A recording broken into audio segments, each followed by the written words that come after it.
那一场大战之后，人间再无靠山王，人族从此没落，无数强者长眠大地，直到3000万年之后。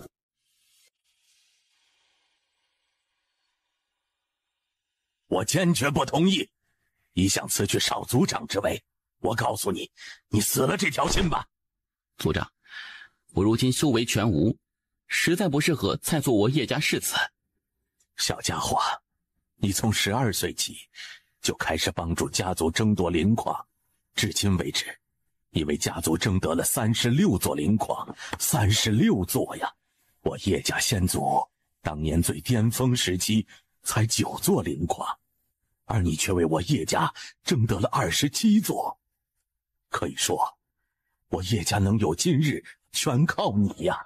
你现在虽然修为全无，但是你依旧是我叶家第一功臣。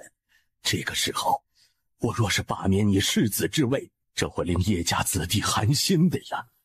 外人会说我叶族卸磨杀驴，说我叶孝狼心狗肺。族长，我现在没了修为，我实在难当大任呐，你就成全我，让我先苟一搏吧。修为的事你别急，慢慢来，我叶家等你，多少时间都等。叶关哥，叶景帝，哎，你已经达到9境巅峰了。是的，不如你做世子。不，叶关哥，你可莫要开玩笑。你与叶冕帝现在都是9境巅峰，要达到先天境应该也不难。你与他完全可以成为世子的。叶关哥，我知道你因为修为突然消失的事情有些颓废。做弟弟的多说一句，人生总有高峰和低谷，顺境是不失自我，逆境是经得起考验。我相信你总有一日会翱翔9天的。至于我做世子这种话，你千万莫要再提了。有心人一传。纳兰姑娘，我是来退婚的你放心，我叶关是一个有自知之明的人，我绝对不会死缠烂打。文书给你，从此我们各自安好。等等，盒子内是一枚混元丹，我不知道你身体究竟出了什么问题，但我希望对你能有帮助。小姐，这枚灵品混元丹是废导师给你修炼用的，在观玄书院内都是非常稀有。如果此丹无用，那我便带你去观玄书院，请我导师为你查看身体。纳兰姑娘，这个加油。小姐，你为何不答应他？他现在修为消失，就是一个普通人，而且据我所知，他即将被观玄书院退学。一旦他被退学，那他将再无任何的价值。那时叶族也一定会将他抛弃。而你不同，你不仅成为了废导师的亲传弟子，还觉醒了传说中的圣灵体质，未来甚至可能成为观玄学院的学生首席。可以说你与他根本不是一个世界的人。小姐，别说他只是失去修为，就算他失去了命根子，我纳兰家依然会嫁。他是男人，我在下面；他是女人，我在上面。上面和下面，我都可以。哎呀，小姐，你图他什么呀？人帅，身材好。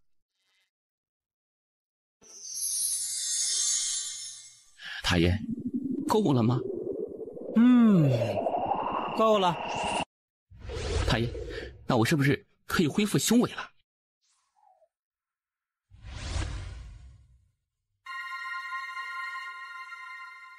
此刻起，我做你的护道者，可有意见？这没。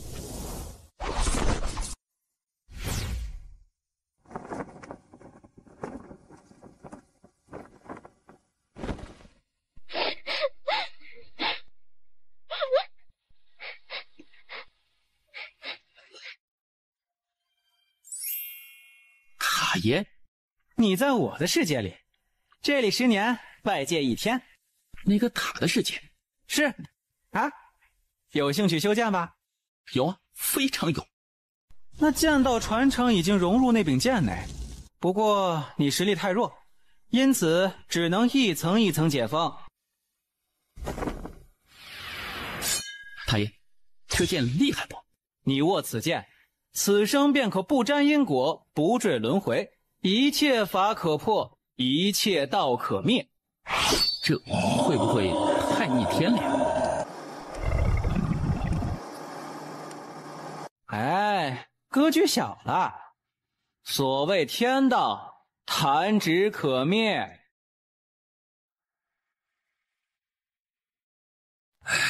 小关，你应该已经猜到我让你来此的目的，对吗？伯父应该是为了我与小佳姑娘的婚事吧？小关，小佳现在被废导师收为亲传弟子，而且还是特殊体质，她拥有着无限未来。你与她在一起，你们双方的差距会越来越大，最终双方都会过得很痛苦。伯父是想让我和小佳解除婚约。我对你说这些，并非是想让你知难而退，而是想让你明白你现在的处境。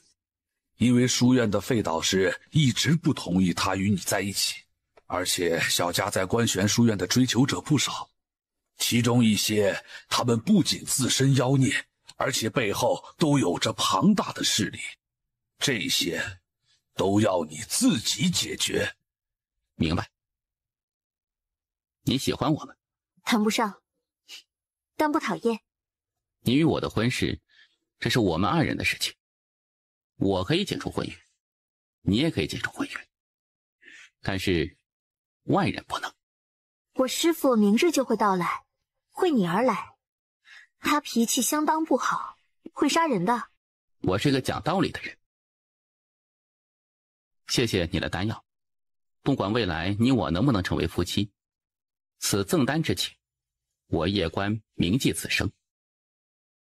伯父，告辞了。此子从容不迫，这份气度当世年轻一代少有。他很自信，男人的自信源自于2点：实力和背景。爹，你觉得他的自信是因为什么呢？我有点喜欢他了，喜欢他的自信，喜欢他的涵养，喜欢他的不虚伪，当然还喜欢他的颜值，长得可真俊俏呢。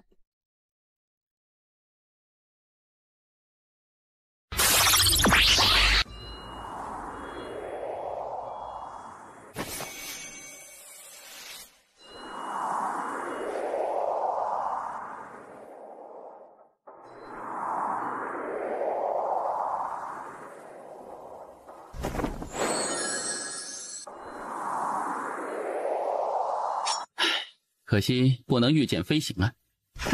谁说不能？你可以御剑飞行。如何御剑飞行啊？站在剑上，感受剑，与剑为一体，将自己当作是剑的一部分，然后施展御剑之术。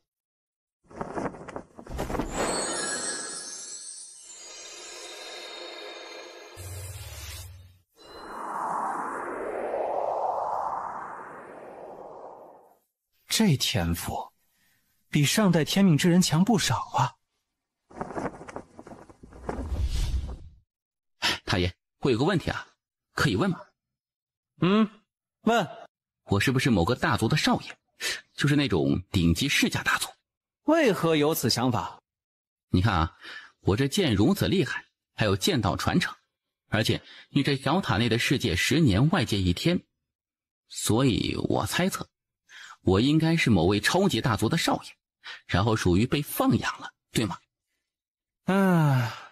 猜对一半。一半？你是某个大族的少爷，但可惜你是私生子。私生子？那种见不得光的。是的，所以我是带着你来小地方避难了。你得努力修炼，不然等那个大族找到你，你知道那后果吗？要好好修炼，有实力才能够活下来，明白吗？我会百倍努力的。小塔，为何不告诉他真实的身份？你想让他变成他爹那样吗？那种无休止的叫人，你还没受够吗？受够了，相当受够了。唉，这小家伙心性很好，天赋也逆天，是一个很好的苗子。我们要好好培养，不能让他走他爹的路子。你当初为何不好好培养他爹？我玩不过他爹。小塔，我感觉你成熟了不少。有一天，宇宙崩灭，大道崩塌，曾经亲朋魂归黄土，长眠大地。到了那个时候，你又如何能不成熟呢？而且，这世间再也没有人罩着我小塔了。刚得到消息，南山出现了一座秘境，那秘境内有极其精纯的灵气外泄。据我们探子汇报，其内极有可能有紫金矿。紫金？想去看看？是。我们的意思也是如此，只是你也明白，南山出现这个秘境，它不是一般的秘境，其中必是极为危险的。再者，我们已经得到消息，李族与南族已经派人前往。不仅如此，离我们较近的雍州城应该也已经派人前来。所以，族长放心，我会小心的。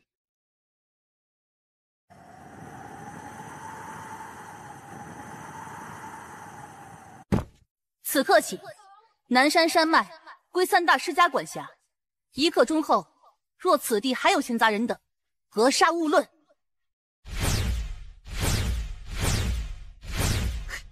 上来。叶关愣了愣，很意外。还愣着做什么？你难道不想去看看那秘境吗？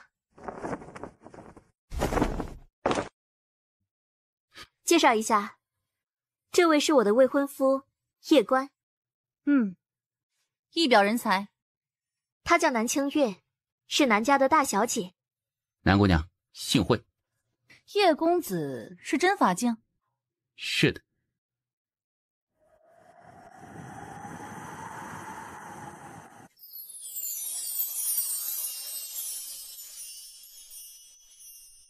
哦，到了。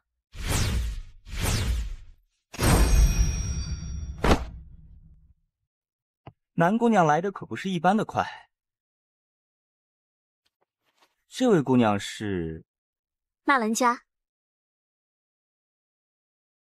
纳兰姑娘，你便是那拥有传说中3大神体之一圣灵神体的纳兰姑娘。幸会。这位是我的未婚夫叶关。叶关？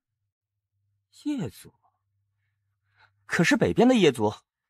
我是荒古城的叶族。思清姑娘，到齐了，那便走吧。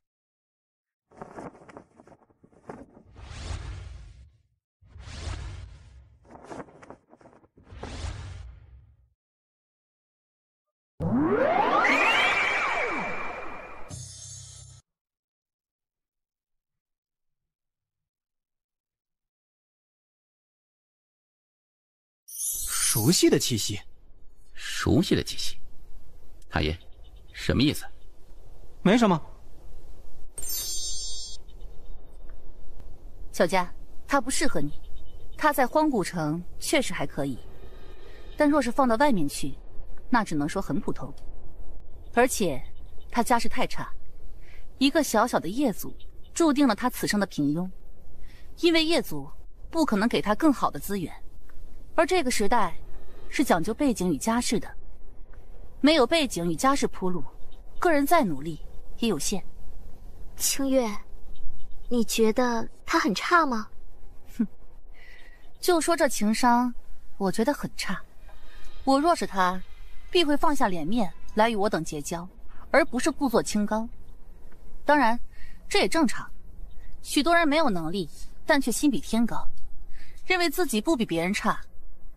可他不知道的是，他若是将我们讨好，这对他的未来是有巨大帮助的。但他没有这么选择。他若是真的在见到你的时候就卖力讨好八级，那才是我看错人了。灵脉，走，下去看看。这是火灵果，食用1颗，至少增加10年修为。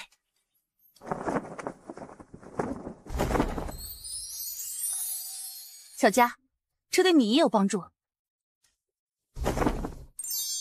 谢谢。这是我的一点心意，还请收下。好意，心领了。纳兰姑娘可是怕叶公子多想，我想叶关公子应该不会这么小气才是。当然，恕我直言，对于叶关公子的想法，我不是很在意。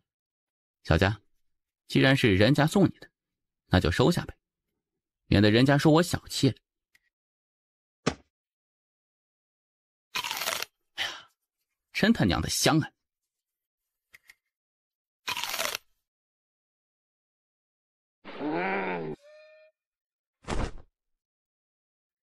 生气呀？哎呀，别生气了，因为你越生气，我就越高兴啊！啊？叶关公子，东西虽好，但得有命享用才行。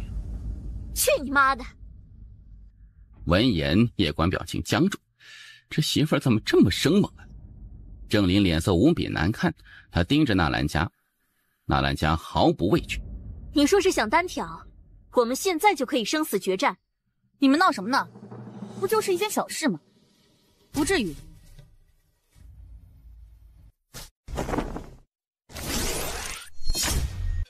这家伙跟他爹不一样。怎么说啊？若是他爹，那家伙已经死了。然后呢？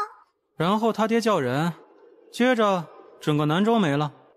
唉，那个套路，我是真的再也不想见到了。小佳，别生气了。我们走吗？来都来了，就继续看看吧。你确定？没事的。好。这时，那司清突然走到叶关和纳兰家身旁，他突然拿出2枚火灵果，叶关两人皆是愣住。结个善缘。司清姑娘，司清却直接转身朝远处走去。收下吧。纳兰家也没有多说什么，收了起来。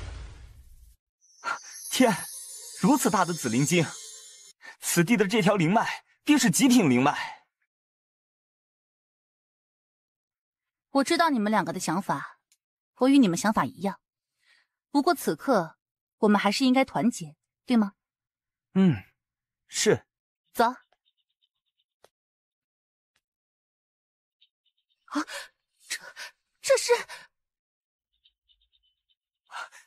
这是金晶，这是地脉，这里还有地脉。若是此地有地脉的消息传出去，会如何？青月，郑林，没有必要如此。待会儿你先走。二人必死。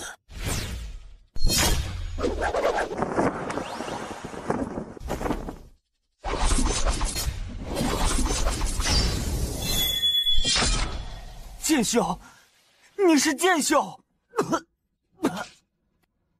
啊，你竟然是一位剑修！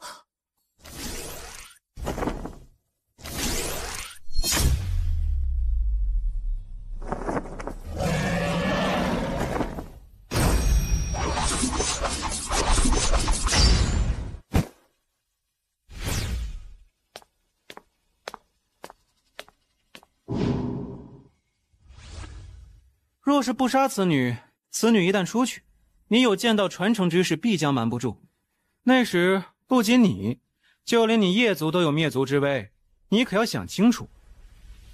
思清姑娘，你需以神魂起誓，我是剑修之士，你得守口如瓶，可好？我以神魂起誓，若是泄露你是剑修之士，我思清不得好死。你知道后果吗？海爷，做人是得狠，但是也得讲良心。你不怕他泄露你剑修身份，从而引来大祸？很怕。那你不杀，可有其他应对之策？若是有大祸，塔爷你帮我扛一下，可好？哼，你自己扛，我扛不住。你问，我都会答。是剑修？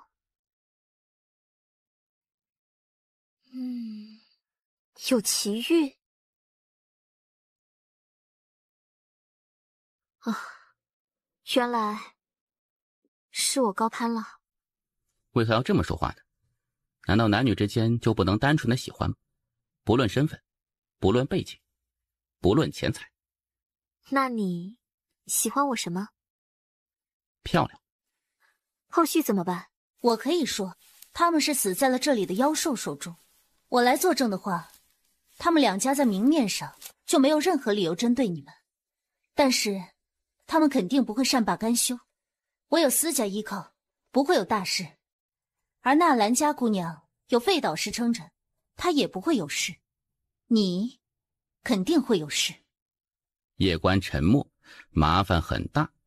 你有两条路，第一，你是剑修，身后必有神秘势力或者强者，若是他们肯出手相助，你应该问题不大。说说第二条路。加入观玄书院，得书院庇护。你若是想加入观玄书院，必定是轻而易举的，但普通的入学还不行，你还得找一位类似废导师这种级别的大佬，只有他们这种级别的大佬，才不惧南家与郑家。我明白了，我们继续前进。这里不仅有灵脉，还有地脉，继续走下去，应该能够收获更多。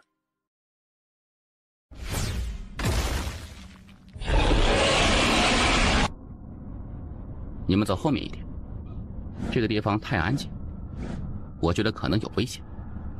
而就在这时，一道脚步声突然自不远处传来，三人脸色瞬间巨变，神色戒备无比。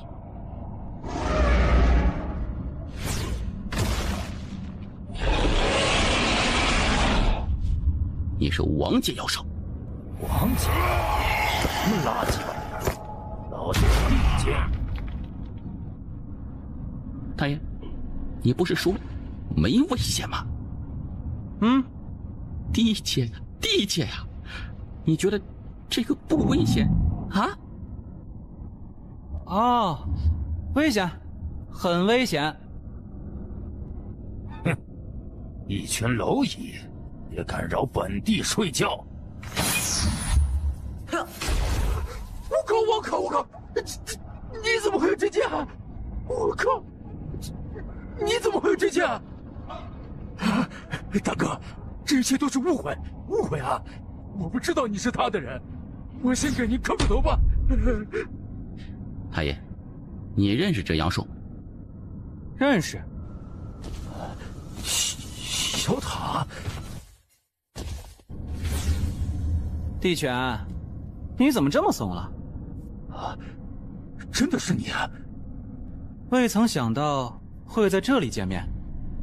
小塔，到底发生了什么呀？当年我若不是跑得快，我就死了呀！唉，说来话长。他是叶少的。你一直隐藏在此处？是的。你是准备离开了？准备前往观玄宇宙，因为我感应到了二丫院首的呼唤。一起吗？不行。为何？他身份特殊，现在不能去观玄宇宙。他是他的传承者。是的。你走吧。小家伙，这是我当年击杀一些妖兽之后得到的妖兽内丹，给你。多谢前辈。们后会有期。出现地阶妖兽，必有无数强者赶来这里，甚至北周与中州的强者也会赶来，你们得小心。我先去吸引他们注意力，你与小家姑娘趁机溜走。两位，后会有期。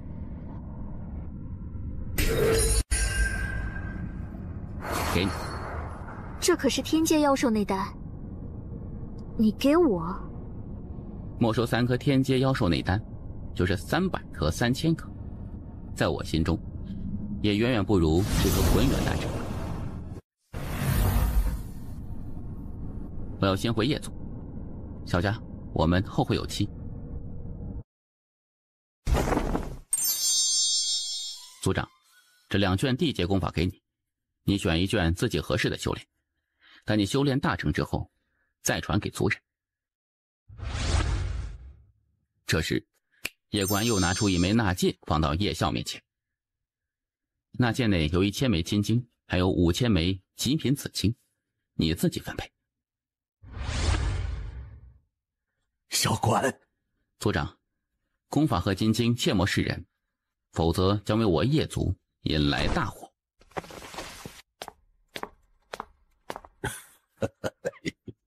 这小家伙，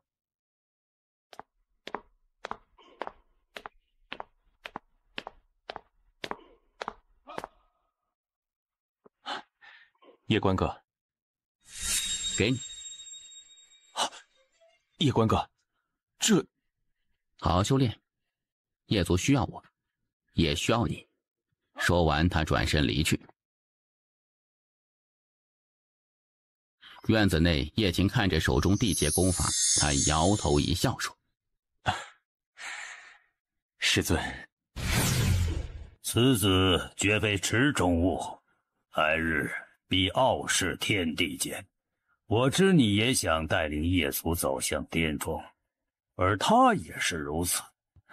既如此，何不与他联手？我知你不甘落于人后，但若是技不如人，那就要果断认输，切莫生出嫉妒之心，以免自误。懂？懂了。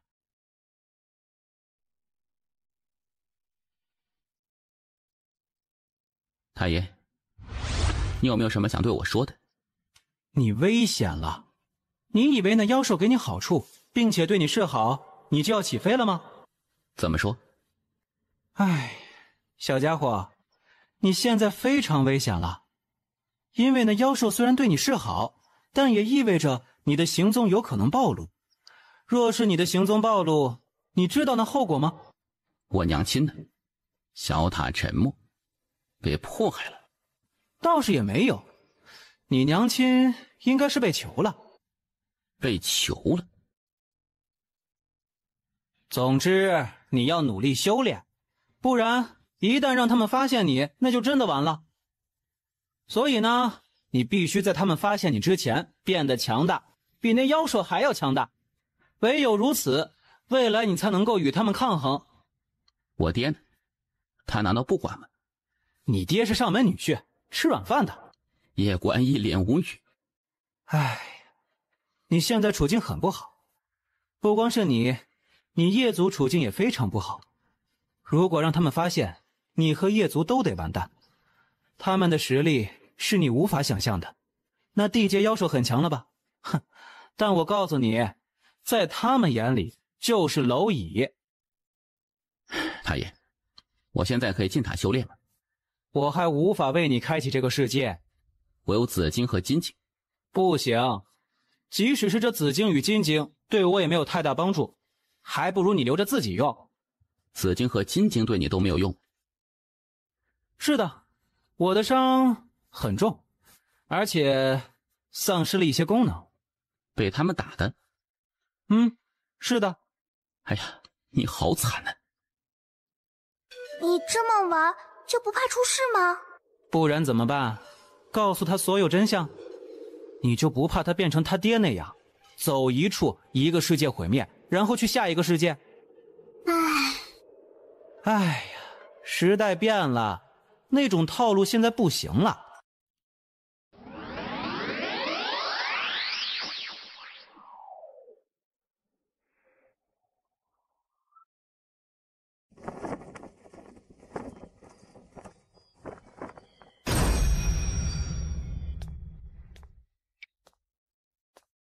你便是叶关？前辈是。我是费半清，小佳的导师。有事？我就不浪费时间了。此次来找你，就为一事，那便是让你解除与小佳的婚约。小佳马上就能够达到真法境，而以她的特殊体质，很快就能够达到神阴境。可以说，只要她达到神阴境，那么她将是我们这一届学生首席，并且代表我们前往银河系参加10年一次的武考。而在那里，她会认识更多优秀的人，也会得到更多的资源。一句话，她会越来越优秀。我这人很现实的，现实的人说现实的话。小子，你与小佳不是一个世界的人。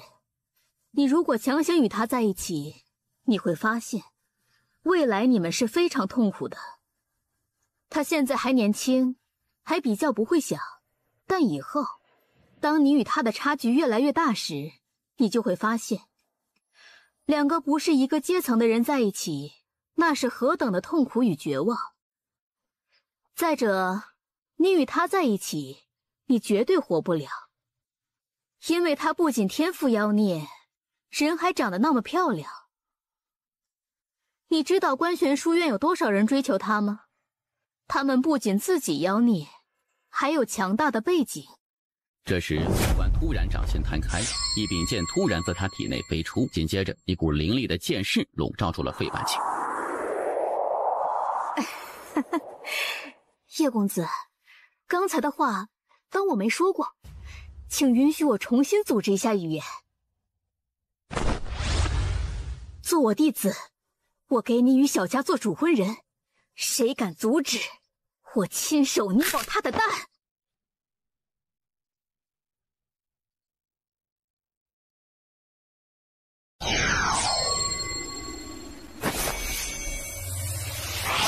前辈，我可以成为你的弟子，只是我有一个小小的要求，可以吗？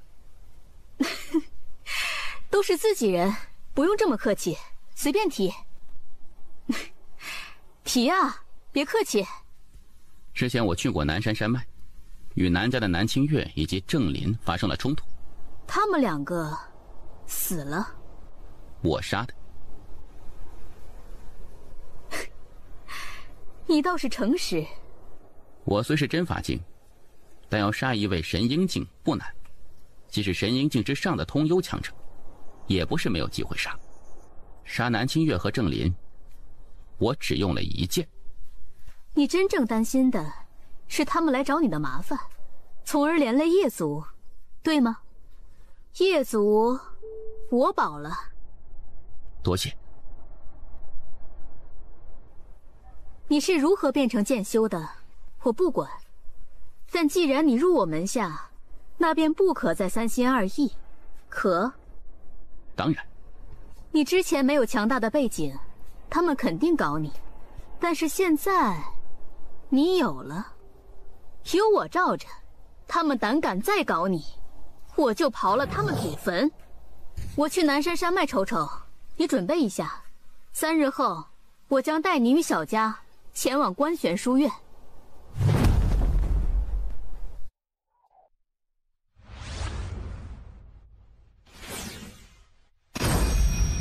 你便是叶关？前辈是。南家？前辈有何指教吗？当日你们5人下去，为何清月与郑林惨死，而你们3人却活着？当日下山洞之后，他们2人便结伴而去了，而我与纳兰鬼。放肆！那司卿都已经交代一切，你还想忽悠老夫？我信你个鬼呀！司卿若真的交代一切，你就不会来故意问我。前辈，晚辈句句属实，并无虚言。老夫知道你是害怕私家于纳兰家，你放心，你只要说出真相，老夫可保你与叶族无事。晚辈句句属实。我给你最后一次机会，不然整个叶族将从这世上消失。费半星，你去哪儿了呀？出来帮我扛一下呀！你真是不见棺材不落泪呀！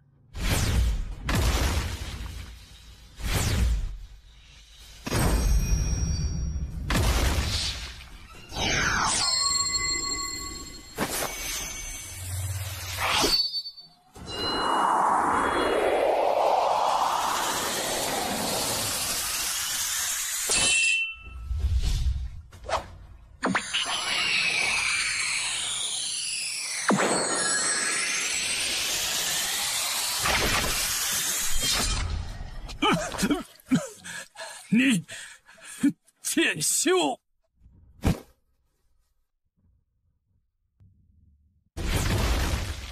叶关何在？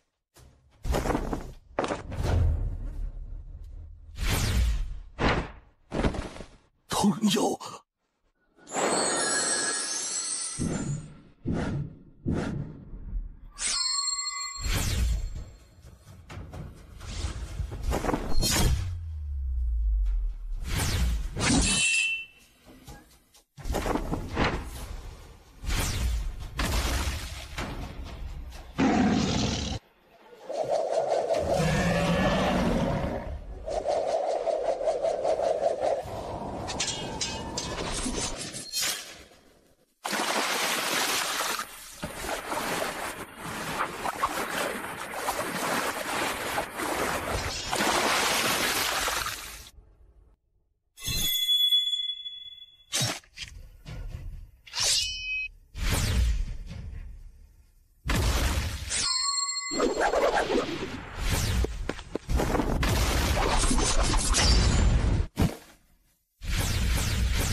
他们是南家的。族长先疗伤，剩下的交给我。走，去官权书院，还有，立即解散叶族。这个办法不行的。你与叶青活着，叶族就有希望。你是要与南家开战吗？我现在是万法境，再给我1个月，我能到通幽境，就1个月，而且我是剑修，我同阶无敌，越2阶无压力，越3阶也可一战。10年一次的书院五考，我无敌，他们随意。行，你行。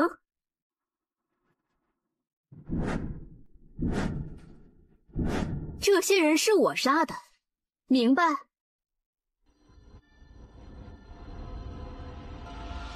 这些人是我杀的，明白？明白。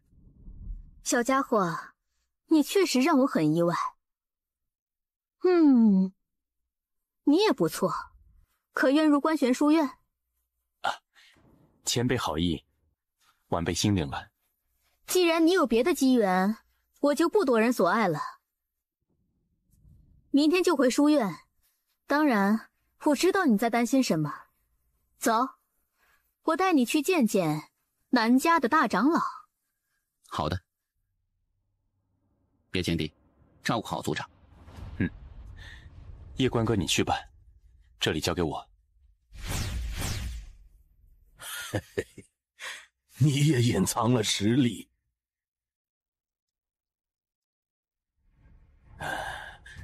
一个家族团结最重要。族长，你的意思我懂。叶关哥比我强，我输得心服口服。我若是比他强，我相信他也会心服口服的。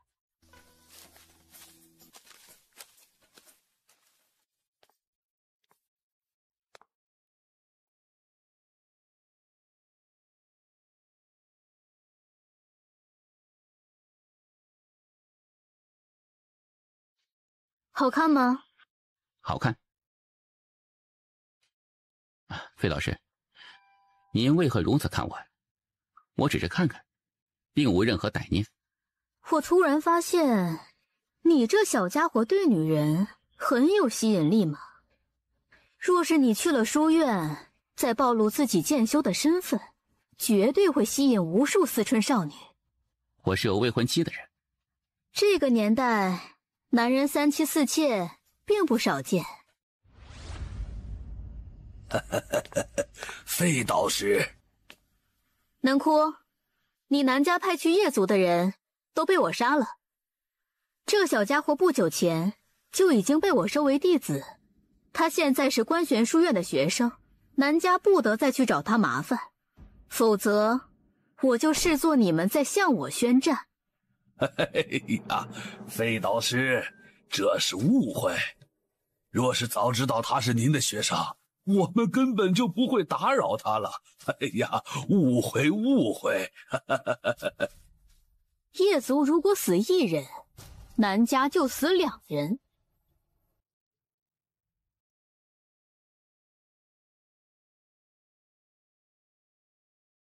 导师，这老头不是个好人呢。你就是好人。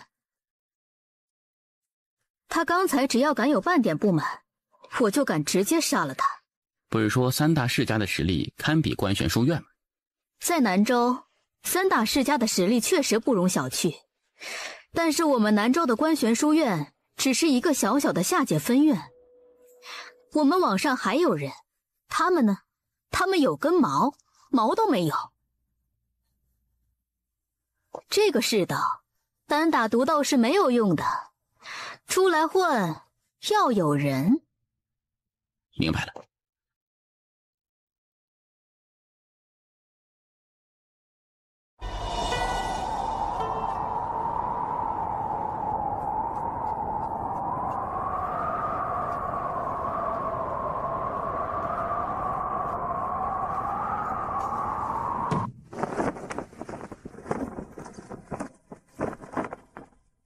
费导师，当年一别，已过去20年，别来无恙啊。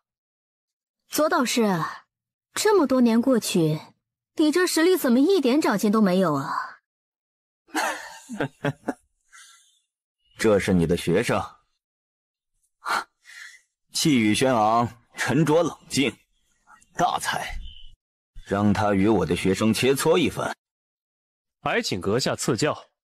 不用了，他不太会打架，会打架的那个在荒古城没来。觉得此人如何？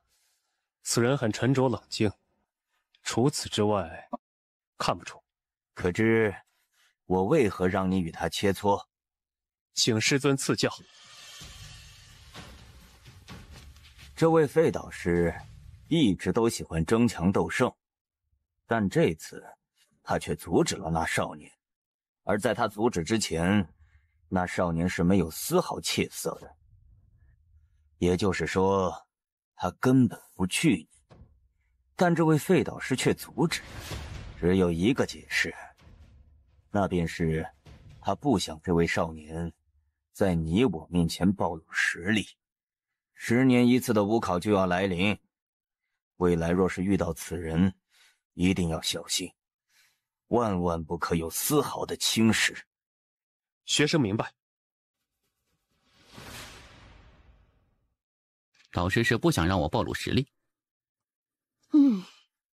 那白衣男子名韩进，是北周观玄书院的一位超级天才，他现在应该是通幽境，而他并不是北周观玄书院最妖孽的天才。你说过的，你无敌，别人随意，我不惧任何人。就是要有这种信心。明日就到书院，去了书院后，你的麻烦肯定不会少。小佳？小佳是圣灵体质，这体质前途无限，加上她本身天赋又高，而且她的容貌在书院又是独一档，因此追求她者不在少数。而且这些人不仅自身妖孽，身世背景更是强大无比。我背景也很强大，我的背景就是导师您呢，有您罩着，我无惧任何人。少拍马屁，你导师我可不吃这一套。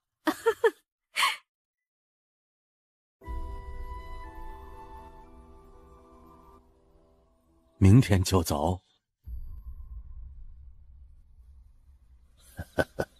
好事。组长，你可有想过将世子这位交给南姐？自然是有想过的。那为何？你若是很普通，我自然不能将叶族交到你手里。毕竟，作为族长，关系着族人的生死，不能交到庸人手里。但是，你很优秀，而且品性很好，叶族交到你手里，对叶族未来更好。可我只是叶族的养子，在我心里，你就是叶族人。小家伙，你未来前途无量，叶族对你而言或许只是一个累赘。叶族对我而言不是累赘，这里就是我的家。族长，相信我，未来的叶族必将是这诸天万界第一族。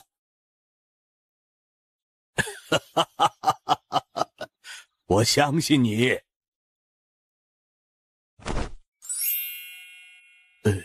这是？那界内是一些金晶，只留给叶晴帝的。他天赋很好，修炼需要钱，这些对他来说目前应该有一些帮助。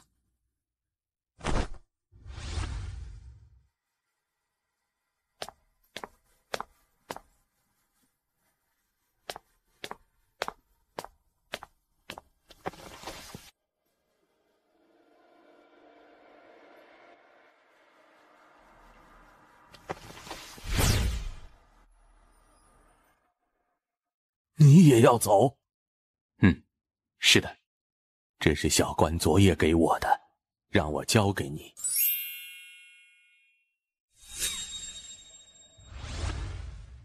谢族长。叶族永远是你们的家。族长，叶族永远是我的家。师父，我们去何处？去中土神州，那里有3道法则之印。好。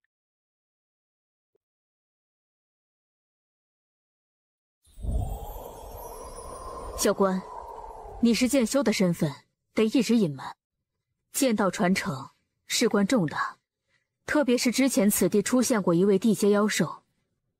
若是你此时暴露剑修身份，外人定会将你与那地阶妖兽串联起来，那时事情会变得很麻烦。我明白，所以到了书院之后，我会尽力低调做人，高调做事。你不找别人麻烦，但是别人可能会来找你麻烦。我是个讲道理的人。若是别人不讲道理呢？我杀人，你善后。我可能给了你一种我无敌的错觉。我得给你提个醒，在书院内，一切都要讲法，也就是官选法。任何人违背此法，都要受到律法院严惩，即使是院长也不例外。我到了书院，就先去学习官选书院的律法。老师，南家与郑家会善罢甘休吗？断然不会，损失了2名天才，而且什么好处都没有得到，他们怎么可能会善罢甘休呢？也就是说，他们可能暗地使坏。郑家还好，这些年他们年轻一代没落，实力不如之前。这南家一位天才在书院，名南玄，此人是萧导师的关门学生。费导师，我们不惹事，但也不怕事。哼，确实。记住，你别给我惹事，但也别怕事。如果谁欺负你，你就给我打回去。但你记住一点，年轻一代，你如果打输，我不会给你找场子。不过你放心，谁若敢以大欺小，我必为你出头。好的。你们聊。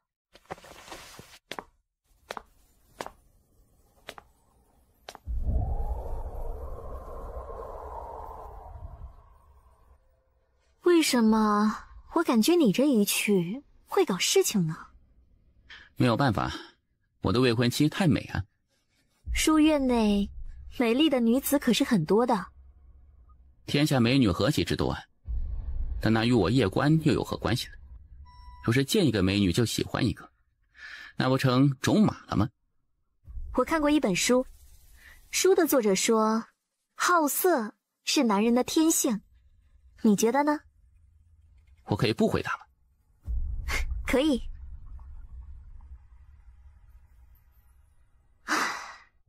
你觉得我们未来真的会在一起吗？你讨厌与我在一起吗？我也不讨厌与你在一起。那未来就交给天意吧。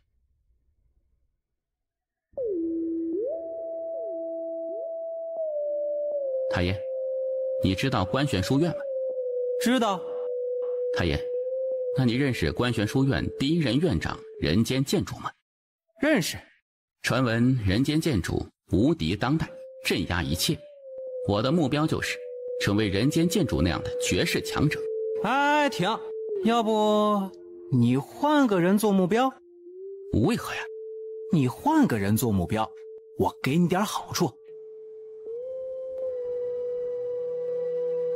你换个人做目标，我给你点好处。为何呀？换目标，我给你一门强大的剑技。好啊。声音刚落下，一道剑光突然没入叶关的眉间，一道信息突然涌入叶关脑中。一剑定生死，此剑一出，我要你生你便生，要你死你便死。太爷，这门剑技是什么级别的呀？没有级别，能发挥到什么程度，全看你自身。记住，这门剑技讲究的是一种心境，一种无敌的心境，还有气势，无敌的气势。太爷，创造这门剑技的主人一定很厉害吧？就是你剑的主人，那位素群姐姐。你应该叫她，哎呀，就叫姐姐吧。这门剑技，除开你这位素群姐姐，加上你，一共就2人修炼过。而曾经那位已经把这门剑技修炼废了，现在就看你的了。我定不负太爷和素群姐姐厚望。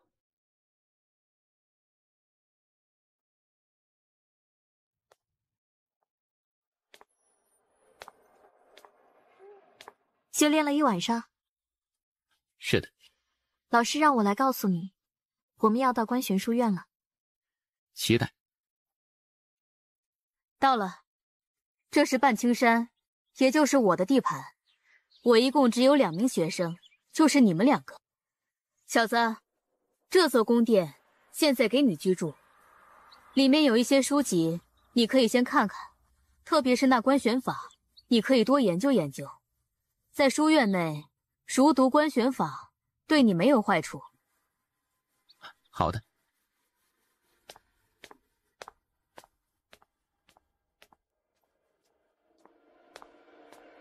太爷，我是不是有点没见过世面啊？哼，有点儿。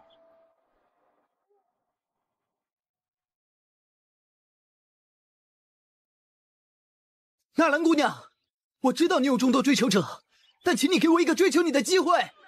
场中，一群学生顿时起哄，纷纷大喊：“副本，副本，副本！”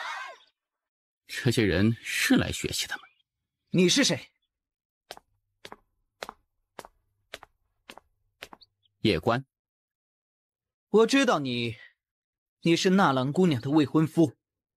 是的。哼，原来你竟然跟着来书院了。呵呵，我也要追求纳兰姑娘，你不反对吧？当然，就算你要反对，我也不在意。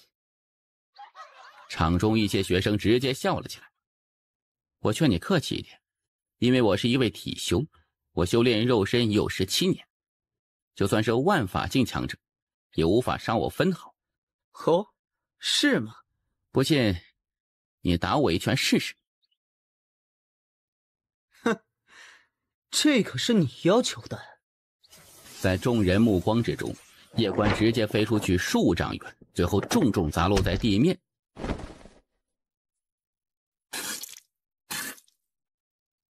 所有人愣住了，那慕白更是一脸懵。你玩呢？体修？你这他妈是体修？老子才出3分力呀！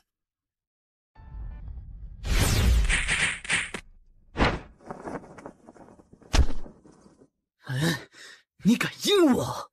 你这个杂种，我要你生不如死！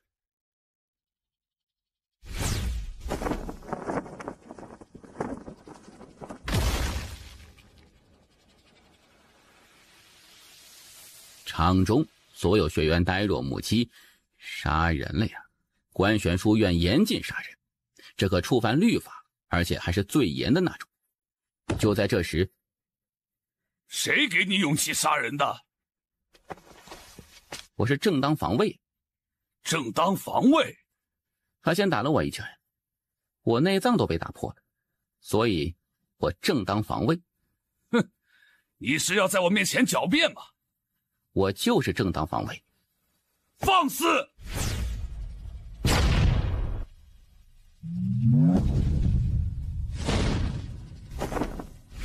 住手！大哥，不是说好的要低调吗？第一天入院就杀人，还打执法院长老，这就是你说的低调？你看，我都被打得吐血了。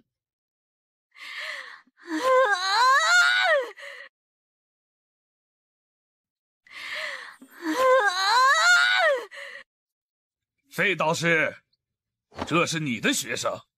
是。他杀人，还打执法院长老，你说该如何处置？你是不是正当防卫？是正当防卫，大家都可以作证，是他先打我的。费半清转头看向一旁一名女弟子，是不是慕白先打他的？是，可是，邱长老，你也听到了，是慕白先动的手，而这学生是正当防卫。你是要包庇他了？老家伙，我何时说过要包庇他了？难道你耳朵是聋的吗？是慕白先动的手，我这学生是正当防卫，正当防卫。哼，就算他是正当防卫，那也属于防卫过当。按律，他在慕白没有还手之力后，他就不该继续出手。他威胁我，说要我不得好死，所以我就杀了他。我这算是紧急避险。有这条法律吗？我刚加的。哼，神他娘的紧急避险！小子，你是不是以为我没读过官选法？官选法内根本没有这一条，你就是属于故意杀人。我就是正当防卫。小子，你以为这是哪里啊？不能犯浑。这时，一名老者突然自一旁走来。副院首。费导师，前辈，请进一步说话。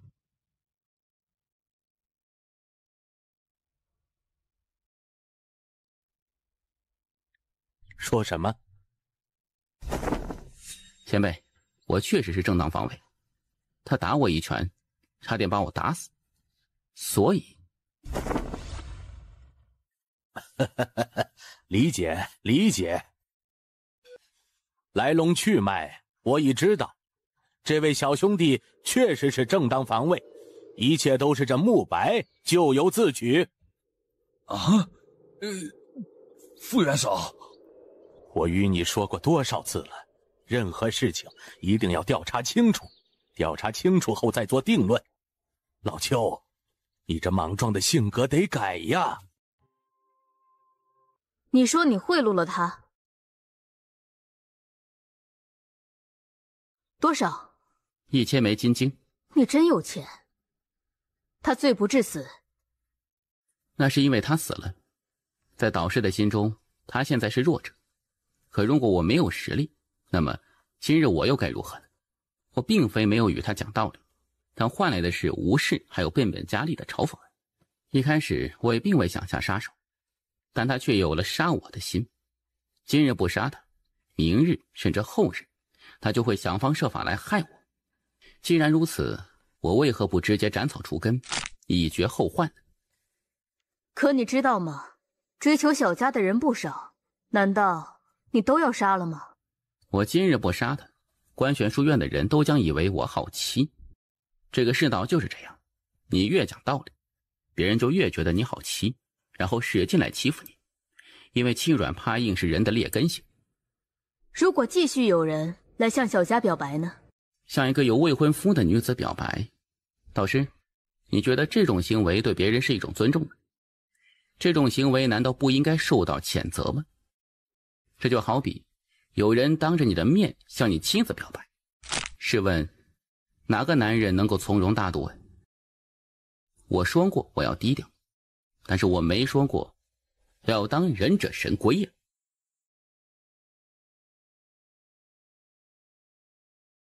我说过我要低调，但是我没说过要当忍者神龟呀。如果继续有人来向小家表白呢？如果再有人来，我就继续杀。你是一个危险的人。导师，为何到了现在，你却觉得一切都是我的错呢？我没有说这是你的错，只是你做事很多时候做得太绝，就像一柄剑，过刚易折，你明白吗？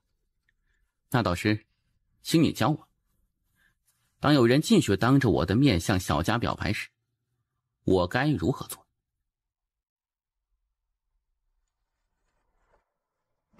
费半清离开大殿之后，来到一片云端之中，在他面前不远处，正是先前离去的陆晨。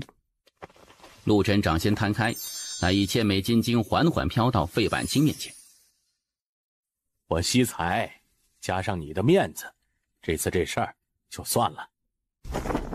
多谢。此人心性极佳，是大才，不该耍这些小聪明，你得好好教导，莫要让其走上一条歪路。他来自小地方，那种地方环境复杂，一切手段都是为了生存，因此他的一些想法与做法会有些偏激与极端。我会慢慢引导他，让他走堂堂正正之道。也莫要矫枉过正，男人也该有点血性，不然那算个什么？这次那慕白确实做得很过，他的死算是他咎由自取，但他身后之人可能不会罢休，你注意一下。哼，他们若敢暗中针对小官，我屠了他全族。你与他呀，不是一家人不进一家门，他这脾气跟你当年简直一模一样。太爷，我做错了吗？你自己觉得呢？还是那句话，我不惹事，但是谁敢惹我，我必100倍报之。那就遵从你的内心。太爷，我想变强，变得很强很强。哈？为何？因为只有变得很强很强之后，我才能保护好自己，让自己不被别人欺辱。这小家伙没有安全感。唉，从小被放养，他如何能有安全感？他爹当年也被放养，深知那种痛苦，为何还要如此待他的儿子？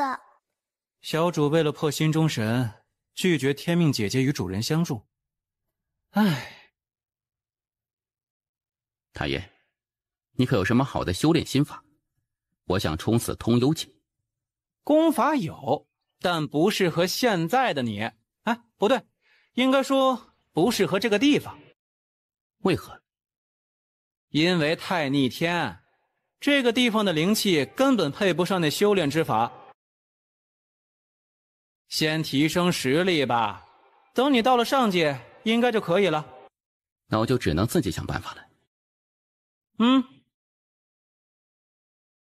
那宇宙观玄法不可以吗？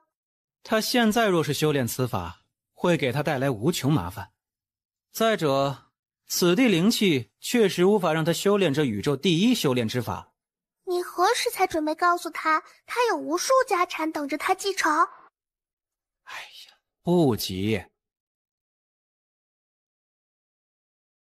另一边，一座山峰之巅，一名白衣男子席地而坐，他双手叠放在胸前，周身散发着强大的气息。此人正是书院3大天才之一南玄。这时，一名老者来到白衣男子面前，这老者正是那执法院的邱长老。南玄睁开双眼，笑着说：“邱长老，他是万法境，但比一般万法境要强许多。而且此子善于谋划，他使计让慕白先出手，让自己变成正当防卫。南山山脉出现过一尊地阶妖兽。我听说过此事，怎么与此人有关联？我的姐姐南清月，当初就在那里死掉的。而当初他们5人一同下了那秘境，但最后，我姐姐与郑家少爷郑林死掉，他们3人活了下来。而据我们所知，司家从其中得到了一座灵脉，而且还是极品灵脉。而据我们探子回报，那个地方不仅仅有灵脉，还有地脉。你的意思是，那地脉？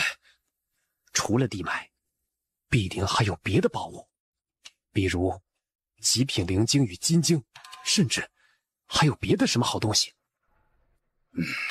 他现在被废导师保护，我们动不了他。孙雄一直不是在追求那位纳兰姑娘吗？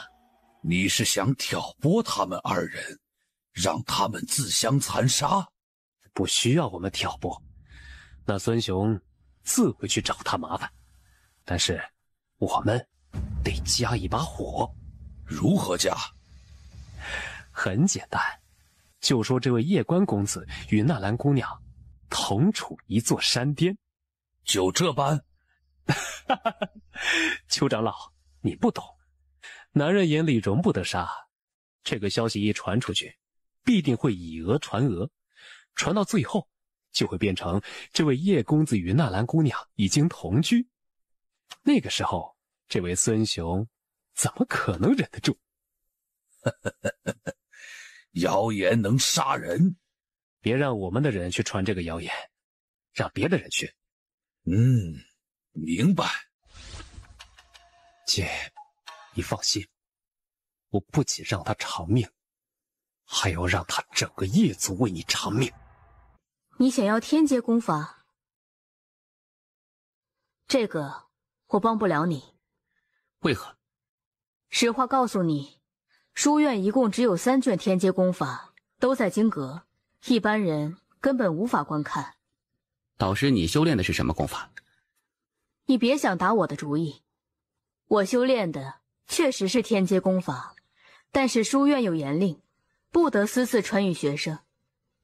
学生想要得到天阶功法，得用足够的学分来换。学分？有2种方法可以获得学分。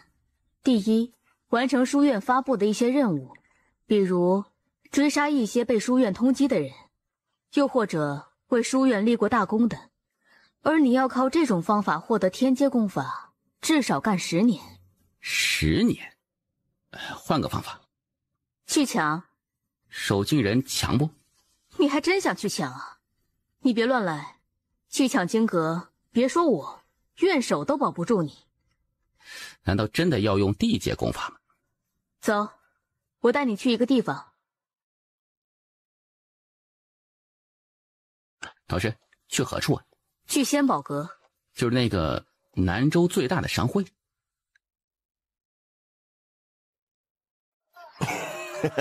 费导师，您近日怎么有空来仙宝阁了呀？买卷天阶功法。哦，里边谈。费导师，一卷天阶功法需要至少5万枚金晶，这是我给你的最低价格。拿来。好，稍等。导师，我小钱。真的吗？我好歹是官玄书院导师，随便贪污一点就能赚回来了。前辈，这位是？是我仙宝阁的创始人。他叫什么？秦观。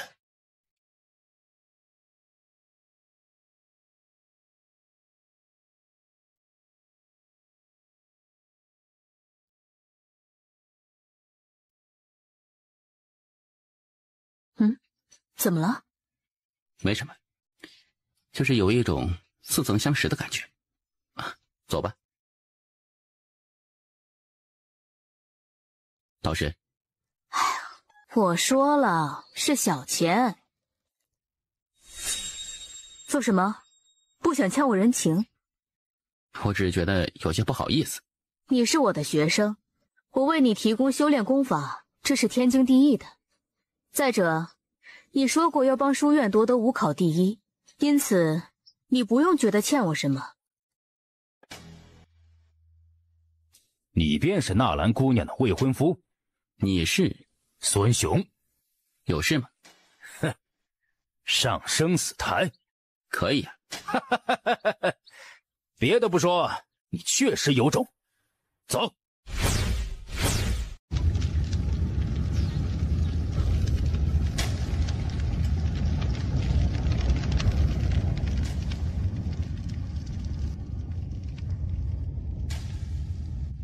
有人在暗中挑拨。我知道，不管，年轻一代的争斗，让他们自己争。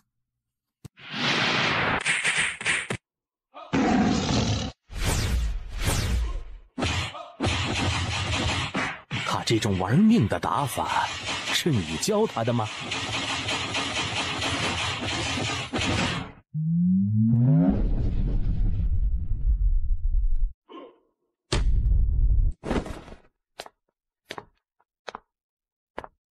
叶官，可否放他一马？可以，我知道，一切都是你在背后搞的鬼。你既然想我死，好，我现在给你这个机会，来，下来生死台，我们一决生死。我知道，一切都是你在背后搞的鬼。你既然想我死，好，我现在给你这个机会，来，下来生死台，我们一决生死。哎，叶修，我不知你在说。滚下来！少他妈给老子废话！今日就要干你，给老子下来受死！哎，叶修，我们之间是不是有什么误会？你是怂了吗？你想生死挑战可以，不过我们不会乘人之危。1月后，等你伤好后，这里你们2人再上生死台。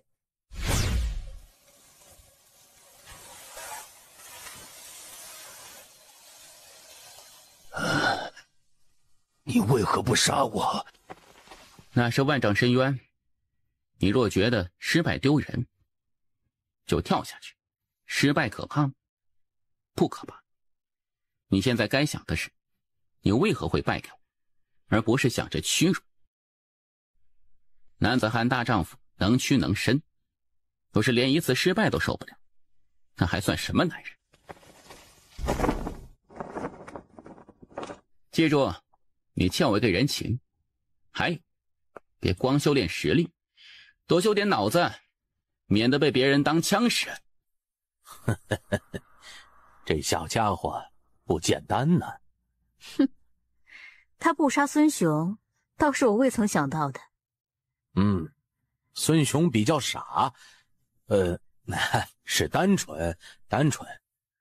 南玄又太过喜欢谋划，小佳性子太过随和，他们3人几乎都可以无缘学生首席了。那位呢？这小家伙有勇有谋，品性也还可以，但是实力相比那位……你以为他就这样？走了，去找院手积点钱用，饭都快吃不起了。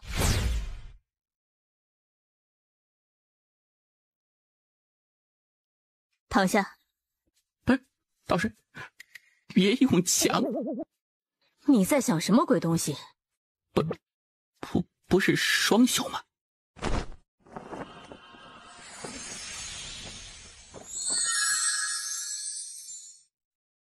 他这门玄火拳还没学到火候，不然这一拳可以直接打穿你的身体，然后将你的五脏都烧为灰烬。为什么用那种不要命的打法？2个原因。第一，最简单直接；第二，他一开始对我轻视，因此这个时候用这种方法必能成功。我伤，他死。本想杀了那南玄的，可惜了。有的是机会。书院不禁止内斗吗？若是禁止内斗，就等于是在自废武功。当然，这个内斗要有分寸，如果太过分，我们自然会阻止。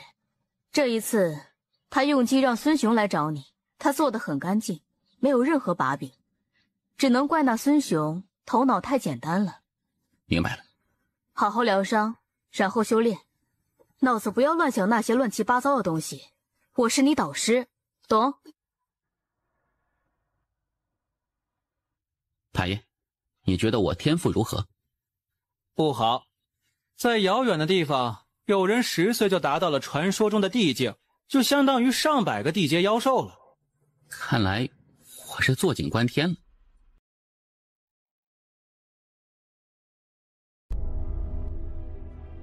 他敢在受伤的情况下还向你挑战，只有一个解释，那便是他有把握杀你。我也有把握杀他。你能够在如此短的时间内击败孙雄吗？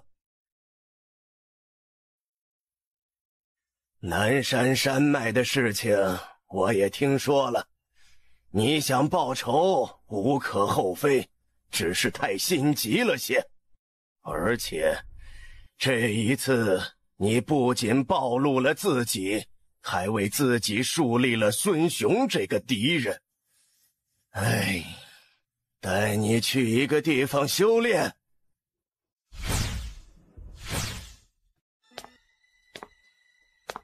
铁乖，南姐，来了好些天了，你也不去找我。我的错。哼，你现在长得比我还高了。南姐，在观玄书院可还好啊？这里挺好，就是有点想家里，只能等1年1次的年假才能回去了。见到你真高兴。真法镜？是的。啊，金睛2000枚，你留着用。哎，这太珍贵了。南姐，你我何时这般生分了呀？好嘛。未曾想到你竟然成为了废导师的学生，而且还有一座单独的宫殿，真让人羡慕啊。你若喜欢，也可以来这里住。不能坏了规矩。哎，你与纳兰家发展到什么程度了？有没有同居啊？我们是纯洁的。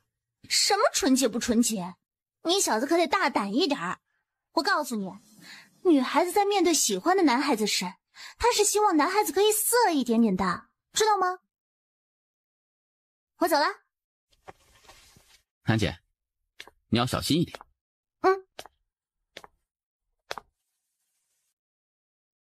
你放心，没有人敢在书院内乱杀人。你姐姐，我会让外院的导师重点关注她，还有，我会给她1枚传音符，若有危险，我亲自赶去。多谢导师。我刚才得到消息，南玄与他的导师去试炼塔了。试炼塔？书院共有9座试炼塔，就是专门修炼的地方，共有9层，越往上越难。若是能够闯到第9层，会有神秘奖励。什么奖励？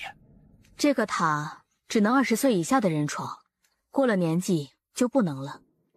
这些塔都是当年那批帮助我们南州建立书院的总院强者建造的，因此是什么奖励我们也不知道。我可以去试试。闯塔需要极品紫金，费用你自己出。导师，你缺钱用不？我还有一。缺个毛，我钱多的是，你快去试炼塔吧。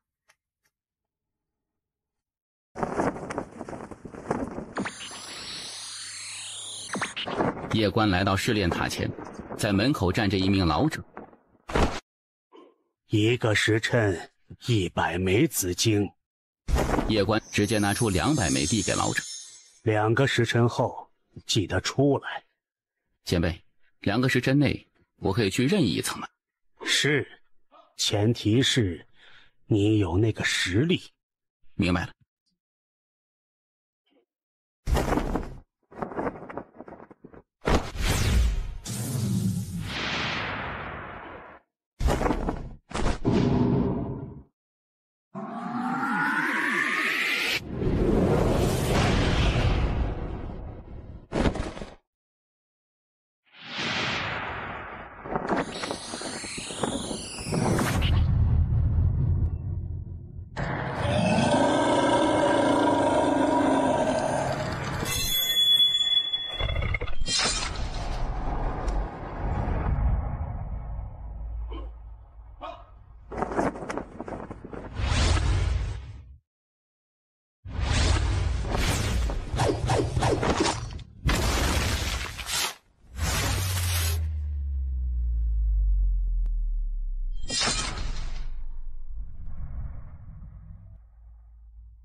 大爷，他是在怕着行道剑，是吗？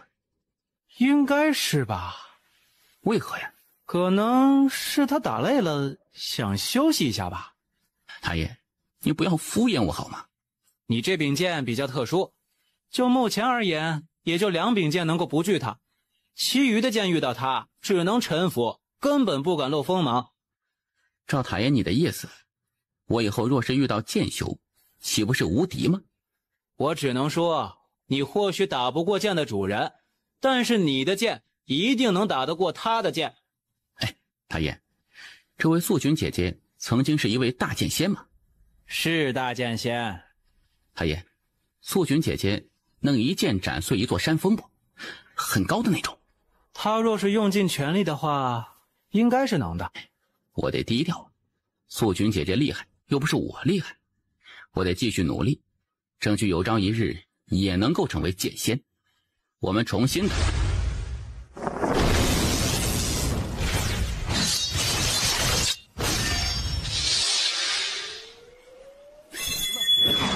我先疗伤一下啊，疗好之后我们再打。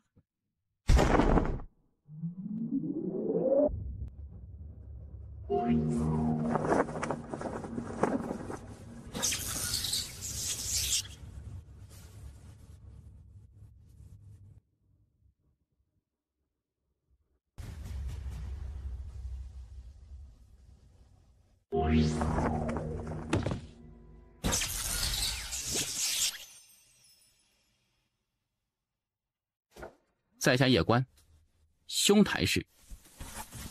哦，萧哥，萧兄，这第9层为何没有拿到虚影啊？你去敲一敲，那家伙就会出现。厉害了？哦，不厉害，我已经赢了无数次了。我他妈信你个鬼呀！叶兄不去试试？好。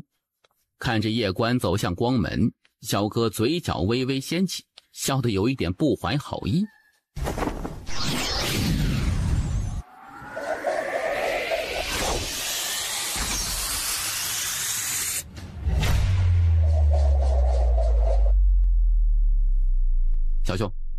你没事吧？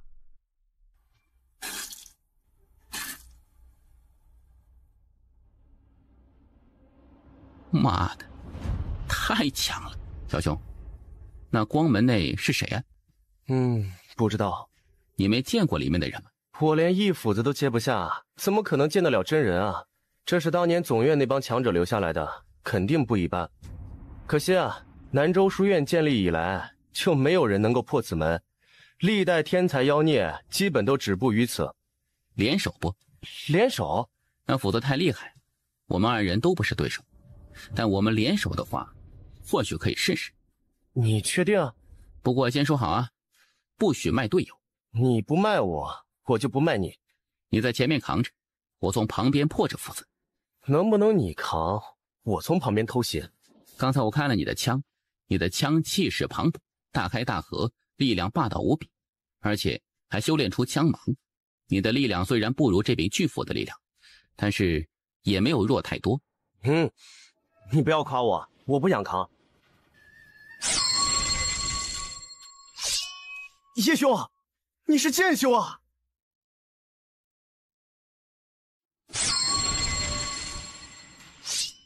叶兄，你是剑修啊！你力量很强，适合正面刚。我是剑修，我速度很快，适合侧面偷袭。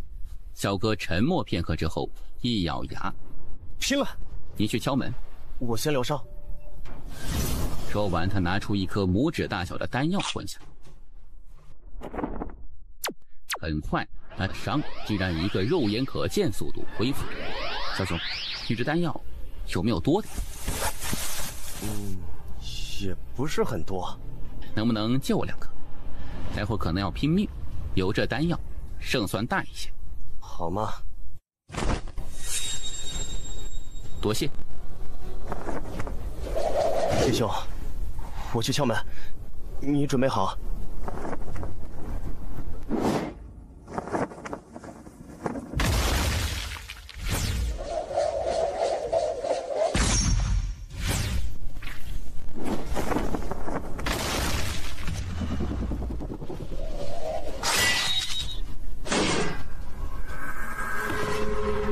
不行啊，门里面的人在隔空射物，得把他丢到传送阵内。斧头进入传送阵，传送阵立刻启动，斧子消失不见。两人这才松了一口气。这时，一尊体型高大的巨人缓缓走了出来。小兄啊，你再刚一次，我偷袭。啊，叶兄，这谁顶得住啊？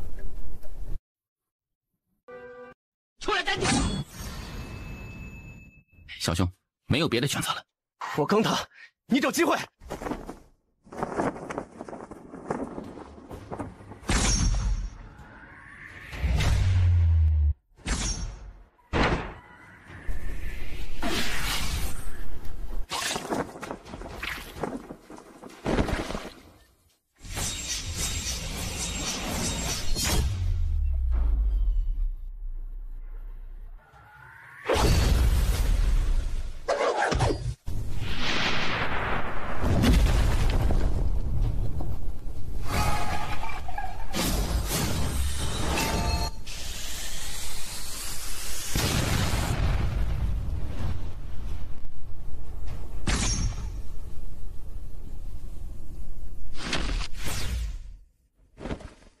小兄，还好不？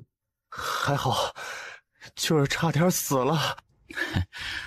我们打赢了，再打不赢，我们就只能下辈子见了。就在这时，远处那光门突然微微颤动起来，光门内突然走出一名女子。你们二人联手解决的？是的。你们二人都很不错。在这中土神州以下的世界，你们二人是第2个破第9重的。谁是第1个？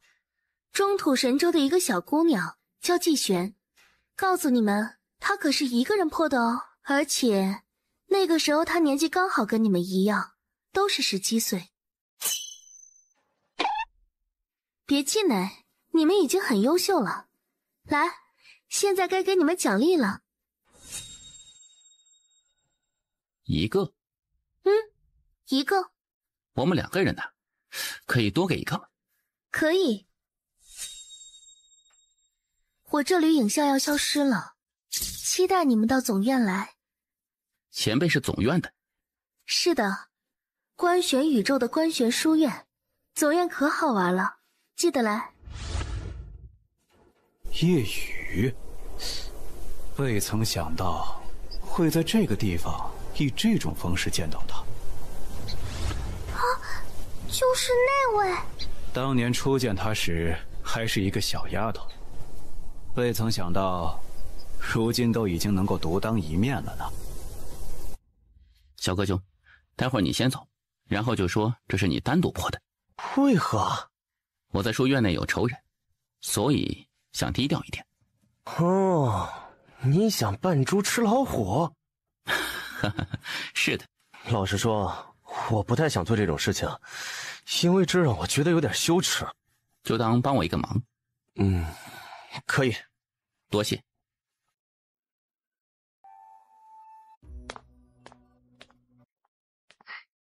有事？你已经达到神魄境了。是的，我体质很特殊。师父说，我前期修炼没有任何障碍。仙阶功法？是的，你看完之后给我。你怎会有这种级别的功法？叶关有些犹豫。你曾答应过我，不对我隐瞒。叶关微微点头，然后只能将之在试炼塔发生的事情说了出来。原本我以为我现在应该能够稳赢你，但现在看来，真动起手来，我依然没有胜算。片刻之后，他将所有内容都记在心中之后，然后将功法又还给叶关。你与那南玄还有半月就要上生死台。是的。到时我去给你助威。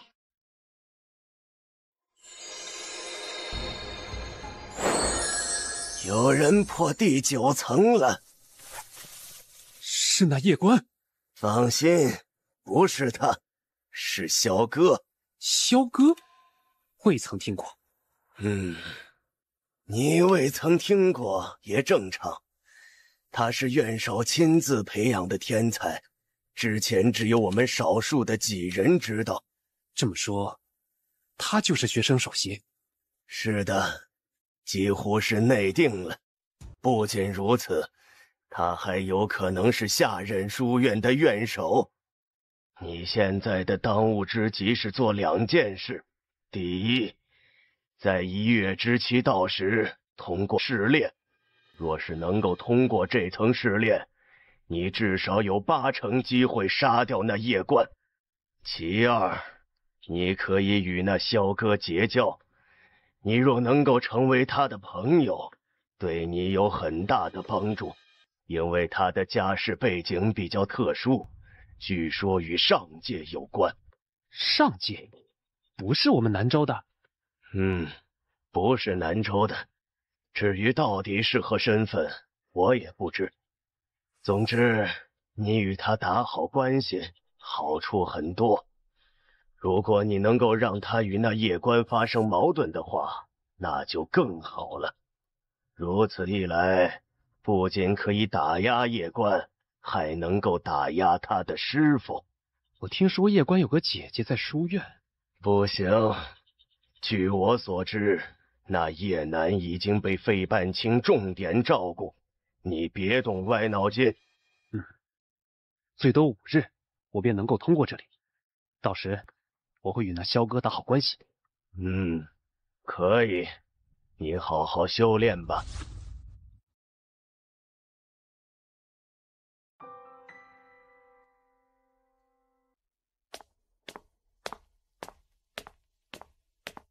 导师。有事？叶关点头，他拿出那本仙阶功法放到费半清面前。第9层是我和萧兄一起破的。这本仙阶功法是你们的奖励？是的，1人1本。你把它给我？是的。你之所以把它给我，是因为我当初给你买了天阶功法，所以你想报恩？我知道你不想欠我人情，既然如此，功法留下，我们两清。导师想错了，我给你这卷功法是报恩没错，但不是还人情。我只是觉得这卷功法对导师也有帮助，仅此而已。我明白了。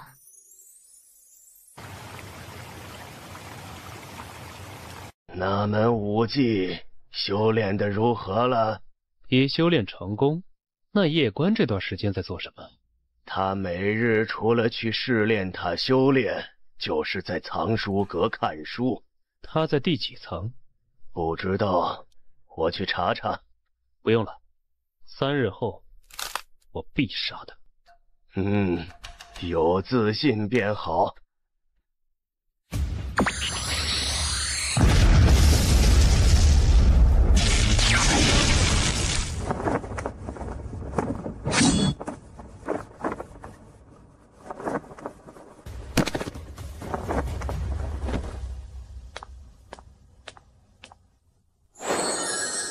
叶兄，你刚干掉了那个大家伙了？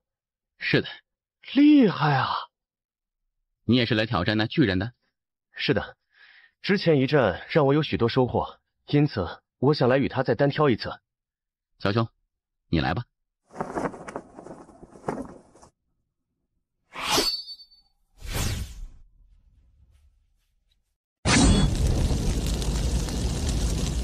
我也成功了。小兄，恭喜了。叶兄，聊聊。这段时间来，我感触最深的就是恐惧。我第一次遇到巨人时，只有一个感觉，那就是恐惧。我的内心深处觉得他是不可战胜的，因为有了这个念头，因此我后面甚至没有与之一战的勇气。说真的，得多谢你。当日若不是你邀请我一起对战那尊巨人，我可能到现在都还在恐惧之中，无法逃出来。当日我一个人在面对他时也是恐惧的，根本没有勇气与之一战。如果不是你，我也会选择逃。叶兄，你这个人有意思啊！我觉得你适合做书院的学生首席。你做学生首席，我是服的。据我所知，你是书院院首的亲传学生。你应该才是学生首席。我没兴趣啊。为何？我的心不在这里，而是在那上界，是那中土神州。中土神州？上界之上便是中土神州。中土神州之下有大大小小世界数千，而这些世界的天才最终目标都是中土神州。那里世家林立，万族争雄，无数天之骄子涌现，真正的卧虎藏龙。你我在这小小南州算得上最妖孽的天才，但放到那个地方去，真的就只能算很一般。还有一个地方更可怕，就是小观宇宙的观玄书院总院。万千世界书院的天才，最终目标都是去那里。可惜，我们想要去那个地方，真是太难太难，难到让人绝望。来日必取中土神州扬名，必取观玄书院总院与那无数天骄争一争。好志向！他妈的，我也要去中土神州扬名，我也要去观玄书院总院与那些天才妖孽争一争。萧兄，在下南家南玄。有事吗？听闻萧兄竟然破了第9层，在下心中敬仰万分。今日特来与萧兄认识一番，想与萧兄做个朋友。方才与萧兄交谈的是那叶关吧？是的。萧兄得小心这叶关。为何？此人心狠手辣，而且诡计多端，喜欢陷害诬陷他人。最重要的是，我曾听说他不服萧兄你，想要争夺那学生首席。我这个人不讨厌别人使坏，也不讨厌别人耍聪明，但我讨厌别人拿我当傻叉。你想给我与叶兄制造矛盾，让我去针对叶兄，我就不明白了，我他妈看起来很像傻叉吗？啊！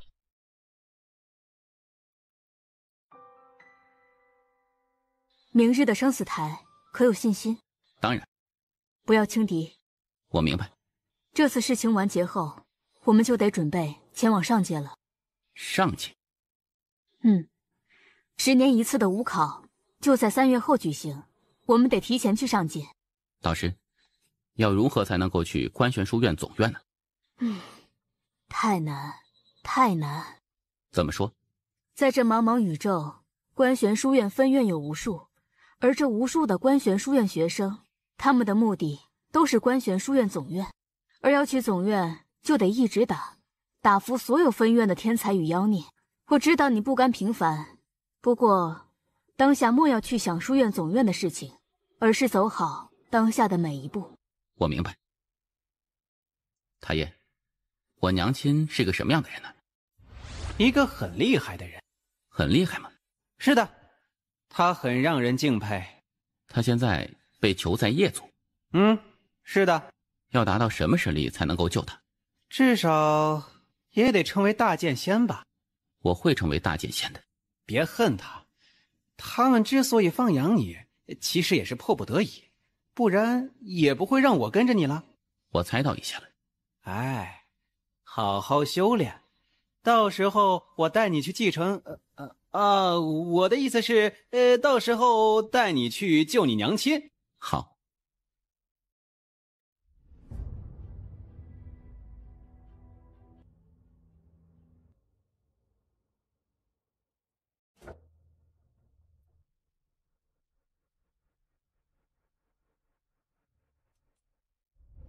现在你们谁若是想退出，还来得及。哼，此时若退出，岂不是成为书院有史以来最大的笑话？元首，开始吧。既然如此，那么此刻起，你们2人决战，生死由天。哼，叶关，来年的今日，便是你的剑来。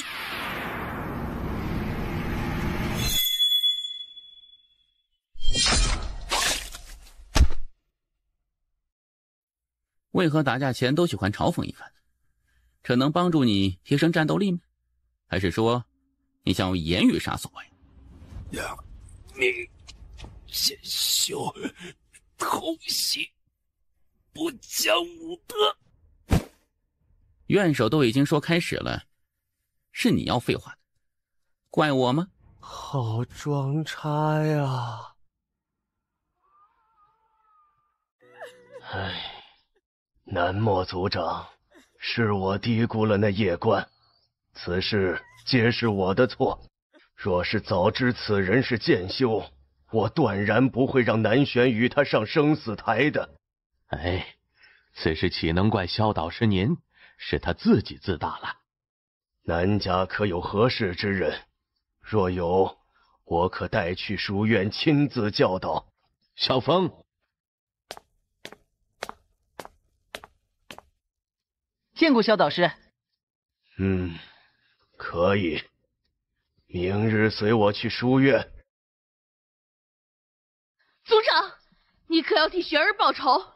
那夜关不死，我……住口！再敢言报仇2字，老夫亲自毙了你！难道就这么算了？我们现在不是该想报仇的事情，而是该想此人会不会来报复我南家。你记住。去了观玄书院后，切莫要对那夜关展现敌意，一点敌意都不能有。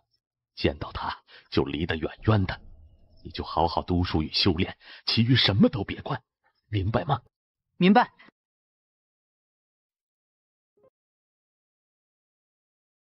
恭喜了。是那南玄轻敌了。哦，怎么说？第一，他不知我底细，在面对我时严重低估我的实力。第二，双方上生死台，便是你死我活，而在战斗前他一堆废话，此乃大忌。知道他为何在战斗前废话吗？他是大族子弟，没有经历过我们这种底层人的街头巷斗，越底层的人，很多时候越狠，越不要命。看出来了。当然，就算他不轻敌，他也不是我对手，只是死得早与晚的区别而已。小家伙，我就喜欢你这种自信。老师，我去修炼了。哼，小家的眼光真好。恭喜你了，前辈。你是有史以来最快解决这巨人的人。最快？类似这种试炼塔，在上界与下界共有98000个，而你是有史以来20岁以下最快解决巨人的人。我其实可以更快的。已经很快了。前辈，有奖励吗？有。不是，就不能给点实际的吗？我告诉你，这枚徽章比你的那本天阶功法还要稀有。怎么说？这枚徽章有一个非常非常大的作用，就是你持有这枚徽章，可以加入除总院以外的任何官学书院。我知道有一个地方叫中土神州，那里掌管着数千世界，那里肯定也有官选书院。这枚徽章能够加入那里的官选书院吗？当然可以。他们若是不认呢？给他们10000个胆子，他们也不敢。为何？我是所有分院的总负责人，所有分院都归我管。这徽章制度就是我发明的，凡是能够得到这种徽章的，那必定是非常妖孽之人。这种人，我官玄书院任何分院不得拒绝。我说万一，如果他们拒绝呢？没有万一。我明白了。加油，期待你来总院的那一天。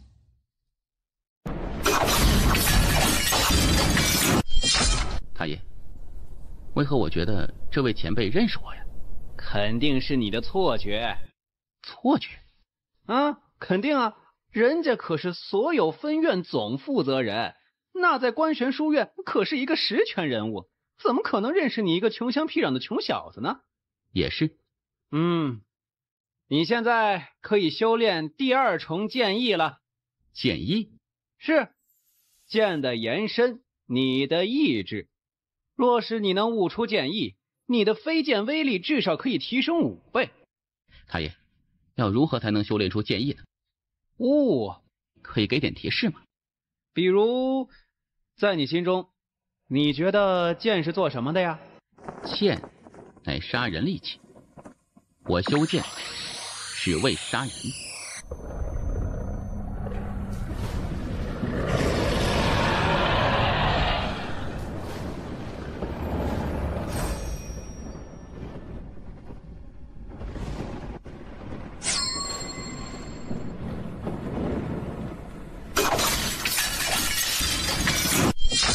妈的，他是在开挂？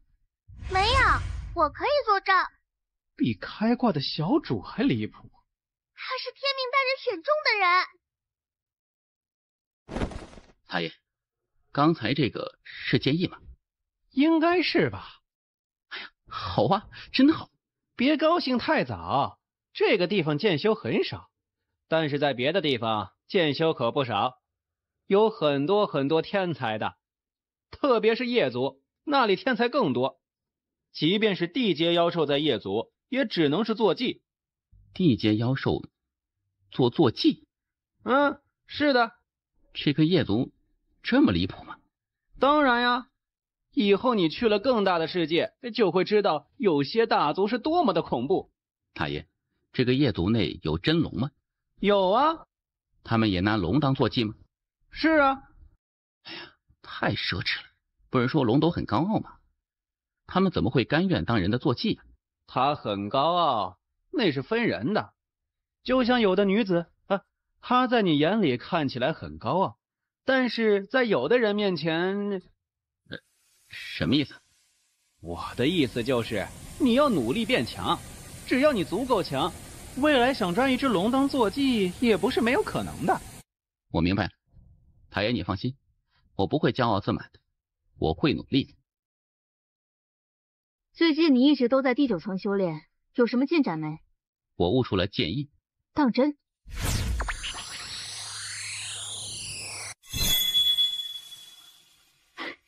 好，极好。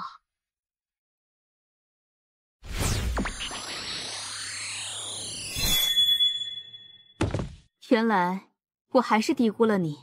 我也没有想到这么快就能够领悟了剑意，不过还好，这对我而言只是一个开始，我会继续努力的。你领悟了剑意这事儿，先不外传。我明白。我告诉你，小佳其实也很厉害，他到时会给你一个大大的惊喜。导师，圣灵体质到底是一种什么体质？我只能与你说，这个体质修行在前期不会遇到任何障碍，突破就跟吃饭那么简单。小佳这个体质确实很逆天的。我们书院能够给他的资源有限，不然他的成就远远不止现在这般。这次去上界也是他的一个机会，上界书院肯定会疯狂抢他的。书院愿意让自己的学生离开吗？愿意的，不管是你还是小佳，亦或者那萧哥，你们去了上界后，最后你们都会去更好的地方。对此，书院都是赞成的，因为我们根本无法给你们更多的资源，留你们在这里只会害了你们，而让你们离去，对书院也是有好处的，因为你们离去后有了更好的发展，未来你们就可以帮助到书院，书院的格局还是很大的。明白了。可以答应我一件事吗？导师请说。去了上界后，你们一旦大放光彩，必有无数势力向你们抛出橄榄枝。你可以加入任何一个势力，但不能加入玄天宗。为何呀？别问为什么，反正不能。好。这一次我们应该不会再垫底了。他们3人都很强。数百年来，书院每一次武考都垫底，这事你知道吧？每一次都垫底？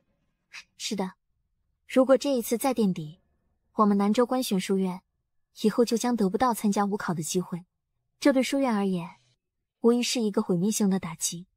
因为一旦没了上界书院的支持与庇佑，我们下界书院就会慢慢衰落，最后甚至关院。这一次我们担子很重。我会尽我全力。了解上界吗？了解的不多。上界分为南北2界，而这2界共有360个州，而这360个州都有官选书院。也就是说，我们要与360个州的天才争夺前10。前10？是的，争得前10，我们才能够为书院争取到最大的利益。若是第1呢？上一届武考第1的书院获得了2条天阶灵脉，10条地阶灵脉，50条极品灵脉，仙阶功法10卷，天阶功法30卷，每年还将获得100万枚金晶。如果你得第1，书院肯定会给你立一个雕像。不仅如此，业族也会被书院疯狂照顾。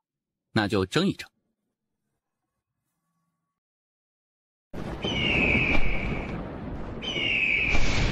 叶兄，不是兄弟我泼你冷水啊，想争第1可真是太难了。怎么说？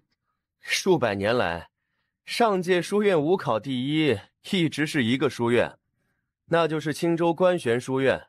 这个地方相当的不简单，因为是人间剑主出生地，因此这个地方得到了官玄书院非常大的资源倾斜，而且这个地方本身就人杰地灵，天才妖孽层出不穷。数百年来，他们一直都是武考第1，别的州只能争第2，而且他们对第2名的书院是碾压。你没信心吗？不是没有信心的事情，而是人家那边真的太恐怖了，真的太让人绝望了。不争则已，要争就争第1。叶兄，我就喜欢你这种性格。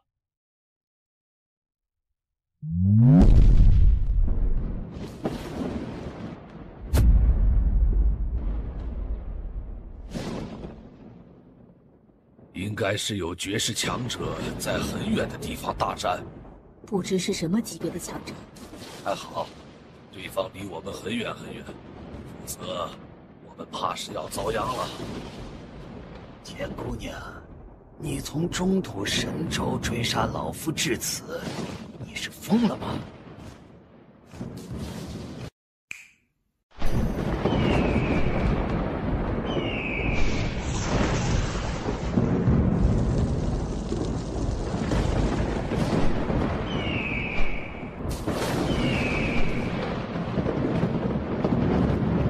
这位前辈，我等乃南州官玄书院。我并无恶意，你上来，我瞧瞧。你叫什么？叶关。可是要去中土神州？是去上界。未来若是来中土神州，可来找我。前辈，这是我在神族，你持此玉佩来寻我，神族无人敢拦你。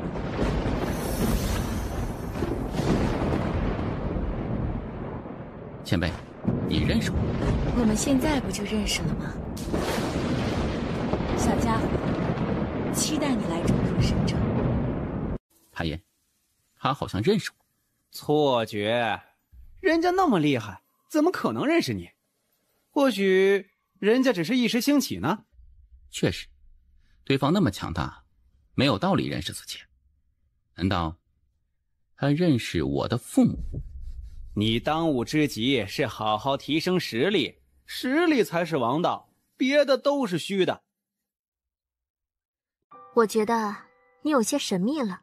刚才那位前辈的事情，他肯定认识你，但是你不认识他。你知道自己的身世吗？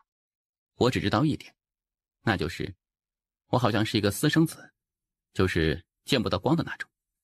我父母之所以将我放在夜族，是为了保护我。不用在意这个身份，不管你是不是私生子，对我而言都没有任何区别。在我心里，你就是夜关。小佳，我的这个身份未来可能还会带来很大的危险。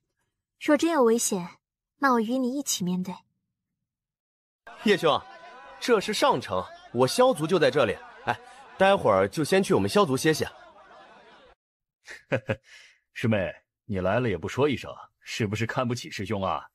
看来你在这里等我很久了。我就知道你这一次会来，不过我觉得这应该是你最后一次来了，因为不出意外的话，你们南州官玄书院应该又是垫底的存在啦。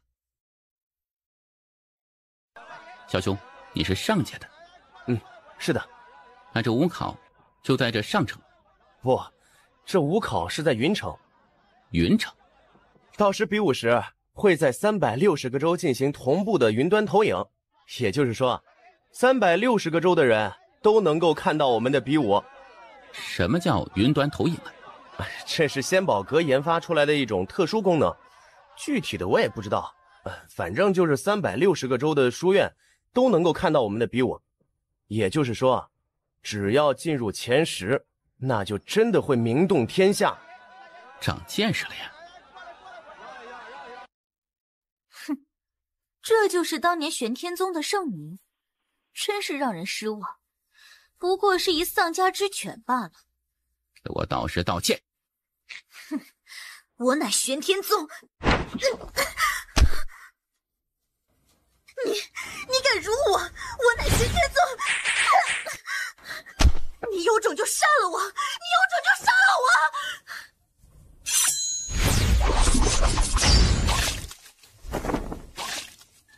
我道歉，对不起，对不起。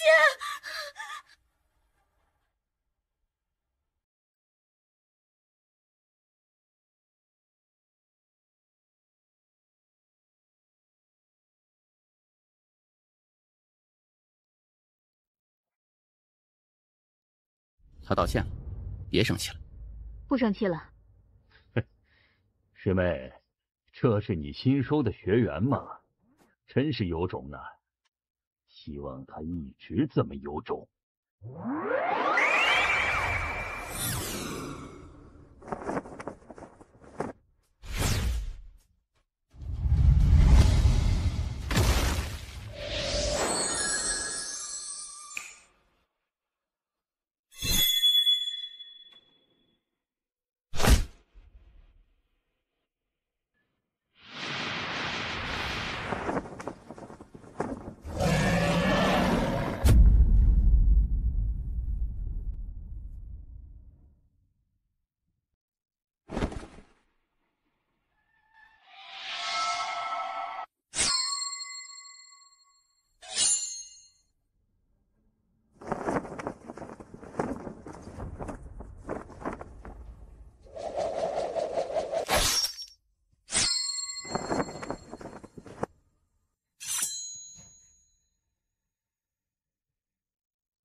当年就不该让你离去。魏通，你这老不死的东西！当年的你在我面前可是连条狗都不如的。怎么，玄天宗这是在欺我观玄书院胡人吗？哼，观玄书院，你这话说的不觉得可笑吗？你且看看，现在谁还把你们南州观玄书院当回事？今日你们若是不将此人交出来，那你们都别走了。魏通长老，你是连我儿子也要杀掉吗？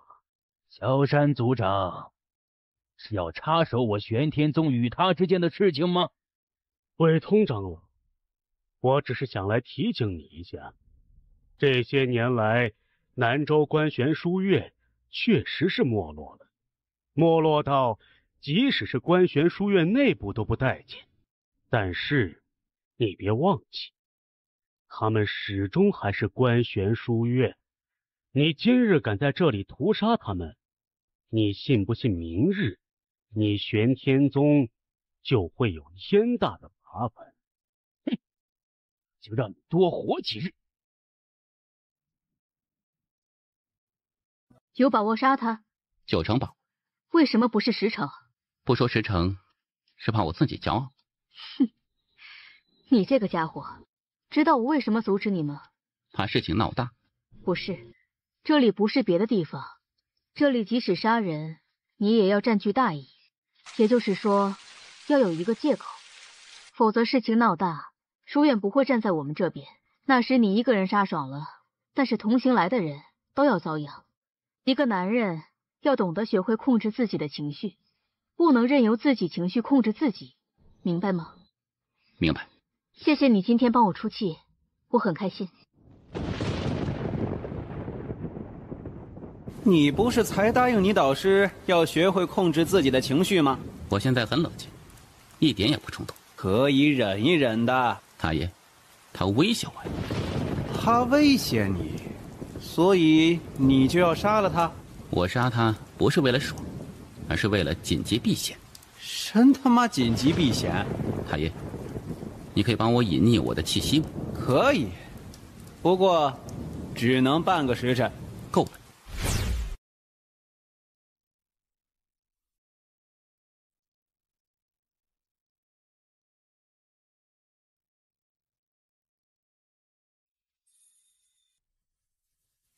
大爷，他在做什么？可能是打牌吧。原来是做这种事情，这老头可真有精力。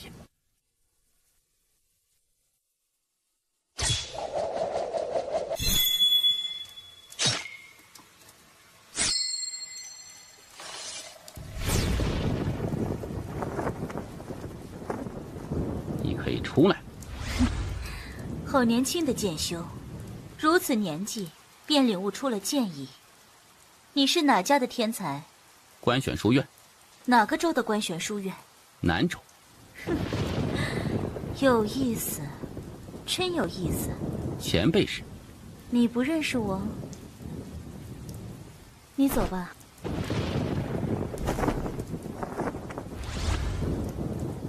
元首，他杀了玄天宗的魏通长老。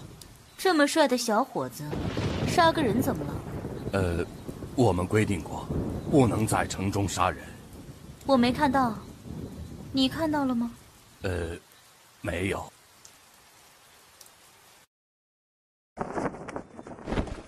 大爷，那个女人好恐怖啊！我觉得你根本不怕那个女人呢。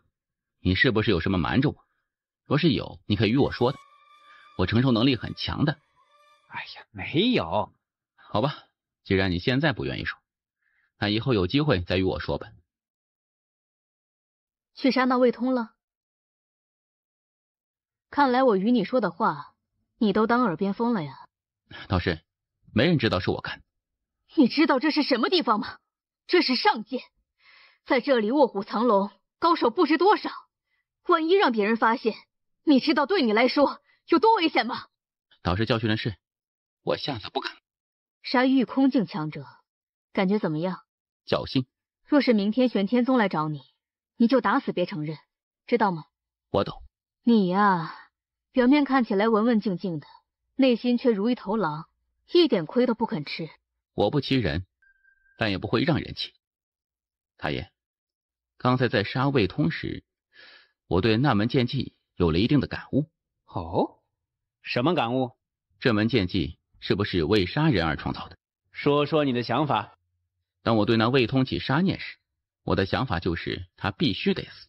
于是我发现我的飞剑威力和速度好像都得到一个极大的提升，所以我觉得要修炼这一剑定生死，不能干修炼，得杀人，得有杀心。还有吗？杀心越重，这剑技的威力就会越强。因此我个人觉得我无法像修炼别的剑技那样去修炼这门剑技，我只能通过杀人来修炼这门剑技。太爷，我猜想的是对的吗？你就遵循自己内心的想法来。这小家伙的悟性真的可怕。我们还是得谨慎再谨慎，不能让他走偏路啊。确实。陆莲，听说魏通死了，真是可喜可贺呀。是你们做的？证据呢？费半清，你知道你们这是在做什么吗？这是在挑衅我们玄天宗。哼，我好怕呀。陆莲，魏通是一名御空境强者，你觉得我们这里谁能够无声无息杀掉他？我玄天宗来到这里后，只与南州观玄书院发生过冲突，白天发生冲突，而半夜魏通长老就被人杀。除了南州观玄书院，还能有谁？陆莲，你有证据吗？没有，我就是怀疑。没有证据，你在这里说个什么？上界风大，让你的学生们小心点儿，别被风吹死了。我喜欢这种烟火气息。听说，越强的人，他们就越孤独。我不希望我的武道之路是一条孤独的路。我希望我们能够一起走。若是我们能够一直无敌，那就无敌到永恒；若是不能，那就一起作画，相约来世，好不好？你爱我吗？你爱我吗？我不知道呢，没有谈过恋爱，不知道什么是爱。不过，我觉得与你在一起很开心，这算是爱吗？我也没有谈过恋爱，不过我的感觉与你一样，与你在一起，我也很开心。也许我们都爱，也许我们都不爱，管他呢，反正开心就好了。赞同。这位姑娘，在下王家王源，初见姑娘便觉得姑娘宛如仙人落凡间，心中顿生爱慕之情。不知姑娘……你看不出来我们是一对吗？眼睛长屁股上了吗？这位姑娘，在下并无他意，就是想与姑娘认识一下。你是不是觉得你很风度翩翩？姑娘，我只是想认识一下你，没有别的意思。我不想认识你。可我就想认识你。我们不希望再被打扰。来人，半个时辰内，我要知道此人所有信息。我感受到你的杀意了。如果是我，在见到一个女子身边跟着一个男子时，我是不会主动去搭讪的，因为这不尊重这名女子，也不尊重这名男子，而他却这么做了。你会主动搭讪女子吗？努力变强，多赚钱，自有女子来搭讪你。言之有理。我觉得他不会善罢甘休的。我也觉得。你怎么想？我想去城外逛逛。小佳，你真漂亮。世间漂亮的女子可多了去了。她们的美，顶多在我眼里；你的美，在我的心里。这种情话，再说10遍就不要说了，我不想听。你们是故意引我们出来的。我原本以为你是什么大族子弟，但没想到你竟然来自南州。你有没有想好要怎么死？少爷，这2个人不简单。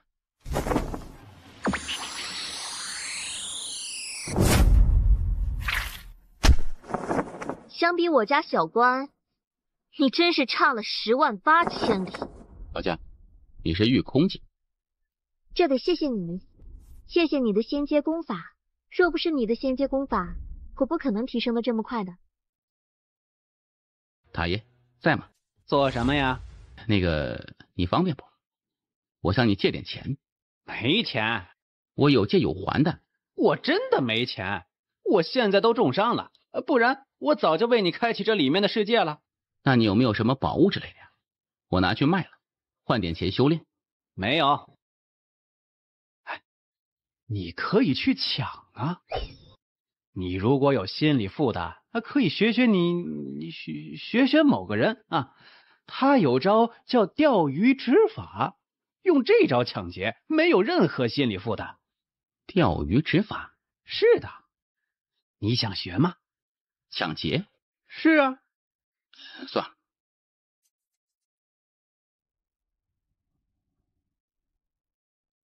御空镜，杀他之人是御空镜。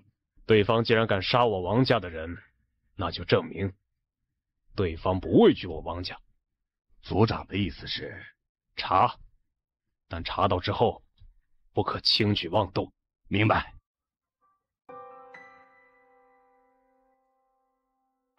这位便是叶关公子，前辈是？我是观玄书院理院院主韩修，这次来是想邀请叶关公子参加后日的欢迎大会。前辈，南州观玄书院只邀请我一个吗？南州书院的4位天才都可以参加。叶公子，后日有时还请记得准时参加。我来与你们说几件事啊，你们肯定感兴趣。青州与云州的人已经进城了。青州和云州这次来了几人呢？云州就来1人，名左夫，境界不详，实力不详，就1个人。就1个人。他们要么是破罐子破摔，要么就是这个左夫实力逆天。必是后者。云州出过3位大帝，他们肯定是不愿意一直被青州压着的。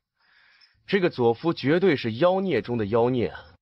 青州来了几人呢？3人，2男1女，只知道其中1名男子与那女子的名字。其中1名男子名敖汉，女子名慕云寒。实力呢？实力不详。还有1人查不到吗？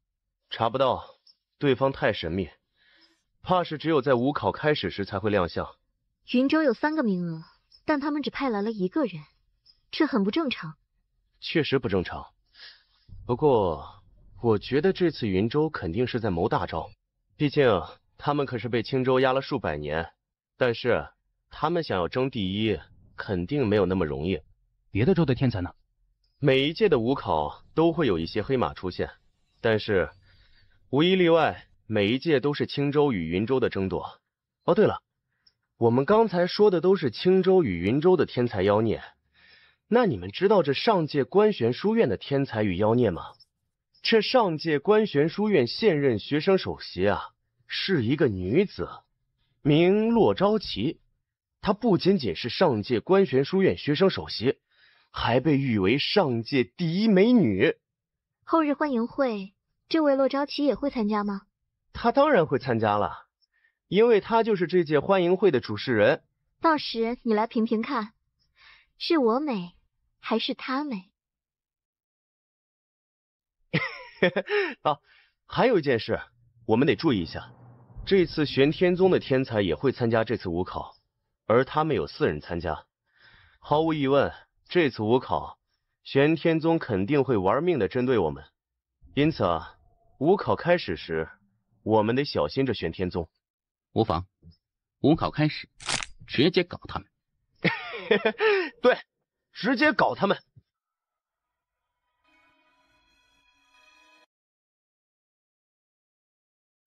2位有什么需要帮助的吗？你看这个。明白了，2位随我来。父老，有好东西。瞅瞅，一颗天阶内丹也算好东西。父老，你仔细看看。啊，这是吞雷兽的内丹，你准备卖多少？你开价。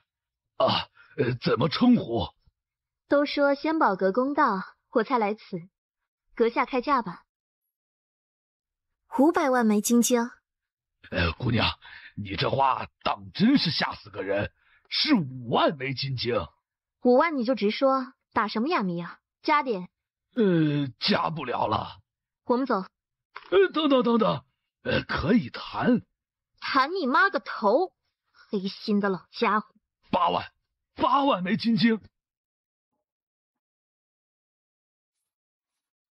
哎呦，姑娘，这已经是极限价格了。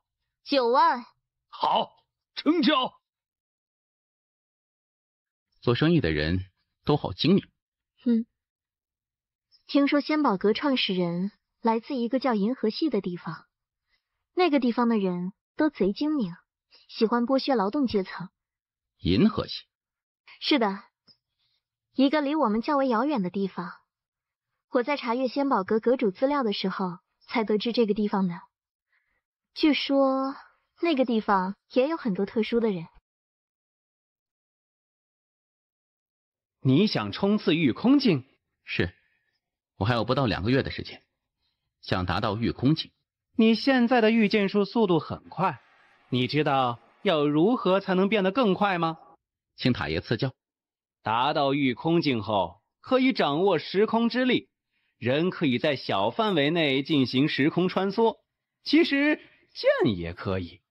而我这儿有一门针对时空穿梭的御剑术，名瞬杀一剑，一定范围内御剑穿梭时空，可一剑瞬杀对方。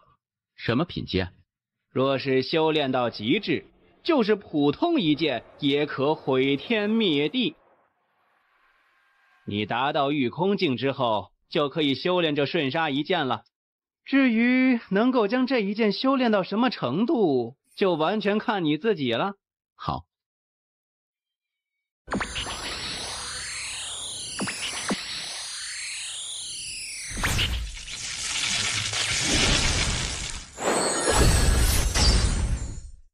这家伙的天赋就离谱啊！他到底是继承了谁的天赋呀？若是小主的天赋，也不应该呀。小主没这么逆天，而小主母这除了天天造蛋，几乎不修炼呐。他是不修炼，但是这片宇宙许多境界都是他创立的。他只是不喜欢修炼，不代表他天赋不行啊。哎，你把我给你的时空修炼之法写下来做什么？这么好的东西，我得跟小佳分享啊。这可是很珍贵的。这可是我媳妇儿，我的就是她的。太爷，你不会没有媳妇儿吧？我代表观玄书院，欢迎诸位到来上界。我美还是她美？不可忽悠。她很美，容貌不在你之下，但她的美与我没有关系。我的美与你有关系？当然，你可是我媳妇儿。骆首席，在下玄天宗陆柯，有一事想说。请说。青州坐第一排，我服；云州坐第二排，我也服；但南州坐第二排，我不服。不服，但挑我。若是你觉得不够刺激，我们可以上生死台，一战定生死。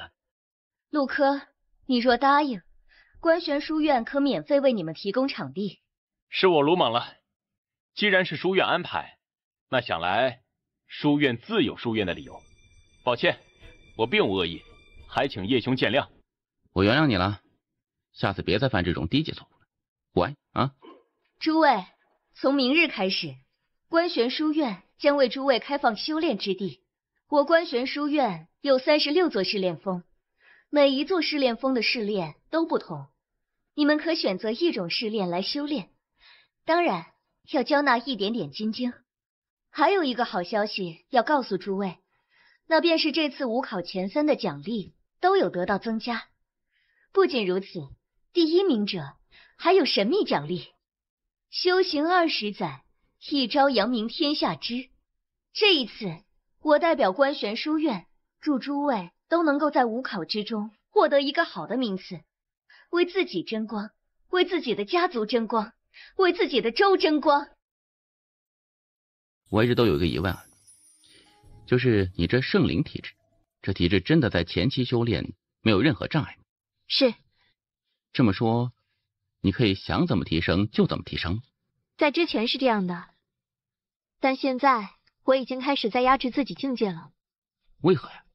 你给我的那一卷修炼之法让我明白，一个境界必须要透彻，否则就这么提升上去，最后会根基不稳。确实，我们修炼得稳扎稳打，若是提升太快，反而不好。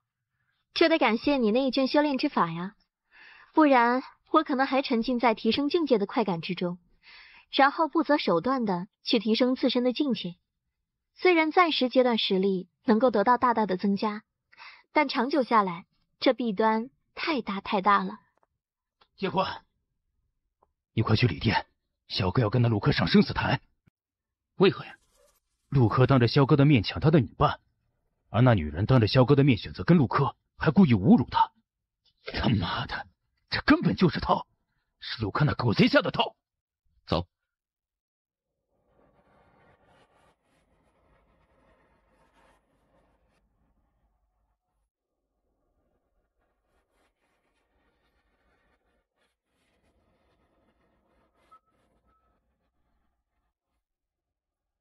叶公子，我们是要公平决斗，你不会是想要多管闲事？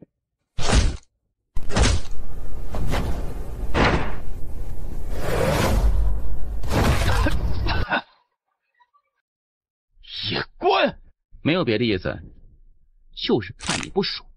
你若是不爽，打我呀！叶关，你以为你是谁？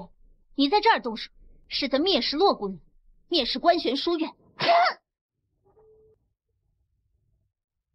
没有别的意思，就是看你不爽。你若是不爽，打我呀！叶公子，你可不能坏规矩呢。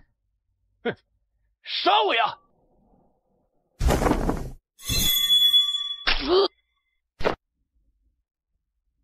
罗首席，在下并无冒犯姑娘和书院之意，只是你也看到，是他让我杀他。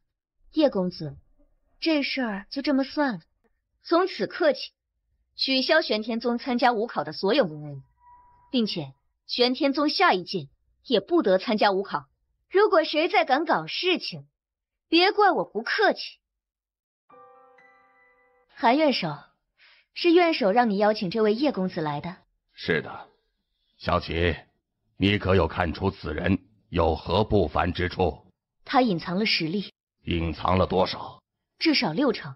不过，即使他隐藏60%实力，应该也不至于让院首如此特殊对待。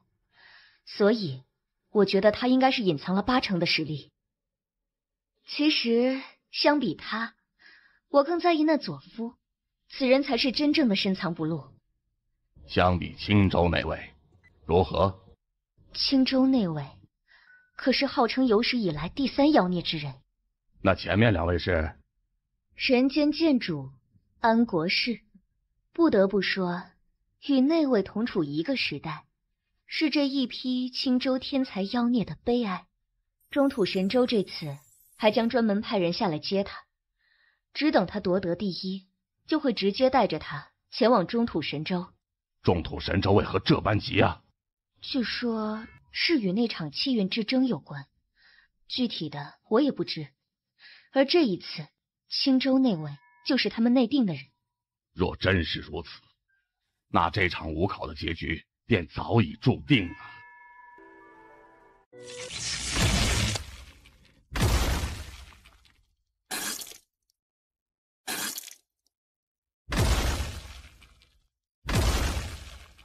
看到这家伙，我想起了一个人。他爹？不，是他爷爷。他没有他爷爷那么偏激，但是他这份毅力与心性，相比起他爷爷，一点也不差。我觉得你不应该老是吓唬他，让他觉得他是一个私生子，以后很危险的。你看这家伙拼命的样子，我都觉得有点心疼了。你不觉得他以后要面对的事情，比这个私生子的事情要危险100倍万倍吗？还是多吓吓他吧，只要不吓死就行。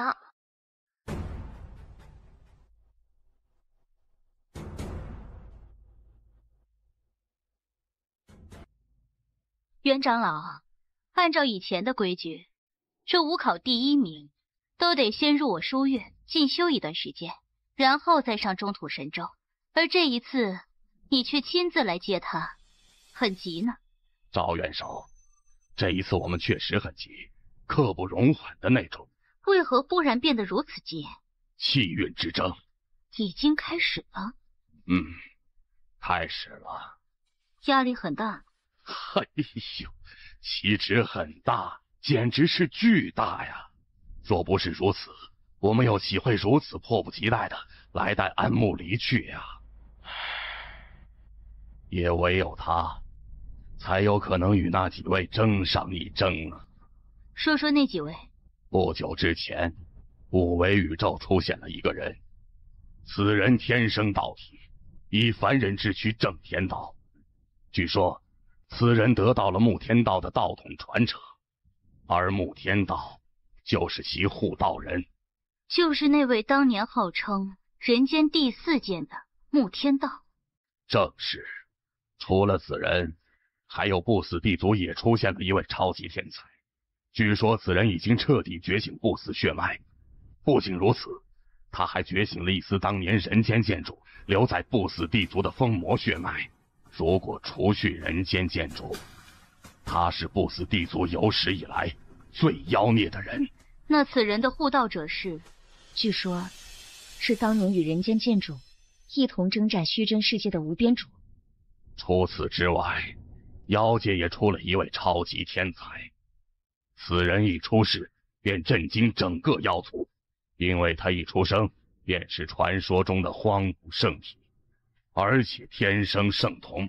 据说书院妖院院首二丫姑娘还亲自去了一趟妖界，好像还做了其护道者，也不知真假。以上这几个妖孽都是妖孽中的妖孽，护道者更是一个比一个恐怖啊！而银河系的那位更加恐怖。银河系？据说银河系那位是一代天命之人。他的护道者是谁？据我们猜测，可能是安武神。开始。听说你是圣灵体质。是。多么漂亮的脸蛋呀！若是就这么死掉，多可惜。求杀！多么漂亮的脸蛋呀！若是就这么死掉，多可惜。求杀！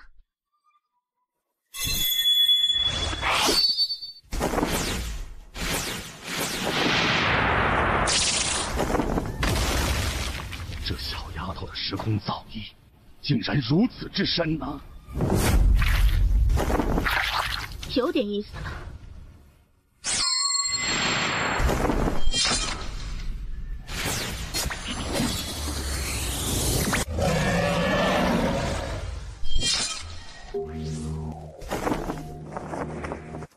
你们2人谁跟我打？你们这样让我很没面子。我跟你打，为何？他喜欢踢蛋。你是欺负我不下流是吧？祖父，相比南州的这个家伙，我更希望跟你交手。来，让我看看你们云州今年有没有长进。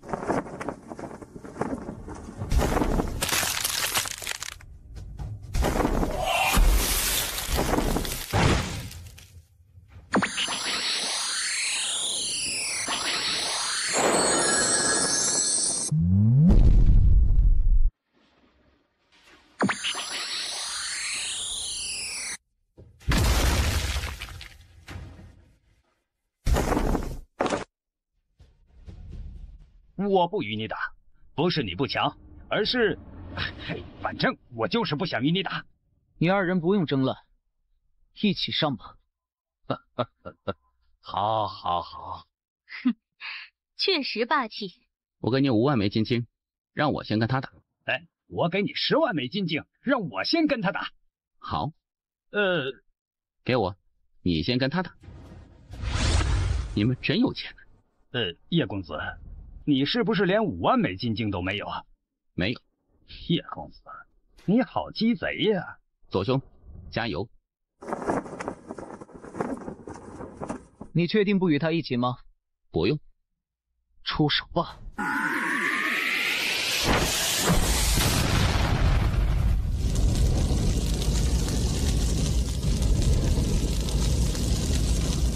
你还有最后一次机会出手，用你最强的一招，不要浪费时间。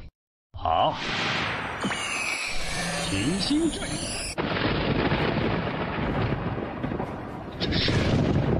这是神界通神之术。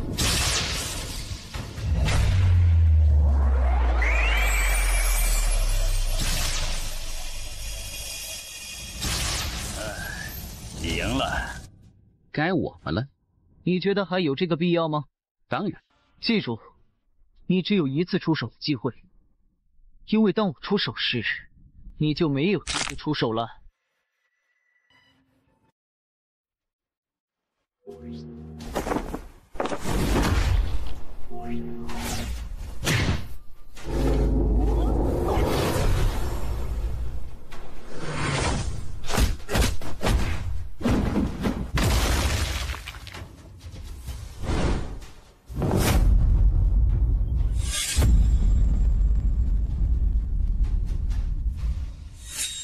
不得不说，你让我很震惊。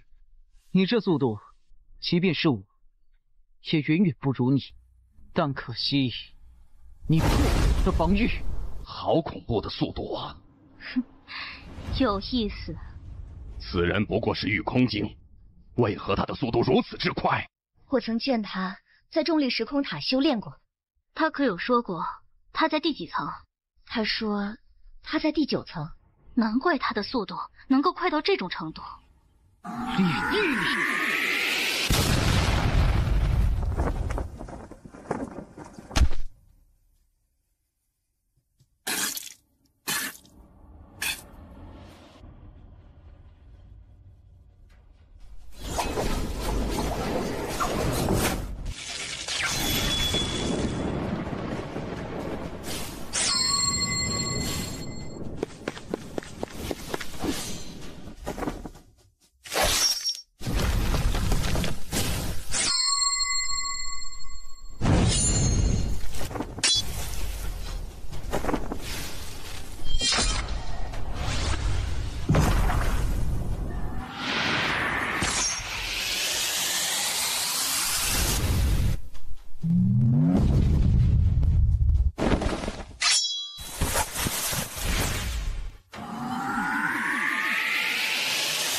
真龙，这是来自中土神州真龙一族，他竟然获得了真龙一族的认可，他竟然获得了真龙一族的真龙守护，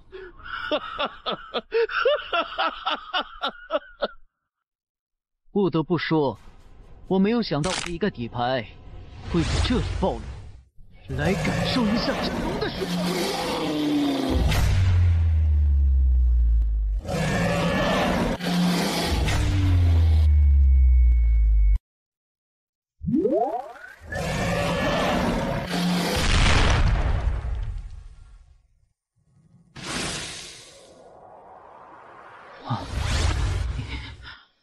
怎么可能？太爷，这真龙血脉之威，为何对我没有作用？可能是头假龙。我有真龙共享防御，莫说你，就算比我高2个境界，也杀不了我。我与他打，还是与安木打？他与我签订了契约，我与他共生共死，可以说他是我的伙伴。你若有伙伴，也可以叫出来。这不违反规则。这第3关就是无规则争斗，除了叫外人相助，可以使用任何手段。你现在若是认输，那么战斗可以就此结束。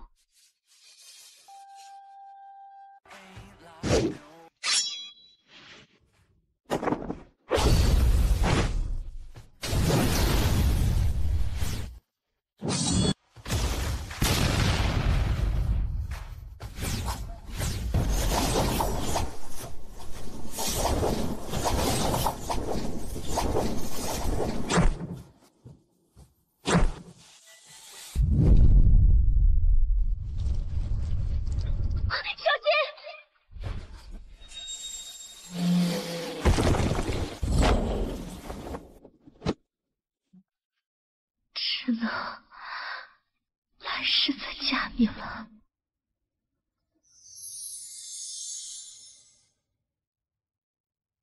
这不是公平决斗吗？这不是公平决斗吗？这还有天理，这还有公道。屠我真龙一族，你也配？这位是真龙一族大长老敖萧，你若出手阻止，官玄书院无事，但你可能得死。就这样？是，忍，否则就是死。我去！你是什么玩意儿？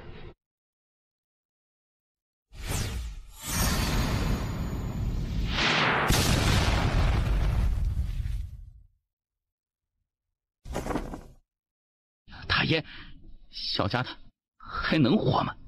哎呀，能救他！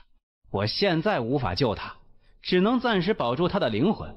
而且他灵魂受到重创，你得为他寻来一柄剑，才可以让他灵魂恢复如初。不然，就算此刻复活他灵魂受到了重创，也是残缺之魂。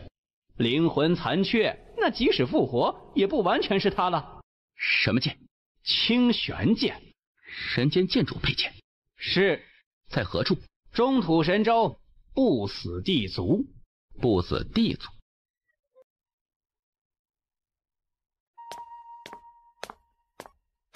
不可！安家曾经出过2位战神，他乃安家后人，你杀他，就是与安家2位武神为敌，也是与官玄书院为敌。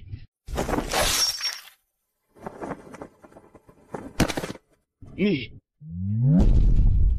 如此恐怖的气息，这肯定是安家某位老祖。滚！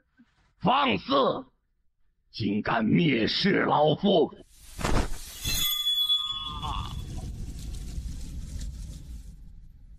怎么回事？没有出现。或许是上天要你活下来。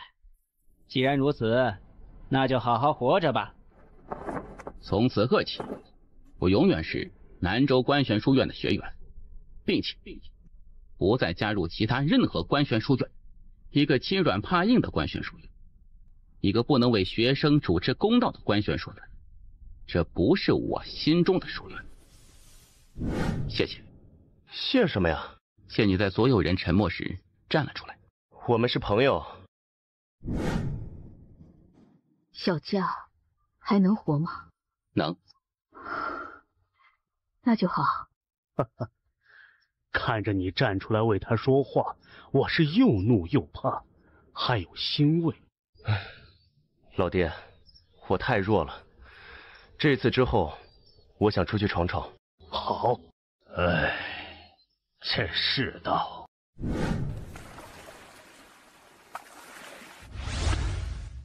刚才官玄书院的骆昭奇骆首席来了，他带着第1的奖励来的。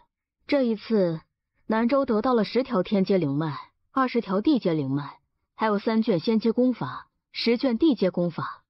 除此之外，你个人还有30万枚金晶奖励。不仅如此，他们还说，中土神州书院唯一的那个名额将给你。只要你愿意去中土神州官玄书院，那他们将直接向总院告真龙一族，为你主持公道。老师，帮我把这30万枚金晶还给他们吧。你不想去中土神州官玄书院？我要去，明天就去。不过，我不会加入官选书院。小家伙，若无官玄书院为你抵挡真龙一族，你这一去中土神州，必遭真龙一族疯狂报复。你生死有命，若我能扛得过去，我便会复活小家，屠真龙一族；若是我扛不过去，就与小家一同死去。老师，我去中土神州了，您保重。可一定要回来啊！我等你。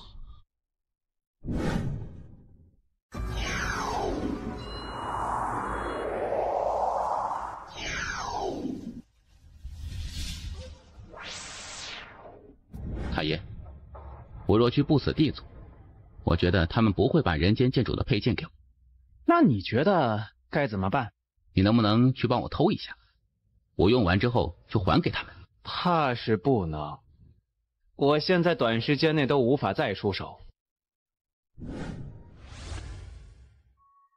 你到了中土神州，准备先做什么呀？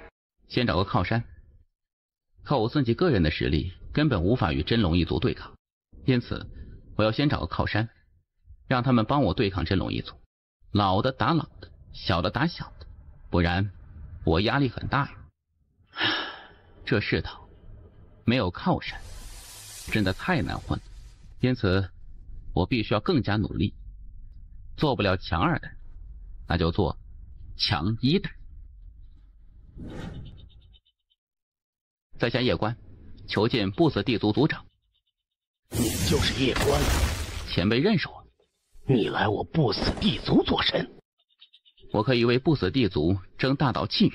哼，争大道气运是假，寻求我不死地族庇护你才是真吧？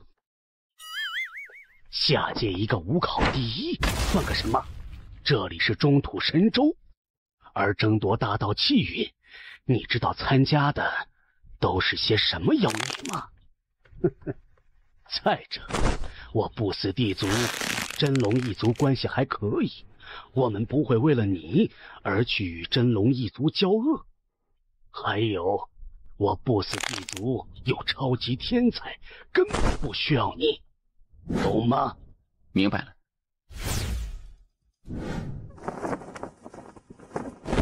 何人？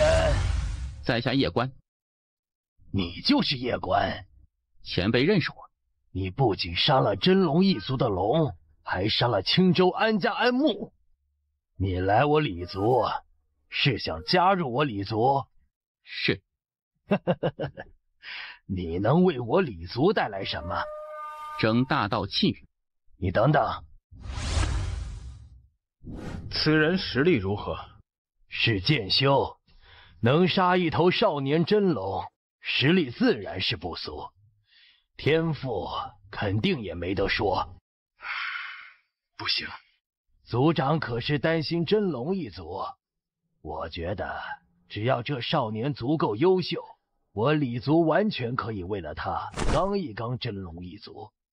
反正有半只仙族在，我李族根本不用怕他真龙一族。不仅仅是真龙一族，还有安家。他杀了安牧，将事情做绝，安家势必也会报复。而安家那2位武神，让他走吧。我观此人气度不凡，未来这份因果，我李家不能接。叶公子，很抱歉。哎，去神歌试试。神歌族？是的，我认识他们一位先祖，他们那位先祖绝顶聪明，他的后人应该也不会差。太爷，你还认识他们先祖呢？走吧。你就是来自下界的那个叶关？是。你来此是想加入我神歌族？是。等着。放心，如果他们不同意，我会亲自出面。他们那位先祖必定会给我面子的。我相信太爷你。哼，你居然还想加入我神鸽子？你是怎么想的？我神歌族会为你得罪真龙一族与安家，真是可笑。让你们先祖离歌，出来见我。你是个什么垃圾玩意儿，也配见我离家先祖？嘿，你们先祖见到我都要叫一声塔爷，你信不信塔爷我今日断了你神歌族的天命气运？断我神歌族天命气运，你还真是癞蛤蟆打哈欠，好大的口气！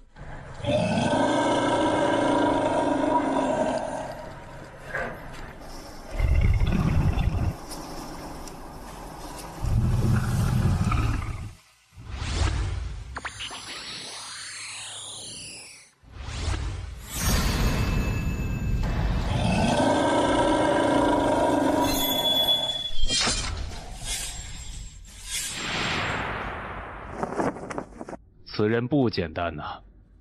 哼，凌云族长，那少年是一位剑修，也就是说，他身后必有一位剑修强者。我之前让人调查过，他身后的那位剑修，顶多只是一位大剑仙。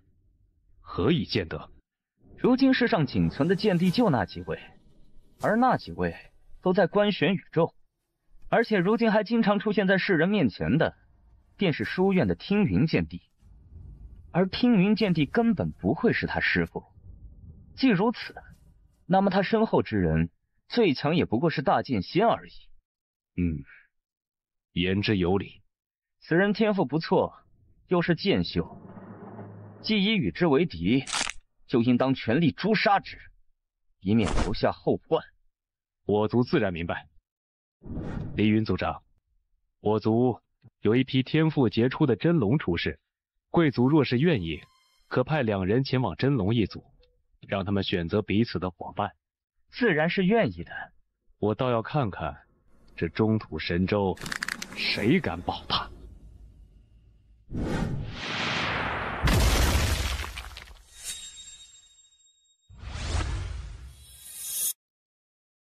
塔爷，你没事吧？我不能再出手了。塔爷，是我连累你了。唉，说这话做什么？塔爷，他们目标只是我，要不你离开吧。我吸了你那么多年的玄气，就这么离去，我也挺过意不去的。所以，就让我陪你一段时间吧。等你成为大剑仙后，我再走。去神族吧，给你玉佩的那位姑娘是个好人，这次应该不会有意外了。不如直接带他去观玄宇宙。唉，去了做什么？继承家业？大哥，他现在什么实力？他去那边，那边的人会服他吗？哼，不服又能如何？难道还敢杀他不成？谁敢？新公主、月皇、大荒族，还是太初神族？是不敢，但是敢架空他。以他现在的实力，他有这个能力管理这无尽宇宙吗？做一个傀儡观玄院长有意义吗？再者，你忘记了小主的交代吗？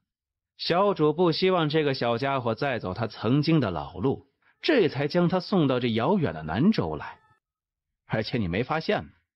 如今的观玄书院在小主消失这么多年后，已经开始出现内部腐败。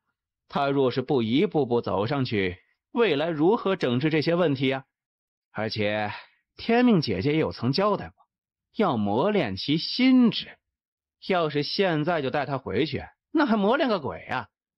不经世间万千难，如何成就世间第一剑？而且你我的伤也非这片宇宙能够解决的。我们2个现在这样，而老一辈顶级强者大多死的死，沉睡的沉睡，我们镇不住信公主与月皇他们的。世间第一剑。还有，我希望你明白一件事情，我们2个已经不是当年的我们。你现在半死不活，而我本体神魂受到重创，我们现在已经没有那个资本装叉了。如果我们死在一些宵小手中，那他妈不是要让人笑掉大牙？唉。我从未想过自己有一天会混得这么惨。妈的！若是让虚真世界的人知道他的存在，他们一定会发疯一般打破小主留下人间的结界，然后下来干他。让他多吃点苦吧，家产以后再继承吧。阁下是？你一位前辈给我的，让我来到中土神州之后，可以来神族找他。啊，公子，快请。怎么称呼？叶关。你便是那上界武考第1的叶关？你杀了2头真龙，你来此是想加入我神族吗？先祖前往观玄宇宙了，现在不在神族内，你可以在此等他归来。至于能不能让你入神族，得看他的决定。少族长，真龙一族敖蒙到访，想见见少族长。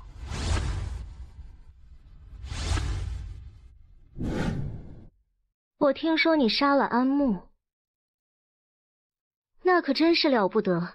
要知道，那安慕可是有着真龙一族的少族长追随，有真龙守护，而你却能够杀他，你的剑一定很强很强。侥幸。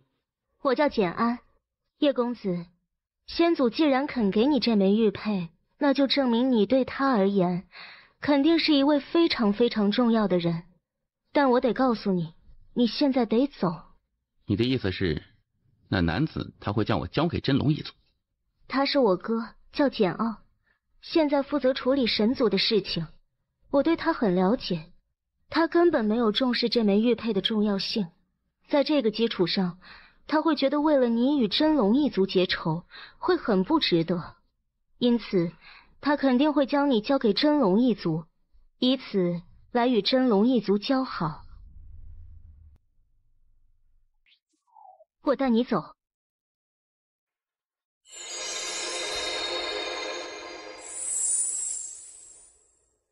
我也不知道他为何会这么做。少族长，这叶关我真龙一族必杀之。至于缘由，你应该也很清楚。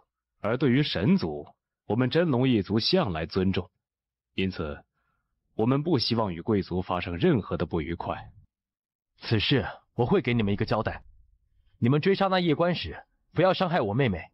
我先祖很看重她，你若伤她，我们2族将是不死不休。暂时安全了。你为何这么做？为了我哥，为了我神族。何意？第一，你能够让先祖赠送玉佩，这证明你绝对不是一般的人。特别是你杀了安慕与那头真龙后，还能够活到现在。如果我神族将你交给真龙一族，先祖赠送玉佩的善因就会变成恶因。往小了说，这份恶因可能会害死我哥；往大了说，这份恶因会害我神族。也许是你多想。也有这方面可能的。不过你能够杀了安慕与真龙一族后，还能够活到现在，这是极其不简单的。而且我了解先祖的性格，他不会随意将自己的玉佩赠送给别人的。不管如何，简安姑娘，多谢你的帮助了。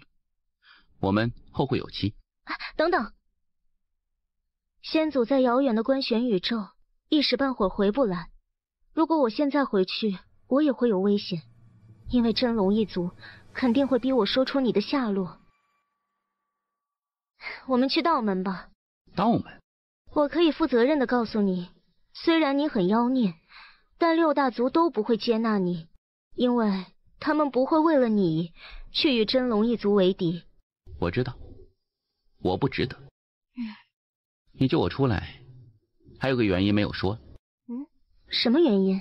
你怕你先祖真的收留我，那个时候神族就不得不与真龙一族为敌，而在你看来，神族也不值得因为我而与真龙一族死拼。叶公子，你这份心智，我倒是真有些小瞧你了呢。我能够理解姑娘的所作所为，也很感激姑娘出手相助。您放心，我不会再去神族，连累神族。你不该放他走。不得不说，这位叶公子确实不一般，少有的俊杰。唉，可惜啊。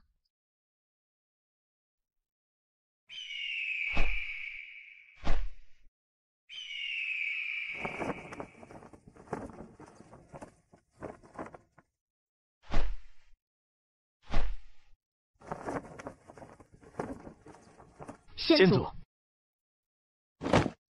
此刻起，你将不再是我神族少族长，押下去，关禁闭100年，100年内不得出神族。先祖，带下去。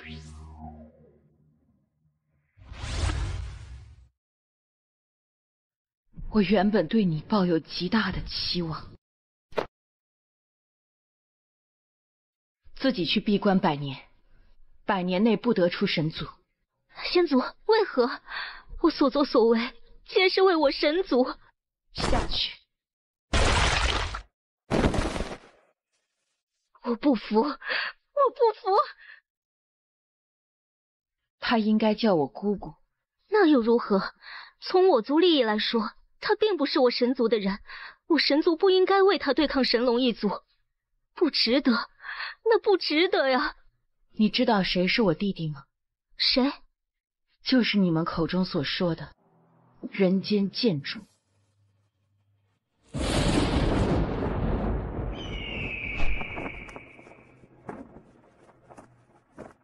前辈，我本体在观玄宇宙办事情，这是我的分身，跟我去神族吧。不用了。生气了？没有，我已经处罚他们了。前辈，简安姑娘就莫要处罚的，她的所作所为皆是为神族，并无过错。而且，若不是她相助，我可能已经无法离开神族了。那你与我回去。前辈，真的不用了，我已经有新的去处了。你是一个人吗？我身边还有一位塔爷。好，前辈，告辞。弟弟，你在那个世界到底发生了什么？塔爷，你对道门了解的多吗？还好。听说道门历史悠久，还在观玄书院之前。是的，道门曾经是这片宇宙的秩序维护者，而观玄书院是新的秩序维护者。改朝换代？算是。既然是改朝换代，那为何道门没有被彻底灭掉？因为人间剑主当年也是道门的一员，因此他在重建秩序后，并未彻底灭掉道门，而是让道门继续存在。这么说来，人间剑主格局还蛮大的呀。道门虽然已经没落，但还是有不少能人的。你若是能加入道门，其实也不是什么坏事。你确定让他入道门？有问题吗？我能有什么问题？只要你不担心就好。道门曾经也为这片宇宙做过许多事情，他们的功绩小主都承认的。而道门没落，小主也是有着很大责任的。若是这小家伙能够振兴道门，那就真的是天意吧。你是？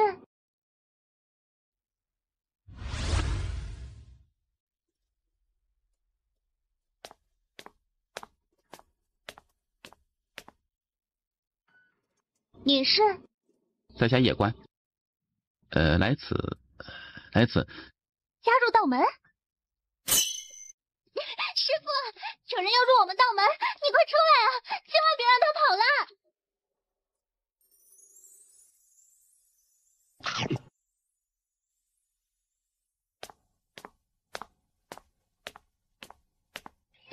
师父，就是他要入我们道门。你身上有业障，我们道门不收。啊，师父，难得来一个，你怎么不收呢？这家伙身上有强大业障，若是收他，我们师徒未来怕是都难以有个善果呀。我觉得他长得挺帅的呢。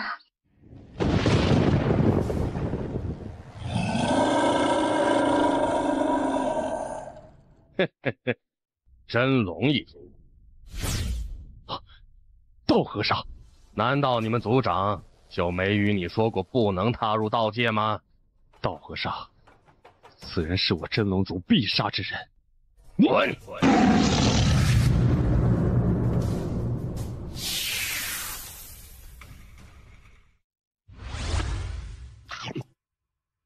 你与真龙一族有仇？我杀了一头真龙。你就是下界武考第1的叶关？我很出名吗？你不仅杀了真龙一族的少族长，还杀了他的追随者安木，而这安木是安家的人。我不怕真龙一族，但是我刚不过安家。他们祖上2位武神，一个比一个逆天，我打不过。所以，你要不要去别家试试？我很能打。你很能打有个屁用啊！年轻人，现在出来混是要讲势力的。前辈也是一个人，却能够不惧真龙一族。有些人他的势力是他身后的势力，而有的人他一个人就是他的势力。前辈是后者，我想做前辈这种后者。你小子说话倒是挺好听的，可惜啊，现实比你想的要残酷很多。据我所知，气运之争就要来临，我要参加气运之争，我要争第一。我若争第一，必可振兴道门。振兴道门？小子，你可知这次气运之争有多恐怖？乾坤既未定，你我皆是黑马。我不相信天命，我只相信自己。你等等，第一，你随我来。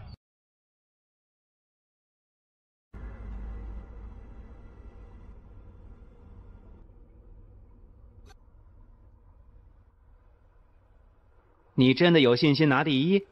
没有，我吹牛逼的。不吹，他怎么可能收我呀？师傅喜欢他？是啊，说真心话，这小子很对我胃口，而且心性极佳，天赋极佳，真的是一个绝佳的好苗子。我们道门能在这种时候得到这种天才，真的是祖上冒青烟。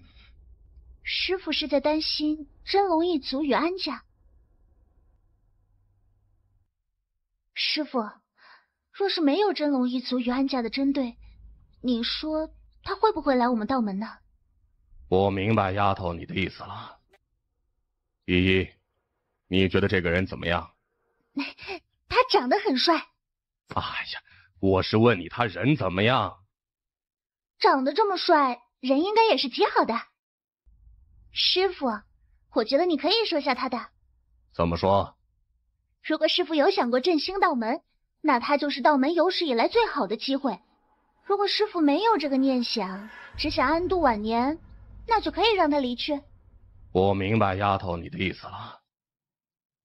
现在起，你就是我们道门的人。谢过师傅。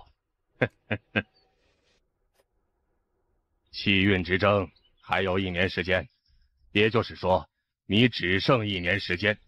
我只需要钱。没有。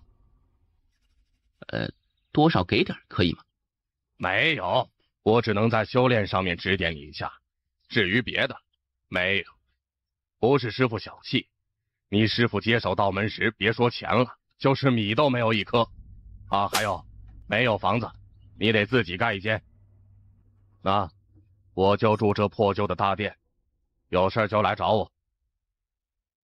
叶师弟，你好，我叫南陵依依。依依师姐，你现在的任务是得建一座房子，不过此刻天马上就要黑了，只能明天盖了。好，我去做饭。太爷，以前道门真的辉煌过吗？辉煌过。那怎么没落到这种程度了呀？这玩意儿小偷来了都会于心不忍吧？叶师弟，吃饭了。好。都是自己人，随意啊，随意。哎，小乖，你是剑修，那就是有剑道师傅。你剑道师傅是？我不知道他的名字，只知道他喜欢穿一袭素裙，所以我叫他素裙姐姐。他什么境界呀？不知道，我只知道他是一位大剑仙。叶师弟，你是剑修，那你会御剑是吗？会。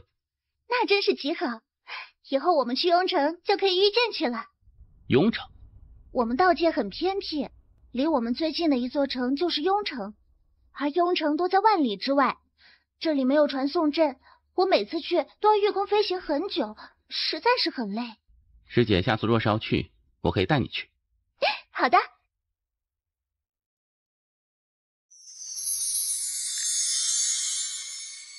太爷，我要屠掉整个真龙一族。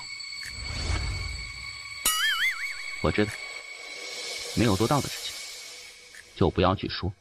没有打扰你吧？唉，现在道门终于多了一个人，这种感觉真好。道门这么多年来，就一直是师姐你与师父吗？嗯，是的。师姐，你的家人呢？抱歉。你想哪里去了？他们没有死。其实我是南陵族的。震惊吧？其实我只是一个私生女，我母亲本是一个小家族的普通女子，但因为与南陵族少族长结识，于是生下了我。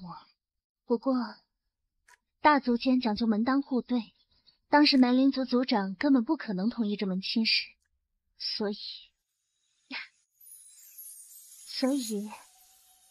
我与我母亲没有得到南陵族的承认。而现在我父亲已经成为南陵族的族长，我以为他会认我与我母亲，但直到我母亲死去，他都没有来看一眼。那一刻我知道他早已经忘记我们。叶师弟，你不会看不起我吧？其实我也是私生子。私生子？我塔爷与我说，我其实是叶族的私生子。我们叶族在官宣宇宙是一个超级大族，我父亲还是个上门女婿。叶师弟，你天赋这么强，若是让他们知道，叶族肯定会接纳你的。不会的，塔爷与我说，若是我被叶族知道，他们会疯狂杀我的。毕竟私生子这种事情是很不光彩的，我会努力的。悲惨的出生我无法改变，但未来的人生我可以改变。叶师弟，你恨你父亲吗？不恨，我倒是觉得他挺可怜的，年纪轻轻的就吃软饭。哎呀，不知道怎么想。啊，我原本以为我已经够可怜的了，现在看来，叶师弟，你这身世比我更可怜呢。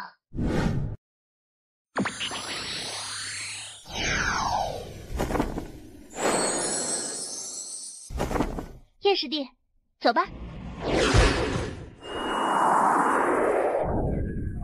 叶师弟，你这御剑速度真是好快啊！叶师弟，这御剑飞行可真是太舒服了。可惜我体质不太好，只能修炼一些术法神通，做一名神法师。神法师？是的，我会很多术法，还会一些禁术呢。不过我一般不打架。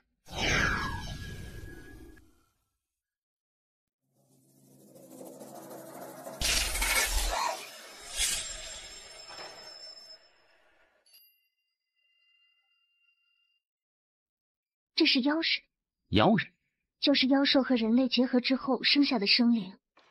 如果妖兽和人类都特别强，那他们生下的后代一开始起点就很高，可以直接自由幻化人形态或者妖兽形态。而如果一方很强，另一方很弱，那就会变成妖人，也就是人不人，妖不妖。他这种妖族不认他，人类也不认他，等待他的就是被卖去做奴隶。他多少价格？这位公子要买10000枚金晶。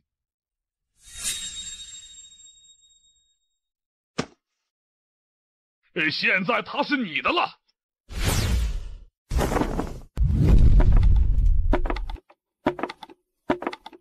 你自由了。人类，你想玩什么把戏？我救你，2个原因。第一，我一时心善；第二，1万枚金晶对我而言并不算多，我还付得起，仅此而已。我就是一个普通的妖人，你今日的善举，未来不会有任何的回报。那种救人之后被救者后来王者归来报答你的套路，只存在在那种胡闹的小说之中。我也喜欢看书，但你说的这种小说我很少看，我也建议你少看。如果你非要看，我建议你别带脑子看。老师，你确定那个家伙有天命气运的存在？确定，虽然很隐蔽，但你老师我是什么人呢？怎么可能感受不出来呢？这家伙不仅有天命气运加身，还有一些特殊的气运在。唉，你刚才若是出手，有很大的机会杀掉他，然后吞噬掉他那些气运的。他不像是个坏人。大道气运之争根本就没有对与错之分，只有胜者与败者。你不杀掉他，吞噬掉他的天命气运，1年后的大道气运之争，你怎么跟那些妖孽争夺？他还出剑救我，人家救我，而我还要恩将仇报，这说不过去啊。丫头啊，作为过来人，我得告诉你，很多时候真的不能仁慈，你仁慈就会输。可杀他有违我本心。好吧，坏心境的事情确实也不能做。师傅，你以前真的与人间剑主交过手？废话，哼！你以为你师傅是在吹牛逼吗？当年我可是牛逼的很，知道无边主吧？就是与人间剑主一同并肩作战的屌毛，那个小瘪三，当年见到我就跑的。人间剑主，他真的很强很强吗？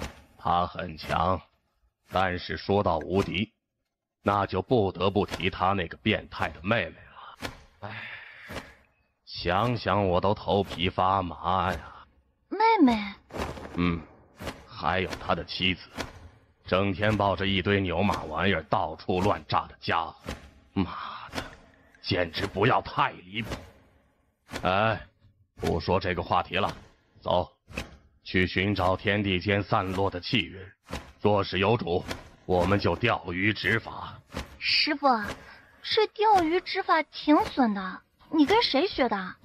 人间剑主，我当初就被他这么坑过，他是真的不要脸啊！哎，我告诉你，他是真的不要脸啊！我从来没有见过这么不要脸的人，我操，我都无法形容他的不要脸。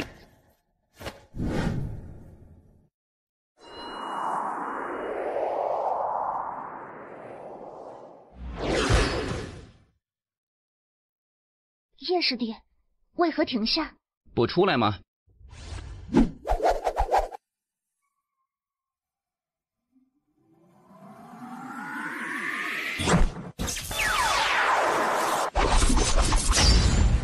你们给我下套！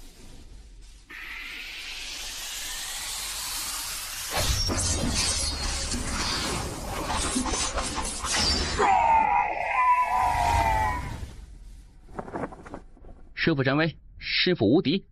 那龙肉，1人1半。师傅，真龙一族肯定还会再来的，我们得先撤。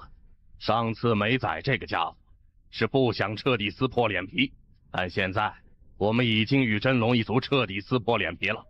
你知道这意味着什么吗？他们会疯狂报复你。啊，师傅真是太阴损了。师弟真是智慧无双啊！我们来晚了。你是那道和尚出的手？那叶官自然是没有这个实力的。既然你道和尚不好好养老，真龙一族也只能为你送终了。师傅，真龙一族怕是会报复我们的。你觉得该怎么办？弟子现在实力微弱，只能打1个，其余的就看师傅您了。你这个年轻人看起来老实，实则满肚子的花花肠子，不是个好人。丫头，要小心他一些。别的我实在也打不过呀。那你敢杀人家真龙一族的龙？打不过不代表我不敢打呀。有种！叶师弟，你是不是想修炼？你可以去仙宝阁。仙宝阁？是的，仙宝阁有特殊的修炼场所，不比观玄书院差。当然，这很花钱。据说特别好的地方，一天就需要上万枚金晶。仙宝阁是一个神奇的地方，只要你有钱，什么都能买到。可惜我没钱，不然我一定要买许多许多青丘时代的上古剑术来观看学习。青丘时代？师弟，你不知道吗？我们所在的中土神州属于观玄宇宙之下，而整个观玄宇宙分为2个时代。第一个时代是人间剑主的时代，因此被称之为人间时代。第2个时代是青丘院首的青丘时代。青丘院首那可是如今观玄宇宙第1强者，不过已经有1000年没有听说过他的消息了。有人说他去寻找人间剑主了，也有人说他陷入沉睡了。具体的我也不知道，可能只有观玄书院总院的人才知道吧。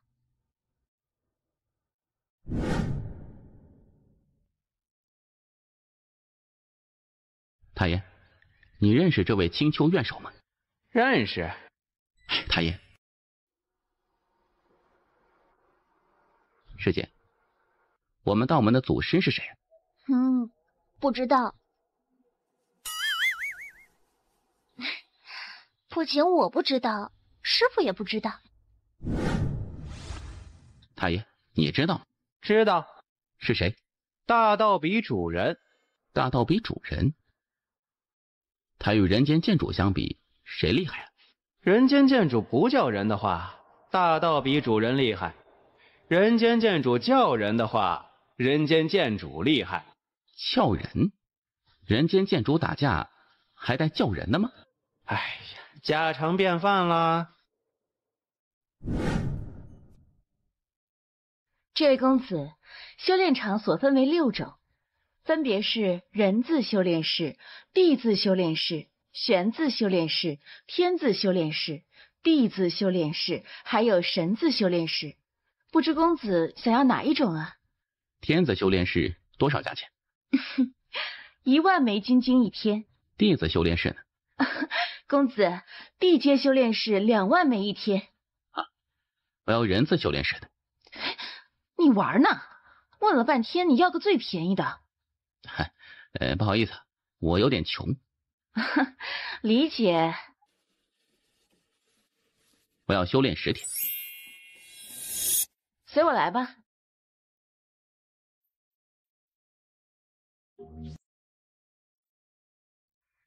你想修炼哪方面啊？我们类型很多的，各种各样的都有。重力。那这是1重重力，进去吧。我要去10重重力。10重？你不过是御空境，你确定你要去10重？是的。那就是10重传送阵。姑娘，你们这里最高是多少重啊？16重。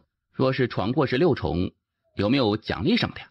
有，如果在20岁以下闯过16重的重力，可以奖励30万枚金晶，但至今无人能做到。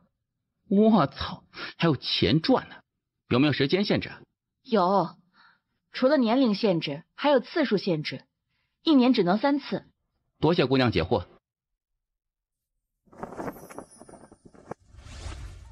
人是真的帅，但也是真的穷。哎呀，也不知道是哪家的穷少，看着怪可怜的。苦命人呐！听说那夜关入了道门。是。不知敖天族长是如何打算的？那道和尚实力不简单。再不简单，也不过是一人。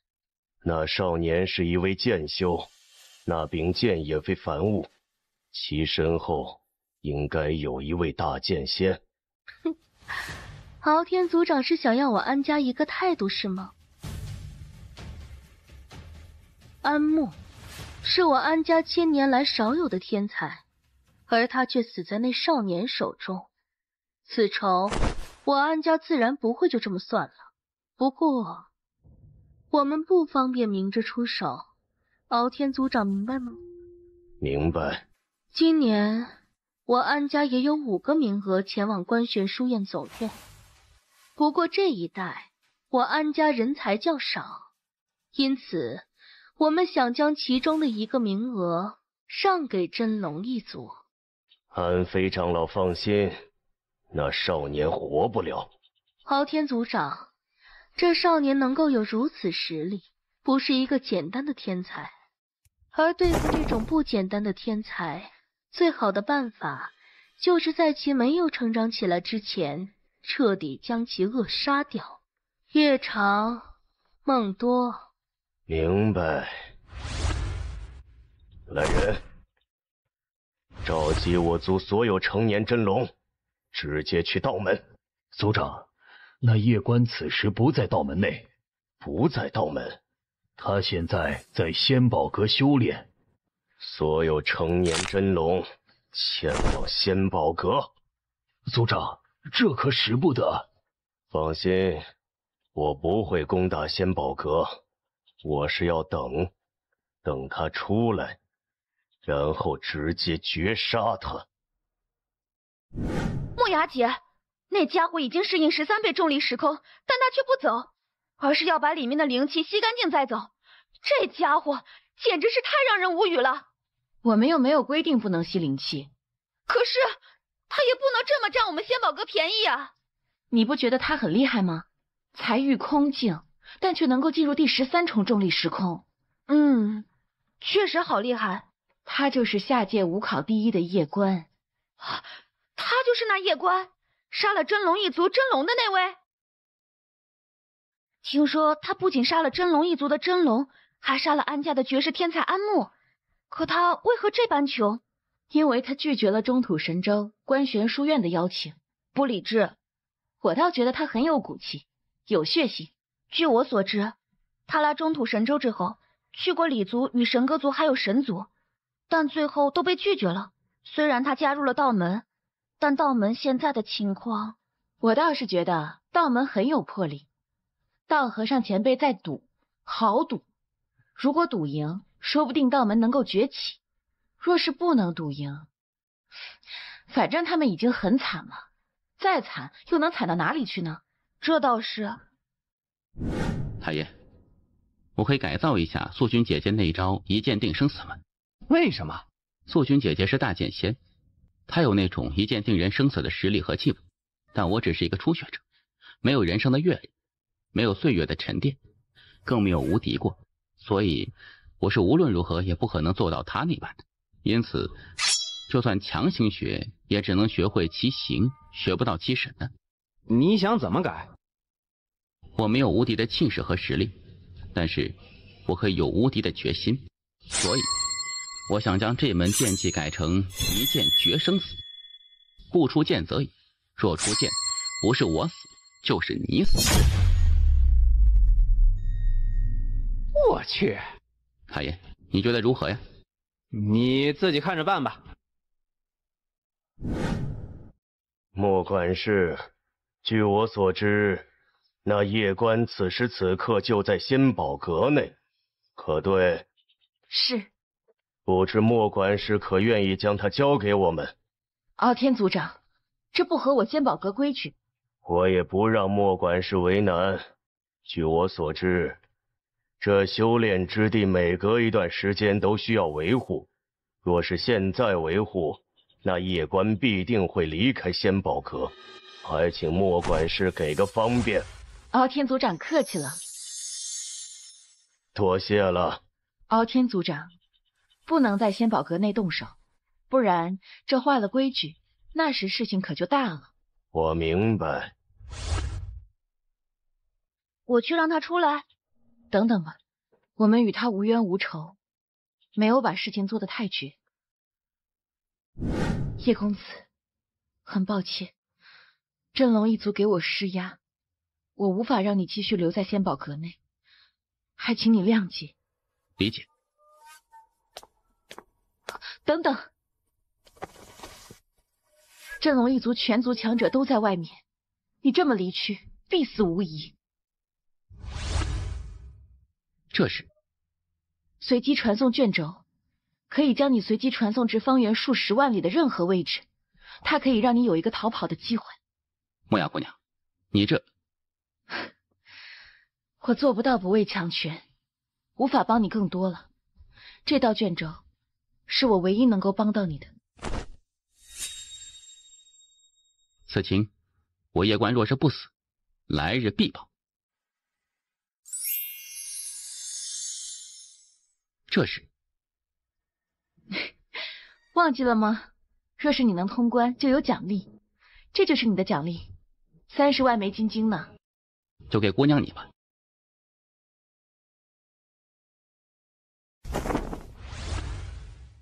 告辞。木雅姐，那可是30万枚金晶，你为何不要？许多时候，人情可比金钱重要的多。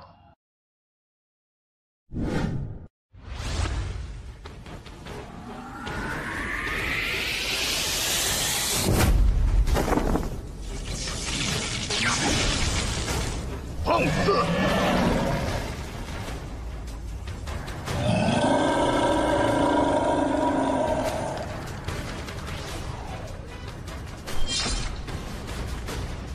随机传送卷轴，分头追！太爷，刚才有多少道器械？200多道。妈的，真龙族这是疯了吗？一来就来这么狠的。你是要回道门吗？不能，现在回去就是连累师傅和师姐。叫人？叫人？叫谁呀？我的意思是，你如果不叫你师傅帮忙，那你准备怎么办呢？你觉得他会怎么做？按照以前套路，是叫人。那套路过时了。唉，看看吧。莫雅姑娘，借仙宝阁传送阵营。你快！你想传送去哪里？你确定？随我来。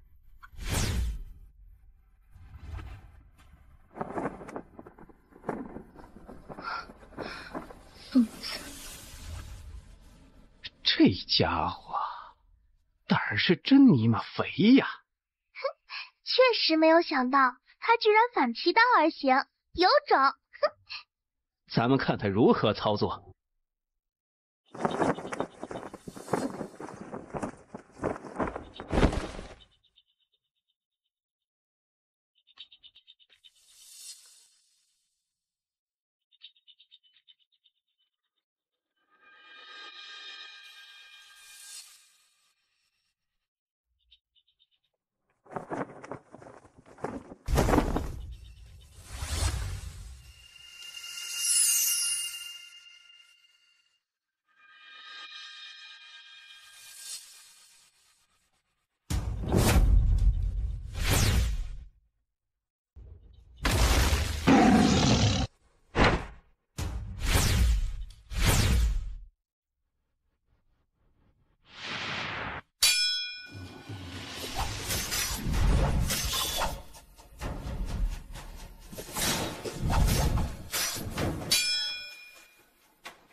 你接下来打算怎么做？如果我猜的不错，真龙一族必定会疯狂的找我的。以你现在的实力，对抗不了他们，所以我不能与他们硬刚，我要玩阴的。哦，怎么玩？偷袭、暗杀，有计划没？大爷，你说真龙一族会不会想到我还会回去？你是真牛啊！敖天族长来此，可是为了那夜关？敖天族长，我们仙宝阁不参与这些俗事。敖天族长，你这是什么意思？只是想与陈管事交个朋友。这位夜关公子来历可不简单。不简单。此人身后的大剑仙，我仙宝阁之前调查过，但查无此人，连我仙宝阁都查不到，那是很不简单了。哼，那又如何？一位大剑仙而已，他若是敢出现，我真龙一族要将其灭之，不过是弹指间。师傅，师弟不会有事吧？哼，他会不会有事我不知道，你师父我肯定是要有事了。师傅，我觉得师弟做的没错，杀一个不亏，杀2个血赚，不是吗？丫头，你下山去躲躲。好。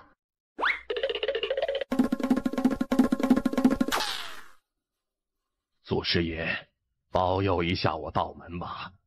我道门真的已经很惨了，你再不保佑，我们就真的要灭门了呀！只是破空境，正是。可有人相助？比如道和尚。我官宣书院错失一良才呀！远古当日在下界遇到此人，却不拉拢。他应该是顾忌真龙一族。哼，愚蠢！此等天才，杀2头龙怎么了？还有安家。之前我族拒绝了此子，并且联合真龙一族围杀他，此子必已将此记在心中。若是让其崛起，未来必将报复我神歌族。我觉得我们与其还没有到你死我活的地步。此人如此妖孽，身后之人怕是大有来头。继续与其死磕，不是很明智。我建议就此观望。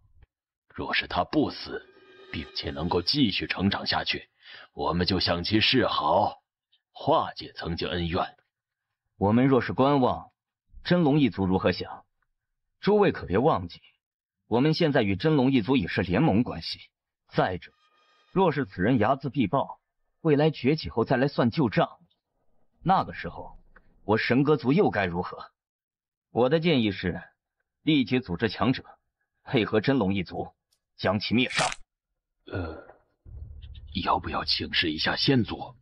先祖见多识广，或许能够知晓那夜关背后的神秘剑修。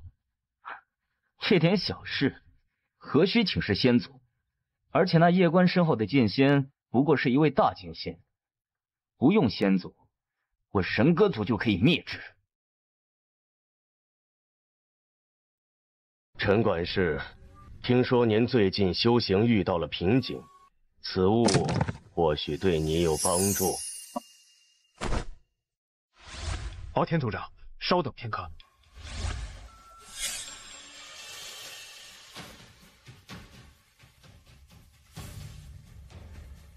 为何查此人？机密。出示你的管事印。至于。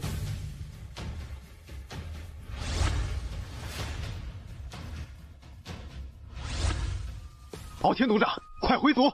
何意？他又去你真龙界了。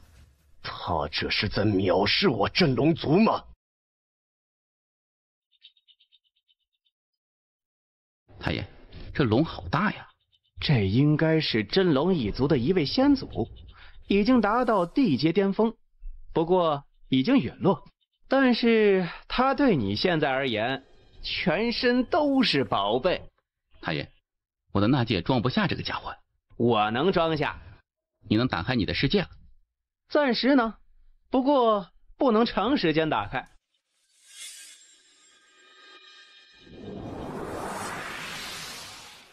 快走！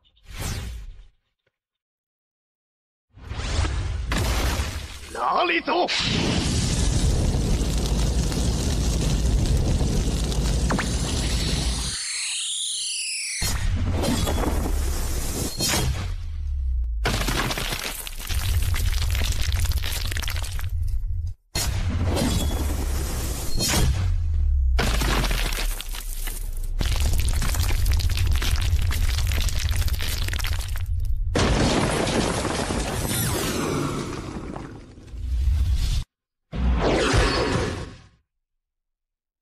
夜官偷走了鳌狐先祖的尸体，请神阁族长黎云来一趟。不管你身后到底有什么人，我真龙一族都会让你们变成死人。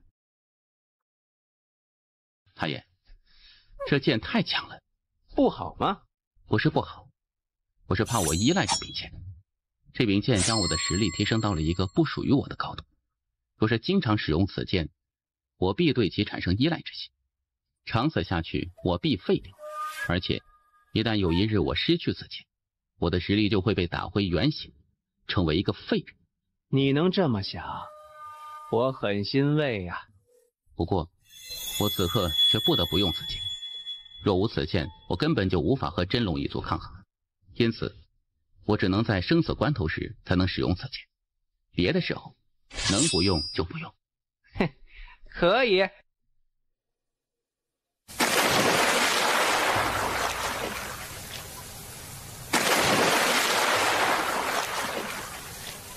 师傅，我已经彻底掌握了这枚大地法则。不错，走，去仙宝阁，我们去寻找下一个法则。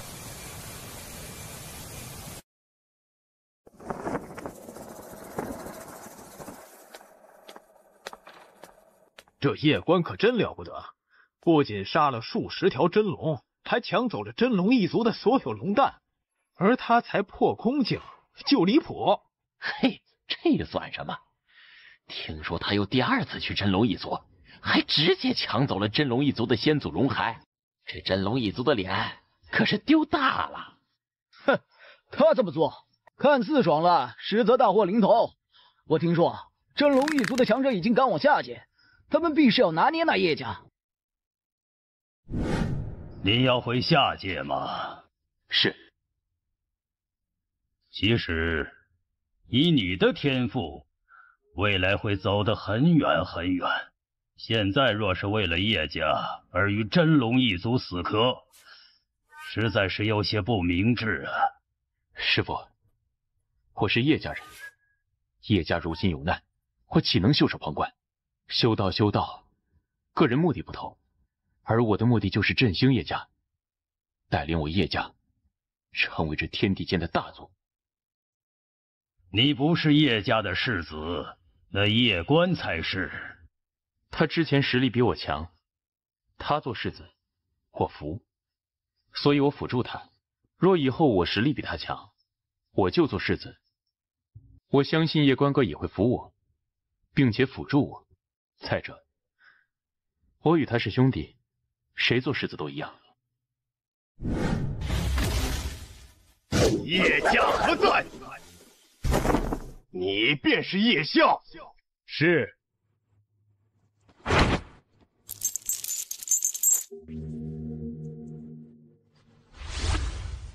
那是叶冠，回族，快！拦住他！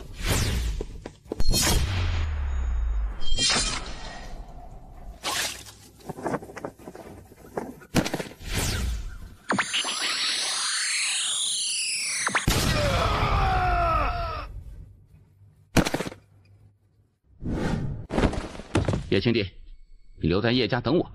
你可是要去真龙一族？他们抓走族人，就是为了我。我与你一起去。那是真龙一族。那又如何？此去，我与叶家众人可能都无法再回来。你留着，未来若是你们都死在了真龙一族，就算未来我屠了真龙一族，又有何用？好，走。太爷，你走吧。你什么意思啊？我此去必是有去无回，你就不用跟着我去做无谓的牺牲了。你若是不去，苦修1年，1年后真龙一族必无人是你对手。而你若是此刻去，只能陪着他们一起死。做人做事都要讲良心。今日我若是不管叶族众人，让他们因我而惨死在真龙界，我良心不安，负了我自己的良心。即使日后绝世无敌，那也没有意义。太爷，感谢你的知遇之恩，此恩此生无以为报，只有等来世了。这小家伙，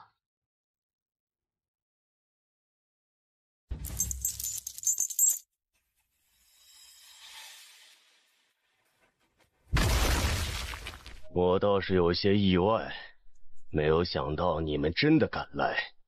不得不说，你们2人很有种。比剑，杀！眼睛弟，这个敖天与乃一众真龙，你选。老实说，我都不想选。那我给你选，你打多的，我打少的。要灭我们叶家，先灭我们兄弟2人，来吧！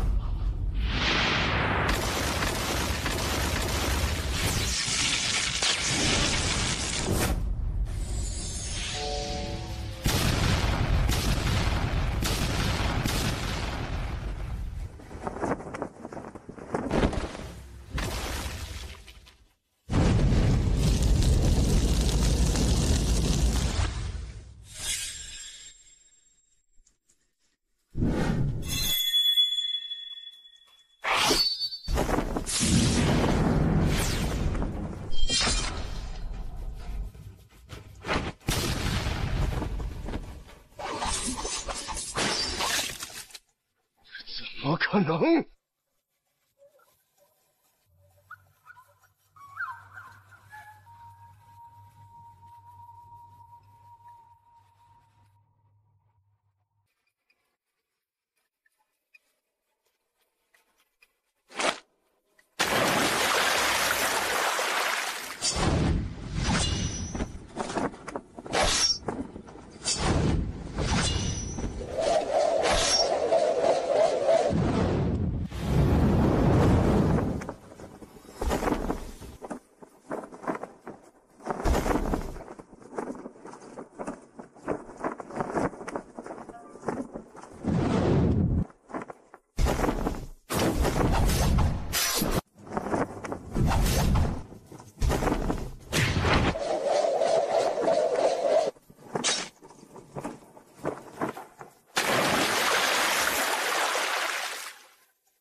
乃龙王守护，你如何能伤我？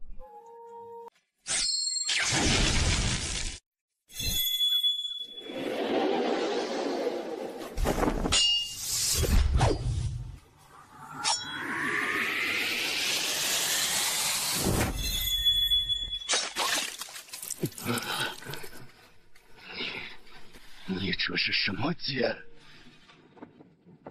行道界，怎么可能破我龙魂守护？怎么可能？绝不可能！行道剑，未曾听过。你师尊到底是谁？到底是谁？他穿着一些素裙。素裙，我从未听过。他是一位大剑仙吗？他是一位大剑仙。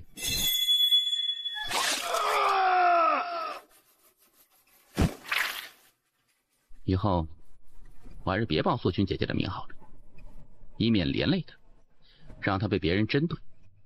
有什么事，还是我自己扛吧。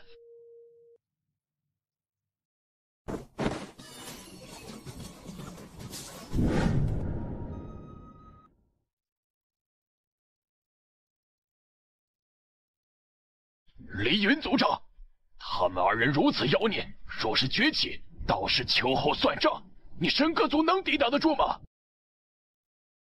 杀！哼，当真欺这两个小家伙身后无人吗？你是谁？你也配知武名？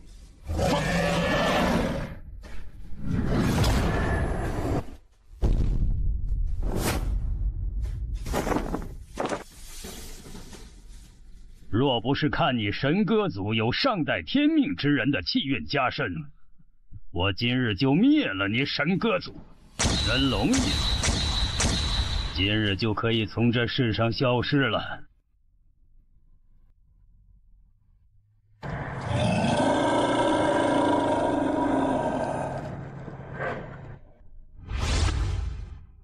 真龙一族虽只是我天龙族的一个分支，但也不是什么阿猫阿狗能灭的。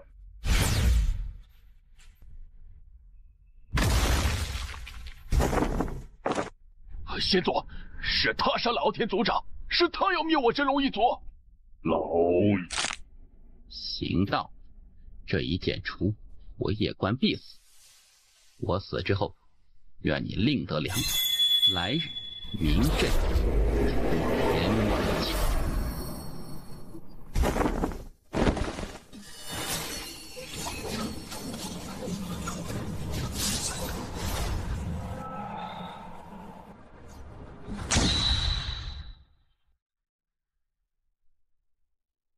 忘却生死，心中无畏，不依赖外物，自己就是剑，剑即是自己，人剑合一。剑道小成，他竟然达到了剑仙。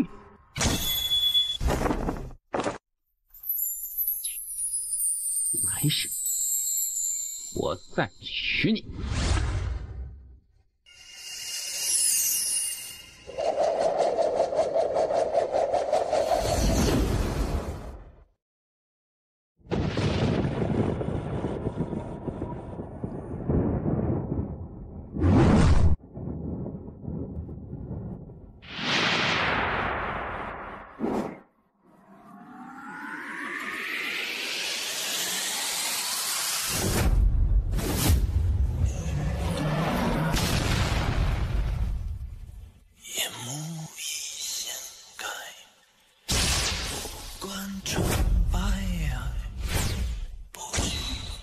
见为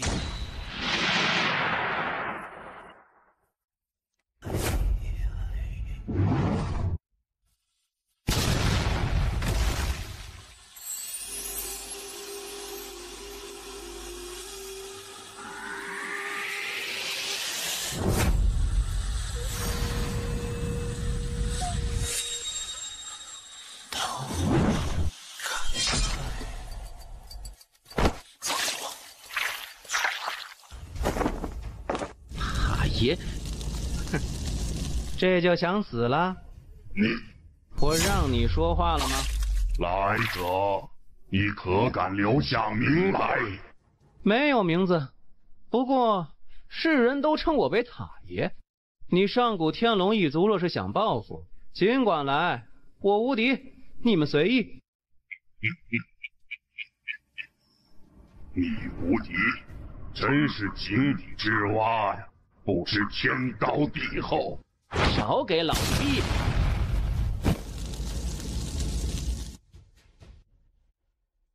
站着别动，谁动，我杀谁。没事吧？还好。你不怪我吧？怎会呢？若不是你出手，我可就死了。我岂能怪你？我若是早点出手，做人要讲良心。塔爷又不欠我，让我成为剑修，帮助我成长，这已是天大的恩情了。我岂能再要求你这样那样的？道友是不方便透露，见谅。你这弟子很优秀，即使放到当年人间剑主时代，也是佼佼者。你选中之人，不管心性还是天赋，都是绝佳，很不错。敢问阁下尊名？你配知道吗？阁下可知，我神歌族有上代天命之人气运家族，而上代天命之人就是人间剑主。这我倒是知道，你们先祖就是离歌嘛。当年他与我与人间剑主相识，人间剑主念情，因此让神歌族成为了大族。今日你这神歌族的天命气运就该断了。哼，狂妄！此乃人间剑主所赐天命气运，岂是你说断就断的？那你就好生看一看，看我能不能断你神歌族的天命气运。小道，别搞事情！哎呦喂，大姐，我的好大姐！哎。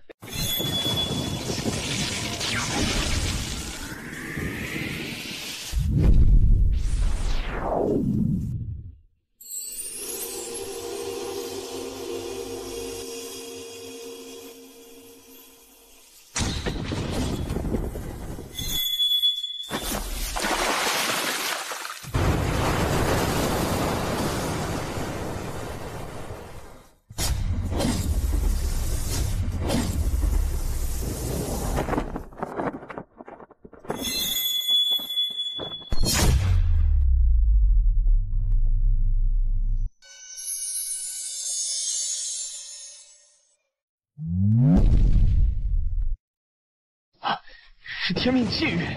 你竟然真的斩断了我神歌族的天命气运！哼，不服，你打我呀！幻仙族！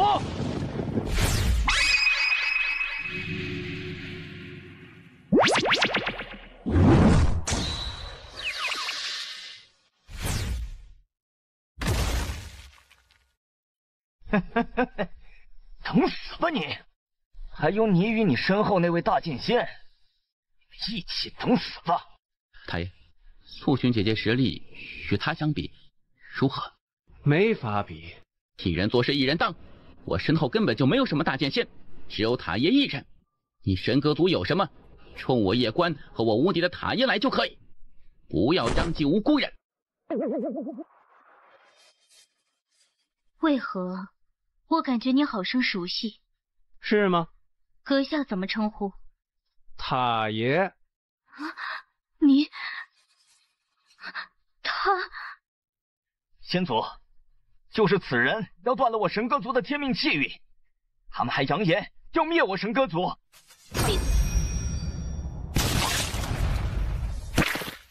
抱歉，小家伙，这是我神歌族的错，可以放过我神歌族吗？小家伙，若是你不想放过神歌族，就摇头；若是想放过，就点头。其余的别问，也别管，点头或者是摇头，剩下的别管。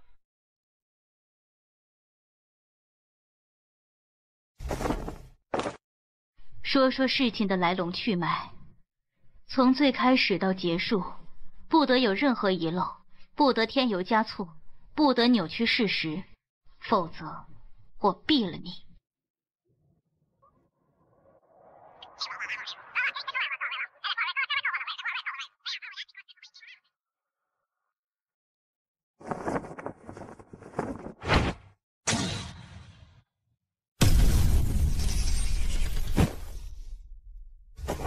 先祖，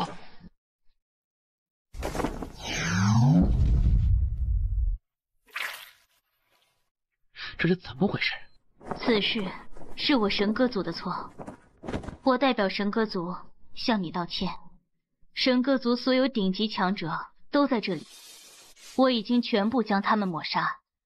你看，可以了吗？神歌族所有顶级强者都在这里，我已经全部将他们抹杀。你看，可以了吗？你以后会不会报复我？不会，不信你可以问问你的塔爷。放心，他不会来报复你。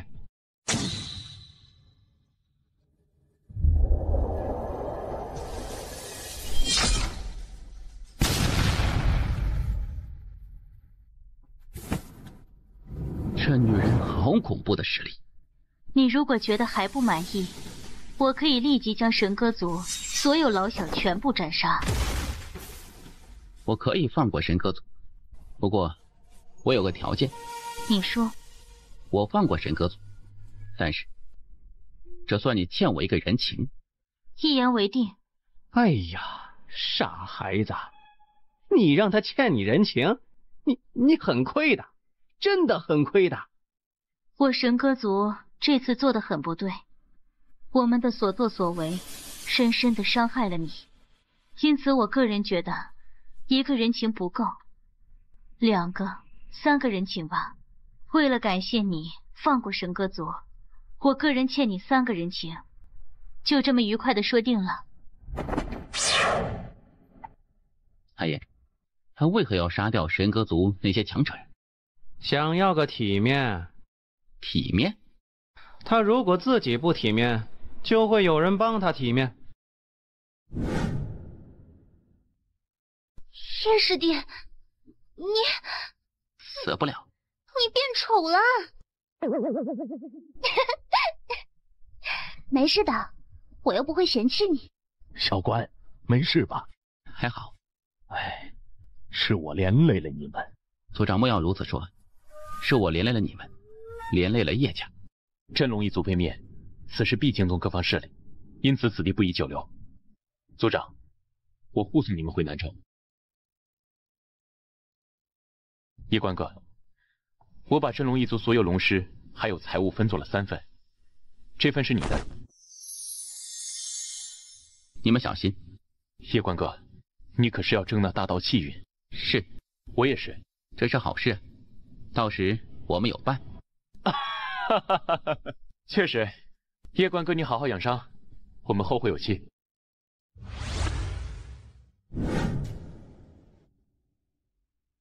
中州院守陆朝文见过叶首席。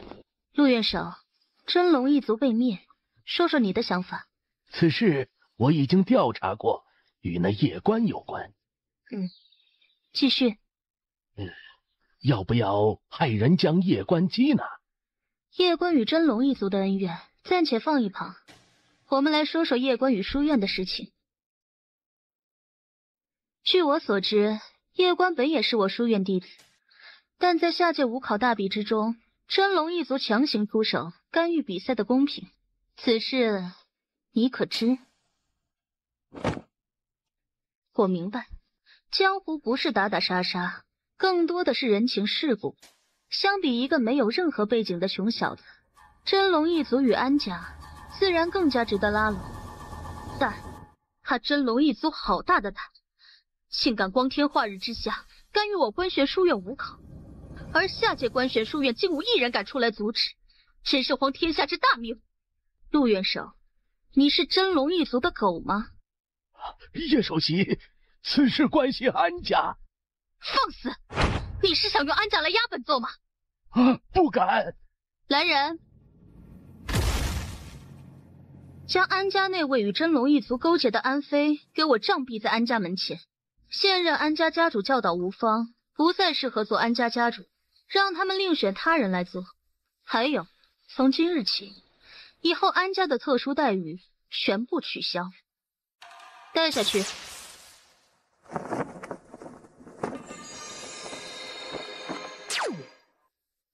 这些年来，这些世家宗门当真是越来越过分，不断挑战书院底线。这些世家宗门发展至今啊，许多已俨然成为书院毒瘤。慎言，首席，还请慎言。如今书院内部，这些世家宗门已经到处渗透，他们已经彻底影响书院，而且甚至快扭曲书院的价值与信仰。县主当年不可能看不到这些问题，但他却任由这些问题泛滥，他是如何想的？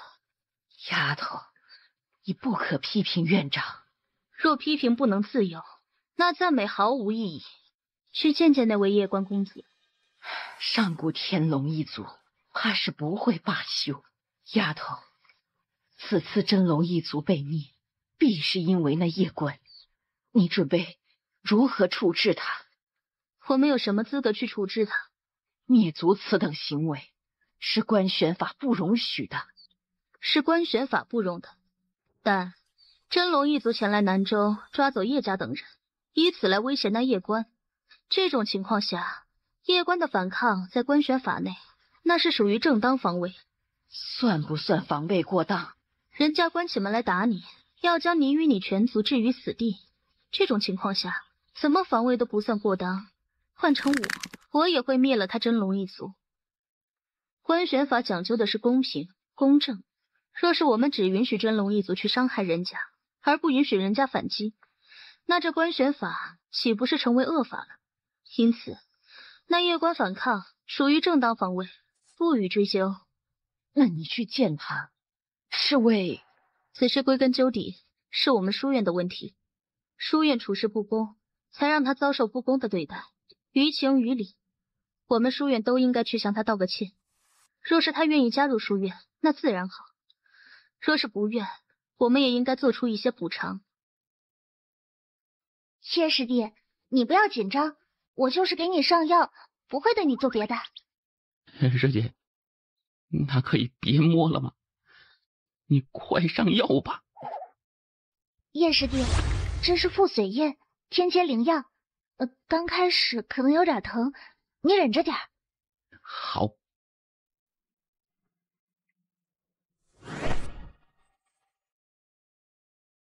感觉如何？还好。下界那赵院首该如何处置？此人虽然失职，但也情有可原。一个小地方的院首，自然不敢和安家与真龙一族对抗。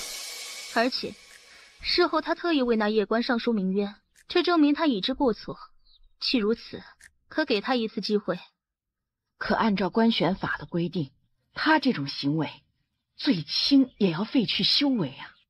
那赵素当日若是站出来抵抗真龙一族与安家，以安家与真龙一族的实力，顷刻间便可让他灰飞烟灭。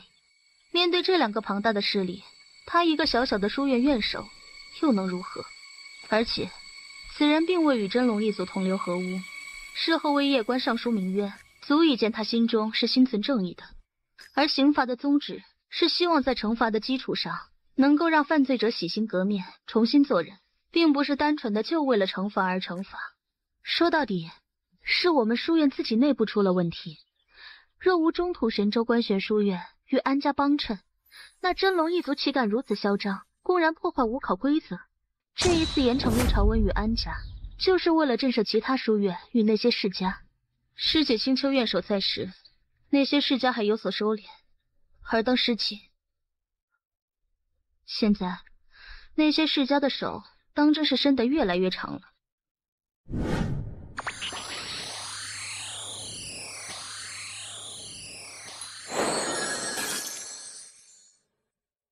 太爷，你有没有什么瞒着我呀？没有。瞒了一点点。神歌族先祖为何要这么做？你真的想知道？其实啊，他也是你父亲的红颜知己。红颜知己？是的，所以他才会这么做。太爷，我爹有很多媳妇儿吗？很多。他怎么这么花心呢？你爷爷也有很多媳妇儿。我爷爷？是啊，我爹是上门女婿，然后还有那么多红颜知己，这有点过分了呀。那你想不想多娶几个媳妇儿啊？我有小家。哎呀，多娶几个也是没问题的嘛。这不太好吧？哼，怎么不好？一个人怎么可以同时喜欢2个人呢？只要你情我愿，那也是可以的。啊，当然，如果你觉得娶2个不好，那就都别娶。只要都不娶，那你同时谈几个红颜知己又有什么不可以呢？就像多几个朋友一样。这话不是我说的啊，是你爹说的。我爹，哎呀，算了，哎，不讨论这个问题了。你先好好养伤，等伤养好后，可以好好修炼。真龙一族的积蓄足够你花很久很久了。叶公子你好，我是观玄书院的，我今日来此是代表观玄书院向叶公子道歉的。道歉？下届五考之事是书院的不是，让你受了不公的对待与委屈，很抱歉。书院愿意为叶公子破例，让叶公子前往观玄书院总院修行。不用。您是观玄书院总院的？是的，上古天龙一族属于观玄书院总院，他们会报复我师弟吗？明面上他们不敢，暗地里他们肯定会。安家呢？我只能明面上约束他们，但他们暗地里肯定会针对叶公子。那怎么办？姑娘，若说真心话，此事归根究底都是他们的错，而我也已经惩罚他们。但是如果他们不明着报复，我对此是无能为力的。毕竟想犯罪与还没犯罪是有区别的。若是上古天龙和安家现在就来报复，你当如何？上古天龙若是现在就来报复你，我会让观玄卫立即处置他们，然后启动弹劾程序，弹劾上古天龙一族，最终让书院内阁来定他们的罪。但这结果却不是我能干预的。若是安家呢？我想我会尽我所能阻止，并且启动弹劾程序弹劾安家。那依你看，最终的结果是什么？最终结果就是叶公子你会死于非命。没有公道。是。公道有，但是那也是需要实力才能够争取到的，这就是现实。姑娘，你是一个很不错的人，若是书院能够多一些似你这样的人，那肯定会更好。多谢叶公子的认可。叶公子，安家与上古天龙之事，你还需要多多小心。我个人的建议就是，叶公子得努力提升自己，面对强权与不公，你能做的就是比他们更加强大。虽然我读了一辈子的观玄法，但不得不说，许多时候拳头比观玄法有用。多谢你的建议。告辞。他有没有希望争夺大道契约？从目前来看，没有。他可是剑仙啊！如此年纪便达到剑仙，即使在总院也属难得。但就目前而言，他没有赢的希望，因为我见过妖族与银河系的那2位。道前辈，你也莫要气馁，乾坤未定，众生皆是黑马。哎，姑娘，前辈2字实不敢当。观玄书院与道门也是有些渊源，道门如今没落，实在可惜。怎么处置我？嘿嘿，看来你已经知道自己的结局了，处死。我虽有罪，但也不致死。哼，我还以为你不怕死。你想投资真龙一族可以理解，毕竟相比那夜观，真龙一族更有潜力。唉，可惜你不该动用仙宝阁的力量去帮助真龙一族。就算他输，我也没有亏什么，但他若赢，我就血赚。你前途无量。多谢长老看着。这里以后就交给你打理，我走了。我刚得知那叶公子已经来到这里，长老可要与其见见？哼，你希望我与他见面吗？属下虽有私心，但也知顾全大局。叶公子此等人物，我能够卖他一个人情已是极限。若是长老觉得叶公子未来前途无量，可亲自与其结交，为我仙宝阁拉拢一个重要的伙伴。我倒是有点小瞧你了。好好表现，未来不是没有机会进入总阁的。叶公子，认识一下，我叫秦风，你可以叫我老秦。你是？我算是莫雅姑娘的上司。原来如此。叶公子，我代表仙宝阁向你道个歉。为何？实不相瞒，之前叶公子的行踪之所以暴露，是因为月城仙宝阁管事陈调与真龙一族勾结，他动用了我们仙宝阁的情报系统，帮助了真龙一族。那陈调虽然已经被我处死，但是我还是有些过意不去。叶公子，这是我仙宝阁的一点小小心意，还请笑纳。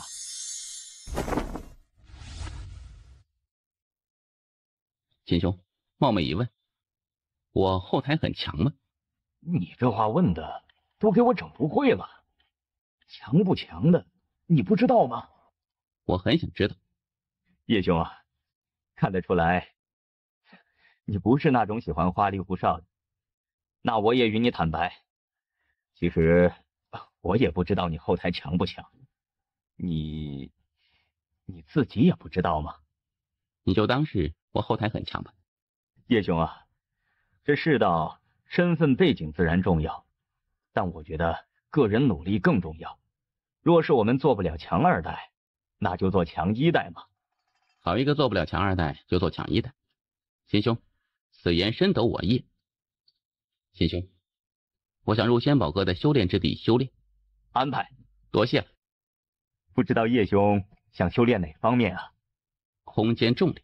叶兄已经能够适应15重的空间重力了。仙宝阁可还有更高级别的空间重力？有，随我来。这里是我月城最高级别的修炼场所，在这里修炼1天需要耗费2万枚金晶。可以打个折吗？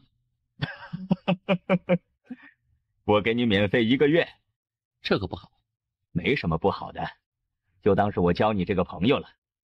当然，如果你看不上我，那可就另说了。秦兄，严重。叶兄是想从16倍开始，还是先从16倍？好。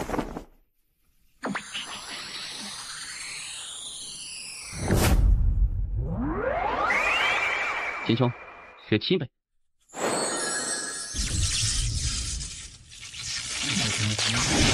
秦兄，18倍。秦兄，20倍。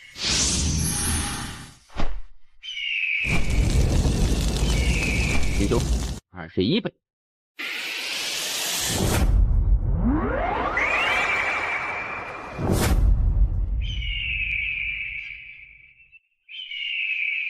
秦兄，31倍。叶兄，30倍已经是月城最高的空间压力了。秦兄，我们切磋一下。啊？叶兄可别开玩笑了，你觉得我像是个会打架的吗？去逛逛窑子还行，打架那还是算了。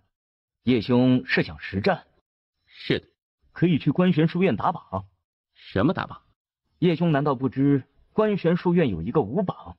不知道。在观玄书院啊，有一个5榜，中土神州与中土神州之下的所有天才都可以参加，只要年纪不超过25岁，这个5榜上的天才就相当于中土神州年轻一代的一个标杆。我不是观玄书院的。不是观玄书院的也可以参加，有奖励的。什么奖励？第10名每月发放50万枚金晶，第9名发放70万枚，第8名每月发放100万，第7名每月发放130万。至于第3名，每月发放300万枚金晶，第2名每月发放400万，至于第1马，每月发放500万枚金晶，外加10万枚仙晶。最重要的是，如果你获得第1名，有可能见到人间建筑留下的一缕影像。人间建筑留下的影像？是的，若是人间建筑一时高兴给你一份什么传承，那可就真的是血赚了。当然了，也不一定会出现，除非你很特殊，因为这么多年来，他也就出现过一次，而那已经是几千年前的事情了。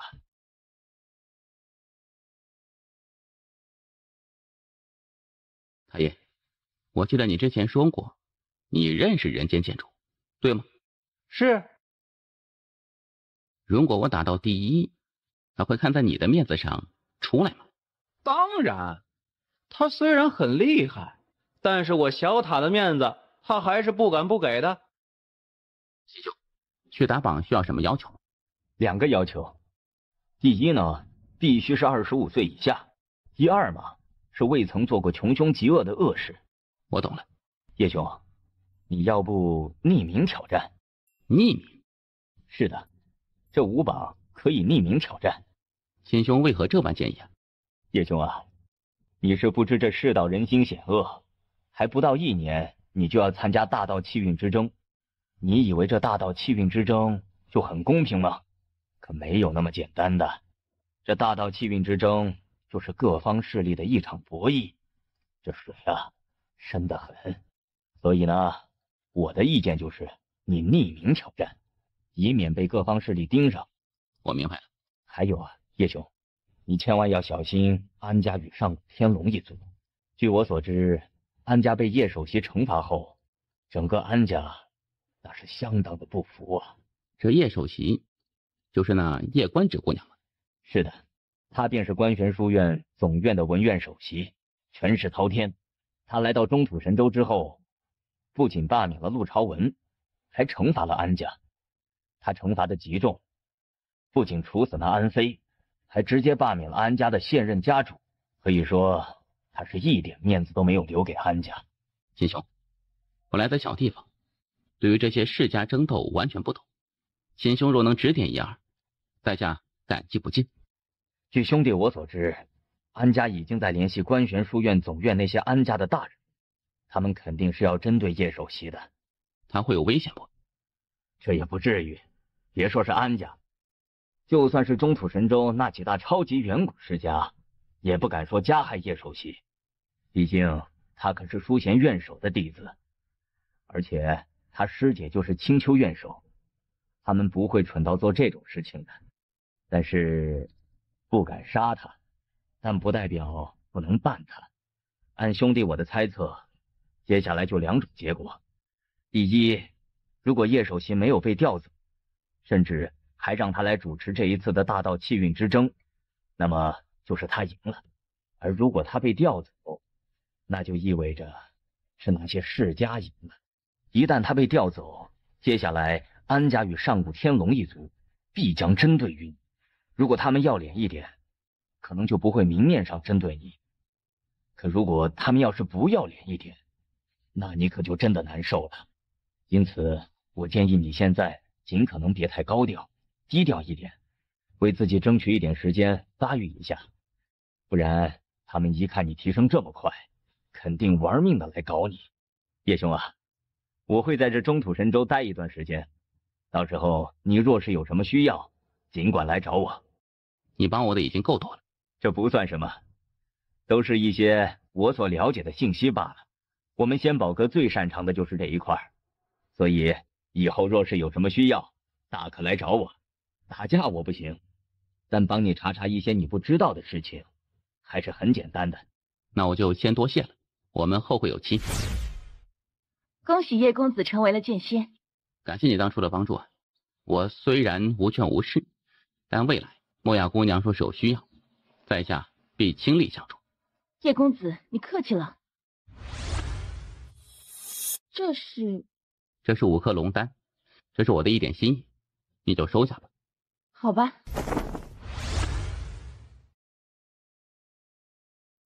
去修炼啦？你的实力肯定提升了不少吧？是的。你要去打榜？是的。有信心没？有。啊，那就去吧。好。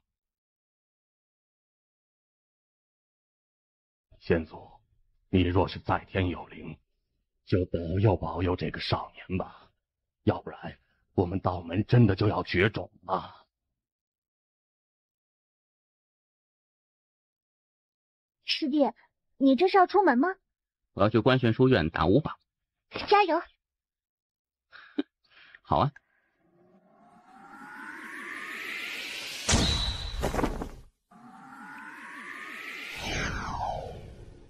我也得加油了呢。各位中台，打听一事，这5榜在何处挑战呢？你要打5榜？想尝试一下。看到那座山没？那是神武山，5榜就在山上挑战。多谢。未执剑，但整个人却犹如一柄蓄势待发的宝剑，锋芒毕露。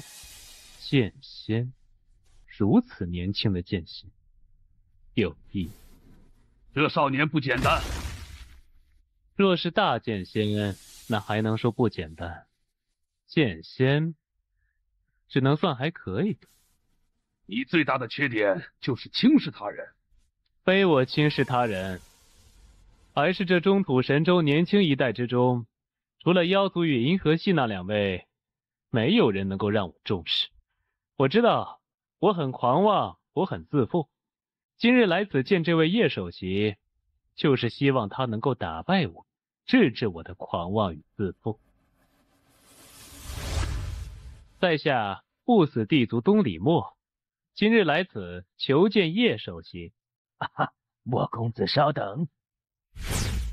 这官玄书院当真是人间仙境啊！莫公子，叶首席有请。多谢。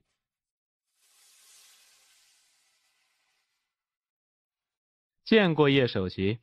莫公子可是有事？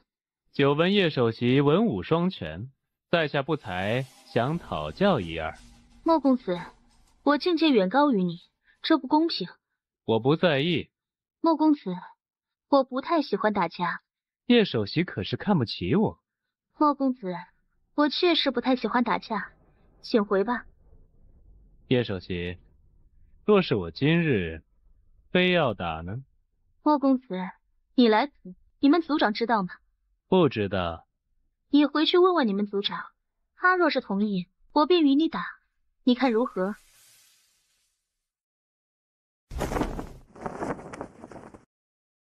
此人好生狂妄，丫头，你为何不修理一下他？哼，他不是狂妄，他是故意为之，想破而后立。总院可有消息？暂时还没有，但应该很快就有了。到了现在，书院内许多人都认为我在小题大做，故意打压世家，而他们都忽略了一个问题，这个问题就是我们书院的核心：公平、公正、公理。到了现在，都没有人去在意过那位叶公子。书院无考，他与安慕公平一战，但却换来了这种不公平的对待。而我们书院不仅没有去为他主持公道，反而还排挤他。而我相信，叶公子肯定不是唯一一个。在我们不知道的底层世界，肯定还有许许多多的不公平的事情发生。丫头，这事情你能别管吗？人间剑主为何创立官玄书院？他要为这天地立心，为芸芸众生立命，为万世开太平，这是他一生的目标。凡我官玄书院后来者，也该为这一目标奋斗。书院有问题，治书院；天地有问题，那就治天地。内阁有令，叶首席立即回总院。安家与上古天龙一族有心了呢。果然呢，动上层人的利益，如同剥夺他们的生命。去见见叶公子吧，这或许就是最后一面了呢。叶公子，我要离开这里了。如果你愿意，我可以带你一起前往官玄书院总院，在那里你应该有更好的发展。别管这姑娘，你我素昧平生，你为何要帮我？第一，你有能力；第二，我喜欢管不公平的事情。安家与上古天龙对你出手了吗？你为何得知？一位朋友与我说的。叶公子，你确定不和我走吗？我不走，安家与上古天龙一族会针对我，对吗？一定会。除非你夺得大道气运之证。一旦你夺得大道气运之证，他们必不敢冒天下之大不韪来对付你。我明白。看来叶公子已经有了决定。临别之际，我想与你切磋一下，不知你可否愿意？当然。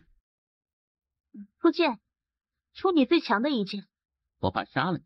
没事的，我有神功护体，一般死不了。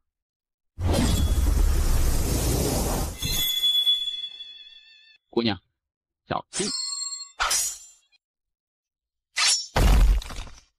叶公子，你剑的速度约3阶都是无敌的存在，不过有一个致命的缺陷。请姑娘赐教。领域。你看我面前空间，我化成地狱。当你的剑进入我的领域之时，我的领域就会压制你的速度。你看我面前空间，我化成地狱。当你的剑进入我的领域之时，我的领域就会压制你的速度。换言之，我的领域空间相当于有50倍的空间重力在压制你的剑。而你的缺点就是，你的剑缺少破除领域的能力，还在空间规则之内。只有破除空间规则，你的速度才能够真正意义上达到一个极致。空间有规则。当然，你的剑之所以能够如此快，是因为你透彻空间规律。但是，透彻也还在空间规则之内。如果你想更快，只有破空间规则。如果你能破规则，就是大捷径强者，也挡不住你这剑的速度。其实也很简单的，就是跳出空间，然后一下就破了。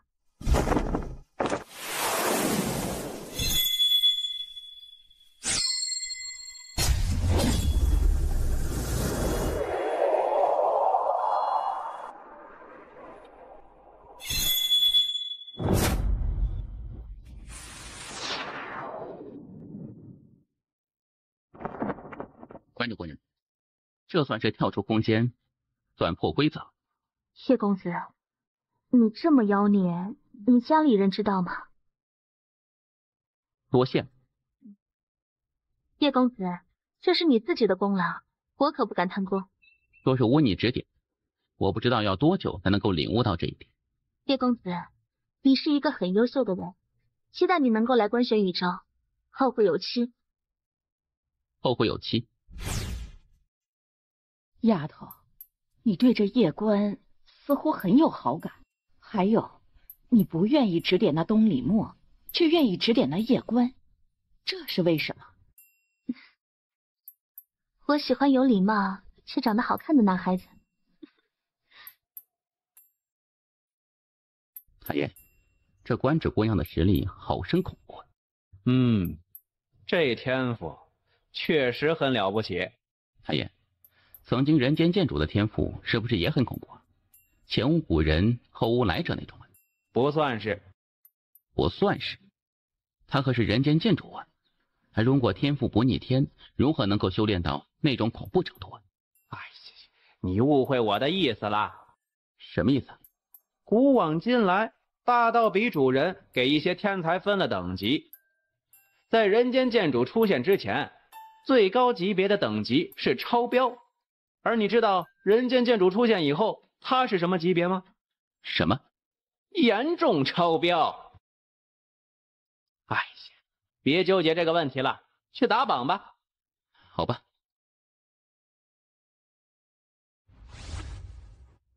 第几层？10。确定。10000枚金晶。这么贵？姓名：杨官。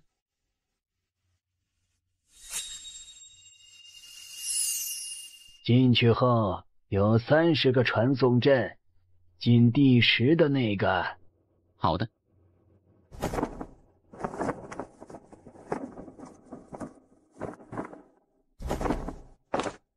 你为何要换成杨官？秦兄不是说过吗？让我尽可能低调一点，为自己争取一些发育时间。我明白，我的意思是，为什么要用杨？人间剑主本性不是姓杨吗？所以我就选了这个。这个他妈是巧合吗？如果是，那也太巧合了吧？哎，有什么问题？没有问题，去挑战吧。好。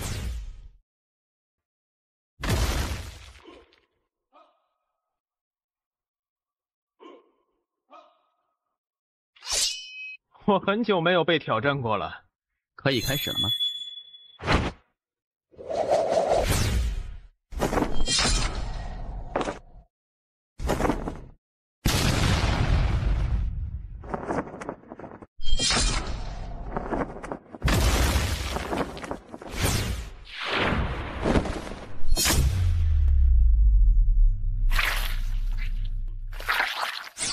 你输了。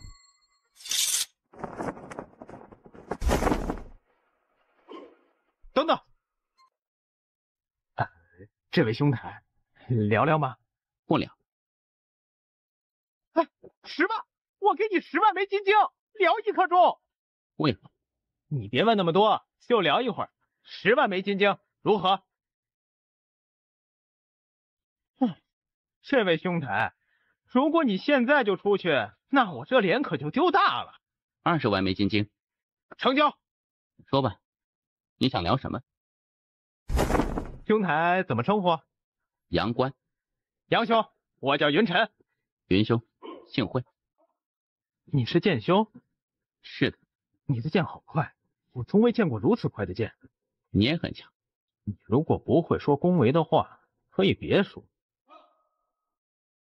云兄，第10名每月真的有50万枚金晶吗？有，不过有一个条件，就是你必须守住1个月。我明白。杨兄，你来打榜是为了钱吗？你们来打榜不是为了钱吗？云山兄，时间到了，你续费不？不续费，我就不与你聊了。杨兄，不聊了。那云兄后会有期了。云兄，只要守塔者一出现，就代表比武开始，是吗？是的，这里的挑战是无规则挑战，可以使用任何手段，只要对方出现，比武就算开始。多谢。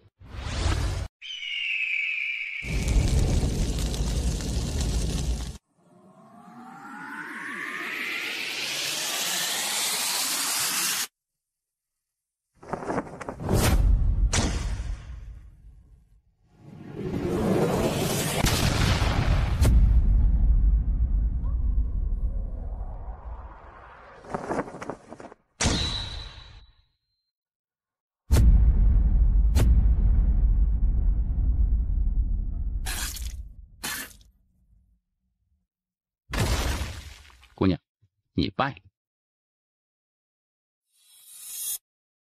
多谢姑娘。哎，怎么称呼你啊？杨官。真名？能说你的真名吗？给你钱呢？姑娘，我不报真名，并非是故弄玄虚，只是有一些不得已的苦衷，还请见谅。我明白了。啊，对了，我叫薛依人。你听过我的名字没？你走吧。告辞。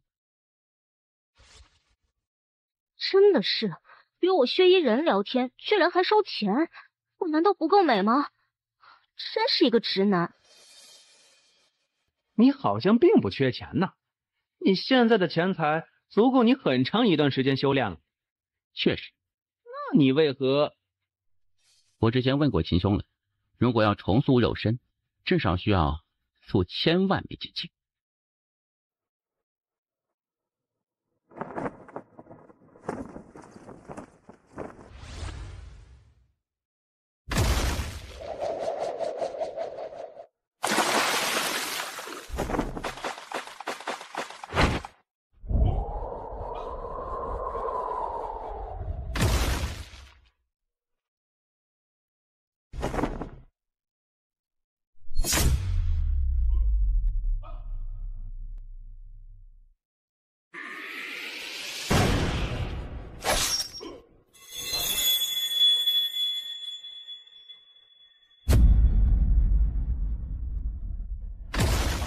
你怎么偷袭啊？我初来乍到，也不太懂这里的规矩。不过云晨兄说，只要对方人一出现，我就可以出手。就是10层的那位云晨？是的。这个掉毛，我们可以继续开始了吗？你不打了，我认输。不打了？啊，我认输。钱呢？什么钱？云晨说，打输的一方要给赢的一方钱，最少20万钱。他这么说的？嗯，是的。兄台，怎么称呼？杨官。杨兄啊，看得出来啊，你应该是经济比较困难。这样如何？我这里啊有30万枚金晶，你先拿去用，就当我们交个朋友啊。要还不？以后你如果方便的话，反正看你哈。我确实需要钱，不过你既然不再打了，那就算了。这剑修为人实诚，有点意思。可惜啊，他若是能拿这份钱，说不定就能结下一份善缘了。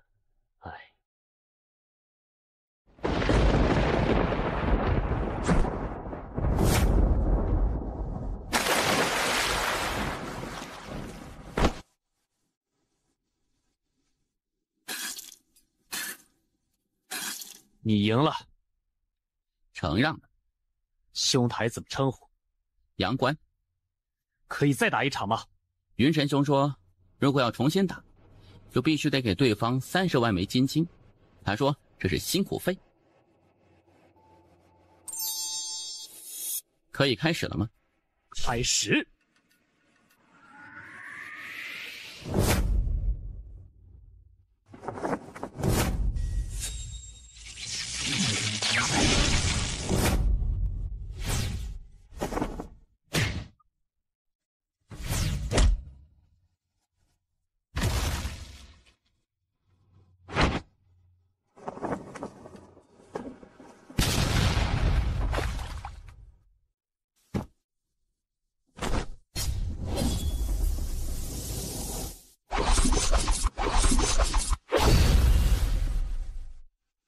你输了。用了几成力？3成。你直接去第1层吧。为何？除了第1层那位，其余的都打不过你。没事，用不了多久就能到第1层。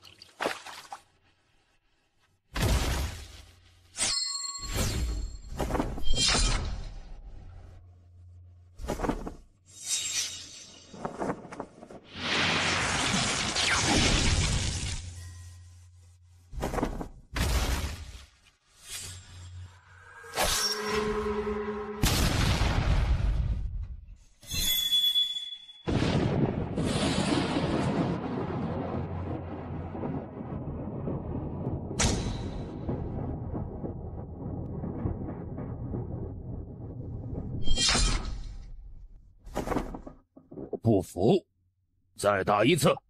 云神兄说重打要给50万枚金晶。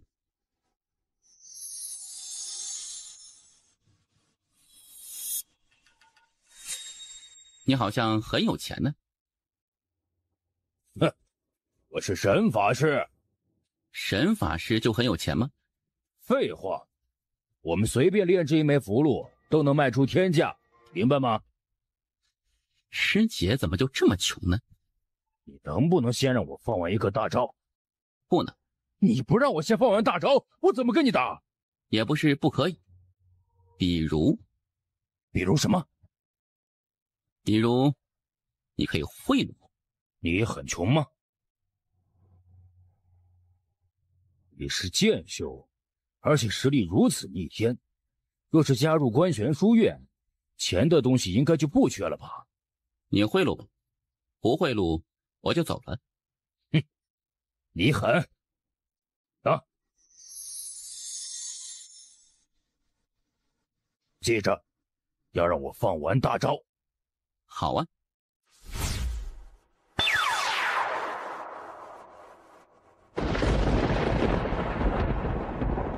雷神之力呀，劈死这个王八蛋吧！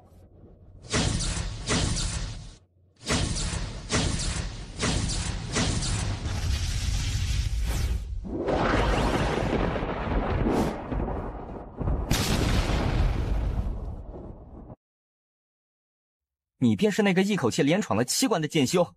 你认识我？刚刚有人通知我了，说你的剑极快，让我要小心。中土神州剑修很少，你这么强的，我更是第一次见到。虽然我知道我可能不敌你，但是我还是想看看你的剑有多快。那我要出手了，请。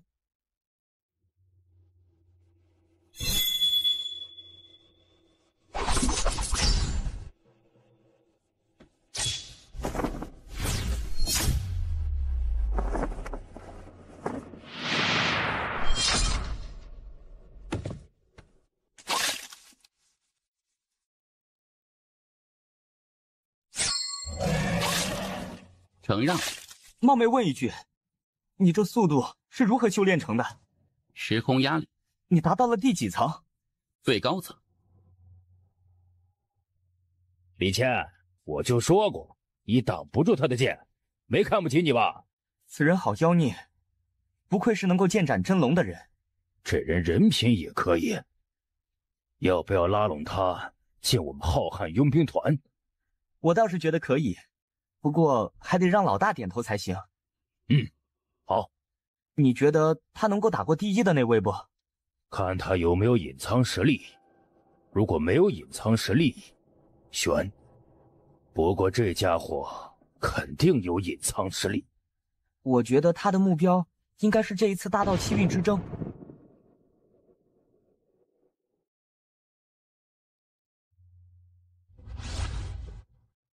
时辰已到，他未出现，当作弃权。现在你是第一了，你可以去最后一层碰碰运气了。记住，只能待1个时辰。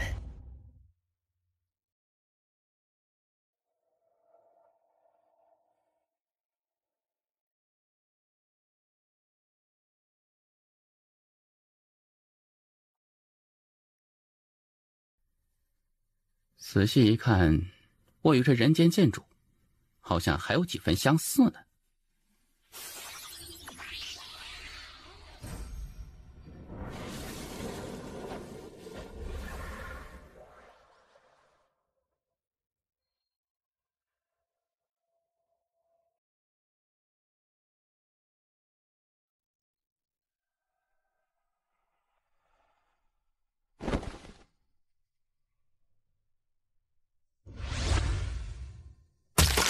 他很优秀。我原以为当年我能扛下所有一切，未曾想到我曾经的遭遇他又要经历一遍了。这就是我杨家人的宿命，希望他不要恨我。我心好痛。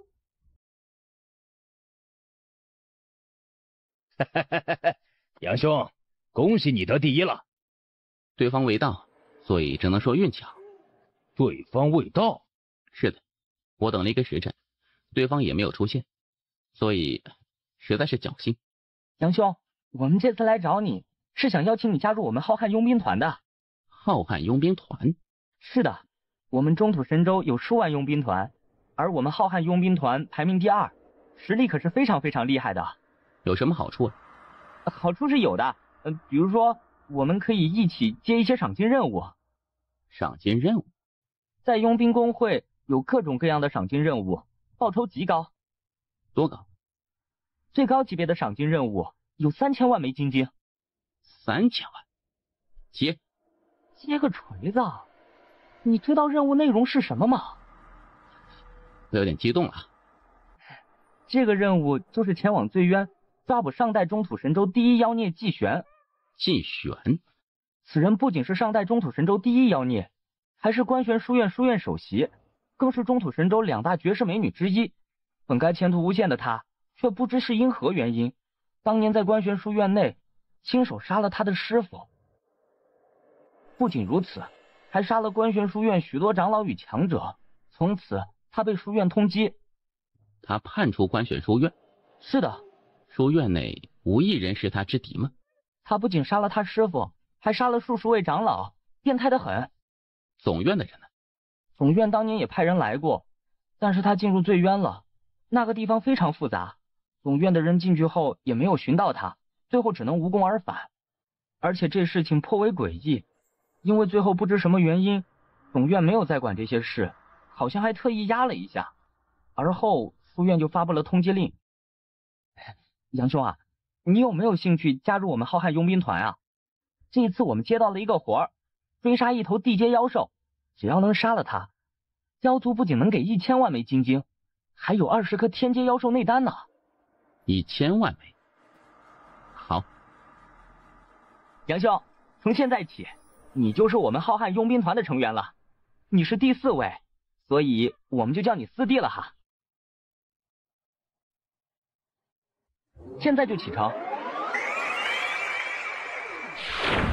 难怪叶首席对此人如此看重，一口气连破10层，当真妖孽呢。此人的剑奇快无比，越2阶怕都是轻而易举的事情，而且他一直都未出全力。中土神州的前2代元首都是蠢货呀，上一代痛失那季玄，这一代又失去这位叶官，真的是蠢呐。顾元首，你要拉拢他们？我拉拢个锤子！你知道叶首席为何被调走，总院又为何调我来吗？因为我是代表世家的。叶首席离去之前，是不是见过这位叶关公子？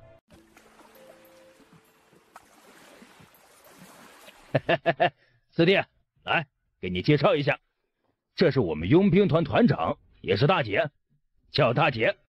姑娘好。叫大姐？她太年轻了，叫大姐不太好。哼，年轻？很年轻。很会说话嘛。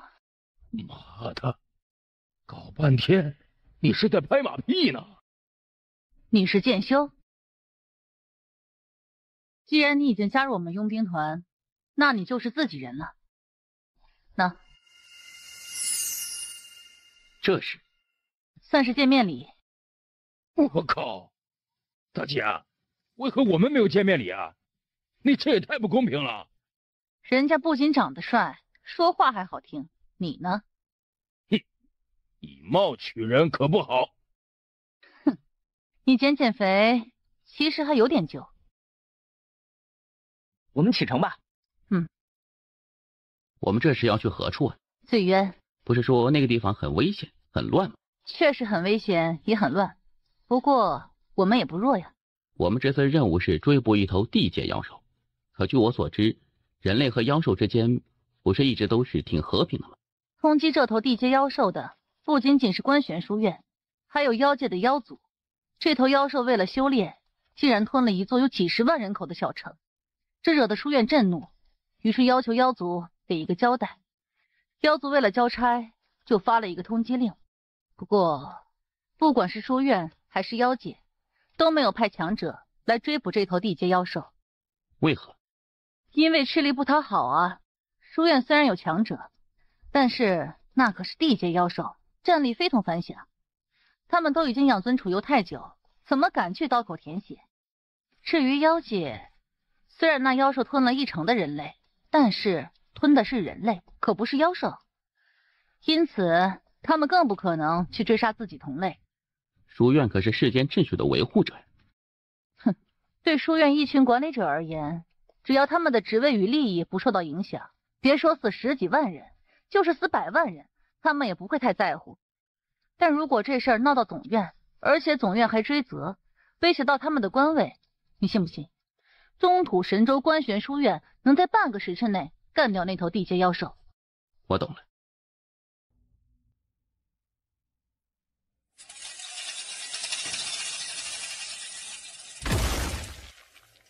那就是醉城，是醉渊唯一安全的地方，而且在里面待1天要10万枚金晶。人呢？走吧。这是接头的，他知道那头地阶妖兽的下落。那妖兽就在其中，之前受了重伤，现在正在养伤。我确定后会给你报酬。你现在就得给我。若是他不在里面，我不是白给了？你竟敢骗我们！你怎么会知？我就是试试。你很聪明，但当你来到这里的那一刻，就注定了你死亡的结局。你知道我是谁吗？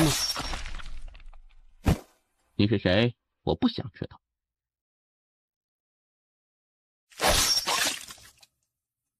你是谁？我不想知道。地法境，你应该让他把话说完的，因为这样你会死的相对久。地法境这么弱，好快的剑！我才出3成脸。我认得此人，他是书院六长老的孙子。六长老，长老团的六长老，有实权的。埋了。好，很好，居然杀人灭口，真好。长进，有靠山。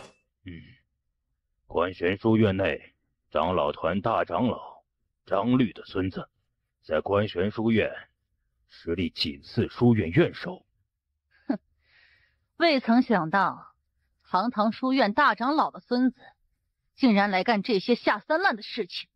你可别诬赖我，我只看到你们杀了六长老的孙子，不仅如此，还要埋了。你们觉得书院是相信你们呢，还是相信我呢？一起埋了。你敢杀我！你竟敢杀我！你不知道我爷爷是大长老吗？我知道，刚才李谦兄已经与我说了。那你还敢杀我？不杀你，我怕你叫你爷爷打我呀。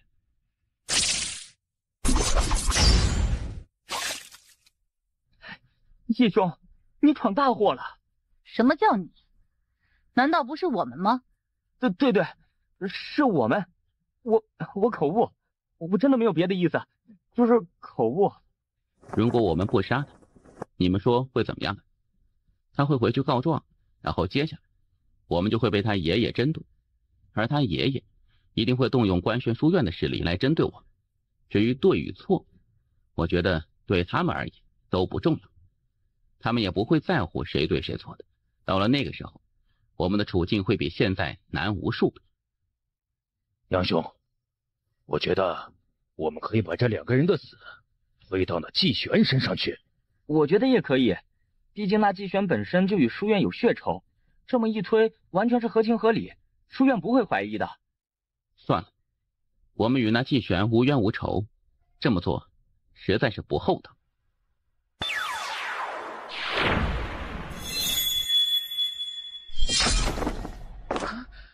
银发飞刀，你是季玄？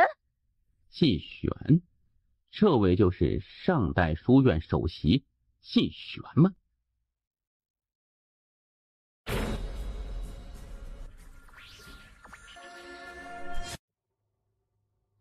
未曾想到书院如今居然出了一位剑修，而且实力很不错嘛。姑娘的实力也好强啊。你这人三观挺正，我本不想杀你，但很可惜你是书院的人。既然如此，那你就不得不死了。季玄姑娘，她不是书院的。她不是书院的？对，她和你一样，本来是书院的，是下届武考第一，但是因为安家与真龙一族干预比赛，书院坐视不管，于是她就没有再加入观玄书院。大姐，你知道我身份？大哥，你当我们是笨蛋吗？你是剑修，而且这么强，这些年来出现过的剑修屈指可数，最近最有名的就是你，而且你还叫杨关。有意思，书院居然错过了你这么一位天才。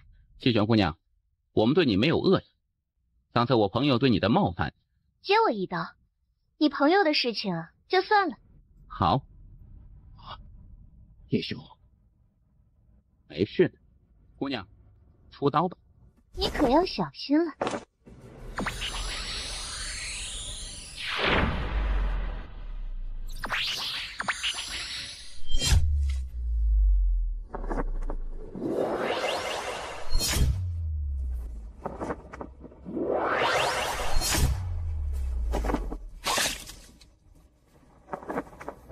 我若是与你同阶，我一定打不过你，真的厉害。姑娘的飞刀也好厉害。书院没有收你，实在是一个巨大的损失。可以问姑娘一个问题吗？你问吧，不过我可不保证会回答。姑娘看起来不像是恶人。然后呢？我比较好奇的是，当年书院对姑娘做了什么，惹得姑娘大开杀戒？你为什么会想知道呢？就只是因为好奇？刚才姑娘出刀并未出全力，也没有杀意，看得出来姑娘手下留情了。而我认识书院的叶官职姑娘，她是总院的，是一个很好的人。若是姑娘所遇是不公之事，我以后见到叶官职姑娘，可与她说说。你知道我为何出现在这里吗？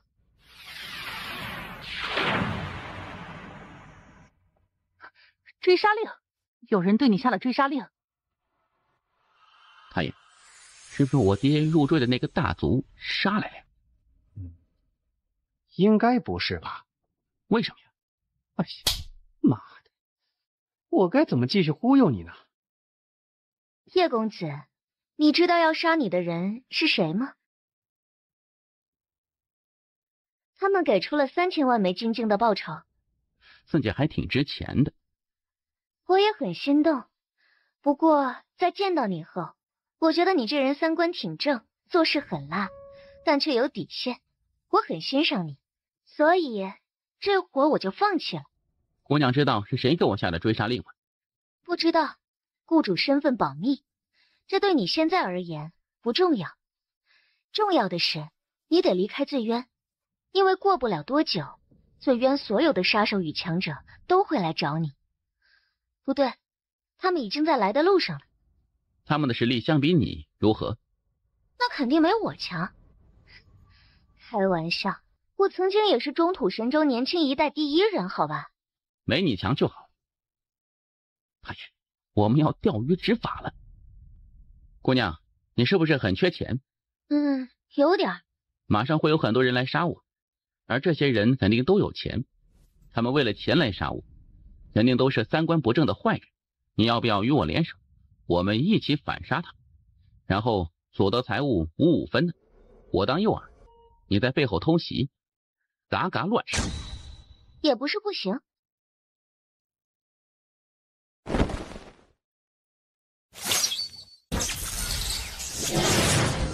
你知道与我在一起可能为你带来什么吗？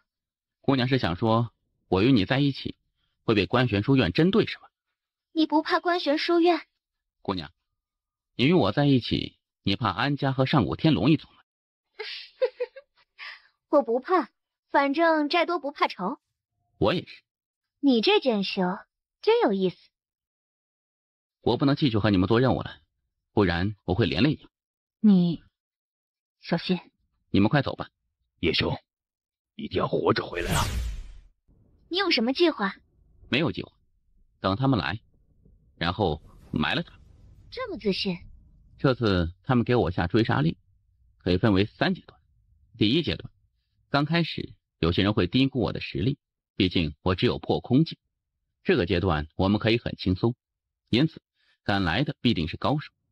当然，我不知道这里高手的含金量。第3个阶段呢？经过第2阶段之后，这里的一般杀手亦不敢再来找我了。真正的高手也会重新评估我的实力。那个时候，背后的主谋只有2个选择：第一，他们加钱；第二，他们放弃。还有第3，那就是他们亲自下场。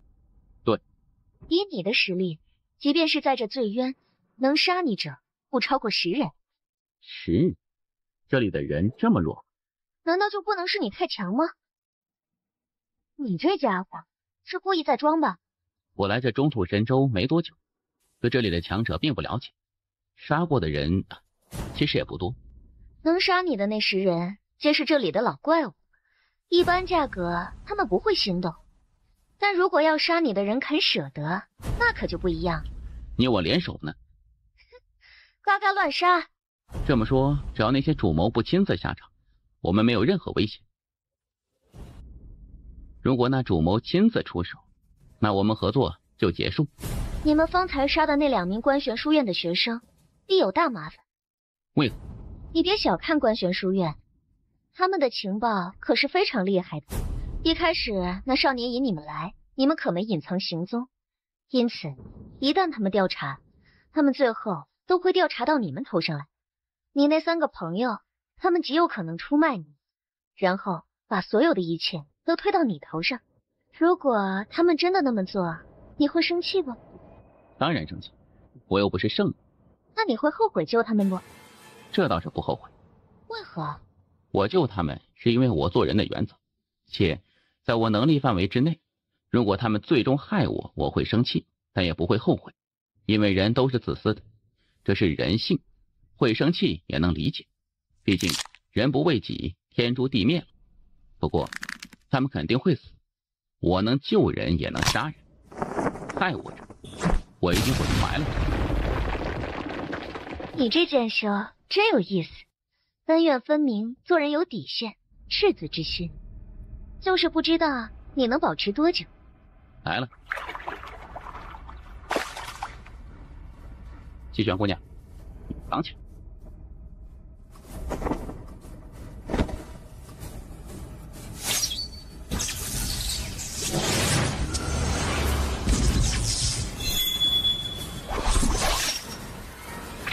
好快的剑！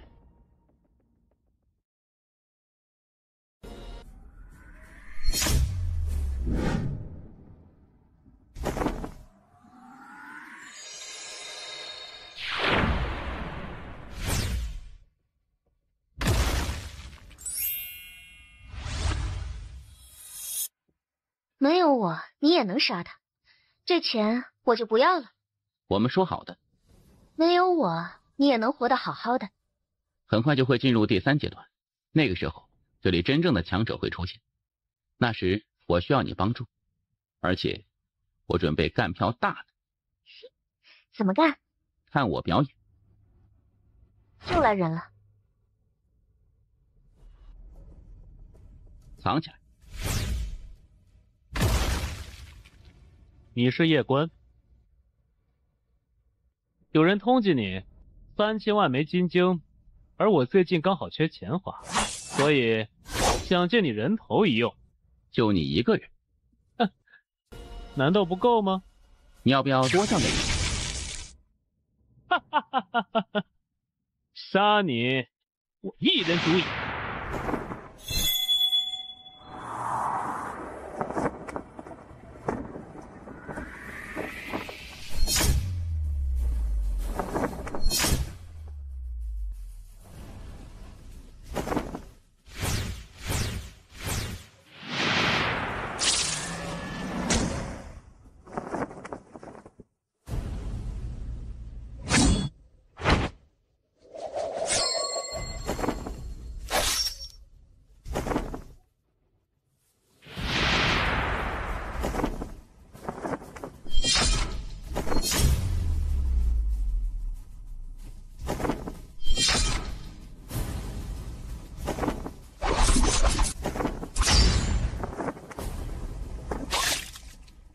你这么强！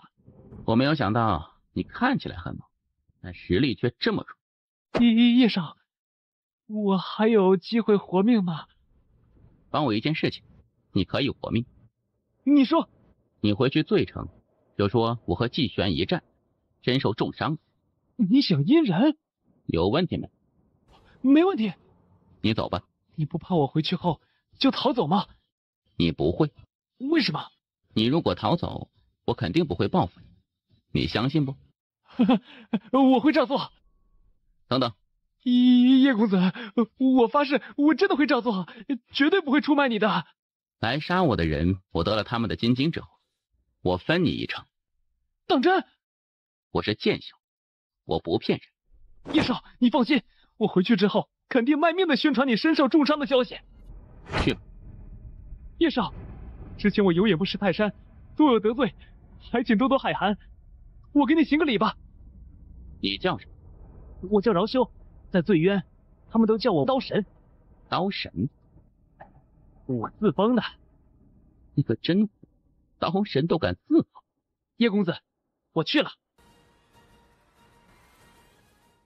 好手段，先是威逼，后以利诱，那家伙被吃得死死的了。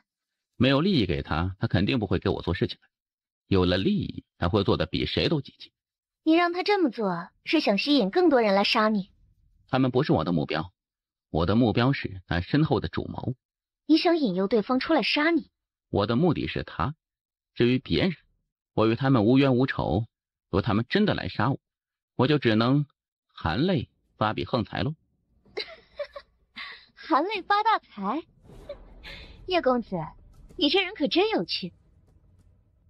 叶公子，书院没有收你，真的是一个巨大的损失。书院失去姑娘你，也是一个巨大损失。我们就不要商业互吹了，说正事。你觉得这一次通缉你的是谁？无非安家或者上古天龙一族。你能够在得罪这2个势力后还能活下来，你也很不简单啊。我有个很厉害的塔爷。塔爷？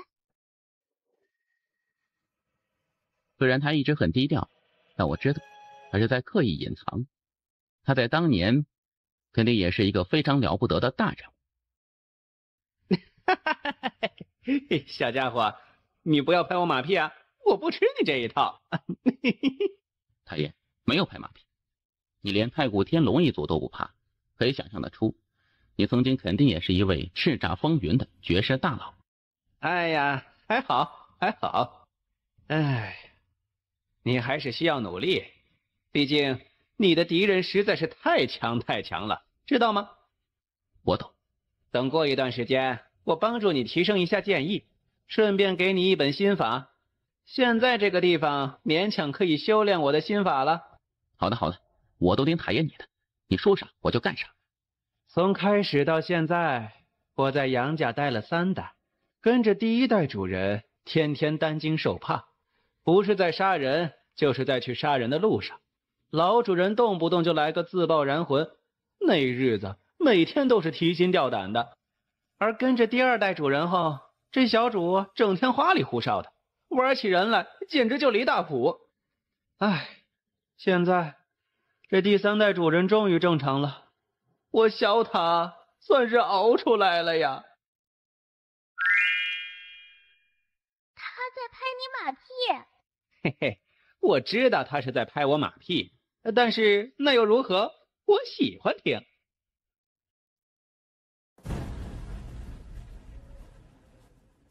那夜官就在前面，大家不要怕，他腿都被打断了，现在根本没有战斗力，冲啊！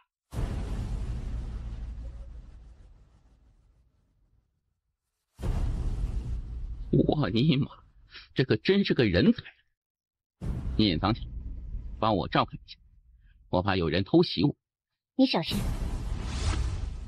杀了夜官，3000枚金枪，杀呀！杀了夜官，3000枚金枪，杀呀！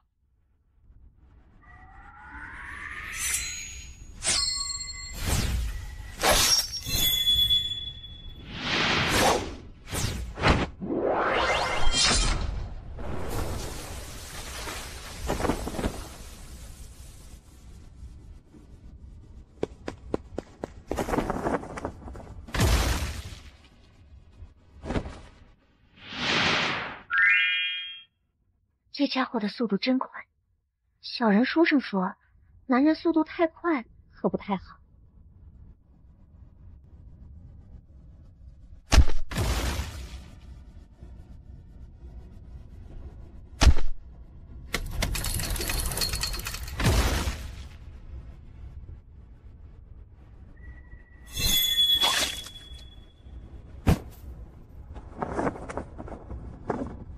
嘴上不得动武。好。等等，你就是那夜官？是。有人花3000万枚金晶通缉你。我知道。悬赏榜刷新了，1亿！反杀夜官者1亿枚金晶。1亿，自己真值钱呢。可有人来取我头颅啊！若无，我可要走了。我来。还有吗？他妈的！我们大家一起联手诛杀此人，共享赏金。耿大汉，你先去跟他过2招，看他还能不能打。如果能打，我们就下来帮你。张花花，你看我像蠢货吗？我觉得你就是一个蠢货。耿大蠢货，别生气了，我这是在救你。你仔细看看，那位叶公子一剑杀了数百人，而那数百人没有一个境界比他低的。这意味着什么？这意味着他不仅自己牛逼，身后的人肯定也牛逼啊！能教出这种天才的人，这是我们能招惹的吗？没事，别光顾着修炼你那把破刀，多修炼修炼你的脑子。打不打？不打不打，不打也可以，把纳戒留下。妈，这个人不会是在装伤勾引老子吧？你可以试试，看是你速度快还是我的剑快。把你的纳戒交出去，破财消灾吧。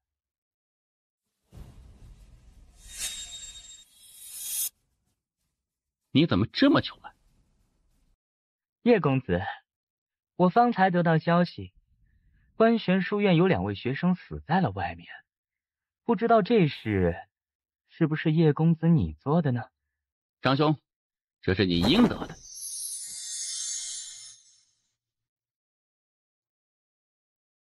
他妈的，你别走！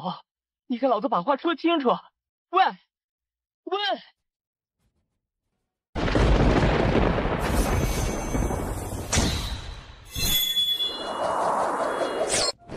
是你的，多谢叶少。快走吧。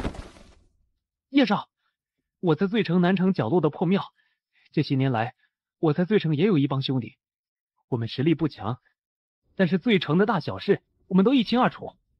你如果有需要，随时吩咐一声。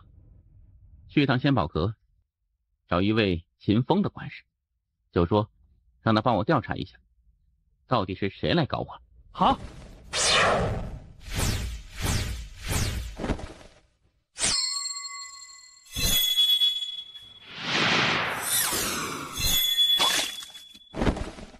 这家伙叫幽灵，是醉城非常有名的杀手，他潜伏在这里很久了。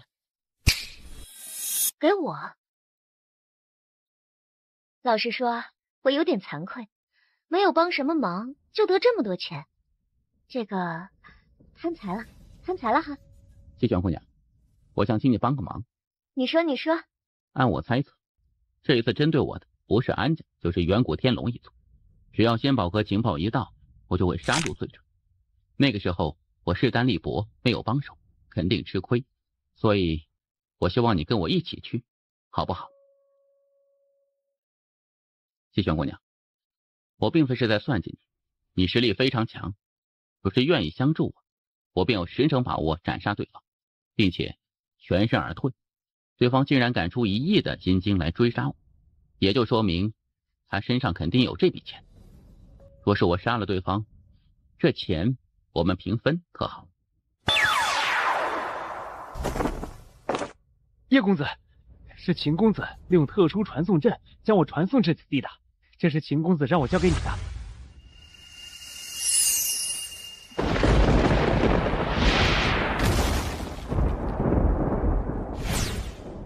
你速离去。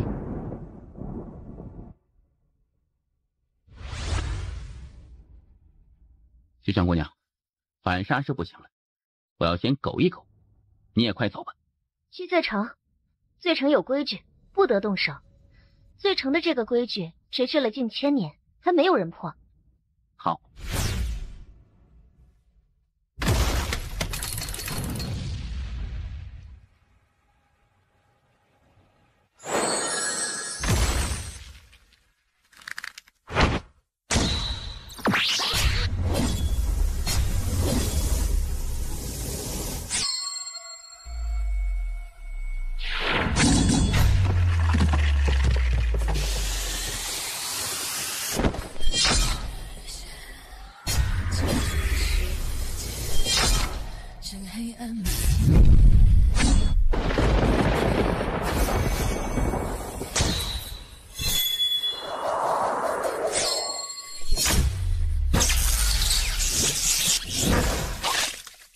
你果然是一位剑仙，如此年轻的剑仙，看来我们这次是来对了。之前你们发通缉令，让那些人来杀我，是想窥探我的实力。小心一些，总是没错的。夜观公子，我们醉城不欢迎你，还请出去。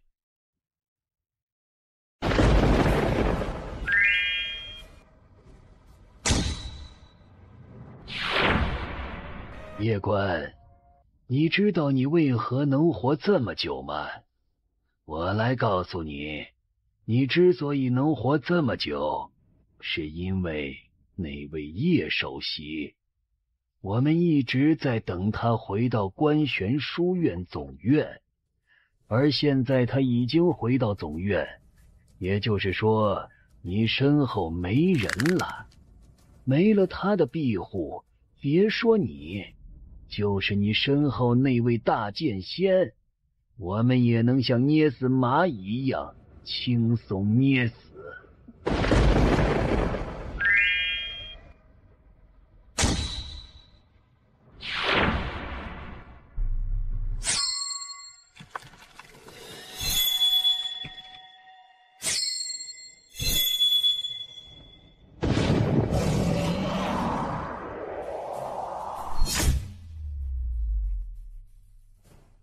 玩归玩，闹归闹，别拿天命姐姐开玩笑。这就是口嗨的下场。你根本不是剑仙，你是大剑仙。太爷，是你动手的吗？不是。行道剑自己动手的？是。你没忽悠我吧？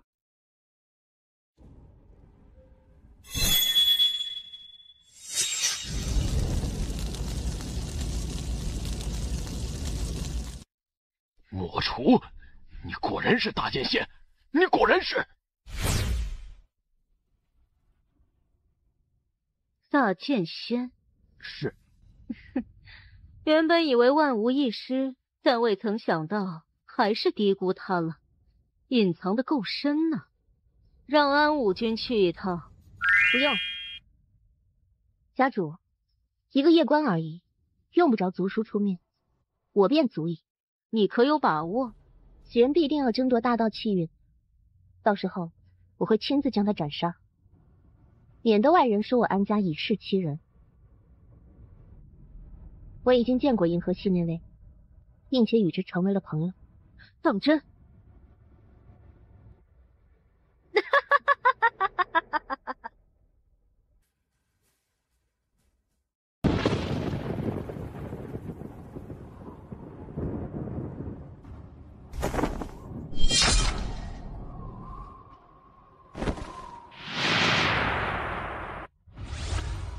怎么了？太爷，他居然秒杀一位大捷径。哦，太爷，你都不震惊了吗？震惊。太爷，有个问题我一直想问你，素君姐姐根本不是一位剑仙，她其实是一位剑帝，对吗？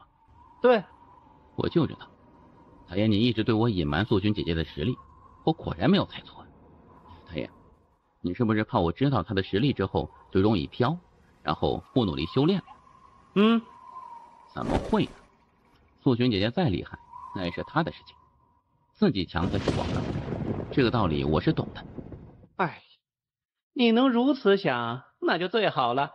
太爷，这安家和上古天龙一族如此强大，特别是安家，还跟传说中的人间建筑有点关系，而我又与他们结仇，这会不会给素君姐姐招来祸事？应该不会。往最坏的地方想，如果安家到时候叫人间剑主打我和素君姐姐，那该如何是好？你说的这个，应该不太可能。为何呀？哎，傻孩子，你爹怎么可能帮着外人打你呀？特别是还打天命姐姐。但凡这安家有这么一个念头，安家全族都要从这世上消失。太爷，你想想，观玄书院可是人间剑主创立的。人间剑主是什么人物？那可是100万年难得一出的绝世天才。他创立观玄书院的目的是什么啊？是建立一个法理的世界。安家又没有道理，人间建筑怎么可能帮着他们？也是。你现在的任务呀，是好好修炼，争取达到真正的大剑仙。你是大剑仙？不是。你的剑。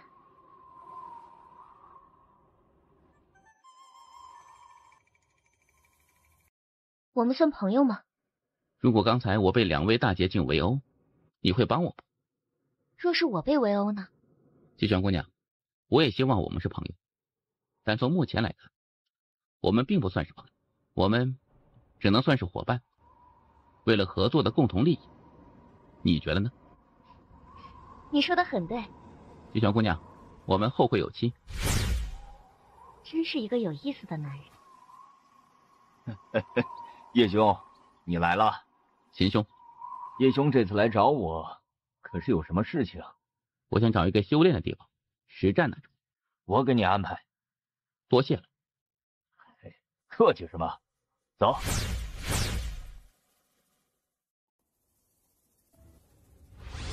秦兄，这里是传送基地，是中土星域最大的传送基地，可以传送到很多宇宙位面。我们这是要去何处修炼呢？玄塔。玄塔？玄塔位于玄界，而整个玄界已经被改造为一个修炼之地，诸天万界无数大族与大宗的天才都在这个地方修炼。可以说，这个地方是除小关大陆最厉害的修炼之地。明白了。叶兄，你要争大道气运，对吗？那我得提醒你，这一次要争大道气运的这些天才，真的都非常恐怖。据我所知，有几个他们一直是在观玄书院总院修炼，不仅有最好的资源，还有名师指导。可以说，这些人的眼界与实力都是远超外面天才妖孽的。我懂，不过我塔爷也是很厉害的，我有他指点，我相信不输任何人。叶兄去玄界以后，就直接去玄塔。玄塔有72层，每一层都自成一个世界，各种各样的试炼都有，不过很花钱的，非常非常花钱。对了，还有一点，你千万要记住，在那个地方都要签订生死状，也就是说，在那个地方试炼，不是玩家家，是真刀真枪的干，是真正会死人的。特别是你选择实战，凡是选择实战之人，都是签订了生死状的。被卡死，那就只能怪自己技不如人。哇，好刺激啊！秦兄，我们走吧。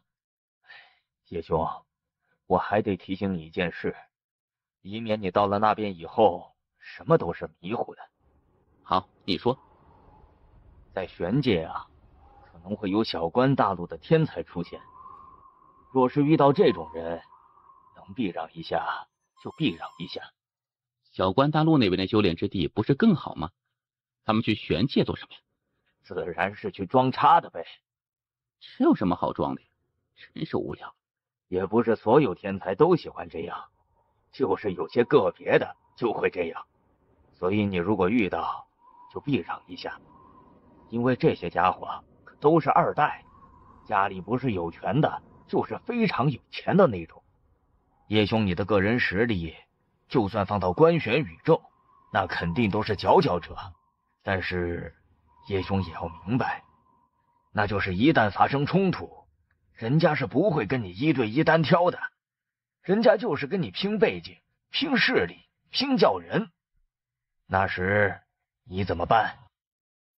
我什么都没有。我塔爷说，我爹是吃软饭的。我去，你别老提这事儿啊！我去，你别老提这事儿啊！为何呀？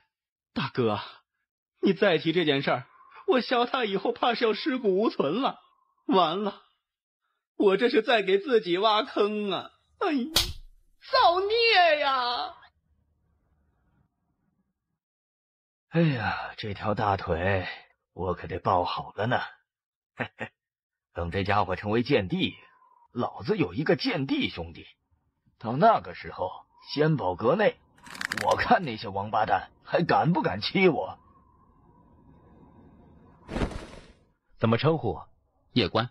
本王刚来此地，人生地不熟，缺几个保镖，你有没有兴趣？保镖？1天1万枚金晶。你是来试炼的吗？是的。你既然是来试炼的，为何还要请保镖啊？怕刁民害本王。这家伙不会就是从官宣宇宙来装逼的吧？有没有兴趣？我要去修炼。啊！我靠！居然是一位剑仙，本王看走眼了。实战试炼。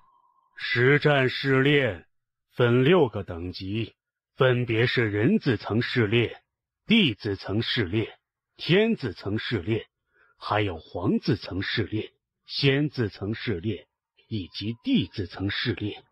我适合去哪一层呢？你问我，我问谁？那就从天字层试炼开始。在里面待1天，5万枚金晶。1天5万？我的天，太爷，这仙宝阁也太赚钱了，我都想抢劫仙宝阁了。是不是嫌贵？看来你是一个散修啊。散修？就是没有背景，没有靠山，只能自己一个人的，这种就叫散修，懂吗？你就打算在里面待1天吗？年轻人，别怪老头子我说话不好听，听我一句劝，这个地方不是你能消费的，这个地方是专门给那些有钱人准备的。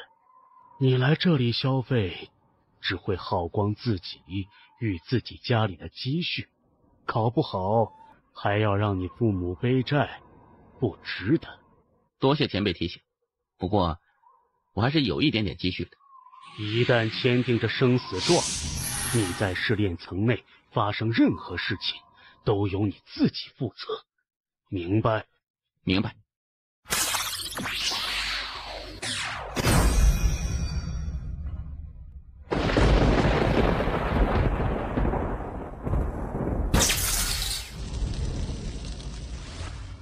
这是什么意思？你到底是谁？一个普通人。一个普通人能够让这天道规则承受不住？我真的只是一个普通人。你父亲叫什么？我不知道啊。不知道？他是做什么的？不知道？他是做什么的？我塔爷说他是吃软。小家伙，其实你父亲人挺好的，真的。真的吗？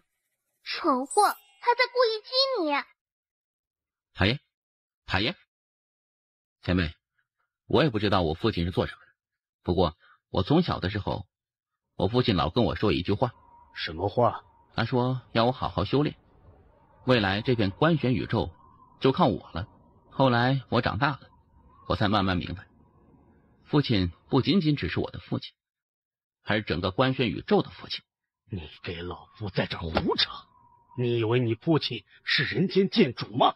年轻人不学好，就净喜欢吹牛。你刚才那话……嘿，塔爷，我吹个小小的牛逼啊，不然我怕他老是追问我。你比你爹猛啊！你爹有时候是瞎吹，而你这吹的跟真的一样。小塔，我劝你多个心眼，这个小家伙看起来老实，实则心眼不少。小塔，你说会不会有人争夺官玄书院院长之位呢？快拉倒吧，谁敢？哼，3000万年来那个位置谁敢坐啊？谁他妈敢坐？即使是那几位权势滔天的绝世人物，也不敢对那个位置有半点念头。万一书院推举别人做呢？那书院还有必要存在吗？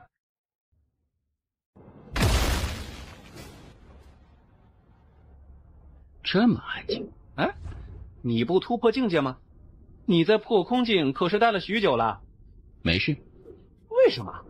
太爷，我能越好几阶杀人，这意味着什么？意味着什么？意味着很多时候，境界跟实力无关。你什么意思？说详细点。简单来说，就是境界会有水分，就像两柄剑，一柄剑只是普通打造，而另一柄剑是千锤百炼。同样都是剑，后者肯定不是前者能比的。修行如筑楼，若是第7部分，即使剑成万丈高，也不过是外强中干，一封便倒。所以，我觉得我修一个境界，就应该把一个境界修炼到极致，最后水到渠成的提升。所以你要等自然突破？我只是觉得我还没有达到自身的极限，若是达到自身极限，这境界自然也就突破了。可以。什么玩意儿？破空境来这里？那我该去第几层啊？你知道我是什么境界吗？我是地阶妖兽。哎，看你就像个新手，来这里应该也是来错了。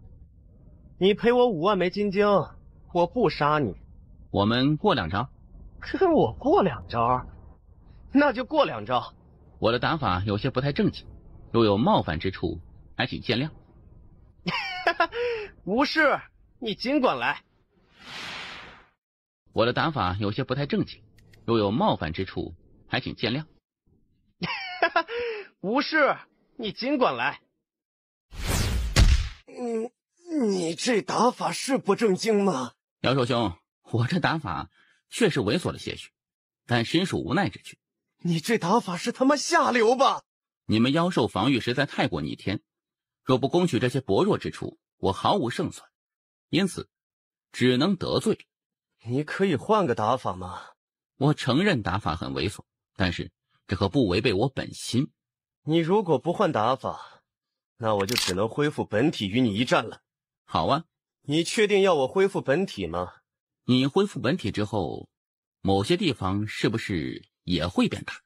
人类，你这就有点过分了。你好歹也是一位剑修啊，而且还是一位剑仙，你就不能堂堂正正的与我一战吗？你知道吗？你这打法直接改变了我对剑修的看法。你见过别的剑修吗？见过。别的剑修都是什么样的？比较正派的，而且很冷酷，少言少语。不像你，你看起来也比较正派，说话也是彬彬有礼，但是你做的事却很猥琐下流。你是关玄宇宙的吗？不是，我来自南州。没听过。就是中土神州下面的一个小州。哦，原来如此。这2天这里出现了一个很妖孽的天才，也是来自中土神州，他也姓叶，叫叶晴。你认识吗？认识，他是我兄弟。你跟他真的是兄弟？是的。你们2个也都是。现在起，我们就是一伙的了。别怕，他们就算报复你，你有靠山，知道吗？叶关哥，你怎会在此？我来此修炼，听闻你有危险，于是追了过来。谢谢4家兄弟，谢什么？老弟，你们杀了刘琦？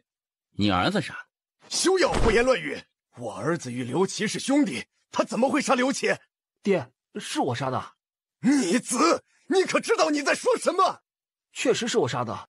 你知道你在说什么吗？爹，他们是我认的结拜兄弟，叫叶关和叶晴，我与他们是生死兄弟。这屌毛玩什么花招啊？爹，此人发现我兄弟叶晴有至宝，于是心生歹念，想要杀人夺宝。我几番劝阻，他都不听，最终我只能与我兄弟2人大义灭亲了。放肆！老爹，人是我杀的，所有的事情我一个人扛，跟我2个兄弟没有任何关系。我愿意一死，平息汉天宗的怒火。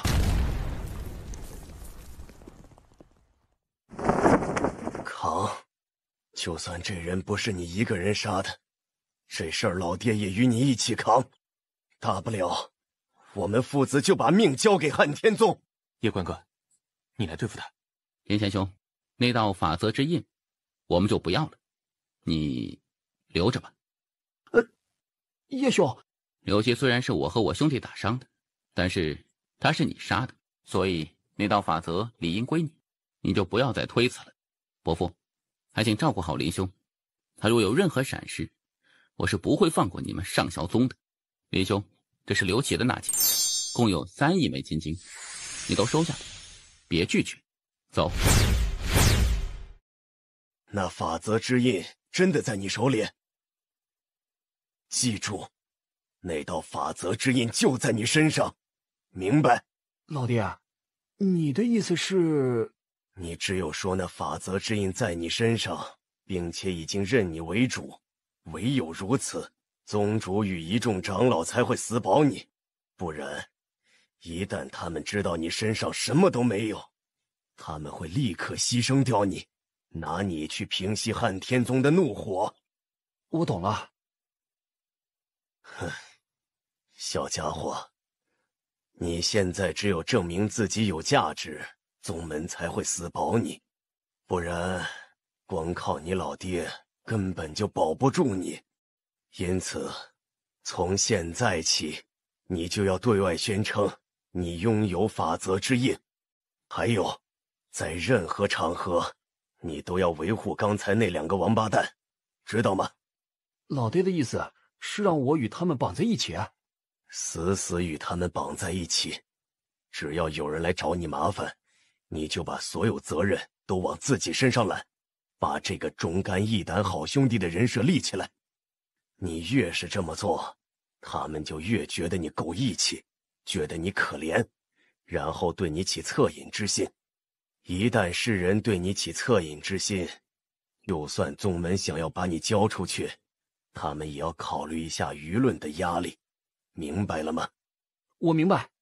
这2个少年都不是简单之人，你招惹上他们是祸，但现在若是你能够活下来，而他们又真的是有大背景，那就是福。老爹，这又怎么说？今天过后，所有人都知道你是他们2兄弟的生死兄弟，这事儿他们认也得认，不认也得认。可他们不是我兄弟啊。外人觉得是就行了。懂。小子，自信一点，回去后就给我装，往天上装，就说你有大机缘，只要给你20年的时间，你就能同代无敌，明白吗？我明白。你也别太过担心，毕竟你爹好歹也是上霄宗的大长老，天如果真的塌下来，也是老爹先扛，知道吗？知道。走。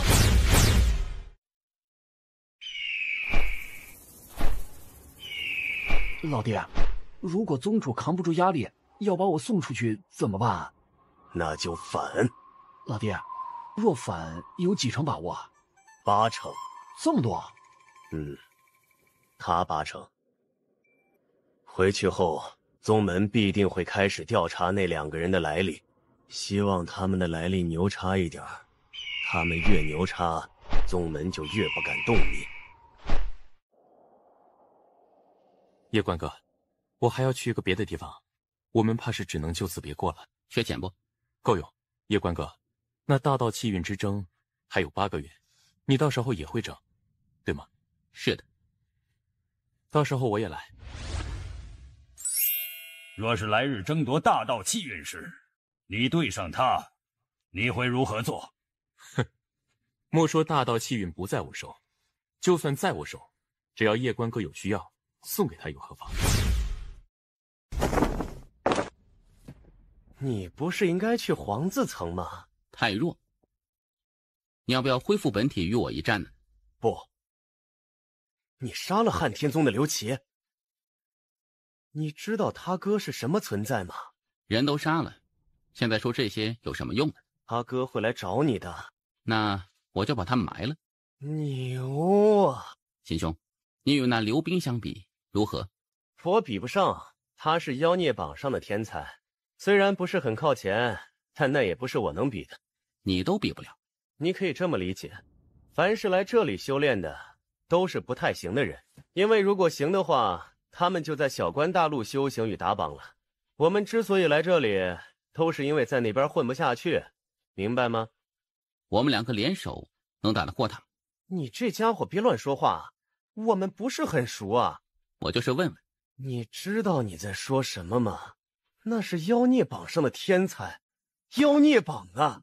这么说，若是遇到他，我就得直接放大招秒杀他才行。就这么说吧，你们中土神州啊，就目前而言，只有一位妖孽上榜，就是不死地族的那位绝世妖孽。除他之外，你们中土神州年轻一代没有一个能打的。秦兄，你如果不变身打架，那就走吧。我是交了钱来这的，这么浪费，我着实有些心疼啊。如果我是你啊，我就不会在这儿，而是逃命。在这里，顶级强者不能出手，对吗？你是故意在这里等那个刘冰？我低估你了。小塔，你觉得接下来他会要你来扛不？正常情况下，杀了刘冰，刘冰背后的汉天宗顶级强者出手镇压他。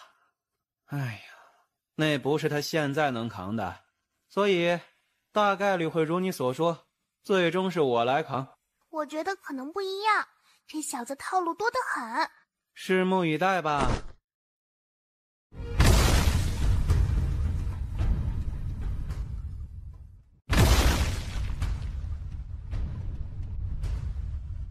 你在等我？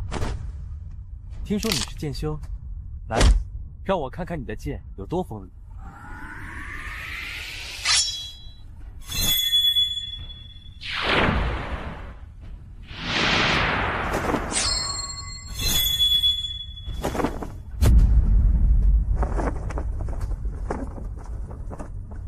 速度不错，但也只是不错。赞。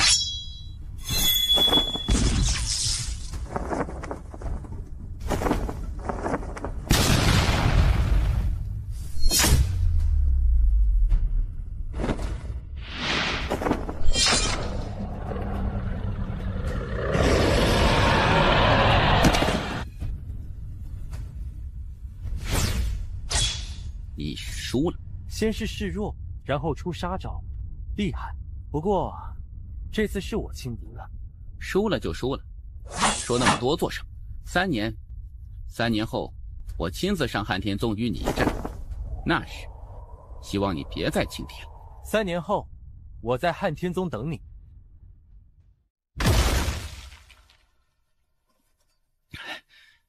大爷，你放心，我不会依赖你的。如果有一天我死了，我就希望我在临死前，你能告诉我，我父亲和娘亲是谁，他们是什么样的人。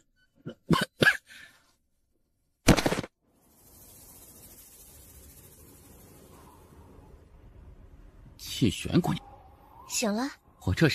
我见到你晕倒，就把你带到这片树林来了。你放心，这里是安全的。谢谢你救了我。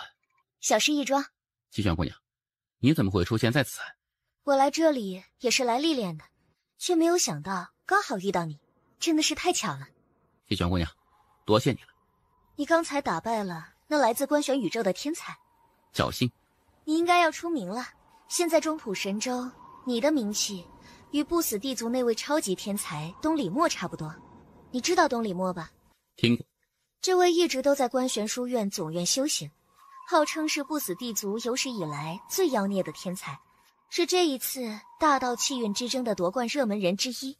沁玄姑娘，这一次大道气运，你也会争？争啊！我也要争。要是最后就剩我们2个，到时候你可要轻点。沁玄姑娘说笑了，你实力那么强，到时候若真只剩下我们2人，你可要手下留情了。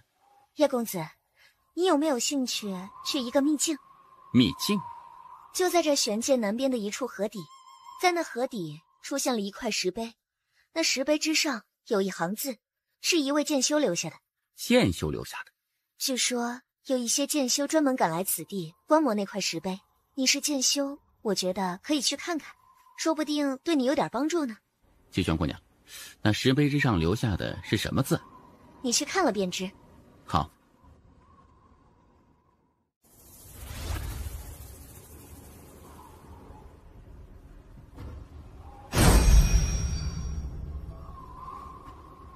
走，去看看。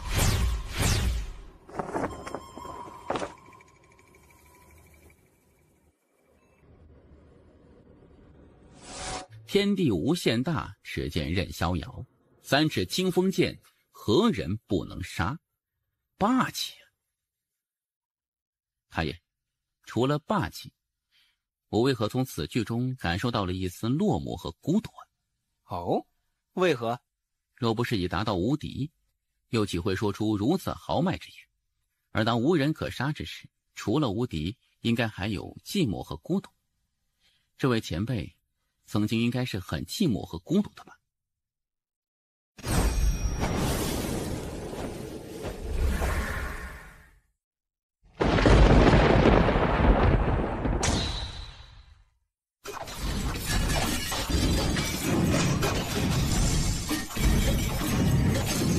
我要无敌，我的目标就是无敌，我的信念就是要举世无敌。我知道他很妖孽，但没想到他这么快就找到了属于自己的剑道之路。要知道，当年主人与小主都是大后期才确定了自己的剑道目标与信念，而我更没有想到，他竟然发如此宏愿。无敌，无敌剑道啊！他走的是无敌剑道之路，我的老天哪！为何他只是半步见地？天命姐姐给他的剑道传承，他直接从第2阶段来了第4阶段，剑道信念。第3阶段是什么？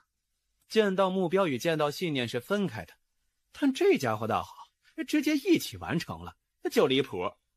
其实我觉得他之所以突然发如此宏愿，可能与之前那场战斗有关。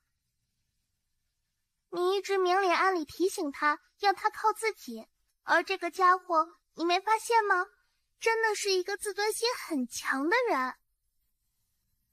我的意思是，我们不能光注重他的修炼，也要注重这小家伙的心理健康，特别是压力这一块。你别一直给他灌输压力，偶尔的时候也可以让他放松一下，不要有那么大的压力。毕竟他才17岁。我明白了。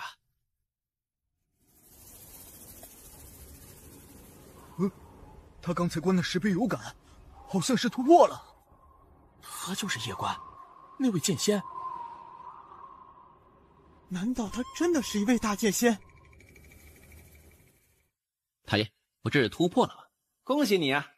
你现在已经是相当于半步见地了。太爷，我现在是半步见地，放到官玄宇宙那个叶家家族还算蝼蚁吗？不算啦。现在的你也许打不过他们，但是好还是可以的。太爷，我会继续努力的。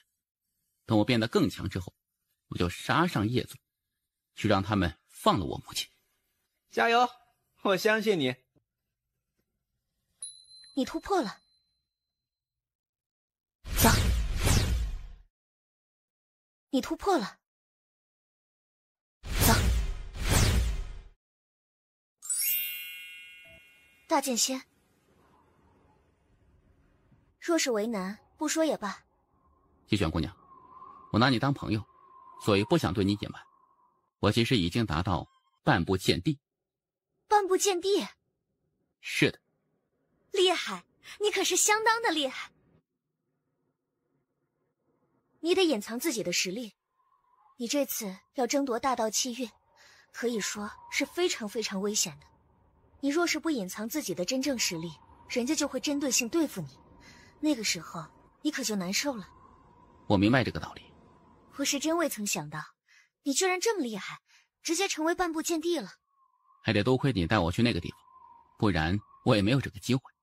这是你自己有实力，你看那里剑修不少，但只有你悟了。你这一次是代表道门争夺大道气运吗？你要不要换个势力？恕我直言，道门太弱了。如果你在争夺大道气运时遇到什么不公平的事情，道门根本无法帮助你。但你如果加入一些强大的势力，比如神族，比如观玄书院，那就不一样了。天赋很重要，但是平台也重要。据我所知，你和观玄书院的关系……我与观玄书院确实是有仇，不过我现在不恨他们了。为何？我恨的那些当初都被我杀干净了，他们现在肯定不会放过我。不过我也不在意，我到时候要去争夺大道气运，书院有规定，争夺大道气运的人会得到保护。到时候我去参加，他们想杀我，但又不能动我。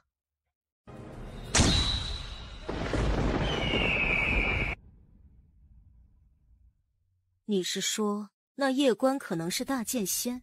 最新得到情报是如此，他在那神秘石碑前悟道，有突破，所以有可能是一位大剑仙。倒是低估了此人呢。可有查到此人来历？他是下界叶家养子，从小被叶家收养，真正身份来历很神秘，查不到。查不到？是。找仙宝阁了吗？哎呦，家主，已经找过仙宝阁了，但即使是仙宝阁，也无法查出他的真实来历。连仙宝阁都无法查出他的来历？是的，非常神秘。不能让此人活着，若是任由他成长起来，对我安家会不利。特别是如果他到时候加入观玄书院总院，那个时候我们想杀他就难了。家主，此事还是得慎重。此人身份不明，若是贸然招惹，怕是会给我安家带来什么祸事。我们得……放肆！就算他身份来历再强，那又如何？能强得过我安家吗？我安家数千万年来出过2位武神，追随2代天命之人。我安家说第二，谁敢说第一？谁敢？你下去吧。倒是有些小瞧他了，未曾想到他竟然成为了一名大剑仙了。此人天赋确实罕见，若是让总院发现了他，将他带到总院，到时想要杀他就难了。让书院提前开启大道气运之争。大道气运之争提前是因为我吗？是，我得到消息，是安家家主安雅前往观玄书院找了顾元首，而他们之所以这么做，很显然就一个目的，那就是不想让你继续成长，想提前杀你。猜到。我还得到一个消息，太古天龙一族有一位妖孽来中土神州了，他这一次的目标应该也是为了杀你。叶兄啊，别参加大道气运之争了。我现在最好的选择就是去争这大道气运，并且获胜。唯有如此，他们才不敢动我。毕竟，若是夺得第一的人被安家和太古天龙一族斩杀，对观玄书院会造成多大的恶劣影响？可你能夺得第一吗？能。叶兄啊，不是不看好你，而是这些人真的都太妖孽了，而且他们都是顶级2代。比如这安家安道星，从小就在观玄书院总院修炼，他所得到的教育资源，那不是别人能比的。还有这不死地族的东里墨，他不死地族的血脉几乎可以让他立于不败之地，而且他的护道者还是一位来自3000万年前的超级强者。对了，你知道护道者吗？知道，不过不是特别了解。武道一途凶险无比，在这条道路上若无人护道，就算你再妖孽也有可能夭折。毕竟这人生充满了意外，而护道人的作用就是帮你避免这些所谓的意外。太爷，他说的是对的。是。太爷，之前你说素群姐姐是大剑仙，而我现在是半步见地，照这么说，我已经可以打得过素群姐姐，是不是这个理啊？我骗你了，其实你素群姐姐根本不是大剑仙，她是一位大剑帝。秦兄，有没有那些参加大道气运之争天才的详细资料？此次来参加大道气运之争者，能够对你有威胁的，一共有5人。这第一人是来自5维宇宙的范青，此人天生道体，天赋无敌，护道者乃是3000万年前号称人间第4剑的穆天道。穆天道，太爷，这位穆天道强不？很强。第2人就是这妖族的妖芒，此人天生荒古圣体，与道体齐名，而且他还拥有先天圣瞳，非常恐怖。他的护道者可能是来自书院妖院的院首二丫姑娘。太爷，这位二丫院首厉害不？很厉害。还有一人就是你的死对头安道熙，此人被誉为安家3000万年来最有可能成为新武神的存在。这第4位是不死地族的东里墨，他拥有不死血脉，这不死血脉非常的逆天，只要你不能秒杀他，他就能够一直治愈，可以说相当于是不死之身。据说他还从不死血脉中感悟到了一丝疯魔血脉。除此之外，他的护道者也是3000万年前的一位大佬。太爷，这疯魔血脉强吗？很强。这最后一位就更加离谱，他来自银河系，是这一代天命之人。怎么才算是天命之人呢？大道鼻主钦点之人就是天命之人，这种人天生拥有大道气运，他就相当于小说中的主角，当代无敌，镇压世间一切敌。身后的护道者就是这诸天万界命运之主的大道鼻主人。太爷，大道鼻主人厉害不？非常厉害。太爷，我的护道者是素群姐姐，是吗？叶兄，你有护道者没有？有。厉害不？太爷，素群姐姐与刚才我问的那些强者相比如何？没有可比性。太爷，如果这次气运之争中我死了，还请把我和小佳葬在一起。谢谢。秦兄，大恩不言谢。这次气运之争，我若不死，来日必报答秦兄。如此年轻的大剑仙，这等天赋，真是世间少有啊！可惜呀，没有一位强大的护道者。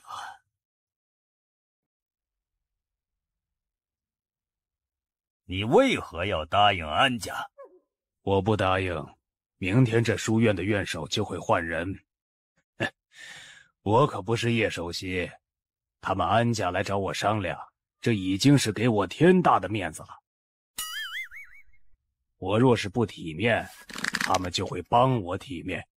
更别说观玄书院总院还有远古天龙一族，他们2家发动人脉，别说罢免我，就是让我从这世上消失，都是一件简单的事情。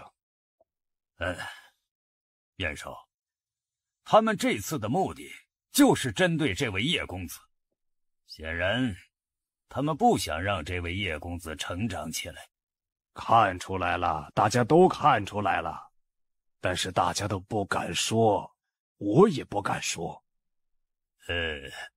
可以联系叶首席吗？谁联系？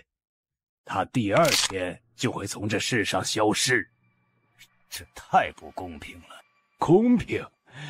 这世间哪有绝对的公平？就像现在，整个中土神州所有势力都知道安家与远古天龙一族要杀这位叶官，但是没有人敢出来说。谁会为一个毛头小子去得罪如日中天的安家与远古天龙族？所以就这么看着安家光明正大杀叶官？李元首，你似乎很不希望叶关死。顾元首，不是我战叶关，而是我觉得这么做实在是有违我们书院的宗旨。李元首，我之前已经与你说过，这件事已经变味了。太爷，为何这个时代的剑修很少很少？这里剑修少的原因，是因为当年一些事情，导致许多传承都有些中断，特别是剑修。太爷，你如果伤势恢复之后，会离开吗？会啊。不管如何，能够遇到太爷，并且得到太爷的指点，是我的荣幸。你是不是想要东西啊？你有什么需求可以说说看，能力范围内我可以考虑考虑。太爷，我是剑修，但是我没有见过别的剑修的实力，所以我希望见识一下强大的剑修的战斗。若是能够见识一下，我说不定会有新的感悟。暂时不行。为何？你现在缺的是一场战斗，不是看别人战斗。或许你看别人战斗能有新的感悟，但是要一步一步来，知道吗？我明白。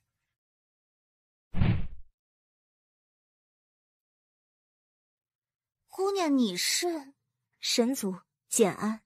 神族的？这位就是南陵依依姑娘吧？是的。你是来找我师弟的吗？是的。我带你去见他。多谢。叶公子，没有打扰到你吧？简安姑娘。简安姑娘，你怎么来了？叶关公子，据我所知，这一次大道气运之争是一个局，一个安家设的局。我知道。叶公子，这是我神族的一点点心意。简安姑娘，你这是？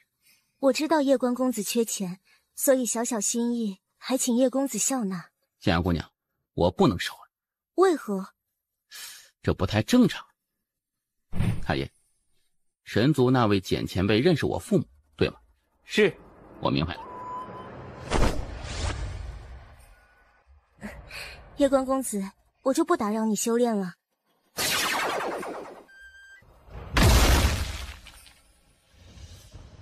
师姐，我要离开一下。这小师弟，一天天就知道修炼，忙得很，真的是都不知道谈情说爱的呢。你便是那趁我不在时来夺取第一的叶关？你就是上一位武榜第一？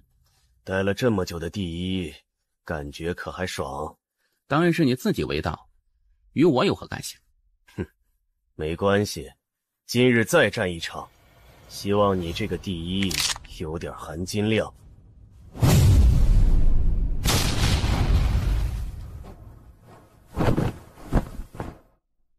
含金量如何？怎么称呼？叶火凤。叶公子，你可认识安家安道心？我认识。这样，这次比武就算你赢了，外人若是问起，你就说我与你大战100个回合，你侥幸战胜了，如何？你要示弱？你也不想让外人知道我们1个回合就结束战斗了吗？可以。我不是一个输不起的人，我之所以这么做，主要是想帮你，不然这种不要脸的事情，我叶火凤打死也是不会做的，你明白吧？明白，你是仗义相助。那我们算是朋友了。算。你出去之后，如果可以的话，帮我演得像一点。我懂。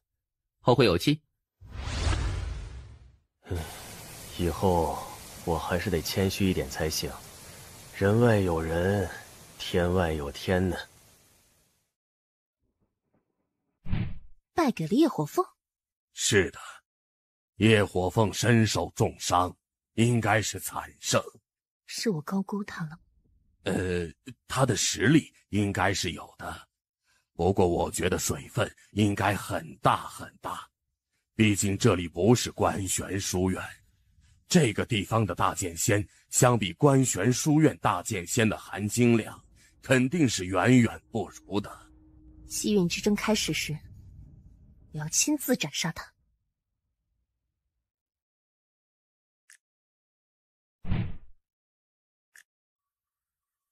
哎，磕个头吧。不行。为何？我还没给人磕过头呢。虽然我很敬仰人间建筑，但给他磕头，我觉得还是有点过了呀。哎，太爷，你有没有觉得我跟这位人间建筑有点像呢？是有点儿。叶兄，云晨兄，你来这里是？来此见见人间建筑。啊，原来如此。你便是那夜官啊？是莫公子。莫公子来自观玄宇宙的玄宗，托关系来的。如果不出意外，他就是这任书院的首席了。观玄宇宙的，可以来这里。那边的人，但凡有点脾气与实力的，都不会往低处走。这个家伙完全是属于在那边混得不怎么样，然后来这边装的。叶公子，据我所知，你好像不是观玄书院的学员。确实不是。你既然不是观玄书院的学员，那就不应该出现在此地。人间建筑创立观玄书院，创立秩序，为万世开太平。如今世道之所以如此和平，全赖人间建筑。我心生敬仰，特来此参拜，以表我敬仰之情。莫公子，若是我的行为惹你不快，我道歉，请你别针对我。我不过是一个小小剑修，得罪不起您这种大人物。叶公子误会了，我并不是要赶叶公子。我听说叶公子与安家有些仇怨，我得提醒一下叶公子，安姑娘脾气可不是很好。这大道气运之争，叶公子若是要争，那可就得千万小心了。诸位，既然莫公子说到安姑娘，那我就多说两句。诸位应该知道，我是下届武考第一，而在比武过程之中，我与安家安木公平决战，但是安木却招来真龙一族强者强行欺我。虽然我最终还是杀了安木，夺得了第一，但也正因为如此，与安家结下了死仇。诸位，我遭受的不公，以中尉的能力，应该都是有所耳闻的。就如此次大道气运之争提前开始，也是安家在暗中操作，目的就是不想让我发育，想提前杀我。我知道我没有背景，没有靠山，我比不过安家，书院不会给我主持公道。毕竟相比安家，我显得是那么的微不足道，是个人都不会为了我去得罪安家。莫公子，我不奢求书院为我做主，为我伸冤，但是也请您莫要再落井下石了。如果是我来祭拜人间建筑，惹了你的不高兴，我道歉，我不该出现在这里，不该惹到你不高兴的。说的什么话，叶兄？书院从来不禁止外人来此，你来此参拜人间建筑，谁都无权阻止你。你阴我？莫公子，我怎么敢呢？你来自观玄宇宙大宗门，又与安姑娘是朋友，更是下任书院的首席，我怎么敢对你心生歹念呢？你让他立即卷铺盖滚蛋！他是玄宗派来的，也是书院那边。他不管，我管。就这智商还当首席？我不如去找头猪来当首席好了。什么傻叉玩意儿！云晨兄，多谢仗义之言，我们后会有期。啊，李院首，莫公子，你可以回玄宗了。李院首，你这是什么意思？我的意思是，你可以卷铺盖滚蛋了。书院不收你。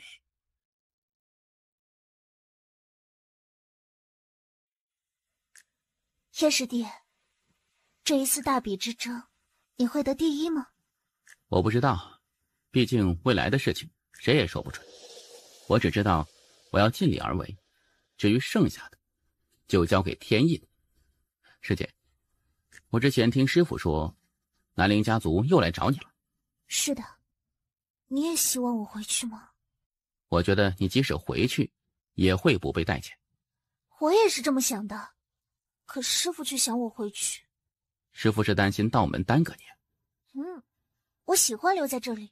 那就留在这里，只要我还在，就没有人能够强迫你。好。太爷，你老实告诉我，我父亲其实根本就不是什么上门女婿，对吗？哼，来了，这个小王八蛋又来了。按我猜测，他们将我放在叶族，可能有2个原因。第一个原因，应该是一种不得已的原因；第二个原因，可能是想让我从头修炼起，让我经历磨难，对吗？你恨你父母吧？看情况吧。如果有些不得已的原因将我放养，我倒也不是不能理解。不过，我心中还是有些怨的吧。毕竟我也不是圣人，从小无父无母，那种心酸，外人不懂。不管如何，太爷，我都要谢谢你。如果不是你，我即使再努力，也无法走到现在这种程度。哼，不用客气。太爷，我问你最后一个问题，问了之后，往后都不再问了。问吧。我父母，他们可是好人，很好很好的人，这足够了。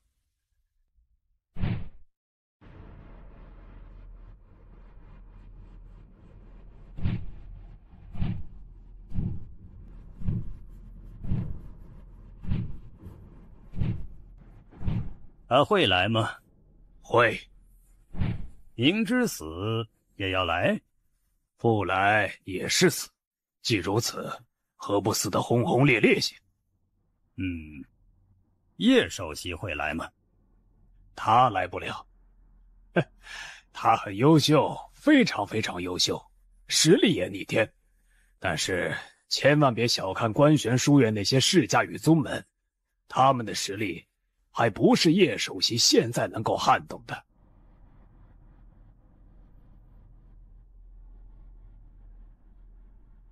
好生嚣张，此人很强，至少是神结境。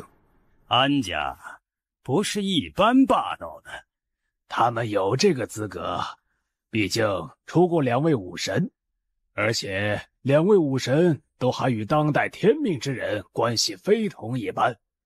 若是要比靠山与关系，观玄书院总院那几大超级世家与几大超级宗门都无法与他们相比，所以他们是有这个资格嚣张的。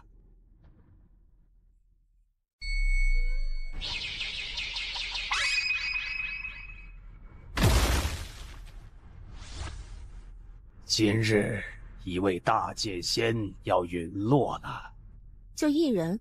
群殴还是单挑？你选。你们3个一起上吧。叶关哥，加我一个。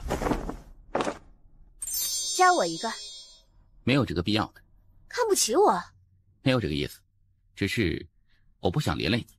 没有什么连累不连累的，我们不是朋友吗？我既然已经来了这里，就已经知道会有什么后果，我自己都不怕，你也别替我怕了。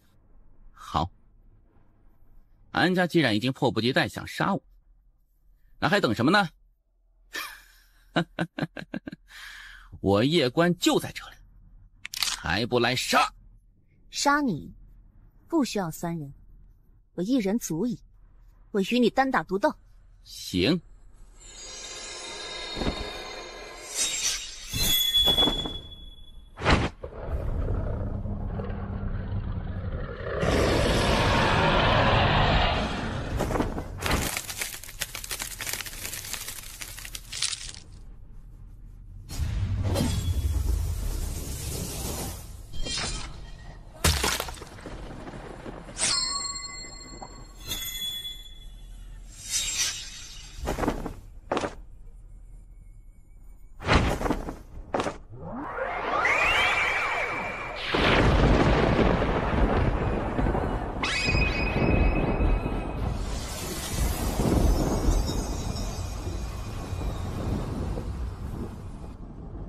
这是武神气息，这是曾经安家那位女武神使用过的长枪。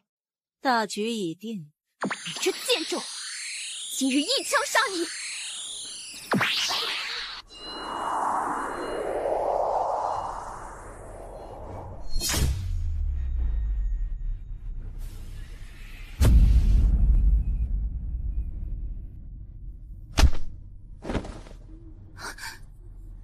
这怎么可能？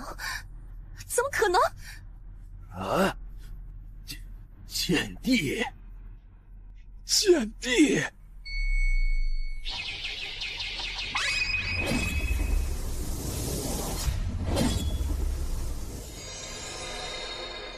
哈哈哈哈哈！剑帝！嘿，这家伙居然因为那剑道武神意志成就了剑帝！嘿，牛啊，相当牛啊！哎呀，不得不自夸一下，我真是教导有方啊！哈哈哈哈哈！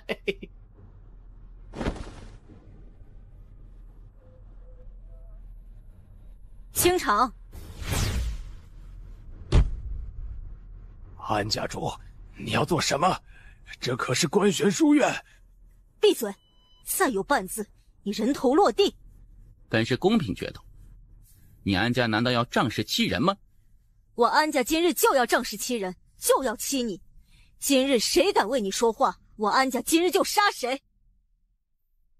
我知道你背后还有一位护道者，来，让你的护道者滚出来，我倒要看看你护道者是谁，竟然让你与我安家为敌，是谁给他的狗胆？让你的护道者滚出来！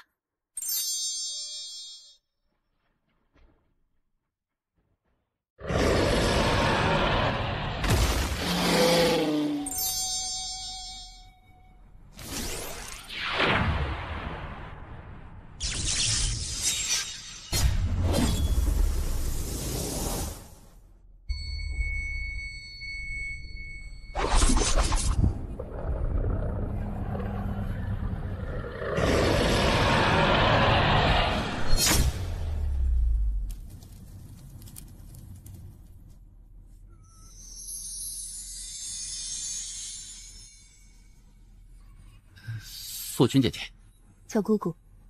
姑姑，太爷说我父亲是上门女婿，是真的吗？哼，你便是他的护道者，让你说话了吗？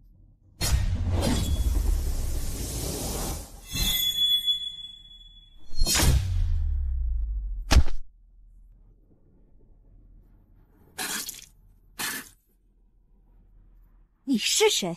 可敢报上你的名号？你怎么配？我不配！我安家屹立官玄宇宙数千万年，祖上强者无数，而且还出过2位武神。你何德何能，竟敢蔑视我安家？2位武神，很了不起吗？哼，可笑，真是可笑！小小剑修，竟口出如此狂言，真是可笑！你可知何为井底之蛙？叫出来！让你安家2位武神一起出来，有请先祖虚魂。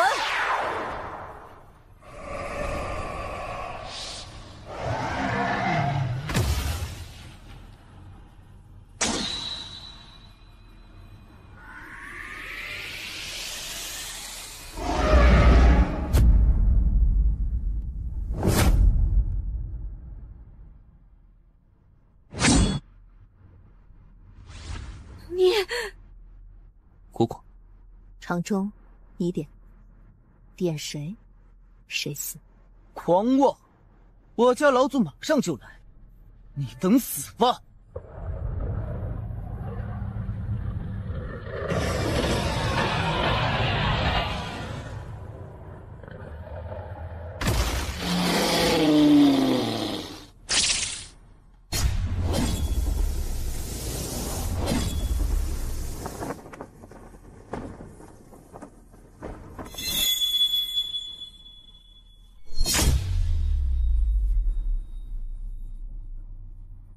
是吗？哼，今日不仅要杀你，还要杀你护道的这人，灭你十族。你家在何处？去他方向。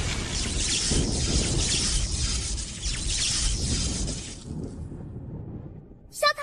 快阻止他！阻止？你他妈怎么不阻止呀？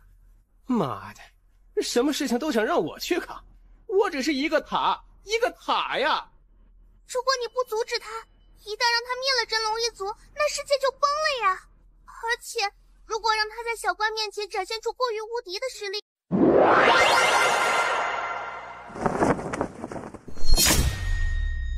姑姑，够了，已经够了，剩下的我自己来面对吧。确定？确定，我可以的。好，我要走了。姑姑，我可以问你几个问题吗？可以。姑姑，塔爷说我爹是上门女婿，是真的吗？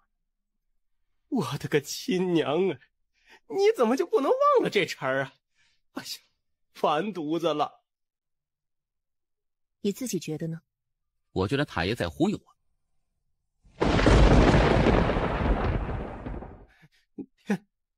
天命姐姐。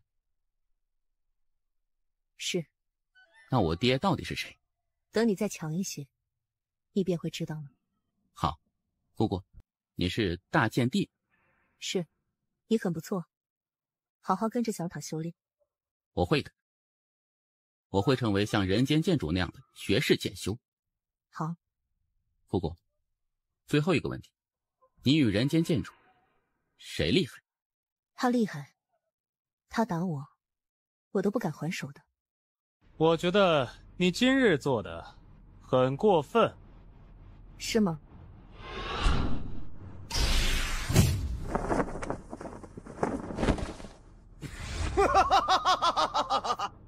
他妈的，谁这么大胆子，竟然敢欺负我的徒弟？是不想活了吗？师傅，打他！我靠！看在你当年与我哥并肩作战过，这次就不斩你本体。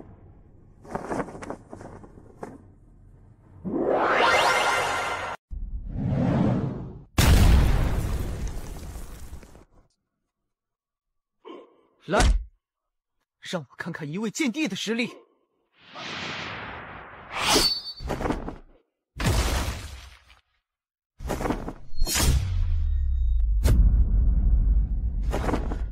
倒是有些小瞧你了。再来！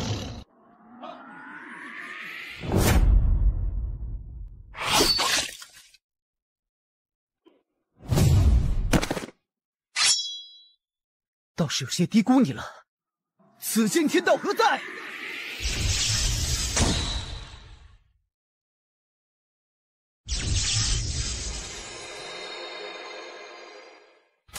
夜观不仁，残杀无辜，听吾设令，助吾斩杀妖邪。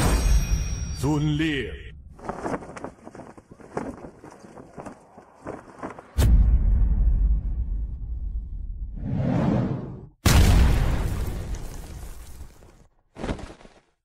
太爷，这是天道。是。天道所为，不应该是要公平公道的吗？天道代表不了公道，公道自在人心。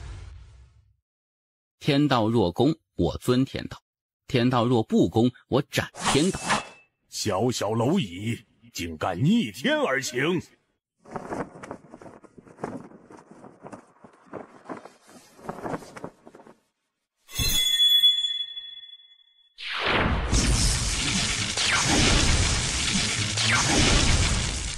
夜观，万万不可杀天道！天道代表的是一方天地秩序，更代表的是官玄书院，而且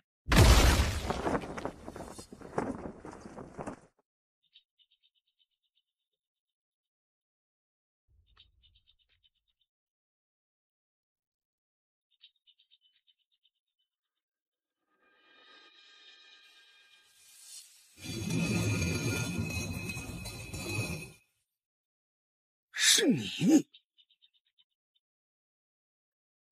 前辈，我来此并无恶意，只是想向贵族借一物。你想借什么？清玄剑。不可能，断然无可能。不借，那就算账。你家这个天才跟着安道心一起针对我，我杀了他，不过分吧？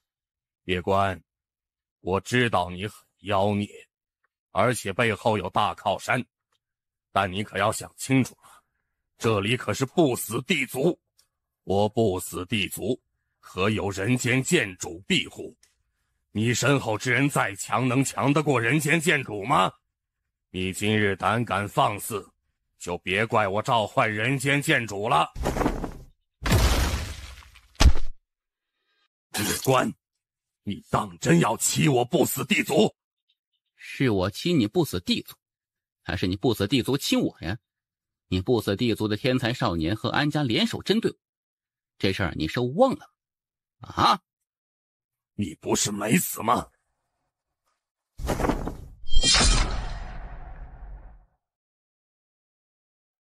大胆！叶关，这里可是不死地族。他妈的，我连安家的人和天道都敢杀，还怕你不死地族吗？你直接把剑借给我，我放过你不死地族的天才少年，大家两清不好？你还要在这威胁？你这智商啊，我他妈都替你着急呀！不对，你堂堂不死地族族长，不可能这么蠢。你是故意要我杀这东李墨的。如果我没猜错，这东李墨根本不是你的儿子或者嫡系。东立晨，这个狗东西，到了这个时候，你竟然还有内斗，还我儿子命来！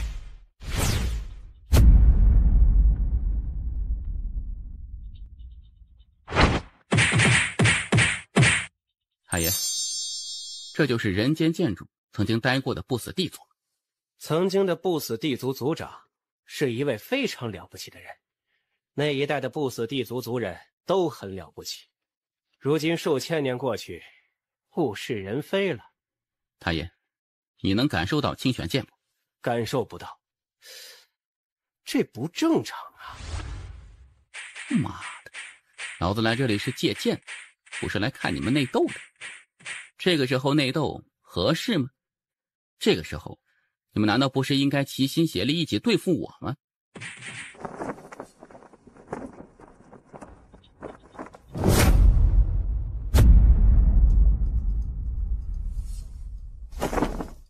你们能不能自己做一个合格的坏人？不要我来提醒你们，好吗？我现在要借清玄剑，如果你们不借，我们就继续算账。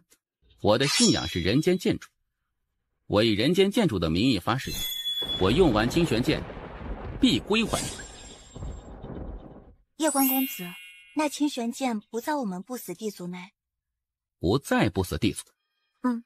千万年前，清玄剑确实是在我不死地族内，但后来时任我不死地族族长的靖族长将此剑带往了关玄书院总院，因此此剑不在我族内。而为了震慑宵小，此事我们并未对外宣称。你没有剑不会早说吗？你若是早说，我就不杀你们的东李墨了。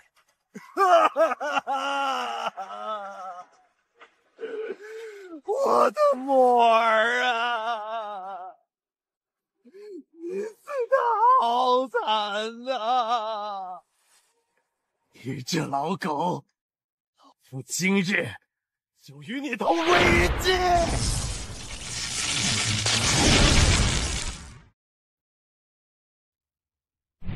千万年前，清玄剑确实是在我不死地族内，但后来时任我不死地族族长的靖族长将此剑带往了关玄书院总院。太爷，我加上你，我们能不能杀上关玄宇宙总院呢？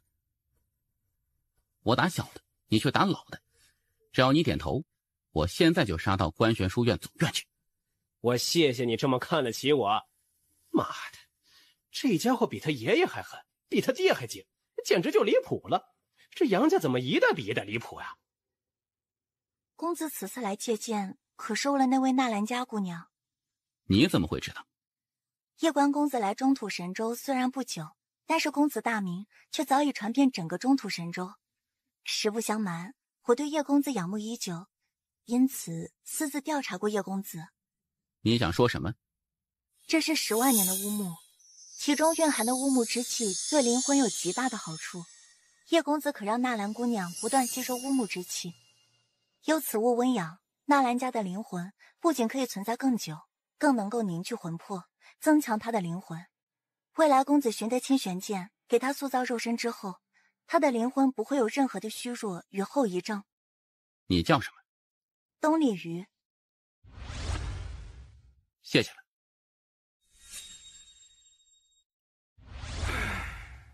那乌木，如果不那么做，你猜猜这位叶公子会不会就这么空手离去呢？他连安家天才与天道都敢杀，他还怕我们不死地族吗？若是不主动送他，等他动手时，我们丢的可能就不仅仅是一根乌木了。确实啊，还是那位叶官之首席眼光毒辣啊！可惜书院的世家们势力太强大了，不然这位叶公子现在应该已经是书院的天才了。叶官哥，这大道气运之争，我肯定是无法参加了。我也无法参加。你们应该是可以的。书院就算有针对，肯定也只会针对我一个人，不会针对你们。所以你们可以去参加，那可是大道气运，若是能够得到，对你们都有极大的好处的。不用了。哦，为何？我去是为了帮你，而不是去争什么大道气运。谢谢。客气什么？叶官哥，我想去试试，我想去为叶家争夺一下。完全可以，不过出了这事儿，这大道气运之争也不知会不会受到影响。总之，你见机行事吧。我晓得。安家与远古天龙一族可能不会罢休。安家与远古天龙一族都还好，其实我最担心的还是关玄书院。你杀的可是天道，天道啊！这在整个关玄宇宙那都是重罪，因为天道关系着一方天地的灵气，而现在整个中土神州的灵气大阵已经失效，中土神州的灵气也在迅速消逝。你这罪比我当初犯的罪可严重的多了。他妈的！叶官哥，你现在有什么打算？刚接到总院命令，由于你擅杀天道，现在总院对你发起了10级通缉令，凡杀你者将100万枚仙晶。不仅如此，这次大道气运之争方式也变了，变成谁杀你，谁就是大道气运之争第一，将获得大道气运，而且是3道大道气运，也就是原本的3倍。现在全宇宙的天才都将要来猎杀你，而且年龄限制从22调整到了45，也就是说，上一代的天才也能参加了。前辈是书院的，书院院首顾朝元。那你来给我报信。叶公子，很抱歉，我无法对抗强权，帮你争取公平，甚至都不能将这里发生的事实上报总院。能理解。叶公子，你现在若是想要活下来，只有一个办法，那便是前往关玄书院总院找到叶官之姑娘，只有她才能够帮你撤回书院的悬赏通缉令。我明白了。保重。你们有什么打算吗？叶官哥，我跟着你吧。叶景帝，你有自己的造化，没有必要跟着我，听我的。你去好好修炼，叶家还需要靠你。你若真想帮他，就得提升自己的实力。我们得尽快去将剩下的法则寻到。师父，我还是担心叶官哥。你现在跟着他，根本帮不到他什么。等你实力得到大大的提升后，那时你能帮他更多。叶景帝，相信我，我会努力活下来的。叶官哥，我要去寻找法则。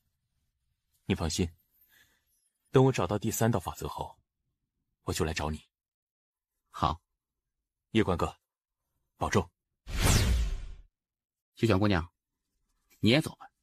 你接下来要如何面对书院的悬赏通缉？不知道。你有3条选择。第一，你可以去仙宝阁。当今宇宙能够与观玄书院对抗的只有仙宝阁，但是仙宝阁肯定不会为你对抗观玄书院。第二，如那顾院守所说，你可以去找夜观纸姑娘，你找到她，她或许能够救你，但我觉得很难，因为她当日被调走就已经证明，即使是她也无法对抗世家派与宗门派。这么说来，你只有最后一条路了，逃亡。整个宇宙都是书院同事，我逃到天涯海角，也还是在他们的地盘的。那得看怎么逃了。你有好的建议？逃是治标不治本，我觉得你真正要做的是将你的不公昭告天下，而要帮你主持公道，只有人间剑主出面，才能够为你主持公道。如何让人间剑主出现呢？去青州告御状。去青州告御状？当年我在书院时读过关于青州的历史，在数千万年前，人间剑主加入的第一个书院是苍兰书院，而后来人间剑主创立观玄书院后，便将苍兰书院改成了观玄书院，也就是青州观玄书院。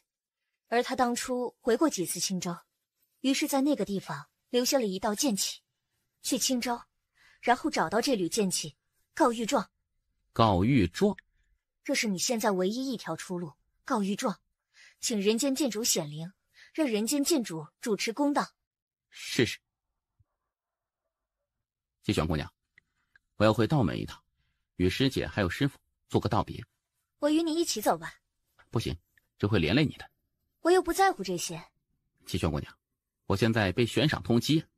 你这人怎么这么婆妈？你是怕我连累你吗？我并无别的意思，我就是单纯的怕因为我的事情连累你。我又不怕，莫要在此地浪费时间了。你不是要道别吗？走，去道门道别，然后赶紧走。好。青州真的有剑气吗？有啊。他要去告御状。那就去告呗。我也未曾想到，这数千万年过去后，一些世门与宗门居然膨胀到这种程度。哎呀，真是沧海桑田，物是人非呢。去青州也好，也算是他的祖籍地，而且我也有点想念小主了。这次若是能见到，也是极好的。估计也只有这个小家伙才能够让小主现身了。其实他去另外一个地方告御状可能更有效。仙宝阁？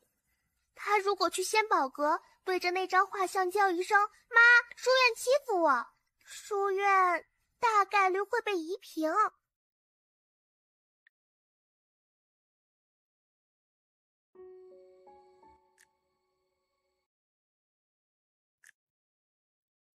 师傅，我得走了。唉，小家伙，师傅无能啊，无法护住你，别怪师傅。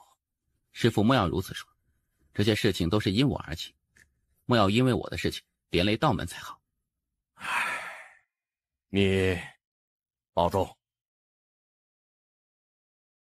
这是师傅这些年来的积蓄，别拒绝，带走吧。这是我师父当年留给我的，他想我用这笔资金重新建设道门，让道门能够成为一个像样点的势力。唉，这个任务我是完不成了，你来完成吧。也不是不可以，可是能多给点吗？没有了，这还是道门几代祖师存下来的呢。真是太穷了呀。小家伙，你不是池中物，来日必翱翔9天。记住，一定要活着，一定。我明白。你与依依聊聊吧。依依师姐，我要走了，以后你要保重。我得走了，不然可能就来不及了。依依师姐，那界内有10头真龙，还有一部神典和法典，是我为你向塔爷求的。塔爷说很厉害，我也不知道有多厉害，你自己慢慢研究。除此之外，我给你留了几百万美金金，记得以后去雍城，想买什么就买什么，别再让自己过得那么苦了。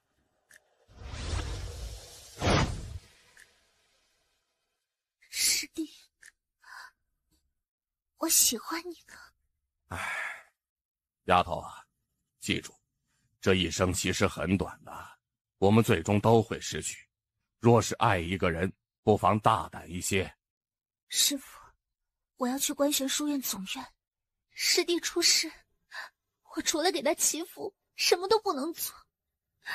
我讨厌这样无能的自己，很讨厌。我要去总院，我要修炼，我要成为有史以来最强大的神术师。好。师父，你多保重。我不在，你莫要再喝得烂醉了。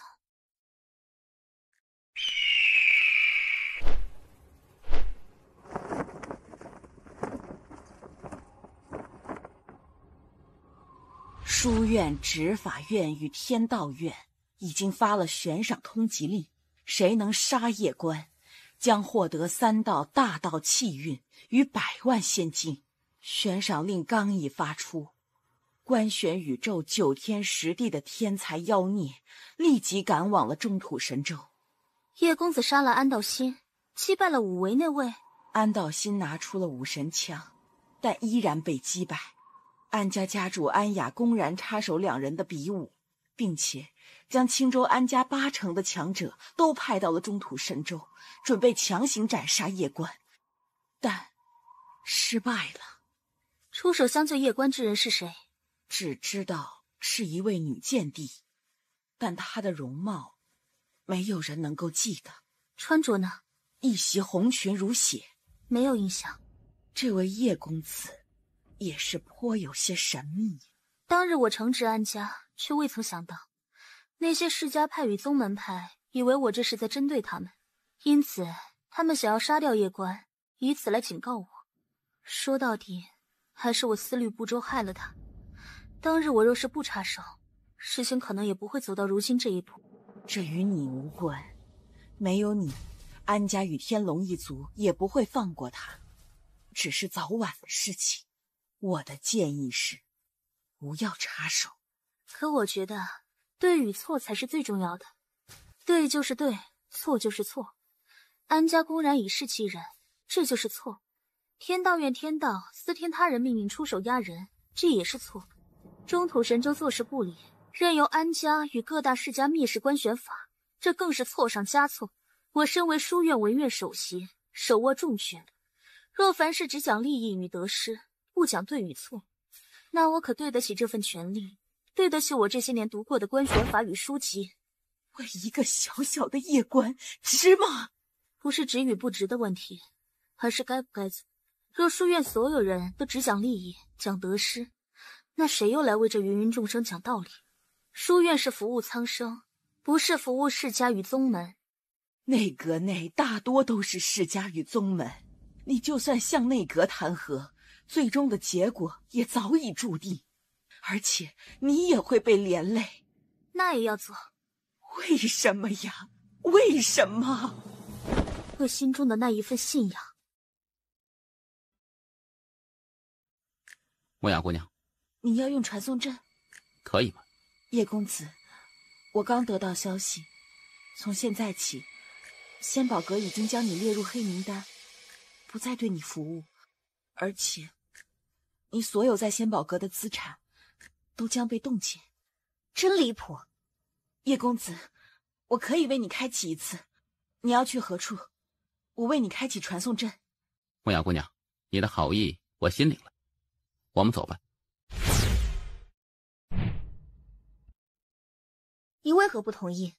我若是同意，我们虽然能够以最快速度到达青州，但是莫雅姑娘怎么办？她必定会被仙宝阁惩罚，重则丢命，轻则饭碗不保，前途尽毁。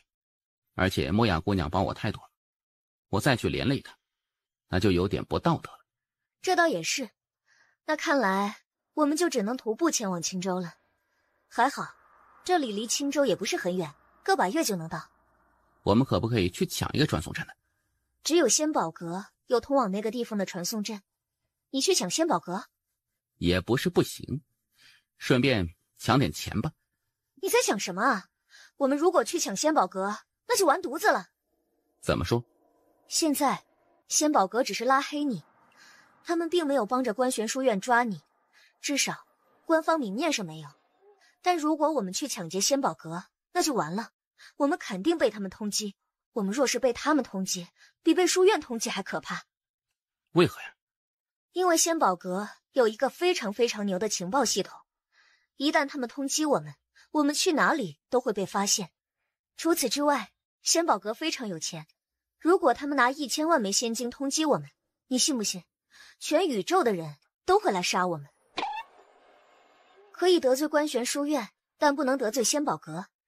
这个势力钱太多，没有什么是他们不能用钱解决的，所以我们还是坐云剑前往青州吧。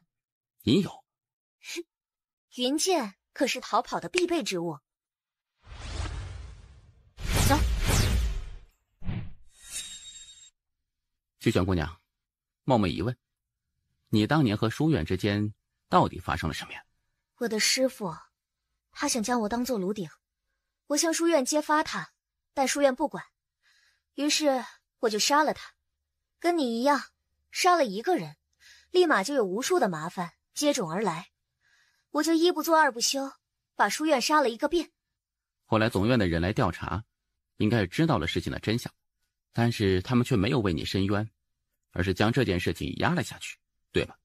是的，这对观玄书院而言是一个丑闻，因此总院的人来了之后，决定将这事儿压下去，然后把所有的过错都推到我头上。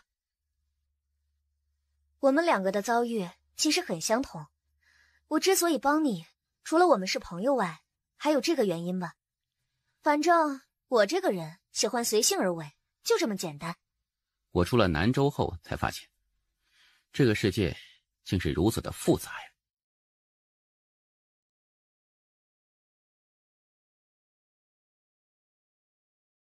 我出了南州后才发现，这个世界竟是如此的复杂呀。若是再给你一个机会，你会杀安家与斩天道吗？当然。我也不后悔。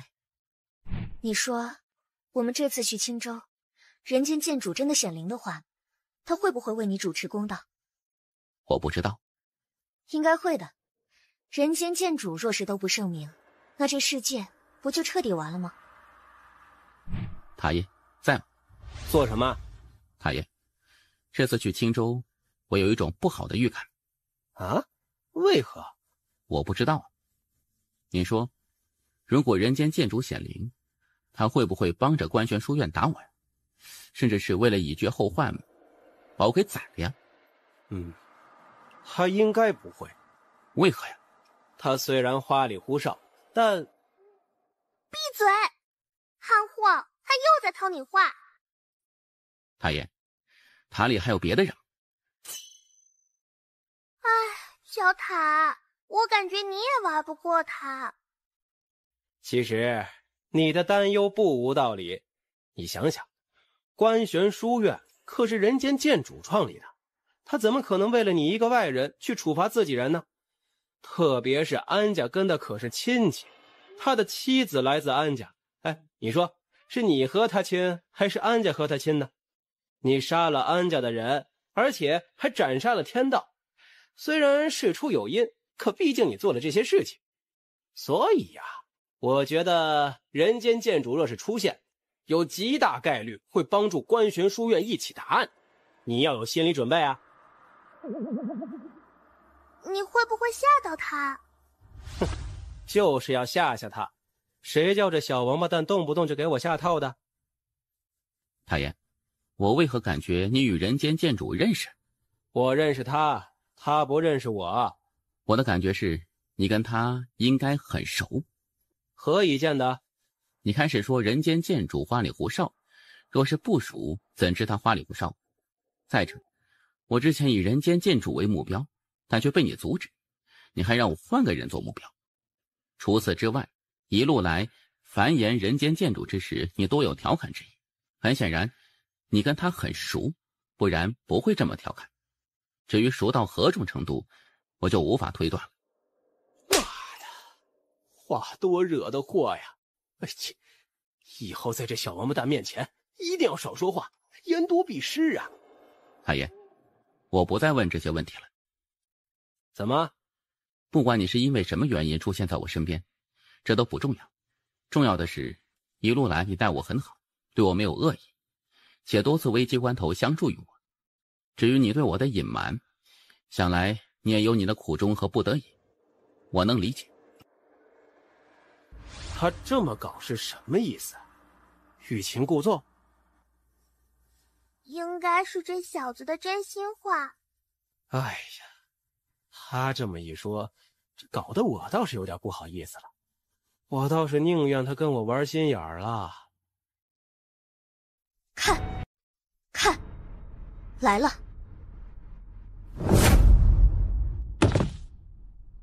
真快。哼，你便是夜官。杀了你，有2道大道气运，还有100万仙金，在下不才，想试试。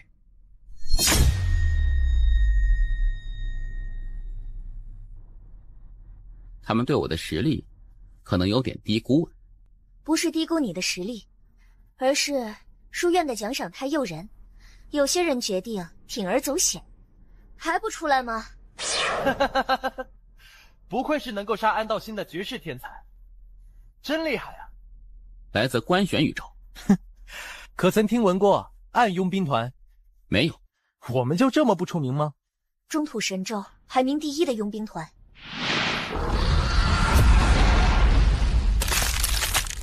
哼，不愧是能够斩杀安道心的绝世天才，还好你的境界不高，不然我们兄弟几个还真不敢来发这笔财。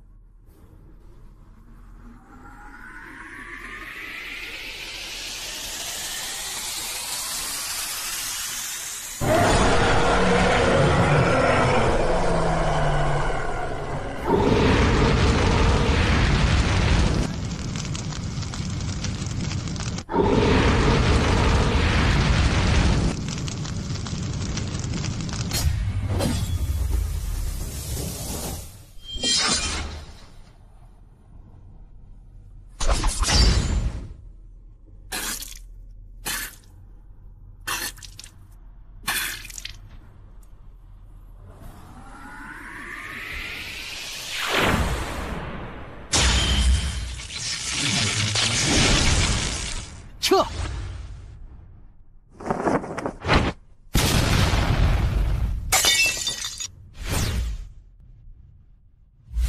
我有些低估他们了。不是你低估，是你不清楚一位神术师的实力。神术师分为1至9阶，9阶之后是天境神术师、仙境神术师、圣境神术师、地境神术师。这人不过是一位9阶神术师，若是天境神术师，那我们可真的要万分小心了。他只是9阶。是的，而且没有好的传承，因此9阶都是有水分的。在官玄书院有一个神道院，里面的都是神术师，实力非常强悍。希望这一次那里面的天才不要来，不然我们可就要有大麻烦了。季玄姑娘，是不是想赶我走？这一路注定不会太平，我实在是不想连累你。你这人什么都好，就是喜欢啰嗦。这样如何？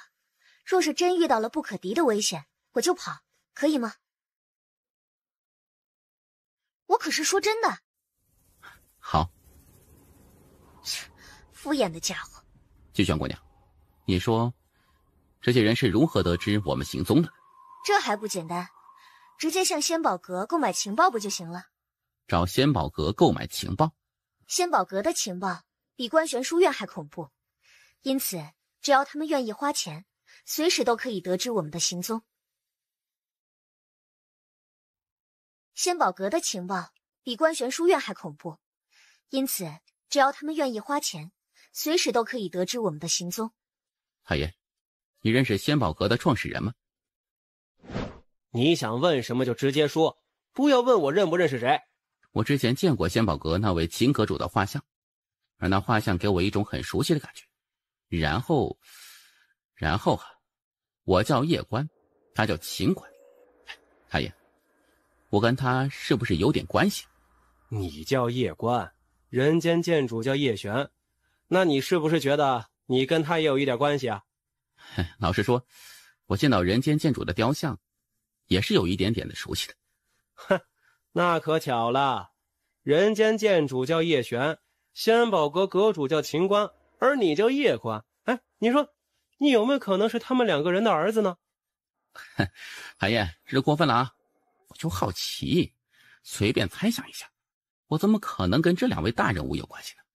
我就是好奇，随便问问。哎呀，妈的，跟这小王八蛋说话不能正着来，得反着来呀，这样才能出其不意。不然，这小家伙的脑子太可怕了。而且，我也算是给自己留了后手。反正我已经告诉你真相了，嘿，你自己不信的，以后你可别找我小塔的麻烦。小塔，我觉得这是你有史以来智商最高的一次。你笑什么？我刚才在想，接下来的路要如何走啊？然后呢？杀着走。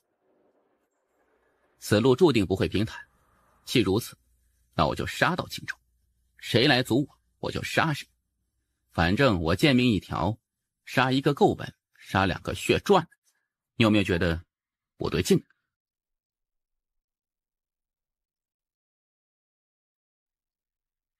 幻境，我们进入了一片幻境，不知道这是阵法师布置的幻境，还是神法师虚构的幻境。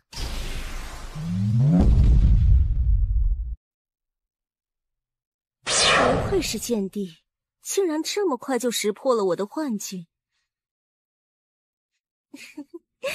小弟弟，你觉得我美吗？没你妈的头啊！怎么了？刚才那女子可是极美的，而且好性感啊！你看她那里那么大呢。女人只会影响我拔剑的速度，她是来杀我的。若是给她机会，她也不会对我仁慈的。至于她的美，她与我更无关系了。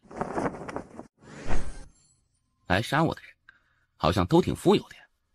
自然，一般人根本不敢来杀你，毕竟你可是杀了安道心。其实我最担心的还是关玄书院总院与那个妖孽榜。我怕的是关玄书院派出关玄卫来缉拿你。若是如此，那可就非常麻烦了。这关玄卫太可怕了，一旦被他们盯上，就如枯骨之躯，别想甩掉。而这妖孽榜上的天才也是非常棘手，还有安家与远古天龙一族。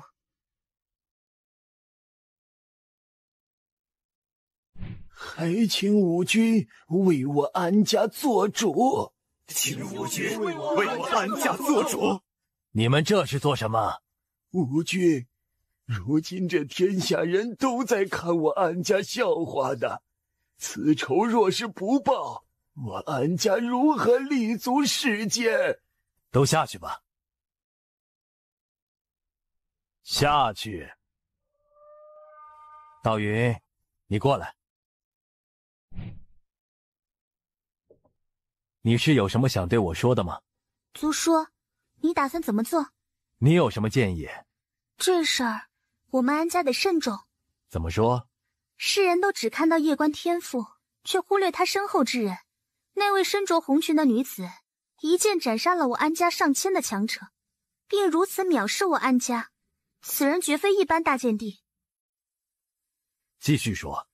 他敢如此杀我安家强者，这就意味着他并不惧我安家。但到现在，我们都无法查清他的真实来历。很显然，他应该是数十万年前的强者，也就是与先祖他们同一个时代。我们安家踢到铁板了。与我们调查的一样，此人应该来自3000万年前，但不知他用了什么方法，让当天在场的所有人都无法回忆起他的容貌，因此我们根本无法得知他真正的身份。族叔，书院对此人的态度是先调查。书院担心的是，此人曾经参加过虚真大战，因此不敢贸然通缉此人。当然，对于一位突然出现的大剑帝，书院也是比较戒备的。为了调查此人的真实身份，书院已经派人前往虚真战场寻找夜雨剑帝和听云剑帝。若是3000万年前真的有一位红裙大剑帝，他们2人肯定知道。对着夜关的态度呢？不管是杀我安家，还是杀天龙一族，书院都会视作私人恩怨。但是他杀天道，如此一来，这等于是在挑衅书院的权威。书院已对他下达通缉令，此人算是彻底无了。不过据我情报得知，此人正在赶来青州的路上。他想来青州书院告御状？是的，他应该是想来青州请人间剑主显灵。不能让他来到青州。你觉得人间剑主会帮他？我不能赌，因为此次事情的原委，我安家本就不占理。若是人间剑主出现之后真的秉公处理，那时他一言否定我安家，那我安家就真的万劫不复了。人间剑主与我安家怎么说也是姻亲，他应该不会为了一个外人而惩罚我安家。我们不能躲，毕竟人间剑主创立书院，核心宗旨就是公平公正，而此事是我安家不占理。再者，族叔，现在已经不是数千万年前，经过数千万年的传承，我们安家与那2位先祖的血缘其实已经很淡薄了。族叔，人间剑主若是出现，一旦他否定我安家，那么从此我安家的特殊地位将再不复存在。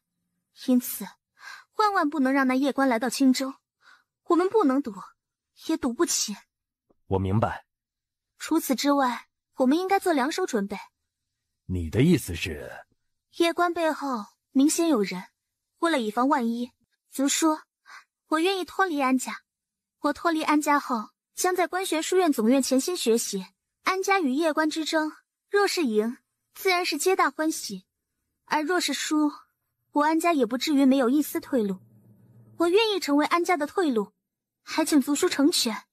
我会安排你前去观玄书院总院。多谢族叔。你觉得那夜关能走到青州不？世事难料。你说的也对，不过我赌他到不了青州。这一次，若是让他到了青州，那丢的可不是我们安家的脸，而是整个观玄书院的脸。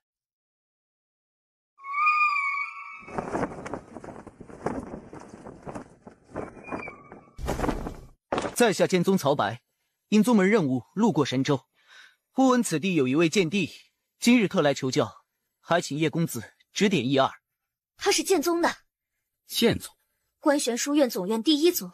总院第1族？阁下不是为那通缉悬赏而来吗？事情原委我已调查清楚，叶公子与安家之事乃是安家之错，叶公子奋起反抗，无可厚非。因此，书院这悬赏通缉实乃有失公允，是政治打压，我不参与。此事原委我已上报宗门，但宗门3大剑帝都在虚真战场，因此此事恐怕难有下文。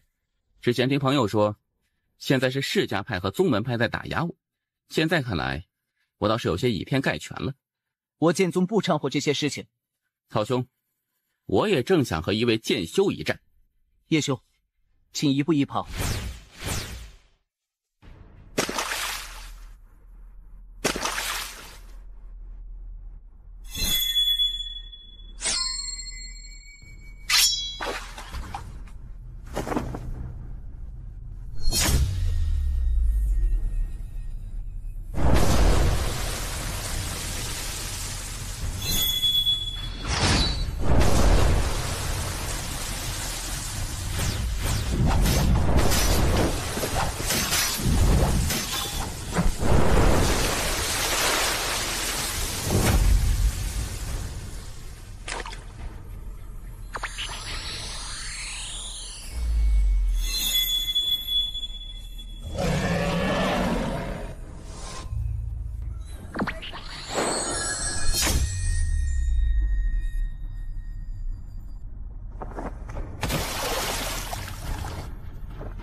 我输了。承让。没事吧？没事，有些虚弱。四周多了一些隐秘的强大气息。叶兄，我愿护你一程。3日内，若谁敢对叶兄出手，不管你是何人，身后是何势力，我定斩不饶。你若是不服，可随时来我剑宗报复。曹兄，多谢。不用，此事怪我。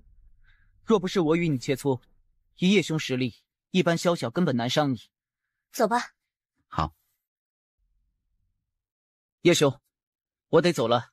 曹兄护送，此情我夜观铭记。若是此次青州之行不死，来日必前往剑宗向曹兄感谢。保重。我们的麻烦应该要来了。来就来呗。看我做什么？我脸上有花吗？没有，我是在想，季璇姑娘你的实力到底有多强了？还好还好啊。少族长，你不出手吗？仙长老，3天前你也看到了，这位叶公子与那曹白一战，你就没有点别的什么想法吗？这叶官确实妖孽，正因为如此，此人更不可留。否则，一旦让他成长起来，这对我天龙一族极为不利。哼，敖贤长老，你就想到这一点吗？请少族长明示。曹白在剑宗内虽不是最顶尖，但也是剑道少有的天才妖孽。18岁便达到半步剑帝，从小有名师指点修炼。然而，他输给了这位叶公子。你还没意识到这件事情的严重性吗？他确实不简单，但那又如何？我天龙族何惧之？你不怕，你去上啊！哼，敖贤长老，你不怕是因为身后是天龙一族，可有一点你没发现吗？人家好像也不怕我们。知道我为何要亲自来此吗？我来此就是想看看这位叶公子。如今一看，此人气度着实不凡，虽有逆天天赋与实力，但身上却无半点骄纵之气，有着远超常人的成熟与稳重。动时锋芒毕露，静时内敛含蓄。通过他的剑道传承与这性格来看，他身后必有名师指点。若是他身后之人不如我天龙一族，当日就不会让他斩杀我天龙一族，与我族结死仇。但是他身后之人并未阻止，只有一个解释，那便是他身后之人根本不惧我天龙一族，更不惧安家，或者说根本不惧那2位武神。传令，族中所有强者退千里，不得再紧跟。谁敢出手，我杀谁。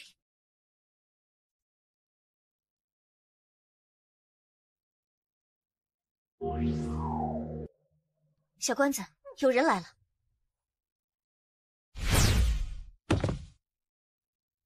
强雄。林然，你是你们庐山福地难得一出的天才，何必来趟这浑水？想来见识一下这位中土神州的剑帝，看看他的含金量。现在你可以走了。你说走就走？3息内，你如果还在这里，我就送你去投胎。你是何人？唉，你为什么还要问这么愚蠢的问题？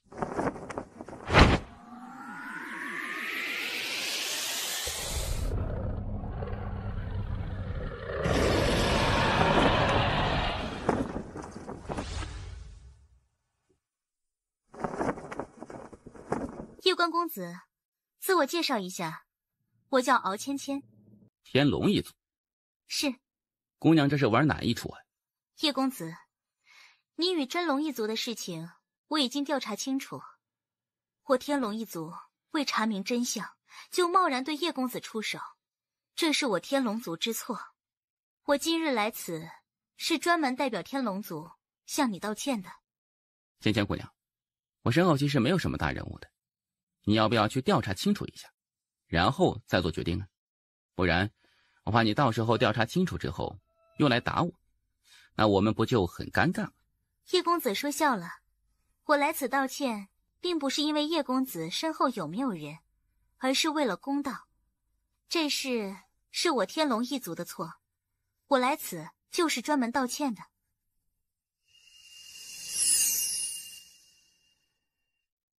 叶公子，纳戒内有1000万枚金晶，这代表了我的歉意，还请叶公子莫要拒绝。芊芊姑娘，你确定你能代表天龙一族？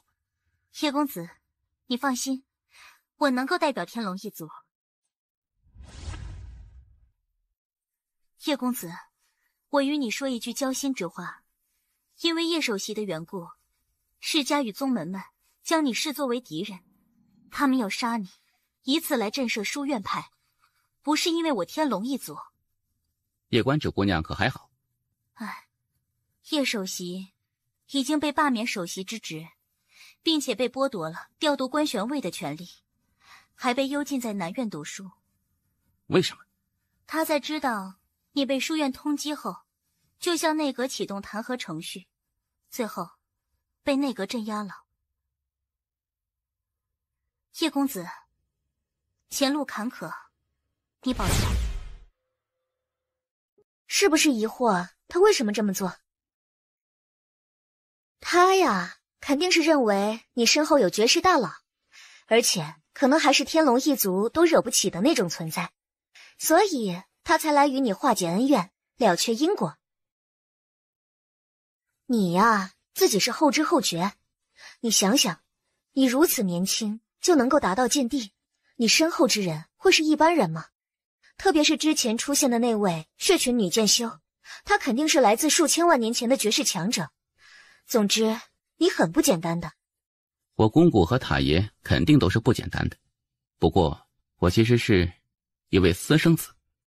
哼，不管如何，天龙一族不再针对你，也是一件好事。毕竟这个种族在观玄书院也是属于大族，实力很强。现在他们不针对你，你就少了一位大敌。就是他击败了银河系的那位？是，不仅如此，他还斩杀了中土神州天道。厉害呢。此人身后极为不简单，不过至今为止，我们也没有能够调查出他的身世与来历。把此物给他，没有这个必要吧？很不容易的一个人，能帮就帮一次吧。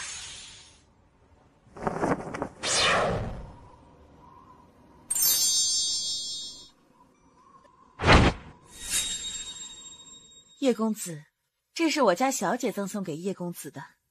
你家小姐是？叶公子，我无法告诉你，因为小姐不让。我可以和你家小姐谈谈吗？小姐不善交际，也不喜欢与人交谈。叶公子，保重。你放下那戒便好了嘛，你与他说我做什么？小主，你帮着叶公子是心善，可为什么不让他知道是谁帮了他呢？但行好事，莫问前程。我们走吧。小主，我们现在要去何处？去书院总院吧，那里有很多很多古籍，而且说不定能见到师傅呢。穆院首应该不在书院内，去碰碰运气。莫不是那位姑娘看上了你，想招你做上门女婿？季轩姑娘，你就莫要开我玩笑了。或许她就是单纯看不惯安家与书院的所作所为，所以才会相助你。好吧。叶公子，我乃岁月洞天乔星瑶，是一名神术师，今日前来是想与叶公子切磋一下。姑娘也是为大道气运而来吗？最开始是，不过来此之后见叶公子气度不凡，并非恶人，因此今日现身，只为与叶公子切磋一番。除此之外，别无他意。姑娘是书院的，如此做，难道不怕书院责罚？叶公子，公道自在人心。此次之事的对与错，大家都看在眼里。稍微有点智商之人，都知谁对谁错。当然，对于叶公子的遭遇，我并不能做什么。理解。叶公子，还请私讲。乔姑娘，你的实力必定是极强的，而你若是与小官子切磋，必是两败俱伤之局。而一旦他受伤，暗中之人定会趁机出手。所以我个人建议，你们的切磋延后，可好？我倒是未曾想到这一层。叶公子，那你我一战便延后吧。可以啊，这次青州之行，我若是能活着，来日定前往岁月洞天拜访。欢迎叶公子到来。这次我倒是有些出乎意料，原以为官选宇宙来的人都会把你往死里针对，但没有想到许多人都挺明智的。我们启程吧。太爷，你说人间剑主会给我一个公道吗？他若是不给你公道，你就把他杀了呗。太爷，我要变强，变得比人间剑主还要强。到那时，官玄书院如果敢欺我，我就灭官玄书院，杀人间剑主；仙宝阁敢欺我，我就灭仙宝阁，杀秦阁主。我的命运，我自己做主。我精神上支持你。小塔，你在玩火？哼，跟我有什么关系啊？他们家历来就有弑父的基因与传统，3代了，哎，3代人都有弑父的念头，我真是服了他们一家子。特别是这个王八蛋，不仅有弑父的想法，还有弑母的想法，这一代更比一代强，还真就离谱。哎呀，我到底造了什么孽啊？他们都无敌了，脏活累活全给我干。我什么时候才是个头啊？叶公子，我们是来自官玄宇宙的群龙佣兵团，与你嘛倒也是无冤无仇，来此杀你只是为财。你若是有靠山，你就与我说说，万一你身后之人与我们有点渊源，或者是我们惹不起的，我们自然不会再与叶公子为敌。我的靠山是塔爷。叶公子，你说的这位塔爷，我们从未听过，敢问他是混哪里的？塔爷，你混哪里的？妈的，我混哪里的？我混你们家的。叶公子，你还没有回答我呢。塔爷，快说啊，再不说我就要被群殴了。哎呀，你不要怕，不过才10几位神捷境，你可以的。你真的想知道？当然。当日于书院那一战，安家在场所有强者尽数被斩杀。之后我于书院和5位天命之人一战，在那一战，天命之人召唤天道，但却被我斩杀，最后天命之人败走。呵呵，我塔爷真实身份自然是不便在此透露的。阁下若觉得他很弱，尽管一起上便是。今日虽被官玄书院通缉，但以阁下智慧，应该不会不知道这其中原委对错。我若到了青州，人间剑主显灵，那时我若是翻案，以我天赋，万一被人间剑主赏识，然后收为徒弟。叶公子，之前是我思虑不周，没有细想这些，今日打扰了。阁下，且等一等，我可以聘请你们保护我。你不要开玩笑，你的敌人是书院与那些世家以及宗门，保护你，我们是佣兵团，不是敢死队。叶公子，告辞告辞。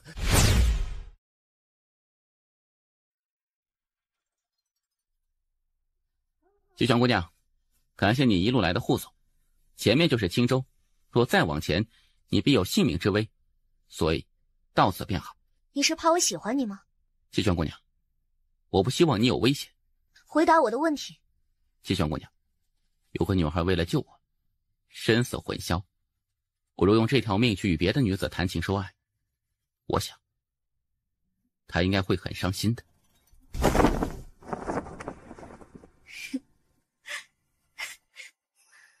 明明应该很生气的，明明应该很恨你的，可为何我却越喜欢你了呢？叶公子，留步！你是何人？在下青州星域守护者。叶公子，我知你来青州的目的，也知你与安家之事，更知你遭遇的不公对待。平心而论，此事我本不想参与，可如今书院已对你下达通缉令，因此我不能让你进入青州。我来此是为见人间剑主，书院若是公道，又何必怕我去见人间剑主呢？你不该杀天道，更不该杀执法者。你如此做，等于是在挑衅书院纪律与威严。当日天道现身杀我，难道要我束手待毙被杀不成？事到如今，世人皆只知我叶关杀天道，杀执法者，谁又有人曾记得安家和天龙一族对我的所作所为呢？我明白，我非常明白，我叶关无权无势，无背景无靠山，书院内那些掌权者自然不会为了我去得罪安家，特别是现在我还卷入了书院的各大党派之争中，因此他们更不可能让我活着。从始至终，除叶首席之外，书院之中有谁来关心过事情的对与错？没有，一个都没有。书院永远是那么的高高在上，在他们心中，对与错或许根本不重要，他们在乎的是他们的利益，他们的宗门利益，他们的世家利益。若是书院真的公道，又何必拦截我去找人间剑主呢？你们是在怕什么呢？叶公子，我只是一个打工的，你说的这些我不想懂，也不能懂，见谅。前辈，看你谈吐也非恶人，你让开，我不想杀你。随便过一招，做做样子可好？可以。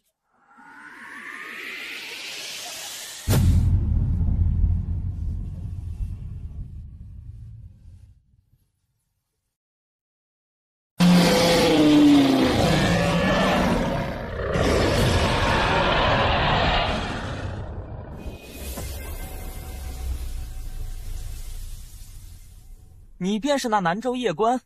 是的。就是你打败了安牧，夺走了我的青州地基。来，让我看看，你有几斤几两。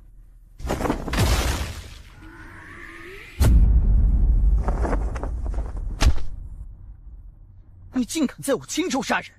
青州是输不起吗？什么输不起？五考之时，我打败了安牧，安家公然报复，我原以为这是安家的个人行为，但现在看来，不仅仅是安家输不起，你们青州的人也输不起。放屁！我们现在是在说你杀人的事情。你来到青州公然杀人，你不是在藐视我们青州市是吗？他出来挑战我，你没有看到吗？挑战就要杀人吗？我现在向你挑战，你是不是也要杀我？新人，我叶关只接生死战，凡向我挑战者，主动视作生死战。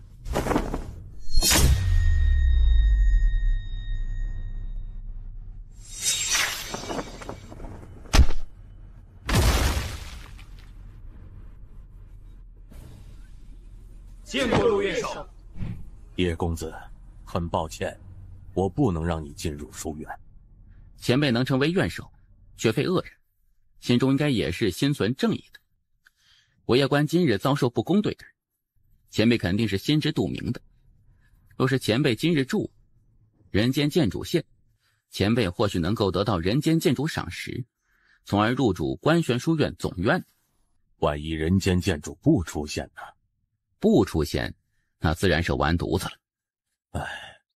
叶公子，你的事情原委我自然是知晓的，但是实在太过复杂，牵扯的太多，加上如今书院又对你下了通缉令，我若是放你过去，书院必会惩罚我，所以抱歉啊。海爷，我想要个公道，怎么就那么难呢？前辈，得罪。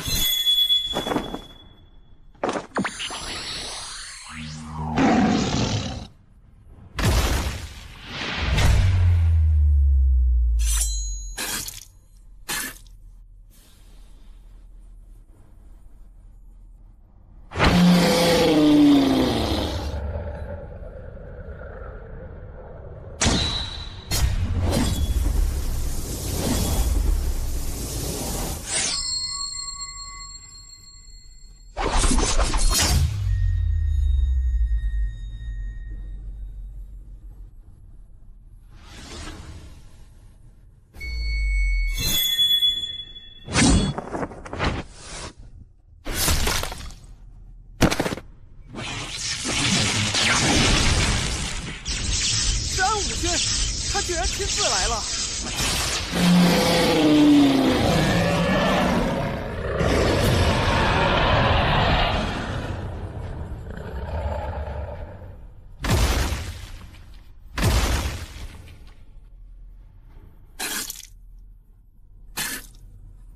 你身后不是有人吗？叫出来！我身后没有人。当日你身后那位女剑修可是威风的很呢，连杀我安家上千强者。怎么，现在她不敢出来了？你稍等片刻，她就会出来了。她既然不出来，那我就只能先杀了你。当然，你可以放心，我不会就这么杀了你，我会让你死得稍微痛苦，这样才能对得起我安家那上千族人。小佳，对不起，我没能救你，也不会怪我吧？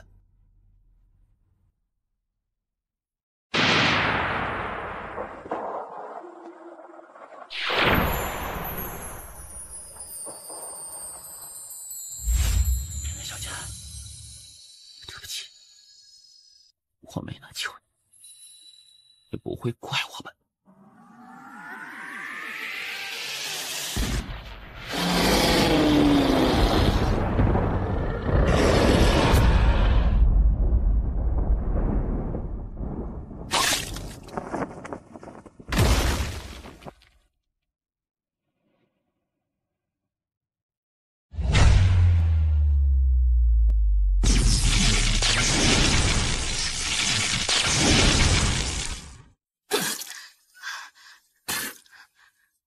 这辈子遇到一个喜欢的人，真的很难得了。可惜，我喜欢的人已经有了喜欢的人。抱歉，我帮不到你了。若有来世，我一定要先认识你，你知道吗？我真的好喜欢你的。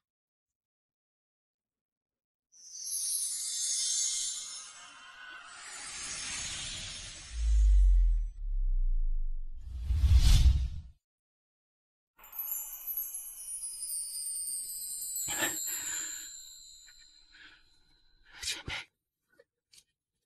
可以帮我救救他吗？我死都可以。李尚良，跪着做什么？可以救他吗？可以救他，可以。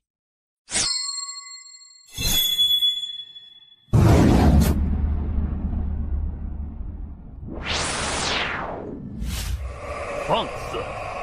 何人敢开轮回路，干扰生灵正常轮回？是不想活了吗？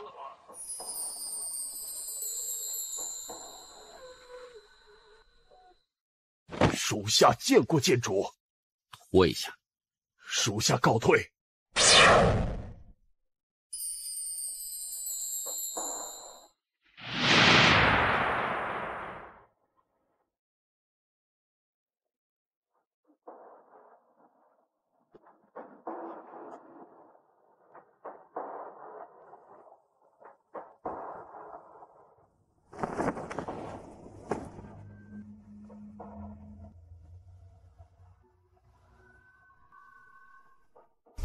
你。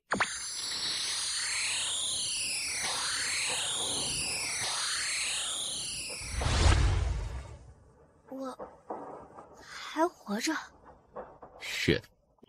大胆，竟敢强行逆转生死，破天地秩序！你当我盐店是吃干饭的吗？你是要打我？我刚说什么了呀？我好像什么都不记得了。院长，我不知道是您呐，我给您磕头了。跪下。啊，好，我这就滚。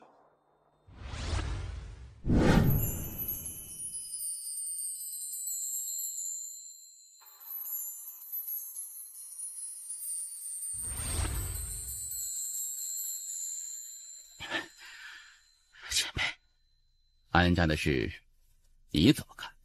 安家有2位武神，与前辈又是亲戚，我能怎么看？凡安家此次参与围杀夜关者，尽数斩杀，不得入轮回。安家所有幼小送往书院总院读书，1000年内不得任书院任何官职。此间天道何在？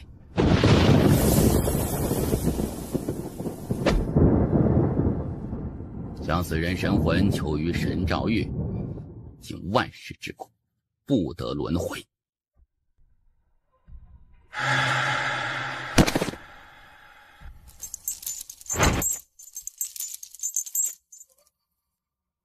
给我走走吧。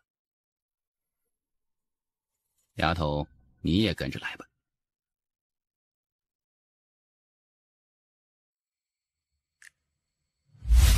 这次有何感想啊？公道最好还是掌握在自己手中为好。还有我太弱了，实力嘛，慢慢来。没有谁一出生就是无敌的，凡事都要有一个过程。前辈，这次针对我的不仅仅是安家，还有书院。虽然我未去过总院，但是我知道书院分成很多派，有什么宗门派，有什么世家派，他们结党争权夺利，严重破坏书院秩序。当年的时候，这些问题就已经预料到了。那你为何不在当年就处理掉呢？当年他们与我一起打江山，江山打完之后，我若就对他们举起屠刀，那是不是有点不够意思呀？而且当年他们都很安分，我也没有理由动他们。所以后来我就决定把这个事情交给我未来的儿子来处理。前辈，恕我直言，你做好人，你让你儿子来做坏人，你儿子不成倒霉蛋了吗？小家伙，我要走了。前辈，我可以求你一件事情吗？你说说看。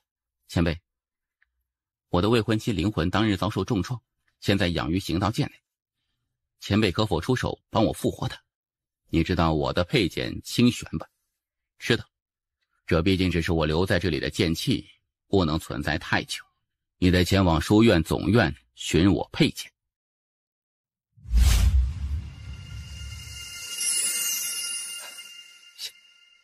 小主，辛苦你了。前辈，你认识塔爷？认识。前辈，那你认识我父亲了？啊，倒是见过几次，不过不太熟。塔爷说我父亲是上门女婿，是真的吗？小主，这看来你一点也不辛苦。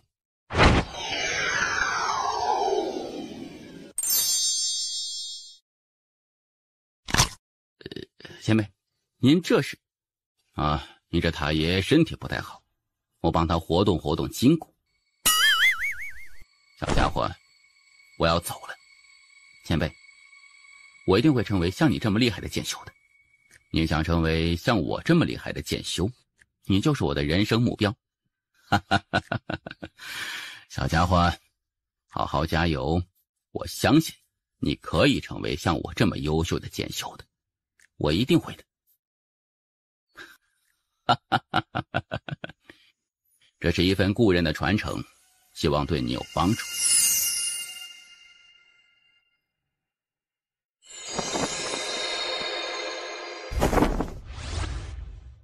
谢剑主。小家伙，后会有期。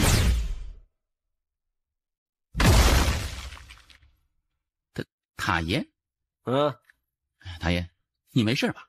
我能有什么事儿？刚才与人间剑主叙叙旧而已。塔爷，你真的跟人间剑主相识？我一直以为你是在吹牛逼呢。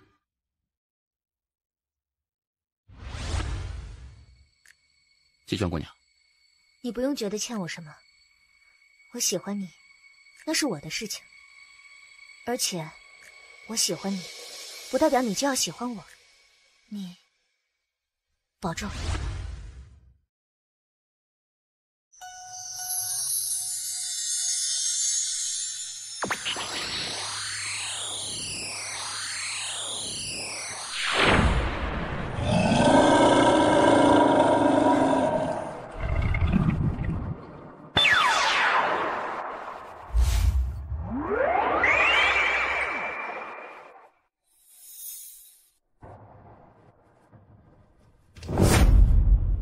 大爷，我有点想家了。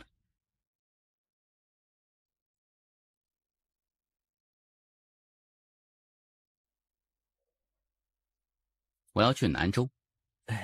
叶公子，你还在我仙宝阁的黑名单内，我们无法为你服务。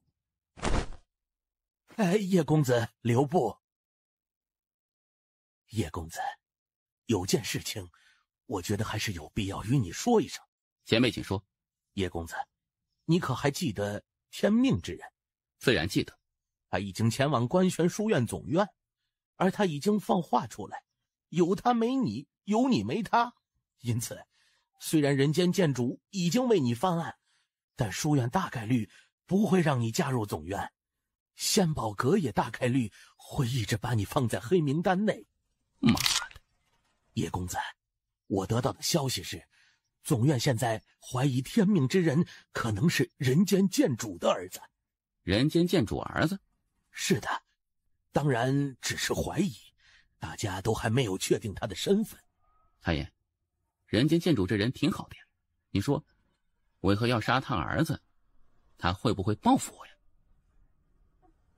叶公子，天命之人的身份不是安家能够比的，毕竟每一代天命之人都几乎……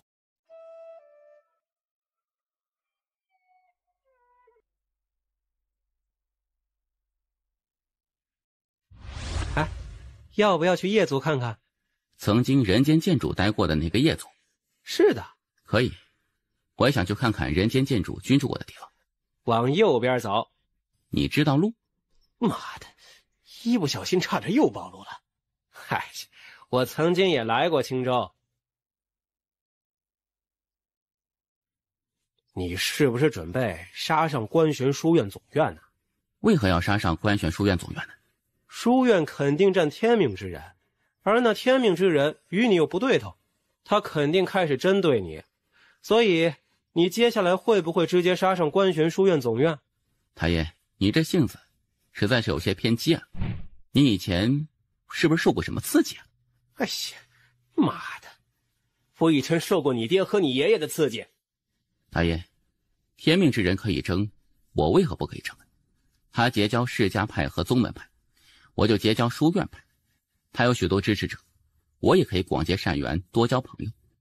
我不会公然反抗书院，我要堂堂正正与他争，与他打。我要去观玄书院总院，我要亲自挑战他，我要当着所有人的面，光明正大的把他弄死。他妈的，他不是说有他没我，有我没他吗？可以，那就他妈单挑我。哎，你做什么？我要让父老帮我下一封挑战书去观玄书院总院，我要跟他单挑，我现在就要干他。嘿，妈的，你们家这脾气都是有遗传的吗？啊，生死看淡，不服就干。啊，你要挑战天命之人？是。为什么？他不是说有他没我，有我没他吗？既如此，那就单挑啊。哎呀，你可真刚啊！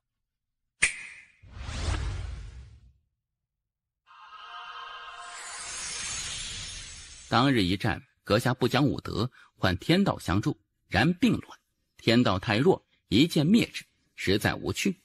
今阁下言有你无我，有我无你，既如此，何不一战？地点你选，时间你选，规则你选，我无敌，你随意。父老，此书可否让全宇宙皆知？很简单的事情，只要登上观玄报即可。观玄报是我献宝阁秦阁主当年创办的，上面每天都会更新当下许多新发生的事情。想要让全宇宙知道，就只有登观玄报。那就登报。要登观玄报就得付钱，不过你这事儿不用付钱，因为一旦将你这挑战书登报，必定封卖呀。不过你可得想好啊，这一旦登上，你与那天命之人可以说是真正的不死不休了。想好了。好，我这就去给你办。谢谢。其实你完全可以先苟一苟的，现在这么做实在是有点意气用事。太爷教训的是，我以后做事会更加谨慎一些。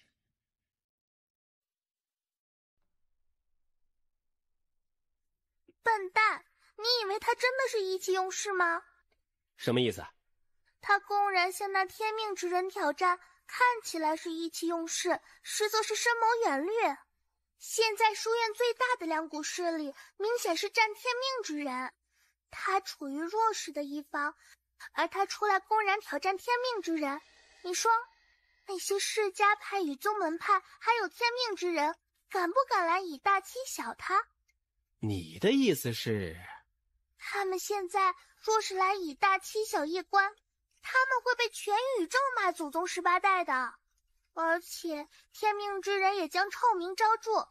现在他们只有一个选择，那就是接受夜观的挑战，并且不能让任何人杀夜观。夜观现在若是暴毙，所有人都会认为是观玄书院总院干的。现在他为自己争取到了时间，在他与那天命之人决战之前，天命之人与观玄书院总院得求着他别死，不然这个锅他们就背定了。原来他是这个意思，那他为何不和我明说呀？他可能没有想到你这么笨。太爷，这就是当年人间剑主待过的夜总。是。听说当年人间剑主很惨是吗？进去看看吗？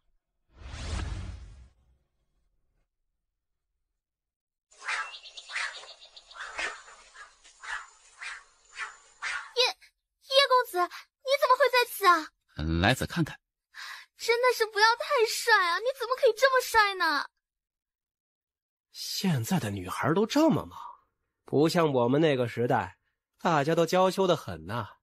你关注这个做什么？你就是一个塔。叶公子，我叫叶竹心，你叫我竹心便好。竹心姑娘，你认识我？现在谁不认识叶公子你啊？叶公子，我告诉你，你可是我的偶像，我太崇拜你了。哼，我本来不喜欢剑的，但看到你后啊，我就喜欢上了。竹心姑娘，你想学剑？是的。你可以教我吗？我不知道怎么教人呢。叶公子，冒昧一问，你有没有喜欢的女子啊？啊，我没有别的意思，我就是单纯问问。我有未婚妻了。未婚妻啊？你自己逛吧，我不陪有妇之夫闲逛。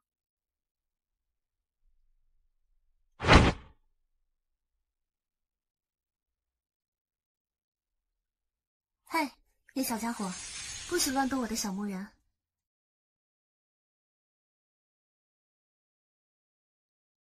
嗨，叶小家伙，不许乱动我的小木人。前辈，晚辈无意冒犯。你叫什么？叶观。叶观。前辈认识我？认识呢。认识自己，这不应该呀。你是一个人吗？还有一个塔爷。我知道，我已经感受到他了。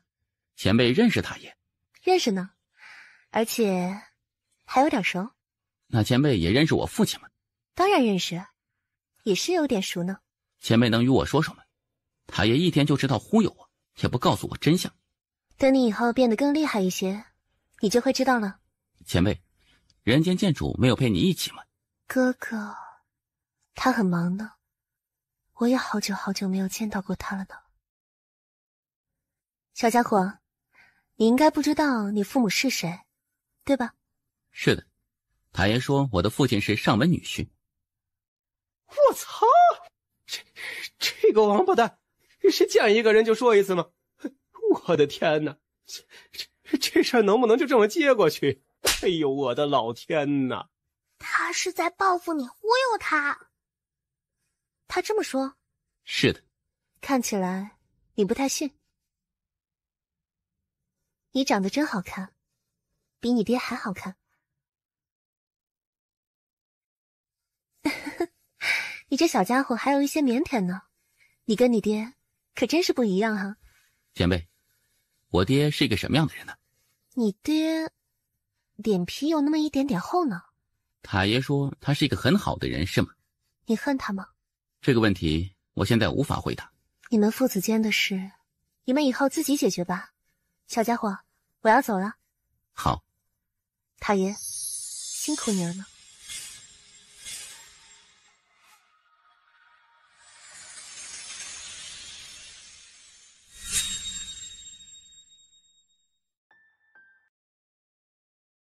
叶公子，这位是我叶家族长叶林，他得知叶公子到来，特来此见见叶公子。叶林前辈，打扰。不愧是当世年轻一代第一剑秀，真的是一表人才，气度不凡呐。前辈过誉了，当世年轻第一剑修，实不敢当。叶小友，据我所知，银河系天命之人在针对你，你可知？知道。叶小友，据我所知，现在那天命之人身边已经聚集了一帮五维宇宙妖孽，而这些妖孽身后都代表着一个个世家与宗门，而你又给他下战书，你现在等同是在挑战一个庞大的利益集团呢。我知道。小友，你随我来。前辈，这是此剑匣内有2柄飞剑，一柄龙吟，一柄凤鸣，皆是地界巅峰剑。他们曾追随过夜雨剑帝，后因先祖追求更高剑道，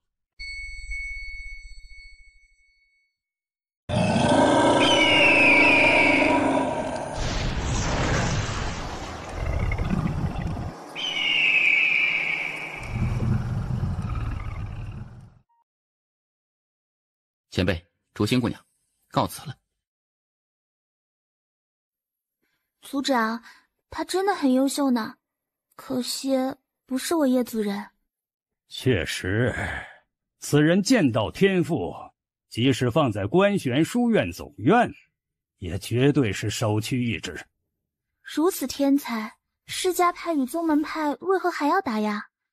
哼，若是一开始他就这么妖孽，宗门派与世家派肯定不会打压，但现在打压都已经打压，双方已经成仇人。特别是现在，那天命之人还与叶公子水火不容，叶官若是去了书院，肯定会靠拢书院派，他们肯定是不希望叶官加入书院派的。族长，我们能赌赢吗？丫头，不用太在意输赢，但行好事，莫问前程。我们帮叶公子不伤天害理，这就够了。明白。他们同意你的挑战了。走。去哪儿？他不是同意挑战了吗？我去官玄书院总院，我现在就要埋了他。哎，他是同意了，不过他定的时间是3个月后。不行，我现在就要埋了他。父老，你带我去官玄书院总院，这路费，我先欠着。等我埋了他，把他纳戒抢到手，我再给你。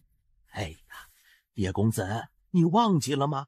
是你说的，时间让人家选的。我知道，所以我更得现在去找他。前辈，你觉得官玄书院总院的资源好，还是我自己的资源好？当然是官玄书院总院。越往后他的实力肯定就越强，特别是现在，官玄书院肯定会全力培养他。我越早去，胜算就越大。你是说，他之所以拖延3个月，是因为现在没有把握杀你，或者说他在修炼什么大招？叶公子，你不先修炼一下吗？在杀戮之中修炼，于死亡边缘中感悟，这是最好的修炼方式。前辈，现在可以去书院总院了。走，我用传送阵送你去总院。一个小小的分院管事也敢插手天命之人的事，真是不知道自己几斤几两。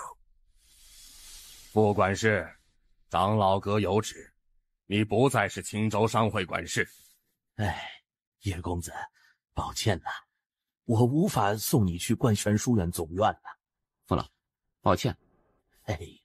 我没想到，我们仙宝阁已经彻底占了天命之人。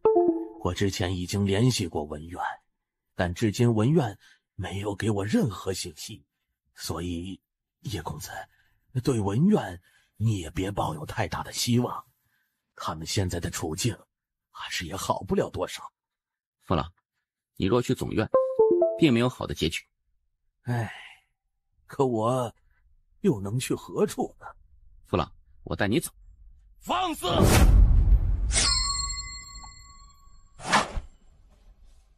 怎么，你是想杀老夫吗？来，你杀一个试试。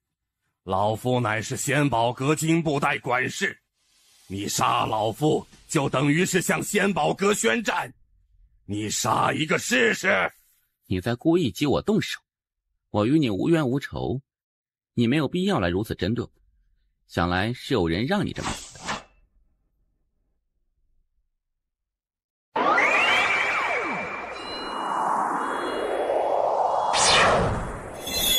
我与你无冤无仇，你没有必要来如此针对我。想来是有人让你这么做。很显然，只有一个，那就是天命之人。不对，天命之人已经答应与我一战。他虽然不怎么地，但是我觉得他还不至于玩这种把戏。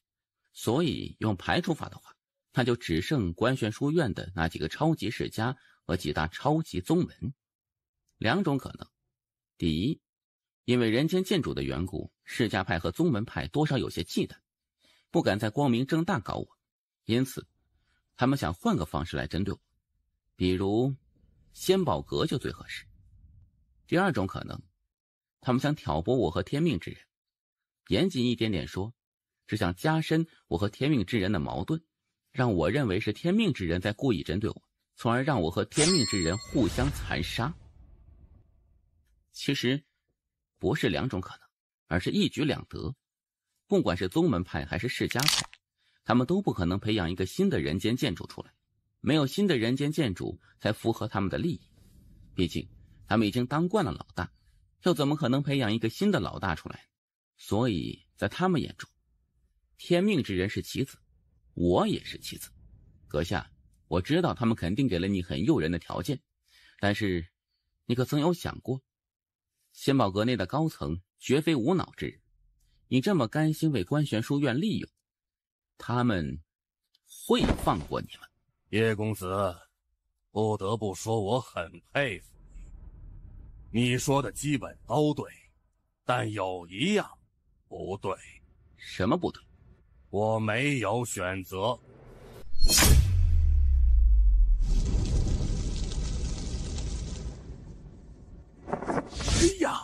快拦住他，不然仙宝阁就会认为这些人都是你杀的。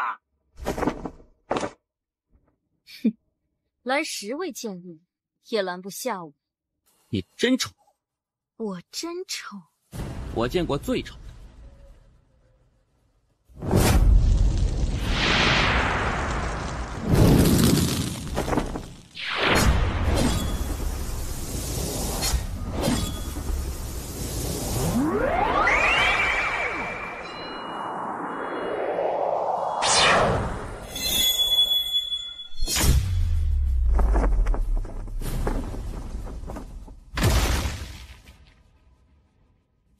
这是什么剑？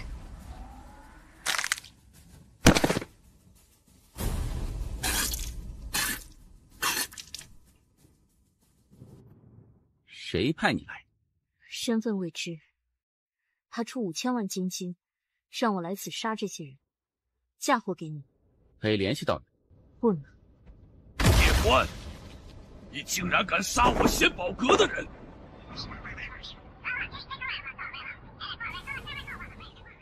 我明白了，前辈，父老不会受到什么处罚吧？不会。仙宝阁会解除我的黑名单吗？不会。你就不好奇为什么不解除吗？很简单，仙宝阁想投资天命之人，所以你们得表态。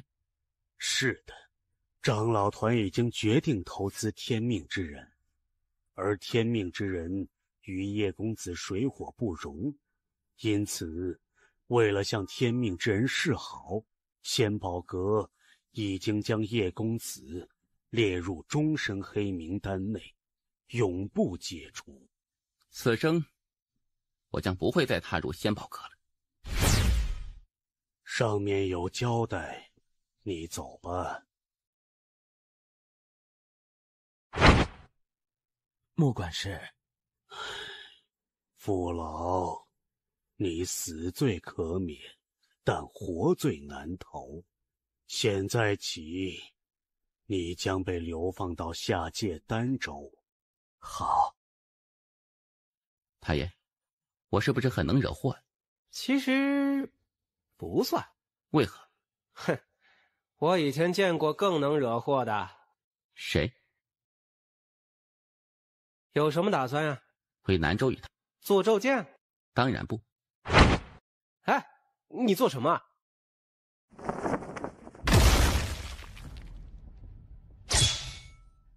你做什么？传送阵在哪里？叶公子，我们仙宝阁不再为你服务。以我现在的实力，我想整个青州应该没有人打得过我。而你从仙宝阁总阁调人，至少需要半个时辰以上吧？半个时辰的时间，一位剑帝可以做很多很多事情。你觉得呢？叶公子，你别耍流氓！穆管事，我是在跟你商量。你也知道，从这里去南州，即使做咒剑，怕是得几个月。你总不能让我做咒剑去吧？传送阵在右边10里之外，那里现在没有人。太爷，天命之人就是大道比主人选中的人吗？是。我记得你以前说过，大道比主人很强，是吗？哎呀，你直接问最重要的。大道比主人与你，谁厉害？回来也不去找我，是把我已经忘了吗？老师，怎么不去找我？本来想明日去书院见见老师的。在外面吃了不少苦吧？还好。小佳她，我会救回她。那就好。当初的你还很稚嫩，现在看起来成熟了不少呢。老师，这段时间你还好吧？你还知道问我好不好？你这一去，一封书信也不传来，是不是早已经忘记我了？我在外面事情比较复杂。小关，问你一个问题，你要如实回答我。好。你一辈子只会喜欢一个女孩子吗？老师，我若同时喜欢2个女孩子，犯法不？不犯法，但是除了小佳外，你还会再喜欢别的女孩子吗？是导师希望我再喜欢上别的女孩吗？是我在问你，你为何要言辞闪躲？是不是想开后宫？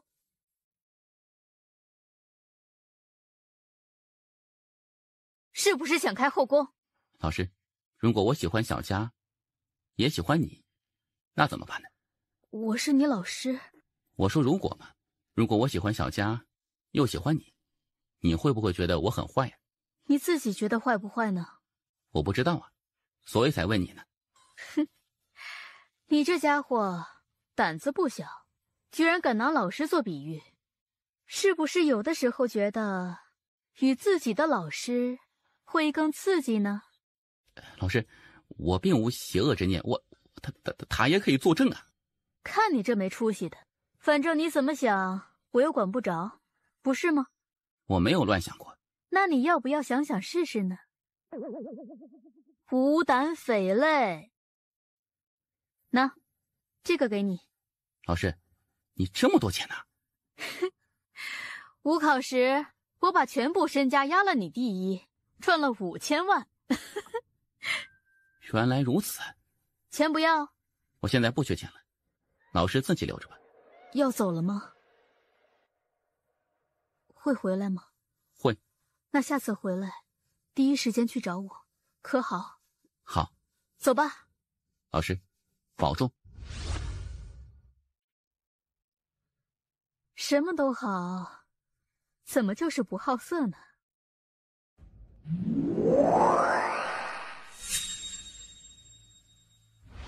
等风静了。老师，那夜关现在是什么境界？灭空境。还是灭空？当日那一战，可是输得不甘心。输就是输，没什么不甘心的。是我技不如人，我输得起，我还得感谢当日他击败我。若是不然，我就无法放空自己，认识到自己的不足。一时的输赢算不得什么，武道一途，比的不仅仅只是一时，还有未来。谁能笑到最后，才是赢家。我明白，不过这一次，我不会再输了。而他夜关，就是我登顶的第一块踏脚石。仙宝阁如此支持你，是不是因为已经知道你获得道印认主的事情？是，老师，我知要继承大统极难，因此，我想让老师助我一臂之力。若继承大统，我必不忘老师相助之情。书院群龙无首了这么多年，也是该定下院长了。银河系最强大的2大势力，未来宗以及银河宗，也支持我。他们也支持你？你如果想要成为书院少主，还必须得到内阁与那4大超级氏族支持。我们当下第一步要做的，便是你与那夜关一战。此战你必须得胜，只要胜了此战，你的名气就将达到一个巅峰。那个时候，加上你的特殊身份，你在官选宇宙之中的威望就能够达到顶峰。那时，即使是4大超级世家，也不敢轻视你。我明白。你身份特殊，又有仙宝阁。你不后悔吗？有什么可后悔的？你现在所有的一切都失去了，而且还被幽禁，值得吗？没什么值得与不值得，只要做认为自己是对的事情就可以了。你为夜关仗义直言，可谁又能为你主持公道？叶公子近来可还好？不知道。他在外面的日子定是不好过的，你帮我走一趟，给他带点钱财与丹药去。小姐，他现在与天命之人是死对头，你此刻相助叶公子，无疑是得罪天命之人。一个打不过就叫天道的人，我呸！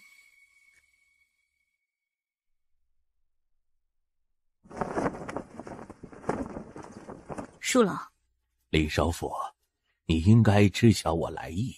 可是为官职的事情，是我个人直接下令罢免了他首席，并且幽禁他。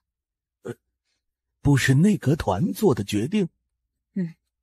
我个人做的决定。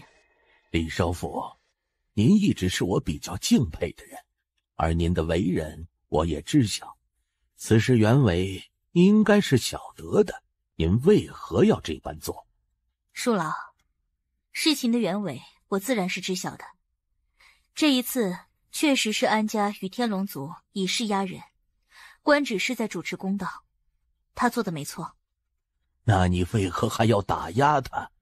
恕老，官职有大才，他看到了书院的问题，而你以为只有他看到书院目前的问题吗？当年人间剑主就看不到吗？我们就看不到吗？唉，当年我不止一次谏言人间剑主，让他削弱世家与宗门，但他并没有这么做，因为他不忍，也不想卸磨杀驴。当然，后来虚真大战，世家与宗门也是出了极大的力的。于全宇宙，他们都是有功劳的，人家拼命完，就立即对他们动刀子，这怎么也是说不过去的。最重要的是，人家并没有犯错呀，我们要削弱他们，拿什么理由？官职看到了这个问题，想要改变，我能理解。可恕老，这事干系太大，不是他能够解决的。你可知，他因帮那叶公子而处置安家与天龙一族，这已经让得所有世家与宗门开始抱团。他们的目的很简单，谁动他们的利益，他们就与谁为敌。恕老，青丘姑娘不在，若是世家们真的对官职动手，且问你能阻止他们吗？退一步来说，我听从官职的建议，弹劾世家，那你知道后果吗？后果就是那些世家与宗门会疯狂反弹，而以世家派为头的古族和越族更是会直接从幕后走出来。那时内阁会乱，内阁一乱，书院就会乱。如今这时代，一旦书院乱，人间剑主不在。你确定现在就要去观玄书院总院？这么急吗？此去观玄书院总院，还有一件最重要的事情，就是复活小家。你真的有把握打得过天命之人吗？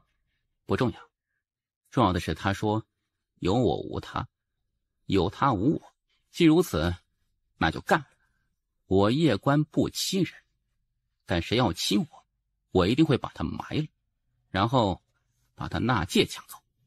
哎呦我去，你是什么时候都不忘别人的纳戒呀？你爷爷好杀，你爹好色，你好财。如果我之前没有猜错，那么那天命之人肯定想当观玄书院院长，而现在他身边已经有许多支持者。我此去观玄书院，明面的敌人是天命之人，实际上是无数世家和宗门。那你打算怎么做？太爷，你说我能不能做观玄书院的院长？小塔，你说他是不是知道些什么啦？太爷，是不是觉得我的想法有些可笑？有什么可笑的？你为何不能成为院长呢？要成为院长，2个条件缺一不可。第一，个人实力逆天，让人服众；第二，无敌的背景与靠山。若是不然，根本就镇不住书院那些世家派和宗门派。我知道个人努力很重要，但不得不说，很多时候世界是残酷和现实，有些东西你出生是没有，可能永远也就不会有了。你埋怨过你父母吗？毕竟他们没有给你这种无敌的家世与背景。怎会呢？为人父母，哪个不想子女好一些？若是没有一些特殊原因，我相信他们不会放养我的。至于家世背景，人心都是不满足的，许多人都只会将自己与比他更好的人相比，而他可能没有想过，世上比他不容易的人多不胜数。就拿我自己说，有塔爷你相助，起步已经远超无数人。我知道我的家世背景肯定是有些复杂的，不然塔爷你也不会如此隐瞒我。我现在也不会再问塔爷身世的问题，因为我相信时机到了之后，塔爷你自会如实相告的。好，塔爷，我的敌人是天命之人。我知道。你好像一点都不担忧啊。来了，他又来了。塔爷，你不担忧是因为你根本没有将天命之人放在眼里，还是因为别的原因？妈的，我真是服了这个王八蛋了。还有啊，我之前的敌人可是安家，安家有2位武神，塔爷你也不担忧。现在敌人是天命之人，塔爷你也不担心。塔爷，我对你的实力和背景是不是有点低估了？还有啊，我发现一个特别重要的点，那就是塔爷你似乎很怕我知道我的真实身份。刚才不是说了吗？时机到了以后，我就会告诉你。好吧。此去观玄宇宙书院，你可有什么计划？还是说就是去跟天命之人打一架？观玄书院内部势力错综复杂，不是铁板一块。也就是说，有人支持天命之人，也有人可能不支持他。比如说文苑，我觉得我去了之后可以多结交一些朋友，如9天10地的灵虚神地，以及排名第1的那个岁月洞天，我可以先去拜访一下。我觉得我去了之后可以多结交一些朋友，如9天10地的灵虚神地，以及排名第1的那个岁月洞天，我可以先去拜访一下。可以。这一次我与天命之人的这一战，必定是全宇宙关注的。正常情况下来说，他不可能搞小动作，但是追随他的人可都不一定了。毕竟他们现在跟天命之人的利益是捆绑在一起的，因此我得小心他身边的那些世家和宗门。这些世家与宗门为了利益，什么都能做得出来。太爷，我去了中土神州，就能够联系到这位离歌前辈，也不知道这一次他愿不愿意站在我这边呢？还是算了，我怕把他叫出来之后，他不仅不帮我，还站到天命之人那边去，那时我可就尴尬了。太爷，你说对不对？他肯定……闭嘴，大笨蛋，他又在套你的话。我去，妈的，这个王八蛋，他刚才说不再问我身世的事儿，是不是为了麻痹我？你能意识到这一点，证明你还有救。哎呀，我真是有点怕他了。妈的，这小王八蛋的心思也太多了。我突然觉得他爹还好一些呀，这虽然忽悠人，但不这么玩啊。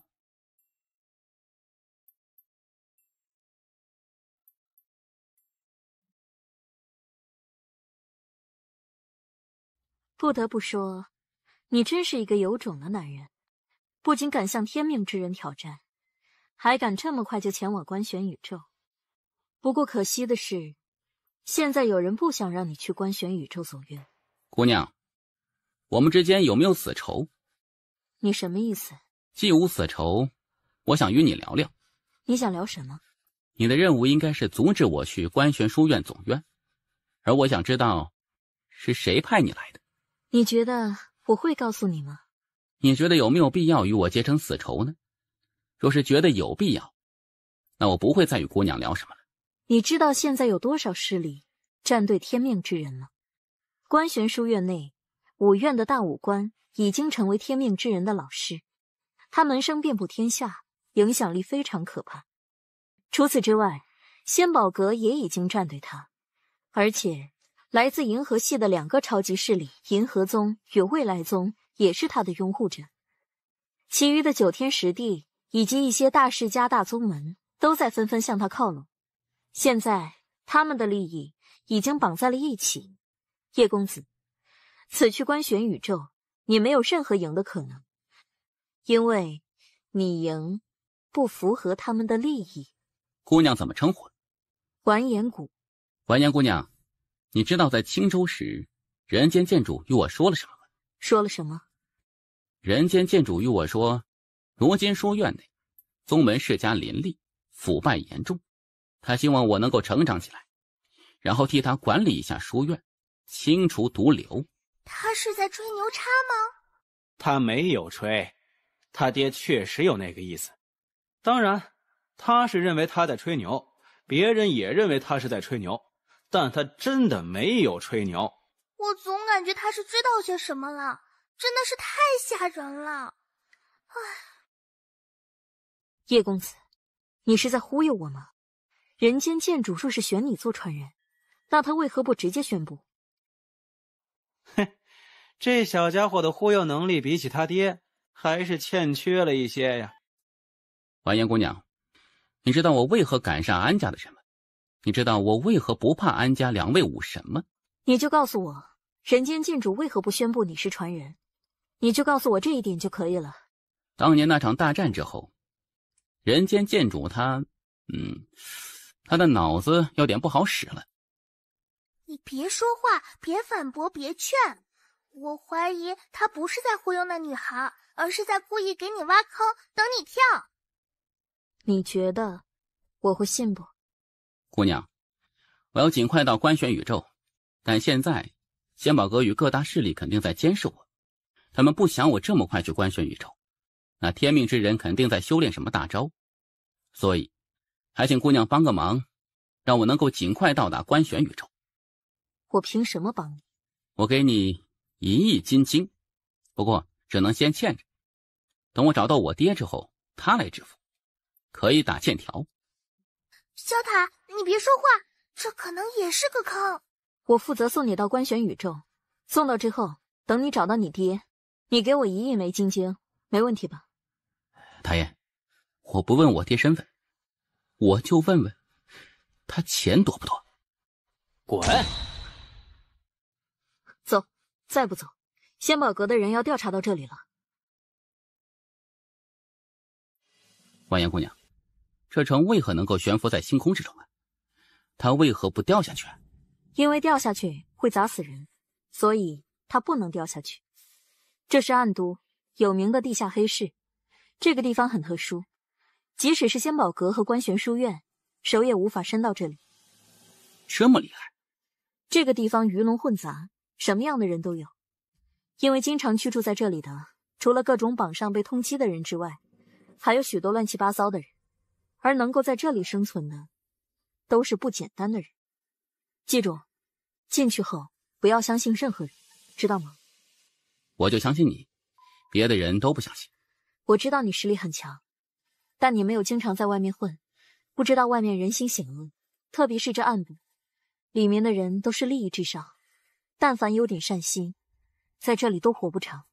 我明白，这世上总有许多地方是阳光照不到的。是的，虽然这个地方很复杂，很危险，但这个地方也有个好处，那就是只要你有钱，什么都可以买到。不过价格会比要在外面贵很多。你方才说这里连官选书院和仙宝阁都管不到？是的，独立于官选书院之外。你知道这暗都背后的大佬是谁吗？官选书院？这背后的真正大佬是谁我不知道，但我知道有官选书院的大佬。不仅如此，还有仙宝阁的大佬。因此官选书院的手想要伸到这里来，只有一种办法，那就是由书院总院亲自来查，否则一般人来查，要么查不到任何问题，要么就是无缘无故的消失。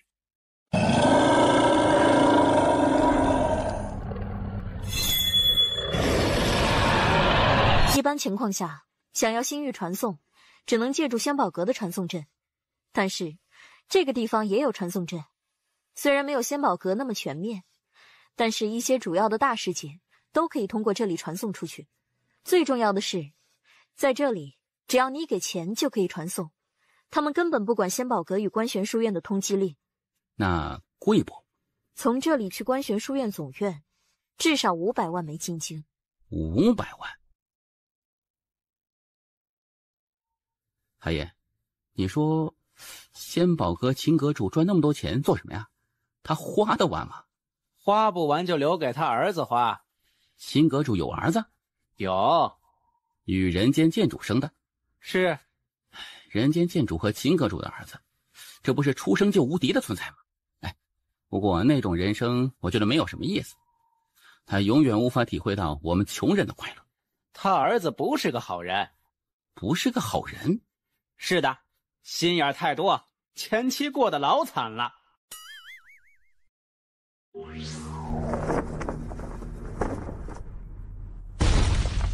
小星星，我的过路费你也要收。王彦国，你的过路费我自然是不收的，不过这位瞧着可是眼生的很，想来是新人。既然是新人，那这过路费我可就收定了。不过可以看在完颜谷你的面子上，我少收一点，就收100万枚金金吧。露一手。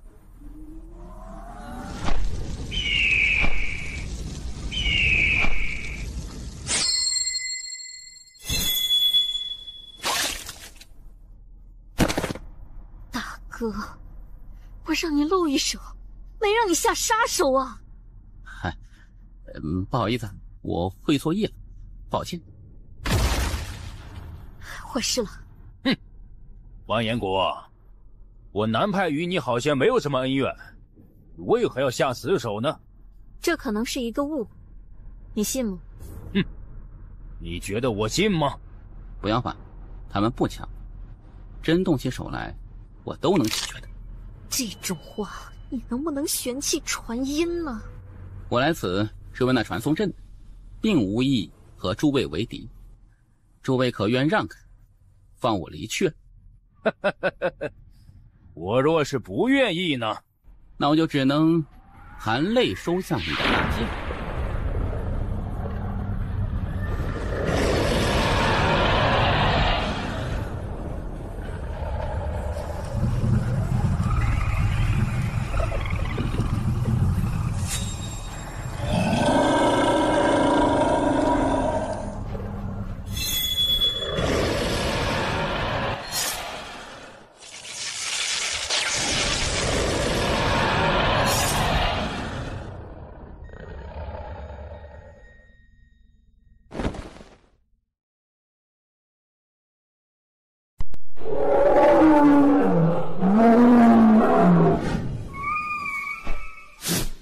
合住！观玄宇宙2个人，1200万枚金晶。据我所知，去观玄宇宙一个人最高也不过才500万枚金晶。爱去不去？他敲诈我们。他应该是看出我们很急，所以才会敲诈。你居然不生气？没什么可生气的，买卖自由嘛，人家明码标价，愿不愿意是我们的事情。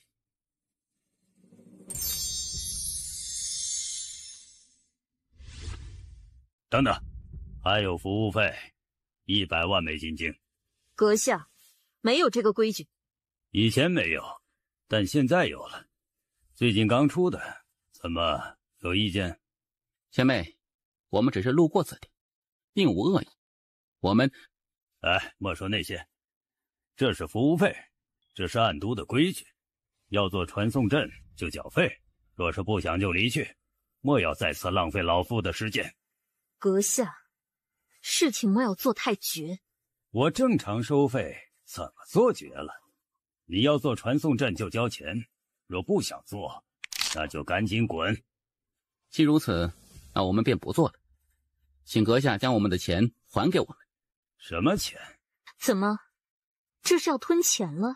老夫从未收过你们的钱。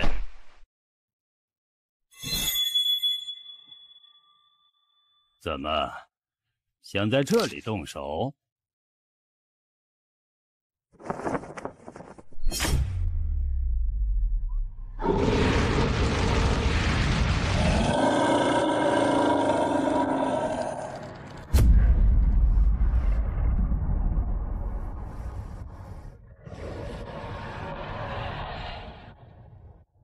间帝，这他妈是一位间帝！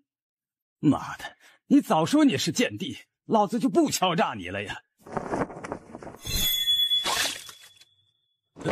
这位公子，是老夫的错，老夫这就将1200万枚金晶还给你。你记错了吧？明明是1亿2000万，怎么说1200万？老头，做人要诚实啊！我难道不诚实吗？丧城主，谈还是打呀？公子这么自信？打还是谈？阁下是要一直背对着我吗？你是那间帝夜观？你认识我？现在你的名气可是大得很，因为谁都知道你在挑战天命之人。这么说，还沾了天命之人的光。你的人敲诈了我1亿2000万枚金晶，对于此事，你怎么看呢？叶公子可杀了他，取回自己的东西。这么说，桑城主是不打算赔我的钱了？他敲诈叶公子，与我醉都没有任何关系。他难道不是你醉都的人吗？不是。桑城主，你上面还有人？你是什么意思？我想换个人来谈。叶公子，你可知这醉都身后之人是谁？比安家如何？比他们强。有意思呀。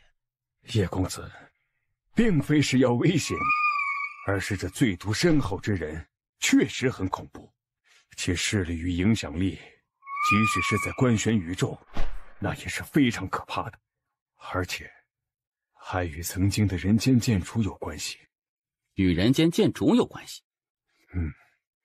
是的，叶公子，这事儿是我们的人冒犯了您，但这1亿枚金晶，我也确实拿不出来。这样如何？您不是要去官玄宇宙吗？我做主，免费让你们传送去，如何？如果我在这里把事情闹大，这最毒深厚之人会如何？应该说，如果闹大，你的结局会如何？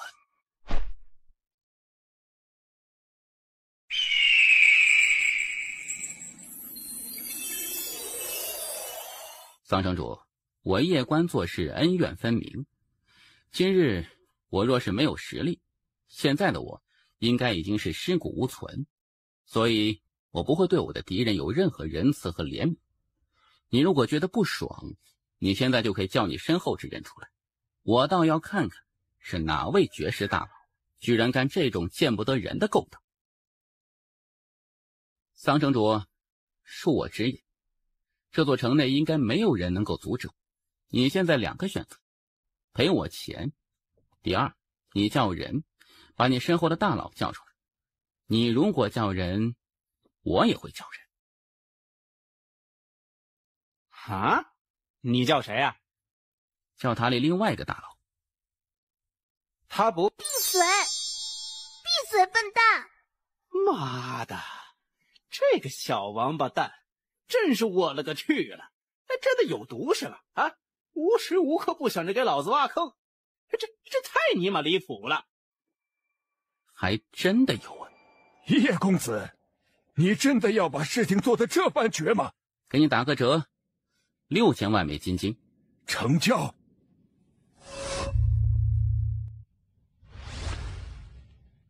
叶公子，你不是要去官玄宇宙吗？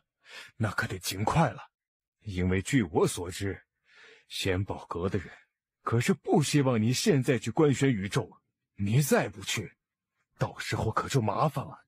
你这个给我，不然刚才那一架不是白打了？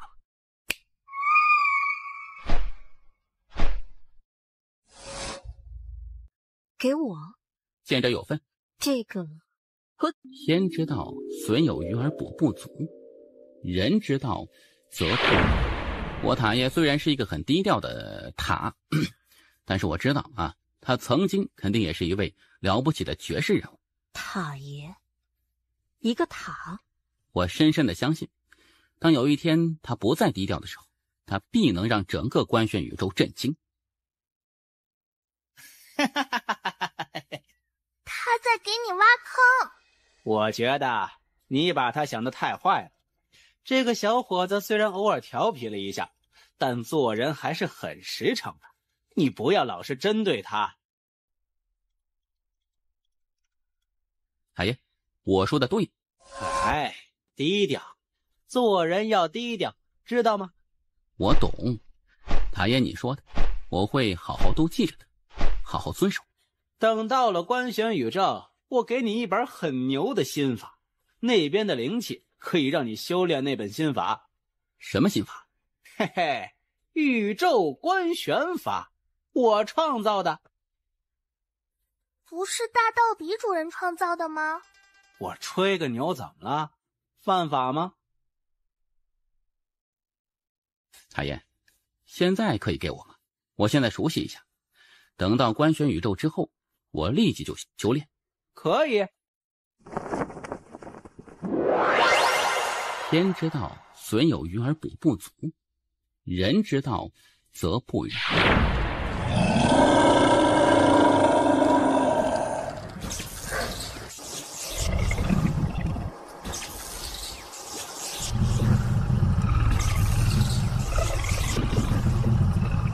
太爷，看来我一直都在低估你啊！您竟然能够创造出如此惊世骇俗的功法，竟是在3000万年前那个强者无数的时代，应该也属于无敌的存在吧？嘿嘿，无敌的话有点过，不过在那个年代，不管多牛的人都要给我面子的，所以自己强才是王道。你需要更加努力，知道吗？我懂，他也是要锻炼，不想让我知道我的身世，是因为怕我知道自己的身世之后就不努力了，就躺平了，我都懂的。你那是什么修炼之法？好恐怖！我塔爷创造的一部功法。你塔爷还缺徒弟吧？我也可以的。去书院吗？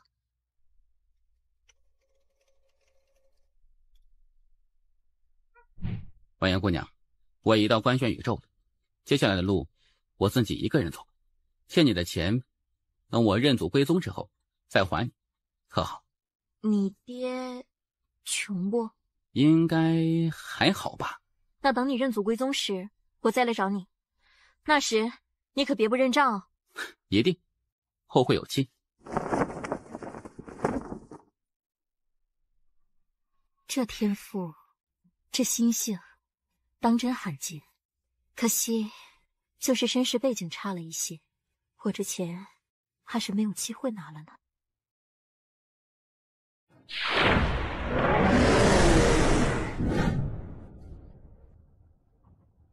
前辈，还请通报一声龙虎兄，就说叶关前来拜访。叶关，你便是来自中土神州的叶关？是的。叶公子，您稍等片刻。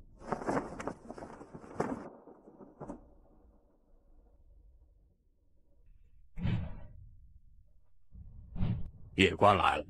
此人与天命之人，水火不容。我们若是与他交好，必得罪天命之人。若得罪天命之人，恐有万劫不复之危。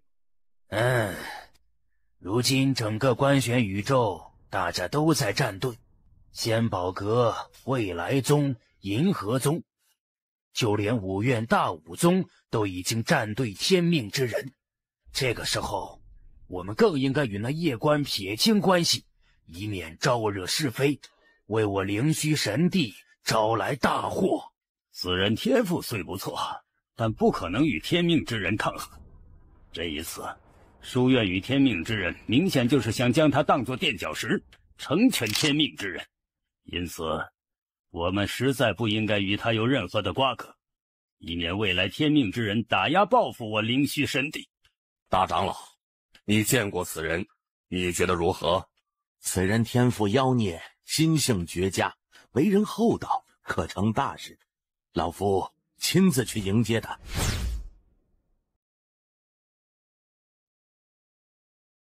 哈哈，叶兄，你真的来了！我还说过要来拜访的，这不是就来了吗？不会给贵帝添麻烦吧？叶公子，这是我灵虚神帝的祖地，也是我灵虚神帝传承的。为了我灵虚神帝的发展，我灵虚神帝的一些先祖都在此地留了他们的传承。不过，能够获得多少好处，就看你自己了。多谢了。客气了。叶公子，你进去吧。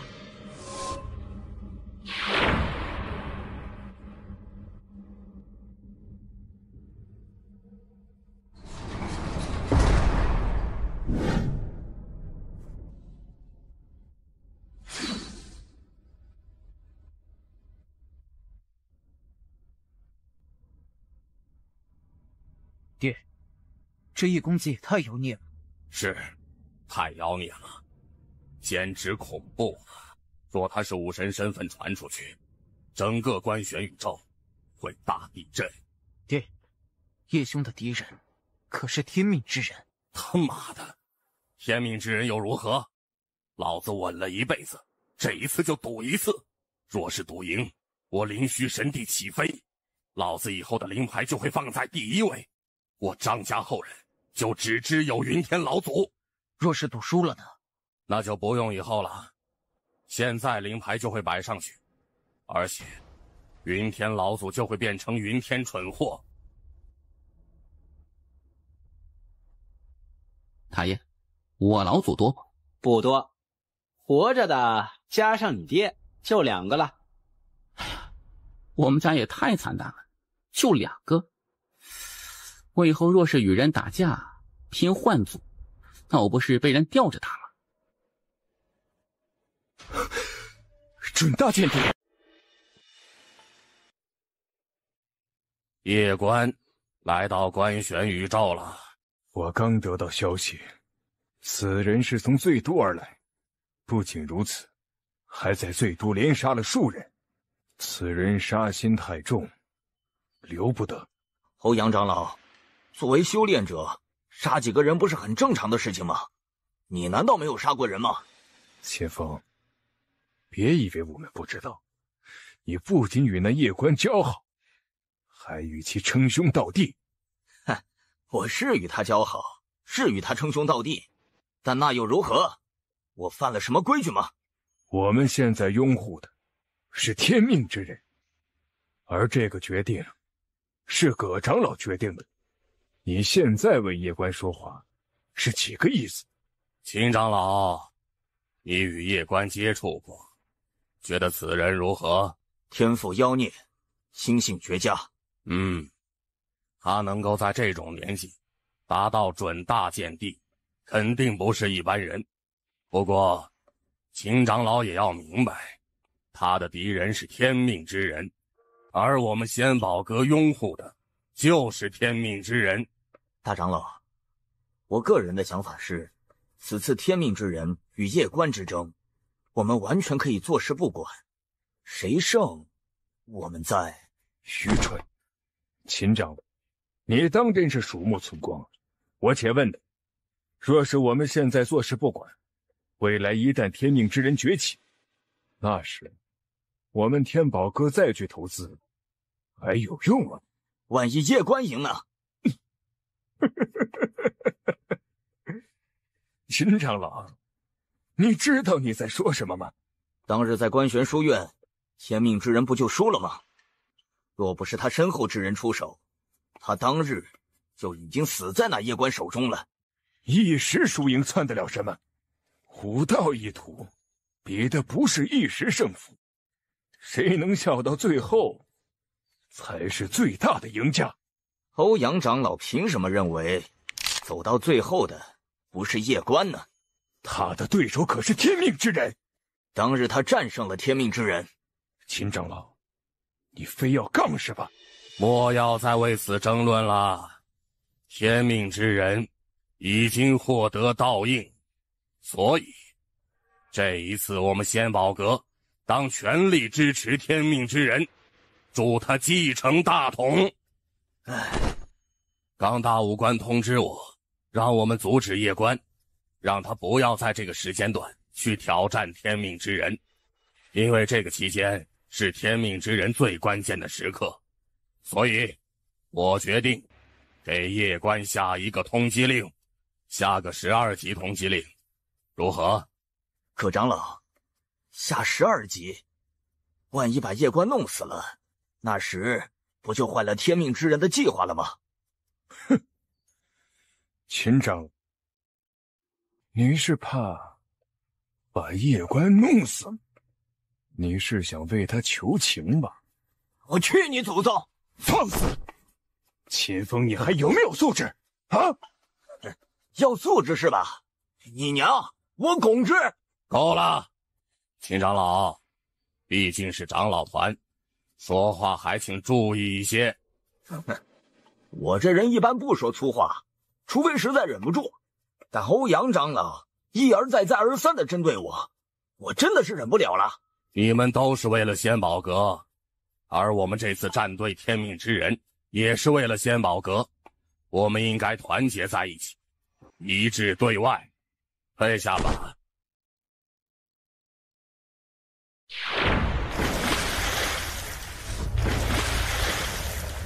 太爷，我还要突破吗？这怎么办？怎么办？怎么办呢？这还要突破呀？这不是好事儿吗？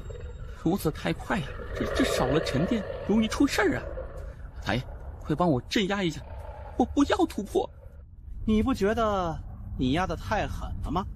修行如铸剑，须得千锤百炼，才能得盖世之风。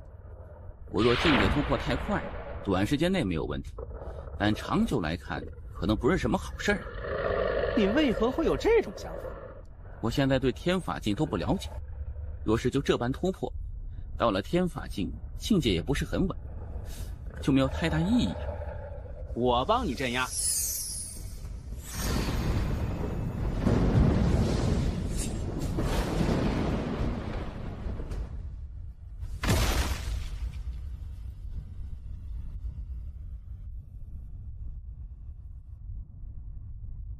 张宗主，原来是李管事，不知李管事，我来此就一件事：若是1刻钟后夜观还在灵虚神地，那么我仙宝阁将会拉黑整个灵虚神地，并且永不再为你们服务。而因为此事给我仙宝阁造成的损失，一切由灵虚神地负责。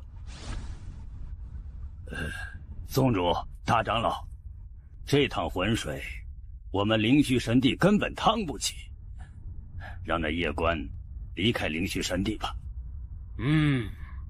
夜观公子虽然妖孽，但他的敌人是天命之人，而如今仙宝阁已经公然站队，若是我们继续支持叶公子，恐有灭族之危，还请族长与大长老慎重考虑。毕竟我灵虚神地有数十万族人呢。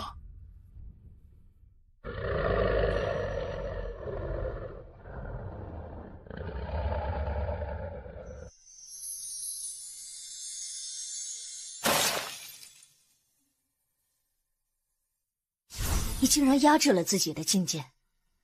是的。你体内有一位极强的神秘存在。我塔爷。我可见见。塔爷，塔爷这么丑的吗？把人家姑娘吓成这样，你认识我？塔爷，先祖名张文秀。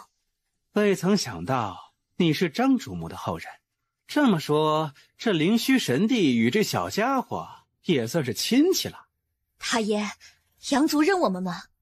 当然。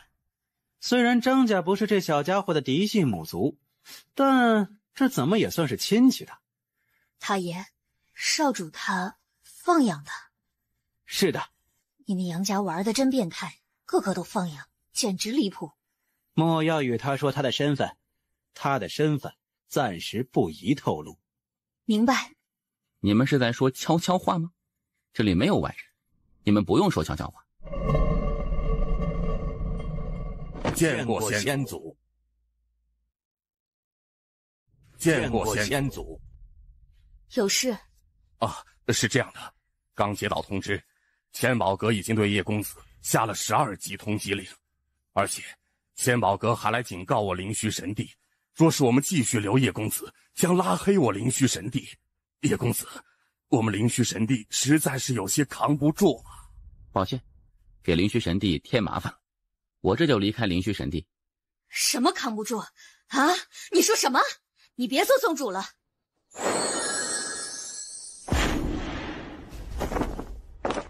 来，你来做吧，你可以的。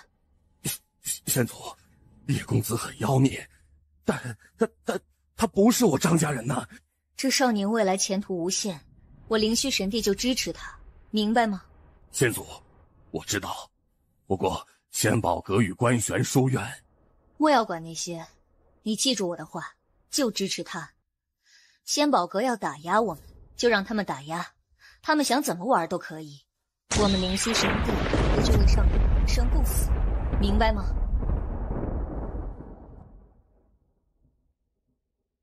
叶公子，我方才说的那些话并无别的意思，你放心，你是我灵虚神帝的朋友。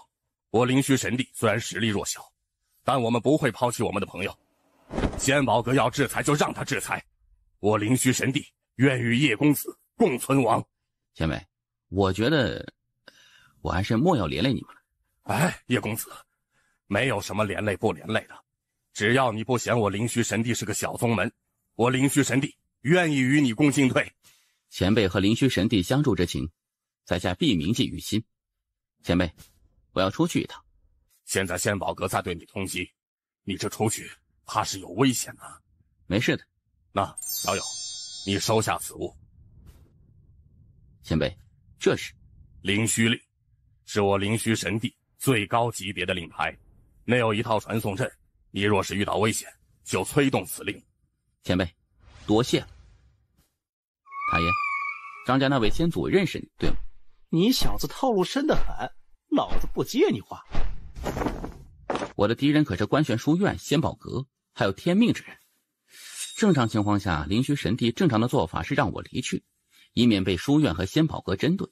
但是那位前辈却让灵虚神帝的云天前辈坚定不移地支持我。太爷，难道我的身份背景比观玄书院以及仙宝阁都要强吗？你想多了。怎么说？也许人家就是人好，把你当朋友，就单纯的不想抛弃朋友而已。太爷，你能不能不要摆烂呢？哪怕你敷衍一下，忽悠一下，也是可以的。你这个理由太弱智了。你管那么多做什么？你当务之急是好好修炼，自己强才是真的强。不然，即使你家里人有点实力，那也没用。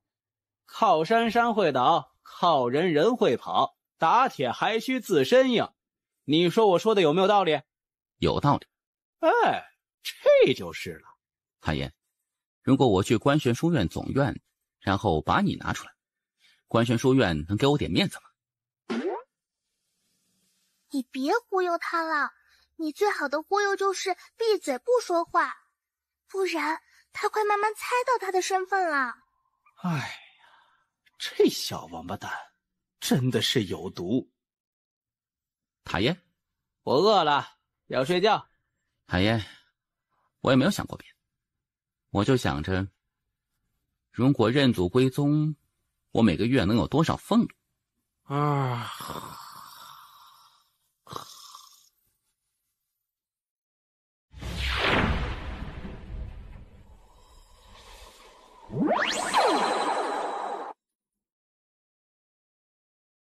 在下叶关，前来拜访乔星瑶姑娘，前辈可否去通报一声？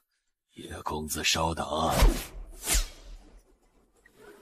叶公子，乔姑娘，此鹤来寻你，不会为你添麻烦吧？叶公子，你是特意来看我的吗？乔姑娘，我来此是想与你切磋一下。为何有这种想法？玄术师很强，我想挑战一下。好。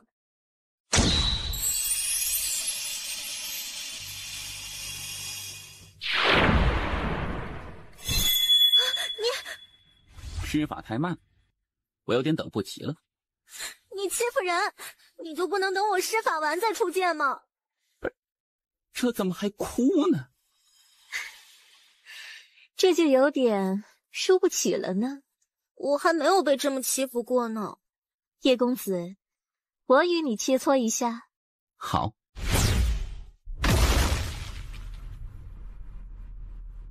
我可出手了。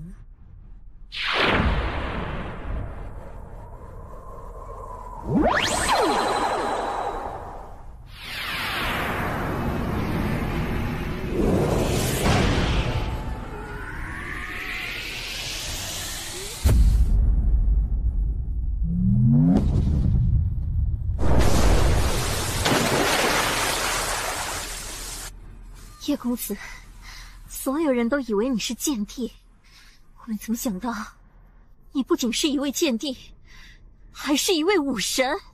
我输了。你还很委屈？你知道我高你多少个境界吗？叶公子，这位是我们岁月洞天的洞主南离音。前辈，我可以在这里每日与你切磋吗？前辈，打扰了。等一刻钟，有请先祖。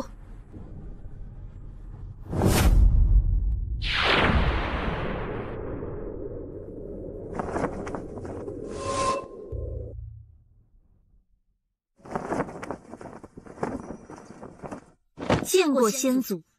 太爷，你认识这位前辈吗？认识。太爷，你以前是做什么的呀？感觉你好多人都认识啊。我就是个打工的。给我爹打工的吗？你一个月俸禄多少啊？你过来。我吗？是的。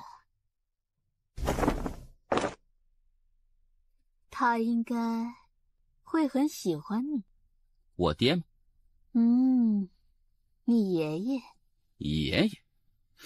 我操！我又冒出个爷爷来了。未曾想到以这种方式与你相遇。前辈是？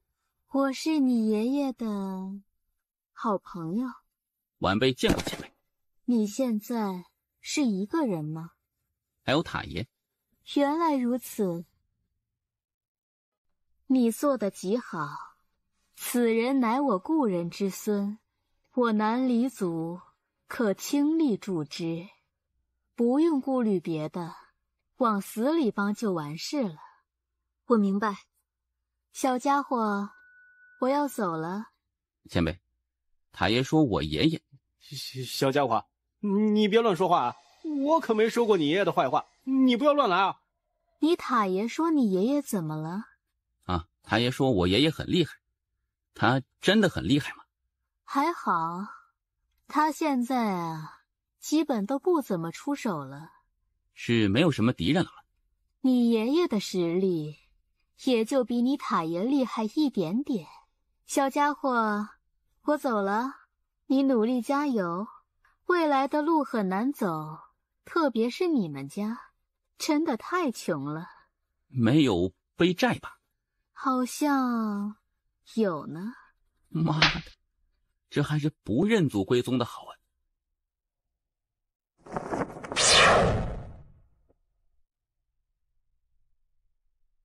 前辈，我想了想，还是莫要连累南黎族。你这说的什么话？你没听到吗？你爷爷与我先祖认识。这么说来，我们也算是亲戚了。既如此，那就是自己人了。既是自己人，那说什么连累不连累的？海燕，我现在与我爷爷切磋，几开呀？他打你跟打孙子一样。叶公子，我必须得提醒你一件事。现在那天命之人的老师可是大武宗，他的实力是远在我之上的。而且观玄书院总院的资源，那不是你能够想象的。因此，你虽然很妖孽，但你千万不可有轻视之心，知道吗？我明白。你是武神的事情，切莫要外传，这算是你目前最大的底牌。不过，我觉得还不够，你需要实战。但我缺合适的对手。我不适合做你的对手。现在的你肯定是无法打过我的，而我与你打，收着打，也没有太大的意思。去剑宗，叶公子与那曹白交好，只要通知曹白，他必然来接叶公子。而叶公子若是去剑宗，书院与仙宝阁都奈何不得他。曹白愿意相助吗？应该会，因为当日他与叶公子一战时，与叶公子惺惺相惜，而且人间剑主也已经为叶公子翻案，因此我相信那曹白定会相助叶公子的。再者，叶公子是剑修，若是去了剑宗，只要剑宗愿意相助，必能够大大提升叶公子的剑道。若是可以的话，我倒愿意去剑宗看看。我来联系曹白。多谢了。太爷，剑宗是人间剑主创立的？不是，剑宗创始人是逍遥剑修，一生都在追求一半，而他之后，剑宗宗主是青山剑主。青山剑主，青山剑主，逍遥剑修，天命姐姐，他们是另一个传说了。如今这时代，没有多少人知道了。也许未来某一天，这世上将再无他们的传说。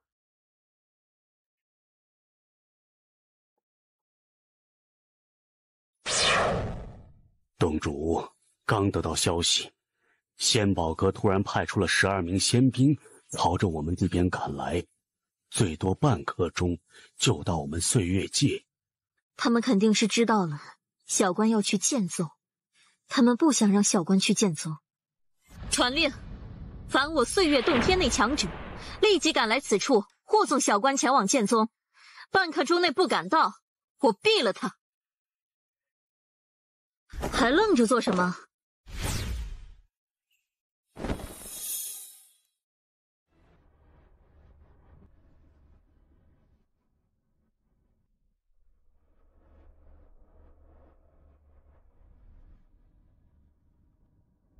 今日，我南离族全族护送叶公子前往剑宗。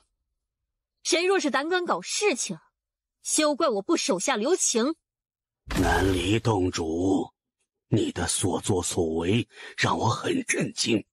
原来是欧阳信副统领啊，未曾想到这次是你亲自带队啊。看来你们是真的很怕叶公子到剑宗呢。南离洞主，岁月洞天发展至今实属不易，你确定你要为了一个外人而搭上你岁月洞天这无数年来的基业，甚至是他们的性命？欧阳信，3息内你不让开，就别怪我不客气了。你动手，等同于我仙宝阁宣战。宣战就宣战。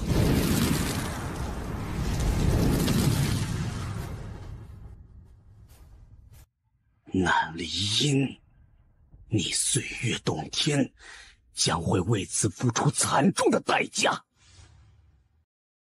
洞主，我们知道你为人谨慎，做任何事情都必有理由，但此刻族内众人都很担忧，你可以透露一点吗？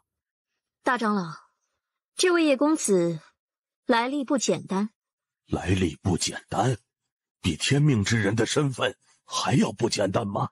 他叫叶关，姓叶，又是绝世剑修，你懂吧？我操！他，族长，你说的是真的吗？这个可开不得玩笑啊！这是先祖说的，你觉得先祖会跟我们开玩笑吗？妈的，这家伙居然是人间剑主的后人，难怪这么妖孽。此事干系重大，越少人知道越好，知道吗？我懂，我都懂。看什么看？叶公子是我岁月洞天的朋友，为了朋友，我岁月洞天可以两肋插刀，肝脑涂地，上刀山下火海。我们都是成年人了，你不要扯那些花里胡哨的，说点有用的。我与族长的为人，你们还不清楚吗？我们会害岁月洞天吗？你们尽管拼命就行了，别的不用管。老大，你能不能多少透露一点？不然老夫我这心里慌得很啊！我操！啊！我操！你仔细看他，像不像？你不说我还没发现，你这一说，我仔细一看，我操，简直太像了！这事儿干系重大，不要透露，知道吗？我懂，我都懂。看什么看？我与大长老还有族长会伤害我们岁月洞天吗？你们尽管拼命就是了，别的都不用管。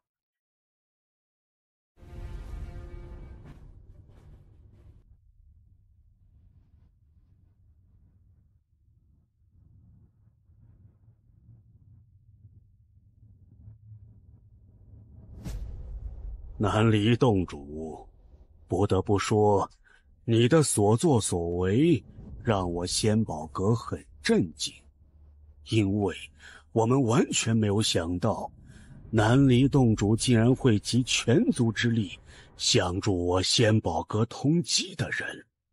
萧统领，我也没有想到，仙宝阁为了支持天命之人，竟然不惜公然站队，而且使出如此卑鄙手段来针对一位少年。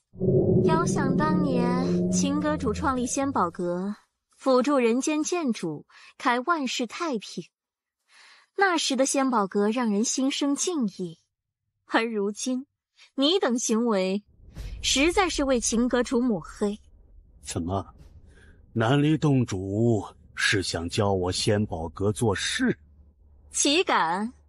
我知道你南离族仙族身份不一般，有点来头，所以你南离洞主才敢这么有恃无恐。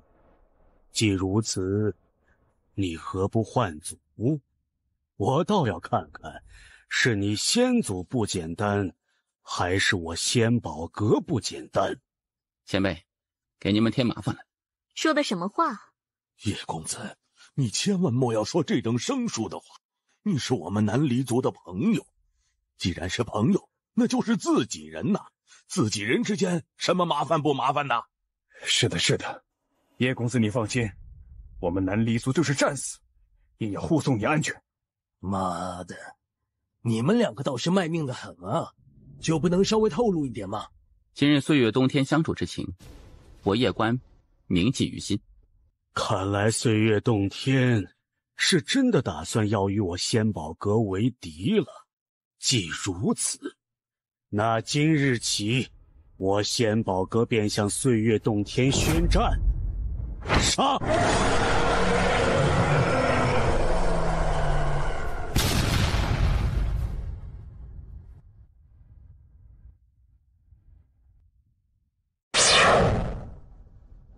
怎么，你灵虚神帝也要对我仙宝阁宣战吗？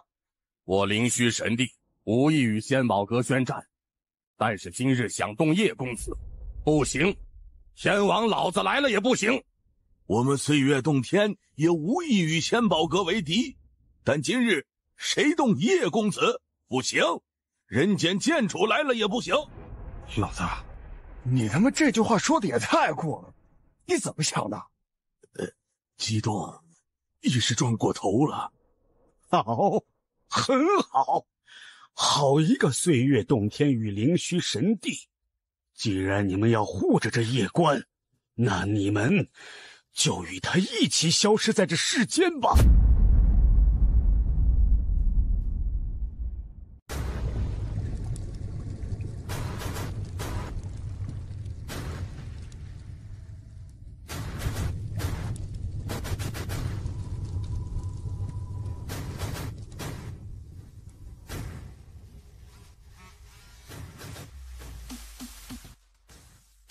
杀！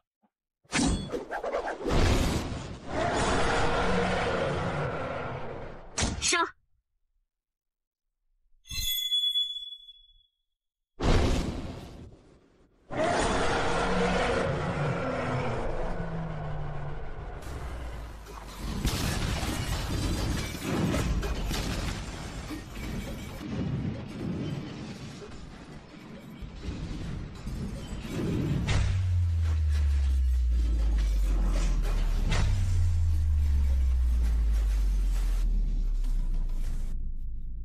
你现在就走，前往剑宗。只有到了剑宗，仙宝阁与书院才会稍有忌惮。你是一个聪明人，应该明白，你在这里杀人没有任何的意义，懂吗？你们别管我们，他们灭不了我们，快走！杀！全部杀绝，一个不留！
谁敢动夜关？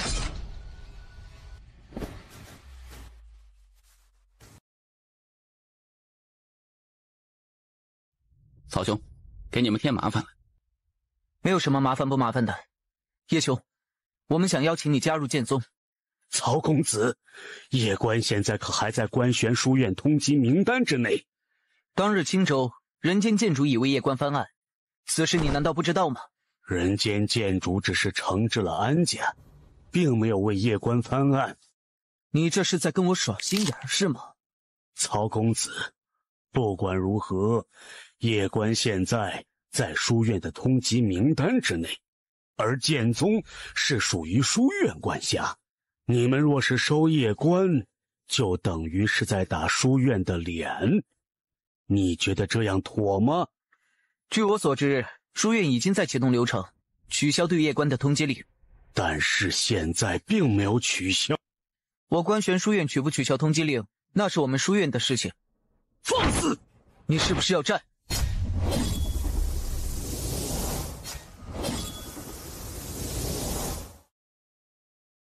你是不是要战？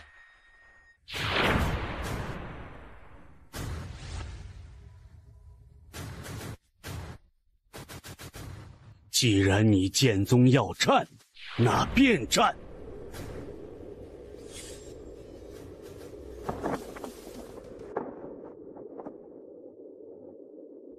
宪兵统帅欧阳笑，你剑宗要战是吧？那就来战！战就战！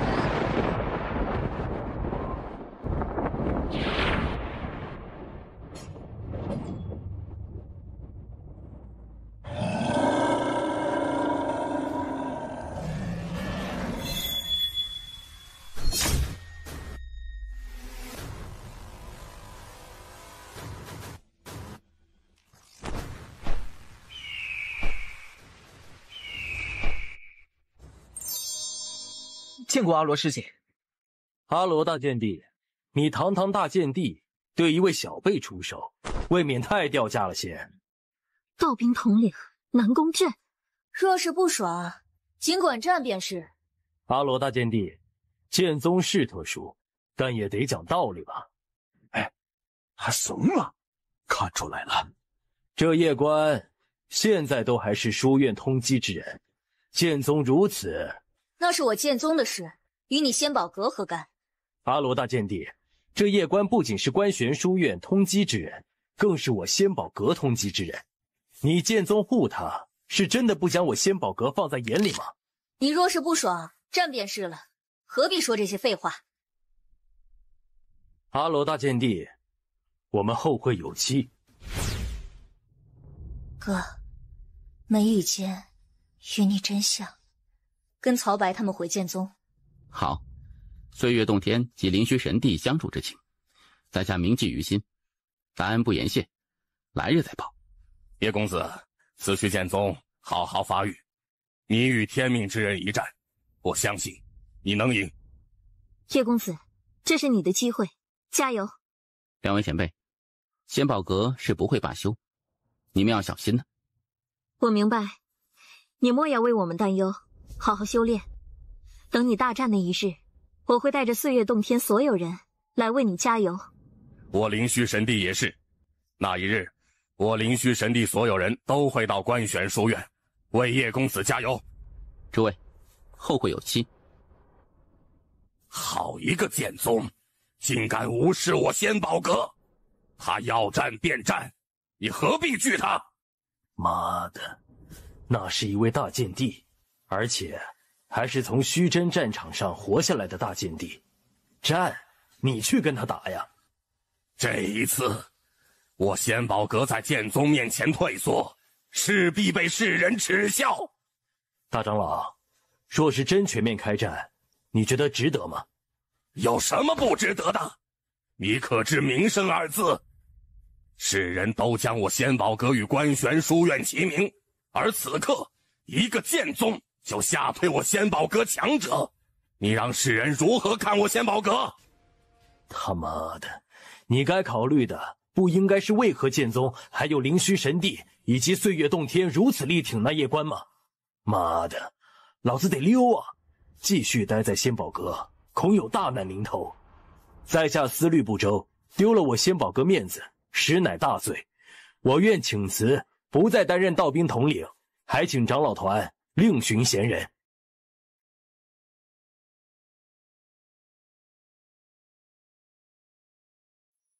秦长老，那叶关很不简单的。我知道，我与他接触过。我仙宝阁实在不该如此站队，即使站队，也不该如此为那天命之人摇鼓呐喊。我们仙宝阁需要向天命之人如此示好吗？你以为他们不明白吗？那为何他们还要这么做？权力，马上就要换届了，若无大功，他们都要被更换，下面的管事会上来，因此他们必须要立大功，而短时间内要立大功，就只能选择天命之人。一旦天命之人打败叶关，并且被封为观玄书院少主，那时仙宝阁就是头号功臣，他们这些长老在仙宝阁的话语权就将达到巅峰。那个时候，即使是应清府阁主，怕是也要给他们3分面子。灵虚神帝与岁月洞天都不是愚蠢之人，但此次他们一反常态，不惜与我仙宝阁为敌，也要支持那叶关，这实在是太不正常了。如今叶关与天命之人一战，已经不是他们2个人之争，而是一场利益之争。秦长老，如果长老团为了自身利益倒行逆施，如此下去恐有大难，你要保重啊。诸位，大武宗来我天龙族就为2件事儿。大武宗，还是你说吧。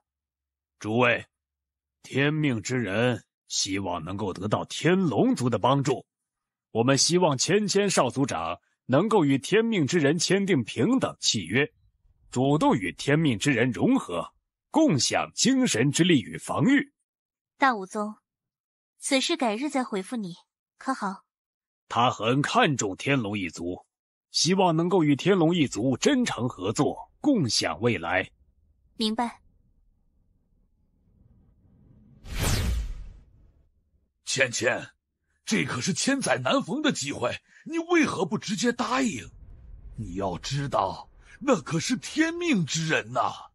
父亲，我想与你私自谈谈。诸位，此事关系到芊芊与我天龙族的未来，我与他私下谈谈，尔等退下吧。你不想跟天命之人？是。可是因为叶关？不完全是，我对这天命之人印象不好。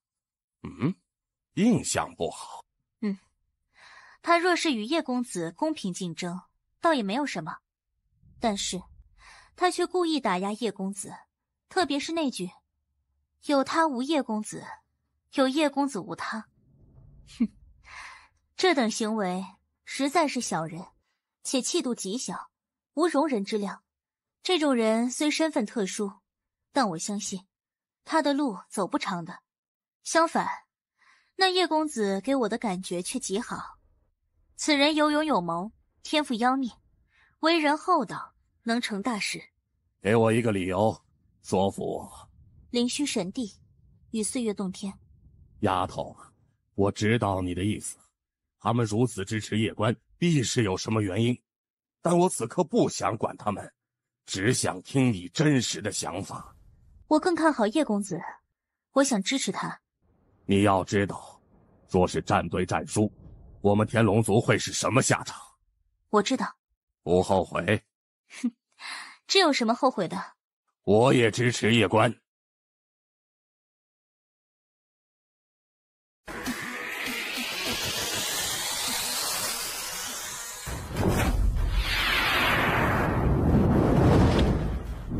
我更看好叶公子，我想支持他。叶关虽然示弱，但如今不仅有灵虚神帝，还有岁月洞天支持，还有剑宗支持，与他未必没有一战的可能啊。如果让你与他融合，签订和平契约，你愿意吗？他长得挺好看的。妈的，你这丫头不会是因为叶关长得好看，所以才支持叶关的吧？叶公子刚来官玄宇宙，没有身份，没有背景，人也穷。现在的他，修炼资源各方面肯定很困难，所以我想拿点龙晶给他。如果可以的话，天龙血也可以给他带点。天龙血比真龙血要好很多很多，对他有极大的好处。哎，你自己看着办吧。那我可以带着天龙神位去保护他吗？你干脆把你自己也送给他算了。爹，你说的什么话嘛？我跟叶公子只是朋友，没有发展到那一步呢。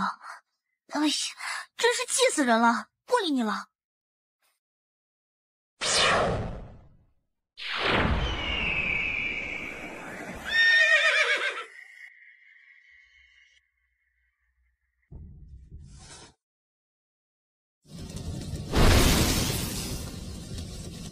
叶兄，感觉如何？真壮观。曹兄，这不是人间剑主，这乃我们剑宗师祖青山剑主。大爷，你认识青山剑主不？我不想跟你说话，想套路我，你死了这条心吧。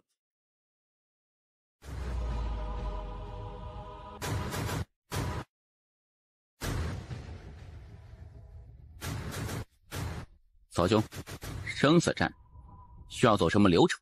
不用走流程，上了生死台就是生死战。当日一战未能杀你，实在遗憾。来，也不用等2月之后了，我们此刻便提前决斗，可好啊？哼，好，极好。滚下来，给老子马溜剑！你很能打吗？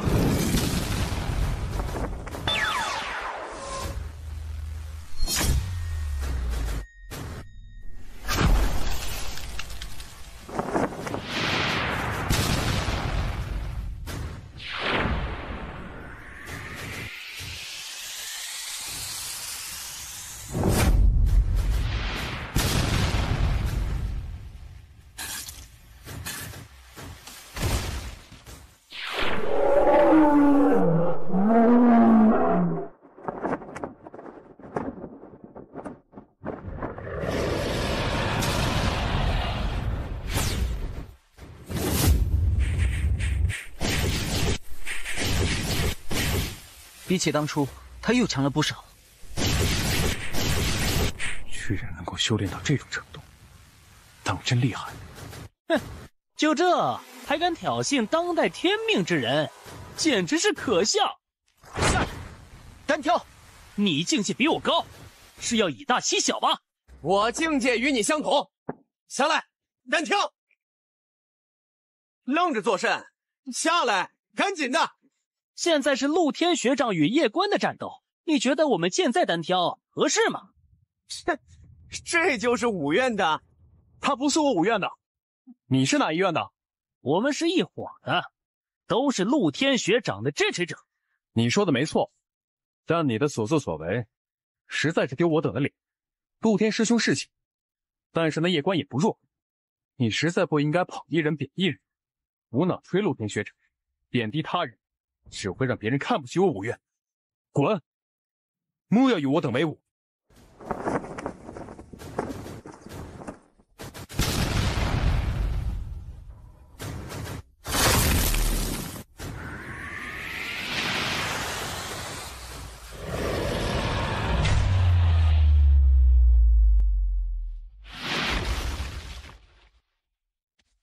用行道剑吗？大爷，什么阿猫阿狗，都配我用行道剑。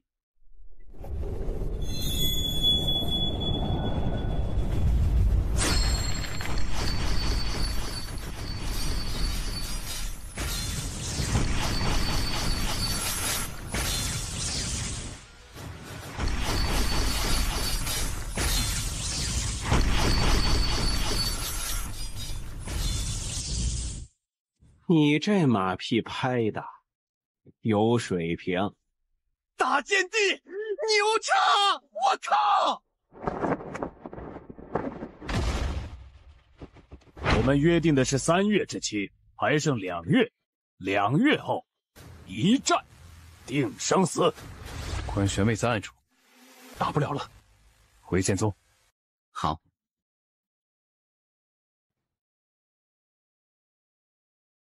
老师，叶关哥竟然达到了大剑帝，他很优秀，天赋之强，不比当年人间剑主差。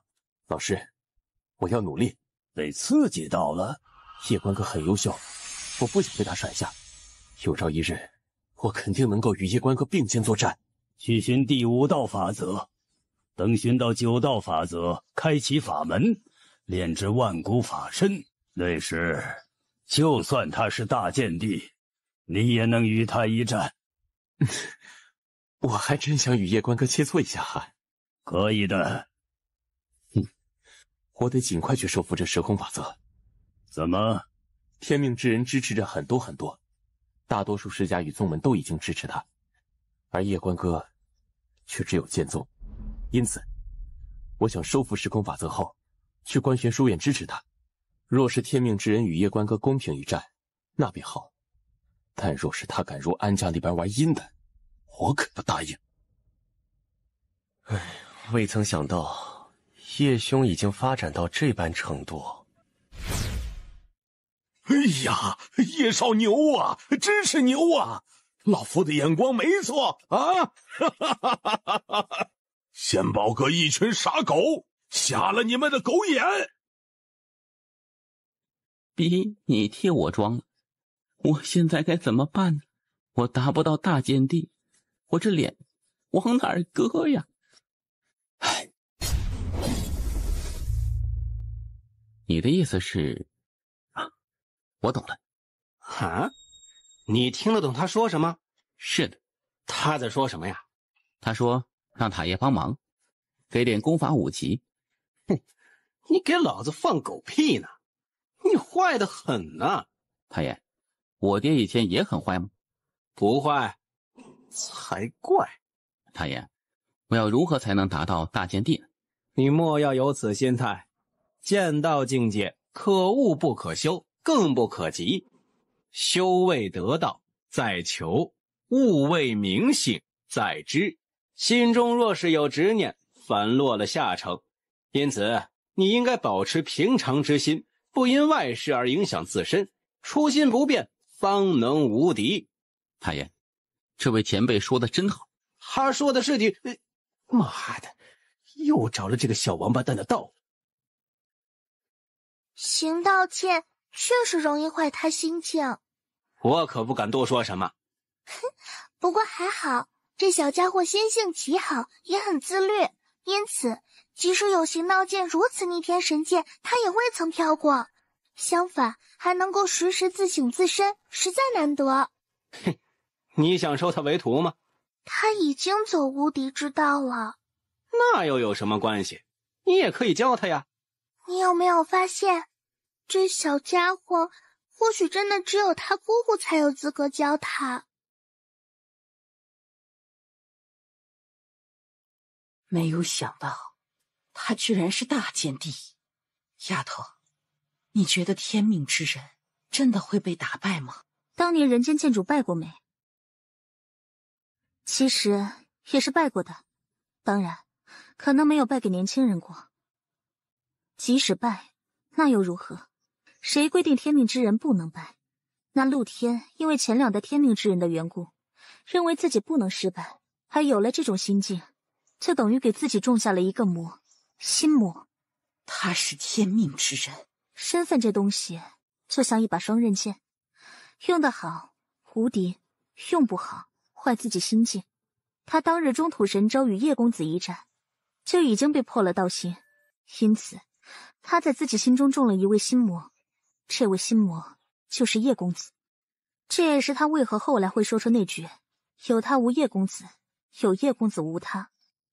而如今要除这心魔，就2种办法。第一种，认识自身，降服自己内心，坦然面对自己的不足。第2种，杀掉叶公子。而现在他选择了后者，他把自己逼到了悬崖之上。现在对他而言，进则登天，退则凡尘。你更看好谁？叶公子。为何？还记得我与他切磋的那一次不？当然。当时他败给我，却没有任何的气馁与不甘，反而是虚心向我求教。他并没有将胜负看得那么重，在他的世界里，赢自然好，若输也好。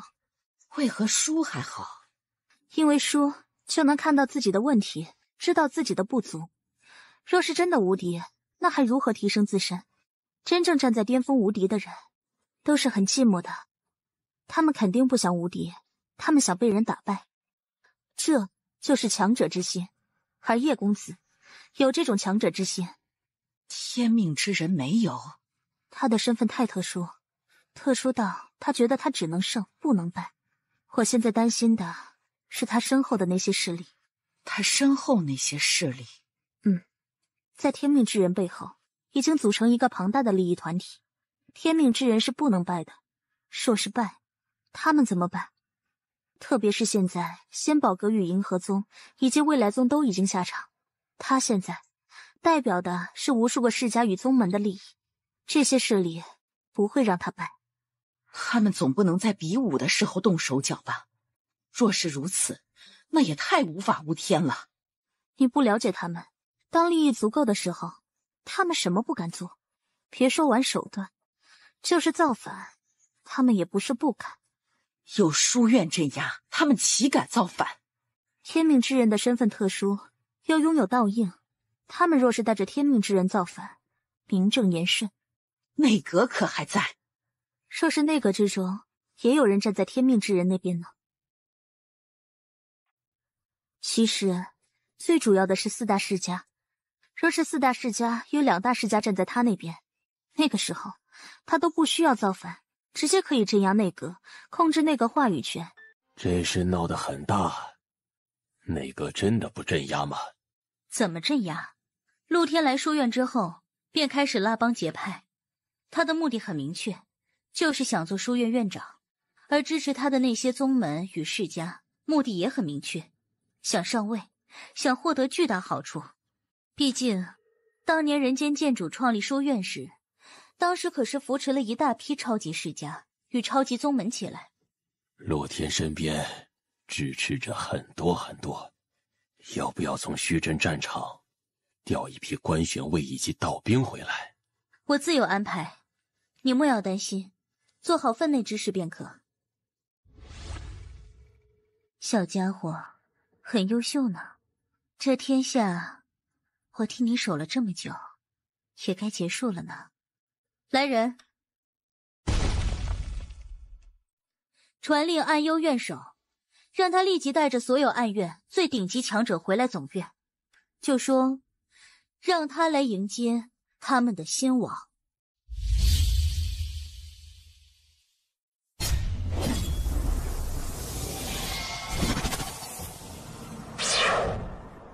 大师兄，莫要多想，保持平常心。师兄知道了。随我来。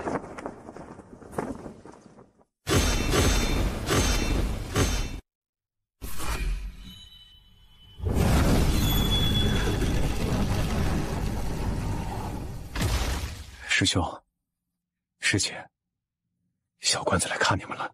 以前我是剑宗最小的，现在我是剑宗年轻一代之中最大的。他们都陨落了。都已陨落？是的。虚真是强。自从3000万年前那一战之后，我剑宗每年开始都有师兄弟在虚真世界陨落。叶师弟，此地佩剑，你若有中意者，可取之。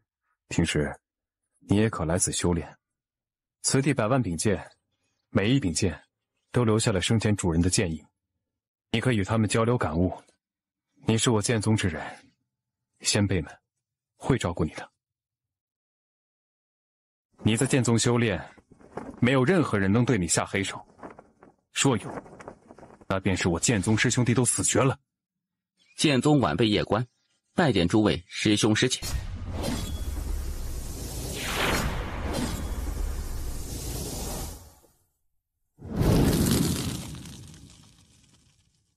他能突破到大剑地吗？怕是有难度，光想凭借百家之长就突破到大剑地很难，除非他能够彻底融合这些剑修的剑道传承，并且还能够坚定不移地坚持自己的道，唯有如此，他才有可能达到大剑地。坚定不移地走自己的无敌之道。是的，他自己的道已经形成，他现在要做的就是学习别人的道，但始终坚持自己的道，也就是我们习武者所说的道心坚定。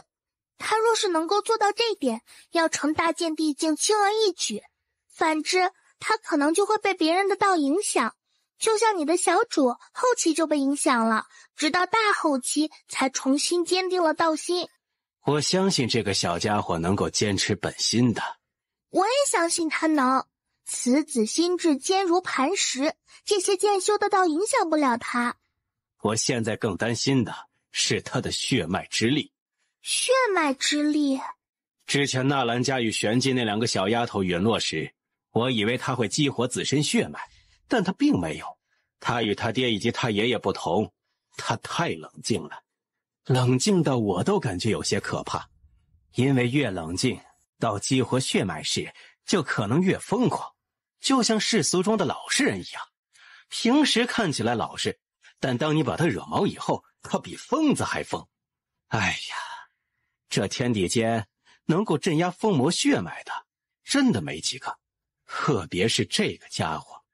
没事，若真有那么一天，我来镇压。你可以出手？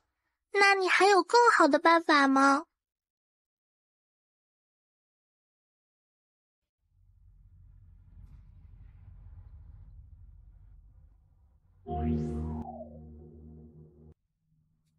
夜观是大剑帝，你有信心战胜他？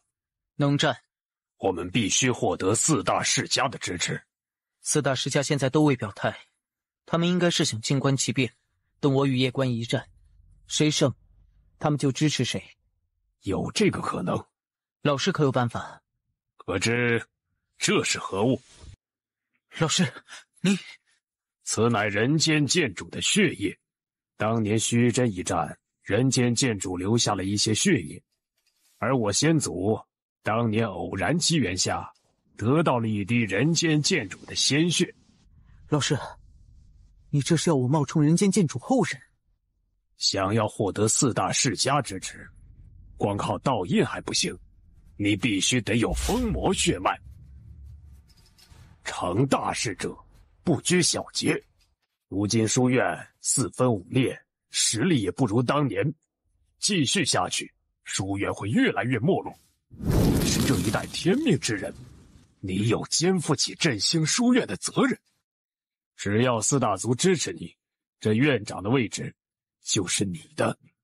哪怕他夜观战胜你，这位置也是你的，没有任何人能够撼动。你是这一代天命之人，振兴观玄书院，统领诸天万界，这是你的责任。成大事者，谁不曾使手段？好，你的血脉承受不住这疯魔血液，因此我会以秘法将此血液融入你血脉之中，然后将其封印。需要的时候，你用我传你的特殊心法催动，外人就能够感受到你身上的疯魔血脉。好。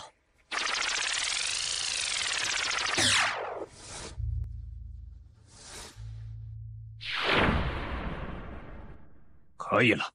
老师，外人会怀疑吗？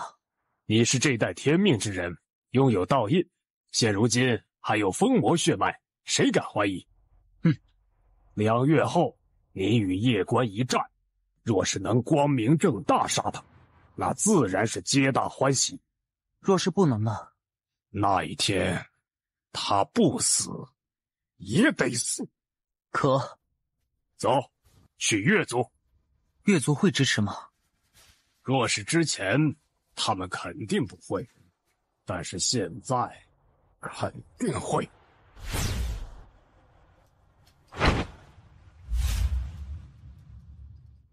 安幽院守辛苦了。李大人，需要立即拿下他们吗？为何？陆天需要一战来名震天下，那小家伙也需要。明白了。你暗院精锐可都有调回来？暗院30万精锐已经秘密从虚真赶回来，大人放心，不会有任何人知道，因为我们的人一直都是在暗中行动，因此没有人知道我们行踪。关玄卫与道兵我暂时不敢调动，因为世家渗透严重，因此只能用你暗院的人。多谢大人信任。小家伙身边现在有多少人保护？36位智仙，18位道仙，3位岁月仙。不够，传我命令，立即让幽冥殿那几位立即赶回来。遵命。等等，你亲自去一趟虚真，找到阳族先祖，告诉他，他们阳族最妖孽的天才出现了，他知道怎么做。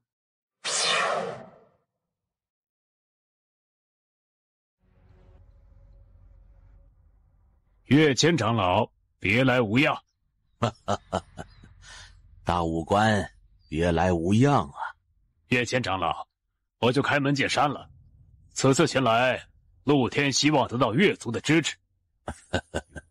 都是书院的，大家和平相处才好。陆天，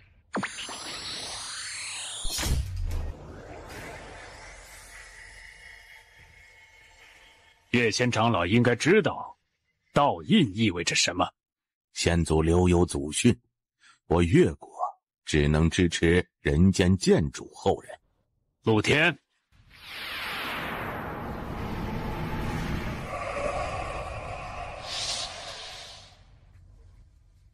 封魔血脉。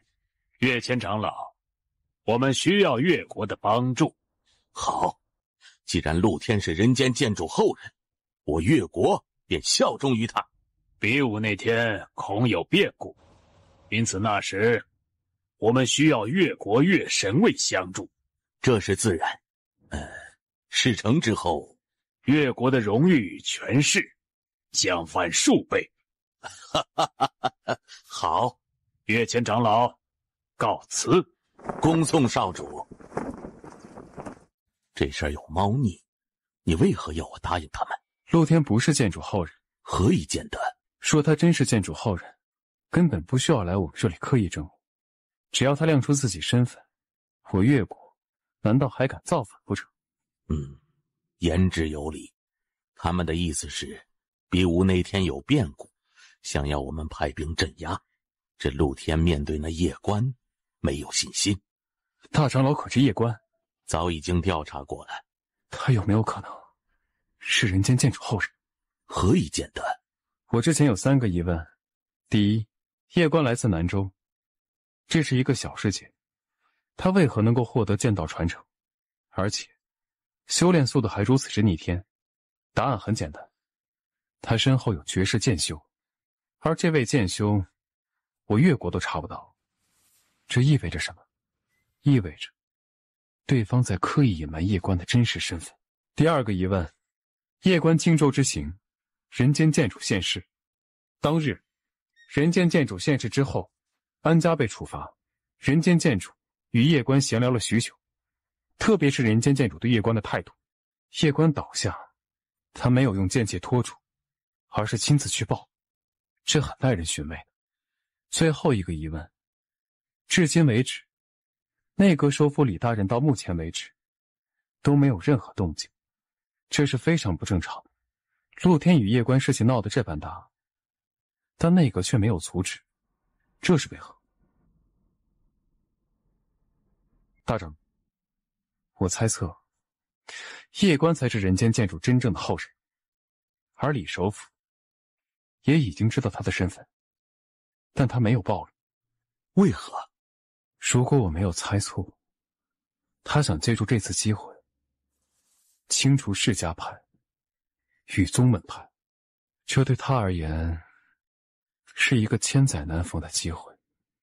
因为这一次，所有有野心与二心的人，都将会被暴露出来。他可以趁机一网打尽。他就不怕人家造反吗？他巴不得释迦派与宗门派造反。大长老，我且问你，我们四大家族与那些宗门派以及释迦派，若是一起造反，能成功吗？是不是在想有那么一点机会？毕竟人间剑主本体已经数千万年未曾出现，大家都在怀疑他在当年那一战已经战死，而他若是不在，四大家族是完全有能力反的，对吗？先祖曾留下祖训，追随人间剑主后人。这句话有2个意思，第一个意思就是明面上的意思，第2个意思其实就是在告诫我们，人间剑主尚在，不要有二心。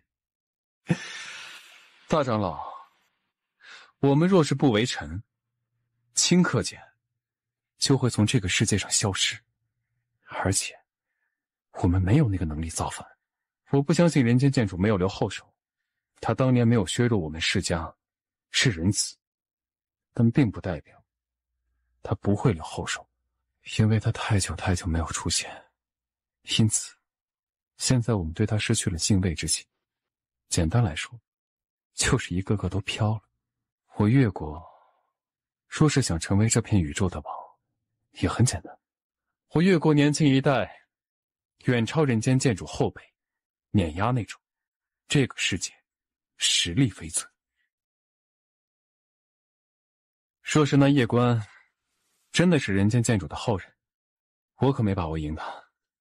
大长老，通知族长吧，把我们的猜测说给族长听，他自有判断。这种事情你我都不好做主，请族长圣裁吧。你觉得他们2人若是公平一战，谁会胜？夜观。为何？哼，天命之人打不过就叫天道，这种操作实在是掉价。真正的天才对他这种行为都是鄙视的。确实掉价。长老，立刻通知族长，这事可能关系到我们越族的生死存亡。若夜观身份一旦确定，那我越族就得有准备了。准备什么？准备迎接新的王。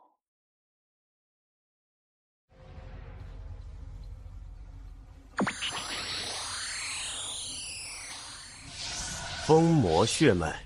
是的，古宗的意思是希望我们古族能够支持陆兄。古太子，古族可愿相助？武宗是想让我古族做什么？古太子如此聪慧的人，不可能不知道我的来意。陆兄，你与夜观一战，有几成把握？10成。10成？你这牛皮吹的，我都不好意思接话了。古太子怎么想？但说无妨。此事事关重大，我得请示先祖。那我2人便先告辞了。哥，那陆天真的是人间剑主的后人吗？不是，他可是有封魔血脉。他这叫此地无银300两。他若真是人间剑主后人，根本不需要来这里让我们古族相助。他可是有道印，还有封魔血脉。这证明不了什么。阳族还有封魔血脉呢，他们是人间剑主后人吗？而且这大武宗与这位陆兄想走歪路。什么意思啊？若是我猜的不错，大战的那一天，这位陆兄若是胜还好，若是败，他们可能会直接强行镇压那夜观。啊，他们敢？有什么不敢的？他们现在背后绑了无数的世家与宗门，特别是仙宝阁与银河宗以及未来宗，这几个势力可不容小觑。哥，我得提醒你，我们也是世家。不对劲。怎么？如果夜观才是人间剑主真正的后人呢？这怎么可能？怎么没可能？天命之人公然拉帮结派，但内阁却没有任何动静，你觉得这正常吗？不正常。若是夜观才是人间建主的后人，那我们战露天就是万劫不复。内阁一句造反，就能把我们古族打入深渊。那个时候，我们只有2个选择：要么真正造反，要么任由内阁宰割。说是真的造反，又如何？那就灭族。人间建主只是消失，不是死了。就算他真的陨落了，青丘女帝可还在呢。即使青丘女帝继续沉睡，当年追随人间建主的那些大佬，随便来几个，我古族如何抵挡？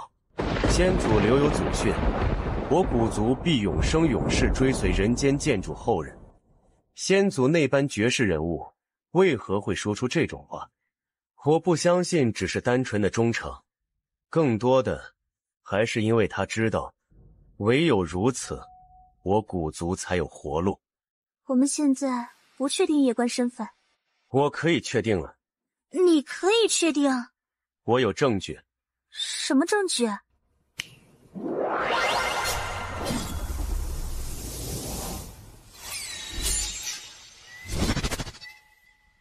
这是夜观的画像。啊，长得可真俊。你就只看到这？身材也好。你就没觉得他与人间建主很像吗？他应该就是人间建主的儿子了。哥，那我们现在该如何？待会儿我会通知大武宗，就说我古族愿意支持他们。为何？明面上我们支持露天，而暗地里我们支持夜观。到时候我们来个2极反转，直接支持夜观。若是夜观与天命之人公平一战，天命之人打败了夜观，那该如何？若夜观是人间建主后人，而他又被打败，那么就意味着人间建主的时代真正的结束了。那时谁强谁上位。我觉得我也可以试试哈。夜观若比我强，我可以如先祖辅助人间建主那般继续辅助他。没办法，人家比我优秀，背景比我强大，我辅助他也心甘情愿。但若他是个草包，那我可没兴趣去辅助一个草包。是这个理。我现在就联系先祖。5号之前为了大道气运，前往青州杀过夜观。你不说这事儿，我倒是忘记了。我不是已经下令不准掺和这事儿了吗？他自己偷偷去的。你上面那句说什么5号之前。古浩是谁？我怎么不认识啊？古族已经答应相助，你的时代要开启了。老师，越国与古国答应支持我们，不会有诈吧？他们没有理由耍诈，除非人间建主真正的后人出现，但这可能吗？虽然也有了古族与越族的支持，但是还有一个地方，我们必须得去获得他们的支持。妖域，妖域内有至少数十万种妖类，而我们不可能获得整个妖族的支持，但只要获得其中几个妖族支持，那就足够了。去吧，去妖域。好。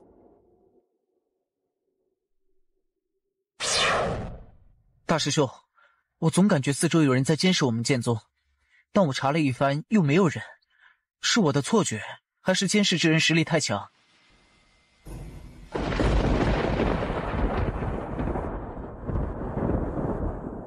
大师兄，真的有人在监视我们剑宗？他们是想做什么？想强杀夜观师弟吗？莫要担忧，我守着。感觉如何呀？不要装叉了，快说。还好。什么叫还好？就是感觉很好。我熟悉了诸位前辈的剑道，都很优秀，但我觉得还是我自己的剑道更好。然后呢？感悟很多，也让我明白了很多，收获很多。不过我觉得我可以去学习别人的道，甚至成为武神，但我必须保持自己的本心，保持我自己的头，这才是我的核心。因此，感受了诸位前辈的剑道之后，我更加坚定了我自己的剑道。此生若是不无敌，最终都会身死道消。如果我与别人最终都要死掉一个的话，那还是别人死吧。此子心性，当世无敌。他达到大剑帝没？笨蛋，你知道什么最可怕吗？哎呀，你直接说重点，不要拐弯抹角，搞得太高深，我脑壳疼。你不知道我头脑简单吗？最可怕的就是一个人在经历过繁华之后，依旧能够保持本心，不被眼前繁华蒙蔽双眼。简单来说，就是一个老实人去那种不太正经的地方逛了一遍后，但依旧能够保持本心，不乱来，是这种意思吗？你不是说你以前读过书吗？哎，后来忘了。他到大剑帝没？若是我猜的不错，他应该就差一步。一步？是的，这一步我觉得他是能走出去的，但是他没有选择走。为何？这小子心眼多得很，谁知道他在想什么？对，这小子心眼多得很，很坏。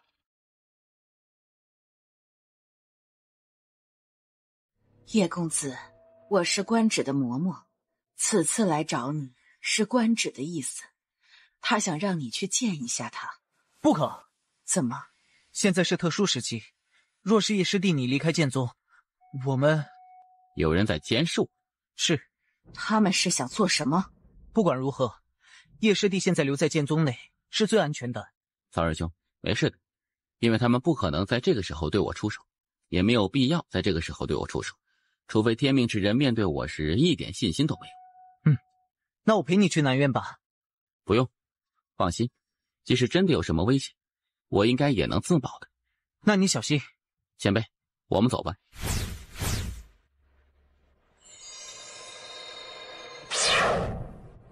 暗中那些气息好强啊，有点不正常。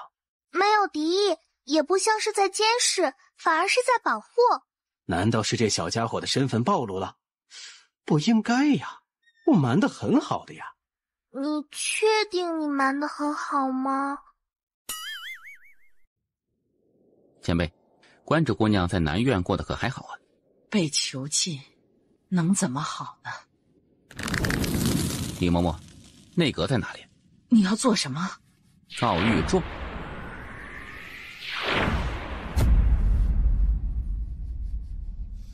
若书院无人为关芷姑娘鸣不平，那我来。丫头，你没有看错人。前辈，带我去内阁。叶公子，你有这份心便可。至于去内阁，还是算了吧，此事很是复杂的。当日关芷姑娘为我鸣不平，应该也已经知道后果，但她还是那么做。还请前辈带我去内阁。至于别的，就莫要多言了，我意已决。好。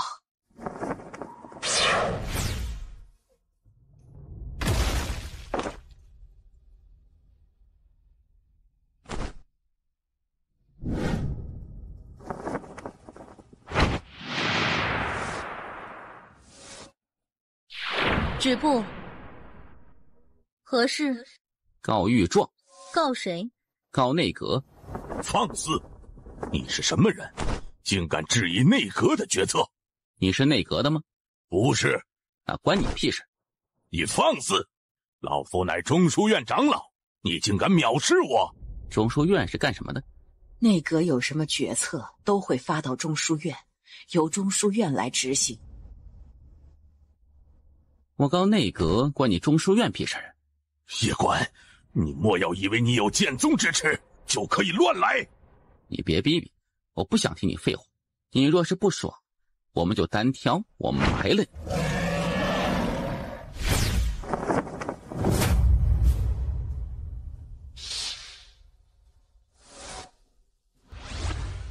长老，放肆！这叶官目无法纪，应该立即剥夺他书院学员身份，然后发配神诏狱。你说叶官目无法纪，那我且问你，他犯了什么法？他告内阁。谁规定夜官不能告内阁？据我所知，人间剑主好像没有这么规定过。怎么，你比人间剑主还厉害？长老，我错了。退下吧。你要告内阁？是的。那你跟我进来。你们不会把我忽悠进去，然后群殴我吧？你怕吗？不怕。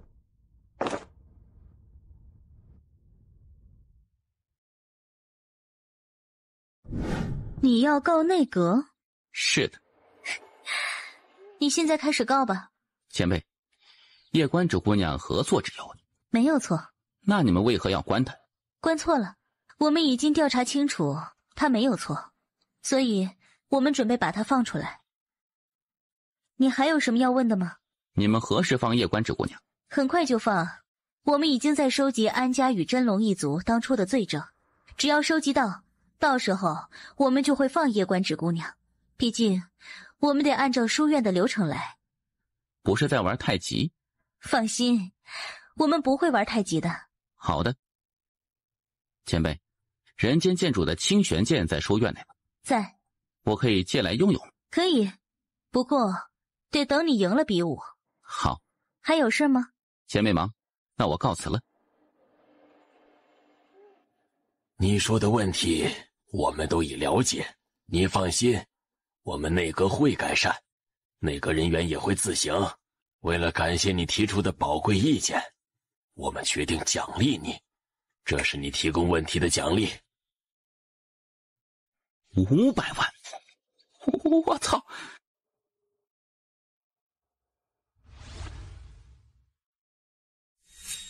叶公子，你没事吧？我没事。你没事就好，我们去南院吧。好啊。你觉得他如何？天纵奇才，100万年难得一见。没有拍马屁，是我真心话。确实很优秀呢。是的。安幽院首，仙宝阁可有动静？他们在调动仙兵与道兵，还有在观选宇宙的部分武卫。盯紧点儿。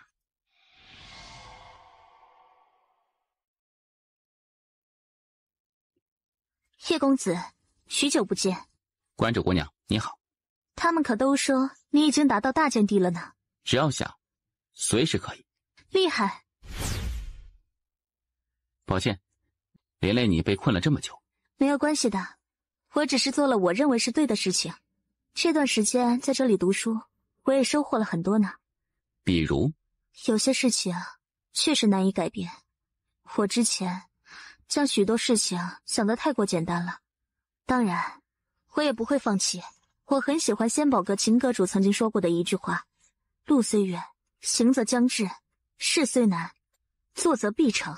我方才去了内阁，内阁那位前辈说，他很快就会放你出来了。是吗？看他样子，不像在说假。莫要说我的事情了，说说你的事情吧。我的什么事？你居然这么快就成为了剑帝，你可真是不简单呢。你以前说过你有一位塔爷，是他在教你剑道吗？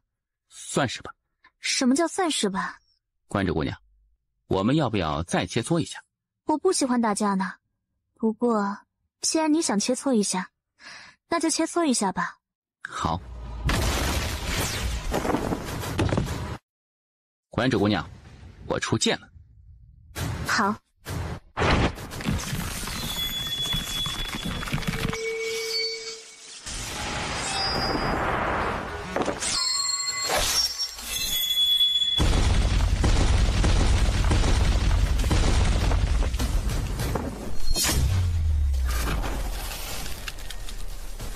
天地浩然正气，来！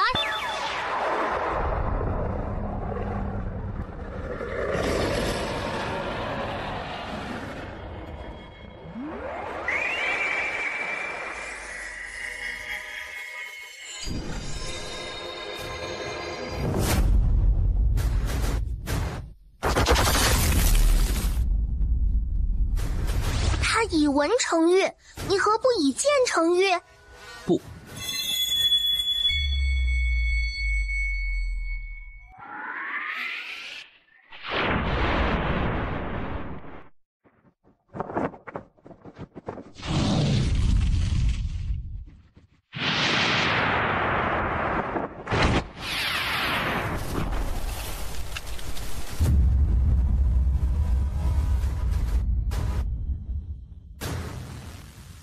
以点破灭，惊世奇才，天生的修剑人。嘿，我教导有方啊，我可真是牛啊！以点破灭，刚才那招是别人教你的吗？只是我突发奇想，于是想试试。叶公子，你真乃奇才。海燕，我想，你想什么？我想装逼啊！这年轻一代能打的太少了，我想被人压着打，我想被吊打，我很想被打败。叶公子，你真的让我震惊，既是剑神又是武神，实在是了不得呀！关着姑娘，你方才应该没有出全力，对吗？因为是朋友，因此我无法对你动杀心。既无杀心，自然无权利。就像你对我一般，不也没有杀心吗？也是。叶公子，你现在的实力确实很逆天，但你也有不足之处，还请姑娘指点。第一，你能破规则，但是规则之上是玉，而现在的你破玉显然很吃力。若是遇到强大的玉，你将会极为被动。感觉出来了。第二，你的境界偏低，这是你最大的硬伤。就如方才，我只要与你耗下去，半个时辰后，你玄气就会枯竭，无法再战。是。第三，你速度还不够快。很意外，你是第一个说我速度不够快的。你的速度如果再快1倍，我的玉就挡不住你。你现在境界太低，肉身也不是特别强，想要再快1倍，正常情况下确实很难。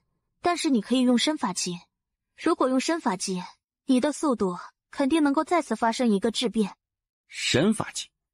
是的，你现在的速度已经快到你目前境界和肉身所能承受的极限，因此你想要再提升速度，就只有2种方法。第一种，提升境界，提升肉身，然后再提升速度。第二种则是用身法技。我都听你的。你现在的速度是你的物理速度，还用身法技，就等于是魔法速度。为何？这物理一词还是秦阁主从银河系带来这边的，我初听时就为之惊奇，以后若有机会定要去银河系看看。听说那边的人都喜欢说那种虎狼之词呢，比如什么我操之类的。你说的这身法技我也曾想过，但我没有这方面的武技啊。我有。这你卖的贵不？若说钱，我可就不想与你谈了呢。若是白拿，我也有些不太好意思。没关系的呢。这是惊雷，书院之中浅见身法之中最好的。当日我见那陆天施展过，他是天命之人，书院肯定会给他最好的。书院之中简阶就是最高级别的吗？当然不是。那书院为何不给他更高级别的呢？因为更高级别的他修炼不了。为何？看来你对这境界体系还不是特别了解。确实不太了解。登峰之上是什么境界，你知道吗？我来为你解释一下，登峰之上便是造极。其实登峰与造极可以是一个境界，也就是登峰造极。何为登峰造极？便是前面所有境界都达到了自身极限，而若是能够做到这般，再往上一步，便是至境。当然，要达到至境，其实是非常难的，因为达到登峰造极之后，就得经历天劫。天劫？是的，这是秦阁主当年设定的。达到登峰造极之后，想再往前一步，就得渡天劫。天劫是由天道亲自降下的，这里就是一个分水岭。再往前一步，达到至境，才能算一名真正的修炼者。这种人在观玄宇宙可称之为精英修炼者。啊，精英这个词也是秦阁主带来的哈。太爷，这仙宝阁秦阁主是好人还是坏人啊？好人，很好的人。虽然仙宝阁有点坏，但他真的是好人，真的。要达到至境，就得渡天劫，而若是渡过天劫，就能够得到天道馈赠，掌握天劫之力。而这种掌握了天劫之力的强者，实力是非常强大的，挥手之间便可轻易毁掉一座巨城。最重要的是，他们的神魂与肉身也能够达到天劫淬体，得到大大的增强。而这种掌握了天劫之力的强者，也才有资格去修炼简阶之上的功法武技。因为简阶之上的武技威力都是非常可怕的，超越天劫的存在，只有至境强者才能够掌握。可以说，至境与下于至境，一个天，一个地。关主姑娘，你什么境界？至境。至境。而且我还不是一般至境呢，因为我是掌握了玉的至境，有自己的玉。若是我没有掌握自己的玉，我与你打，其实没有多大胜算。你的剑快得有些不正常，要达到至境，你才能掌握玉，因为这对肉身和精神力有着极大的要求。你现在境界太低，即使掌握剑玉，你也无法施展，因为施展玉那消耗不是你现在能够承受的，特别是还要破开天地大道，自成一域。可以说，以你现在的境界，就算施展出玉，它也就只是能够坚持数息的时间。我明白了。我觉得你现在可以发展2个方向，第一是好好修炼这惊雷，让你自身的速度达到一个新的高度。若是你将这惊雷之法修炼成功，只要不是掌握了玉的至境，你都可以秒杀。第二，修炼以点破面。以点破面？是的，只要你掌握了以点破面，那么你就再也不用受制于掌握了玉的强者。那时，至境之中你无敌，至境之下，嘎嘎乱杀。这个以点破面，我只是突发奇想，但要如何修炼到极致，我现在也没有别的想法。关主姑娘，你可有好的建议？要真正做到以点破面，就得必须掌握一种特殊手段，那就是临界。而会这种手段的，书院目前有2个人。第一个是大武官，此人实力通天，武道造诣非常高深，但他是天命之人的老师，肯定不会教你。还有一人呢？佛院僧无大院首，他现在是书院所有院首之中唯一在书院内的院首，他可是数千万年前的人物。不过他经常待在他的寺庙里，基本不过问书院任何事情。他会教我吗？我不确定，不过你可以去试试呢。好，你得自己去找他呢，我现在还被禁足，无法与你一起去。关主姑娘，多谢了。客气了呢。我改日再来看你。好呢。你方才若是用全力，结局会如何？如果只是切磋，我打得过他；但如果是生死之战，我打不过他。为何？剑若无杀心，何来威力？他方才与我交手之中，件件都无杀心，威力大大削弱。特别是他施展那门武技时，他怕伤到我，竟然在关键时刻又收了几分力。我们这切磋跟过家家一样呢。他是一个很好的少年。嬷嬷，天命之人那边有动静是吗？有，而且动静很不小。据我所知，这段时间来，大武宗天天带着陆天到处拜访，很显然，他们是在拉拢那些世家与宗门。你也知道的，他身份特殊，那些世家与宗门肯定不会拒绝他。比武那天，我要去青丘山。为何？若是那一日，还有人胆敢倒行逆施，将布公压在叶公子身上，就算丢了这条命，我也要唤醒青丘师姐。不可！丫头，青丘姑娘曾留言过，除人间剑主外，任何人不得打扰她。你知道的，青丘院首自人间剑主消失后就不再管书院，他一旦生气，后果不堪设想。再者，在那里有神秘强者镇守，你若是去打扰，那里的神秘强者必将你镇杀。而你也清楚，那些神秘强者就连内阁也无法命令他们。我都知道。那你为何还要有这种想法？书院3番2次如此对待他，实在不公平。世间没有这般道理。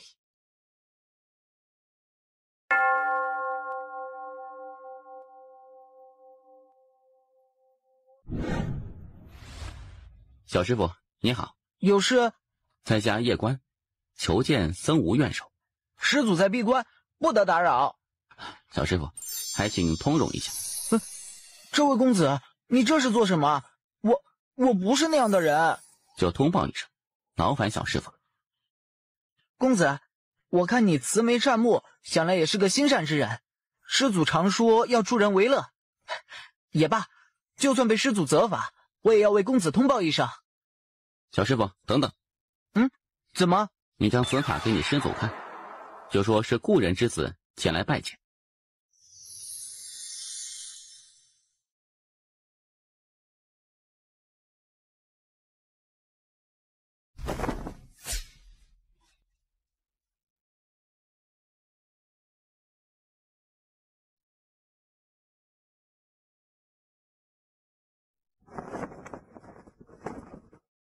晚辈见过僧无院首。就塔爷跟着你吗？前辈认识塔爷？认识。前辈认识我父母？认识的。塔爷一直不愿意告诉我父母是谁，想来前辈也不会告诉我，对吗？你很想知道吗？自然。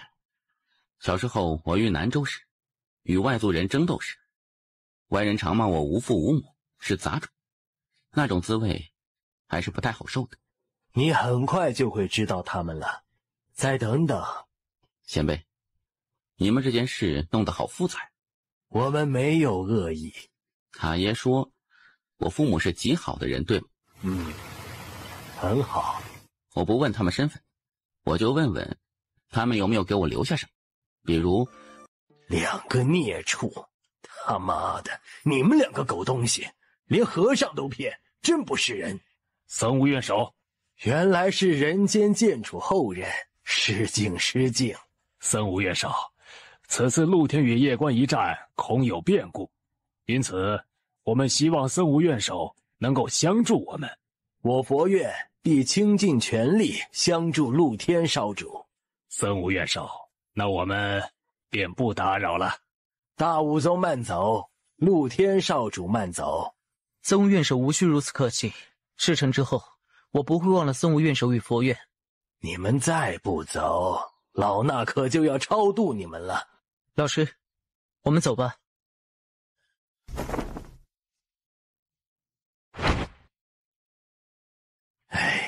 这脑子比起叶少与无边差了太多呀！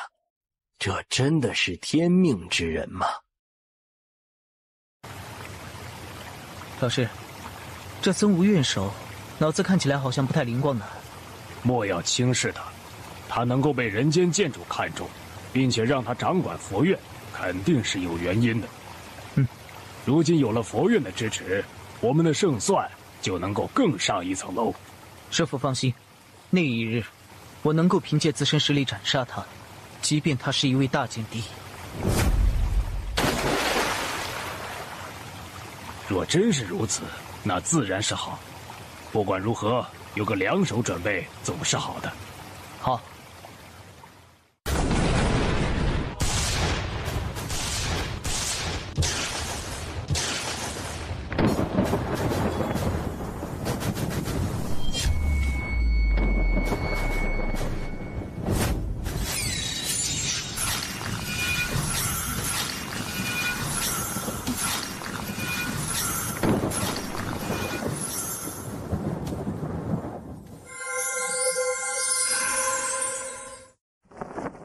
感觉如何？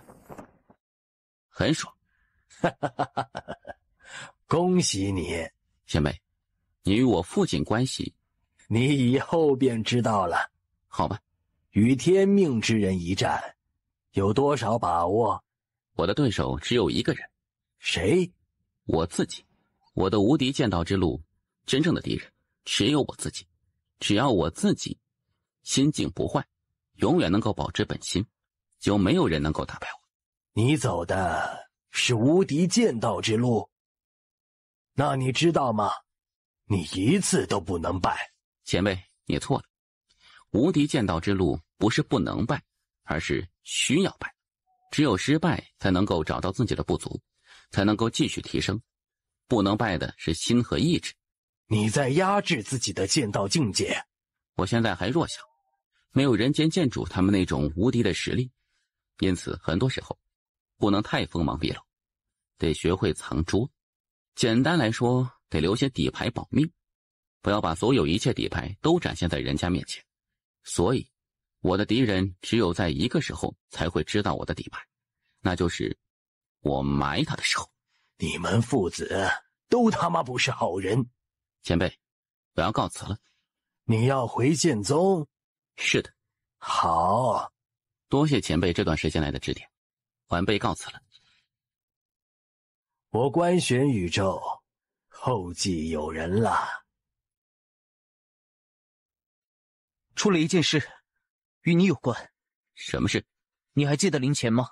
林乾？上霄宗林乾。他？他现在处境很不好。什么意思？上霄宗想站队天命之人，而那林乾则公然反对。他说他与你是兄弟，就是死也要站在你这边。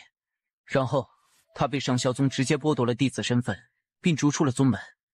而他是观玄书院的弟子，现在在书院内经常被天命之人身边的那些世家宗门弟子针对，日子不是很好过。这个王八蛋，你玩的是真狠的。你得管管，不然对你名声很不好。他在何处啊？就在五院。我去一趟五院。我与你一起去。好。立川，怎么要搞我？林乾，老实说，我对你还是有点佩服的，至少你真的是一个汉子。但现在有一个天大的机会摆在我们面前，只要跟着陆天师兄，我们的命运就能够被改变。若是我叶兄胜呢？你觉得可能吗？当日中土神州，陆天与叶兄一战，叶兄不就胜了吗？那是因为当日陆天师兄并未尽全力。再者，一时输赢算得了什么？当日叶兄就能胜他，你凭什么认为1月后叶兄不能再胜他？陆兄是天命之人，他既是天命之人，那当日为何会败给叶兄？你要杠是吗？哼，我与你讲道理，你说不过就说我要杠，你不觉得很可笑吗？哼，你真是冥顽不灵。我且问你，古往今来能成大事者，谁人背后不是有一个庞大的家族势力？陆天身为天命之人，身后不仅有银河宗与未来宗以及仙宝阁鼎力支持，还有无数家族与宗门支持。那叶关呢？剑宗、灵虚神帝、岁月洞天，或者天龙族，呵，这些在仙宝阁与银河宗面前够看吗？那我且问你，若是1月后的比武叶兄赢，那又如何？天命之人是无敌的，他输给叶兄过，那又如何？武道一途看的不是一时，看的是未来。唉，狗和狗见面，不是闻就是舔。我不讨厌狗，但我讨厌像狗一样舔的人。林乾，我真是给你脸了！就你这眼光与智商，难怪上霄宗要将你逐出宗门。哼，你这种目光短浅之人，一辈子都吃不上3个菜。我林乾就是饿死，也绝不做舔狗。我从未说过叶兄一定能赢天命之人，但是就算他输，老子也站在他这边。你现在被上霄宗逐出宗门，成了丧家之犬，他又给了你什么？哼，你这么舔天命之人，他又给了你什么？我就不明白了，好好的人不做，为什么要去做舔狗？把他嘴巴给我打烂！谁敢动他，今天我就把5院屠了。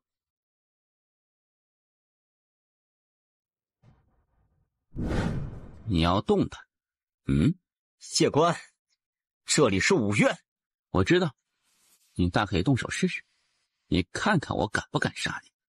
叶关，人狂必有祸，希望你1个月后还能这么嚣张。等等，怎么，你还想杀我？告诉你，在书院内无缘无故的杀人，那是要偿命的。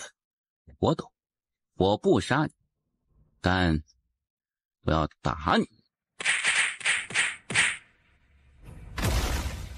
娘的，这家伙还是那么高！谢官，你竟敢在书院内无缘无故动手！曹兄，在书院内打人会受到什么处罚呀？赔钱。赔多少？看情况，不过一般不超过30万枚金金。我厚道一点，多给你。叶关，叶关，你不要欺人太甚！今天这李川我打了，武院若是不服，随时可来找我叶关单挑，任何时候都可以生死战。我们走。林兄，你这是玩的哪一出啊？我没有恶意，我就是单纯的支持你，仅此而已。我知道。叶兄，我父亲让我提醒你一下，现在许多宗门世家都已经围在陆天身边，他们现在全都绑成了一个利益体。那天命之人不能败，他必须得赢。如果他输，我明白你的意思。叶兄放心，那一日我剑宗将为你保驾护航。这段时间你就在书院内低调一些，尽可能不要让他们找你麻烦。明白，这是我父亲让我交给你的。他说我们林家是小家族，无法给叶兄你提供更多的支持，请你别嫌弃。你们的心意我心领。叶兄，你就莫要拒绝了。我们知道你没有家世与背景，一路走来很不容易，特别是钱方面，100万枚仙晶确实不多，但也能帮你买点丹药什么的。反正你别嫌少，收着就好。这段时间我会低调一些，不让他们找我麻烦。1月后我会到场给叶兄加油。这人倒还可以。你是？我是秦风长老的人。那界内除300万枚仙晶外，还有30枚神界恢复丹与30粒神界疗伤仙丹。秦长老说他身份特殊，不能亲自来见你，希望你莫要介意。还有，他说他永远将你当兄弟。查清楚了？完全查不到。不用再查了，再查下去你有危险。首府大人，我有一种极为不好的预感，这事可能没有我们想的那么简单，背后可能有大鱼。我知道，但你不能再查，再查你必有危险，而且再查下去恐怕会打草惊蛇。明白。护在小家伙身边的人有没有问题？首府大人放心，我们暗院的人对剑主绝对忠诚。你派5名岁月仙前往南州，护住南州叶族与纳兰族，若有任何动静，立即将叶族以及纳兰族带回总院。明白。南州观玄书院那位费半清姑娘，也派1名岁月仙盯着。好。少主的安危就交给你们了。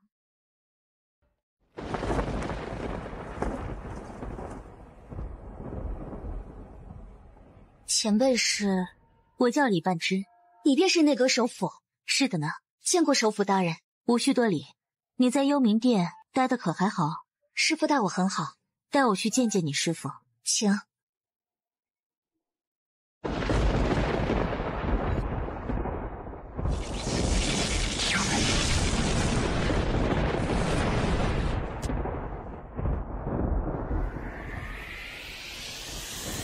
破！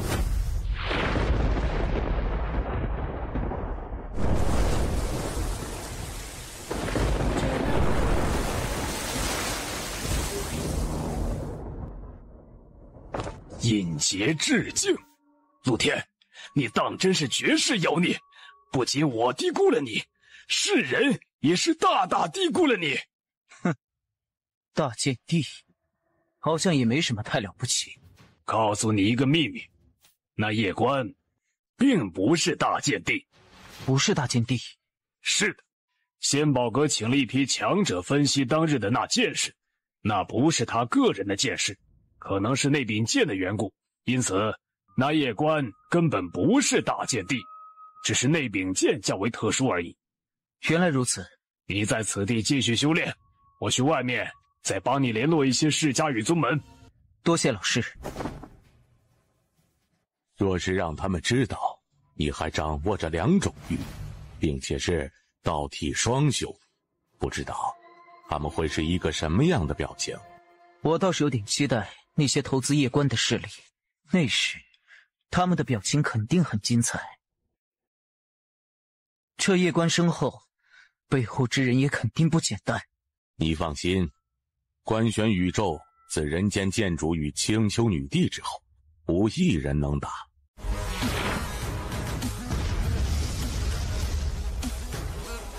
好久不见呢，谢玄姑娘。我要去虚真世界了，当然是等你明天与陆天一战之后。哎，你在想什么呢？谢玄姑娘，对不起。笨蛋，你不用说对不起的。我之所以那么待你，是因为我喜欢你。若是你也喜欢我，那自然是极好的。可你若是不喜欢我，我也没有什么可后悔的。你好，便一切都好。我走了。风真大呀！我知道他的缺点是什么啦。啊？什么意思啊？一直以来，这个小家伙不管是天赋还是心性，都是世间绝顶，几乎没有任何缺陷。但现在我发现，他最大的缺点就是情。他只有在面对情字时才会低头，才会犹豫不决。可我觉得这并不是什么缺点呐。为何？若是他只知道修剑，心中无情，那才是遗憾呢。太爷，虚真世界是个什么世界？一个战场。战场？叶师弟，依依师姐，你怎么会在总院呢？当日我离开了道门，然后来到观玄书院总院，最后我被神道院收为了学生，而且还是神道院院首的亲传弟子呢。你来之前，我一直在闭关修炼，所以不知道。还当我出关后，一得到你的消息，我就来找你了呢。恭喜你啊！得多亏你赠送给我的那2本修炼之术。叶师弟，我告诉你，在他们看到我的修炼之法后，神道院的那些长老顿时激动的不行，然后就直接联系了院首，接着院首就收我为徒弟了。叶师弟，你那个塔爷肯定是一个超级牛逼的人物呢。哎呀，这小姑娘可以。塔爷是很厉害的。师弟，我走了，明天我去给你加油。好。他就是你喜欢的人。既然喜欢他，何不与他说？喜欢一个人，没有必要一定要说出来。我觉得现在这样挺好，以师姐的身份静静待在他身旁，他永远都不会拒绝我。师父，明天大战，陆天他们会动手脚吗？最好别，否则都得死。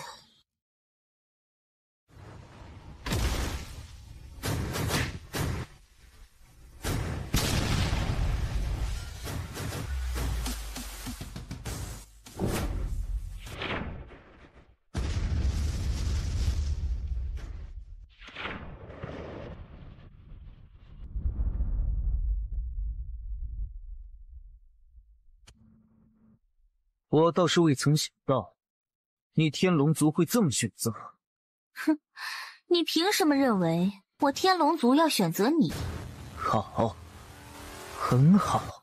之前有人说，赵倩倩乃是天龙族万年一出的天才，眼光独到。现在看来，也不过如此。赵芊芊能成为天龙族少族长，肯定不蠢的。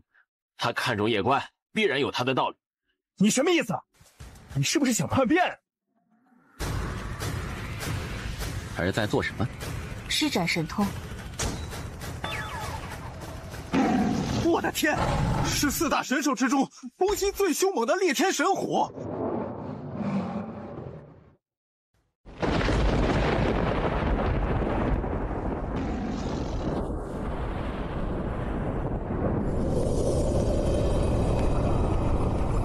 芊芊姑娘，现在让你退出很不厚道，所以你愿意跟随我与他们一战吗？当然。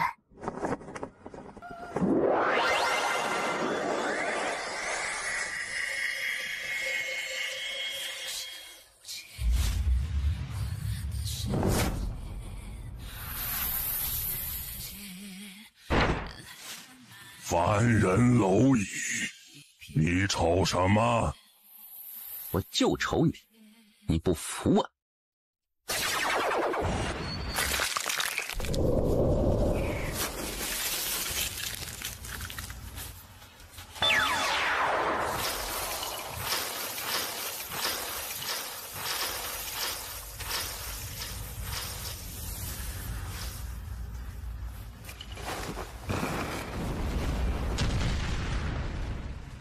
夜官，我猎天神虎愿意退出你与天命之人之争，还请留我孙子。我建议你拜神我。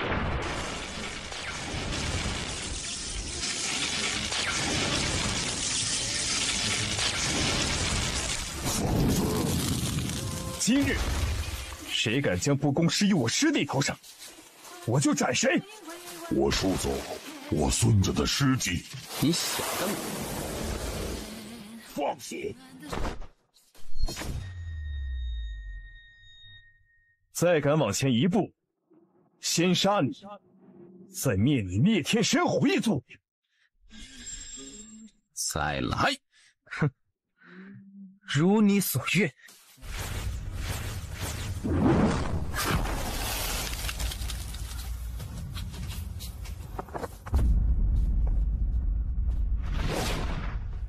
动武指，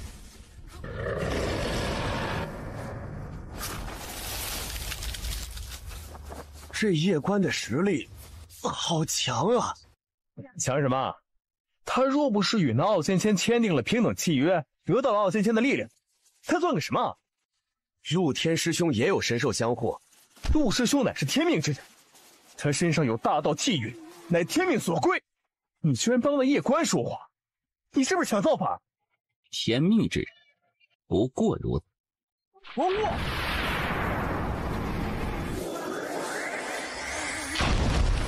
风魔血脉，这是风魔血脉，他真的是人间剑主后人。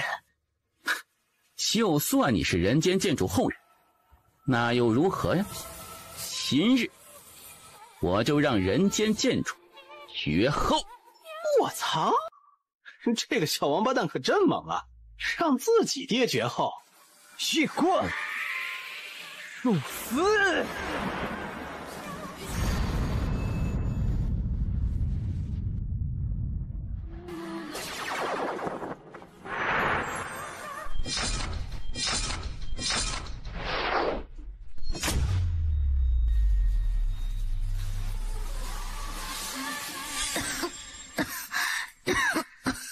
芊芊姑娘，你没事吧？无事。真的？我肉身可是比你强悍得多，你都没有什么事，我能有什么事？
官玄神甲，太爷，我什么装备都没有，就只有一柄行道剑，是不是太寒酸了呀？你要不要给我整点啊？我操！哎，你听听，汝人言否？禽兽也，屌毛之！你干嘛突然这么说话？你不是老说我文化少吗？我最近读了一些书，你看看我这说话水平增加了没？读得很好，下次别读了。夜官，你不是有一柄神剑吗？来，让我看看，是你神剑强，还是我这关玄假枪？我答应过我塔爷，我一般不用那柄剑。嘿，你什么时候答应过我了？妈的，这王八蛋怎么动不动就让我来背锅呀？哈哈哈哈！不用，我看你是不敢吧？来，莫说我不给你机会，用你那柄剑往这里捅。此剑太强，我本不想多用，但奈何禁不住你3番2次要求。既如此，那我就勉为其难用一下。你不要动啊，我来了。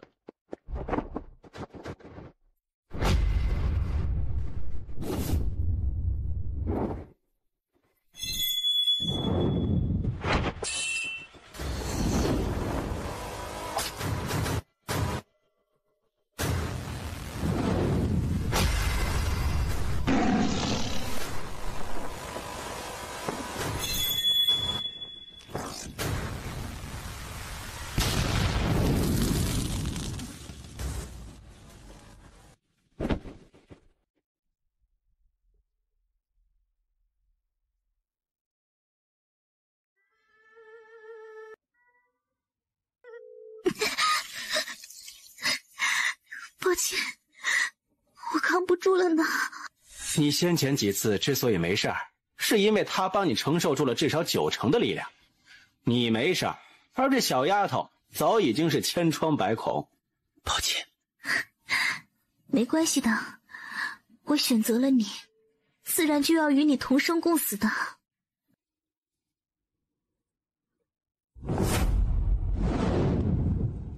先来！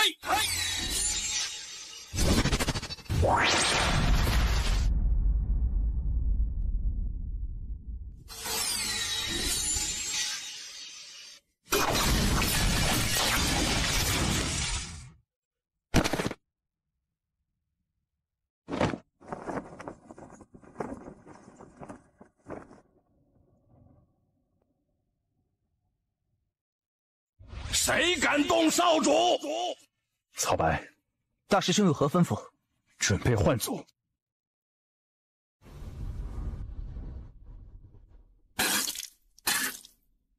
木姑娘还未到，在赶来的途中，时刻准备开启观玄阵。谁敢动陆天少主？我仙宝阁第一个不答应。谁敢动陆天少主？我烈天神虎族第一个不答应。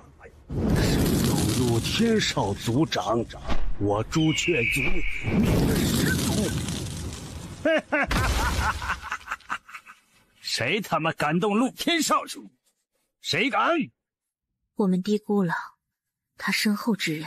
今日我灵虚神帝与叶公子共存亡。真是不要脸！单挑打不过就玩群殴，就这还天命之人？我去你妈的天命之人！垃圾！老夫看不起你！待会儿我要让你岁月洞天所有人死绝！来，你尽管来！这位长老所言极是，本是单挑，但你天命之人却不讲武德，居然群殴，实在是丢人呐！哼，今日我天龙族与叶公子同生共死。同生共死？哼！待会儿会如你们所愿的。天命之人就是这种货色，真不是一般的垃圾，单挑打不过便要群殴，我呸！你又是什么废物，也配在我面前叫唤？怎么，你敢做，却不敢让人说？我且问你，你与我夜关哥是不是在公平单挑？既是公平单挑，那你为何让你体内那神秘强者出手？你是不是输不起啊？放肆！你竟敢对少主不敬，实在是该死！杀了他！这位小兄弟，今日之事不简单，你且退到一边，我剑宗来处理。这位兄台放心，我实力虽然没有夜关哥那般强大，但也不弱，杀些人还是可以的。好，哈哈哈哈！你再能打又如何？这世道比的是人多，我人比你多，杀！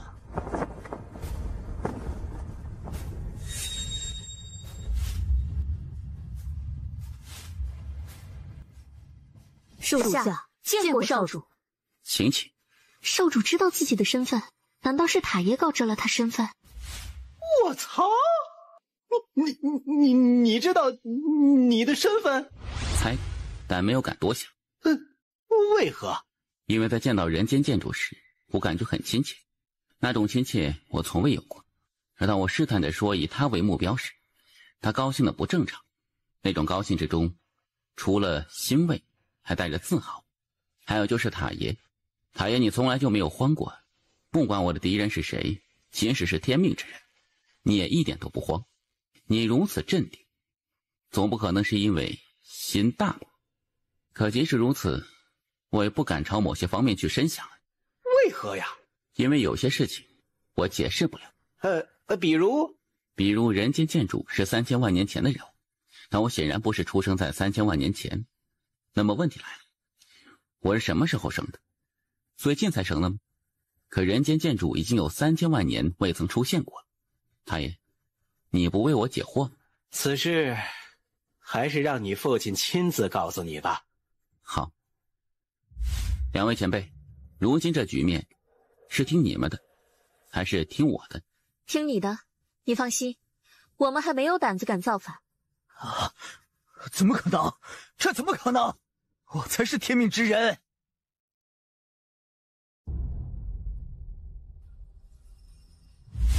啊！怎么可能？这怎么可能？我才是天命之人！他是假的，陆天才是真正的少主，因为陆天拥有封魔血脉，而夜关根本没有封魔血脉，他是古族与姓族培养起来的傀儡。这英青找的什么货色？英青应该可以退休了。此人是假的，杀了他！杀了夜关！杀了夜关！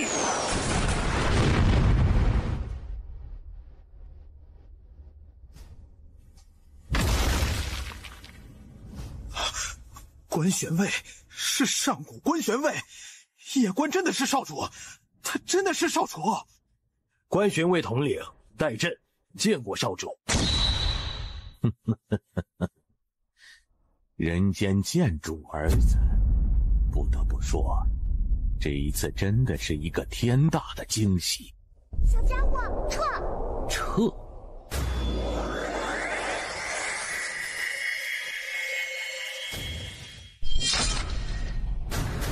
小心，是2位神灵神将。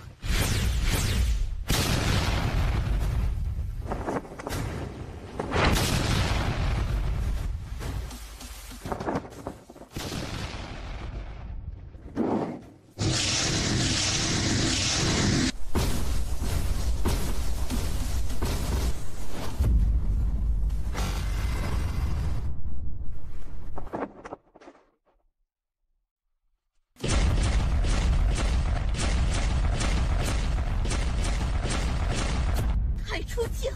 你们在虚真世界干什么吃的啊？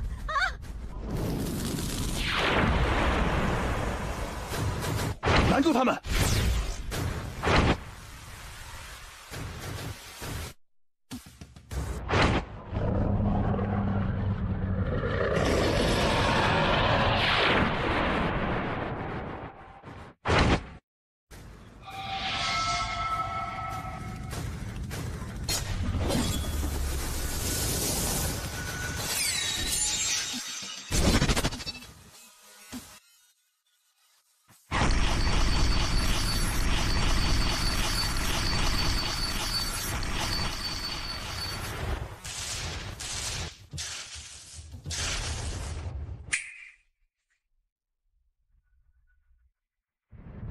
打开时空隧道，送他去虚真世界。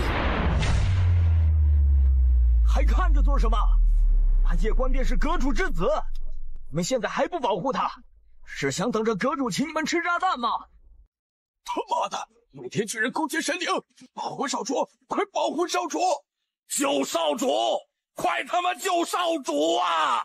凡真境以下者，立即退走，莫要在此停留。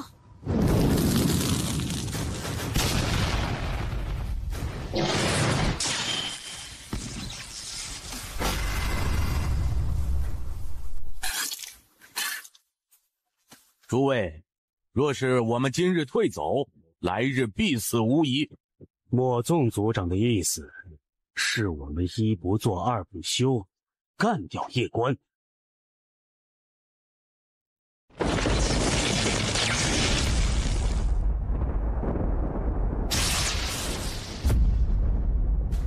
莫纵族长的意思是我们一不做二不休，干掉叶关。造个鸡毛啊！你看看针对少主的是谁？那是神灵，是我们官宣宇宙的死敌。我们现在要做的是如何将功赎罪。依莫纵宗主之意，我们当下该如何呀？我们的实力不是那些神灵的对手，若是此刻下去，无疑就是炮灰。但是对抗这些神灵，只有我们的先祖们。因此我建议我们一起召唤先祖，让先祖们出现对抗这些神灵。一旦保下叶关少主，我们就算活罪难逃，但灭族之罪肯定可免。换族，换族，换族！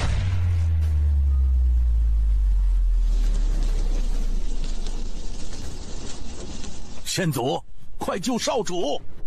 你这龟孙子，你这个时候犯罪，你是嫌你祖宗我死的不够彻底吗？先祖，如果救不了少主，我们墨家可就彻底无了呀！你们这群龟孙子哟，老子真是服了你们这群坑祖玩意儿了！我死了都不得安宁。烈天神虎老祖、朱雀老祖、神玄武老祖、凶逆老祖，你等速速护在少主身边，让他撤离此地，快！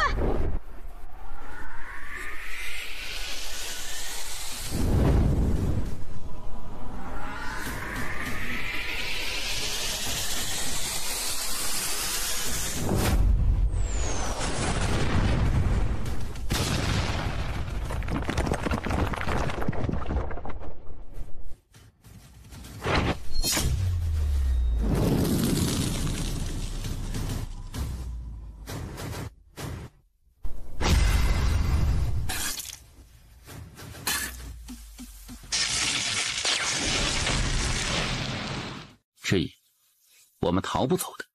相信我，你父亲不在，我定护你周全。传我内阁令，官宣宇宙立即进入特级战士状态。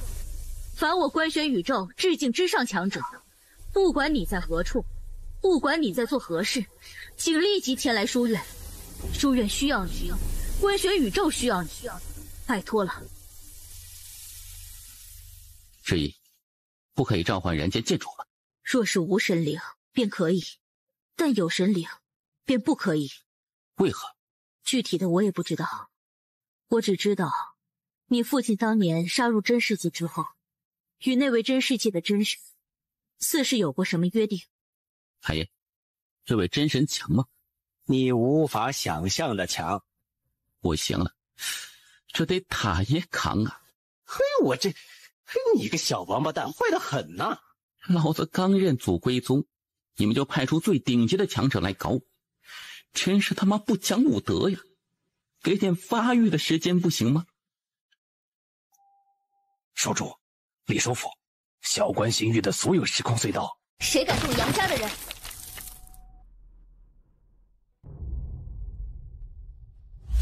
师尊，为何不先杀了这叶关？暗中有一人，自我出现时便在盯着我，对方在等我出手。暗中有一人？如何？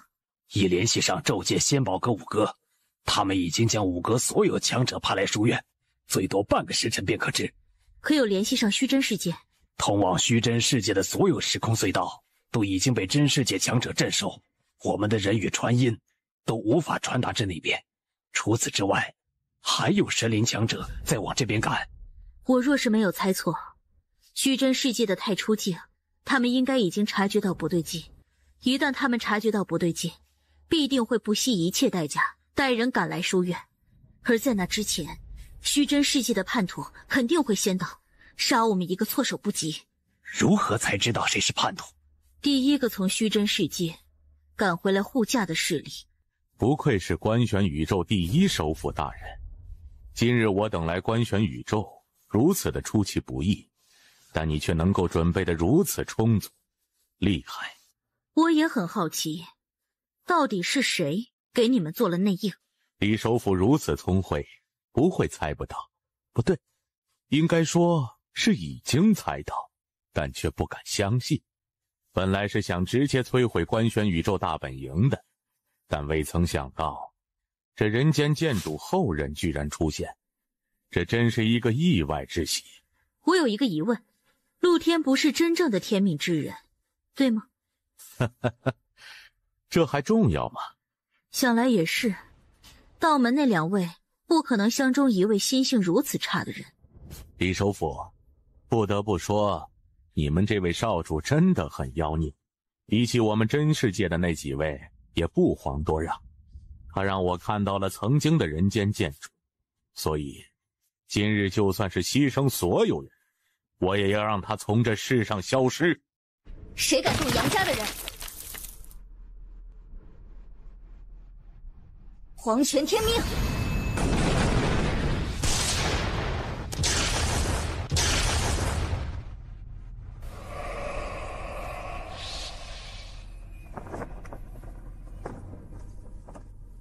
你好，我叫莹女，是你爷爷的朋友，别怕，我保护你。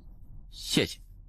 这小子就是老杨的孙子，如此年轻就达到大剑帝，这天赋比他老子与他爷爷可厉害，而且比他爹与他爷爷长得还好看。他们呢？快到了。哼，知道我是谁吗？前辈是？我叫齐比天，比天高一点。齐比天，太爷，你认识吗？认识。太爷，你是不是跟了我们家祖孙3代啊？你莫要怕，我们不会让别人以大欺小你的。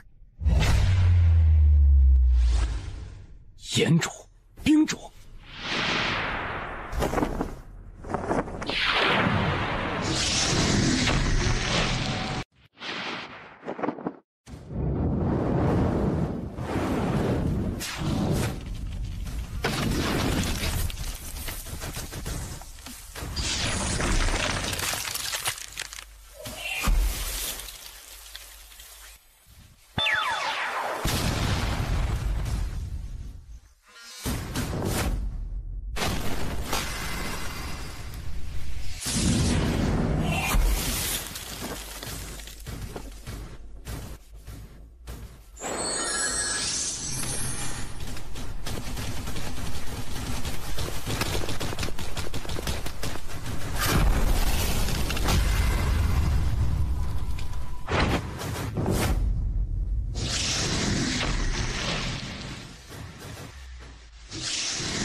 这才是天地间的顶级强者，自己以前格局实在是有些小，劈座山算什么呀？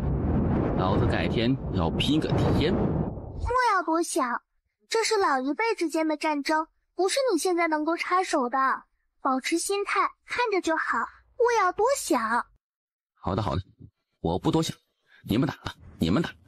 这你操什么心啊？这小王八蛋精得很，不会想不开的。是我草率了。是神帝，是神帝！少主，快撤！放心，不会让你被以大欺小。你站着，看我们表演。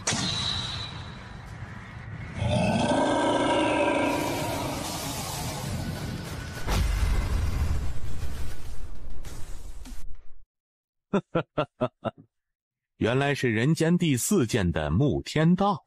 真世界的震天门有9大神帝，有8位被我打过，想来你应该不是最后那一位。我是第10位，先晋升的太和神帝。未曾想到今日穆天道会出现，也好，我早就想与穆天道一战，还请赐教。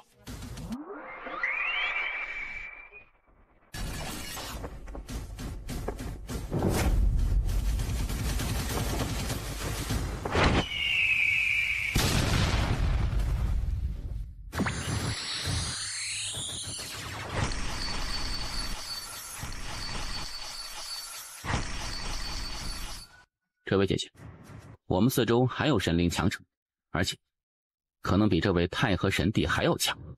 怎么说？这位穆天道有数次机会可乘胜追击，但他都没有，而且他始终离我很近。很显然，他在防备暗中的神灵。如果我没猜错，那太和神帝之所以出手，是因为有顶级神灵强者来了。他想诱惑穆天道主动进攻。一旦穆天道主动进攻，暗中的真灵可能就会立即对我出手。只是他没有想到的是，这穆天道没有上他的当。暗中有神灵，感应不到。海爷，暗中那位神灵强者强不？强。大家先好好疗伤。你有什么想法？质疑。若是我猜的不错，我们可能不会有怨命。因为当得知我的身份时，真世界的神灵必定会不惜一切代价拖住虚真世界阿罗大剑帝他们。我们现在的目的地是咒界。质疑，我对咒界不了解。我想问问，若是到咒界，我们就真的能够抵御那些神灵？我不敢确定，但是我们现在只能去咒界，那里是我们唯一的选择。质疑，方才我听你说咒界有5神卫赶来，最多1颗钟，他们就能够与我们会合。他们能够策反虚真世界的人，难道就不能策反仙宝阁吗？我们可以去咒界，但最好不要和这批5神卫会合。不怕1万，就怕万一。因为我们进入时空隧道前往咒界时，那太和神帝他们并没有拼命阻拦，这不太正常。按有远说，咒界谁最可靠？90%可靠那种。五阁无老，他是秦阁主带出来的人，绝对不可能背叛秦阁主与少主。而现在5神卫就是他在掌管。与我们会合的5神卫很快就要到了，你让你的人去和这批5神卫会合。若是带头的人不是这位吴老，那我们就没有必要去咒界了。质疑，现在仙宝阁是谁在做主？英青姑娘，她应该也已经知道这边的事情。不可能不知道，如料不错，他现在应该在想办法赶来这里。我们的人与5阁的人会合了。如何？来的不是吴老，而且我们的人也发现对方不对劲。少主，我们现在该如何？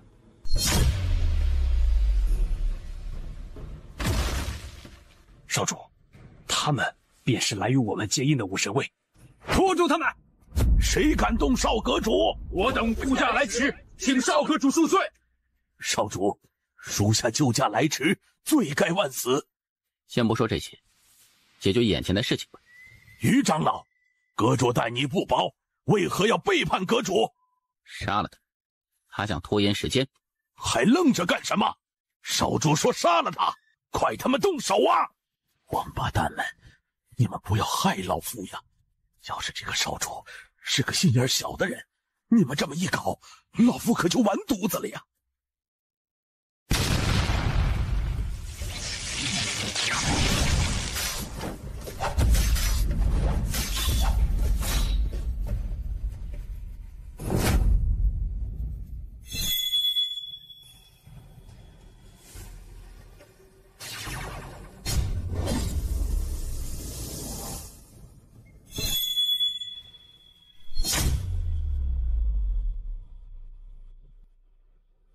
神帝，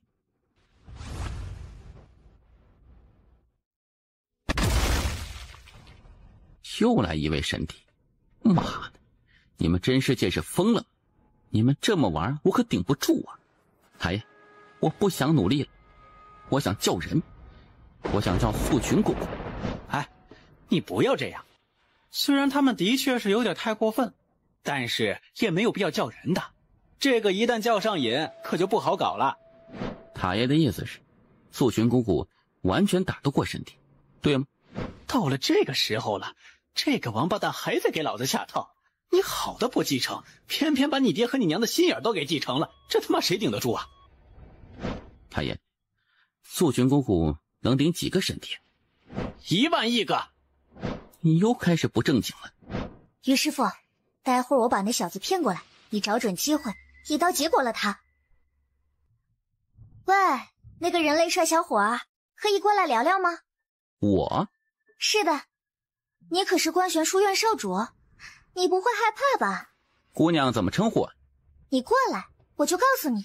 我塔爷说你有杀心，让我别过去。我听塔爷的。我不是那种人，那种卑鄙无耻的行为我可做不出来。这一次的事情是你策划的吗？你为何这么说？一位神帝跟在你身边，而且还如此恭敬，想来你身份应该很不简单，所以我猜了一下。你这人类挺聪明的。少主，他可能在拖延时间，我们得撤。来不及了。不得不说，这一次真的有很多意外的事情。第一个意外就是你竟然是人间剑主的儿子，实在太让人意外了。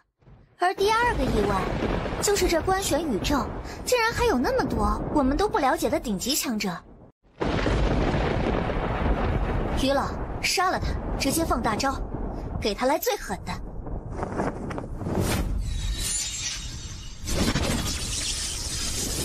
妈的，你这个女人坏得很呢。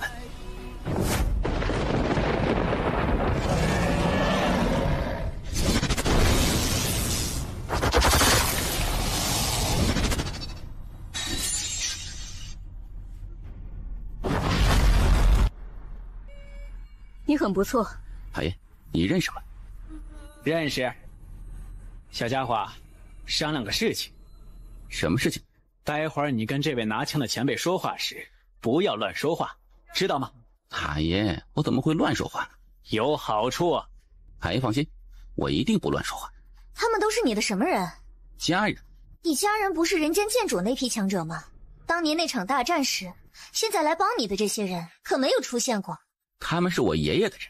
哼，你能打得过2位神帝吗？你可以再叫10个。哼，好狂啊！于老、君老，打死他！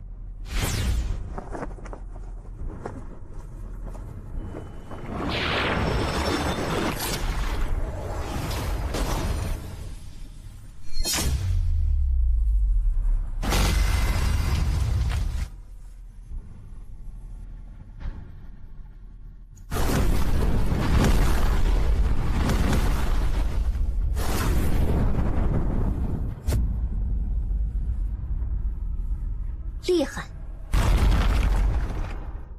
前辈认识塔爷吗？认识。哎呀，好东西，有好东西！塔爷说我爷爷很好，是真的吗？真的。前辈，能杀了这个女人吗？叫10位神帝来，不开玩笑。哼，叫就叫。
不好，这是真世界的10大真术之一的彼岸超度真术。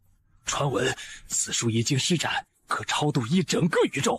3000万年前，他们就施展过，当时是人间剑主用人间剑意才破了此术。此女竟然能够施展真术，她来历必定极为不简单。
以后你还会记得我吗？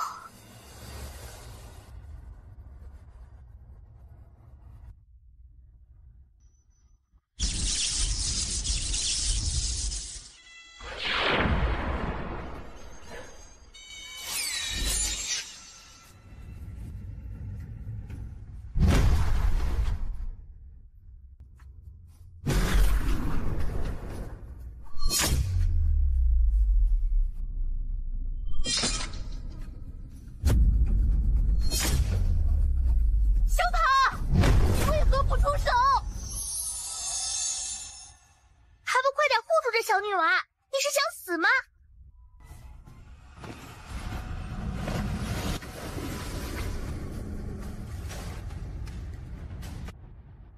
这怎么回事？这是真世界的大道法则，不归这片天地管。那怎么办？这个小女孩一死，这个小家伙必定恨你，恨他父母。你等死吧！我去！我能回之诸葛的，出来！出来！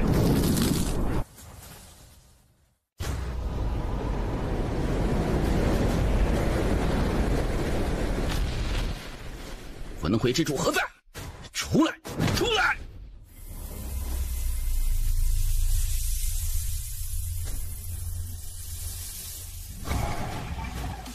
救他！少主，他被真世界法则所伤，不归我们这片宇宙管。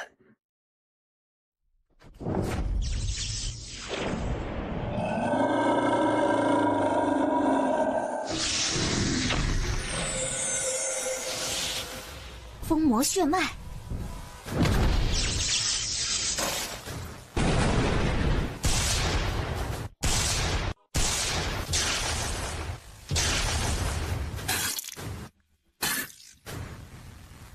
凡我安王界内，神帝、神皇、神君，凡是能打的，都给本王立即赶来，用你们最快的速度。谁敢给我拖延，我一定刨他祖宗18代的坟。要不让天命姐姐出手吧？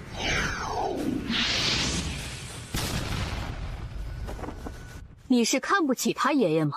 韩主母啊，你这个帽子扣下来，我小塔如何能承受得住啊？放心，他暂时没事，被小塔收到了塔内。小塔，我在。放养也要有一个限度。那神帝对他出手，你也要他自己扛吗？我忘记了。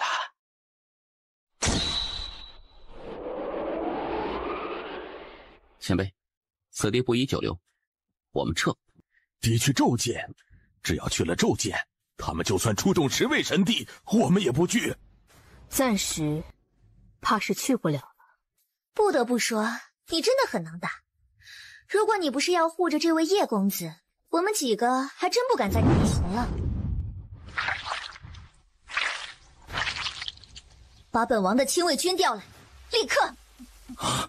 安王，你的亲卫军在镇守迷界，这个威胁才是最大的，不能给他任何发育的机会，懂吗？我要向真神殿申请调动诸神黄昏，要调1万个，1万个！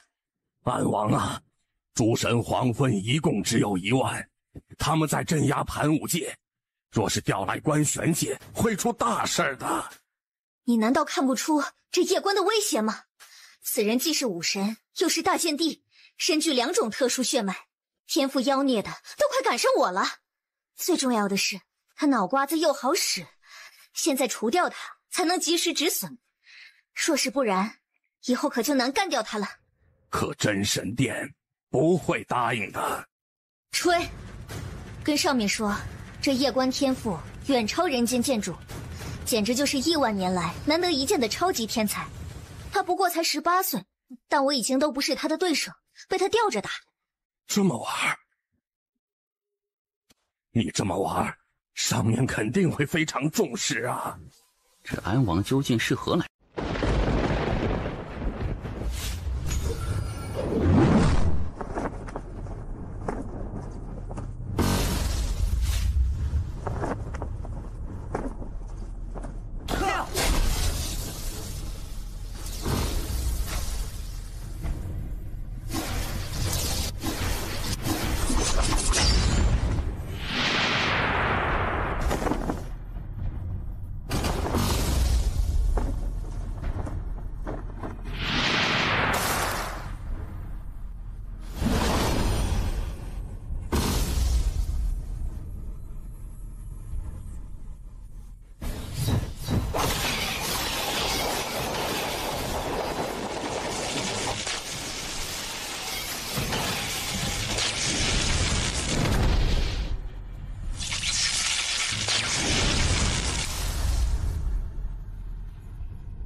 不用出手了，他是一位武神，你不是他对手。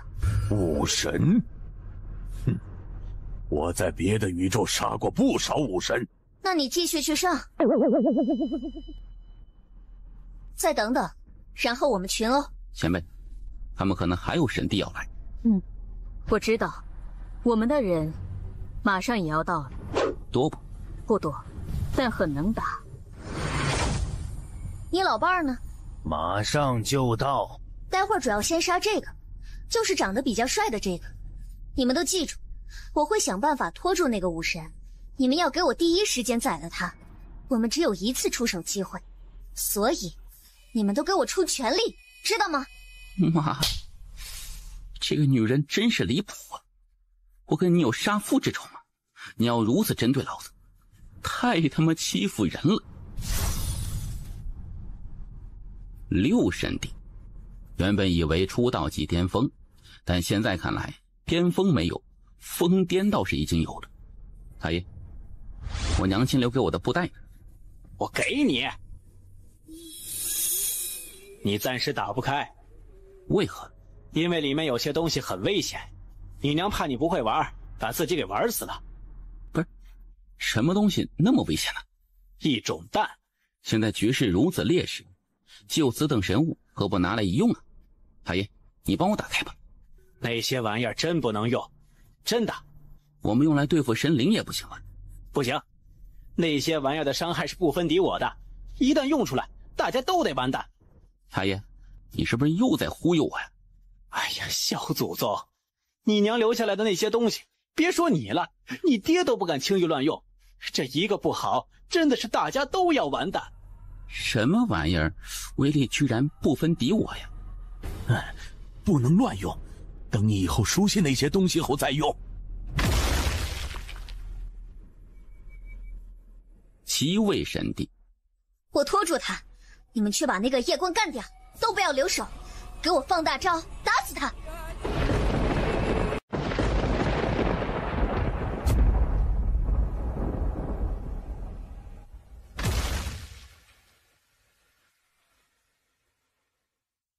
小白，保护这个小家伙。二丫魏然，打架。保护谁呀？我。他让你保护我，你是不是也很能打呀？我去，蛋！这是什么玩意儿啊？不要玩这玩意儿，他会……什么意思呀？他妈的，赶紧丢啊！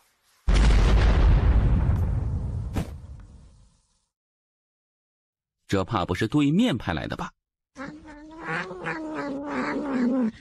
太爷，他在说什么呀？他说：“你为什么不丢？”我他妈哪里知道你给我丢一颗会炸的东西啊！太爷，他说什么呀？他说：“这颗威力更大，可以把这片宇宙炸没。问你要不要玩？”他是认真的吗？他可能没想到你很弱。这小家伙真的是来保护自己的吗？到底谁保护谁呀？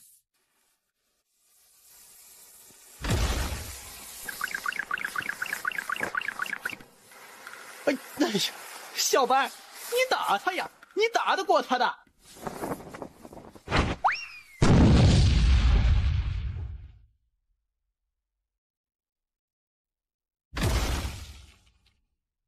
我去！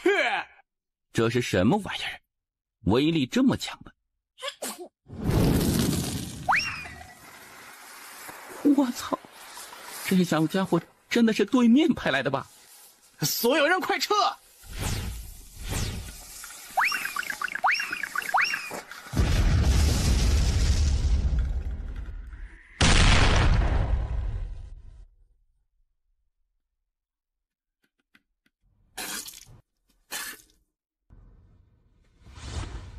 安王，诸神黄昏为何还未来？得撤。什么意思？拖太久了，我们虚真世界的人已经快拖不住，再不走，虚真世界的那些大剑帝就要杀回来了。那时，我们在这片宇宙的所有神灵都得死。这一次斩首行动，我们失败了。上面的人已经知道这人的存在吗？知道。那他们不倾尽一切斩杀他？安王，他们还有人。还有人？一位绝世剑修，以一己之力拦住了我们36位诸神黄昏卫，并且还斩杀了好几位。你到底还有多少靠山？你是靠山王吗千几多又能打，我也很意外。你只看到有人来帮我，你对你叫人却只字不提啊！你个好双标的女人呢！撤！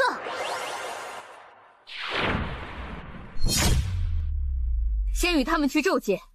二丫魏然，随我来。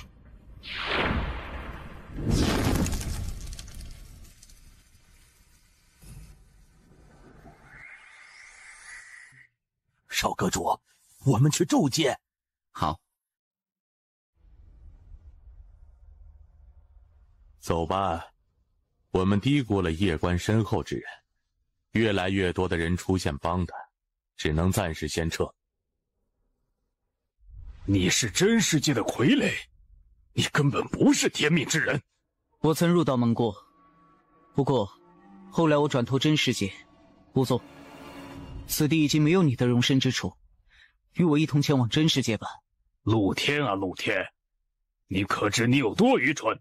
吴总，我告诉你，官权宇宙永远不可能打过真世界的，即使是当年无敌的人间剑主，不也奈何不得真世界吗？你背叛自己的宇宙，你以为真世界的神灵会高看你吗？不会的，你去他们的宇宙，他们只会把你当狗，因为谁也不会瞧得起一个背叛自己国家的人。胡总，你又何必执着？以你的才能，即使去了真世界也能得到重用，而你若是留在这里，那夜观必不会放过。闭嘴！你这神灵的狗！我告诉你，你想做狗，没有人拦着你，但是我大武尊永远不可能去给神灵做狗。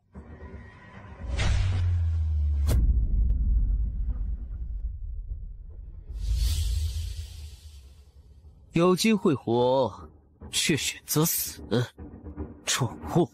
走吧，夜观，来日我必亲手取你项上人头。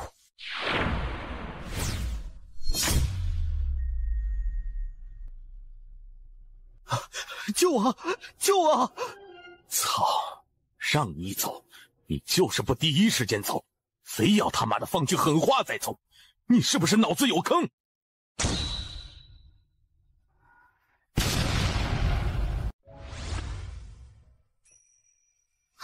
谢阁主，你不转过来看看我吗？我虽然很穷，但我真的从未想过要继承什么。不管是仙宝阁还是官选书院，我真的没有放在心上过。其实，我更希望的是，从小有父母陪伴在身边。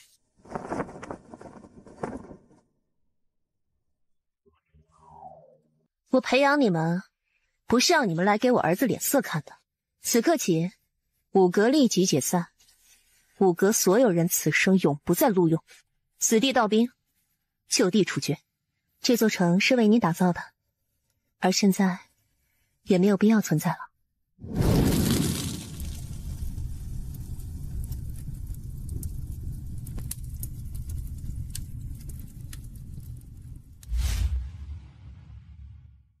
你娘可能也没有想到后面会发生这些事情，毕竟人心难测，而且他已经那么久没有出现，所以许多人对他已经没有那么敬畏，对你就更没有那种敬畏之心了。这不是他的错，当然也不是你的错，只是效忠你们家的人出了问题而已。我父亲在虚真世前门，不知道，你可以问问塔爷，他或许知道。塔爷，我也不知道。而且我真的不知道，后期他都用不到我了，我的存在感已经大大降低了。你现在当务之急是前往虚真战场，去那里继承你爹的遗产。遗产？家产，是家产。你真的不见你娘了吗？我跟过你爷爷，又跟过你爹，算是你长辈。我多说两句哈，我觉得还真的不是你娘的错，她是一个很好的人，真的。我现在只想复活小家，至于别的，不想那么多。哎呀，仙宝阁这些蠢货，简直是天大的蠢货！你们给这个小王八蛋下马威，真是打着东龙进茅厕。太初神族族长，止步！李首府，你这是……你们居然投靠神灵，你是怎么发现的？猜的。你真像你爹。你太初神族为何要背叛官玄书院？因为看不到希望了。打了这么多年，我太初神族陨落了那么多人，继续打下去，一点希望都看不到。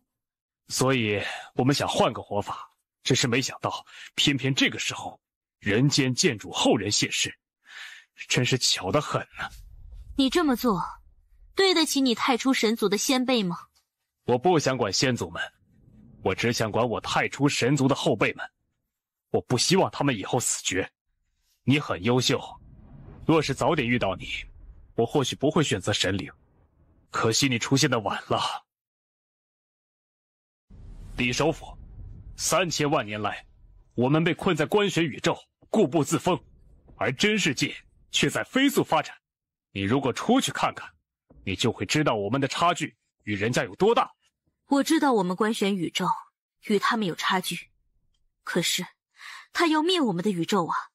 你太初神族曾经的先辈们为何拼命反抗？不就是为了有尊严的活着吗？当年他们的选择就错了。蠢货！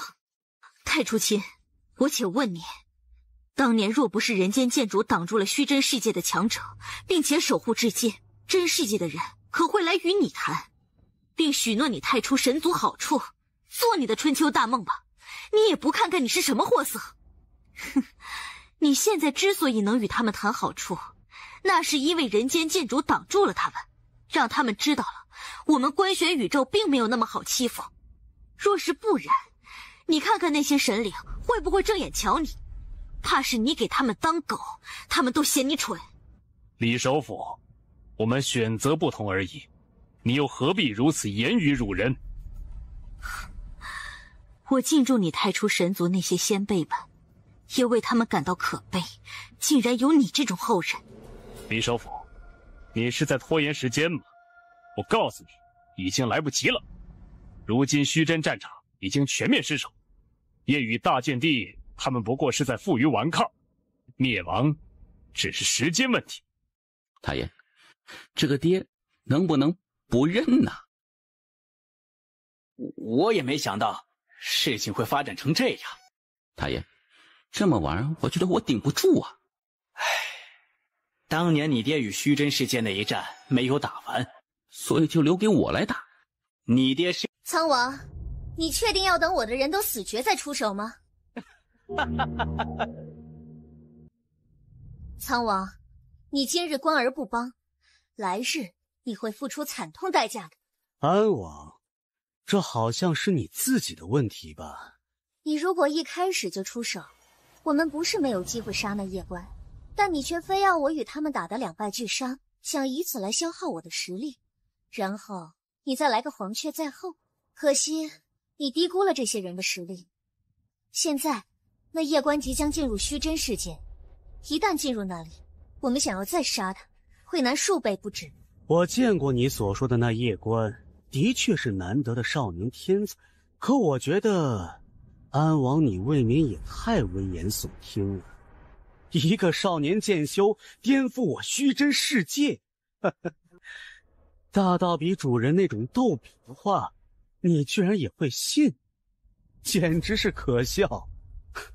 安王，你这次所谓的斩首行动不仅失败，还损失了如此多的强者，你就等着被审判吧。哼，审判就审判。我有个想法，你看看可行不可行？就是这样，我们联手把这位苍王与他带来的人干掉，你看如何？你发什么疯？被关玄宇宙打，那是我活该，但是被自己人算计，我很不爽。老娘告诉你，老娘现在要摆烂，去你的！妈的！安姐，他们居然自己打起来了，我们要不要帮这女人杀了那苍王？等等，找机会杀了这个女人。这个女人脑子比那苍王好使，她之所以这么做，是在绝地求生，因为她知道，她不这么做，她可能会被我们与苍王一起联手做掉。因为这苍王绝对不会帮她，这女人看明白了这一点，所以决定先下手为强。心眼真多，跟小玄子一样。此人不除，是一大祸害。待会儿，我们三人找准机会，先杀了他。现在为何不动手？现在动手，他们就要联手对付我们了，这也是他的目的之一啊。不知道小白那炸弹玩了没？你给他那玩意儿了？是的，给了他几10颗。我跟他说了，一次不要炸太多，点完就得跑，不知道他记住没有？那小瓜还活着吗？我们在这里拼命抵抗，家却被小白给偷了，那可就好玩了。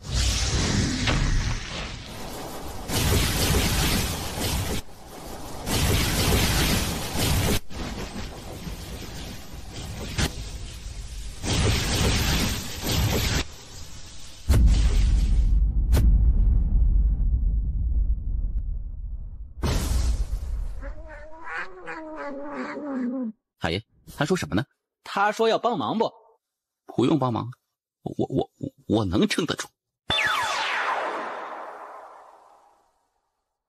又来了，带着他们去虚真战场，我们断后。我们走。虚真战场失守了吗？情况应该不太好。真宇宙知道小家伙的存在，肯定不想让他活着。天命会出手吗？不会。为何？他现在只想等小玄子踏出那一步。第二，他对真世界没有任何想法。第三，他如果出手，小关的心境必被破。没有人能够在见到天命之后还能够维持无敌的剑道之心。这个小家伙若是与他同代，或许还行，但现在……而且对于观选宇宙而言，这天命比真世界还危险。真世界真神至少不会出手，而这位天命姑娘可不会管那么多。当年如果不是小玄子，她一个念头就已经把观选宇宙抹去了。宇宙毁灭不毁灭无所谓，那小家伙没事就行。虚真战场已经失守了。莫要担心，去虚真神殿。去虚真神殿做什么？登基。登基？不是，老爹要挂了。师弟，誓言，毕竟是你爹。没挂，但是现在你必须登基。为何呀？稳军心。走，都在等你。太爷，这登基，我要准备些什么呀？比如说什么话比较好呢？我没有经验呐。你想说什么就说什么。太爷，我突然有点紧张。这个小王八蛋居然也会紧张。太爷，成为观选宇宙的王，每天有多少俸禄啊？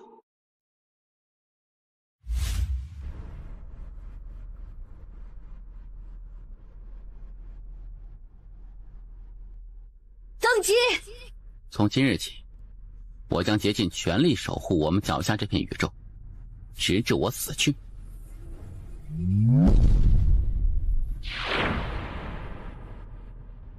这是真神吗？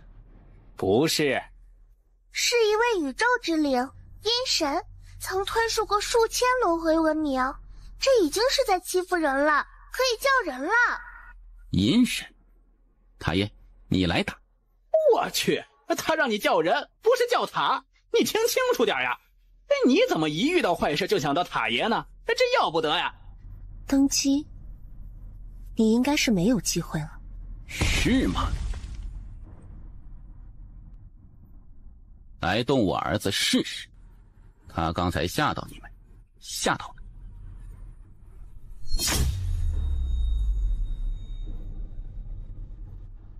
切，小瘪三，好来我儿子面前装逼，你当老子是死了吗？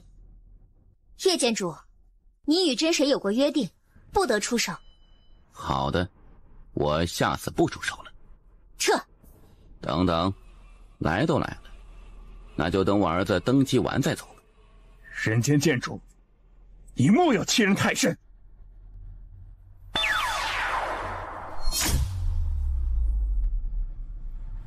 我让你们参加我儿子的登基大典，这个要求很过分。很过分吗？太爷，我这老爹好像有点……别！你怎么想的是你的事，别和我说。我什么都不知道，我就是一个塔。这塔爷的求生欲有点强啊！登基。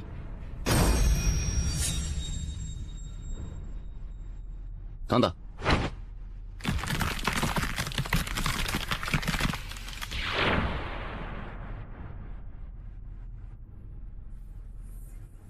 我想，我明白。来，天地之力，不仅有天地之力，还有宇宙之力。我用这些力量帮他重塑肉身，复原后，他的体质将比他原来的体质还要强大。不太够。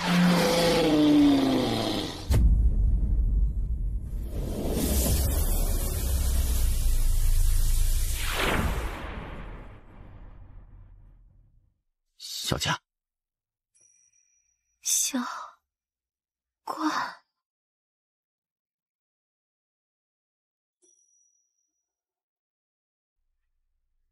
小佳，这两位便是我的父亲和娘亲。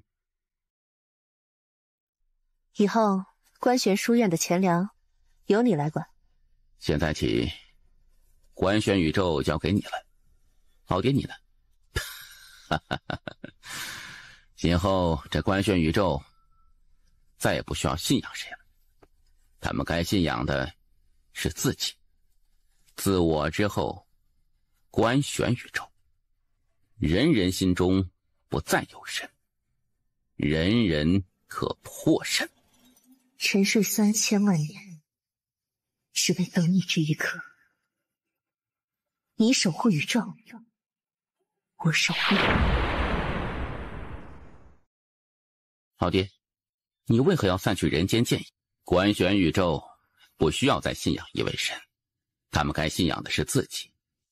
你也是，记住，自己才是自己的神。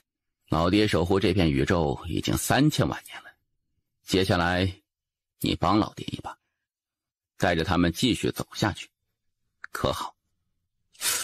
这他妈就是一个坑啊！要不你再生一个？别怕，老爹当年也是这么走过来的。你爷爷跟我说的是，年轻人就得多吃苦，多受难，多被折磨一下。以前做儿子时，我觉得他是在扯淡，但现在当爹之后，我觉得他说的还是有点道理的。我操，你这不是双标吗？这爹怎么有点坑人呢？不行啊，不能这么被坑，不然接下来怕是要被真世界打出粑粑来呀。小时候在黄古城时，我每每与人争斗，别人就骂我是没有爹娘的野种孤儿。你的路确实得你自己走，娘亲没有别的能帮你的，但是钱管够。钱管够？如果钱管够的话，苦一点好像也不是不可以。哥，丫头，你也破山了呀？说好的，你什么境界，我便什么境界。公公好。为何修剑？自是为无敌。你可知何为无敌？能杀我的没有，我想杀的没有杀不死的。这小子有自己当年风范，是个人才，不愧是自己的种。走吗？真要分别时，却还是有点不舍呢。你多待一段时间，我就是随便说说。你老爹我扛了几千万年，有点累了，而现在是你们年轻人的天下。你老爹我扛了几千万年，有点累了，而现在是你们年轻人的天下。老爹，我现在还很年轻，官宣宇宙家大业大，我怕我能力有限呐。那是你的事情了，这说的是人话吗？我们的宇宙比不上真世界，这一段路会很难走，但老爹对你有信心，老爹相信你，终有一日你能带着我官宣宇宙的强者打上真宇宙。最强的那个爹先来帮你打的，剩下的你自己来。能不能都帮我打了？你想得美！我告诉你，你遇到老爹我，你就偷着笑吧。你要是遇到你爷爷那种爹，你活几百年，怕是连自己爹是谁都不知道。这老爹跟爷爷好像有点不太对头啊。以前你爷爷是儿子穷养，女儿富养，你老爹我公平一点，你们姐弟都一样。你姐发展的很不错，你自己也要加油。我还有一个姐，在哪儿混呢？诸位，告辞了。真神，再战一次。太爷，我还有一个姐吗？有。那你为何不与我说啊？你又没问。你这太爷，我不问你就不说，真的是太坑了。哎，你别想你老姐的事情了，你现在还是想想怎么对抗这些神灵吧。太爷，你能不能把我爷爷叫出来，让他帮我扛扛？你爷爷，你就别想了。为什么呀？你爷爷比你爹还能呢。完了，彻底完了，只能靠自己了。安王，我爹不是在与你们真神打吗？这样如何？我们签订一个停战协议，期限就为1年，1年内双方不得大战。不过小战倒是可以，比如我很仰慕真世界的天才少年，如果真世界的天才少年愿意来此与我切磋，我是很欢迎的。你是想拖延时间，想让我们派人给你送经验？我代表真宇宙答应你的条件，以1年为期限。1年内，我们真宇宙与你们官选宇宙互不侵犯。不过，在这期间，我们真宇宙的天才与妖孽可以来向你挑战。可以。你就不怕我食言？我努力修炼，就是为了陪你们玩。但如果你们不讲武德，不讲信誉，那我也就只能摆烂了。你们去跟我爷爷、跟我姑姑他们玩吧。不用吓唬我，我真宇宙讲信誉，1年就1年。我倒要看看1年的时间，你还能上天不成？这段时间吃了不少苦吧？还好。纳兰家突然拿出秦管给他的小布袋，他看向叶关，轻声说：“仙宝阁还是给你。”给我与给你有什么区别吗？娘亲是那么聪明的一个人，她把仙宝阁给你，肯定有她的用意。好，按照婚约，我们本该早就成亲了的。成亲？成亲。成亲之后做什么呢？按照古老的流程，成亲之后是要入洞房的。其实不成亲也可以先入洞房的。这个虽然不太符合规矩，但是我觉得也不是不可以啊。你怎么可以想这种事情？要不我们试试？我随时都可以的。嘿，你是不是没把我们2个当人？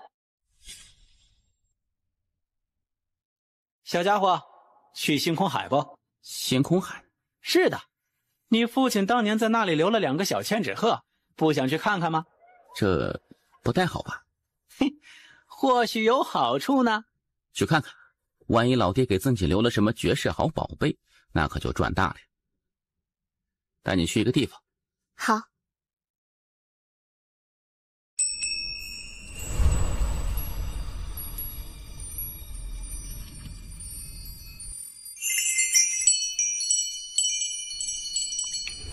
好美啊！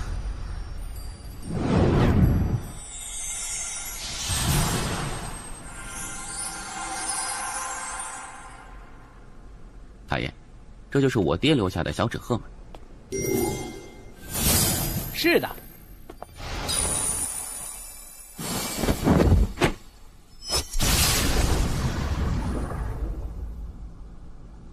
我叶璇这一生，前半生太苦，曾几何时一直在想，若无青儿相伴，这活着似乎也没有太大意思。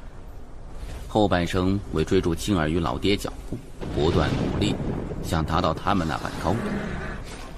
可奈何我的敌人总是那么的强大，不叫青儿得死，叫青儿得成为靠山王。我自然是不想死的，于是世间多了一位靠山王。不过也没有关系，能活着能看到此信者，为我嫡系血脉之人。当你看到此信时，也意味着我叶璇的时代真正的结束了。虽有些许不舍，但也好，因为我再也不用那么累了。儿子，追逐巅峰时，也切莫忽略了身边人的，也不用那么累。最强的敌人，你爹我来帮你扛，就算老爹没有破身成功，老爹也要与你一起面对所有的一切。谁也别想以大欺小我儿，如果有，那就是我死了。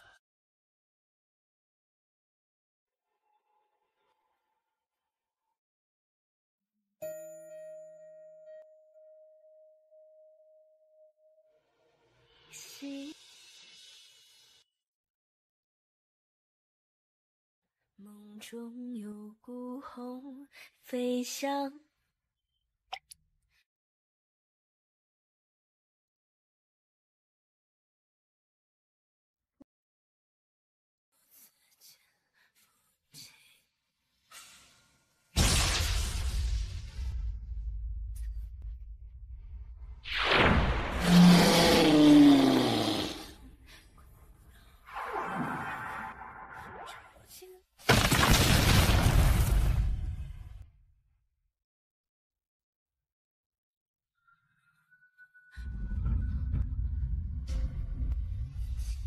交回眸中，仍然记得月下相逢。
前辈，你去过真宇宙？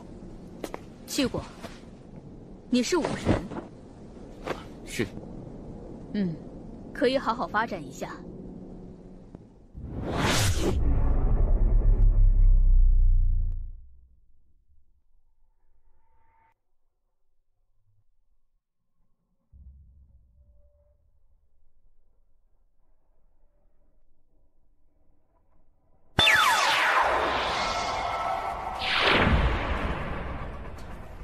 山地人葬着一位不屈大帝，此人来自1年前的不屈宇宙。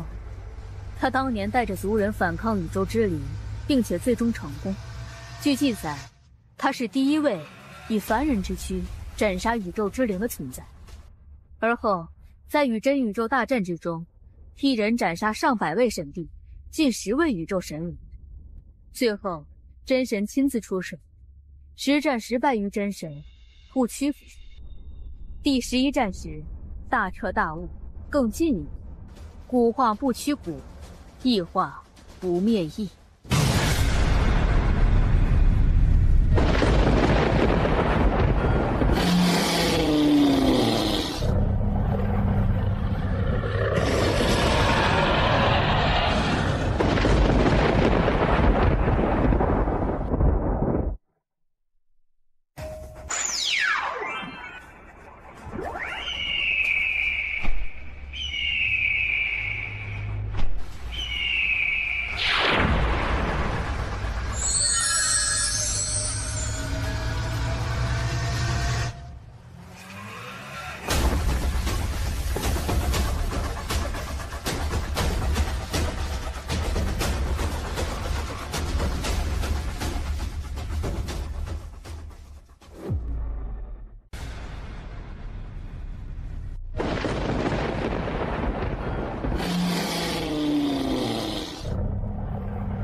然后呢？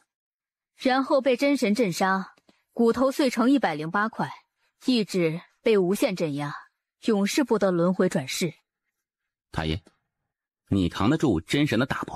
你不要给我想这些有的没的，赶紧去修炼你的。妈的，这小王八蛋的一些想法真的是太危险了。不要分心，听我讲。好好好。这108块不屈骨，对于这世间的修士而言，就是无上之宝。得其一者，都可凭借成就地位，甚至是正道成神。正道成神？神帝吗？神帝之上是虚神，虚神是大道比主人创造的一种境界。达到虚神，就意味着凝聚了自己的神格。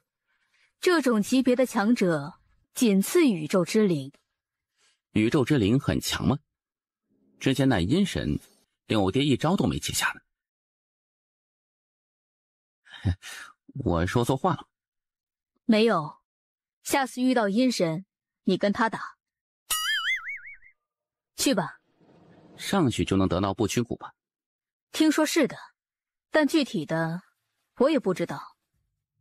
太爷，不屈大帝无疑是很厉害的，但还是没有打过真神，而我老爹却能和真神单挑，也就是说，我爹比不屈大帝厉害，对吗？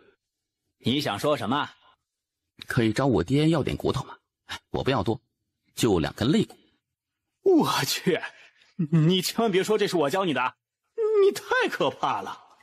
妈的，这个小王八蛋太可怕了，感觉比他爹还可怕。他爹都没有过这种可怕的想法。其实，你爷爷也很强。我爷爷？是的，你下次遇到他，可以找他要2根肋骨，他应该会给你的。你要给他挖坑吗？切，这小王八蛋欠收拾。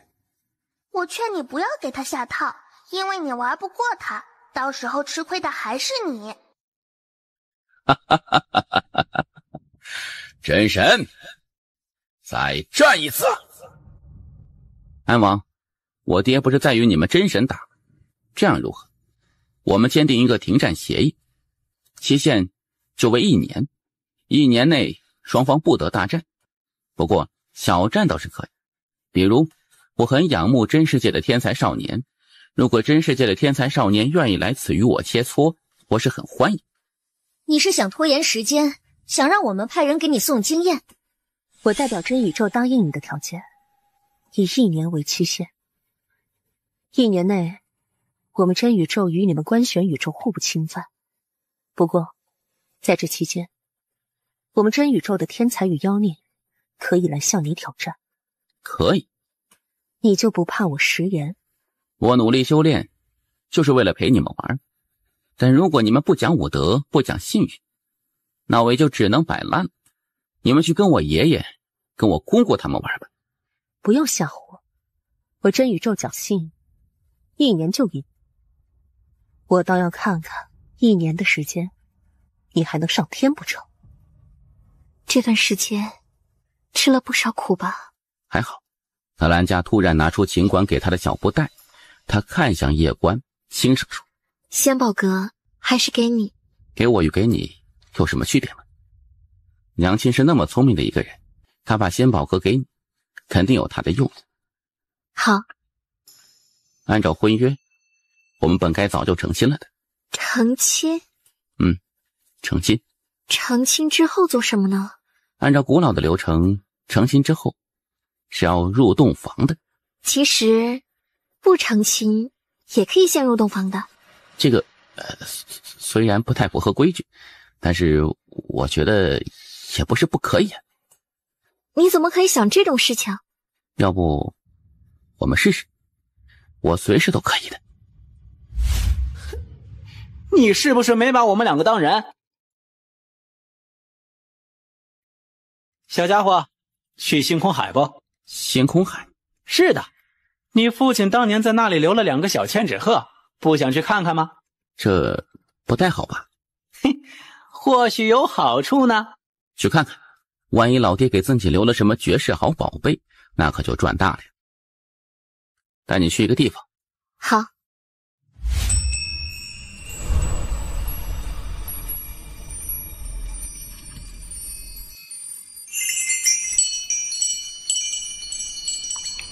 好美啊！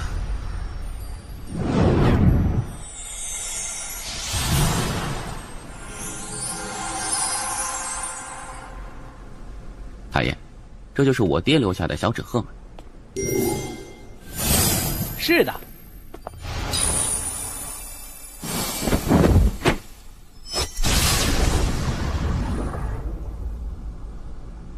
我叶璇这一生，前半生太苦，曾几何时一直在想，若无青儿相伴，这活着似乎也没有太大意思。后半生为追逐青儿与老爹脚步，不断努力，想达到他们那般高度。可奈何我的敌人总是那么的强大，不叫青儿得死，叫青儿得成为靠山王。我自然是不想死的，于是世间多了一位靠山王。不过也没有关系，能活着的，能看到此信者，为我嫡系血脉之人。当你看到此信时，也意味着我叶璇的时代真正的结束了。虽有些许不舍，但也好，因为我再也不用那么累了。儿子，追逐巅峰时，也切莫忽略了身边人的，也不用那么累。最强的敌人，你爹我来帮你扛，就算老爹没有破身成功，老爹也要与你一起面对所有的一切。谁也别想以大欺小我儿，如果有，那就是我死了。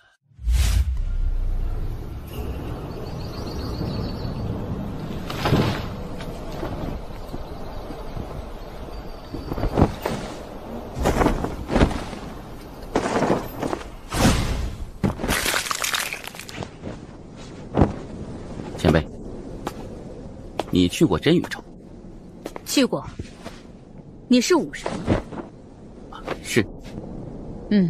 可以好好发展一下。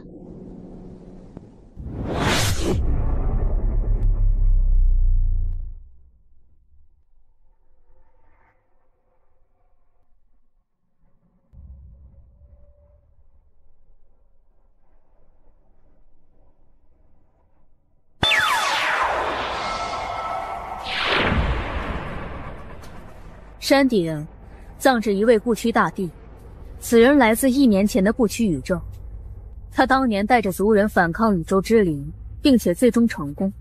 据记载，他是第一位以凡人之躯斩杀宇宙之灵的存在。而后，在与真宇宙大战之中，一人斩杀上百位神帝，近10位宇宙神武。最后，真神亲自出手，10战10败于真神，不屈。第11战时，大彻大悟，更进一步，古化不屈古，异化不灭异。然后呢？然后被真神震杀，骨头碎成108块，意志被无限镇压，永世不得轮回转世。太爷，你扛得住真神的打不？你不要给我想这些有的没的，赶紧去修炼你的。妈的，这小王八蛋的一些想法真的是太危险了。不要分心，听我讲。好好好。这108块不屈骨，对于这世间的修士而言，就是无上之宝。得其一者，都可凭借成就地位，甚至是正道成神。正道成神？神帝吗？神帝之上是虚神，虚神是大道比主人创造的一种境界。达到虚神，就意味着凝聚了自己的神格。这种级别的强者，仅次宇宙之灵。宇宙之灵很强吗？之前那阴神，连我爹一招都没接下呢。我说错话了吗？没有，下次遇到阴神，你跟他打。去吧。上去就能得到不屈骨吧？听说是的，但具体的我也不知道。太爷，不屈大帝无疑是很厉害的，但还是没有打过真神，而我老爹却能和真神单挑，也就是说，我爹比不屈大帝厉害，对吗？你想说什么？可以找我爹要点骨头吗？我不要多，就2根肋骨。我去，你千万别说这是我教你的，你太可怕了！妈的，这个小王八蛋太可怕了，感觉比他爹还可怕。他爹都没有过这种可怕的想法。其实，你爷爷也很强。我爷爷？是的，你下次遇到他，可以找他要2根肋骨，他应该会给你的。你要给他挖坑吗？切，这小王八蛋欠收拾。我劝你不要给他下套，因为你玩不过他，到时候吃亏的还是你。前辈，何为不灭意志？身可死，魂可消，骨可碎，但意不灭。因此，即使不屈大帝战死已经上1年，但是他的这股意志却一直都存在。真神也不能灭了？能，但没有那个必要了。我懂了，意不灭，即使经历1年，那股意志依旧不可磨灭，即使是岁月都无法侵蚀。叶关双眼缓缓闭了起来，在这些真正的强者面前，他才感觉到自己有多么的渺小，多么的可笑。他这是要突破了吗？没有，但是他的道心又更上一层了。在真宇宙，道心分为3层，他现在是第2层，道心稳固。再往前一步就是道心圆满，而再往前一步，他便可入那凡境。以他的天赋与心性，要入凡境应该很快。哎呀，你也可以教他的，你教他武，我教他文，我们联手，未来必培养出一代无敌天骄。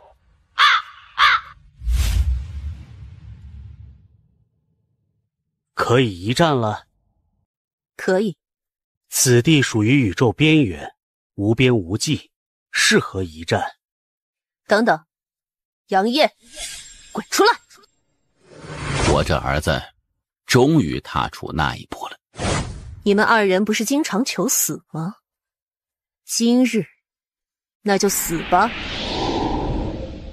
进来！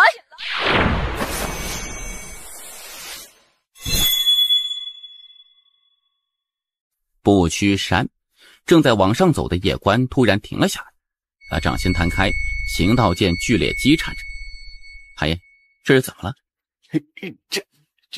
这是怎么回事啊？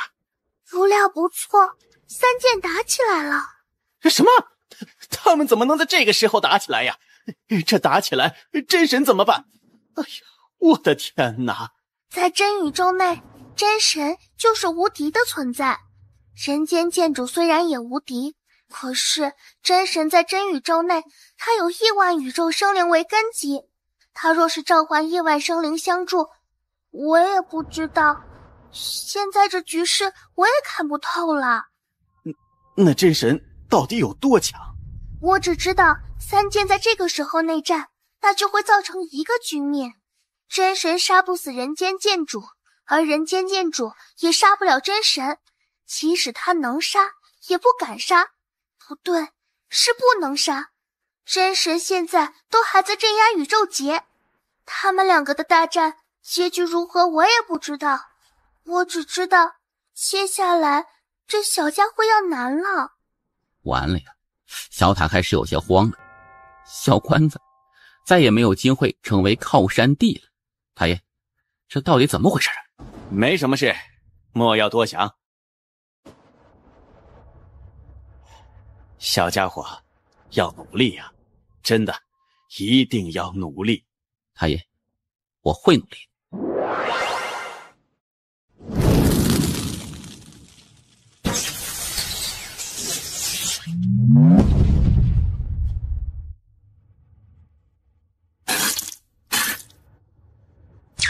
这位兄台，你这是要做什么？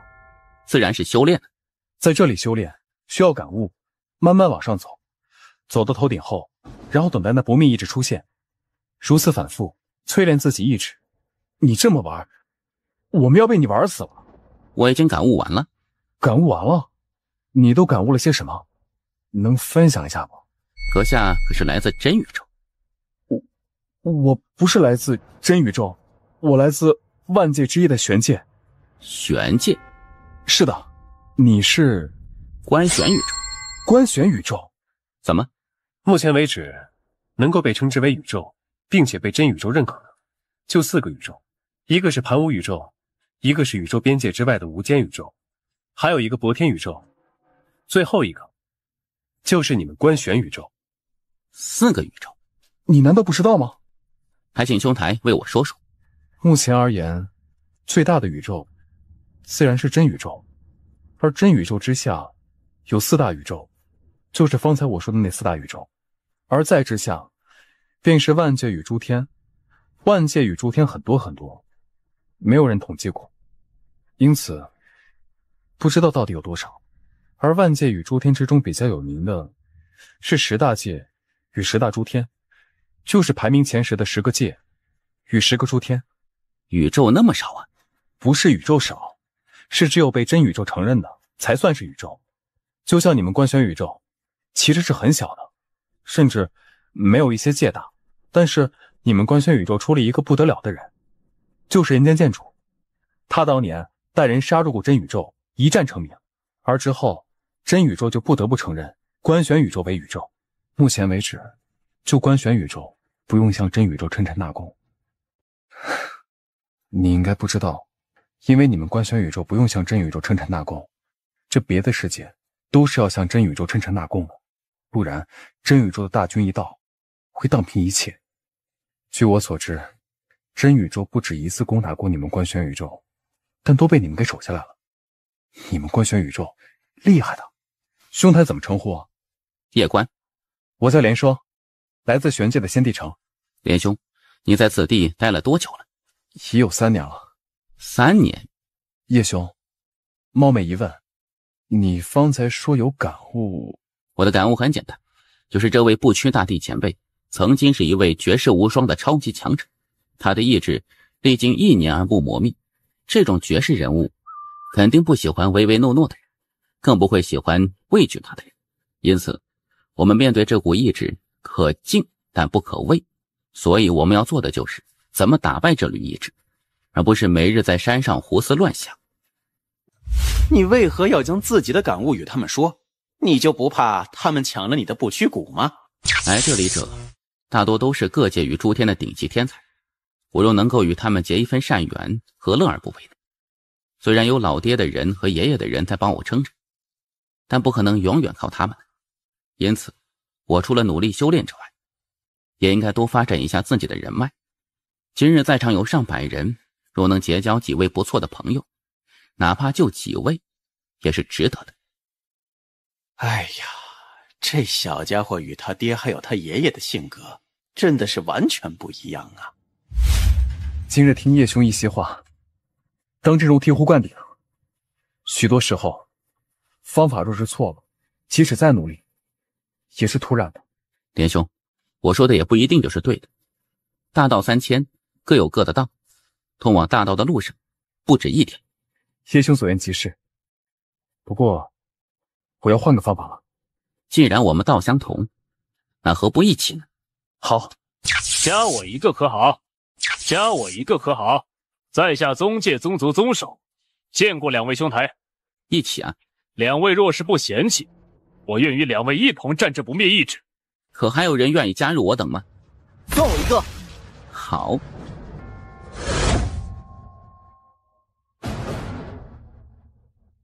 若是走到山顶，这不屈谷如何分配啊？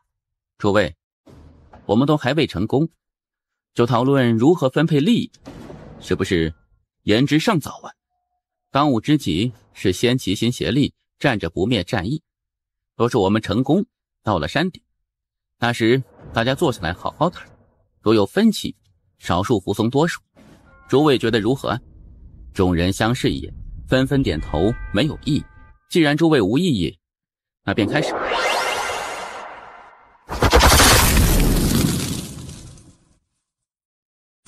这就是传说中的不屈骨。若能得不屈骨，哪怕仅仅是一根，都足以逆天改命。江山代有才人出啊！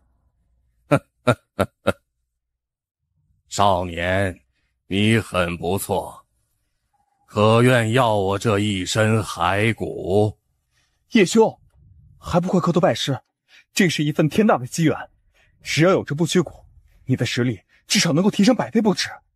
前辈，我不想要这不屈骨。哦，为何？我已有无敌意，何须不屈骨？一股强大剑势突然自叶关体内席卷而出，那股剑势直接化作一柄异剑冲天而起，破苍穹。剑意得道，无敌剑。看着叶关那无敌剑意，不屈大帝愣了愣，下一刻他突然放声大笑起来。你既然有更高追求，我也不好再勉强你。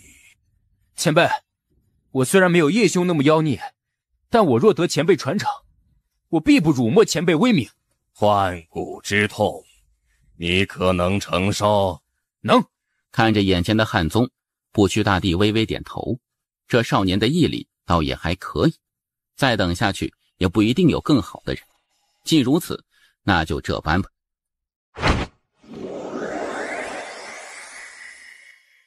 这少年换骨后实力超过你，你会不会？太爷，你也太小看我叶关了。我叶关不是那种见不得别人好的人，他若比我强，我努力加油便是。在我看来，见不得别人好，见不得别人比自己优秀的人，都是废物。你起来啊，师父！你今日能到此地，全靠这位叶公子。你年纪比他大一点儿，叫他一声大哥吧。众人愣住，叶关也愣住，年纪比自己大一点，叫自己大哥，不是什么鬼啊？师父，我的对，叫大哥吧。大哥。前辈，您这是？叶小友，我有一个不情之请。前辈说说看。这小家伙刚得到不屈骨，还需要至少1个月才能够彻底融合，因此我想让小友护他一程。前辈可否出手将暗中宵小斩杀？你所看到的我，不过是一缕幻象。我的意志已经融入不屈骨内。意志，不是意识。叶关知道，这前辈是将自己的所有全部赠送给汉宗了。大哥，一声大哥，一世大哥。不屈骨，这么不屈的吗？既然你认我大哥，那我自当竭尽全力护你周全。叶小友，道路坎坷，祝你早日走到那大道巅峰处。前辈慢走。不屈大帝笑了笑，他抬头看了一眼诸天之上，眼中有着一抹留恋。这人世间其实挺好，可惜自己却再也看不到了，属于自己的时代也结束了。通知你族人。大哥，我族人半个时辰就到。我替你守半个时辰。大哥，若是我族人半个时辰赶不到可咋整？那我就不再是你大哥了，请叫我叶公子。谢谢。叶官看着天际，神色是凝重的。不屈骨，这不屈骨太珍贵，加上现在不屈大帝又已经消失不见，且汉宗与不屈骨又未完全融合，因此那些在暗中的强者肯定不会放过这个机会。大哥，我姐。你姐很强，很漂亮。妈的，这家伙看起来憨厚老实，实则一点也不老实。这个时候你居然对我施展美人计。就在这时，远处天际突然裂开，下一刻一道强大的气息席卷而来。真界强者，放弃不屈骨，可活。可否给我们时间考虑考虑？你若是想拖延时间，就直说。秒杀真境强者。见到这一幕，一旁连双三人满脸的难以置信。叶官抬头看向天际，神色平静，他知道暗中还有很多人。下一刻，一名黑衣男子走了出来。黑衣男子刚一走出来，叶官眉头便是皱了起来。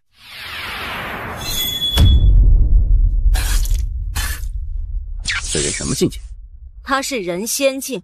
人仙境，比我高10级，难怪能够硬扛我一剑。黑衣男子双眼微眯，心中震惊。眼前这少年比他低了10级，但却能够伤他，好恐怖的妖孽。而就在叶官认为他要动手时，黑衣男子却突然说：打扰了。见到黑衣男子直接遁走，叶官几人皆是愣住，怎么打着打着就跑了呀？不好，有更多的强者赶来。叶官看向汉宗，此时此刻汉宗已经到了关键时刻，若是这个时候被打断，那就前功尽弃。就在这时，时空突然裂开，一名老者突然走了出来。大罗天宗办事，闲杂人等立即滚！天部，大罗天宗是汉族的死敌。汉族死敌？3息内，你若不滚，那就永远也别滚了。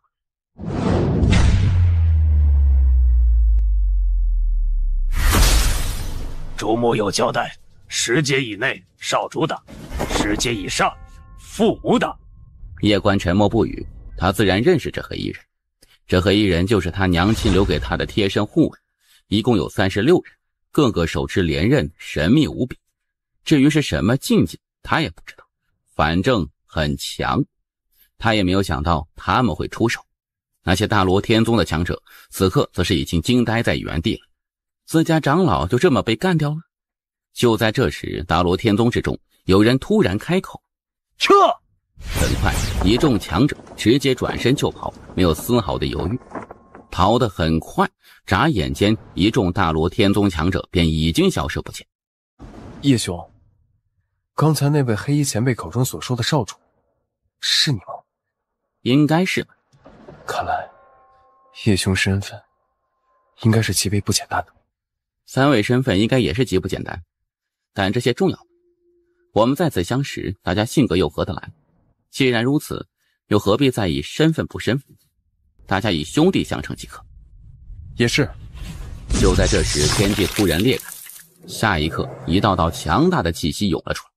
见到这一幕，叶官眉头微微皱起，一柄剑出现在手中。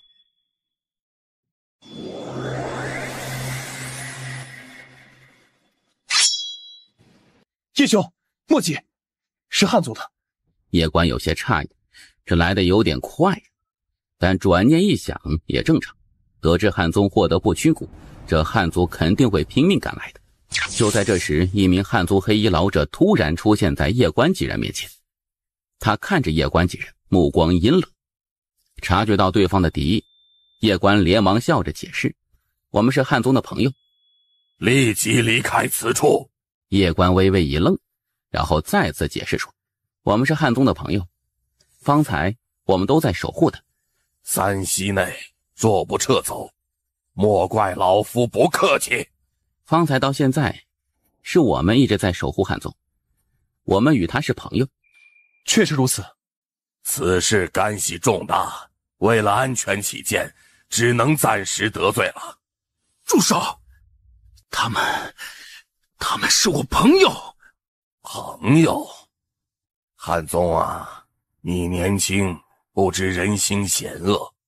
你现在获得不屈骨，他们接近你，与你称兄道弟，必有所谋啊！你这老头是识时长大的吗？放肆！你竟敢羞辱老夫！先让汉宗与不屈骨融合。就在这时，汉宗突然仰天怒吼，一瞬间，一股恐怖强大的气息自汉宗体内冲天而起，瞬息间，方圆数千丈内时空直接被震裂，成功了！汉宗终于和不屈骨融合。大哥，汉宗，你叫他大哥？我认得大哥。汉宗，你为何要认他做大哥？大长老，这有什么问题吗？汉宗，武道一途就是要争，要有无敌之心。你认他做大哥，就等于是自认不如他，这怎么可以？你现在拥有不屈骨，这天地间谁有资格做你的大哥呢？大长老，这是我自己的事。汉宗拥有不屈骨，未来前途无量，你有什么资格做他大哥？让我们少族长做你的小弟，你算什么东西？竟然忽悠我汉族少族长做你小弟，其心可诛，该杀！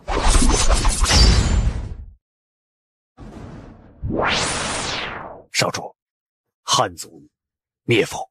放肆！灭我汉族，你算个什么玩意儿？竟敢大放厥！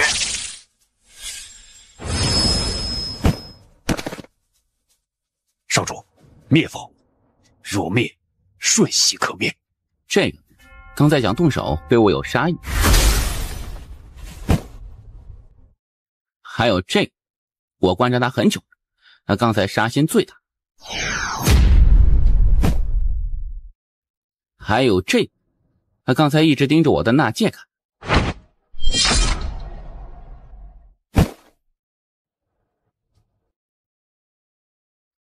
你这脑子不适合做汉族族长。此刻起，汉宗接手汉族，成为汉族的新族长。你有问题吗？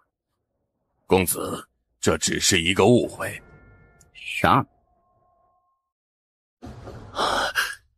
大哥，汉宗，事情的原委你比谁都清楚。而你汉族人一来，不分青红皂白的就要赶我们3人走，这事儿我倒不是很生气，因为最多算是个误会。但是当我们解释之后，你汉族人却依旧不依不饶，你觉得这应该吗？大哥，对不起。你既然还认我做大哥，那么这事情我自然也不好做得太绝。不过这汉族族长你怎么也得当，不然整个汉族除你之外我都要杀掉。我当。这汉族族长你怎么也得当，不然整个汉族除你之外我都要杀掉。我当。好，你汉族这些族人脑瓜子都不太行，你现在拥有不屈骨，他们必定会极为膨胀，这么下去他们必定会招惹大祸的。所以回去之后你要好好约束，莫让他们在外面招惹是非。好。好，带着他们回去吧。你现在还未完全适应着不屈骨，回去之后抓紧时间好好适应不屈骨。好的，大哥。大哥，刚才的事情对不起。对我们来说，你的态度才是最重要的，所以我们不会再生气了。啊，好，改日来天不找我。好，我也要告辞了，我们后会有期。前辈，不好意思，我没有得到反骨。没有，更好。为何？既有无敌意，何须不屈骨？虚真战场如何了？还好。还好。莫要多想，当务之急是提升实力。好。带你去另外一个地方。我们要去何处？藏神山。是一个什么地方啊？万界诸天，四大宇宙，曾经都出现过无数精彩绝艳的绝世强者，而他们在达到自己世界的巅峰之后，都会做一件事，那就是向真宇宙的真神发起挑战。失败后，尸体都会被钉在藏神山，因此那个地方又被称之为藏神之地。而这一次，那里有一位绝世剑修要向真神发起挑战，你可去观看。藏神之地，绝世剑修。这次去有个任务。什么任务？入凡。好。你被阴神通缉，因此为了不必要的麻烦，现在起就叫阳关吧。太初神族所有族人皆已经被拿下，怎么处置？他们是举族叛变，还是有些人没有参与叛变？参与叛变的全部镇杀，未参与的可活。好。累不？我们的累来自于官宣宇宙自身，而小关他却要面对整个真宇宙。就目前而言，我们整体实力是要比真宇宙弱的，还是抓紧时间培养更多的强者？一直在培养，即使有仙宝阁全力支持，我们也比不过真宇宙。他们那里的制度比我们官选宇宙还要更加先进，特别是全民免费修炼，就这一项，每年他们都会培养出无数的天才与妖孽。除此之外，全民免费修炼更是可以飞速提升他们宇宙的整体实力。我研究过，他们之所以能够做到这般，是因为他们不断扩张，不断征服别的宇宙，因此内部没有什么矛盾。因为扩张带来的利益足够大，加上真神无敌的实力震慑，所以相比之下，他们内部比任何一个宇宙势力都要团结。有些事情也该让你们知道了。我们曾经调查过，真神一共创立了3支无敌的军队，一支是禁卫军，这支军队是无数年前真神创立的贴身禁卫军，由真宇宙最强大的剑修执剑者掌管。后来真神不知去向，这支禁卫军就一直镇守在真神殿。当年念念姑娘与小玄子他们就曾打到过真神殿，与这支军队交手过。结局如何？他们止步真神殿前，与这支军队一战，小玄子杀得疯魔血脉遍溢，萧塔重伤，清玄剑沉睡，无边主脑壳都被打掉了。然而即使如此，依旧没有能攻入真神殿。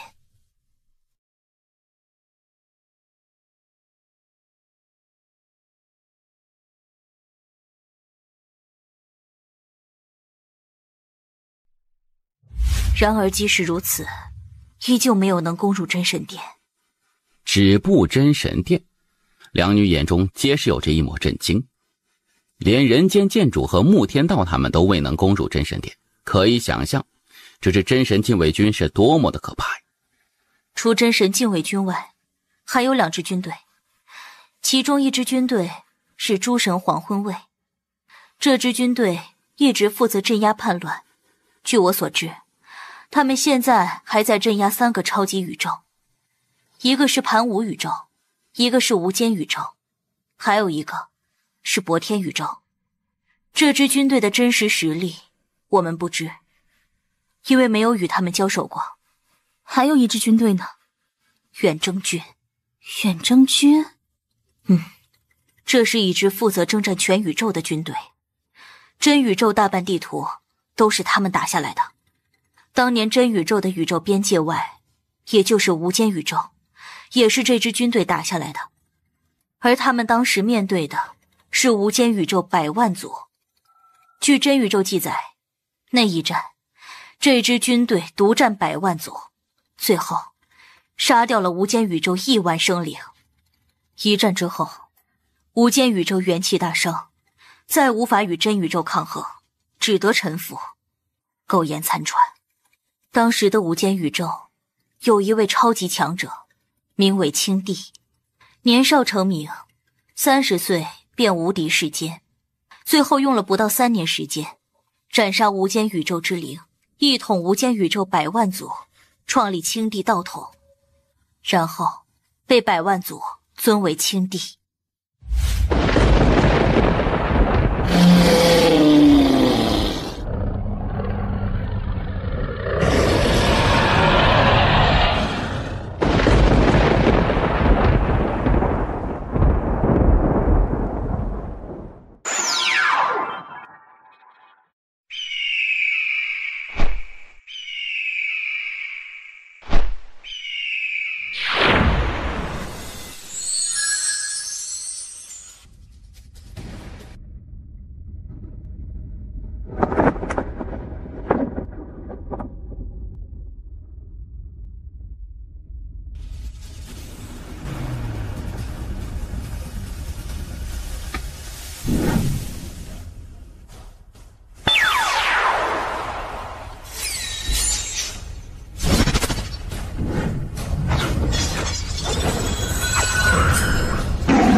然而，即使是如此恐怖的绝世人物，在面对真宇宙真神时，依旧被震杀。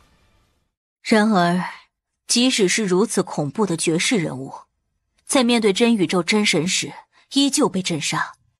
而那一战，不仅青帝被震杀，青帝统领的100万族也被远征军几乎屠尽。直到至今，无间宇宙的大地都是红色的。与你们说这些，是希望你们能正视真宇宙，而我们官宣宇宙与真宇宙之间，肯定还有无数场硬仗要打。小玄子曾说过，这场仗，官宣宇宙会一直打下去，一代人打不完，那就下一代继续打，直到杨家再无后来人。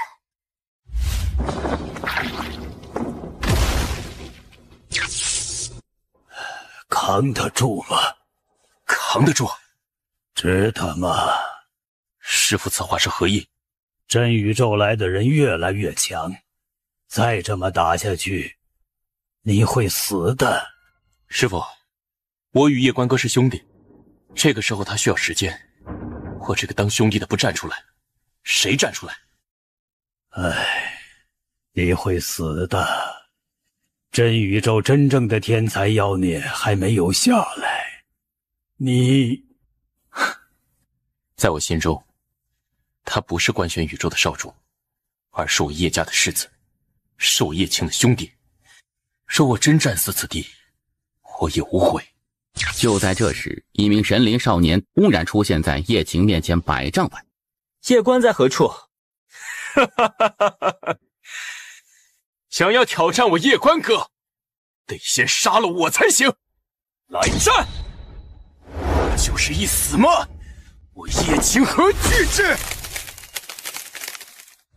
我们这边年轻的一代，整体实力还是有些不如真宇宙，老一辈的实力也是有些不如。我们这边年轻的一代，整体实力还是有些不如真宇宙，老一辈的实力也是有些不如。年轻一代暂是不知道，但老一辈，我们官选宇宙可不差他们真宇宙。如今阳族全族出世，镇守苍穹，而少主的那些姑姑也已经在赶回来途中。还记得之前那安王叫来的神秘军队被一位绝世剑修拦住的事不？是何人？我打听过，就是他姑姑之一。对方没有现身，只是守在暗中。为何不现身？他们这些人只打绝世强者，一般神灵他们根本不感兴趣。这次阳族之所以急着出现，是因为阳族内部的问题，他们想要让少主认祖归宗。杨家人却姓叶，他们肯定是不愿意的。而且我们还有最大的一个底牌，3剑。当年那一战他们都没有出手，这一次他们会出手吗？当年那一战不出手，是为了让院长破神，而即使如此，在院长重伤时，那位天命姑娘都差点忍不住出手，直接葬灭所有。因为院长当年制止，这才强忍住滔天杀意，没有出手。因杀意太深，又不得出手，自此一身素裙变血红。月皇沉默，那一次确实差点大家一起玩完了呀。这一次，那位逍遥剑修我不敢说，但青山剑主与素裙女子，一个是这少主的亲爷爷，一个是这少主的亲姑姑。若是这少主真的被群殴至绝境，你认为他们真的不会出手吗？人家是放养，不是放牛。真到关键时刻，你欺人太甚，你看他们打不打你？在我看来，不管是院长还是这少主，他们这一生的过程肯定是难的，但结局一定是好的。至于我们这些小人物，能做的就是站好队。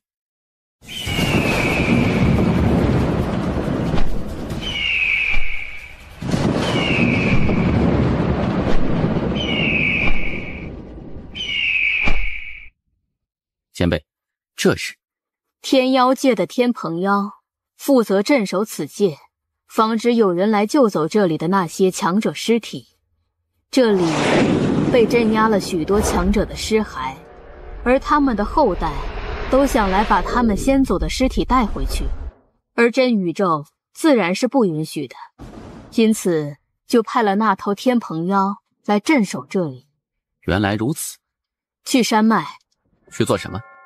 去找好处，自己找。有问题吗？可以给点提示吗？去骗他们的传承。快去，不然我打你了。好。你是不是想过投降？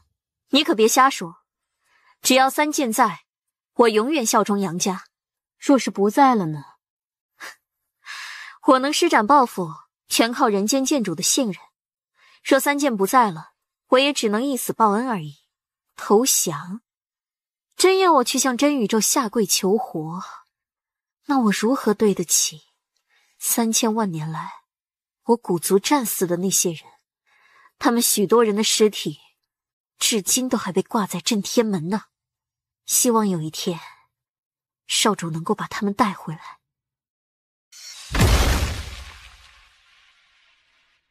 大爷，这个传承怎么骗呢？见到强者，展现你的天赋，然后问他们要传承。一般情况下，他们都会把传承给你，然后让你帮忙做点事情。这事情你可做可不做，反正你爹都是……我爹骗人家传承。小塔不说话了。现在的小主已今非昔比呀，说他坏话，他能感应到的。他爷是越来越谨慎了。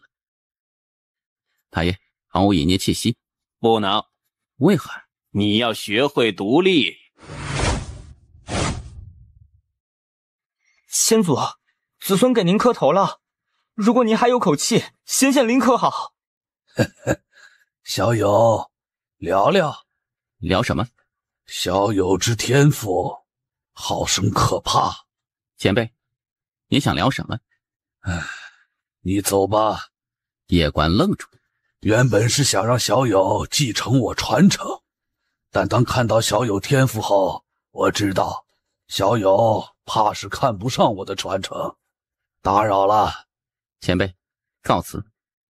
先祖，你为何不将传承给我？我难道比他差吗？他不过是天法境，我不服，不服！站住！让你站住！是没有听。现在的年轻人戾气太重了，一个不顺都是没有经历过江湖的毒打吗？你竟敢打我！你可知我是谁？家父来。大哥，我错了。错在哪儿呢？你说错在哪儿就错在哪儿，你说了算。年轻人，不要那么大力气和火气。本就是弱肉强食的世界，又没有什么法律道德约束，脾气太大容易被人家收拾，知道吗？我知道了。见到叶关离去，少年顿时松了一口气。这个男人太可怕了，刚才他连还手之力都没有。要不要报复他？算了吧。为何？这大哥实力太强，如此年轻就拥有如此恐怖的实力，来历肯定不简单。我们家族不一定能打得过人家，所以还是算了吧。先祖，我走了。等等，跟上他，与他结交，认他做大哥。少年愣住，这是改变你命运的时候。先祖，这不太好吧？那大兄弟虽然厉害，但我这么上去强行结交，我拉不下脸啊！而且我可是咱们私家的少爷，这么下去认大哥，那我们私家的脸面……你这天赋实在是太拉胯了，想要成为家主，基本上是不可能的事情。而在修炼一道上，你根本没有太大的前途，所以你想要有一番成就，就必须要借力。那少年就是你的机会。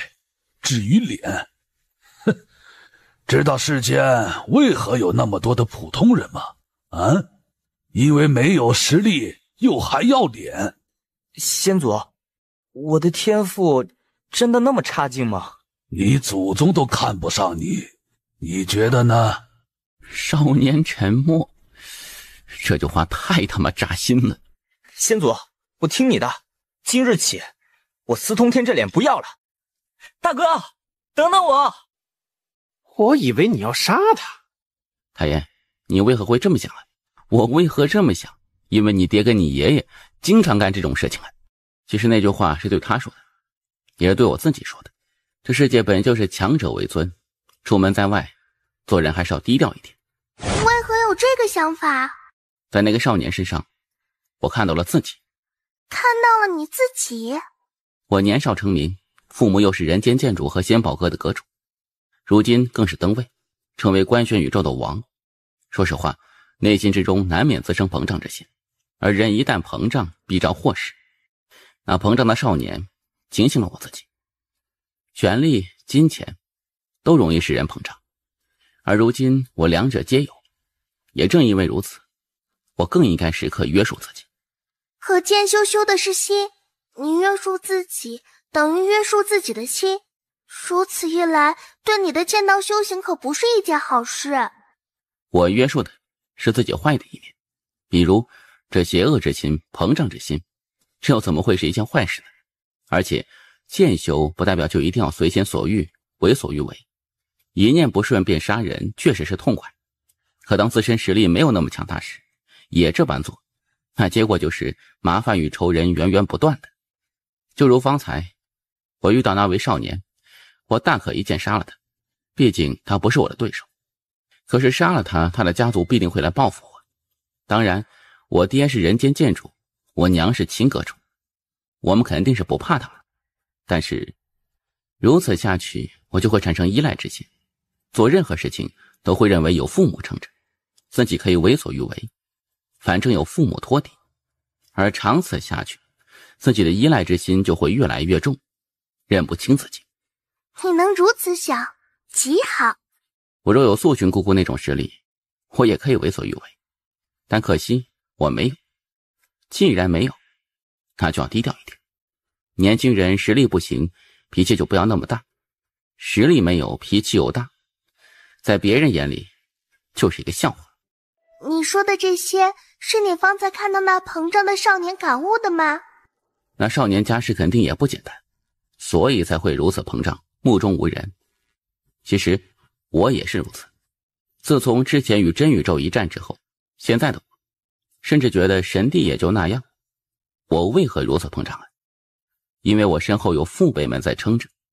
可如果没有他们，让我单独面对一位神帝呢，我肯定会被吊起来打，连还手之力都没有的那种。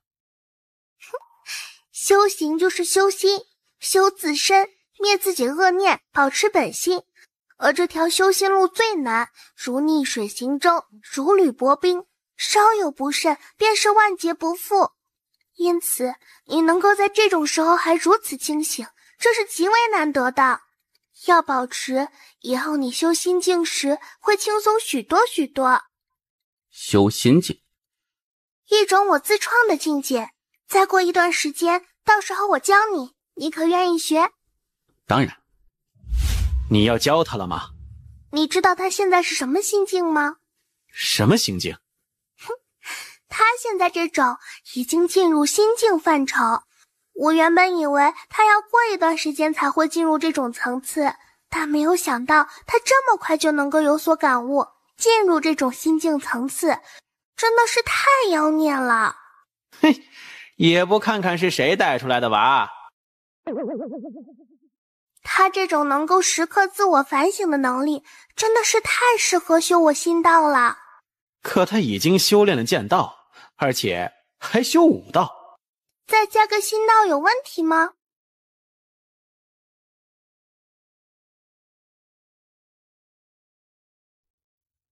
有事吗？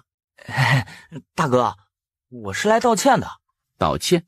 是的，先前小弟我有眼不识泰山，冒犯了大哥，还请大哥原谅。小事。大哥，你是第一次来此地吧？是的。我对这里熟，我可以给大哥你带路。你叫什么？司通天，元界司族的。叶关微微点头。大哥，你要去何处啊？最深处。最深处？大哥，你可是为了那永恒剑主的传承而来？永恒剑主？是的，不久前那永恒剑主曾传话出来，希望找到一位传承者，继承他的剑道传承。因此这段时间有很多剑修来这里，想要得到这永恒剑主的传承。永恒剑主是谁？你不知道吗？不知道。万界排名第一的是永恒界，而永恒剑主就来自永恒界，是永恒界有史以来最妖孽的剑修，也是最强的剑修。死了？没有，他与别的强者不同，他还没死，他是自己主动进来这个地方的。不过我也不知道为什么。安前辈让自己找的那个剑修，应该就是这永恒剑主。大哥，你是要去找这永恒剑主？是的。我带你去。好。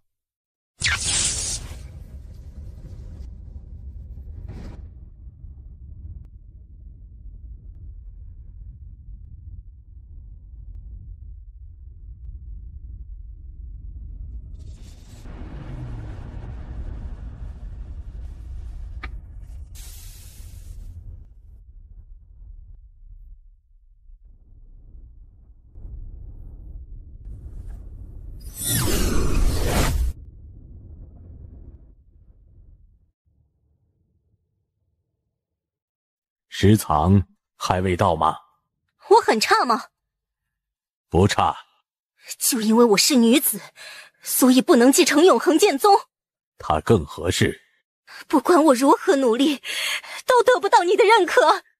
你天赋不比你哥哥弱，你也比他更努力，但你一生要强，性格太强势。我在时可保你平安，我若不在，你这般性格必招惹无数是非，甚至招惹大祸，连累永恒剑宗。前辈，你认识永恒剑主？认识。强的？你等等就会知道了。好。你过来。前辈。可有师傅？有。可愿换个师傅？换个师傅？什么鬼？这永恒剑主挖墙脚，自己这大哥猛啊！不仅被自家先祖看中，还被这位永恒剑主大佬看中，这必是一位绝世妖孽呀！谢前辈厚爱，但我无意换师傅。大哥，这位可是永恒剑主啊！你师傅是？素群天命。永恒剑主眼中闪过一抹疑惑，这名他未曾听过，还想问什么，但转念一想，宇宙这般大，有些强大且低调的剑修正常的很。永恒剑主再次看了一眼叶关，神色复杂。未曾想到在这个时候见到一位如此年轻的大剑帝，而且还是剑意大圆满大剑帝，也就是说离入凡只差一步了，而且体内蕴藏武士，这是一位剑武双修的绝世天才，太可惜了。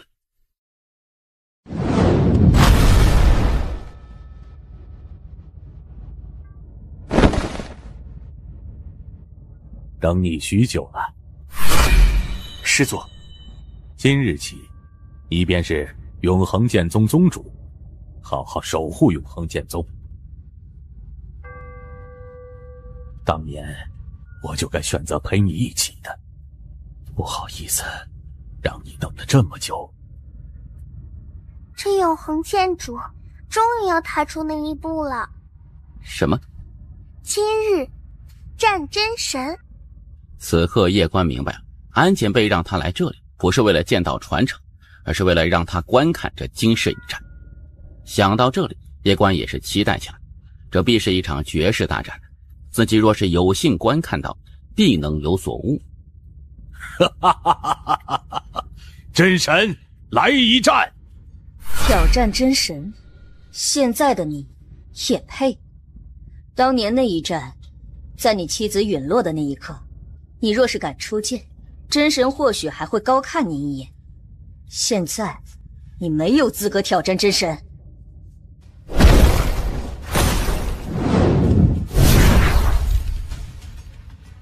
上！喂，你在搞什么？这是人家的战场，你上什么呀？被塔爷一声怒喝，叶关顿时清醒了一些。妈的，上头了！这下怎么办呢？上肯定要被打死，不上，哎呀，这气氛都到了，这不上脸面挂不住啊！妈的，不管了，先干了再说。于是塔爷先扛9成，我扛1成。塔爷，我们一起上！操！你个大坑货！你个小王八蛋！你不是人！你比你爹还坏！当年那一战，在你妻子陨落的那一刻，你若是敢出剑，真神或许还会高看你一眼。现在，你没有资格挑战真神。也好，执剑人早就想与你一战了。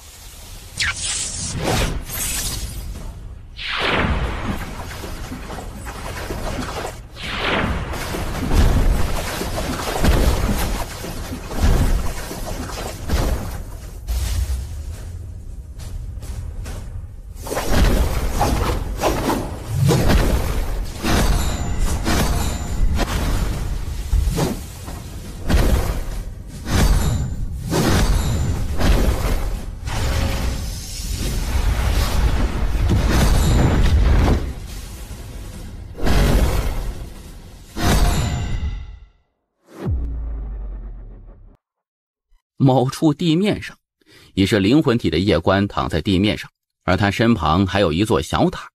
此刻的夜观灵魂极其虚弱，虽然刚才是塔爷扛在前面，但是他也承受了极大力量啊，差点就完了。就在这时，那司通天突然冲到夜观面前，当看到夜观惨状时，他顿时愣在原地。这大哥还有救吗？司通天看了一眼夜观的纳戒和小塔，有些犹豫。趁火打劫，这事儿他自然是不会做。开玩笑，这大哥可是自己先祖和永恒剑主都看中的人，肯定不是一般人呢。打劫也得分对象啊。就在这时，夜观突然缓缓睁开双眼。大哥，你醒了？我还活着。还活着？塔爷，你没事吧？塔爷，塔爷，你不要死啊！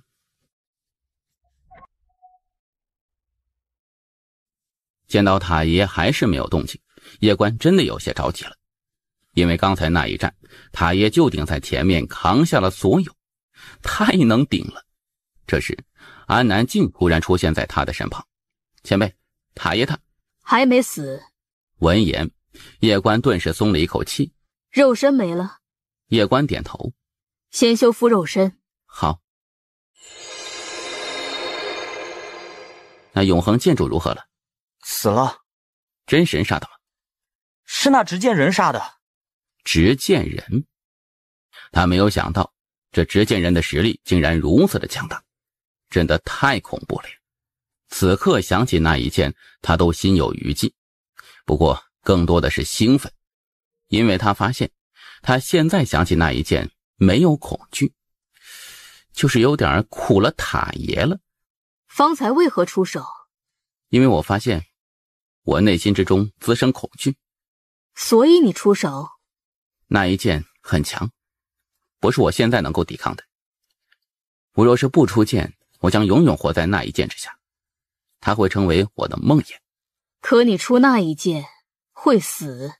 我知道，但是不出那一剑，我会生不如死。那道剑士想要我臣服跪下，我想要活很简单，臣服跪下趴在地上就可以，但是我不会。我觉得做人很多时候可以怂，也可以哭，甚至可以死，但是不可以没有骨气。再给我一次机会，我一样会选择战。你要战，下次能不能别带上我？塔爷，你没事了？哼，死不了。我就知道，以塔爷的实力，区区一位执剑人，怎么可能奈何得了你呀？你不要拍我马屁啊！你塔爷我活了那么多年，我不吃你这一套。前辈，你带我来此地，就是想让我看看永恒剑主和真神一战。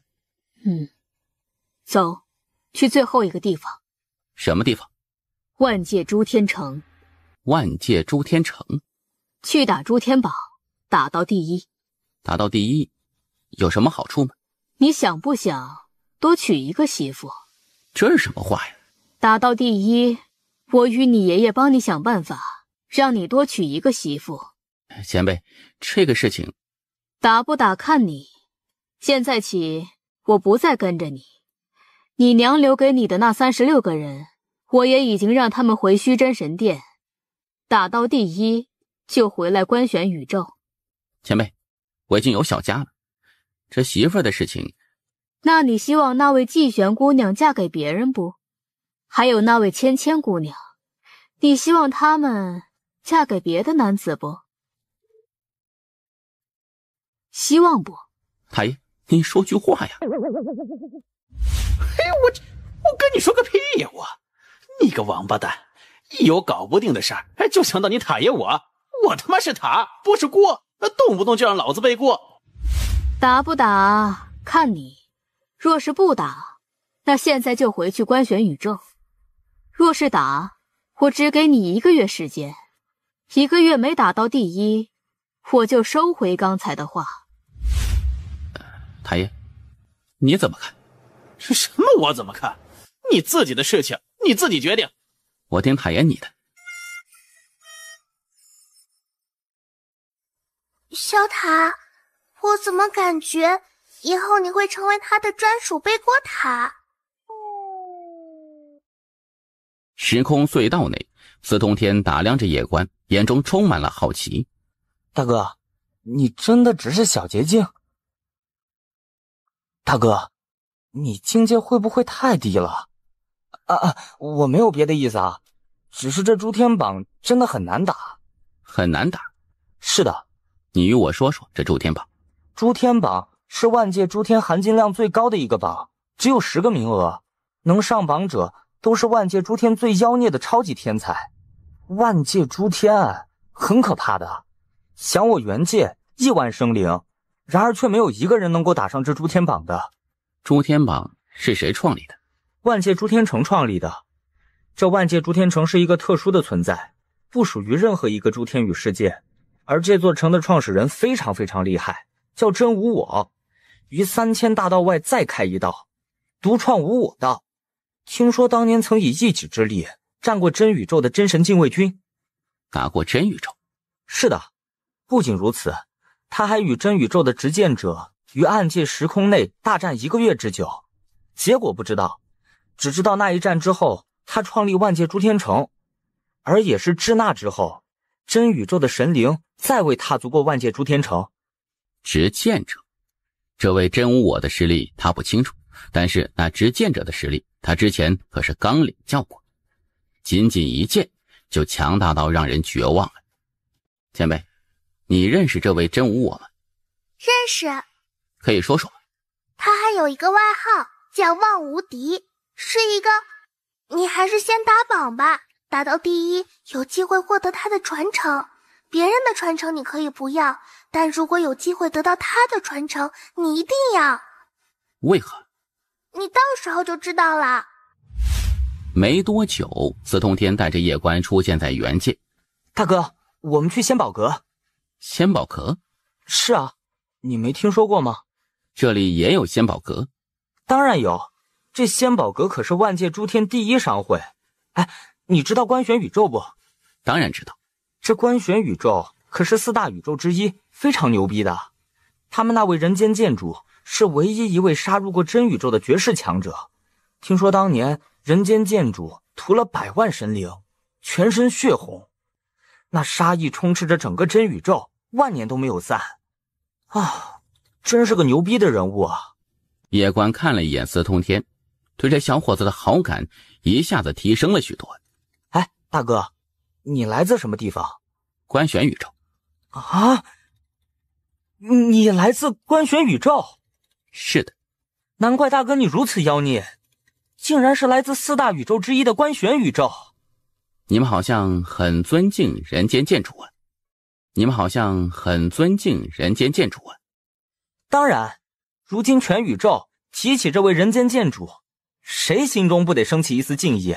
要知道，观玄宇宙可是万象诸天加上4大宇宙之中唯一一个到现在都不用交保护费的，并且也是唯一一个到现在都还敢明着对抗真宇宙的宇宙。大哥，不得不说，你们观玄宇宙是真的有种。你是不知道，许多年前你们观玄宇宙与真宇宙发生大战，你们观玄宇宙一声号召，在外的所有观玄宇宙强者没有任何迟疑，全部都在1天之内赶回了观玄宇宙死战。你们那边真的很团结。我之前听说观玄宇宙出现了一位少年天才，名为叶关，是人间剑主的后人。大哥，你听过没？听过。此人如何？前无古人，后无来者，天赋属于严重超标那种。不愧是人间剑主后人。大哥，我们到了。这万界诸天都有仙宝阁吗？是的，万界诸天都有仙宝阁。大哥，待会儿你别说话，我在这里还算有点面子。待会儿我去与那位李管事说说，他一定会给我们一些折扣的。大哥，你来历很不简单吧？怎么这么说？我那个老爹啊，以前最看不惯我那些朋友，但是这一次他的态度却来了一个大转变。我知道，我老爹肯定是看出了什么端倪，所以才会如此。大哥，我带着目的接近你的，你不反感吧？什么目的啊？反正就是觉得你很牛逼，想跟着你混一下，大概就是这样。你也可以努力修炼的。天赋这东西真的很重要，我天赋太差了，即使努力也有限。你看，我老祖都看不上我的天赋。当然了，我还是要努力的。不过我要改变一下方向。怎么？其实我知道，大哥你最开始是想杀了我的，因为我已经感受到你的杀意了。可是你却收手了，这是为何？你只是嚣张膨胀了一些，没有太坏，所以我不想把事情做绝。谢谢。莫要多想了。好。李管事，你怎么还亲自出来迎接了？属下李飞，见过少阁主。你认识我？小主母已将少阁主画像通报万界诸天。小家？叶官微微一笑，不得不说，小家做事很细心的。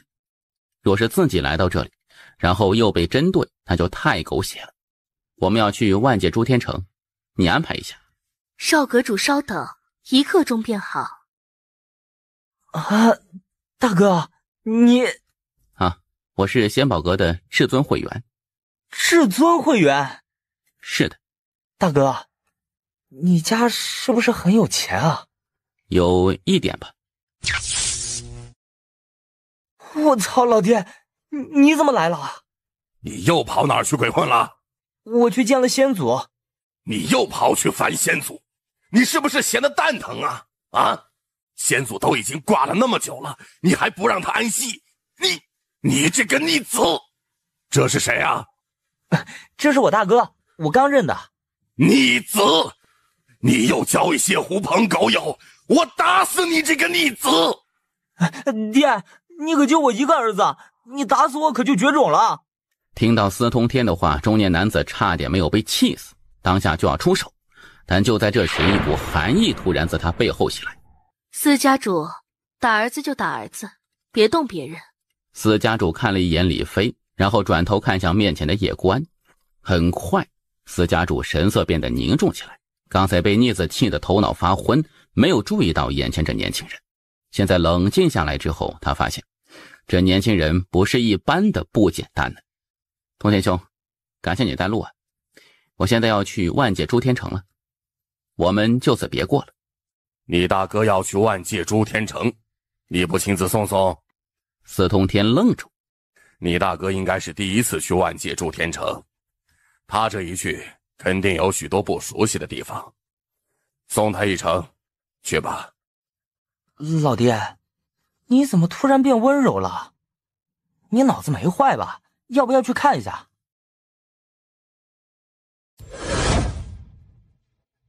大哥，到了。希望诸天榜上的天才不要太弱。听到叶关的话，司通天表情僵住。这大哥怎么好好的就装起逼来了？你便是官选宇宙叶关？是，叶关。听到少年的话，一旁的司通天眼瞳骤然一缩，心中大骇。他自然是知道叶关的，这可是如今官选宇宙的少主。他没有想到自己认的这位大哥竟然是官选宇宙的少主。我操，太他妈牛逼了呀！自己先祖虽然打架不行，被人打死了，还被鞭尸了，但是这眼光还是可以的。哼，你的人头价值1亿枚灵元，你想要？是。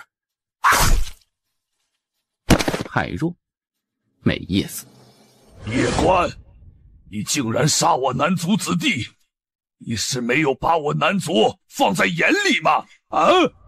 是。此地仙宝阁管事何在？属下顾明，见过少主。南族在何处？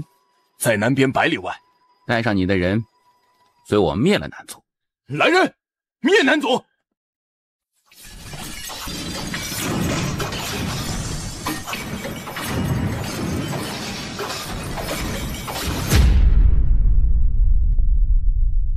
叶少主，这事儿是个误会。去你妈的误会！继续杀！住手！少主，这是城主府的。叶少主，这里不是官选宇宙，这里是万界诸天城。然后呢？城内禁止杀人。南族的人去杀我，又怎么说？你敢动手，我一定埋了你。继续杀！白发老者死死盯着叶关。片刻之后，场中南族顶级强者几乎被不露殆尽，而那白发老者没有敢动手。顾管事，真宇宙不是用1亿的灵元通缉我觉得太少了，发一道悬赏令于万界诸天，凡杀我叶关者，我仙宝阁补贴他10亿灵元。少主，这照做。属下遵命。自己通缉自己，这人间剑主的后人是疯了。他是嫌自己死得不够快。10亿枚灵元，这真的是一笔超级巨款。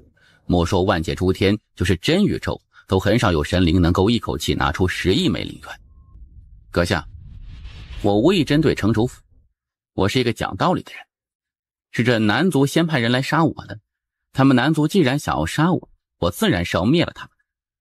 此次灭族行动是针对南族，不针对任何第三方势力。怎么突然这么大火气啊？我错了。错了？我想与人为善，但事实是，不是谁都想与我为善的。真宇宙不是通缉我，1亿灵元怎么够？我多给他们10亿，求他们赶紧来杀我。这小家伙其实还有一个目的，是想吸引火力，不想续战战场，他那些朋友压力太大。我知道，可是他这么做，他的处境……他这才是最聪明的选择。什么意思啊？他这么做可以杜绝掉90%的麻烦。你想想，他拿10亿通缉自己，有多少势力赶来？当然，赶来的肯定都不是一般势力。明白了，这个家伙只打高端局。怎么打诸天榜？打诸天榜很简单，去星河擂台。星河擂台？是的，就在万界诸天城头顶的星空之中。不过要挑战诸天榜上的天才，必须得经过一关考核。什么考核？过星河桥。这星河桥是一条试炼之路，只有通过这条试炼之路才能够打榜。之所以这么做，是因为若不设立门槛，人人都来打榜，那榜上的天才妖孽得累死了。走，去星河桥。好，少主，跟我来。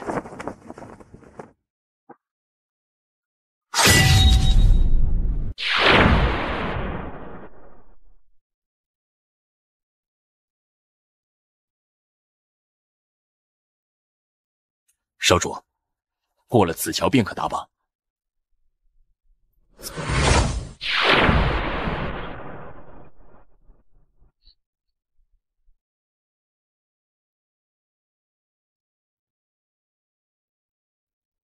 鸟儿在飞翔，谁？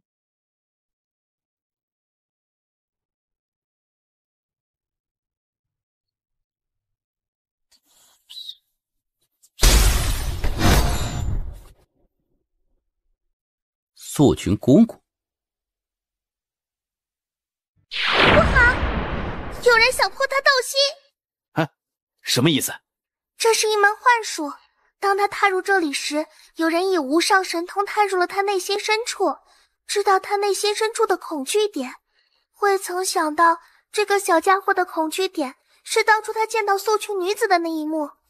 该死，这个家伙太聪明了，他牢牢记下了当初那一幕，然后加上他见识越来越高，因此他在不断推断素裙女子的实力，而推断的结果就是越推断越发现素裙女子实力深不可测。幻境？不对，这是真实的场景。有人想破自己道心。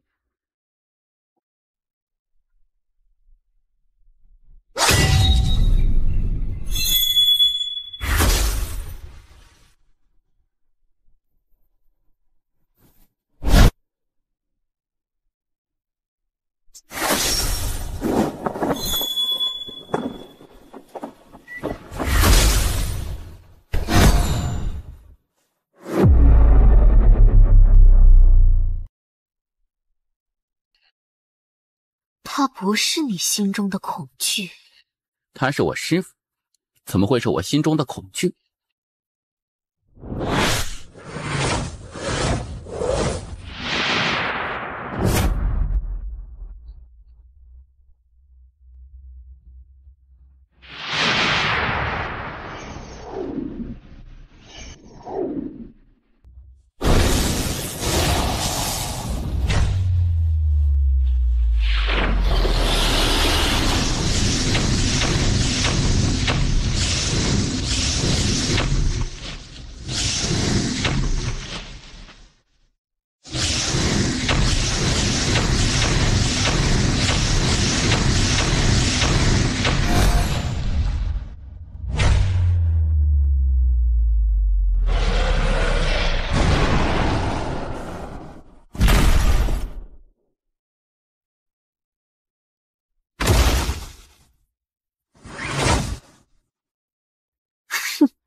未曾想到，你的剑道传承竟然不是人间剑主，而是一名素裙女子，有意思。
幻化纹，很有意思。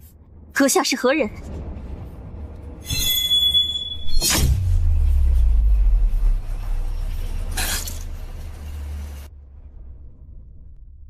你家在何处？指个方向。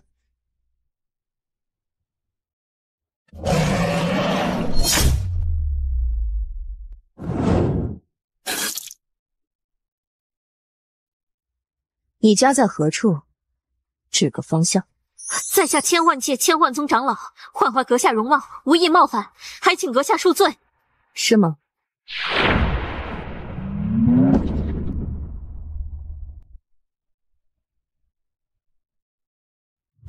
千幻界，整个千幻界万界排名第4，而千幻宗则是千幻界最强大的势力，也是唯一的一个超级大势力，在万界颇有威名。这一日，一柄剑突然从天而降，一瞬间，整个千幻界直接被抹除，自此万界少一界。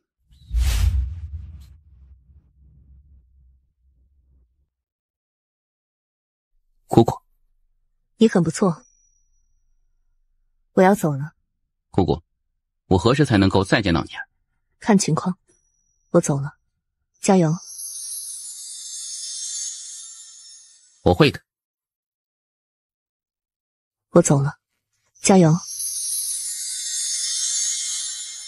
我会的。素君姑姑的实力到底有多强啊？这个问题他一直在想，也一直在问，但没有答案。而且他也一直在刻意隐瞒。为何隐瞒呢？难道塔爷是怕自己知道素君姑姑的实力之后道心受损？你在想什么？没有想什么。哎呀，这小家伙肯定在想什么。莫担心，这小家伙没有那么容易被破道心的。希望如此。星河桥上，叶关抬头看了一眼星河尽头，这一刻他想到了塔爷曾经的一句话：素君姑姑可以打10000亿个神帝。有没有一种可能，塔爷这句话没有说假，打10000亿个神帝？换句话来说，神帝在素君姑姑面前就如蝼蚁一般。沉思许久之后，叶关突然笑了起来。哎，你笑什么呀？塔爷，谢谢。谢什么？塔爷，你放心，我虽然走的是无敌剑道，但是这不代表这世间就只能我一个人无敌。我可以无敌，别人也可以无敌，所以你不用担心素君姑姑太过强大而破坏我道心。而且我现在不会拿自己去与老爹和素君姑姑他们相比，也不能比。我现在去与他们相比，就是找不自在。我现在应该比的是与我同一时代的年轻人。嘿，你能如此想，那真是太好了。那我以后可以叫素君姑姑帮忙打架吗？小塔瞬间感觉被坑了。塔爷，我可不是一个迂腐的人。我之所以努力修炼，是希望能够得到公平。若是此刻神灵族那执剑者来杀我，我断然是打不过的。这种时候我肯定是要叫人的，这种时候不叫人，那就是傻蛋了。嘿，这种时候可以。如果可以，还是靠自己最好啊。所以努力吧。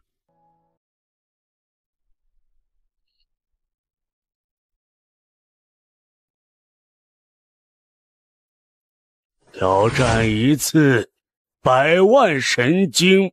好。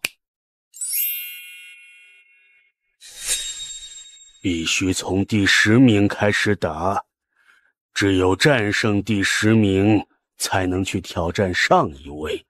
战胜成功后，守住1天，雕像就会换成你的，并且你的名字会登上官玄报，传至万界诸天。多谢。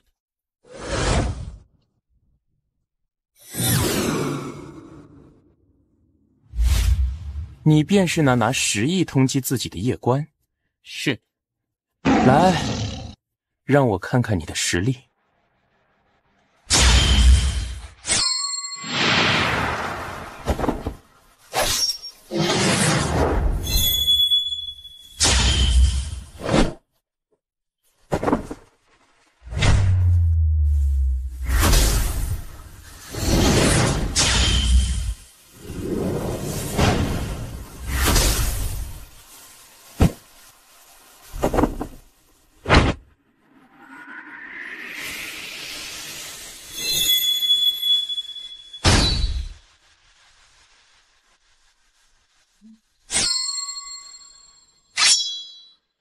我输了，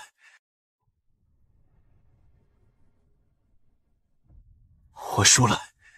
我要打下一位。200万枚神经。作为守擂者，你有一次机会向他发起反挑战。我打不过他。等一下。好。叶公子，小心些，有人要杀我。据我所知，万界诸天都有强者往这里赶，你小心些。兄台怎么称呼？宫倾城。宫兄，多谢了。客气了。说完，他转身消失在原地。就在这时，在他面前不远处，那里时空突然颤动起来。下一刻，一名少年缓缓走了出来。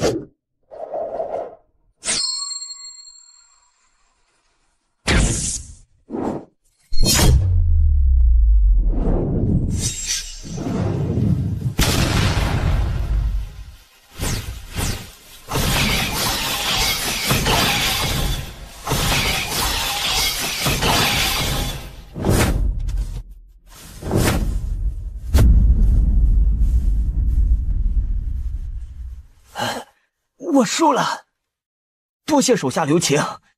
叶关微微点头，没有说什么。他来这里只是切磋，既然已赢，自然没有必要下杀手了。这时少年突然说：快走！叶关眉头皱起，他看向少年，少年深深看他一眼，然后又瞥了一眼右边不远处的黑衣老者，但却没有再说什么，转身离去。而少年刚一走，这时他面前时空突然剧烈颤动起来，下一刻7人突然出现在擂台上，这7人分别是第2名至第8名。7人可以群殴？可以。什么时候的规矩？刚改的规矩，不行吗？你代表万界诸天城说这句话，是吗？是。叶关，你若有人，也可叫来。这可是你说的。闻言，萧云山等人眉头顿时皱了起来。作为官玄书院少主，这叶关肯定是有人的，难道真的有人在暗中保护着叶关吗？想到这里，萧云山几人眼中顿时露出戒备之色。围殴叶关他们自然不惧，但若是叶关也叫人，那他们的胜算可就不大了。见到这一幕，一旁的叶关顿时嗤笑一声：一群废物，杀你们何须叫人？顾七，小心！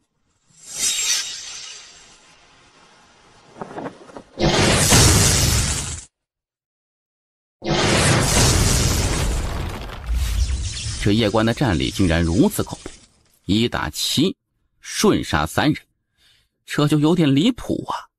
叶公子，此事可否就此作罢？你看起来就像个傻子一样，就跟我塔到这里，他连忙就停了下来。小塔心中一脸无语，感觉自己被侮辱了。你当真要鱼死网破？你也配！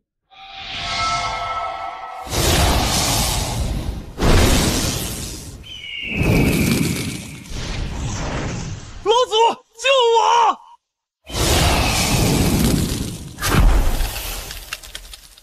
我东界萧家虽然不如你官选宇宙，但也不是什么3流势力，阁下又何必将事情做绝？殊不知万事留一线，日后好相见嘛！留你妈个头！先是群殴，再是换罪，妈的，欺负老子爹娘刚走是吧？狂妄！今日我就替你父亲好好教训你一下。我教训儿子，你他妈的算个什么东西？此间天道何在？何人敢对我大呼小叫？活的不？我操！人间剑主，人间剑主，我不知是您驾临，我愿意投降，加入官选宇宙。东界在何处？指个方向。东界在何处？听到人间剑主的话，天道连忙往右边一指。人间剑主拂袖一挥，一柄剑冲天而起，消失在苍穹之上。东界在何处？指个方向。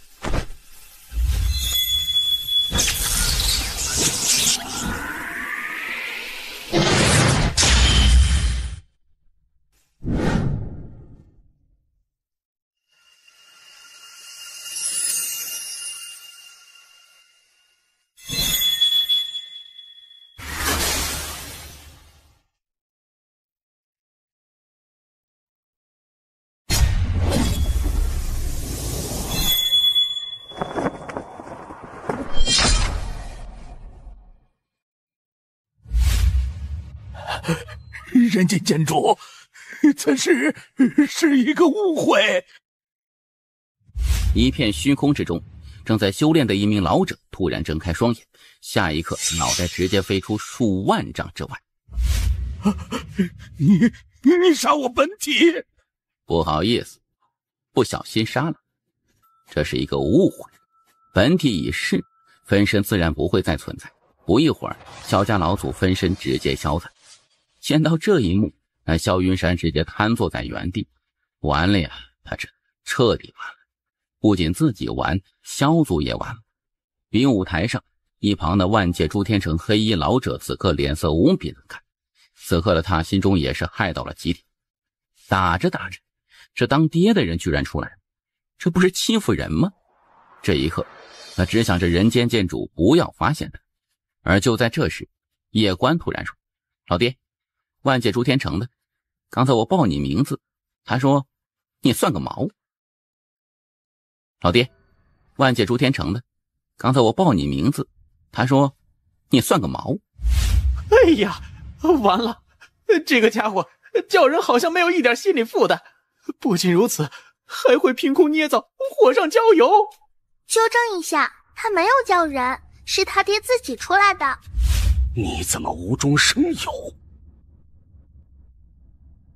黑衣老者连忙恭敬一礼，刚要说话，人间剑主突然说：有什么话下辈子再说。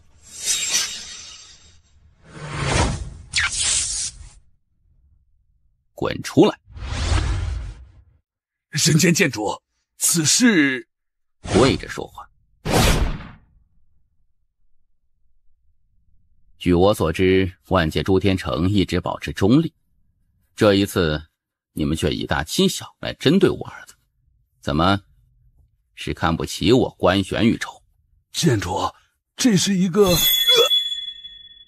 我让你说话了吗？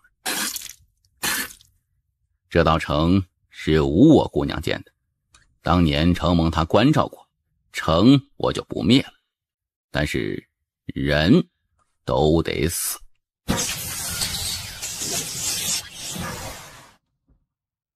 老爹在，永远不会让人家以大欺小你的。记住，年轻一代打不过，那是你无能；老一代打不过，那是爹无能。万界诸天，胆敢对我儿子以大欺小，我定灭他九族，屠他一剑。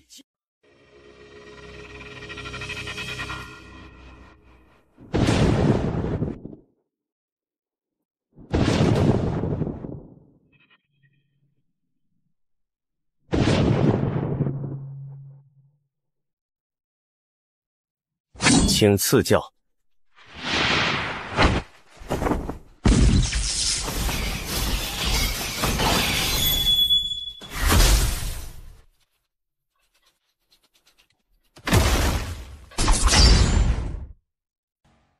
第一的牌子呢？夺得第一，城主府会给你一块全新的牌子。但现在，你爹把城主府的人都杀了，所以，要不你自己给自己做一块？听到这话，叶关一脸无语。自己做一个，叶关顿时有些蛋疼。自己做一个，这像什么话呀？得了第一，你可以去真域了。神域？诸天榜第一，有资格去那里。去那里，或许有机会能得到真无我前辈的传承。如何去？之前是城主府的人带你去，但现在城主府没人了，所以我也不知道。听到严军的话，叶关表情僵住。往星空去，我给你指路。好，后会有期。大剑帝圆满，武神，差半步入凡，自压境界，擅长灵界、飞剑，灵界极限应在30剑左右，人仙不可挡，可与地仙一战。体内蕴藏3种特殊血脉，若是激活，威力上限暂时无法预知。保守估计，可杀地仙与真仙一战。若使用其体内那柄神剑，必杀真仙，可与天仙一战。可杀天仙？现在叶关不过是小捷径，用那柄剑能杀天仙，这是什么剑？那柄剑无法窥探，极度危险。初步估计不在境界之内，其体内有一至宝与一神秘未知存在，对方自引天机，无法窥探。保守估计，至少宇宙神灵级别。总结：绝世妖孽，潜力无限，真武榜20以外，皆不是此人对手。此人危险，不能任其成长。传我设令，凡能杀此人者，将1亿灵元，真元金100万，并可入真神5阁修行3年，且可自真神宝阁内取一无级别宝。谨遵左相圣旨。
真神殿左相风起，掌管真宇宙千万世界，真神不在，在内他说了算。可否群殴？我真宇宙是输不起吗？属下不是此意。我真宇宙尊重强者，传令下去，今日起，我真宇宙年轻一代向官选宇宙年轻一代宣战，老一辈强者不可再插手，谁插手，立即必杀。这一次，我们真宇宙与他们官选宇宙年轻一代打。官选宇宙出一代天才，我们杀一代，杀到官选宇宙年轻一代绝种。前辈，我现在不过才18，但已经达到大剑帝大圆满境，我这提升速度会不会太快了呀？不会。为何？我知道你在担心什么，你无非是担心自己走得太快，根基不稳。不过我可以告诉你，你不用担心这个。你的天赋在全宇宙都算顶级，但绝对不算最高。若是与整个宇宙历史之中的那些妖孽相比，你只能中等偏上。我曾见过一位绝世妖孽，不到20变成神帝。不到20变成神帝？你可知那位执剑者，他的天赋更妖孽，曾经不到18，不仅封大帝，是大帝，不是神帝，类似不屈大帝那种。大帝是能够与宇宙神灵抗衡的，甚至是斩杀宇宙神灵，而他18就封了大帝。不仅如此，剑道修为更是深不可测。放眼全宇宙，就剑道而言，现在唯有你父亲与3剑能够压他。执剑者，夜观沉默。现在他还记得当日对方那一剑，无敌的一剑呢。执剑者，夜观沉默。现在他还记得当日对方那一剑，无敌的一剑呢。还有一点，你千万要记住，那就是天赋只能让你前期走得快一些，而这武道一途越往后越难。就像那不屈大帝，你可知道他封大帝时不过30来岁，然而经过了千万年，与真神一战，才最终朝前踏出了一步。你父亲也是，你父亲的天赋也很妖孽，但他踏出这最后一步也是用了极长的时间的。修道越到后面越难，许多人前面的时候一帆风顺，走到巅峰，但到后面时，可能一个坎就卡他们千万年。最明显的就是执剑者，他已于现在的境界卡了数千万年。我明白，脚踏实地走当前每一步，至于未来，那是未来的我该走的，现在的我该走的就是走好当下每一步。是的，每个时代都有经验之人，但纵观全宇宙历史，据我所知的也就那么几个人，能够贯穿全宇宙，永远站在那巅峰之处。哪几人？你知道的几个我就不说了，说说几个你不知道的，比如大道比主人，还有神道一脉一个喜欢教书讲道理的夫子，以及博天族当年的族长盘武族第一代盘武大帝。这些人当年可都是惊艳了无数个时代的天才，任何一位都是无敌一个时代，让同代之人为之绝望的恐怖存在。前辈你呢？我曾经应该也有一个属于前辈的时代吧？我不值一提。期待前辈出山的那一天。我出山的那一天，对你来说可能不是什么好事。为何？神秘声音没有再说话了。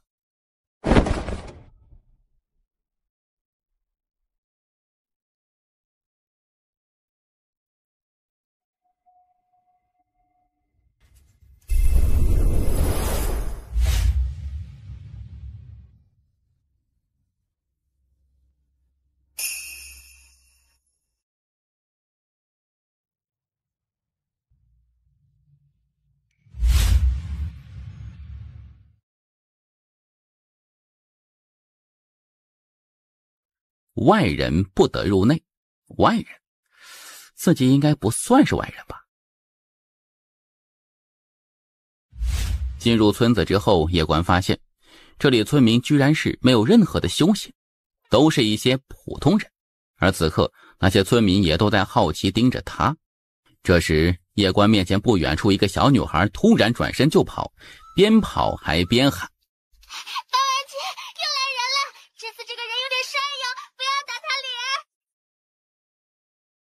八丸姐，叶关有些疑惑，何许人也？这时远处街头，一名女子骑着一头牛缓缓走来，是一头成年公牛，两只牛角像是弯刀一般，非常的霸气。叶关正在疑惑，这时牛背上女子突然纵身一跃，她这一跃，叶关眼瞳骤然一缩，这一刻他感觉到了前所未有的危险。翻身破地撼天，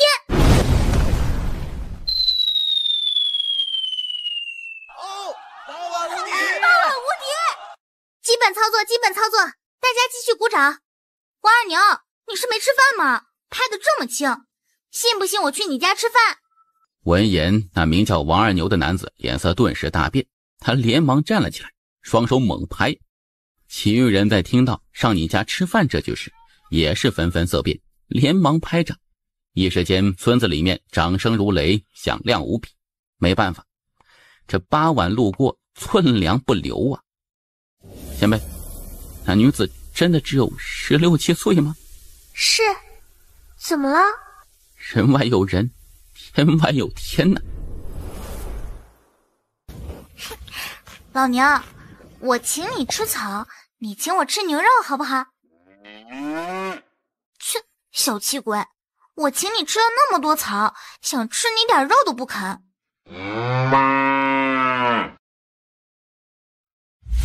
片刻之后，叶关全身的伤势恢复的差不多了。接着他起身再次来到村子前，村口不远处，那里躺着一位大爷。大爷看起来腿脚有些不便，拄着拐杖。来找八碗？是的。哼，我告诉你，八碗不会喜欢你这种小白脸的，他喜欢的是我家二牛那种力气大能干活的。我家二牛一天能耕10亩地，你能吗？叶关看了一眼大爷，没有说话。你是聋子吗？你的腿是不是被人打瘸的呀？闻言，大爷似是被戳到痛处，勃然大怒，口吐芬芳，叶关突然身体一歪，拐着走路。哎呀，拐了！大爷彻底无趣了。很快，叶关来到一间茅草屋了。在茅草屋前有一头老牛，正是刚才八碗骑的那头。老牛看了一眼叶关，鼻子一哼，然后转过身去。叶关眉头微皱，这尼玛什么意思？这时屋内传来动静，叶关看向草屋内，此时一名女子正蹲在灶台前生火，正是八碗。似是察觉到什么，八碗突然转头看向叶关。当看到叶关时，他眉头顿时皱了起来。当看到八碗的脸时，叶关也是愣住。此刻八碗脸上是乌漆麻黑的。你还敢来？姑娘，等等。你还敢来？姑娘，我来此没有恶意。有没有米？米？你这是什么表情？你不吃饭的吗？没有米，但是有龙肉，行不行？什么是龙肉？你没见过龙？没有。好吃吗？尝尝。好。叶关直接拿出2块龙肉，见到2块龙肉，八碗眼睛顿时放光。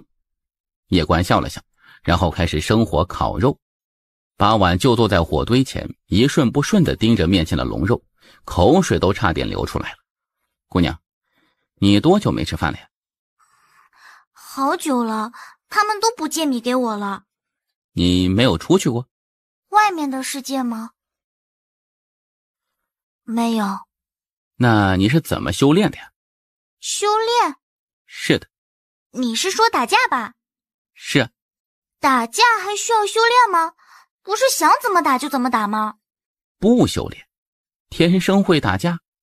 叶关自然是不太信的。你请我吃了一顿饱饭，我应该帮你做点什么？说吧。我想与你再切磋一次。切磋就是打架的意思？对，打架。好。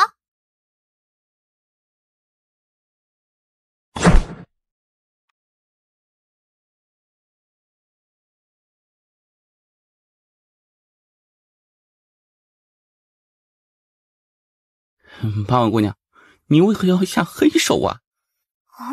何为黑手？就是偷袭。是你说要切磋的。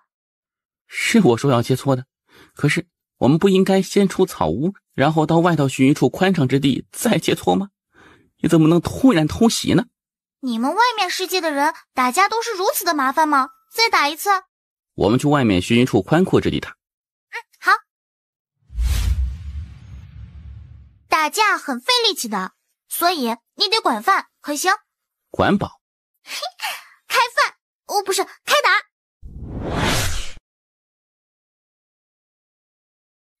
八碗姑娘，你什么境界？境界？这姑娘根本不知道什么是境界。我们开饭吧。一处巨石旁，叶关靠在巨石上安静疗伤，八碗则在一旁一口饭一口肉，干得起劲呢。前辈，他真的没有境界吗？有，但是他自己不知道，他也是修行过的，只是他自己可能也不知道自己修行过。这女人不简单呐，你是不是知道些什么？这人你惹不起，少打听。八碗姑娘，吃饱了？吃饱了，我好久没有吃饱过了。八碗姑娘，你是怎么学会打架的呀？你想知道？方便说吗？有一个山洞，我在里面学的。山洞里？要不要我带你去？好啊。走。不一会儿，八碗带着叶关来到一处山洞前。两人进入山洞之后，八碗带着叶关来到一处石壁前。那石壁前摆放着一本泛黄的古籍。我看着这里面学的。你全部都学会了？是的。八碗姑娘，此物极为珍贵，你为何不带走呢？带走做什么？又不能吃。你如果想学，也可以看。此物若在外面，很珍贵的。跟我没有关系，我来之前它就在这里，它不是我的东西，我自然不能带走。当然，如果是吃的另说。叶关打开拳经，将所有的招式心法都记下来之后，他也将其放回原地。你不带走？我来之前他就在这里，他不是我的东西，我自然不能带走。你这人怎么学我说话呢？走走走。怎么？吃饭时间到了。你不是才吃过吗？切，你这人可不太行，吃饭都不积极。在村里吃饭不积极，媳妇儿都娶不到的。这次他给他炖了2锅龙肉和2锅饭，而他则在旁边修炼着不败全经。这本不败全经共有6式，分别是搬山破地、撼天摘星、秦月蟒神。他是武神，自然也得修炼这不败全经。刚开始修炼时倒也简单，不到3日他便将搬山破地修炼成功，只是在修炼这撼天时却遇到了困难。姑娘，这撼天一式全经心法说挥臂时需要心神意念合一，但我每挥臂时却感觉有些力竭，无法发挥其真正的威力，这是为何呀？不知道。很难学吗？你当初学这不败全经用了多久时间呢？1顿饭的时间吧。1顿饭的时间？叶关突然间觉得自己好像是一个废物，用了3天才学会3式。这时神秘声音突然开口：静气凝神，莫要有任何的杂念。没一会儿8碗2锅饭和2锅肉都已经干完了。叶关看了一眼8碗的肚子，心中暗暗称奇，这姑娘干了那么多饭，肚子却一点也不见大，真是奇怪。就在这时，神秘声音突然说：危险！危险！神秘前辈说危险。小关脸色瞬间巨变，下一刻他自然而然直接把塔爷抱了出来。前辈，我们2人只是路过此地，并无恶意。那座小塔是什么塔？我塔爷。可否看看？好东西！此塔内的时间与外界悬殊竟然这般大，此塔我要了，你可有意见？不说话便是没有意见了。阁下既然想要，那就拿去吧。中年男子微微点头，转身就要离去。但就在这时，他似是想到什么，忽然停下脚步，然后转身看向叶关。我还是有些不放心，你不仅仅是大剑帝圆满，还是一位武神。你这天赋实在妖孽呀！为了不给我族后代招惹麻烦，我决定得杀了你。为了不给我族后代招惹麻烦，我决定得杀了你。你境界比我高10阶。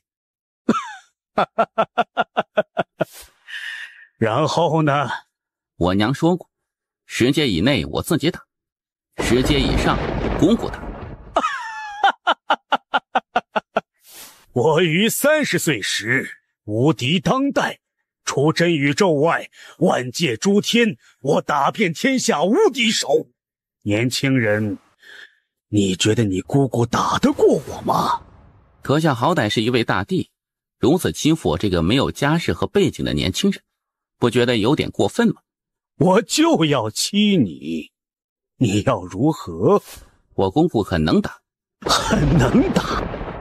是的，我姑姑出道至今未尝一败，杀人不过一剑。你姑姑叫什么？素群天命。素群天命？未曾听过，看来不过是一个不入流的小人物罢了。遥远的宇宙星河之中，一名身着血裙的女子静静站着，目光之中无一丝感情。诸天万界，非我至亲，念我真名，必死。这怎么可能？这绝对不可能！不可能！这绝对不可能！你到底是谁？前辈，你的家族是什么家族啊？你想做什么？让他们来给你收尸。我没有别的意思啊，我真的没有想灭你全族的意思。小友，是我有眼不识泰山，此事可否善了？不呢。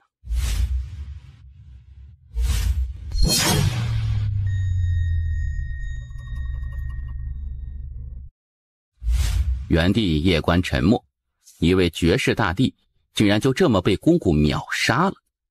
不仅这位大帝死不瞑目，就连他心中也是震撼的如翻江倒海一般的。杀大帝就像杀妻一样，姑姑到底有多强啊？夜观缓缓抬头看向那苍穹深处，眼中有些茫然。村子，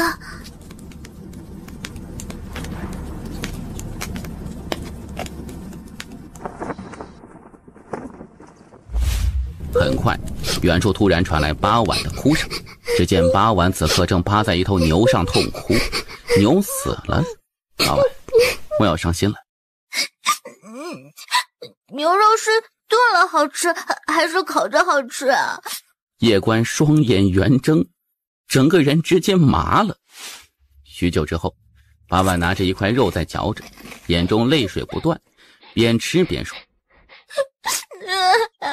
我的牛牛，他死的好惨，牛肉好吃。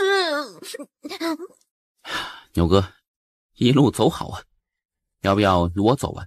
我没有出去过。那刚好出去看看外面的世界。管饭不？管饱。走。走。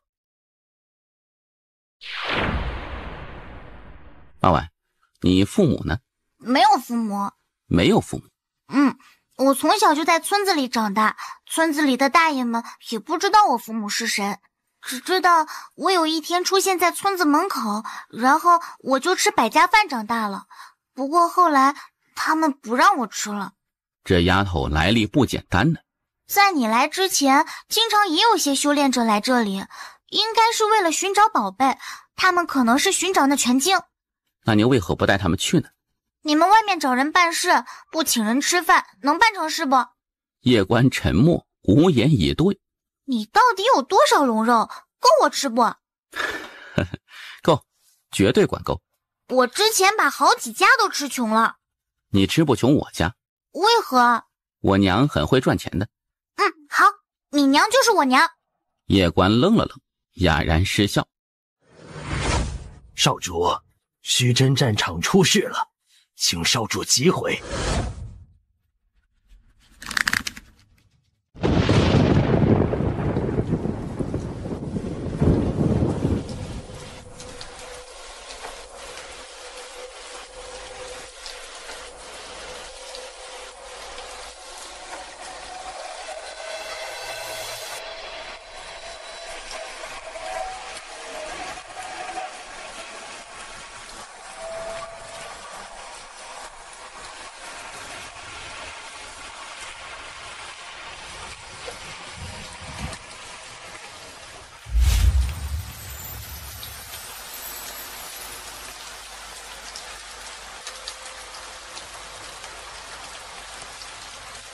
曹师兄，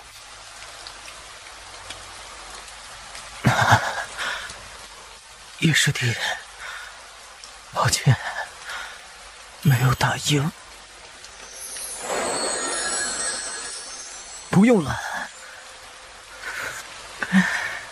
不要让真宇宙觉得我们观玄宇宙输不起，死不起。叶师弟，抱歉，不能陪你杀上真宇宙了，真是遗憾呐。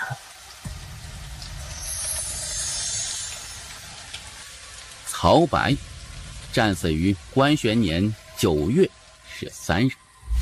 大师兄，你怎么不喜欢说话？大师兄，真宇宙的神灵真的很强吗？我什么时候？大师兄，虚真战场，剑主那些师兄弟都是战死的吗？大师兄，如果有一天我战死在虚真战场，不要告诉我爹娘，他们就我一个儿子。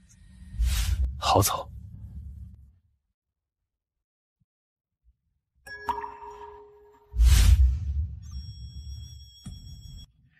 在下剑宗曹白，因宗门任务路过神州，忽闻此地有一位剑帝，今日特来求教，还请叶公子指点一二。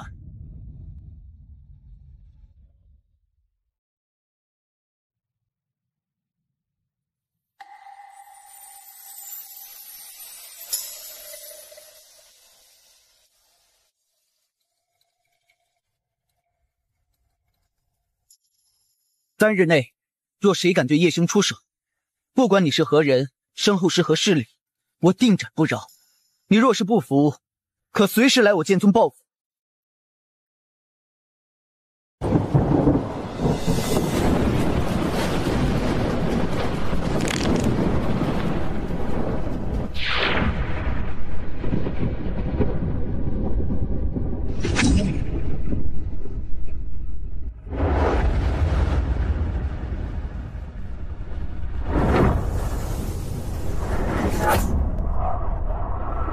你敢出手，我必杀你！师傅，不用了。哼，他们官玄宇宙死得起，我们真宇宙难道死不起了吗？师傅，照顾好我妹妹。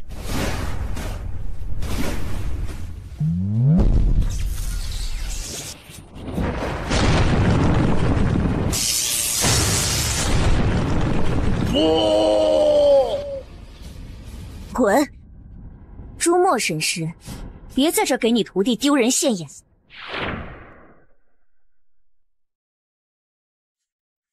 大师兄，回来就好，去见见他父母。好。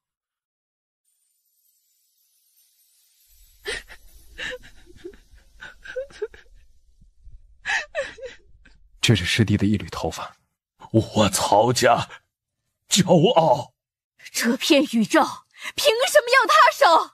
凭什么？他才18岁呀！凭什么？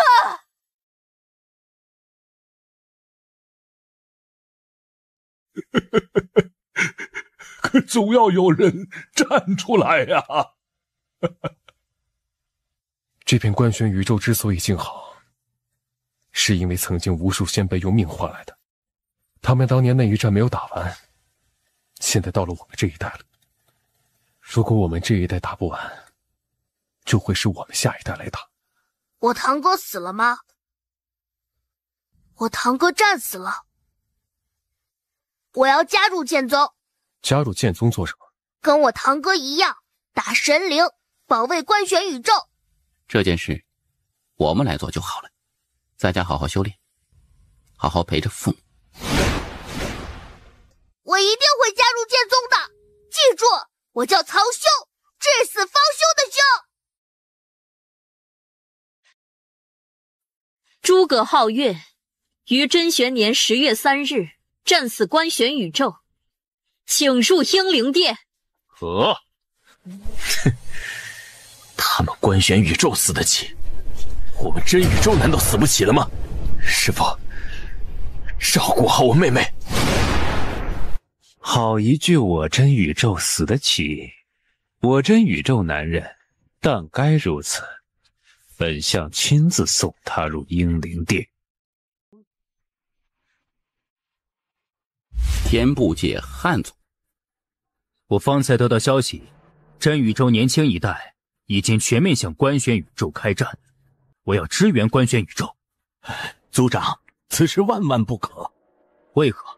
族长，官玄宇宙面对的可是真宇宙，如今官玄宇宙年轻一代根本不可能与真宇宙年轻一代抗衡，即使加上我们汉族也不可能。再者，我们与真宇宙无冤无仇，实在没有必要为了官玄宇宙而得罪整个真宇宙。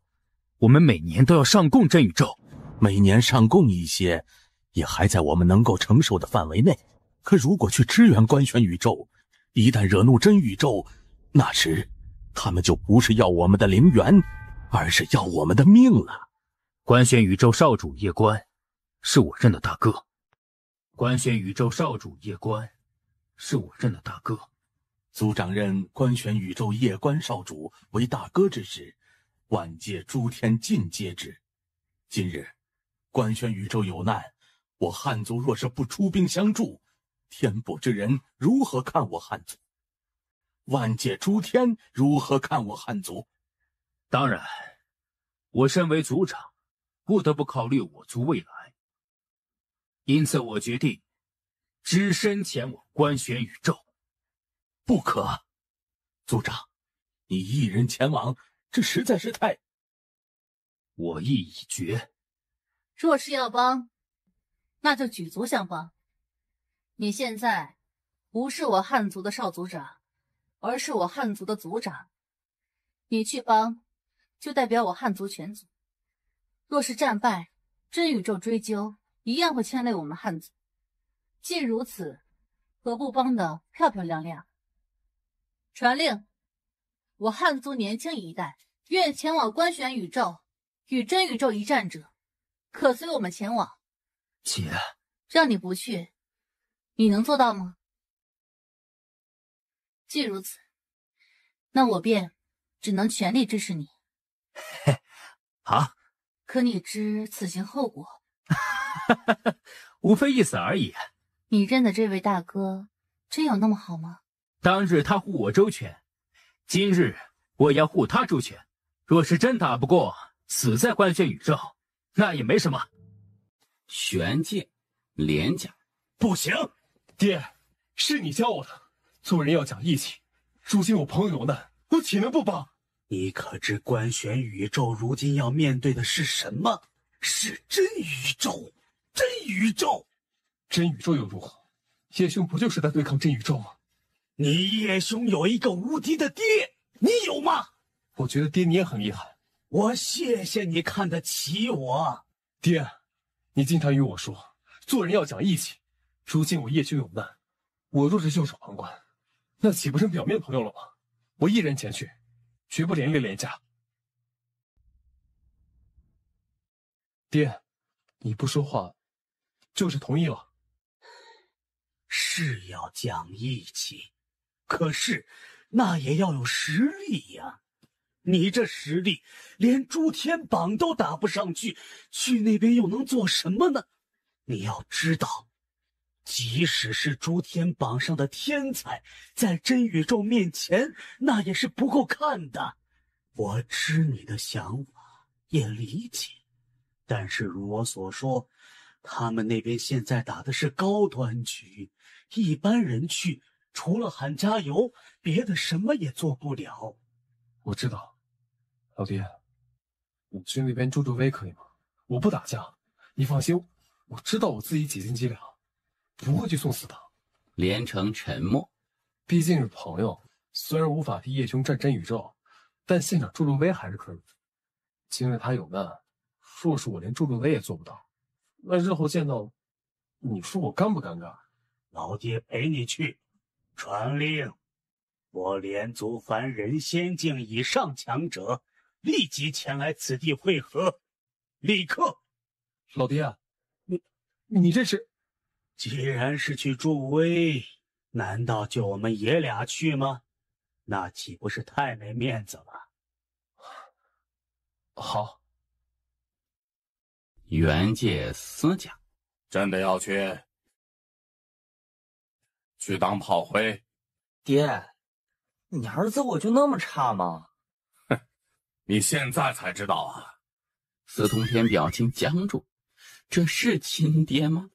莫说是你，就是诸天榜榜一去那里，都得被打成狗。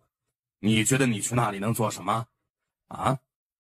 别怪你老爹我说话直，你去那里连当炮灰的资格都没有。别看我，这就是事实。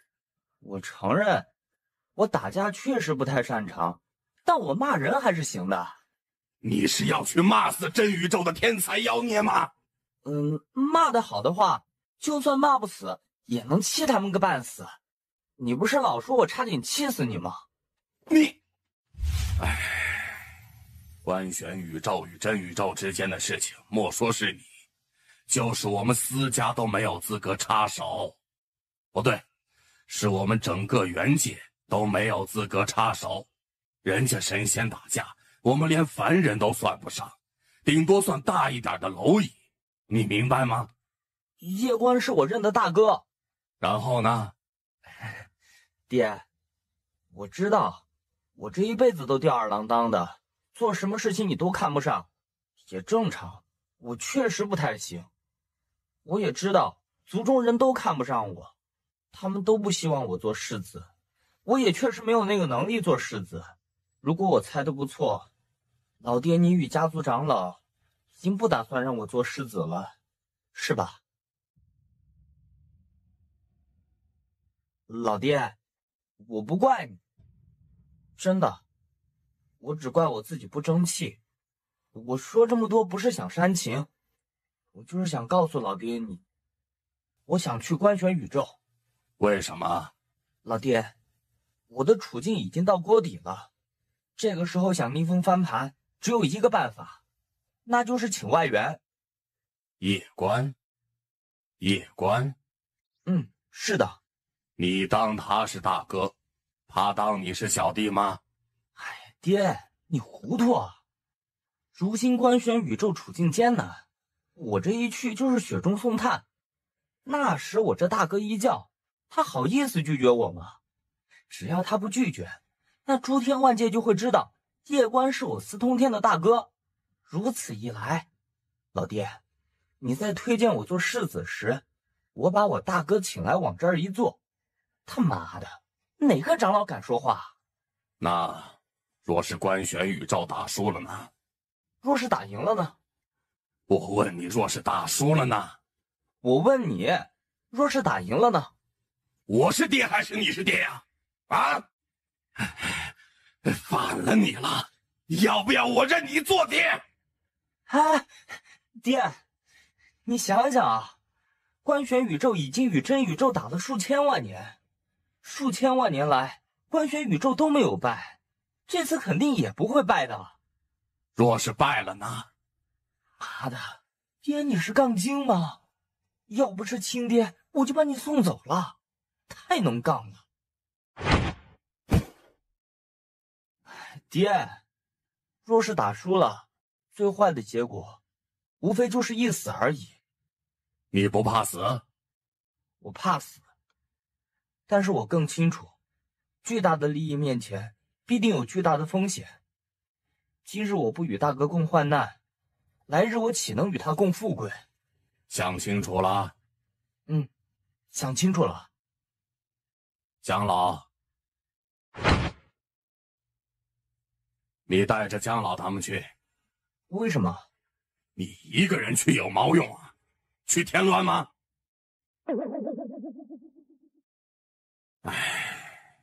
带着他们去，多少还是能帮点忙的，也能让你有点分量。不然你一个人去那里，即使你大哥把你当回事儿，别人也不会把你当回事儿。我明白了，谢谢老爹。你带着江老他们去。可如此一来，岂不是会连累我司族？若是观选宇宙胜，我们还是父子；若是败呢？那对不起，我不认识你是谁。去吧。哎，等等！活着回来。嘿嘿，打得过的我就上，打不过的我就骂。臭小子！宗介，确定要去？去。你不是真宇宙的对手，打不过没关系，但人要到场。爷爷，我以个人名义前去，不连累家族。等等，传令，凡我宗族人仙境以上强者，立即赶来此处。爷爷，如果有选择，我倒是想站队真宇宙，可惜啊，人家不会把我们放在眼里，而观选宇宙的王却愿意将你当朋友当兄弟，就凭这一点，我宗族也要相助他们，不能给你丢人。走。银河系银河宗，萧宗主，观选宇宙出事了。说真宇宙已经全面向官宣宇宙年轻一代宣战。年轻一代全面宣战？是的，宗主，我们如何做？还用问？传令，银河系所有年轻一代立即赶来银河殿，1刻钟内未到者，立即逐出银河宗，永不录用。来人！传令凤朝歌，立即召集我银河宗所有人仙境以上强者来银河殿前，1刻钟内我要见到他们，不来者立斩不赦。来人！上仙宝阁，立即启动所有通往官玄宇宙的传送阵，半个时辰后，所有人立即前往官玄宇宙。遵命。真宇宙。宗主，他如何了？少宗主他已于炼狱之中觉醒血脉，如今已达岁月仙境巅峰，他要冲刺神帝。叫醒他。宗主，这……告诉他，他弟弟要被群殴了。群殴？干他妈的！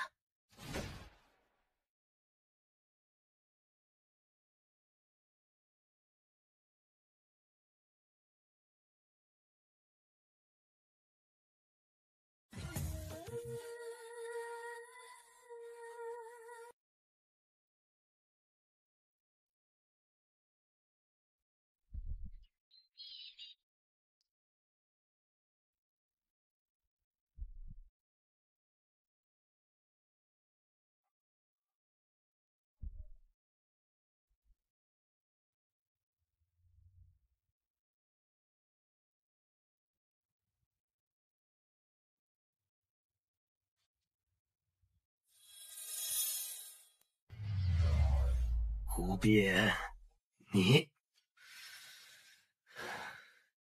居然如此堕落！阿弥陀佛，阿弥陀佛。僧无，你不在官玄书院做你的院守，跑这里做什么呀？无边，真宇宙向官玄宇宙全面宣战了。跟我有什么关系啊？怎么没有关系？僧无，我又不是官玄书院的。你也曾出力保护过官玄宇宙，这一次官玄宇宙有难，你真的要坐视不管吗？那王八蛋把我徒弟都杀了，还要我去帮他打架？唉，你说你收个徒弟，为何收个那种货色？他姑姑差点把我都给杀了。你知道天命的脾气，他没有杀你本体，这已经是非常非常给你面子了。你想想看，从以前到现在，他除了给他哥面子外，还给过谁面子呀？无边，如今官玄宇宙需要你。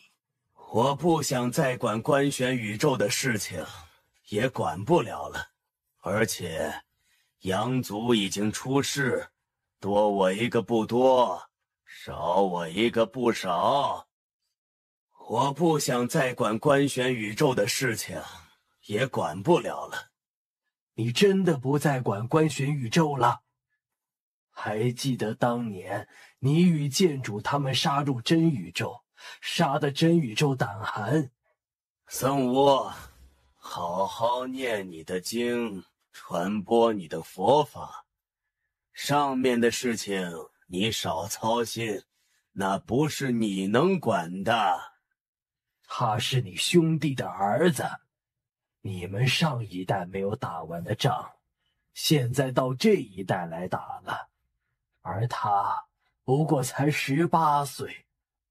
无边，我已经将话带到了，去不去帮忙，看你自己。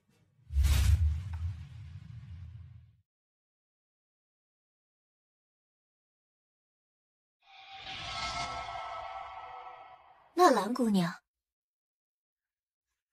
这是官玄神甲。你为什么会认为我要参战？这一次很危险。他又不喜欢我。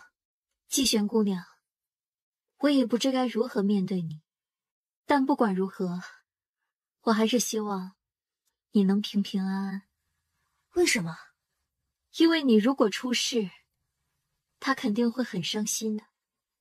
上一次他就很伤心，只是他没有在你的面前表现出来而已。芊芊姑娘，这个给你。这是？此乃官玄神甲，目前我们官玄宇宙最强防御甲。为什么？你们都喜欢问这个问题。纳兰姑娘，我也喜欢小关。我知道，我们可是情敌。然后呢？你不怕我把小关抢走吗？谢谢。谢谢你当初舍命救他。当然，这是你与他之间的事情，本不该由我来说谢。但我还是想说声谢谢。纳兰姑娘。依依姑娘，给。是雷龙神杖，目前官玄宇宙最高级别的法杖，神帝阶级别。纳兰姑娘，这太贵重了。不贵重，这里面还有一件官玄神甲，你留着。纳兰姑娘，这……纳兰家微微一笑，没有再说什么，转身离去。小佳，你是不想他们出事？这一战，我可以与小关一起并肩作战吗？不行，他们若是出事，小关会伤心的。现在这种时候，大家齐心协力面对真宇宙才是最重要的。所有的儿女私情都是小事。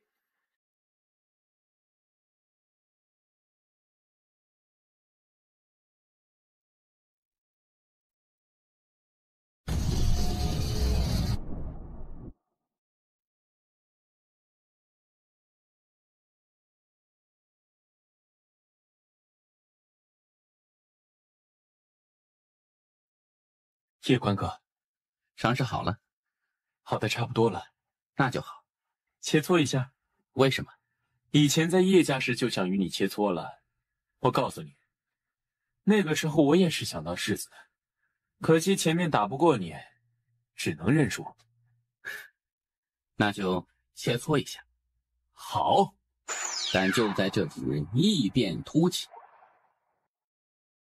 诸葛宁儿求战。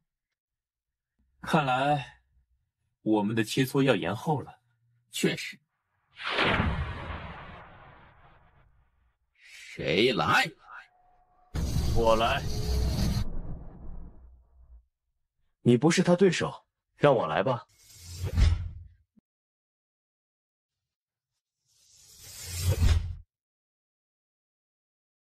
那永别了。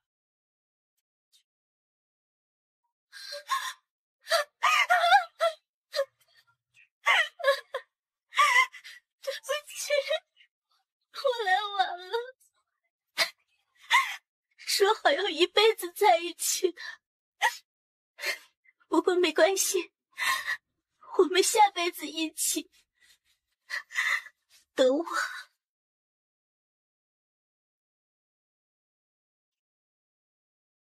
下雨。厉害，兄弟都被你打死了。介意我恢复一下肉身不？介意，我很介意。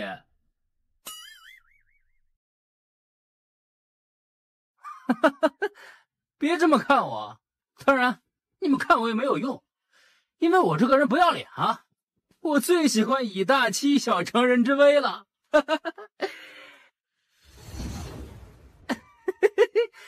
我就喜欢别人看我不爽，但又干不掉我的样子。你来打我呀，来呀！既然你选择不要脸，那我也不要脸。妈的，都不要脸，挺好啊！见到叶关拿出行道剑，那莫无脸脸上笑容消失，取而代之的是凝重。危险，这就是他此刻的感觉。能够达到他这种层次，对危险那是非常敏感。叶关拿着剑和没有拿剑对他感觉是完全不一样的。莫无脸盯着叶关手中的行道剑，内心深处弥漫起一股不安，而且越来越强烈。让他恢复肉身。叶公子，你快修复肉身吧。修复肉身后，我们公平一战。我们真宇宙最讲究公平。来吧。啊？什么鬼？你还要用剑？你也可以用神物啊。你不讲信誉。我承诺过不使用剑吗？你不讲信誉。安王，我是剑修，你居然不让我使用剑，你真宇宙就是这副做派吗？难道不怕万界诸天耻笑？叶关，你不觉得你现在很不要脸吗？安王，我是剑修，使用剑无可厚非吧？你不是选择不要脸吗？没关系，我也不要脸，我们都不要脸。你若有什么神物，尽管使出来，毕竟装备也是实力的一部分。叶公子，你当然可以用剑，这是正常的，也是应该的。真武榜上天才何在？被选的呢，都出来啊！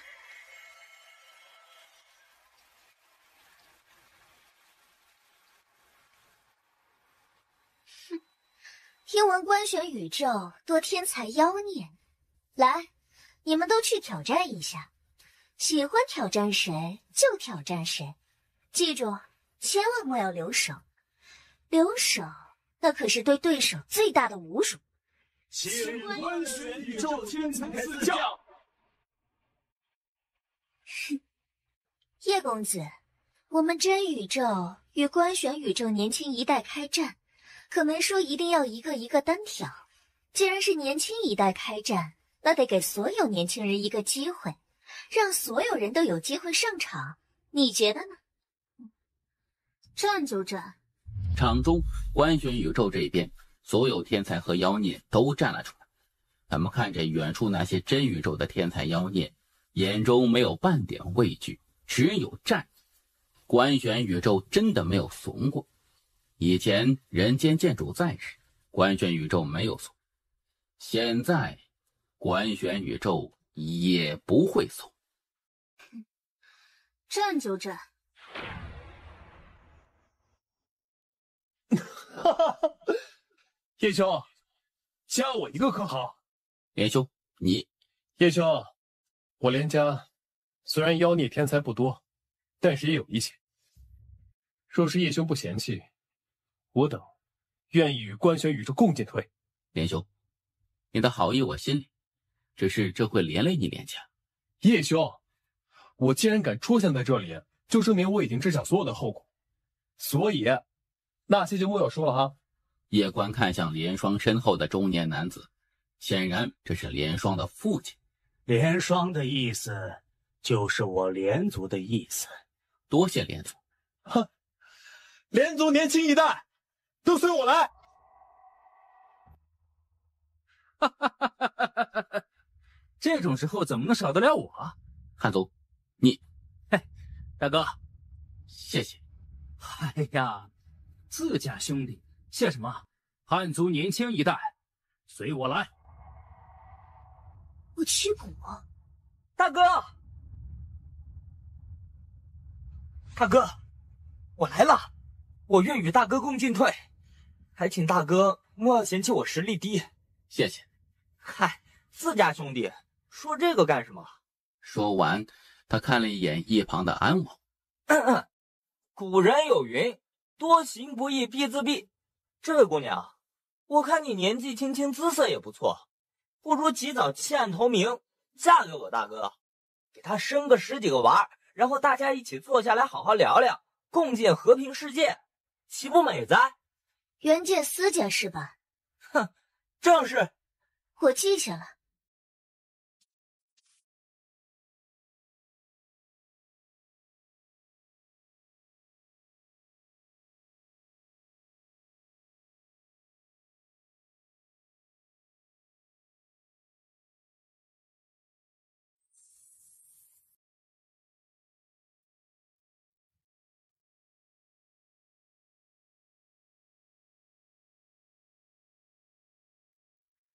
袁剑私剑是吧？哼，正是。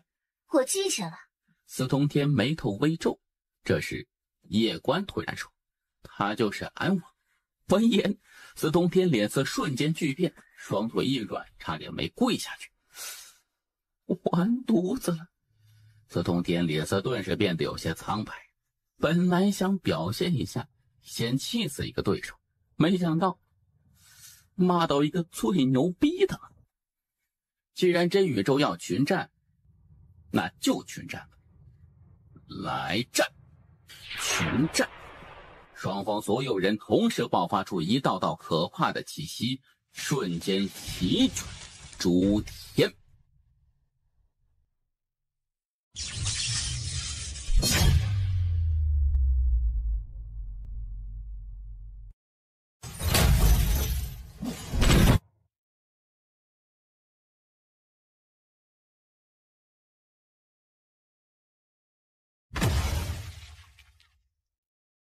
哥，这么打下去，我们官宣宇宙的人要被杀完了。安王，官宣宇宙随便你杀，你想杀多少就杀多少。红天塔，打开天门。见到夜关开天门，场中所有神灵都懵了，这是要做什么呀？安王死死盯着远处的夜关，双手紧握，目光冰冷，不知在想什么。就在这时，夜关看着远处安王面前那里一大片的尸体，还有那些年轻稚嫩的少年，夜关突然轻声说：“对不起，放弃官宣宇宙，还能战胜，随我杀入真宇宙。”好。好一个夜关，有勇有谋有血性，很好，随我来。金姑娘，你怎么看？年轻一代的事让年轻一代打，老一辈的事老一辈打。我怕那个小家伙无法承受。他的出生是这片宇宙最高，可同样的，他要承担的责任也是这片宇宙最大，我们只能护着他，让他不被老一辈的人欺负。至于别的，他的路得他自己走。他们会回来吗？李半之沉默。会回来。李半之看向那扇天门，目光也是变得有些茫然。当年那一战，去了好多好多人，可是回来的就几个。夜关带着官宣宇宙剩下的天才妖孽杀入天门之内，此刻他身后只剩下不到300人，其中最小的只有14岁，是一名剑宗剑修，天赋极高，现在就已经是剑帝，而且还是准大剑帝，潜力无穷。少年满脸稚嫩，脸色有些苍白，握着剑的手在微微颤抖着。见到夜关看来，少年连忙颤声说：“师兄，我叫小右。”小右，怕？不怕，我不怕死，真的。夜关微微点头，他目光自场中一一扫过，他看到了很多熟悉的人，但是也有许多人已经不在了。夜关沉默。曾几何时，他根本就无法体会老爹守护这片宇宙有多么的难，直到此刻，他才深刻地感受到守护这片官玄宇宙的担子有多重。可没有办法，总得有人站出来。老爷，我感觉这担子好重。曾几何时，一直在想，若无青儿相伴，这活着似乎也没有太大意思。后半生为追逐青儿与老爹脚，不断努力，想达到他们那般高度。可奈何我的敌人总是那么的强悍，不叫青儿得死，叫青儿得成为靠山王，我自然是不想死的。于是世间多了一位靠山王。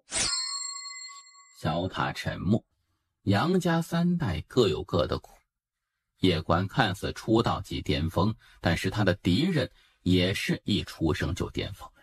青山剑主和人间剑主曾经至少还有发育的时间，慢慢往上提升，但是这一代真的一开始就在打巅峰区，而且是从开始打到现在，几乎一刻也未停歇。要知道，青山剑主和人间剑主17岁时面对的人都是最底层的存在。小塔现在一叹，他一开始一直怕叶关走上一代的老路，可却忽略了他现在的敌人，这担子确实很重。前期融合，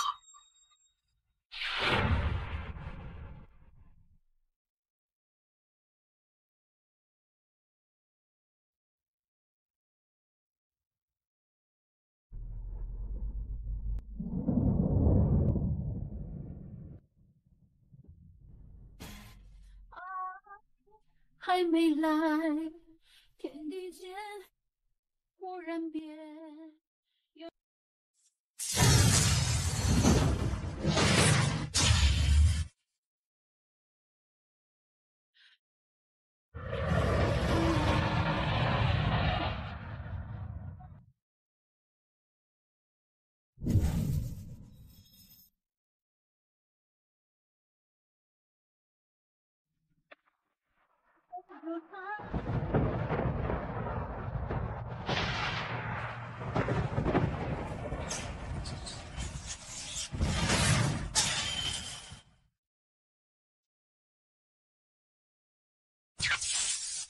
我把他杀了。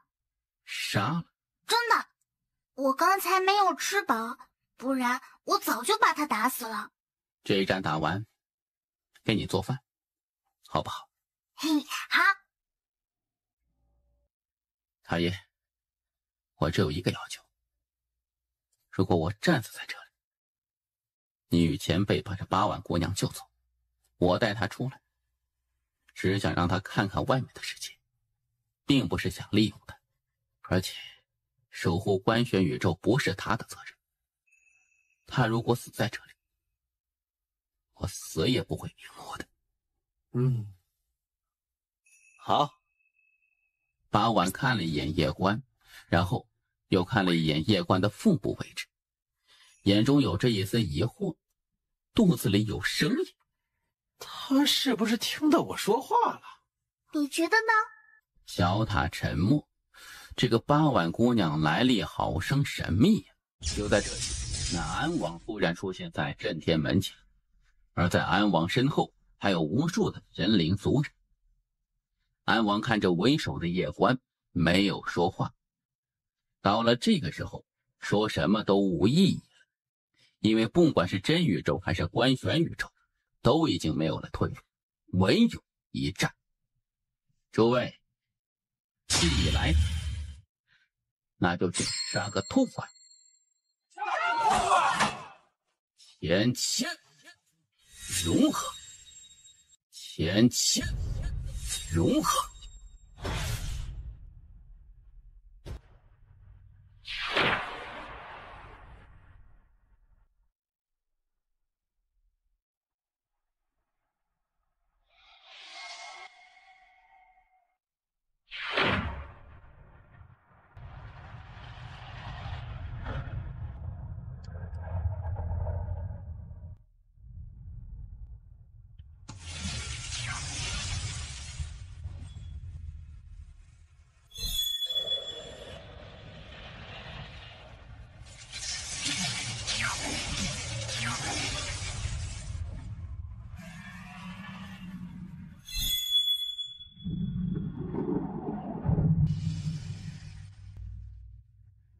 随着敖仙仙没入叶关体内，叶关的气息瞬间疯狂暴涨，眨眼间他便从神劫境提升到了地仙境，而达到地仙境之后，叶关散发出的剑势直接强到一个前所未有的高度。见到这一幕，远处一众神灵脸色顿时变得无比凝重起来。榜一在何处？刚得到消息，他正带人从无间宇宙赶回来，通知真神殿，让他们派禁卫军年轻一代的出来。如果可以的话，让诸神卫年轻一代的也都赶来，告诉左相，让他小心夜官手中那柄神剑的主人，还有，让他将远征军调回来，以防不测。安王，听令行事，莫要废话。叶公子，你应该是想杀我很久了吧？不如我们今日就来一决生死。你想拖延时间？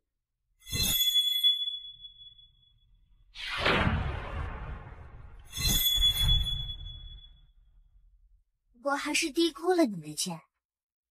所有人立刻撤，等号旋。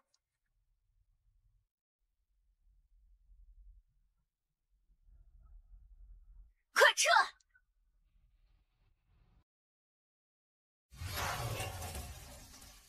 叶公子，临死前想问你一个问题，可行？不是拖延时间。你那剑，据我所知，不是人间剑主的，对吗？你本可以走的。是可以走，但是我身后就是真宇宙。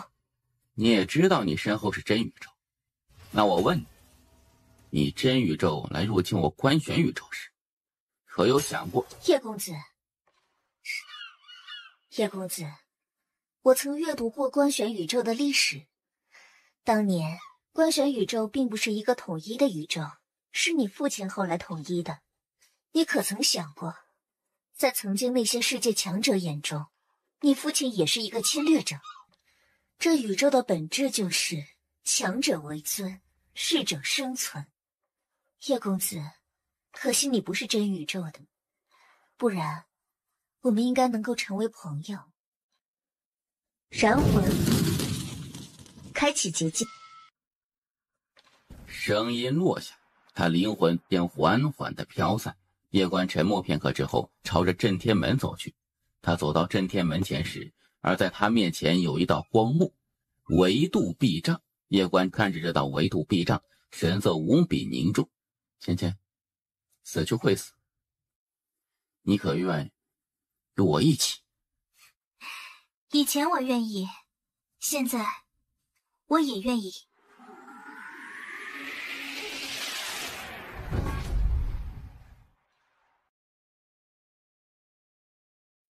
你做什么？叶景帝，帮我照顾族长，还有叶族，我们可以一起扛的。我是大哥，我来扛。季玄姑娘，谢谢你曾经舍命救我。我一直想对你说些什么，可每次见到你，却又不知道怎么开口。总之，很高兴认识你。师姐，我一直想接师父来书院，可是我真的好忙啊，好多事情要我去做。师弟，我现在很能打的，我与你一起去，好不好？诸位，我们后会有。等等，太爷，你觉得真宇宙老一代会对我出手？以我对他们的了解，他们老一辈不会对你出手，除非你先坏规矩，比如老一辈人会出手救你。放心，他们真宇宙守规矩，我叶关也守规矩。他们不出动老一辈，我也绝不叫人。关玄宇宙输得起，也死得起。叫人，平心而论，叶关到目前为止真的没有怎么叫过人，就连行道剑都是能不用就不用。当然他也不迂腐，面对如此强大的敌人，如果太过迂腐，那就只能是蠢了呀。芊芊，我在。一直都是你帮我，而我却没有帮过你什么，我有点不好意思。你我之间何必在意这些？饭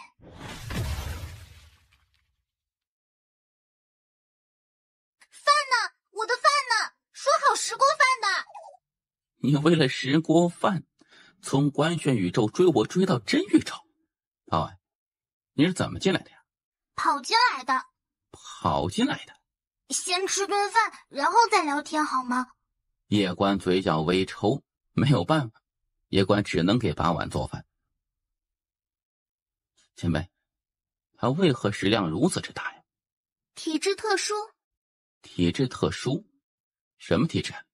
神秘声音却不愿再多说什么了。八碗，要不你先回去，等我忙完之后，我再回来找你。不行，绝对不行。为何呀？你是不是也嫌我吃多了？我以后每天少吃2口，好不好？八碗，前面很危险的。我可以帮你打架。我知道你想帮我，但是这一次去很危险。他自然不会认为对方追过来是真的为了吃饭的。这个丫头是喜欢吃饭，是比较单纯，但是她不是傻呀。那你与我一起回去好不好？来都来了，这怎么回头啊？开玩笑呢。那我与你一起去。八碗，这次去可能会死。哦。叶关无语，这什么态度啊？小家伙，我知道你不想他卷入这趟浑水，但我可以告诉你，他比较特殊，不会有什么危险。比较特殊？叶关看了一眼八碗，那我们一起打架能打几个？如果我吃饱的话，想打多少就打多少。叶关有些头疼，这到底要吃多少才算饱啊？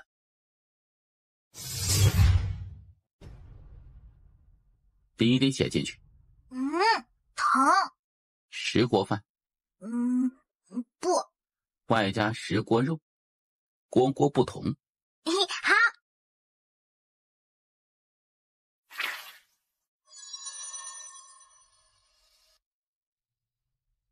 保护好自己。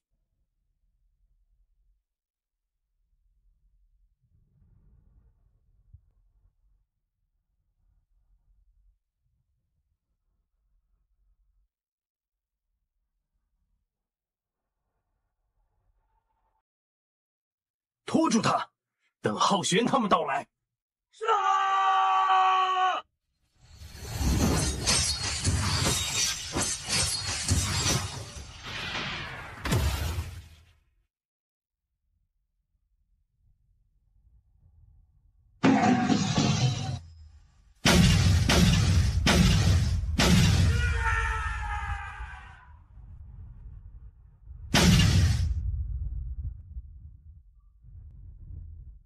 这不是你能破的，就算是我，也无法撼动此维度壁障。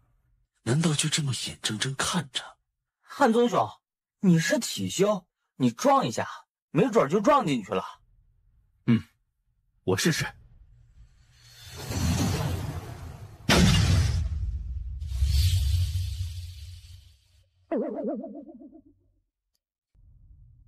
你若回来，我这便是嫁衣；说是不回，这便是葬衣。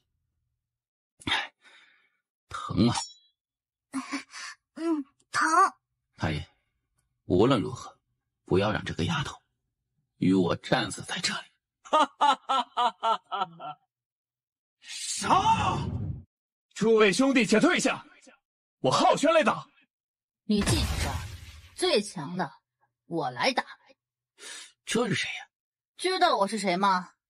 这不是封魔血脉，老姐。姐，我打最强的那个。这老姐看起来有点猛啊，这种老姐，老爹应该多生几个呀。请。再来。身为军人，何须马国国事？兄弟们，若有来世，我们再做兄弟。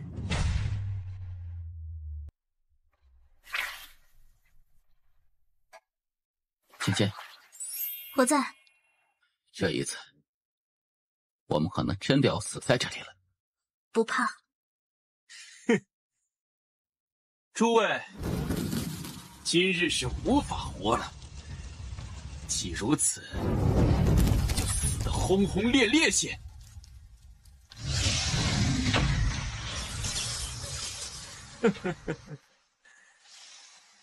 愿我来世还做真宇宙神灵。抱歉，不能陪着你继续走下去了。你不会死的，就算要死，也是我先死。问你最后一个问题，有喜欢过我吗？你先进塔疗伤，剩下的交给我。你养伤，我来。我们一部分人拖住他，其余人去杀了叶关，切莫让他恢复肉身，恢复实力。前辈，能透露一点他的体质吗？反正就是吃的越多，实力越强。吃就能增强实力？是的。难怪这个丫头实力这么逆天呢，光吃就可以了。她跟着你后，实力提升了很多，因为吃的好了。如果我要是吃饱，我能打10个。诸位，此剑修在疗伤，此刻正是杀他的最好时机。我们若是一起联手，必能杀他。若是今日我等在此被他2人镇住，那我们将会被万界诸天笑死，也会被亲朋好友看不起。方才得到消息，诸神还魂卫与禁卫军的年轻人都已在赶来的路上，我们不妨等等。那剑修实力极强，若让他恢复好肉身，伤势恢复，到时会变得更加棘手。因此，我们必须拖住他，等待援军到来。凡达到人仙境以上者，愿意的随我杀出去。阿丸，给他们表演一个撼天。嘿，造神！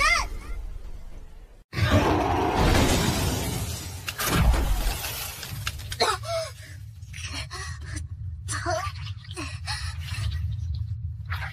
叛逆是强弩之末，先杀那剑修。谁也不许动他！杀！死前若是能吃个饱饭便好了。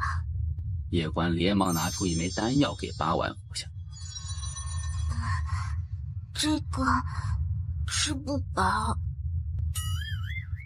嘿，造神！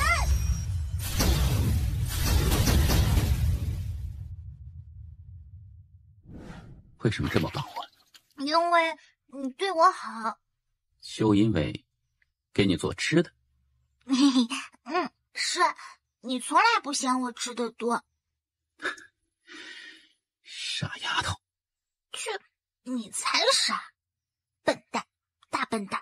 八丸，去塔里面的世界吃好不好？塔里？吃饱再出来。我还能打。我知道，可是吃饱之后再打，会更厉害，是不是？好。塔爷，我记得我有个道印，你还记得吗？记得。道印有什么作用？可以镇压对方的境界。镇压对方境界？为何不与我说呀？你一直也没有问呢。太爷，你他喵的是来给我人生增加难度的吧？太爷，这道印可以镇压敌人的境界，是不是也可以提升我的境界了？是。我没问你，所以你就不说是吗？你确实没问我呀。太爷，我爹是放养我，他不是故意整我呀。你要长点心呐，我的敌人真的是很强大的，你这么搞我很难呐。好的，如果我死在这里，杀我者他爷爷来杀！你等退下。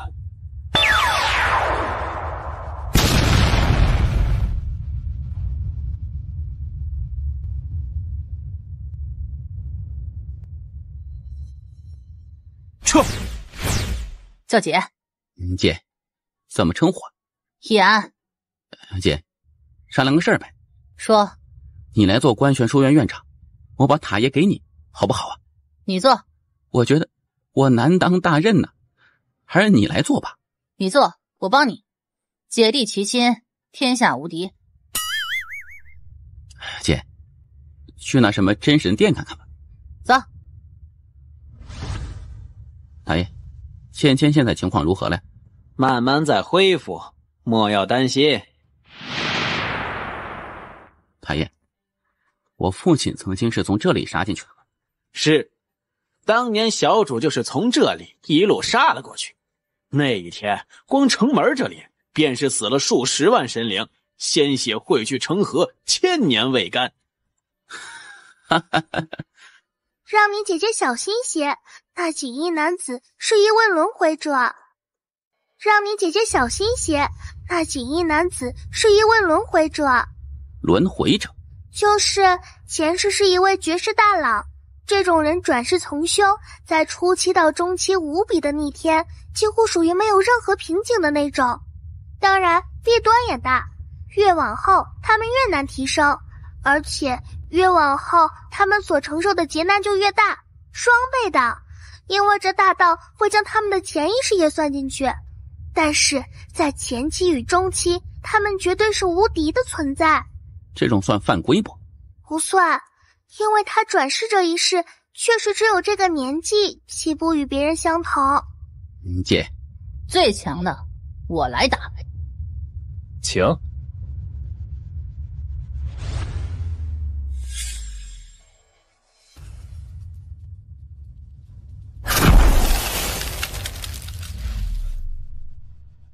我尼玛，又要被群殴了呀！自己应该打最强的那个。叶公子，莫要说我等以多欺少，你也可以叫人。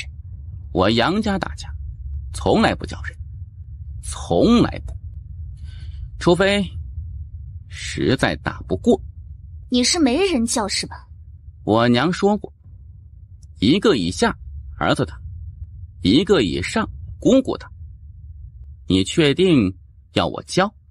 听说你爹以前叫靠山王，那么你应该是靠山王中王。来，让我看看你的靠山。如你所愿。前来！老爹保佑我，爷爷保佑我，公公保佑我，他也就算了，这个坑逼。前来！小心他的剑！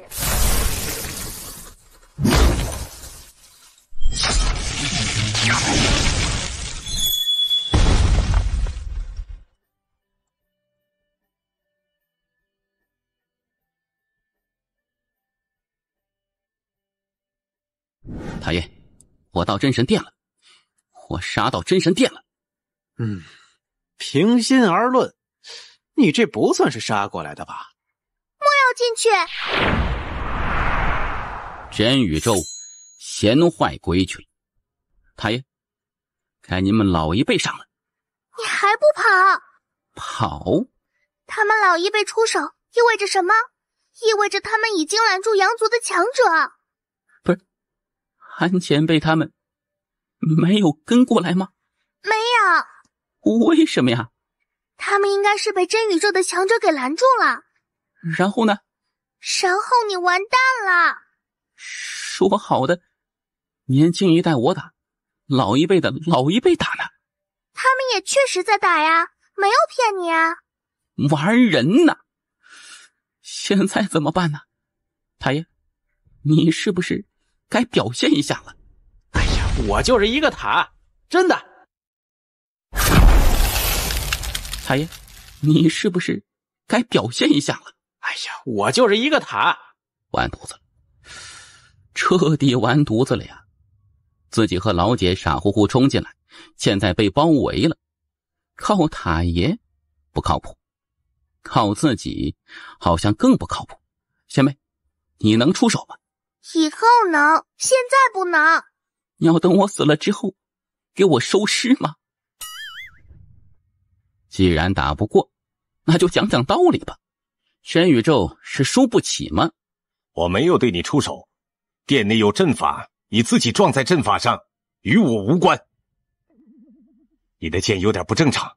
先是单挑，单挑打不过，你们就来群殴。现在群殴不行，就拿剑说事。这就是真宇宙吗？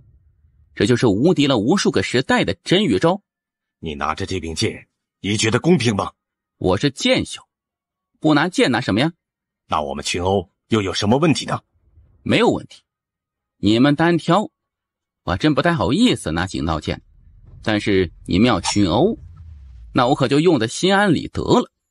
来，你们一起上。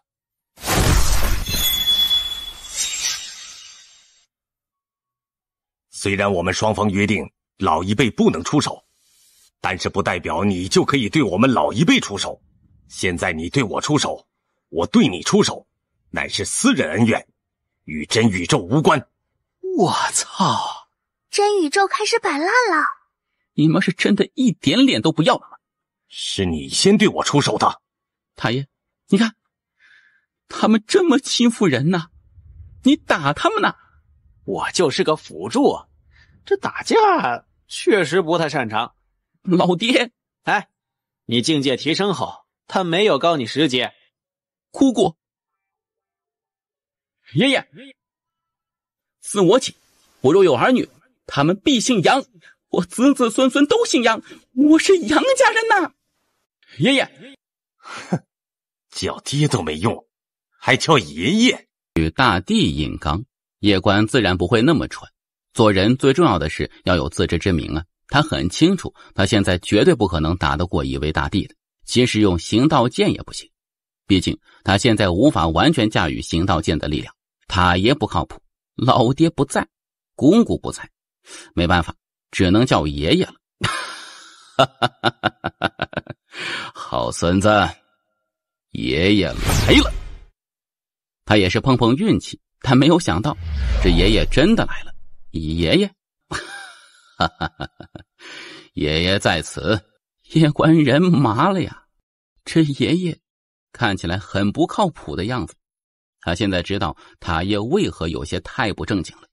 近朱者赤，近墨者黑呀。你爹与你说起过我们？没有，这个逆子。你很不错，不过比起爷爷当年还是差了不少。爷爷，那可是大帝呀，你爹没有与你说我有多厉害吗？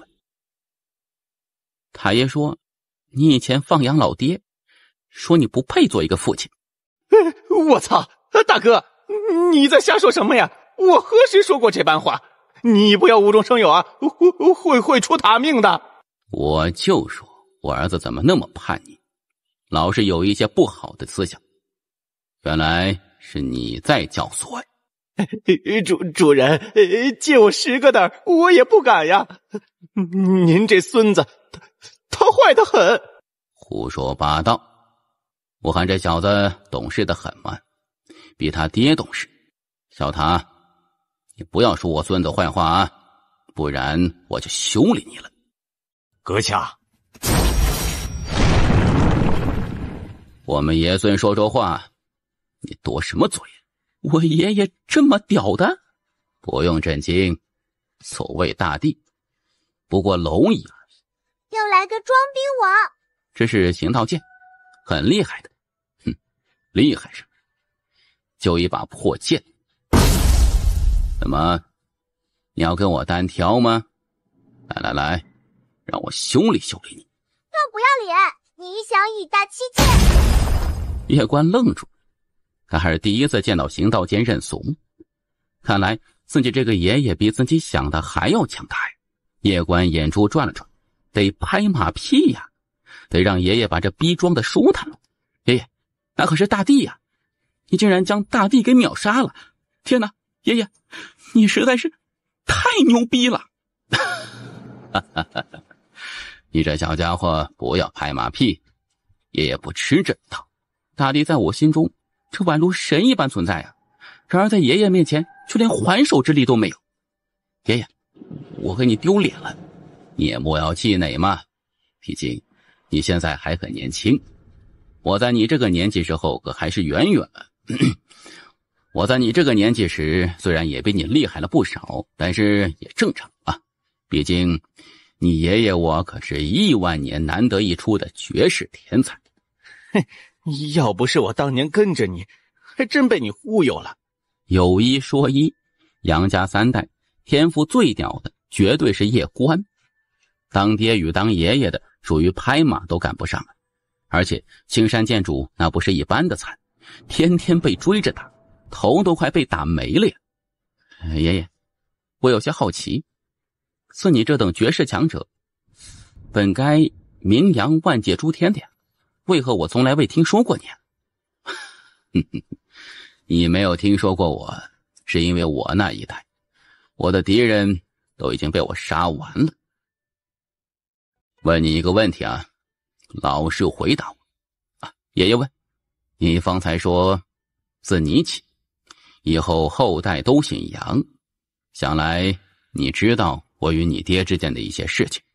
你说是你爹错，还是你爷爷我错？叶关人都麻了呀，送命题来了呀。小塔则是大笑起来，很是幸灾乐祸。塔爷说，爷爷你当初太不人道了。我操！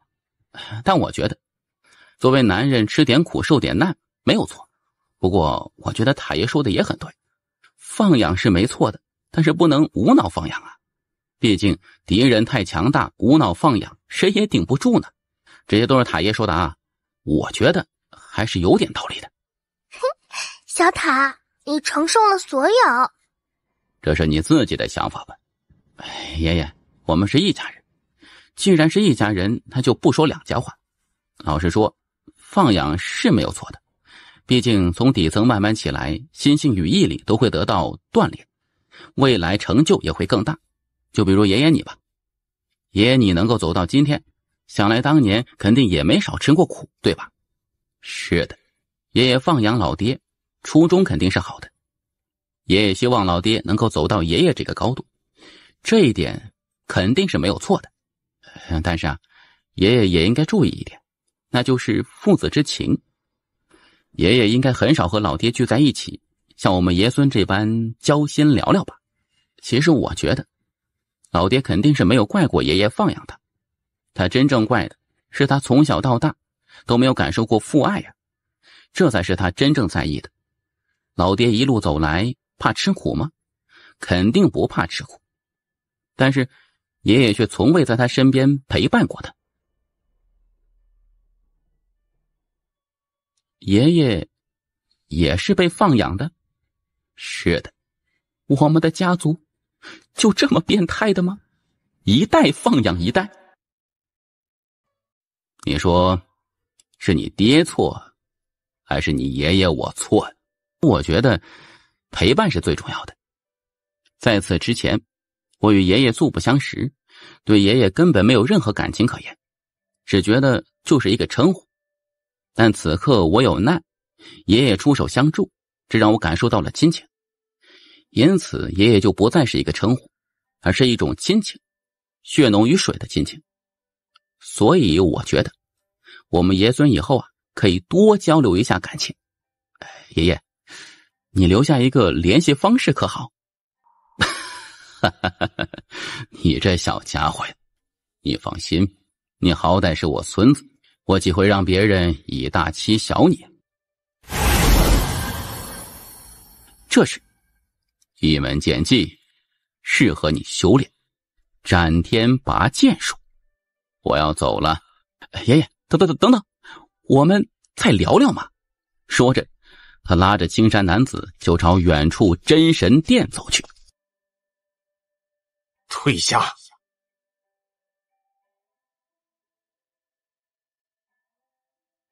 爷爷，打得过他们？你猜？爷爷无敌。几剑能杀他？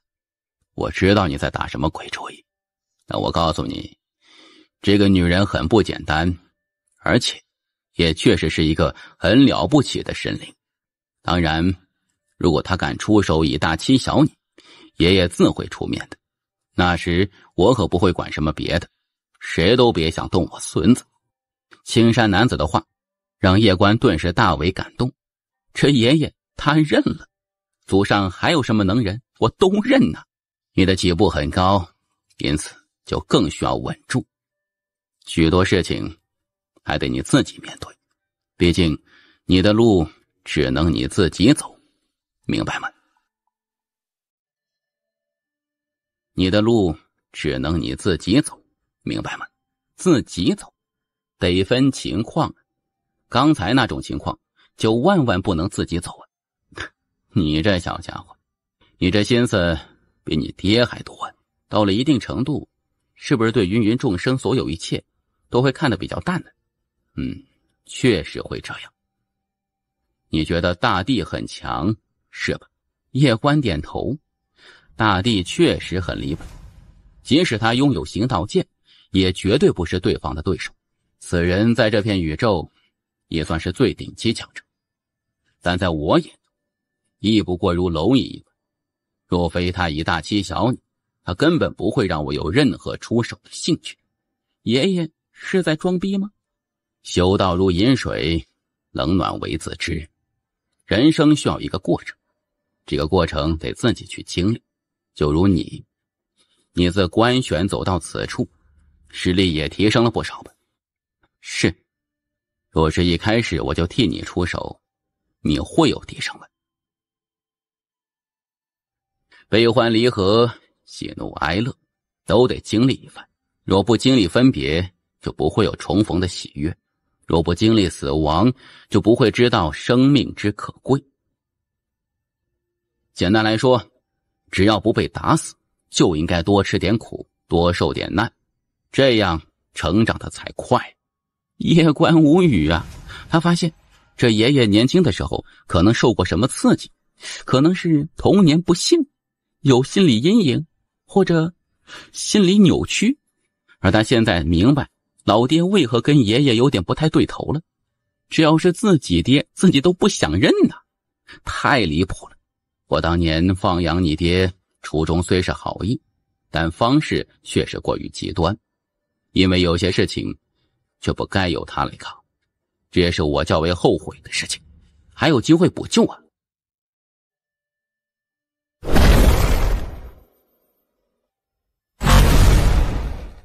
还有机会补救啊！补救？是的，儿子的事情虽然已经无法补救了，但是不是还有孙子吗？我们以后爷孙可以多交流一下，提升感情啊！小唐，以后让这小家伙多吃一点苦，莫要让他变得花里胡哨的。这小家伙有做靠山皇的潜力。好，非常好。爷爷，你觉得我说的如何呀？说得很好，我们爷孙是该好好交流一下，增进一下感情。那爷爷可否留下一个联系方式？你到时候若是想联系我，就问小塔，他知道如何联系我。你还未见过我姐呢，见见。好。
老姐，叫爷爷。爷爷刚才把一位大帝给秒杀了。爷爷，血脉已经觉醒。是。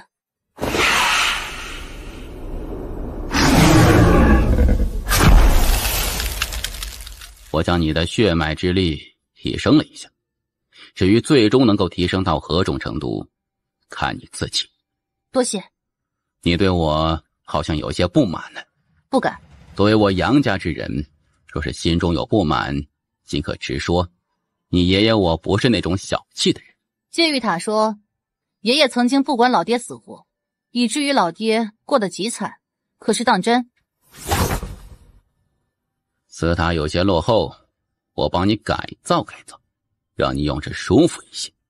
很快，叶关和叶安便听到一道道凄厉的惨叫之声。不是啊，这提升过程有些痛苦，过会儿便好。这爷爷不像是个好人呢。改造了吗？我帮他换了一个铃。我杨家的事关起门来，怎么说都可以。他一个破塔也敢搬弄是非，真是心里没点逼数啊。你若是不想改回阳性，那也随你。把我当亲人者，我也当他是亲人；不把我当亲人者，我也不会将他当作亲人。爷爷，你这脾气可不行，都是自家人，莫要说这种伤人的话，好好修炼。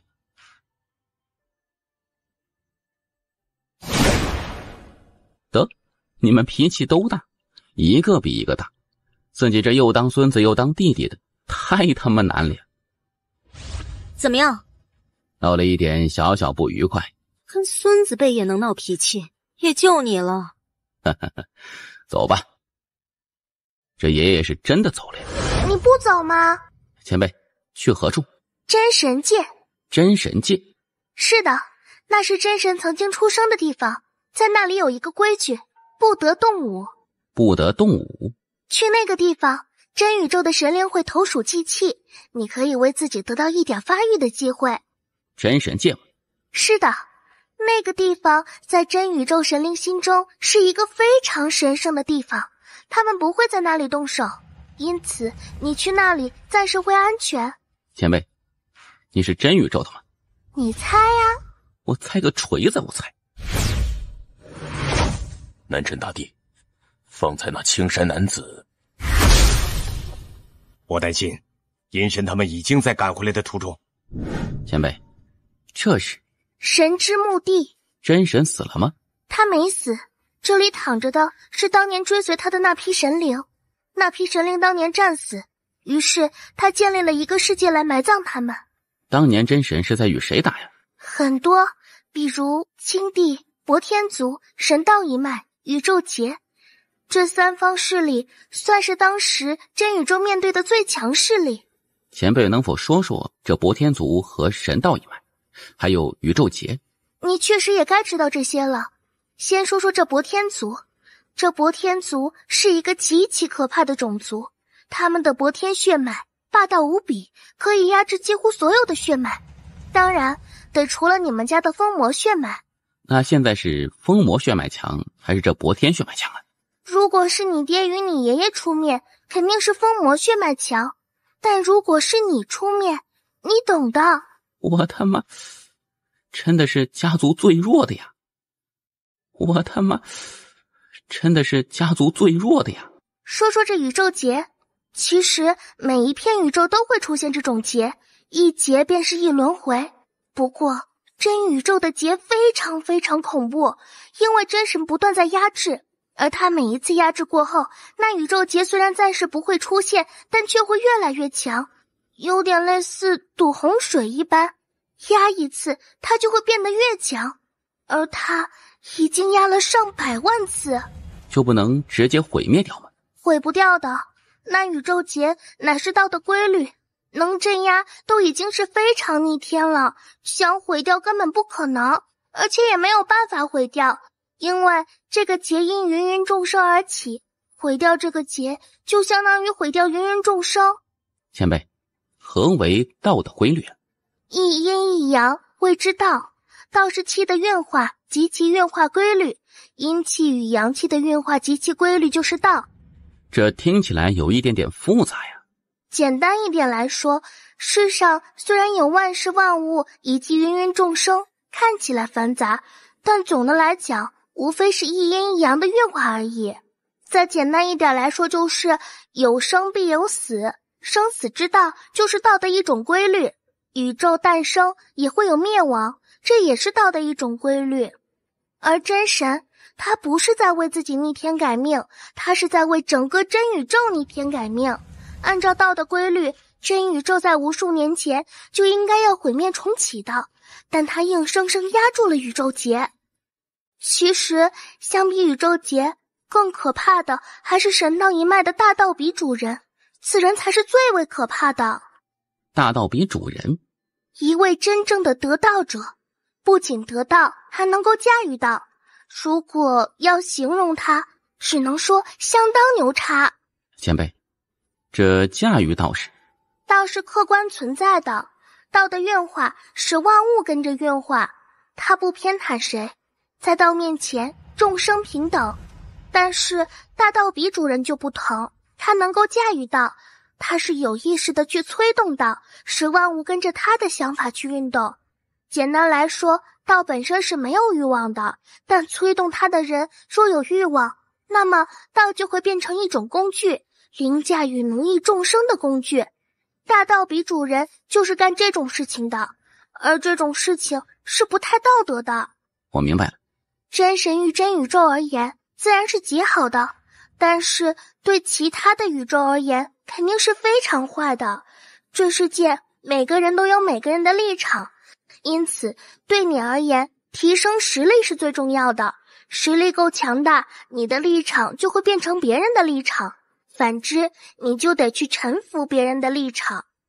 我的立场是官选宇宙，谁对官选宇宙出手，谁就是我的敌人。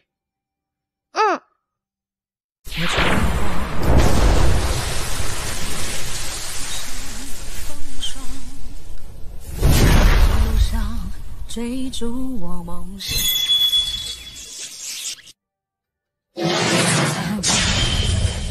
黑夜里照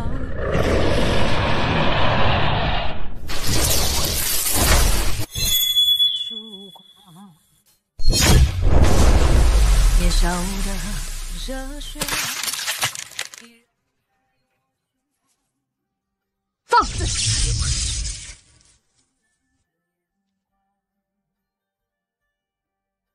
踏碎夕阳，装进我的行囊，不去想曾受过的伤。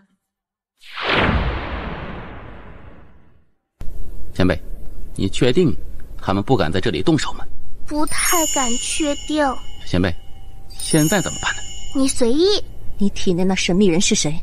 阴神，我们约定好的，1年内年轻一代交手，老一辈不出手。而现在你们真宇宙老一辈都对我出手，你们这是什么意思？你拿着那柄剑，还算年轻人吗？你真宇宙难道就没有神物吗？叶关，你莫要在这里给我扯这些。阴神，此地可是真神界，埋在此处的都是当年真宇宙的先辈。若是在这里开打，把这里给毁了，那后果你承担得起吗？操！阴神，现在该如何？他体内还有一位极其强大的强者，实力至少是宇宙神灵级别。执剑者回来没有？已经在赶回来的途中。我们都不能在这里出手，但是他可以调查一下之前那青山男子是谁，还有此人体内那一位神秘强者。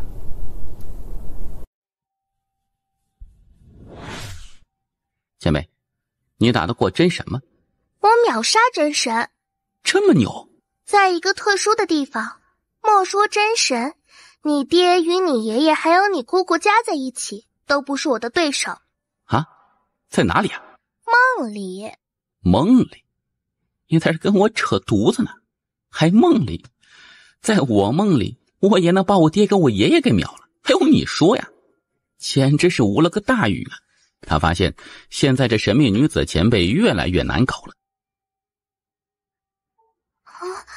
这个地方，八万，你来过这里？好像来过。好像来过。前辈，你知道八万的真实来历吗？他是不是又在猜了？是。他猜得到不？若是别人肯定猜不到，但是这小家伙他太能猜了。这8碗究竟是何人呢？你也猜啊？哼，你猜我猜不猜？你猜我敢不敢打你？小塔无语，玩不起呀。怎么了？很多零碎的记忆，很混乱，很难受。你是想起些什么了吗？记不起来。暂时想不起来，就先不要想了。好。前辈，现在该如何？进竹屋，找到一本金色古籍。嘿，要不要泡温泉？不要想那么多。塔一，你自己先去玩一下啊，滚远点。好舒服呀！你要不要下来呀？真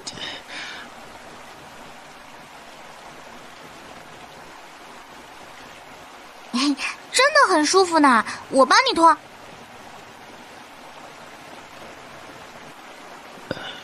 八晚，我发现你其实长得还挺好看的呢。我想起了一些事情。什么事情啊？我想起了一个姐姐。姐姐？她与我说。她与你说什么？她与我说，若是遇到喜欢的人，就睡了他。八晚，这，我饿了。这个时候，我给你做饭。今天吃别的。我去！真神到点，你认识？那你知道什么是真神到点吗？记不太清楚了。这很可能和真神有关系，可惜看不懂啊。得到了吗？得到了，但是看不懂。前辈，这真神到点是何物啊？真神当年随手写下的一部道典，分为3种：剑典、武典、术典。叶关，你好大的胆子！这阴神怎么办呢？阴神，我们等会儿就走。前辈，现在该如何？你进塔内修炼，我与小塔来挡着。好。为何我觉得你的力量有些熟悉？你猜？你想为那叶关拖延时间？阴神，你不敢在这里出手。哼，你凭什么这么认为？因为你怕真神，而且还不是一般的怕。当年你被真神一个眼神直接镇压在原地，自那之后，你便对他产生了深深的恐惧，所以他的命令你一定不敢违背。你到底是谁？你猜呀？哼，看你也不是一般人物，但却藏头露尾，不敢以真面目示人，你不觉得可笑吗？哼，你是不是想找打？求之不得。你到底是谁？你继续猜呀。有请执剑者。有请执剑者。坏事了，撤！执剑者，你等去对付关玄宇宙，那人类少年剑修，我来。那叶关体内有一神秘强者，对方的气息让我觉得有些熟悉，马上便知其是何人。前辈，你打得过那执剑者吗？哼，不告诉你。前辈，这是无间宇宙。我们来此处时，我替你想过，如果3剑不出手，你们关玄宇宙打真宇宙一点胜算都没有。即使你们打赢，整个现有已知宇宙也会陷入动乱。什么意思？真宇宙到现在为止都是在以一己之力对抗所有势力，除了你们关玄宇宙，他们还在镇压博天族、盘古族，还有神道一脉残存的势力。这一次你打到真神殿，你没发现真宇宙的顶级强者都极少吗？发现了。那是因为他们大多的顶级强者都在猎杀博天族的第1任族长。博天族的第1任族长？准确的来说，是猎杀他的转世之身。你可能还不知道，博天族第1任族长博天道已经转世。这家伙也是一个狠人。别人转世是越来越弱，而他是越来越强。而且每次转世之后，只要实力恢复到巅峰，必屠杀真宇宙强者，然后挑战真神。如今他已经转世了9次，连真神都无法彻底葬杀他们。他比较特殊，而且手握世间3大神器之一的轮回之门，要杀他就得毁掉轮回之门。而若是毁掉轮回之门，后果会很严重，比如真宇宙的人都将无法轮回，只要一死，那就是永远的死去。当然，观玄宇宙不会有事，因为你们有大道比主人建立的归墟之地。轮回之门？是的，神道一脉的至高神器，是大道比主人以大道为基础打造的，能掌控所有生灵的轮回。若是此门被毁，现有的轮回秩序就彻底崩塌，真宇宙的生灵都将玩完。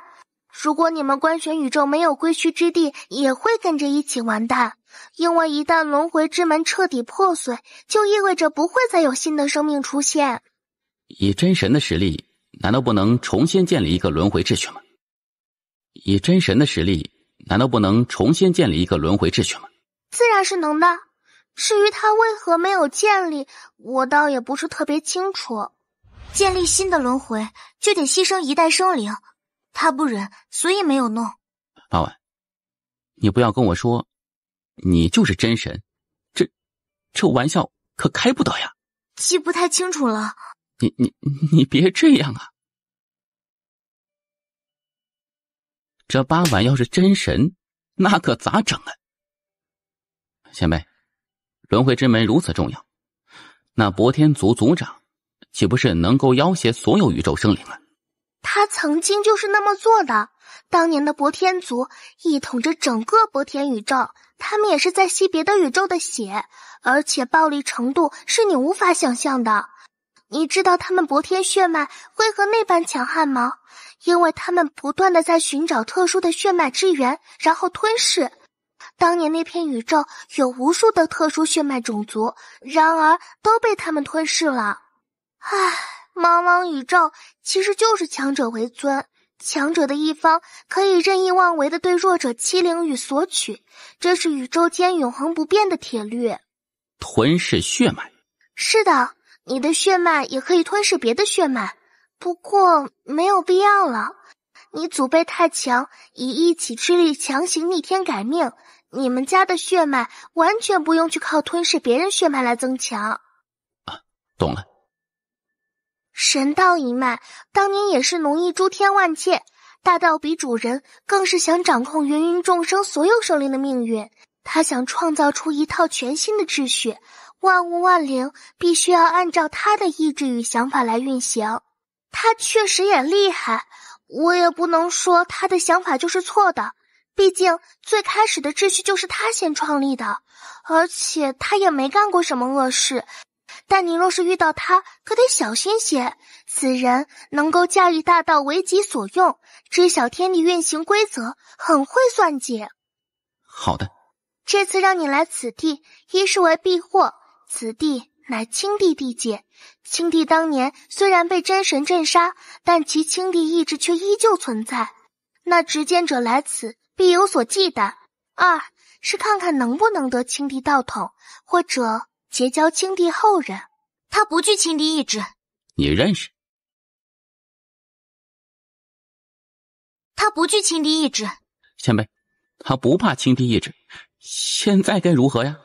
你毕竟是一个成年人了，你要学会自己扛事情。我要休息了，下次聊。什么？自己扛？听到神秘女子的话，叶关顿时就无语了。这执剑者之强，绝对不是他现在能够扛得住的呀。他对自己的实力还是有点逼数的。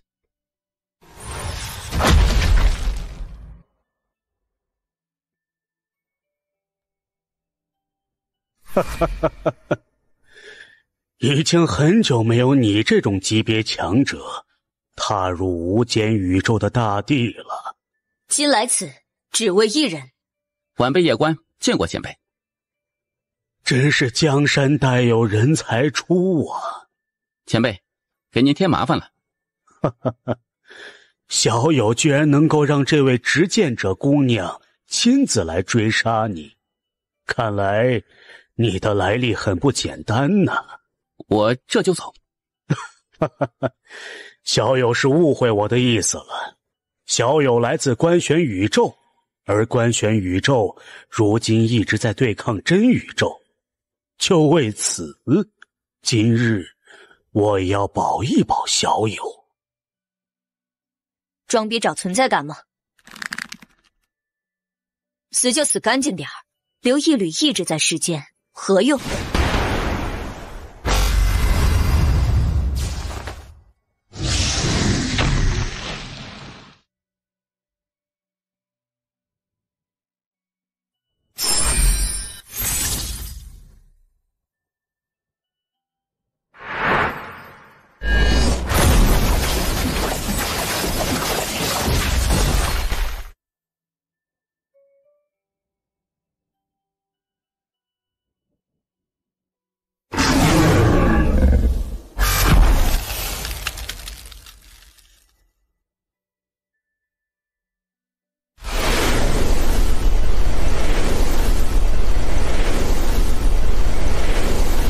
打不过那个他。为什么？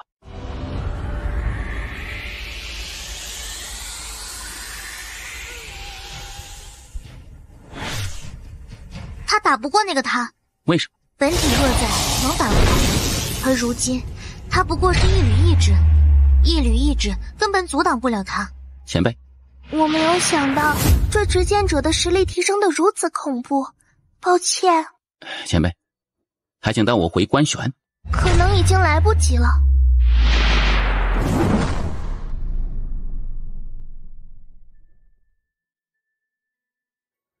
没事，有八碗在，你不会死，最多就是挨一顿毒打。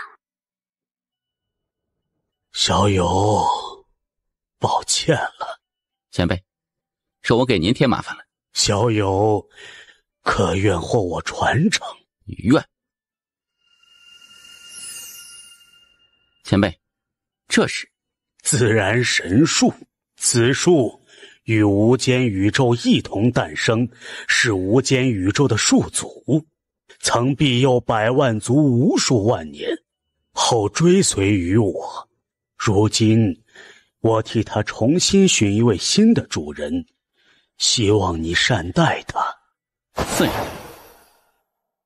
如今的百万族所剩不多了，而且也不是当年那一批人了，因此我也不能强行让他们追随你。但如果可以的话，以后还请小友照拂一二。好的，小友后会无期。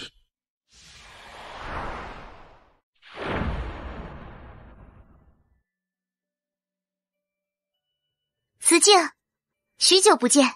许久不见。前辈，八碗真的是神灵？是。你早已经知道。前辈应该也是神灵吧？是。太爷，你不会也是神灵吧？其实你也是神灵。我想起了曾经的一些事情。她叫严慈静，我叫严慈树，我们是亲姐妹。亲姐妹？我还有一个名字，叫真无我。我知道你来历不简单，也猜到你可能是神灵，只是没有猜到你是真无我。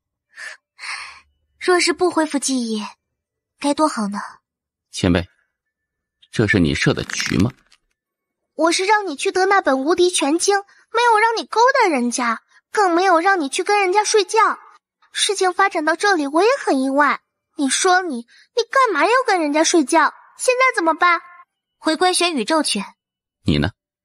跟我一起回关玄宇宙。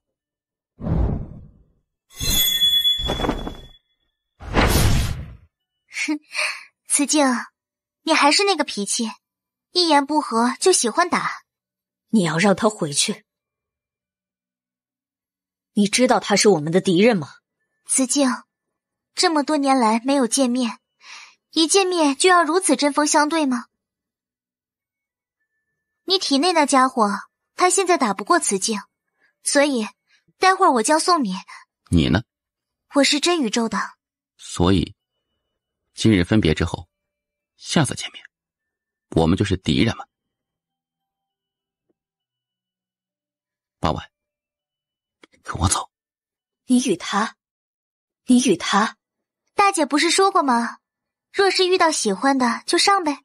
你知道官选宇宙与我们真宇宙之间的关系吗？当时不知道，不过就算知道，我也会照做。喜欢一个人，何必管那么多事情？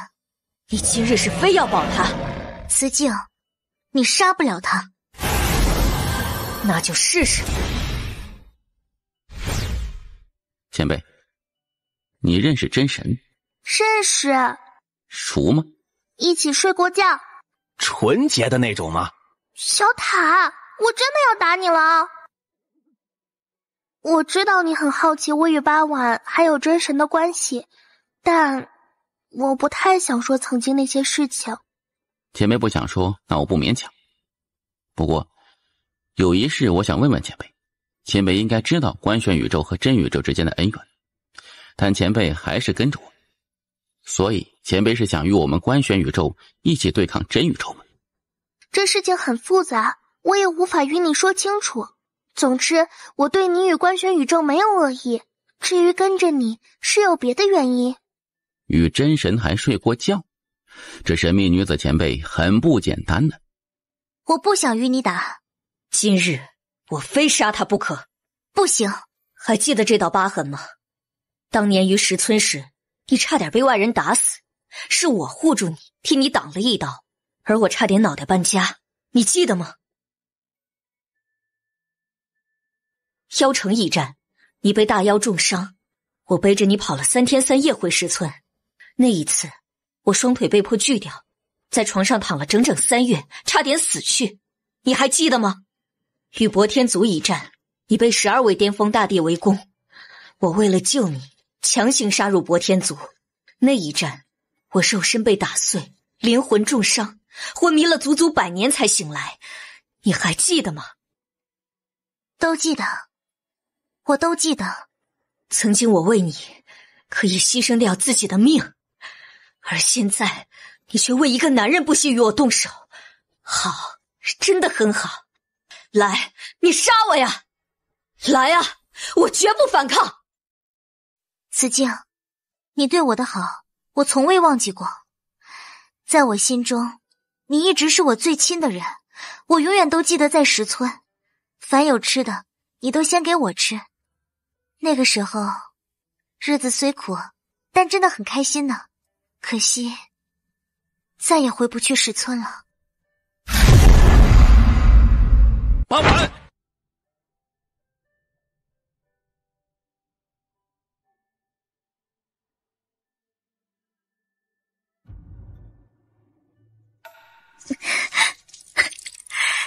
我从未喜欢过一个男人，认识你，很高兴。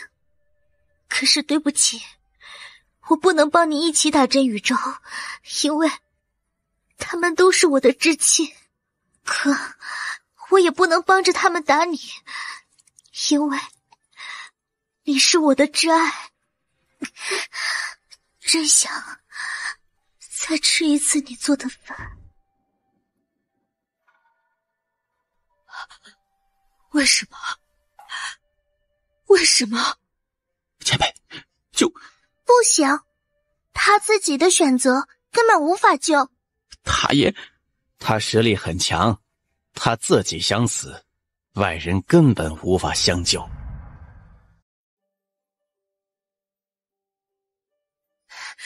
都是你这狗男人！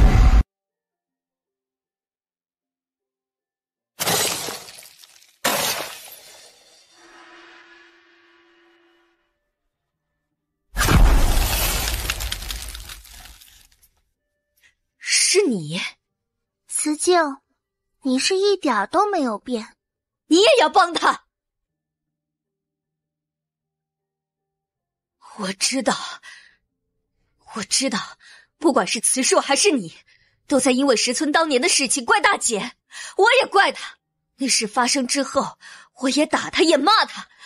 可是，这不代表你们就应该背叛他，背叛石村，背叛真宇宙。八婉没有背叛过真宇宙，也没有背叛过大姐，我也没有。你知道他是谁吗？他是官选宇宙的王。你真的以为你能杀得了他吗？子静，出了石村后，你没发现我们大家都在慢慢变吗？说到底，你们就是因为当年石村的事情对大姐不满，我对她做的那事也不满。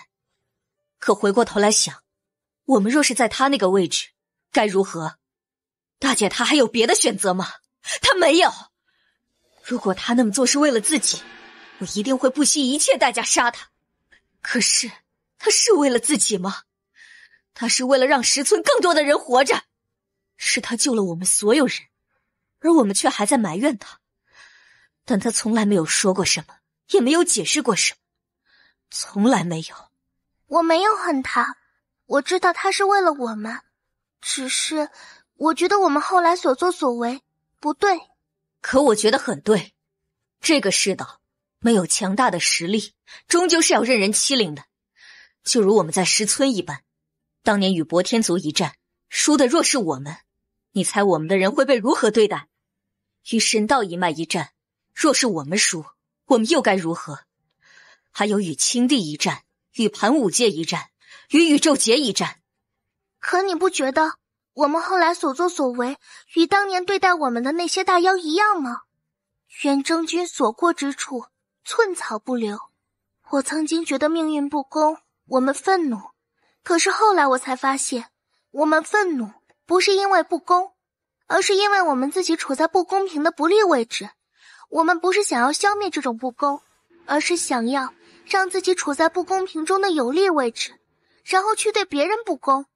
在我之上，众生平等；在我之下，等级森严。远征军所过之处，寸草不留。这有什么错吗？这世道本就是如此，强者为尊。我们若是弱，现在被欺压的就是我们真宇宙。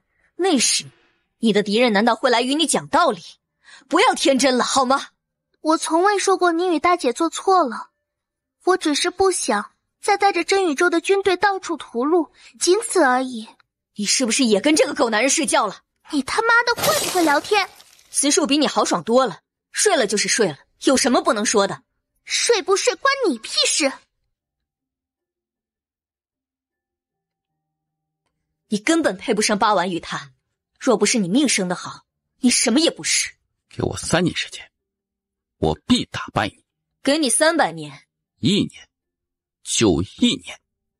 1年后，我若是打败你，我要你跪下来给我道歉，说夜观哥哥我错了，我狗眼看人低。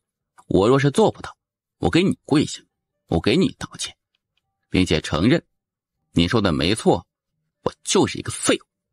我给你100年，就1年。行，1年后我等你。宇宙劫现在不劳你们操心，去好好的风流快活吧。前辈，八婉并未真正死去，是吗？但是他可能什么？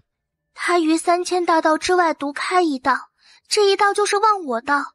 也就是说，你再次见到他时，他可能已经不记得你。他为何这一时能够恢复记忆？因为你。因为我。是的，因为他喜欢你，心中有了念想，所以他慢慢记起了曾经的事情。当你再见到他时，除非你再让他喜欢上你，不然。前辈，我要去何处找他？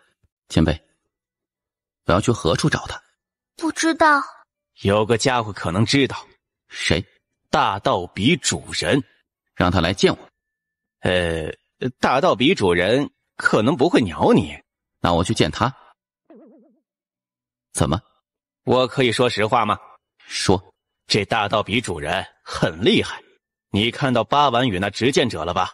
他们2个很厉害，但我可以告诉你，他们都不是大道比主人的对手。所以，你懂我的意思吗？我代表我全家去见他，有什么问题吗？嘿，你要这么代表，那确实没问题了。我知道它很难，但是我还是想看看它。那就去神道界吧，或许大道比主人在那里。神道界，曾经辉煌无比的神道一脉就是在神道界，不过当年那一战之后，那个地方已经被真宇宙封锁，去那个地方或许能够见到他。请前辈带路。叶公子，在下灵族族长，还请叶公子留步。前辈可是有事情了？叶公子方才可是得到了自然神术？是。叶公子，这自然神术乃我无间宇宙的神术，更是我们百万族的信仰之术。它不单单是青帝的，也是我们的，所以这个是你们的信仰。所以这个叶公子，你明白老朽的意思对吧？明白，是你们的信仰吗？好事啊，你们的信仰是自然神术，而现在自然神术在我体内，那你们以后可以信仰我，我不介意的。叶关离开无间宇宙之后，在神秘女子的指引之下，前往神道一脉。前辈，你与真神他们都来自那个什么史村？你们都是亲姐妹？我与他们不是，但感情却比亲姐妹还亲。能说说？很多很多年前，在石村，我与执剑者还有八婉以及真神，我们都是孤儿。我们的父母曾经都在与大妖们的战斗中战死，自那之后，我们四姐妹就相依为命。真神是大姐，我是二姐，执剑者是三姐，八婉最小。但是八婉天赋非常高，仅次于大姐，也是前期唯一能够跟上大姐的。后来呢？为了守护石村，我们四姐妹都拼命修炼，而在石村与大妖们最后一战时，发生了什么？前辈不想说，那我不勉强。前辈，这自然神术有何作用啊？在当年，其实远征军的实力是要远超百万族的，但是那一战远征军却久攻不下，你可知为何？这自然神术？是，这颗自然神术有一个非常非常逆天的功能，那便是治疗，而且它是群体治疗。理论上来说，只要你不死，它就可以一直给你治疗。群体性治疗？是的，很逆天，属于无级别的神物。就是单纯的没有级别？可以这么理解，万界诸天加真宇宙，无级别的神物其实也没有多少，比如无间宇宙，一共也就这一件。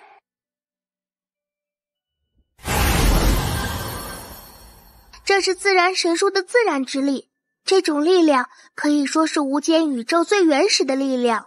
当年青帝得到就是以此为基础，并且集无间宇宙百万族之力独创青帝道统。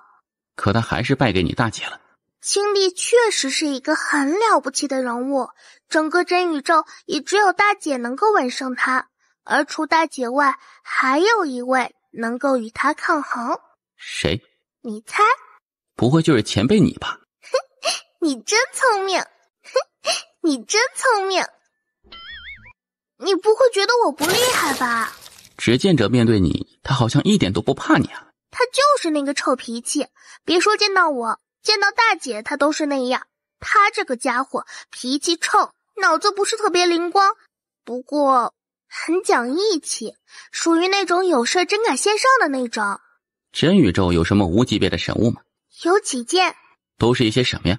大姐手中有一件特别特别厉害的，叫逆道镜，可逆道元。何为道元呢？就是大道本源。何为大道本源？简单来说，大道就是一切，一切就是大道。比如生老病死、潮起潮落、日落日出，世界宇宙运行的规律就是大道，大道无处不在。我曾听前辈说过，这大道比主人能够跳出大道。是的，不仅他，你的几位父辈他们都能够做到。能灭大道吗？能，毁掉一切就灭大道啦。为什么突然这么问？太累了，毁灭吧。人活着就是一场修行，虽然过程很累，但也还是很有意思的。前辈，我看得出来，你对执剑者和真神还有感情，而我与他们又是敌对。你跟着我是为哪样的？想帮大姐。你不会哪天给我来个背刺吧？哼，你怕吗？前辈这种级别人物只会做这种小小之事。太爷，给我盯紧一点他，防人之心不可无啊！哎呀，大哥，你旋起传音给我，他听得见。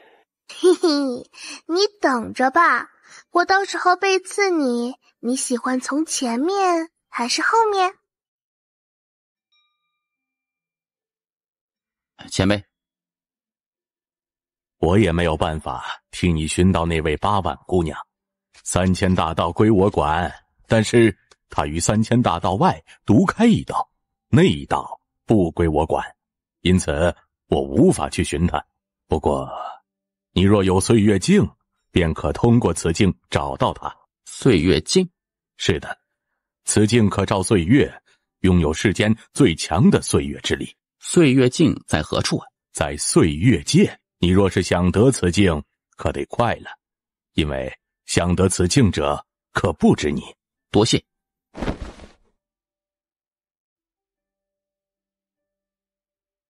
诸位可是为这岁月镜而来？本是为了岁月镜而来，但此刻见到姑娘，我决定改变主意了。若能得姑娘芳心，这岁月镜完全就不值一提。我们苗宗可有规矩，不得与外人通婚。规矩是死的，人是活的嘛。我可看不上你。哦，那姑娘看上谁了？姑娘认得我？不认得，只是公子长得好看，奴家瞧着很欢喜呢。我有媳妇儿。我做小也可以。我有2个媳妇儿。我可以接受。姑娘，长得好看是没有用的，在这个世上要讲究有权有势。自我介绍一下，在下罗界天宗少宗主罗尔，家父罗家第一强者，半步大帝罗峰。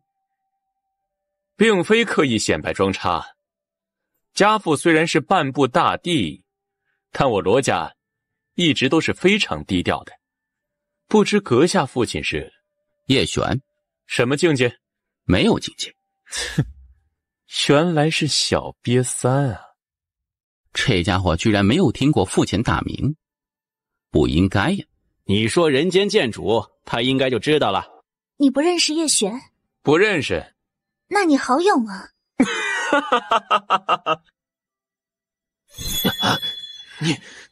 你是剑修，杀我儿子，你好大的胆！叶璇，剑修，你是叶关，你父亲是人间剑主。老爹，我不想死啊！有一件事，我一直没有告诉你。何事？唉，其实你不是我的亲儿子。你其实是我捡来的，并不是我亲儿子。啊，叶少，此人所作所为与我罗峰还有罗宗没有任何关系，要如何处置他，悉听尊便。爹，我不是你爹。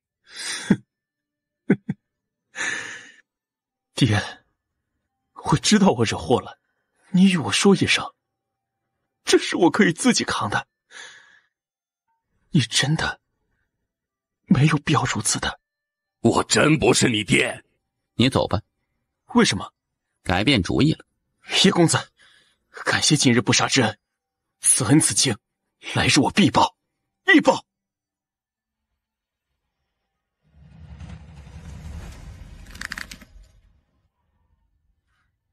叶公子，今日我从此地离去，怕是也难活，还请叶公子再说我一次。罗尔若死于非命，我就灭了你天宗。不敢不敢，也不会，毕竟是我儿子。走吧。哎，怎么突然改变主意了？太爷，你以前说老爹很苦，老爹是不是？没有，小主虽然也苦，但是主人对他真的没有动过杀心啊。主人对他只是放养，希望他成才，真没有想过要弄死他呀。你不要乱想，更不要说是我说的。哎呀，我操！这小家伙有时候说话能吓死人。这家伙狠的时候很狠，不过更多时候还是很好的一个人。他今日的一个恻隐之心，或许会在未来造就一位很厉害的强者。你是说纳罗尔？是的，大彻大悟之人，未来都不会差。那少年来日必非池中之物。至于能够走到何种程度，就看其机缘造化了。确实。叶公子，我与姑娘素不相识，姑娘为何一见到我就刻意针对我？叶公子，可以先把剑拿开再聊吗？你还有最后一句话可以说，要是不给我一个合理的解释，我就让你脑袋搬家。还有，说起你那一套，你虽然很漂亮，但我对你没有任何的兴趣，不管是心理上的还是身体上。我知道岁月镜在哪。在何处？就在这河里。岁月河？是的。前辈，他说的是对的吗？他说的话一半真一半假。你说的是假的。哪里假？你自己知道。我没有说假，是你体内那位姑娘说假了。你知道我体内那位姑娘？知道。前辈，你不说两句吗？你打不过他。不是，这句话你可不可以早点说？我也没有想到你一言不合就亮剑，你真的是太勇了。你杀我呀！你倒是快杀我呀！岁月镜可是在你身上。还是说你就是岁月镜？你怎么知道？猜的。你就是岁月镜。你怎么知道？猜的。怎么猜的？太爷说岁月镜就在这里，因为这里有岁月之力。而方才姑娘也说岁月镜就在这河里，而我前辈说姑娘的话一半真一半假。想来他的意思是岁月镜确实在河里，不过就是姑娘本人。叶公子很聪明。姑娘，我来此确实是为岁月镜，不过并不是想将岁月镜占为己有，只是单纯的想借用一下。不想占为己有？叶公子，你也挺虚伪的。姑娘觉得这瓷塔如何呀？不。姑娘觉得这如何呀？自然神术。姑娘，你觉得此剑如何呀？了不起。姑娘，现在相信我说的话了吧？借用一下。你可以给我什么好处？姑娘可以提。我想进入你塔里修炼。不仅如此，你还需要给我提供自然神术的自然之力。除此之外，据我所知，观玄宇宙有灵族，下次遇到他，你得让他帮我提升一下。当然，作为回报，我可以为你作战。不过，我不会认你为主，与你融合。你看如何？可以。很好，那我们就这么说定了。怎么称呼？于岁月。玉姑娘，我想借用你的岁月之力帮我寻一个人。哼，你便是观玄宇宙的夜观。哈哈哈哈！夜观，你身后这位姑娘可否割爱？你说的是人话吗？叶公子若是不愿，那我只能抢了。阁下，我观玄宇宙与博天族没有过什么恩怨吧？叶公子，你若是想以势压人，那我可告诉你，你想错了。你观玄宇宙不惧真宇宙，我博天族亦不惧真宇宙。正常情况下，我观玄宇宙和博天族无怨无仇。作为博天族的老祖，实在没有必要故意发起两个宇宙的战争，特别是我们双方还有一个共同的敌人。但你却偏偏这么做了。很显然，你的目标不仅仅是岁月镜，应该还有我体内的疯魔血脉。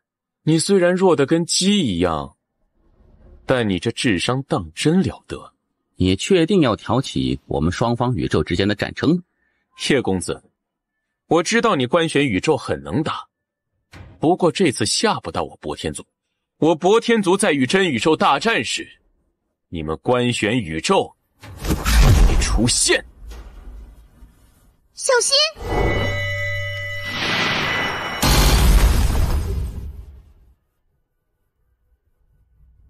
是你？官选宇宙与真宇宙不是敌对关系吗？关你屁事！哼，受伤状态。莫说你是受伤状态，就算你是巅峰时期，我也没将你放在眼里。知道当年大姐怎么评价你吗？怎么评价？傻叉。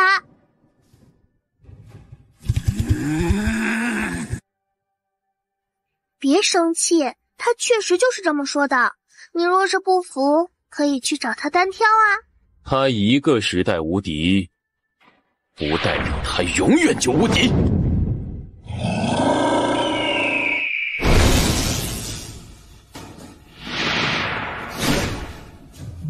他不能出手太久。人不犯我，我不犯人；人若犯我，我必犯人。来人！见过院长。拉博天族敌对，让仙宝阁全面制裁博天族。凡与博天族交往者，仙宝阁不得与其合作。凡杀博天族一人，可得100万枚灵元。院长，多了，博天族没有那么值钱，10万就够了。我们的人还有多久到？马上到。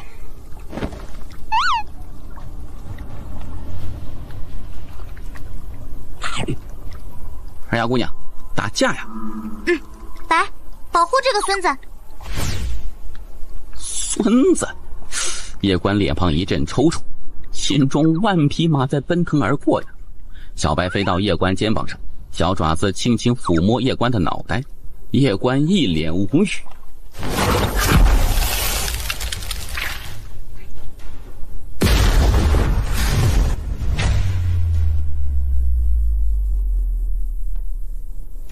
妖兽！这二丫姑娘好生可怕呀！大爷，他在说什么呀？他说二丫还没变身，若是变身，可以变得更厉害。这二丫姑娘还可以变身呢。这博天道的实力没有完全恢复，现在的他可能只有不到巅峰时期的30%的实力。他每一次轮回，实力都会变得强大。这是他第10次轮回重生，实力前所未有的强大。只不过他现在太自负，实力刚达到大地境就出来了。若是他更进一步，那实力……当然，你的这位朋友二丫姑娘也很可怕。她这肉身，我感觉就算是大姐是命力头真妖也不如她，太厉害了。真妖？真宇宙最强大的一只妖兽，经常跟着大姐，也很强大。大爷，二丫能不能扛得住行道剑呢？你姑姑拿着，她扛不住；你拿着，她应该能把你打得叫爸爸。哼，你这畜生！等着，等我修为恢复后，看我不想撕了你！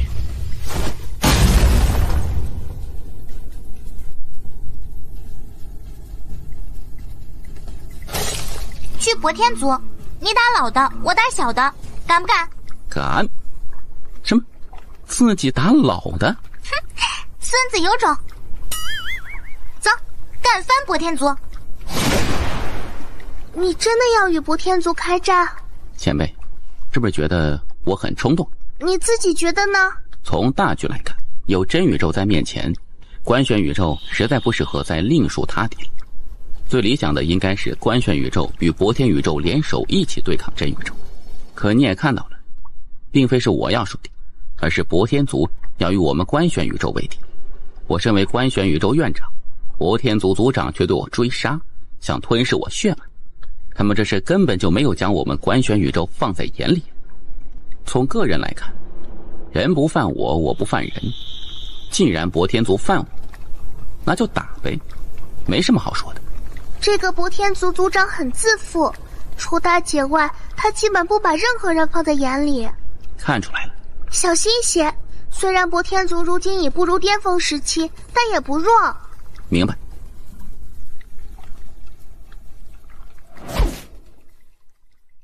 官选宇宙虚真战场，此次多谢诸位赶来相助。从今日起，诸位家族的事情，便是我官选宇宙的事情。嫂子，没有必要如此。我与大哥是兄弟，我们来此帮忙，绝非是为了钱财，所以你先看看。既是嫂子所赠，小弟我不敢不收，多谢了。诸位，官选宇宙的修炼之地，任何时候都对诸位开放，你们可随时来官选宇宙修炼，所有的修炼费用都由官选宇宙来承担。不仅如此，你们的族人也可来此修炼。多谢嫂子。嫂子，大哥现在在何处？他现在在外面，过不了多久便会回来。你们是在这里等他，还是？纳兰阁主出来已有许久，族中有许多事都未处理，因此我等想先回族一趟。若是真宇宙再来犯，我私家必将举族来助。好，请管事。阁主，从此刻起，仙宝阁拉博天族为敌对，在博天界内的仙宝阁立即撤出，发一道悬赏令，凡杀博天族一人，奖30万枚元灵，没有上限，境界越高，奖励便越多。明白。前辈，刚得到消息，小关于二丫姑娘去博天族了。好好管理书院，培养强者，她的事情莫要担心，我等会守在暗中护她。好的。老爹，这世子之位，之前长老们商议过，你不适合做我私家世子，所以族长，此一时彼一时，此次我私家能够有如此大的收获，全赖通天英明神武。若无他，我私家断然不会有这天大机缘。因此，我建议通天继续做我私家世子。谁若是反对，我第一个不服。哎呀，他不学无术，天赋也差，实在是不适合做我们私家的世子，所以还是另选别人吧。哎，大长老，您的孙子就不错呀，选您的孙子如何？就选大长老孙子吧。那你做什么？哼，我要自立门户，族谱单开一页。从今天起，我就是私家的老祖，通天老祖。老爹，你来给我打下手。那我应该叫你什么？当然是叫老祖。当然，你还是叫我爹。我们各叫各的，不矛盾。听到司通天的话，司莲脸色当时就黑了下来。你叫我爹还是我叫你爹呀？很快，场中响起一道道惨叫声。大长老等人撇过头去，当没有看见。哎呀，得治啊！这司通天有反骨啊，居然想在族谱单开一页，这个想法实在是太危险了。叶关跟着二丫去博天族大战一场之后，回到了官选宇宙。于岁月姑娘，有什么吩咐啊？希望你帮我找一个人。没问题。前辈，怎么操作？8碗的碗你还带着，对吗？是的。让他带着你进入岁月长河。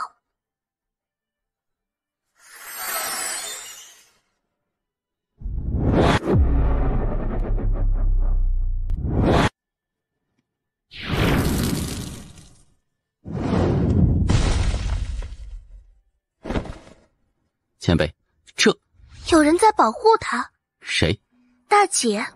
显然8碗每一次忘掉所有一切后重修，大姐都在暗中保护他。所以不能找到8碗的下一世吗？严格来说不算是下一世，他的重修不是普通的转世轮回投胎。还有别的办法吗？没有，大姐已经替他遮掩了天机，以我的实力根本破不了这天机。你莫要乱想，也莫要乱来。我觉得慈剑应该知道他在什么地方。只见者？是的，因为他与慈静是亲姐妹，他肯定知道。你觉得他会告诉我吧？我觉得不会，他现在肯定在想怎么弄死你。前辈，还有别的办法吗？老爹，此事关系到您儿媳妇，您真的不管吗？爷爷，此事事关您孙媳妇，您不管管？她怀孕了，杨家有后。怀孕？你们没有做安全措施？何为安全措施啊？前辈，我知道她在哪儿了。在哪儿？石村。前辈，石村怎么去？我觉得我们可能去不了。为何？那个地方是一个很特殊的地方，如今真宇宙最强的那一批神灵基本都是来自于石村，包括真神。我觉得我们可能去不了。为何？那是真宇宙所有神灵的祖地，因此对于那个地方，真宇宙保护的是非常好的。若是别人或许还能去，但你不行，你身份太特殊，你去那个地方，他们肯定会认为你要干什么坏事，那时必会引起血战。我们偷偷去。你觉得你能偷偷去吗？现在真宇宙肯定是时刻注意你的。前辈可有什么办法吗？倒是有，不过得等等。之前我连番出手，旧伤复发，得先休养一段时日。前辈，自然神术可对你有帮助吗？自然是有的，不过作用也不是特别大，因为我的伤与宇宙劫有关。前辈当年也参与过镇压宇宙劫。那前辈先在小塔内疗伤。好，我伤好后便带你去石村。至于八婉，你莫要担心他的安危，这天地间能伤害他的没几个人。小佳，这段时间辛苦你了。回来便好。小佳，我有一事想与你说。是因为女人吗？我们回一趟南州荒古城吧。小佳，如何？好。岳父，按照婚约，我与小佳本该早日成婚的，但却因许多事情耽搁，而如今诸事已定，因此我想与小佳早日完婚。那你觉得什么时候合适？3日后。这么急？我是一刻也不想等了。在何处办婚礼？听小佳的。就在荒古城，可好？与我想的一样。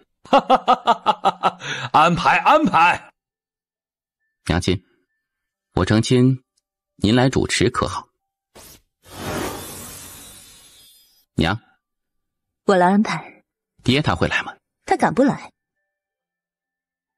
爷爷肯定会来，但是姑姑，太爷，你觉得姑姑会来不？你可以邀请一下他。姑姑，我要成亲了，你来一下可好？族长，刚得到消息，3日后那夜官要成亲。成亲？是的。在何处？在南州。不是在虚空战场？不是。哼，真是天助我也。那一日，观玄宇宙的强者肯定会镇守在虚空战场，防备真宇宙。也就是说，那南州的强者肯定会击少。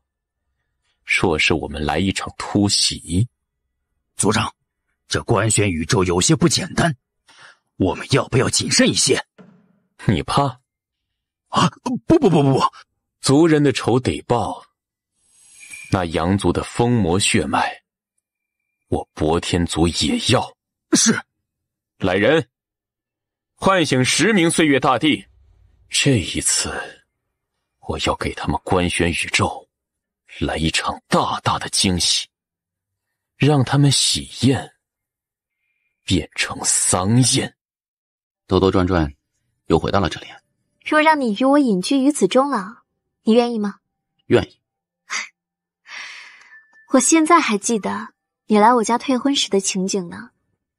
你当时为何想要退婚？因为当时我修为突然消失，成为了一个普通人。对于未来，当时的我非常迷茫，因此不想连累你。当然，我自己也想苟一步，猥琐发育。与我想的一样。你当时为何不同意呢？只是单纯觉得不应该在你人生低谷时期落井下石，仅此而已。所以你当时也是不喜欢我的。你真的以为自己帅得让女子无法自拔吗？不过我对你有好感是真的，虽处于人生低谷，但却不急不躁，也不愤世嫉俗。可能你当时也没有想到过，我们未来真的会在一起吧？是的。你还记得你与季璇姑娘说的话吗？我在行道剑时，大多时候都是清醒的。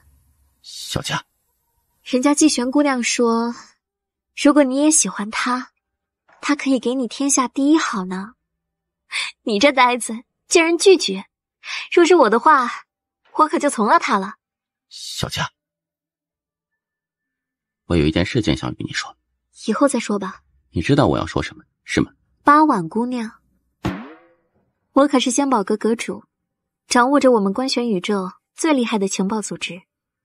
你有什么事情能瞒着我？八婉姑娘在石村，我已经派人帮你去寻她了，但是那个地方很特殊，我的人根本进不去，有神灵强者镇守。若是有朝一日你不再喜欢我，那请一定要与我说。你放心，我会体体面面离开，绝不打扰你。若是有朝一日你不再喜欢我，那请一定要与我说。我只会在一个时候不会喜欢你。什么时候？我没有呼吸的时候。古人常言，读书人最风流，看来确实不假。这些读书的男人若是风流起来，哪个女子能招架？醒了。是的。为什么那么老实？我还以为你要做点什么呢。现在可是白天，不行。真开心。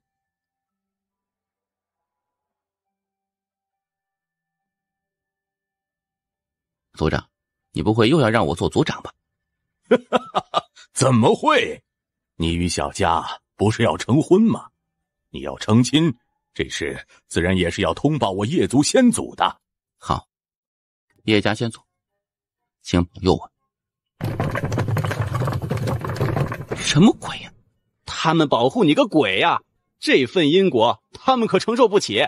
诸位先祖，我不要你们保护了，你们好好的安息吧。许久未见过师父了呢。他当初还说做我们的主婚人呢。这次我们成婚，真宇宙与那博天宇宙。没事，爹与娘都在。大家说说吧。这事儿，我觉得我们没必要参与。怎么说？观玄宇宙与我们虽是死敌，但在别人成亲时偷袭，这种行为实在是有些不耻。我们可能得重新评估一下观玄宇宙。我们之前对观玄宇宙从未重视过，正因为如此，在上一次交锋之中，我们损失惨重。此事是我的责任。我们不仅低估了观玄宇宙老一辈的强者，也低估了叶观。因此我决定，从现在开始，我真宇宙进入全面战备状态。第一步，大力培养年轻一代。我真宇宙许多秘境，从现在开始对所有年轻人开放。除此之外，实行奖励制，凡在20岁之前达到岁月仙境者，奖励1000万灵元；达到神帝境者，奖励5000万枚灵元；而若是能够在20岁之前达到大帝境者，奖励1亿灵元与100万真元，并且可入3军大军团任职。有些势力怕是会有抵触，那就灭了。这些年来，这些世家与宗门没少得真神殿的好处，如今要到出力之时，他们若是不愿出力，那还留着做什么？阴神，有一事需要你来办。何事？此次夜观成亲，我们真宇宙不出手，但是那博天族可不一定。那博天道实力虽然强大无比，但却是一个极其自负之人。他刚转世，对观玄宇宙的实力不太清楚，而以他的性格，可能也不太会去查。因此，这次我断定，他肯定会搞事情。你带着一群强者去虚真战场，动静搞大一点，人搞多一点，气势弄出来。但是别打，如此一来，那博天道看到我们有动静，肯定会放下心中最后一丝戒备，果断对观玄宇宙发动突袭。明白？三国交战，先死最蠢的。最近真宇宙有动静，在虚真战场，真宇宙集结了上百万名强者，而且强者还在越来越多。不过我觉得此事倒是有些蹊跷，因为若是要进攻，就不应该大张旗鼓，而是在我们成亲那一日来个突袭才对。莫要管这些，反正那一日老爹与娘亲还有上一辈都在，那一日我们只管成亲入洞房便好，其余的都不要管。入洞房，听到这个词儿，纳兰家脸上泛起一抹红晕。他看了一眼叶关，眼中有着一抹娇羞。虽然他偶尔言语会彪悍一些，但是那只是口头上的，并没有实践过，毫无经验呢。听说会有点疼，也不知道到底有多疼。纳兰家心中顿时有些小小担忧，心想：哎呀，可能得先备一点地阶疗伤药啊，也不知道一枚够不够。小佳，你在想什么呢？关你何事？真宇宙可有什么动静？刚得到消息，真宇宙已经在虚真战场集结了100万强者，而且强者还越来越多。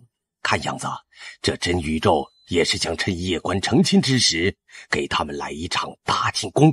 还是不能大意，这观玄宇宙有2把刷子，因此我决定多带一些强者去，以免发生什么意外。是。哼，这一次直接端了观玄宇宙，让他们团灭。娘亲，回来了。是的。明日就是你大婚之日，按照我们那边的习俗，小家是要在纳兰族的，然后我们这边去迎亲的，所以今晚你们可不能在一起。好，待会儿你回纳兰族后，什么都不要管，我已经安排好一切。听娘亲的。好，陪娘亲走走，娘亲有许多事想与你说。那我先回纳兰。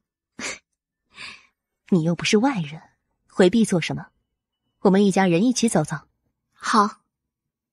我知道，现在就让你们接手观玄书院与仙宝阁，让你们去面对真宇宙。对你们而言，压力是极大的，但这也是没有办法的事情。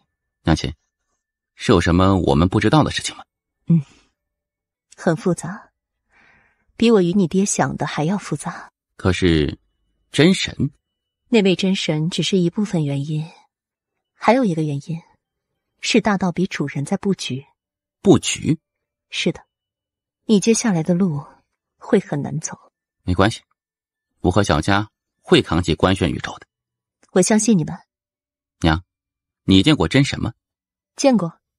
他到底是一个什么样的人呢？一个有点类似你姑姑的那种人。你姑姑是一个极端的人，她眼里除了你爹之外，其余的都是蝼蚁。她狠起来，连自己都杀的。你姑姑与你爷爷，还有你未曾见面的大伯，他们3个很不对头。他们从很早很早之前就想打架了，而现在，随着你爹破神后，他们再无任何顾忌，所以就开始了。唉，很头疼啊。现在位于南边宇宙边界外，那边的宇宙边界不断崩碎。如果不是这边有你爹与你存在，他们刻意压制，这片观玄宇宙与真宇宙都被打没了。宇宙边界不断崩碎，这3位大佬是在开疆扩土吗？你应该知道，那位真神一直在镇压宇宙劫吧？知道。怎么了？我与你爹最担心的，还并非真神，而是大道比主人。这也是你爹为何让你姑姑护着你的缘故。要不，一不做二不休，把大道比主人直接做掉，永绝后患。要是好干掉，早就干掉了。不说这些了，现在当务之急是你们二人的婚事，明天就是你们大婚之日，你们今晚得好好准备一下。好，小家伙儿，我与你媳妇儿单独谈谈，没问题吧？当然。大爷，你可以偷听一下吗？你是不是想我死呀？压力大吗？大。小爱，从此刻起，小家的命令就是我的命令。明白。小布袋的东西杀伤力极大，因此你现在还没有能力完全掌控。不过没关系，现在开始，小爱会帮助你提升，并且教你如何运用那些东西。好。身为观玄书院的院长夫人，没有实力可不行。没有实力，有些人就会对你失去敬畏之心，认为你好糊弄。所以啊，你要好好与小爱学习掌控布袋内的那些武器。好。掌握两大势力，一开始肯定是有些吃力的，但没有关系，慢慢来，我在后面支持你。书院与仙宝阁都很复杂，你天性善良，这是优点，但也是缺点。因此你要记着，若是有人对你阳奉阴违，该杀就得杀，切莫手软。自己的媳妇儿和娘在聊些什么呢？可惜太爷无胆，不敢偷听啊。娘跟你聊了什么了？让我学使用小布袋内的东西。里面有些什么呀？不告诉你。这原本可是我的，现在是我的。少主母，若无吩咐，我可以暂时先离去吗？忘记还有个人呢。我不是人。少主母若有吩咐，直接念我名字便是，我随叫随到。我回纳兰府了。好啊，明天等我来接你。我等你。太爷，明天真宇宙和博天宇宙，明天你是无敌的。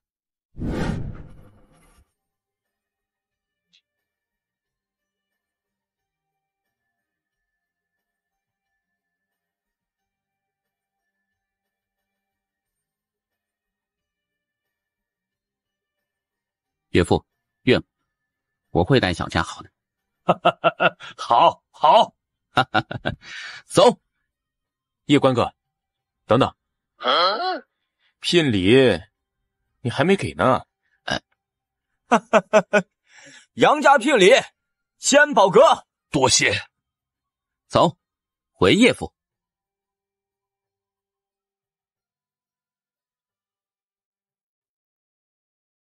是因果几番轮回，可能远方今生相三生梦卷，百岁生苦幻灭，空只有衰草伴黄昏。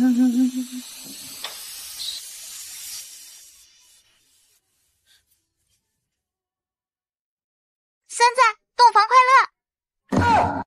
得找机会让这二丫姑娘把称呼改一下，这一天天孙子孙子的叫，实在是有些不妥呀。就在这时，那小白突然拿出一颗大蛋，就要按下按钮。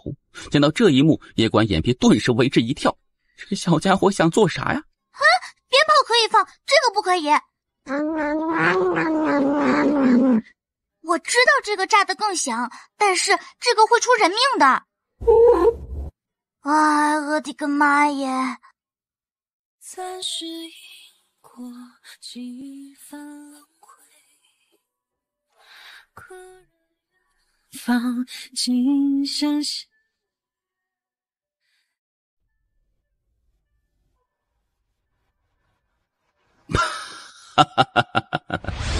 儿子，孙子，我来了。老爹，今天什么风把你吹来了呀？要知道我结婚的时候也没见你来呀，你当时也没有邀请我呀。这儿子结婚还要主动邀请当爹的，你在逗我玩呢。你又不是不知道我是第一次当爹，谁第一次当爹有经验呢？好孙子，你说我说的对不对？今天是小关的大婚，你不要搞事情。怎么会呢？这是爷爷的随礼，谢谢爷爷。这是谁呀？这是我结拜大哥，你得叫大伯。大伯，跟你爷爷和你爹一样强啊！见过大伯。你爷爷老是与我说你很不错，现在看来确实可以。家族基因好，基因好，基因好。哎呀，这小家伙拍马屁就是牛啊，佩服。其实我们之前已经见过。哎，当初玄界那块石碑。闻言，叶关顿时想了起来。当初在玄界，自己剑道境界之所以能够提升，正是多亏这位大伯留下的那一段话：3尺清风剑，何人不能杀？霸气啊！有熟悉的气息来了。此刻起，谁也杀不了你。我说的。谢谢姑姑。姑姑，我给我也来一刀。小屁吃。完美，来得如此之齐，刚好可以一网打尽，团灭而斗，真是完美。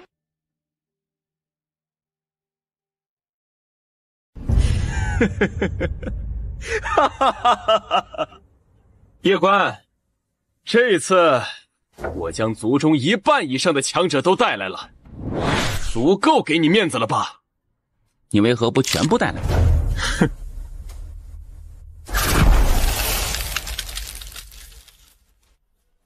姑姑，长中，你点，点谁，谁死。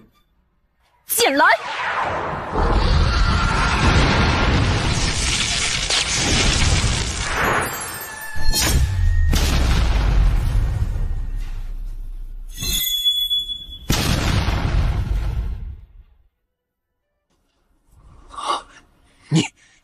你是谁？滚！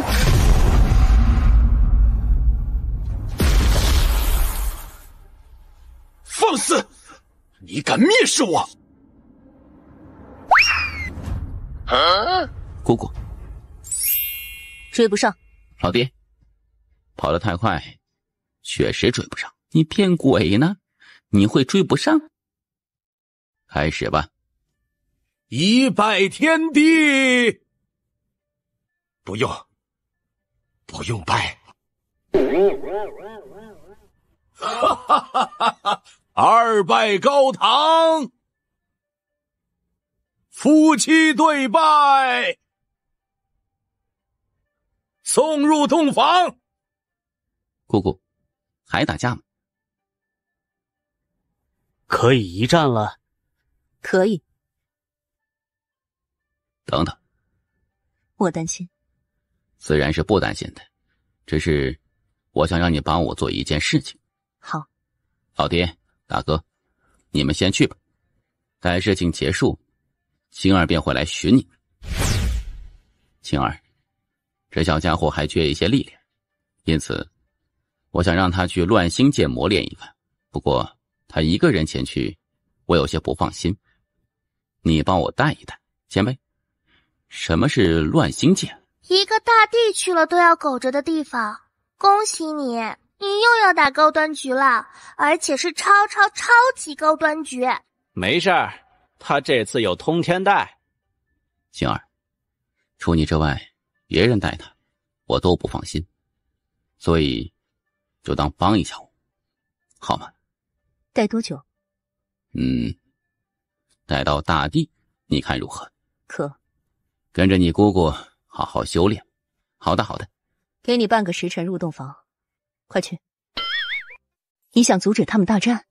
青儿不出手，老爹与大哥即使切磋，也不会飞到一定要分生死的地步，因为他们最终想杀的其实是青儿，或者被青儿所杀。因为当年他们二人都曾败在他手中的缘故。青儿姑娘应该已经看出你的想法。这是肯定的，她那么聪明，她只是不愿意拒绝我罢了。可这也不是长久之计，能拖一时便一时吧。可我怕他破小关的道心。我觉得不会，这小家伙心性极佳，不会被青儿破道心的。相反，青儿还能制止他身上的一些花里胡哨。你这当爹的都花里胡哨，凭什么不许他花里胡哨啊？再者，就算花里胡哨又如何？我觉得挺好的。姑姑，我想先去一处地方寻一位故人，可好？姑姑，我们去石村。走吧。哎，你这野丫头又来偷吃！你这般吃法，哪个顶得住嘛？啊！别说，我实在是饿得不行了。等吃完这一顿，下一顿我就不吃了。你还记得我吗？愿意跟我走吗？不。这个给你，这里面有好多吃的，都是你喜欢吃的，你留着慢慢吃。那我走了。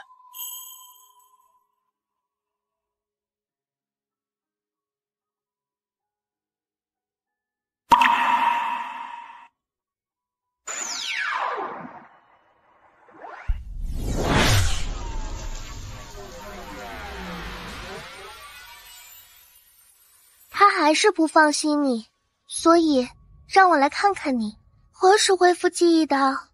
见到他的第一眼，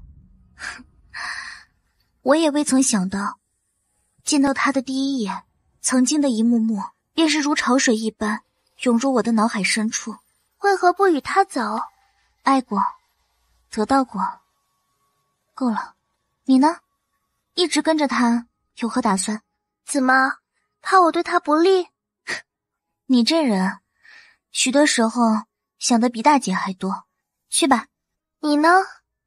我想在这里多待待。离开石村之后，叶关一路无话，眉头微锁，心事重重。其实在见到八婉时，他就知道对方已经认出他了，不过对方选择不认他，对此他也没有别的办法，因为他也不想强迫八婉。莫要为此事介怀了，好好修炼，好好提升实力吧。叶关点头，当务之急是好好提升实力，毕竟与那执剑者可是还有个1年之约，逼都已经装下，到时若是打不过，那丢的可不仅仅是自己的脸，还有整个官玄宇宙的脸。毕竟现在他可是代表着整个官玄宇宙的。姑姑，小塔常与我说起你。小塔顿时紧张起来，有些不知所措，生怕这小小主乱说话，然后自己从这世上彻底消失啊。说什么？他说你杀人从来不用第二剑，是真的吗？你觉得呢？我觉得以公公的实力，莫说是杀人，就是毁掉现在已知的所有宇宙，应该都用不了第二剑吧。错了，把应该去掉。准备多久到大地？希望晚一些，因为这样就可以向公公多学习一些，而且公公在这里，老爹肯定也会时常回来的。姑姑，我有一招剑技，我施展给你看看，你指点指点可好啊？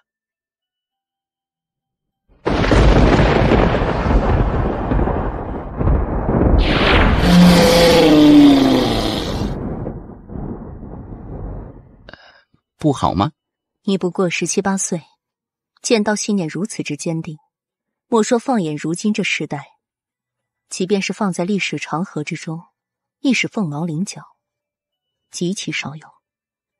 但是于我个人而言，你这剑道却还是有着不少的缺陷。怎么说？你的目标是无敌。何为无敌？我无人不能杀，无人能杀我。你所谓的无敌信念，不过是初生牛犊不怕虎罢了。公公的意思是，我并未见过真正的无敌强者，因此自己言无敌，其实不过是一种无知的表现罢了。初生牛犊为何不怕虎？因为无知，因为他并不知道虎的强大。可若是让他亲眼见识到虎的强大，你说他会不会怕虎？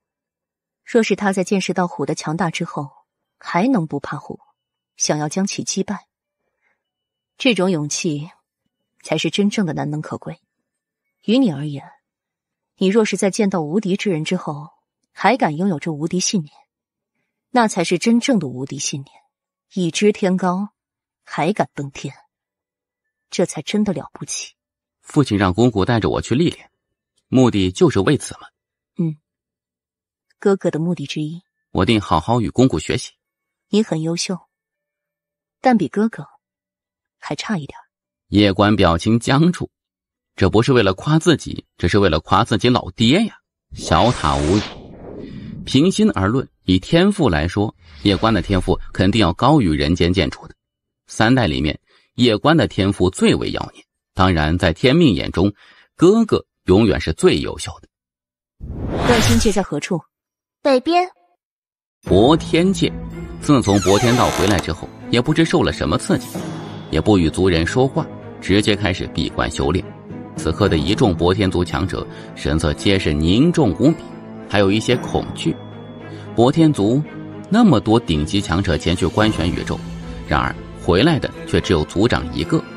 他们并没有去观选宇宙，因此并不知道当日的事情。而博天道回来之后，也没有与博天族族人说起当日发生的具体事情，因此一众博天族强者都认为当日肯定是发生了什么惊天大战。真宇宙可有对观选宇宙出手？当日真宇宙并未对观选宇宙出手，在我们的人出手之后，他们便立即撤军了。被坑了。刚得到消息，那叶关好像前往乱星界了。他去乱星界做什么？这不知。他一个人去？好像还跟着一位素裙女子。就一位素裙女子？是的。确定就跟着一位素裙女子，没有别人？确定。这次他身边就跟着那位素裙女子，而之前一直跟着他的那位观选宇宙武神以及一些顶级强者，都已经前往虚真战场。这是一个千载难逢的机会啊！此话怎讲？你试想，此次我博天族在观选宇宙遭受重创，这种情况下，观选宇宙定不会想到我们竟然还敢再来一次，因此我决定，我们再来一次突袭。大长老，我觉得此事有些不正常，要不要先等族长出关之后，由族长来定夺？等什么？这对我博天族而言，实乃千载难逢的机会。若是错过，一旦那叶关回到观选宇宙，那时要杀他，简直难如登天。博天烈，你可是怕了？我只是觉得此事干系重大，我们应该等族长出关。哼，族长现在在闭关修炼，岂能打扰？而且族长的脾气你又不是不知道，以他的性格，若是得知此次这千载难逢的机会，他肯定第一个举双手赞成。博天烈呀，你想想，那叶关就2个人，而那素裙女子就算是再强，最多也不过就是一位岁月大帝而已。就算我高估他一下，当他是一位命运大帝，那又如何？我们现如今还有2位命运大帝，加上我等，要杀他，还不是跟杀鸡一样？我觉得我们可以试试，毕竟只有那2人。叶关虽然天赋妖孽，但其毕竟年轻，不可能是我们对手。至于那素裙女子，我来对付。机不可失，失不再来。走。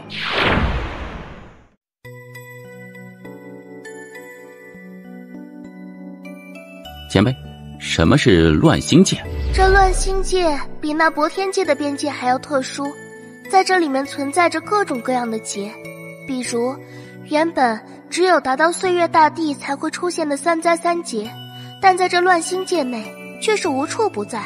不仅如此，还有那非常可怕的命劫，但在这里面却也会经常出现。为什么呀？因为这个地方很特殊。据我所知，这个地方是神道文明之前的文明，也就是神道文明的上一个文明。不过后来他们与大道比主人的神道一脉大战时，被神道一脉击败，然后逃到了这个地方，并且建立了各种恐怖的劫阵。一开始时他们还能够控制这些劫阵，到后来不知何原因，这个地方的劫阵失控了。失控？是的，自从失控后，这个地方就开始变态了，各种劫不受控制，开始乱来，而能够在这种劫下活下来的，真的都很变态。当年远征军之所以无法征服这里，就是因为这些劫。有这方面的原因，因为进入其中，即使是强入远征军，也是有些难以适应那些劫。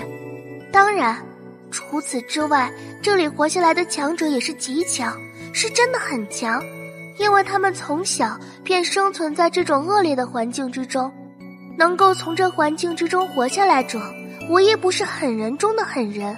他们难道就没曾想过离开那里面吗？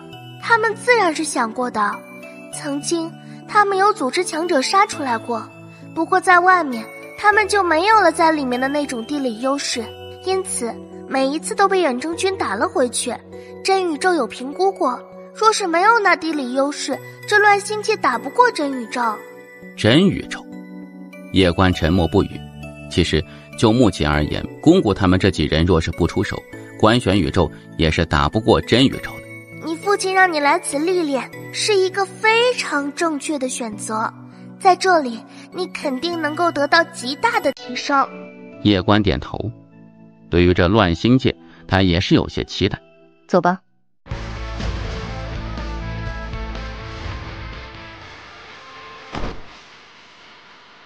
这博天族可是疯了，居然还来！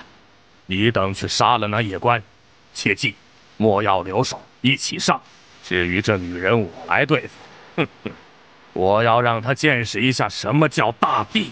说着，他朝前踏出一步，气势滔天，怒指素裙女子：“女人，你可敢与本地一战？”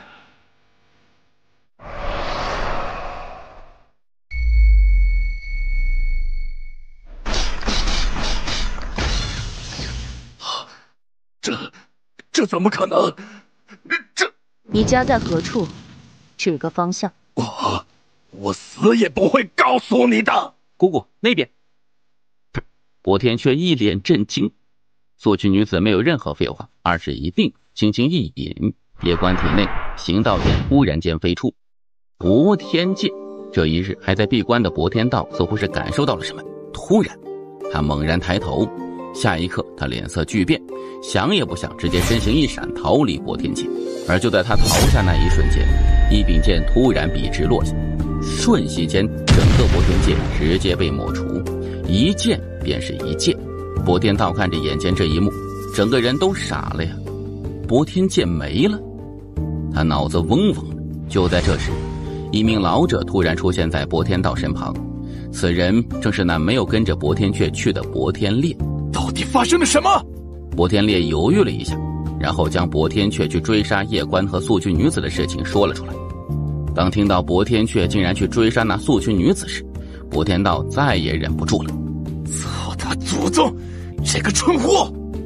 博天烈犹豫了一下，很想提醒，你就是他祖宗啊！哎呀，但想想还是算了，现在这族长正在气头上，还是不要去招惹为好，以免被拿来出气。博天道此刻气得脸都红了，他没有想到，在他闭关时，这个博天阙竟然带着博天族剩余的强者去追杀那夜关，这是疯了吗？蠢货！博天道忍不住再次怒吼怒骂，他气得蛋都差点爆裂啊！虽然之前在官选宇宙折了那么多族人，但是还不至于灭族，博天族猥琐发育一下，还是可以慢慢的恢复元气的。而现在倒好，这博天阙竟然带着自己所有族人去团灭，妈的，自己怎么会生出这么蠢的后人呢？族长，现在该如何？还有族人吗？之前在外历练的小一辈还在，不过并不多。带他们重新寻找一个地方。隐姓埋名，好好发展。明白。这一次转世之后，我怎么感觉自己变得像弟弟了？看来得猥琐发育了。姐姐，这应该就是那先辈们常说的神道宇宙。不清楚，立即通知族人。暂且等等，我们去四周看看，了解一下这片宇宙，不然族人贸然过来，恐有祸事。哼，我们詹台族需要怕谁啊？已与你说过多次，万事不可生轻视之心，你怎么还是不听？好好好，都听姐姐你的。你想，有人既然能够打碎这宇宙边界，这意味着什么？意味着对方的实力肯定是极其恐怖的。要知道，我们詹台族先祖当年倾尽全力，可都做不到。闻言，青衣女子神色渐渐变得凝重起来。走，我们去到处逛逛。真宇宙真神殿内，左相和武相相对而坐，两人此刻脸色皆是无比的凝重啊。博天界没了，发生这么大的事情，自然不可能瞒得住真宇宙的。在南州时，博天道带着上百位博天族强者，在叶府门前被一位素裙女子一剑斩杀。而这一次，灭那博天界者，也是这位素裙女子。我们低估了观玄宇宙的实力，也低估了这素裙女子的实力。3000万年前，人间剑主与我们下面的人大战时，这素裙女子也在，不过当时她并未出手，因此我们对她的实力一无所知。未曾想到，此人的实力竟然如此之强。他当年不出手，应该是为了让那人间剑主破心中之神。这观玄宇宙的实力已经大大超出我们的预料。此事，我得去通报真神。乱星界光门前，素裙女子掌心摊开，行道剑飞回她的手中，她直接将行道剑收了起来。姑姑，这剑忘记了。说着，她又将行道剑递给叶关，叶关连忙收下。虽然不能依赖外物，但是这外物还是要有才行啊。至于用不用，那是他的事情。走，姑姑，那博天界没了。没了。叶关沉默，心中巨震。那柄剑却把博天界给灭了，靠谱啊！姑姑，我还知道真宇宙的方向。听到叶关的话，素裙女子明显为之一愣。体内，神秘女子说：“再这么下去，他真的要成靠山皇了。”我也觉得，这喊人好像会上瘾啊。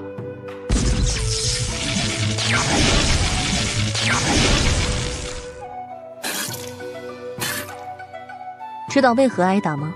我自己的事情应该我自己解决，不应该依赖姑姑。初见你时，我很喜欢你。那时的你虽然弱，但却有一颗真正的强者之心，遇事有勇有谋，不想依赖任何人，道心坚定。但如今你逐渐开始变得花里胡哨，也不再似曾经那般时刻能够看清自己，我颇为失望。叶关微微低头沉默。有些事情别人帮你解决的，与你自己解决的，那是不一样的。姑姑，你说的道理我都明白，可是你是那么的强，我与你在一起，情不自禁就会产生一种我也无敌的感觉。真的，与你在一起，我觉得所有的问题都不是问题，看谁都是蝼蚁。其实这也是怪姑姑的，怪姑姑太强了。最可怕的是，秦氏姑姑一剑葬灭整个博天族，但我依旧感觉不到姑姑到底有多强。姑姑，站在你的角度看我，我确实有些依赖之心，可你并不知道的是，站在我的角度看你，你是那么的强，如神一般。与你站在一起，谁又能不滋生依赖之心呢？一月，若是不能到大地，我就每天打你一顿。叶关表情僵住。此地乃乱星界，外人不得入内。远征军，姑姑，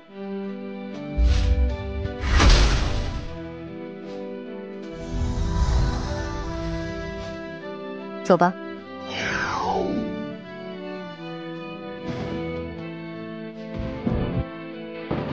此地有几个看起来没那么弱的，我去打他们一顿，你自己玩。叶关看了一眼四周，这地方就是乱心界。似是感受到什么，他突然掌心摊开，然而行道剑却并未出现。叶关愣住，叶关又连忙推动道印和自然神术，然而两者皆是没有任何反应。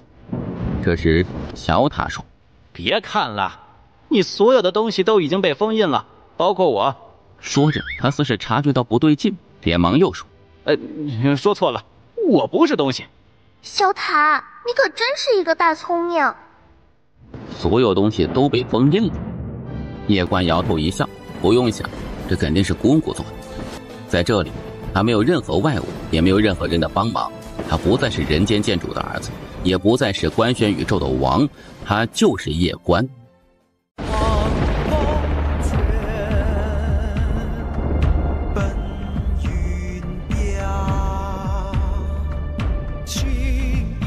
辟劫石，辟劫石，此物在此地极其珍贵，属于无价之宝。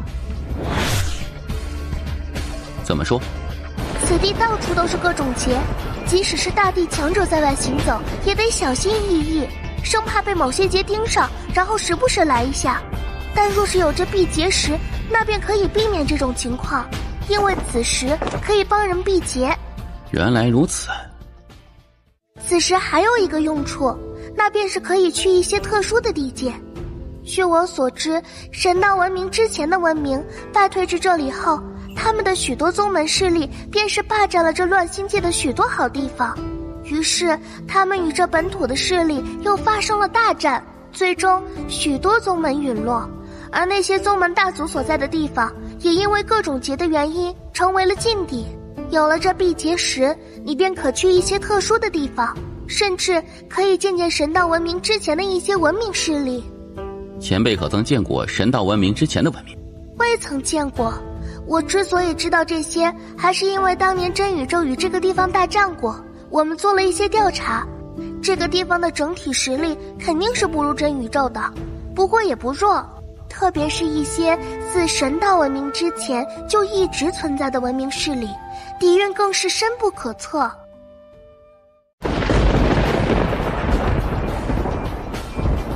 神道文明之前的文明叫什么呀？永生文明。永生文明？是的，据说在那个时代，万物万灵修炼到极致皆可永生，而大道比主人却觉得，若是万物万灵都可永生，那最后所有宇宙都承受不住万物万灵的掠夺，然后崩灭。因此他创造轮回，给所有生灵都画上一个寿命界限，也是自大道比主人开始，万物万灵都不再永生，最终都会尘归尘，土归土。于是他们双方就打起来了。是的，双方理念不同，于是就打了起来，而结果你也看到了，最终大道比主人胜出，永生文明被驱逐至此。大道比主人为何不赶尽杀绝？谁知道呢？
这位公子也是来探这上清秘境？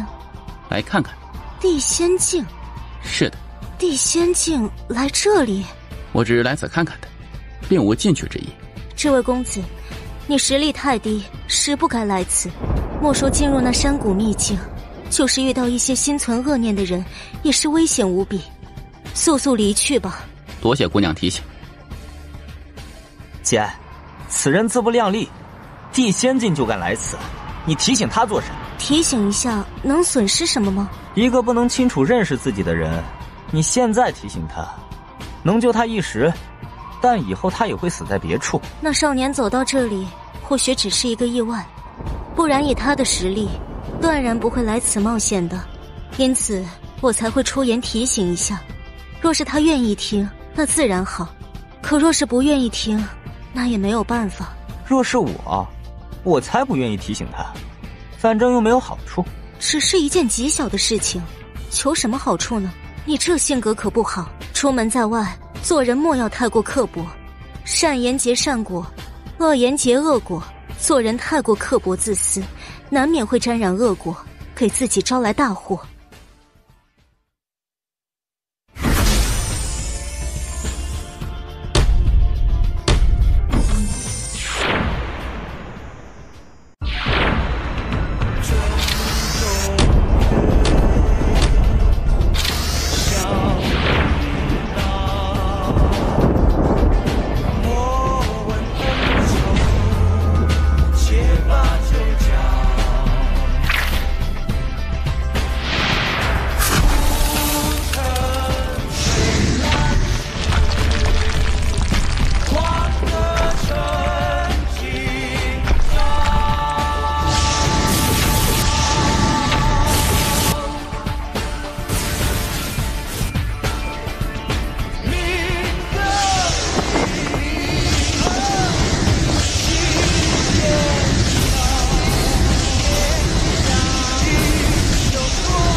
是已经失传已久的傀儡术，我也曾只在古籍中见到过，未曾想到世间真有此等恐怖的修炼之法。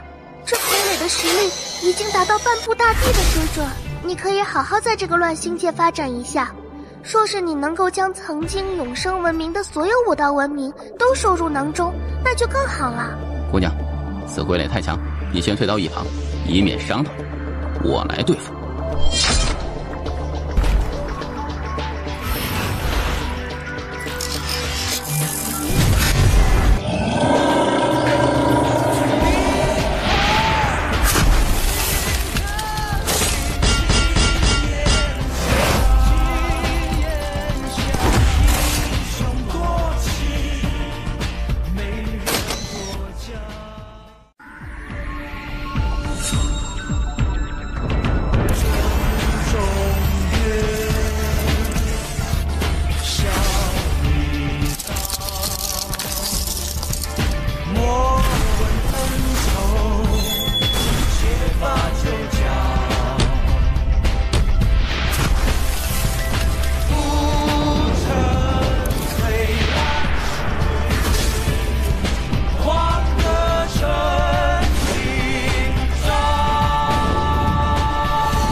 这位公子，你没事吧？姑娘，这家伙力量骇人，我二人不是其对手，先撤。阿姐，还有我啊！你怎么把我忘了？阿姐，还有我啊！你怎么把我忘了？听到白衣男子的话，女子顿时回过神来，差点把这亲弟弟给忘了。她连忙转头看去，好在他们三人已经跑出数千丈之远。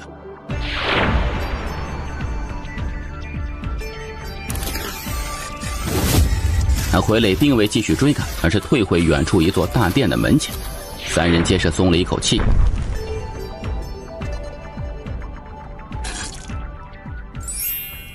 姑娘，给。谢谢。我呢？我没有吗？囊中羞涩，弹药不多，还请见谅。听到叶关的话，白衣男子嘴角微抽，他瞪了一眼叶关，而叶关则直接无视他，然后盘坐下来开始疗伤。这时云居女子突然拿出一个白玉瓶递给叶关面前。谢谢。我叫南宫雪，你呢？叶关。可是南极神州的大族叶族散修？是的。你居然是散修？是的。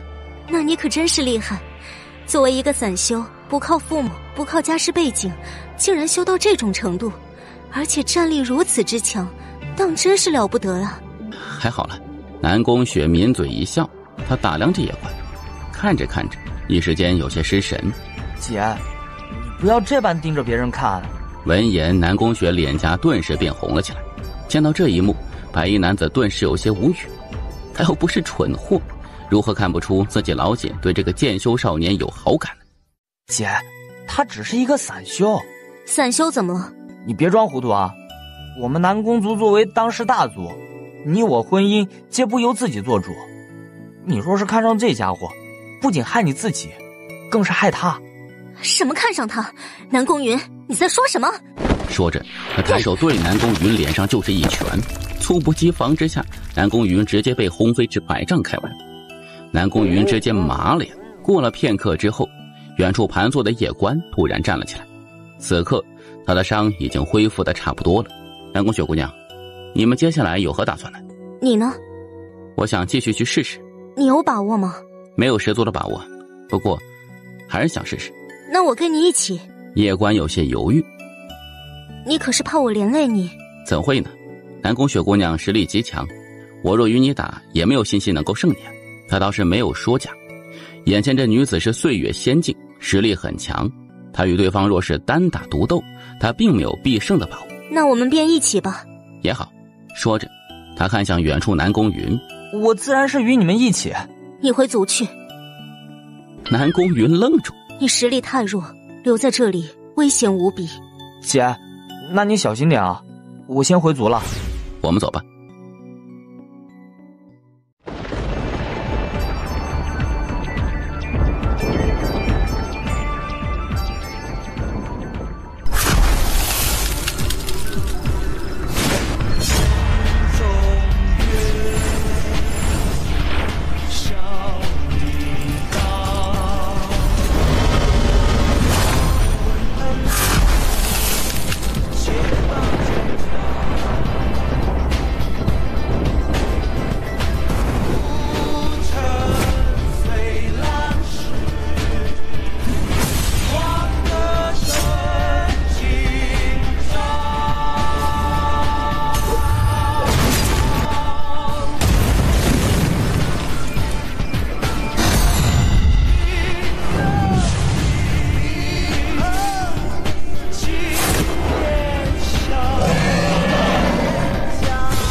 是你！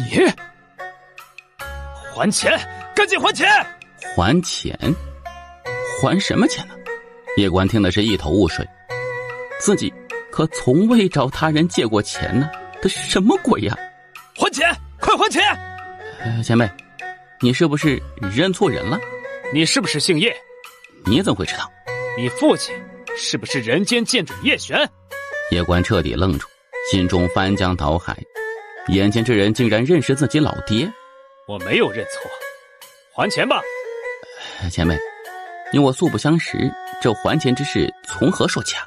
男子掌心摊开，一张白纸出现在叶关面前。叶关定睛一看，顿时愣住了。纸线上面写着：今在此借宝物无数，而还。而还？我爹写的？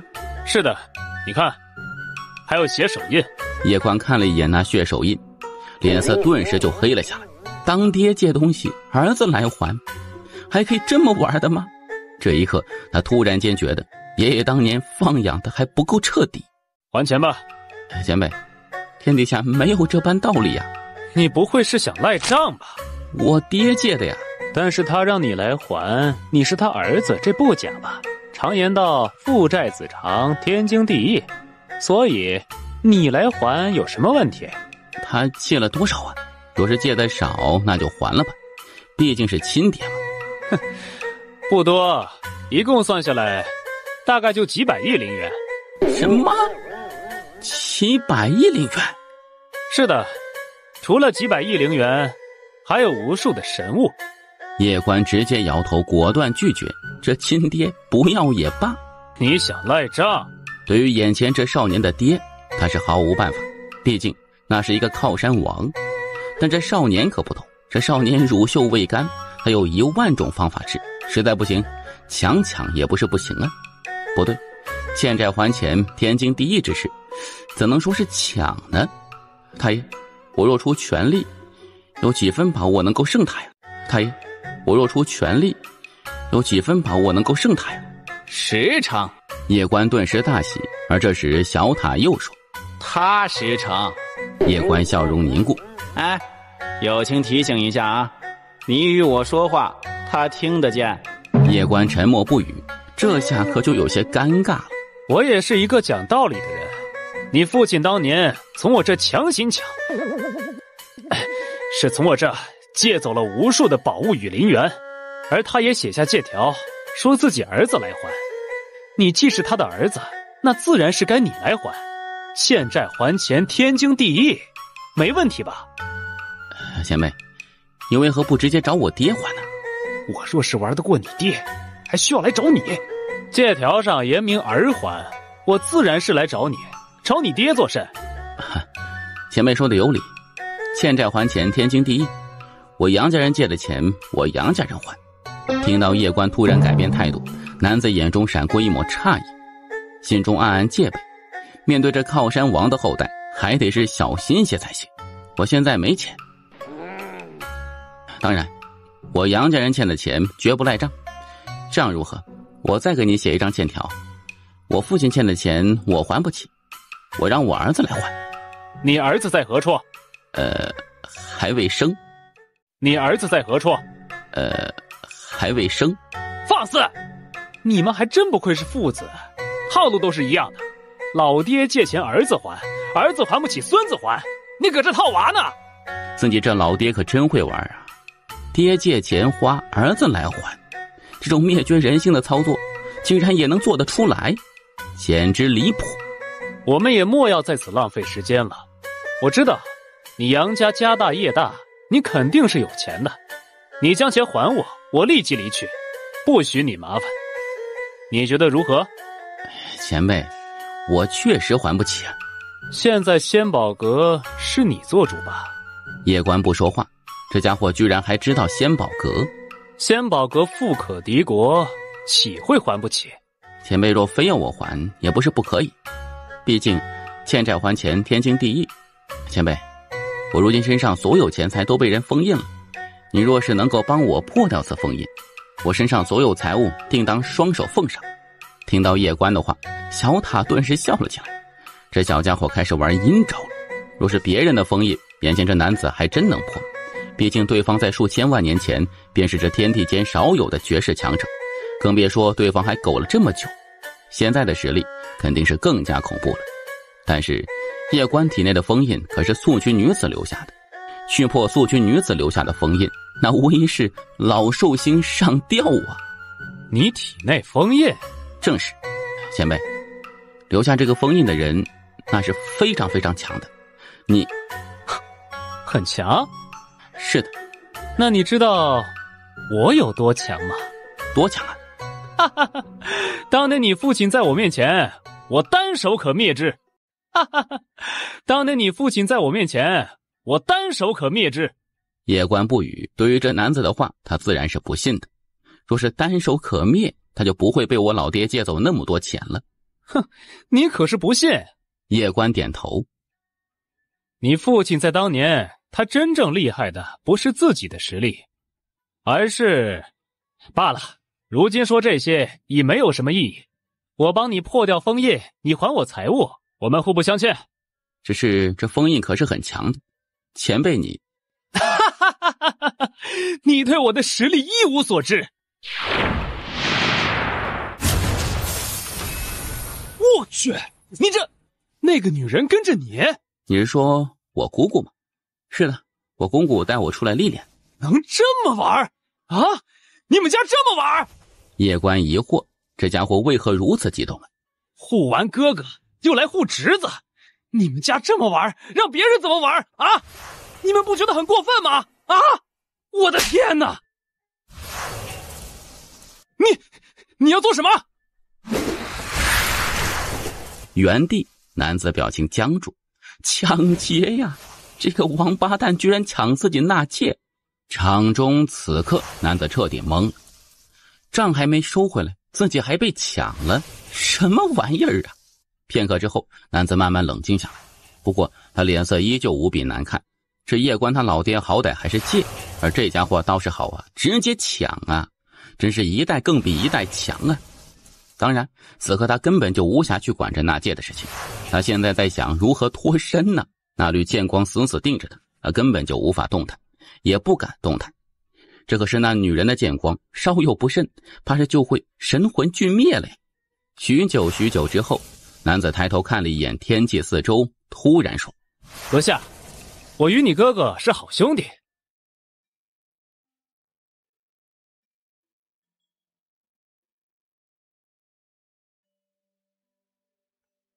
小友，很不简单呐！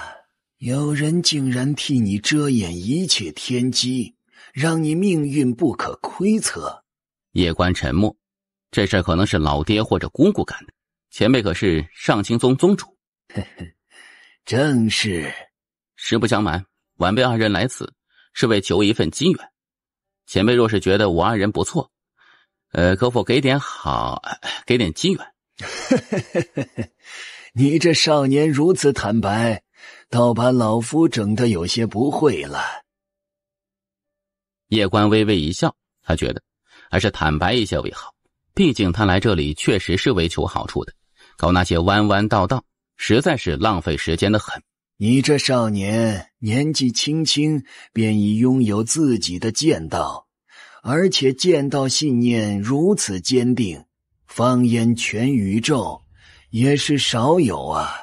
我上清宗的传承于你而言，其实并无多大用处。前辈，我进来之前曾遭遇一尊傀儡，那傀儡战力极强，可是上清宗炼制的。你说的应该是上古神傀，那确实是我上清宗炼制。怎么，你对这炼制之法感兴趣？是的。那炼制之法我倒是有，只是就算给你，你也无法炼制这种级别的上古神傀。为何？你可知这炼制上古神傀多花钱吗？很耗钱吗？是的，守在外面的那尊神傀级别是神帝境巅峰，相当于半步大地。而炼制这么一尊神傀，光阵法消耗的灵气就至少得有上亿枚灵元，而购买一系列珍贵的制作材料更是得至少3-4亿灵元，总的花下来至少得5亿灵元。5亿？这还只是神帝境的神傀，若是要炼制大地境的神魁，那花费至少数十亿起步。当年我上清宗巅峰时期集全宗之力，也不过才炼制了2尊大地境神魁。当然，虽然花了极大的代价，但是那效果也是极好的。可以说，一旦炼成大地境神魁，那就是岁月大地境级别，而且其战力还远超越同阶的岁月大帝。前辈，这炼制之法可否教我？若是换成旁人，即使有这炼制之法也是无用的，毕竟太耗钱了。但对他而言却是有用的，因为他的钱真的挺多的。虽然也不太能批量制造，但弄几具出来玩玩肯定是还可以的。他想法也简单，官选宇宙和真宇宙之间未来肯定有一战，现在多准备一些，那未来官选宇宙就能够少死一些人。至于钱，妈有啊。小友，这可是非常耗钱的，你确定你要？还请前辈教授我这上古神魁的炼制之法。授你此法倒也不是不可以，不过你须得答应老夫一事。前辈请说。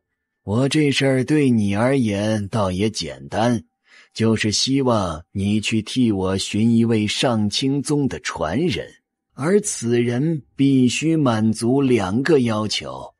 第一，天赋极佳，心性极好，并且愿意重建我上清宗。第二，此人必须是你亲近之人，非常亲近的那种。这是为何？老者却是笑而不语，心中有打算。在见到叶关第一眼时，他就知道眼前这少年绝非一般人。他的打算也简单，上清宗想要重新建立道统，就必须依靠靠山。眼前这少年无疑是最合适的了。至于为何不直接让叶关继承上清宗，还有2个担忧。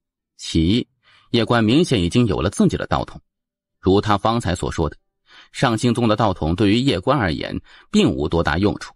其二，他怕上清宗传承跟不上叶关脚步，未来被遗忘，那时可就真的太亏了。因此，选一个和叶关最亲近的人作为上清宗的传承者是最为合适的。上清宗的实力肯定是极其可怕的，对他而言虽然用处可能不那么大，但若对叶晴等人，那肯定是非常有用的。回去之后，让叶晴帝建立一个上清宗，当个宗主玩玩，那也不错呀。可以。好。说着他掌心摊开，2枚纳戒缓缓飞到叶关的面前。其中1枚纳戒内是那上古神魁炼制之术，而另1枚纳戒则是我上清宗的所有传承以及重建宗门的资源财物。这家伙不会贪污吧？前辈放心，我叶关并非那种贪得无厌之人，我已得上清宗上古神魁术，自然是该知足的。若是再有贪念，那岂不是禽兽不如吗？老者看着叶关，见叶关双眼澄澈，说话掷地有声，便彻底放下心来，同时心中不禁一叹，这少年剑修确实可以，可惜却不适合传承上清宗。前辈，您觉得我身旁这位姑娘如何呀？这是你的心上人？前辈误会了，我与这姑娘只是朋友。我的意思是，相识即是有缘，前辈可否指点她一二啊？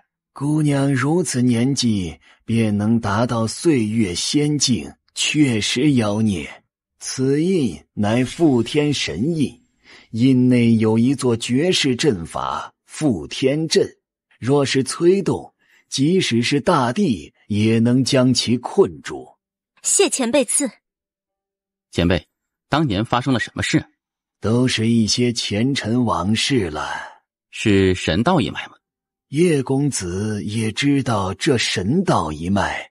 知道一些。成者为王，败者为寇。我们上清宗既然已败，那就没什么好说的了。叶公子，上清宗重建之事就拜托了。定当竭尽全力。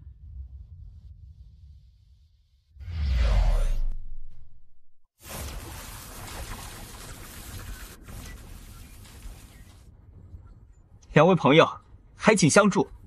若得救，我等必有重谢。今日心情好，结个善缘也无妨。我吸引那片雷威，你等脱困。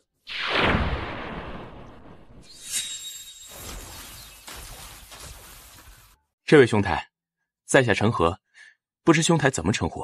叶关。可是南极神州的超级大族，叶族？不是。闻言，陈和看了一眼叶关，若有所思。我们走吧。好。原地，陈和盯着远处二人的背影，目光渐渐变得有些冰冷。陈和哥，那少年绝对拥有辟劫石。他们方才是从里面走出来的，出来时这二人满面笑容，他们必是在里面得到了些什么。快聊上，然后追。陈和哥，那少年怕是不简单啊。我方才感受了一下，此人不过是一位真仙境，不足为虑。再者，我父亲陈全可是一位巅峰神帝境强者，何惧他？你救了那几人，那几人却连句谢都没有，当真是太过分了。不感谢倒是其次，就怕还有歹念呢。你救了他们，他们若是对你还有歹念，那岂不是禽兽不如？南宫雪姑娘，你现在有何打算呢？你呢？我想寻找一个僻静之处好好修炼。现在公公摆明要放养他，因此还是先找一个地方猥琐发育一下吧。那不如去我南宫族。我南宫族在西极神州，地处偏僻，雷劫最少，刚好适合你修炼。叶关有些犹豫。你刚得到那上古神魁术，若是要炼制，肯定需要许多材料。你一个人在这里到处逛，想要寻找材料，肯定是极为麻烦的。若到南宫族，有我们帮助你，许多事情会方便许多。那就叨扰了。那我们走吧。叶公子，若是我所料不错，你身上应该有一枚辟劫石，可对？是的。你倒是坦白。叶公子，我替你想过，你不过是真仙境，以你个人的实力，断然不可能是我们的对手。看在你救过我等份上，我可以给你指条活路，那便是主动交出辟劫石。如此一来，尚有活路。你这人怎这般无耻？刚才若不是叶公子相救，你等早已葬身于那片雷威之中。你等活命之后，竟还恩将仇报，这等行为连禽兽都不如！我呸！哼，他是救过我等，但那又如何？他若无辟劫石，我自会报恩言谢；但有，那就只能是我恩将仇报了。人不为己，天诛地灭。你就不怕死于非命吗？没办法，谁让我有个好爹呢？听到陈和的话，南宫雪顿时怒不可遏，双拳紧握，目光似要喷出火一般。他从未见过如此厚颜无耻之人。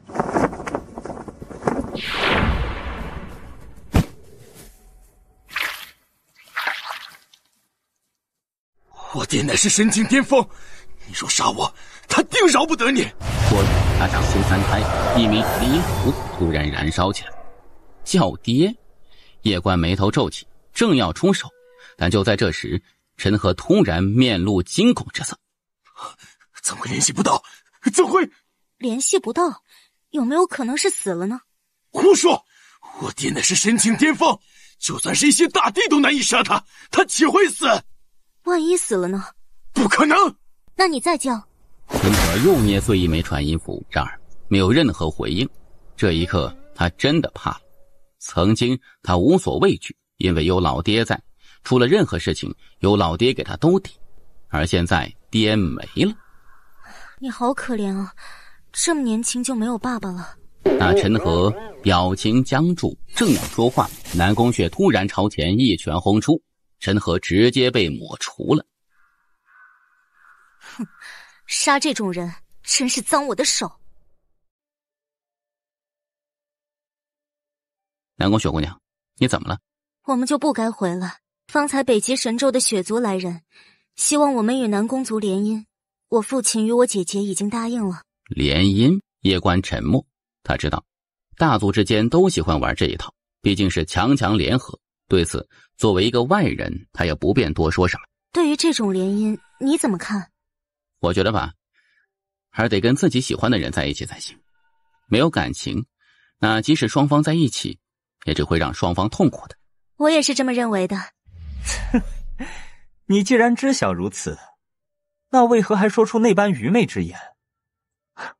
不过我倒是也能理解，我听南宫云说你是一位散修，一位散修自然不会明白大族之间的联姻有多么重要。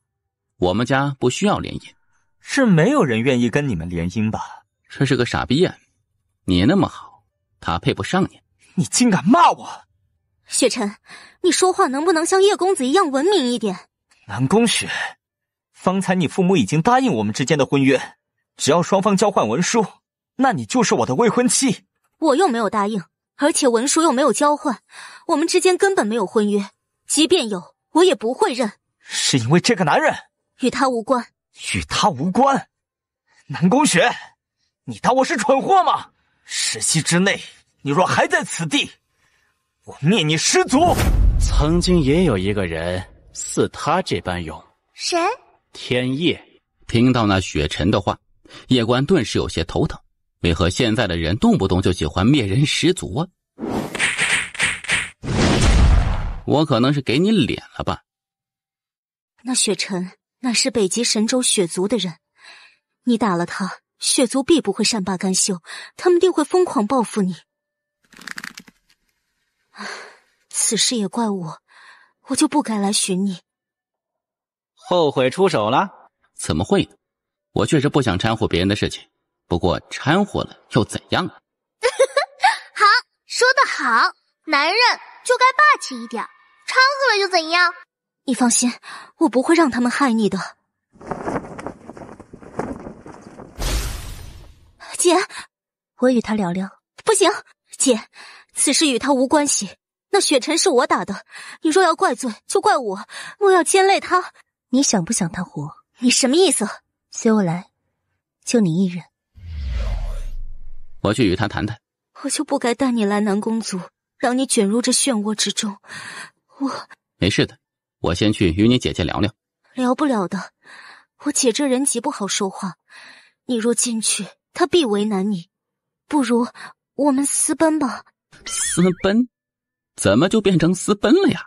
我知道你是散修，没有背景，又很穷，可是我绝对不会嫌弃你的。我们离开这里后，可以去任何地方。你放心，我能吃苦的。我们可以一起去给人打工挣钱，我都可以的。听到南宫雪的话，叶关顿时沉默了。他自然是明白眼前女子的心意的，他也没有想到，只是相处了极短的时间，眼前女子对他便有了一点意思。你莫要担心了，我先去和你姐姐聊一聊。你放心，我是个读书人，我家世代都是读书的，是书香门第，我们家族是最讲道理的。你不知道，我姐姐当年也曾喜欢过一个男子，可是却被我父母硬生生拆散了，因此他这人现在偏激得很。你若是进去，他定会千方百计为难你的。这样如何？我先去聊，若是聊不成，我们再死再走。那你去与姐姐聊吧，我等你。好。这小家伙为何如此招女孩子喜欢？我实在想不明白。你不觉得他长得很帅吗？我没觉得他很帅。你是不是瞎啊？我大姐书里经常描写了许多美男子，可我觉得都没有这小家伙帅。他若不是官选宇宙的，说不定能与大姐相处得来。哎，你说，这小家伙以后有没有可能与你大姐发生点什么呀？你为何会有这种想法？哎，我跟了3代了，前2代就经常出现这种套路。这一世我不太敢确定，因为这一世有时候套路有点不太一样，我拿捏不准。我觉得不太可能，因为大姐是一个喜欢搞事业的人，不喜欢搞男人。惭愧，跟着小塔你久了后，我都养成喜欢说粗话的习惯了。不过，怎么？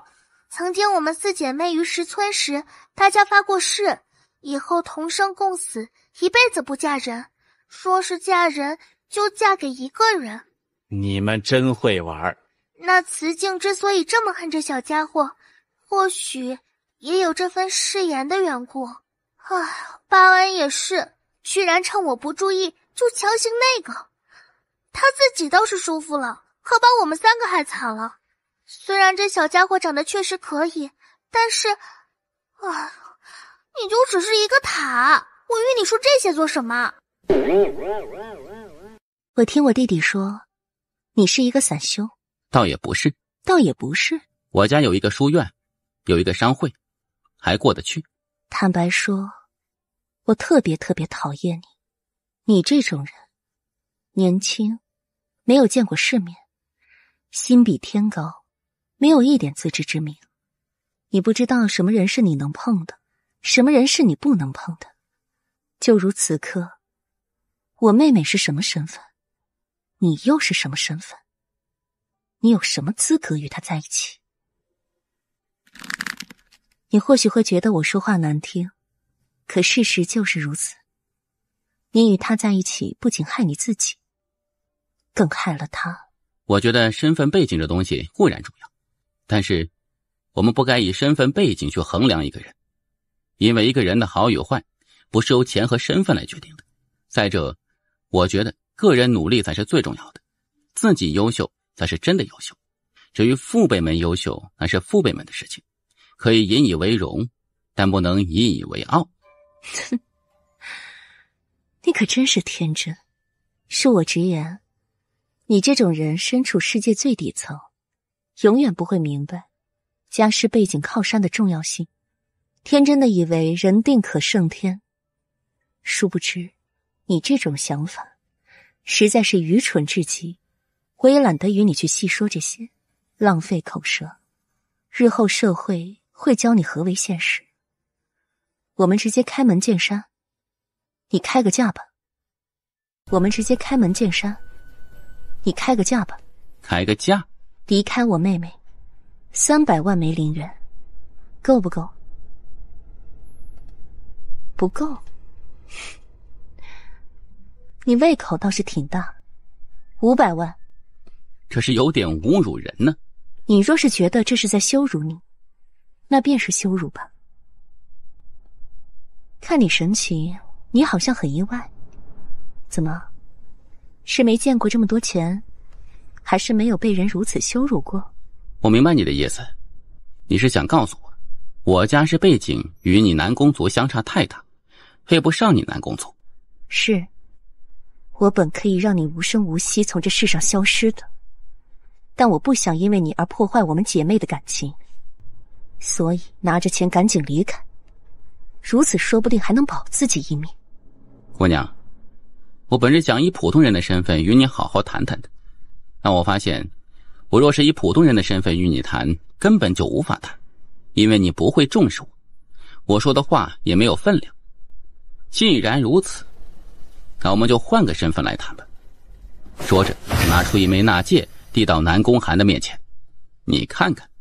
南宫寒黛眉微蹙，他看向叶关的纳戒，当看到纳戒内的东西之后，他脸色瞬间巨变，纳戒内有数十亿枚灵元呢。你，我与南宫雪姑娘是朋友，而我与她做朋友，并非是看她家世背景。恕我直言，我叶关交朋友，从不看对方的家世背景，因为若是论身份背景，我说一句无敌，可能都还是谦虚了。南宫寒看着眼前从容淡定的男子，眼中犹如翻江倒海一般。数十亿枚灵元，这即使是南宫族也是绝技拿不出来的，而眼前这少年却能够拿出来，并且敢拿出，既然敢拿出来，就证明人家并不惧南宫族。不惧南宫族，南宫寒黛眉微蹙，心中疑惑，难道是那两个势力的吗？可能是，不然对方是绝不敢殴打那雪尘的，更不敢在自己面前如此的镇定自若的。方才是我失礼了，还请叶公子莫要怪罪。不知叶公子是武宗的，还是圣宗的？韩姑娘，我若说都不是，你是不是又要换一个态度与我说话了？叶公子，你方才打了雪尘，这雪族定是不会轻易罢休的。而此刻，这雪族的强者已在赶来此地的路上，因此，我才会问叶公子真实的身份。对方这是要进行群殴了。叶公子，你现在打算……我知韩姑娘在顾虑什么，放心，我的事不会连累你南公族的。叶公子，若您真是武宗或者圣宗的，我南公族愿与您一起面对雪族。不仅如此，你与我妹妹的事情，我南公族绝对不会再阻拦。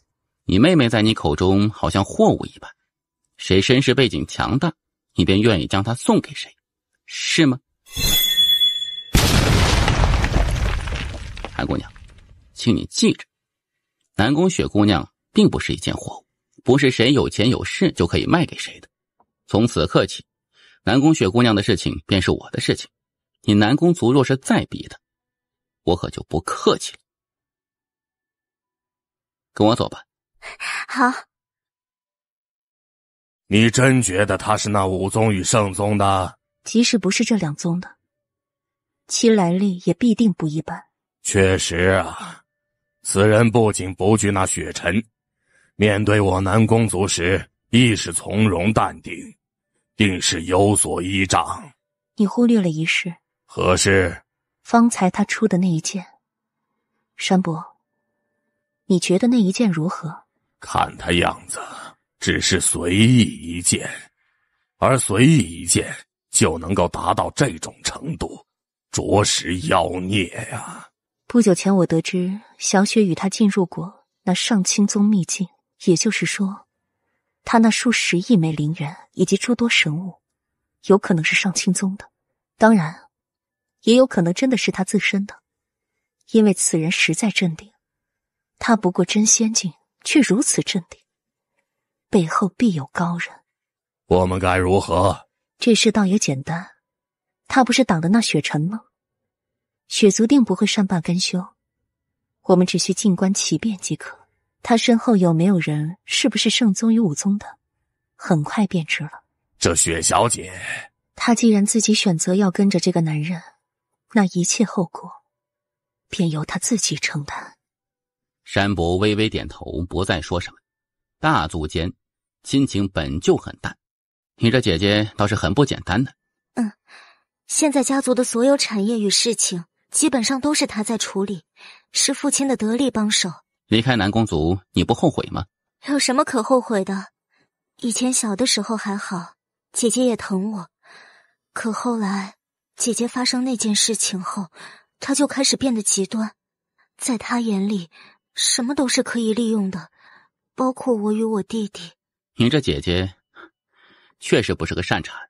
我能够感觉得到姐姐对你的纳戒已经动心，但是她还是让你与我离去，因此我猜测她应该是对你身份有些顾虑，不敢先对你动手，想借雪族之手来试探你，因为我与你一走，雪族必视为奇耻大辱，定会派强者来杀我们，这就是她为何愿意放我走的原因。所以接下来我们就将被雪族追杀，即便躲过雪族的追杀，我姐见你没有强大的身份与背景，定会出手。你怎会觉得我没有强大的背景？你这人一开始时不仅不知道雪族，连我们南宫族都不知道，因此你根本不可能是武宗与圣宗的，而能够让雪族与南宫族忌惮的只有武族和圣宗这两个超然势力。所以接下来我们要被两方势力追杀了。不过也没有关系，一想到与你死在一起，我倒也不那么怕了。我们不会死的。为何？我有塔爷。哎，你吹牛，别带上我，谢谢。塔爷？是的，我塔爷带我的，非常非常厉害，前无古人后无来者，独断万古。哎呀，停，你到底想做什么？塔爷，我也没有别的太多要求，你把行道剑给我弄出来好不好？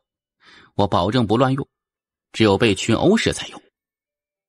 首先，我先谢谢你看得起我，你居然认为我能够砍掉你姑姑的封印，哎，这是我真的没有想到的，真的，非常谢谢你看得起我。叶关表情僵住，完了呀，塔爷也没有办法破除封印，只能换个办法了。太爷，那你可否帮我隐匿气息啊？我不能帮你出手。到时候我见我公公，给你说好话，让他帮你提升。嘿，你别想忽悠我，若是你爹，我还相信你的话没什么戏。那我就说你坏话。我操，你怎么可以这么坏啊？太爷，如今这局势你也看到了，多少帮一点忙吧。哎呀，不是我不想帮你，你姑姑走时候交代过，不能让我帮你，所以你还是靠自己吧。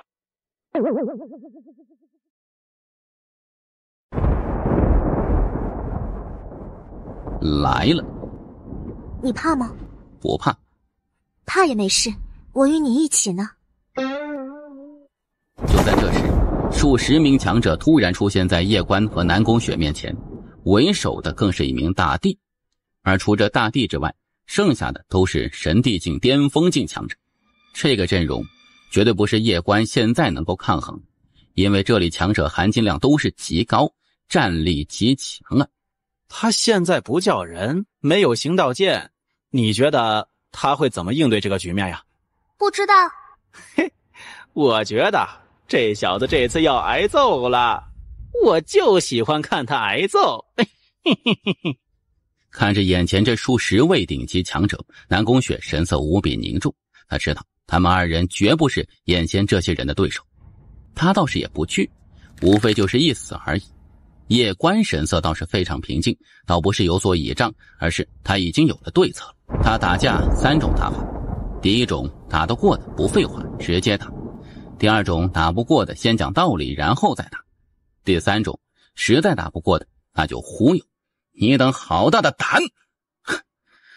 你小小血族竟敢来追杀我，是谁给你等的狗胆呢？阁下是何人？此刻的他也是心中震惊了，孙子太他妈嚣张，身后怕是有人呢。叶关道也没有废话，直接释放出自己强大的武艺，武神气息一出，那雪峰等人脸色瞬间巨变。啊，这武道气息，阁下可是武宗之人？滚！啊，打扰了。就这么走了？阁下的意思是，纳戒留下，不留下，血族灭，你信不信？啊哈，此事是我血族不是，赔礼道歉是应该的。这血族也太穷了呀，堂堂大帝就只有1000万枚灵元，也不知怎么混的。在叶关身旁，南宫雪听得直摇头，1000万枚灵元在这乱星界已经算得上是一笔巨款了呀。你真的是武宗的吗？你猜？你不仅不是武宗的，还不是乱星界的，你是从外面进来的吗？何以见得？你若是乱星界的，就不会去冒充武宗的人。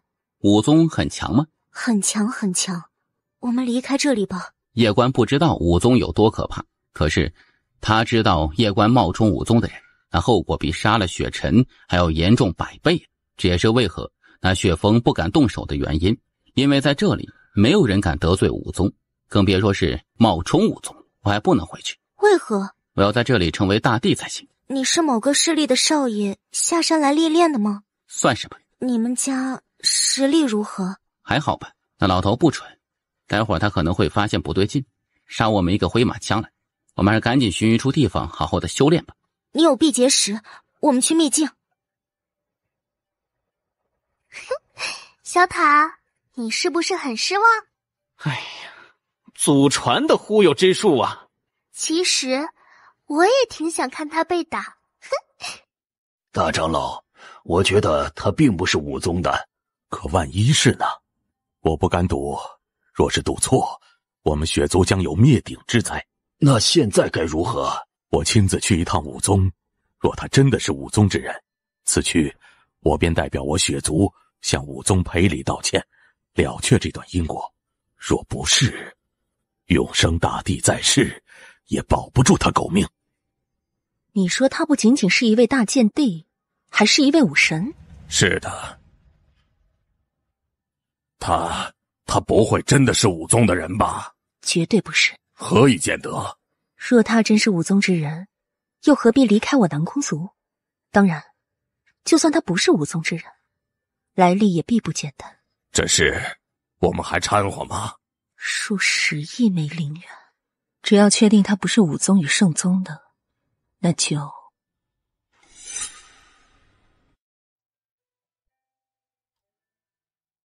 陈武长老，血族可是有事？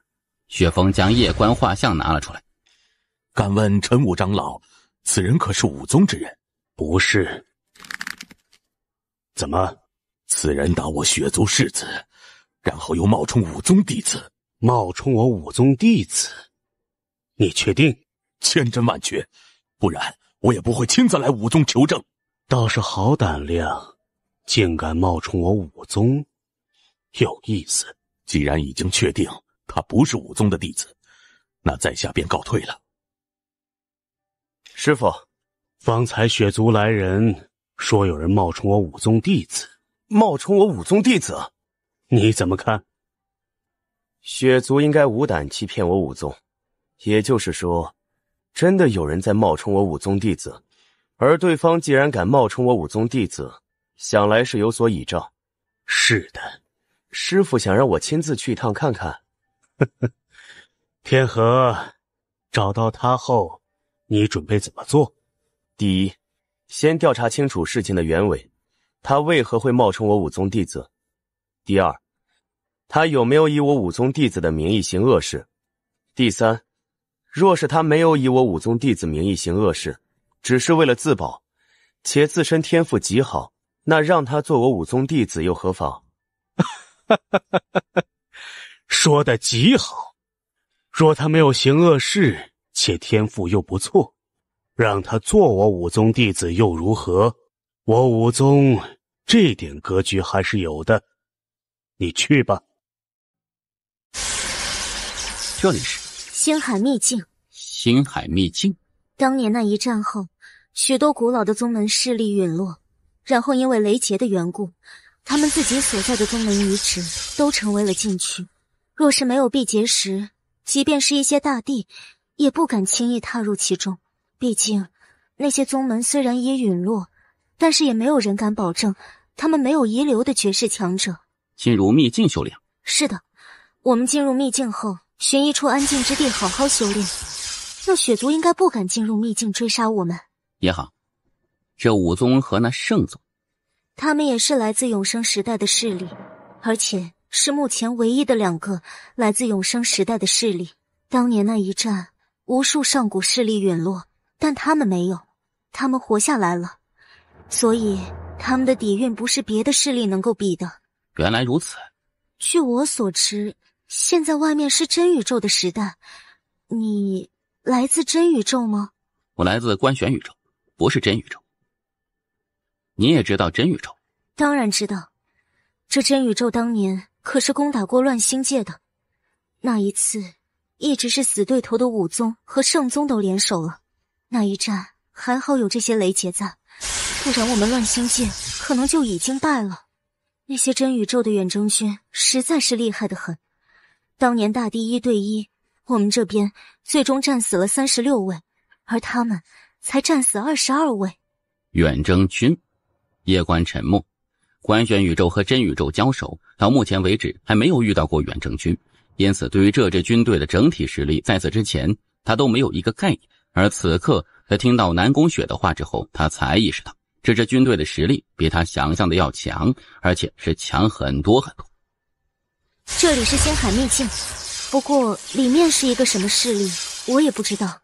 我们去看看便知道了。他进入这星海秘境，现在当如何？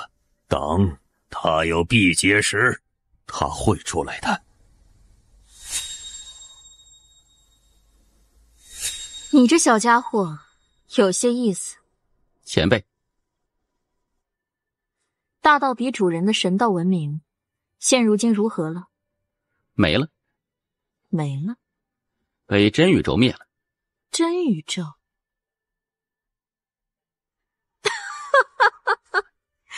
他大道比主人也有今日，可惜未能看到神道文明崩塌，太可惜了。夜观沉默。这事不是他能够多嘴的，毕竟大道比主人也不好对付。你这人已有自己的道统，别人的道统给你，他也只能做陪衬。不行不行。他合适？可以呀。你愿意成为星海宗宗主吗？好。你帮我们护法。护法？我要将毕生修为以及我星海宗储存的所有星海之力全部传承给他，让他直接成帝。可以直接成帝？是的。叶关心中震惊，这不就跟继承遗产一样吗？可以给我也来一份吧。老实说哈，我家里人对我很苛刻的，我从小就被放养，食不果腹啊。不得不说，叶关确实是心动了，直接成为大帝，要是给他整一下子，那他就可以原地毕业了呀。而他叶关若是成为大帝，外面那些都是什么牛马呀？那时大帝在他面前皆如蝼蚁，别说大帝，或许连姑姑都可以刚一刚。不行不行。为何呀？我可不想我星海宗传承成为他人嫁妆。他很清楚，星海宗传承对于别人或许是无比的珍贵的，但对于眼前这位少年简修也就那样。星海宗的传承在这少年身上，最终会被少年本身的道统光芒完全掩盖，而过不了多久就可能会被这少年彻底遗忘掉。但若是传给这女子，那就完全不同了。有这少年剑修相助，这女子未来必能够将星海宗的传承发扬光大，甚至是重建星海宗。听到白衣美妇的话，叶关顿时有些无语。她是你女人，给她跟给你又有什么区别呢？师父，我还不是他女人。你去给我们护法吧。前辈，需要多久啊？至少1个时辰。好。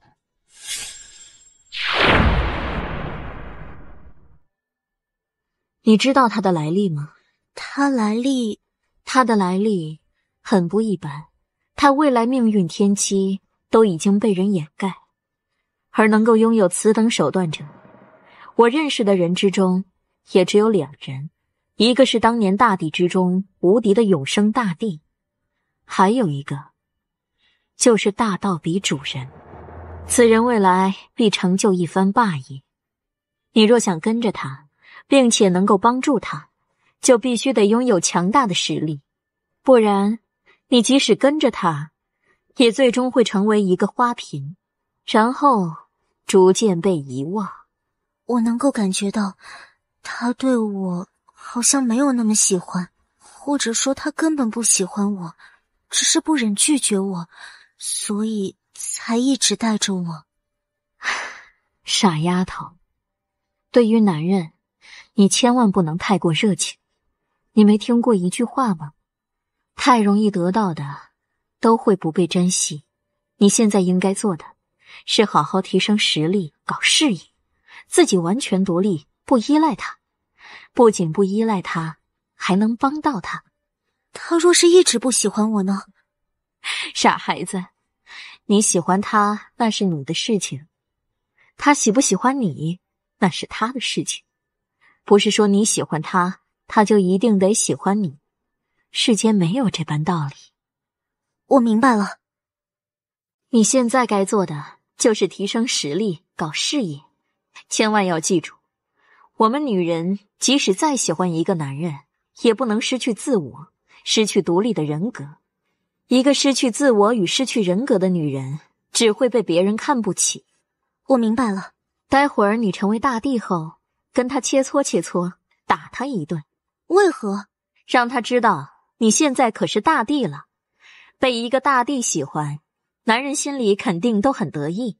许多男人内心都有一个比较变态的想法，那就是征服比自己强的女人，这叫征服欲。你要勾起他的征服欲，明白吗？师父，你懂得好多呀。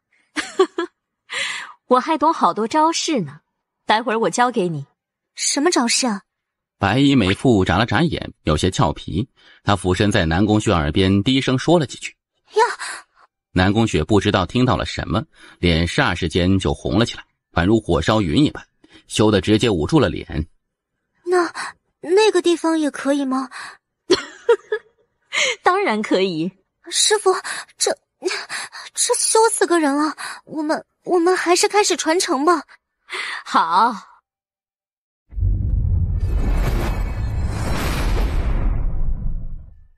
怎么做？此刻他在给那南宫雪传承，又比喻雷劫，根本无法脱身。先杀他？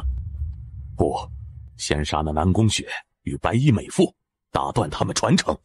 挡住这些人，1个时辰。叶关很清楚，正常情况下，以他现在的肉身，绝对不可能是眼前这群人的对手，因此他果断选择燃烧肉身。当肉身开始燃烧之后，叶关气息瞬间暴涨。与此同时，一尊傀儡突然自叶关体内飞出，直奔那为首的雪峰闪去。正是当初他从上清秘境中带出来的那尊上古神魁。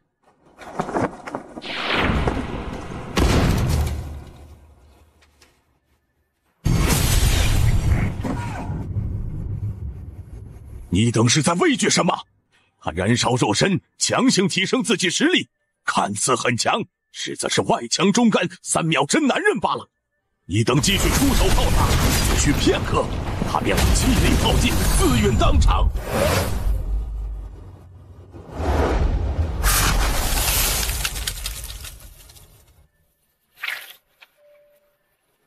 但就在这时，叶关突然掌身摊开，一块石头自他掌心之中飞出，正是辟邪石。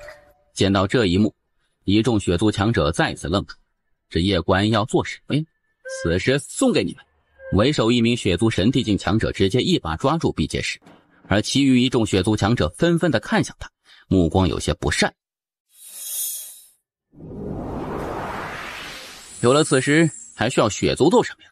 你等想想，在血族做牛做马了一辈子，能否赚得上亿的灵元呢？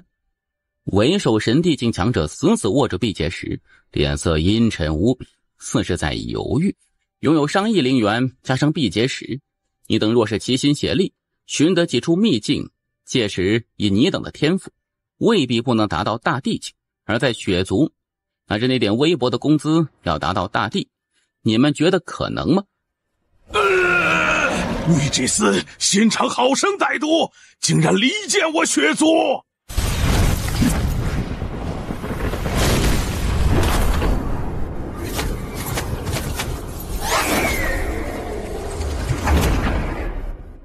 他现在被拖着，奈何不得你们。你们可以随时走，但若是过了一会儿，一旦我的傀儡拖不住，那时他必要你等手中的辟邪石。而到了那时，你给还是不给啊？为首的神帝境强者双手紧紧地握着，似是在挣扎。此刻走，等同是叛族啊！叶公子，老实说，我差点就被你说动了。我若是拿走此石，我等就算离开此处，也必会为了争此石而自相残杀。不仅如此，我若是所料不错，你会在适当的时候收走傀儡。那时雪峰长老一旦脱困，他必会来寻我等。叶公子啊，你当真是好心计。我若是上你的当，我等怕是都会死于自相残杀。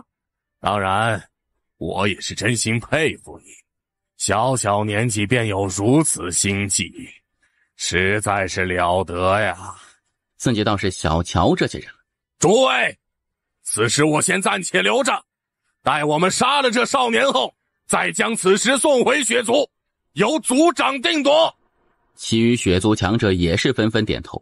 原本他们还是有些想法，但听到刚才那名神帝境强者的话之后，他们皆是惊出一身冷汗。这少年实在是太歹毒，差点便中计了。就在这时，远处被上古神魁拖住的雪峰似是感受到什么，他突然看向远处的南宫雪。啊！先杀了那女子，快！你现在已经是强弩之末，若是现在离去，我等也不拦你。叶关没有说话，他右手紧紧地握着手中的义剑。你年纪轻轻，前途无量，只要离去，日后什么样的女子没有啊？何必为了这女人在这里死战呢？我考虑考虑。你想拖延时间？既如此，那你便死吧！燃魂。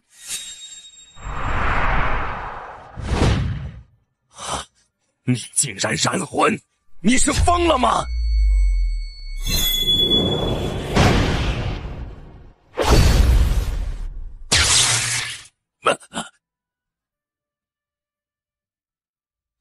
但就在这时，一股强大的气息突然间自远处爆发开来。雪峰心下大惊，抬头看向远处的南宫雪，脸色瞬间变得无比难看。大帝，这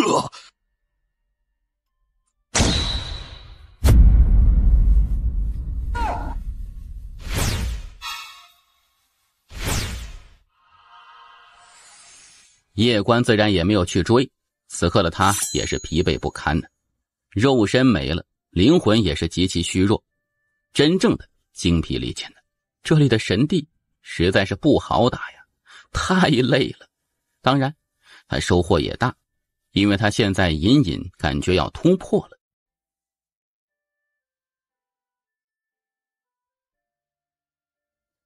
大帝呀！是的。厉害呀！你现在可打不过了呢。叶公子，你觉得雪儿如何？自然是极好的。叶公子，我也不与你拐弯抹角，你是一个聪明的人，以你的智慧，不会看不出雪儿对你的情谊，对吧？我自然是知晓的。既如此，那你们二人今日在此完婚，可好？雪姑娘，我不是傻子，一路相处下来，你对我的情谊，我自然是知晓的，心中也是欢喜。可是，我也不能瞒你，我叫叶关，来自外面的官玄宇宙，我已经成了亲的。抱歉。你既然已经成亲，那为何还要来招惹我？我没有。你若是不喜欢我，又何必为了我出头？又何必为我得罪雪族与南宫族？又何必带着我私奔？方才又何必不要命了的守护我呢？说话呀！你我初见之时，你提醒我上清秘境危险，让我离去。我觉得你心善，因此对你有好感。后面相助你，一开始是因为将你当朋友，没有多想。后面我也没有想到，你开始对我有情意了。倒是我的不是了。雪姑娘，你如此漂亮，性子温柔，对我又情真，我心中也是欢喜的。那你便留在这边，可好？你走吧，我再也不想见到你了。雪姑娘，你好好保重，以后有机会我再来看你。看我做什么？怎么你还想三妻四妾不成？不，我塔爷虽然经常要我这样，可我是没敢这么想的。你再不走，我就真的打你了。见到南宫雪在气头上，叶关也不敢再多待，连忙转身离去。丫头，俗话说得好，想要成为人上人，先得斩掉意中人。这小家伙看似老实，实则是一个大大的渣男。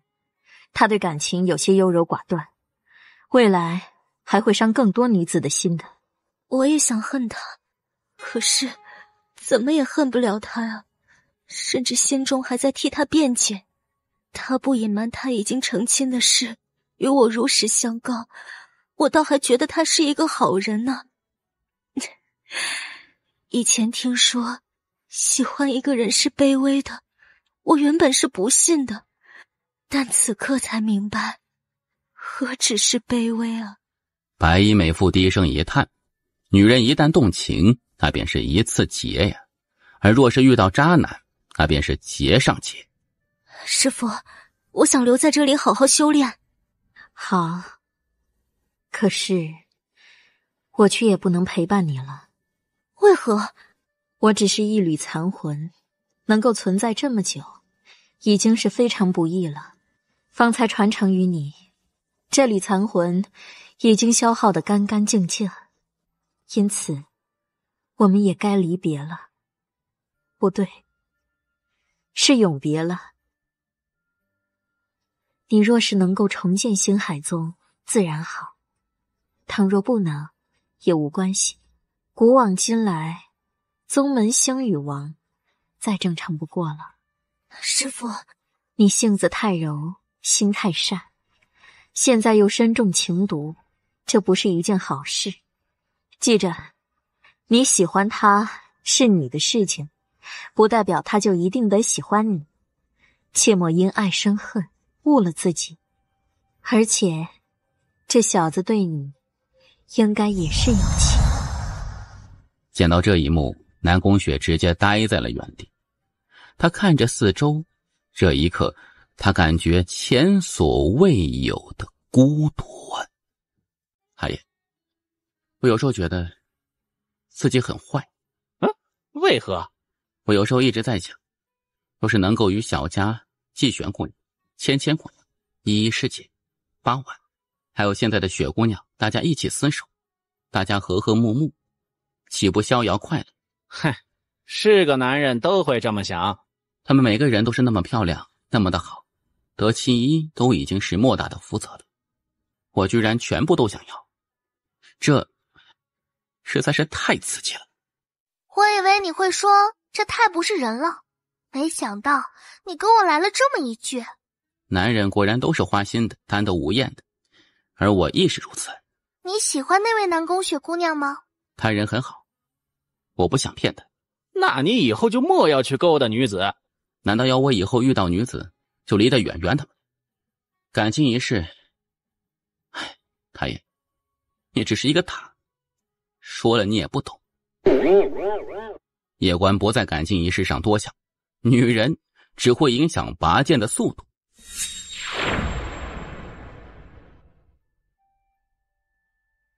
他为何没有带南宫雪一起走？忘掉一个人，应该很简单的吧？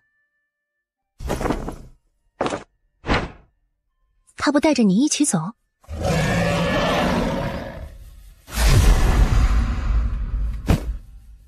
你，从现在起，我就是南宫族的族长。你做。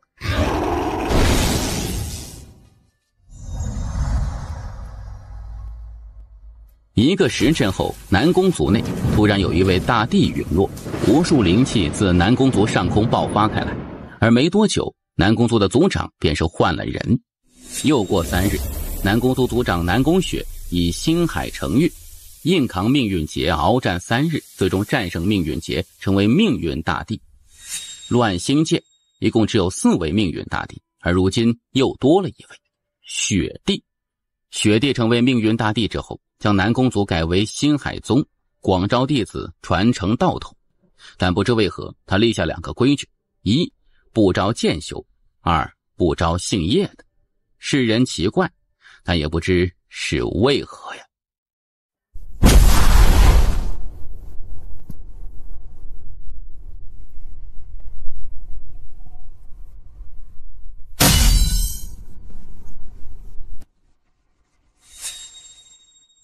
武玄宗主，打扰了。不知2位来我武宗时？我2人此日来此，是想与贵宗谈谈。哦，谈什么？不知武玄宗主有没有想过出去外面？外面？左相有话不如直说。很简单，我真宇宙愿与武宗合作。我武宗绝不臣服他人，即使是真神也不行。你们的敌人不是圣宗吗？我真宇宙愿相助你武宗灭圣宗。只要灭了圣宗，你武宗便是乱星界唯一的霸主。那时，我真宇宙愿意解除乱星界的封锁，让你乱星界修炼者进入真宇宙修行。我武宗需要付出什么？很简单，与我真宇宙攻守同盟，一起灭那关玄宇宙。武玄眉头皱了起来，他从未听过关玄宇宙这个势力。我们的条件就是这样，如果你点头，我们现在就可以帮你一起灭掉圣宗。灭了圣宗后，我真宇宙将封你为王，乱星界的王。乱星界归你武宗管辖，你武宗也可永不入真神殿，听调不听声。武玄沉默，真宇宙给的条件确实很诱人，但他有顾虑。联合对付观玄宇宙。他现在虽然还不了解观玄宇宙，但是能够让真宇宙都灭不掉的势力，定是极为不简单的。若是武宗贸然答应，恐有大祸呀。我考虑考虑。可以，不过我得提醒一下武玄宗主，现在我们要去武圣，所以你可以考虑的快一点。你说这武宗会不会答应？我猜测他应该会去找圣宗，他们愿不愿意加入我们真宇宙都没有关系，只要他们这里开始乱，我们到时候解除封锁，邀请这里的其他势力，他们必不会拒绝。这个地方过不了多久就会并入我们真宇宙的版图。我听说那夜观在这里修炼，找到他。你与他之间可是有1年之约。不杀他，但是我想打他一顿。他身旁还跟着一位素裙女子，那就一起打。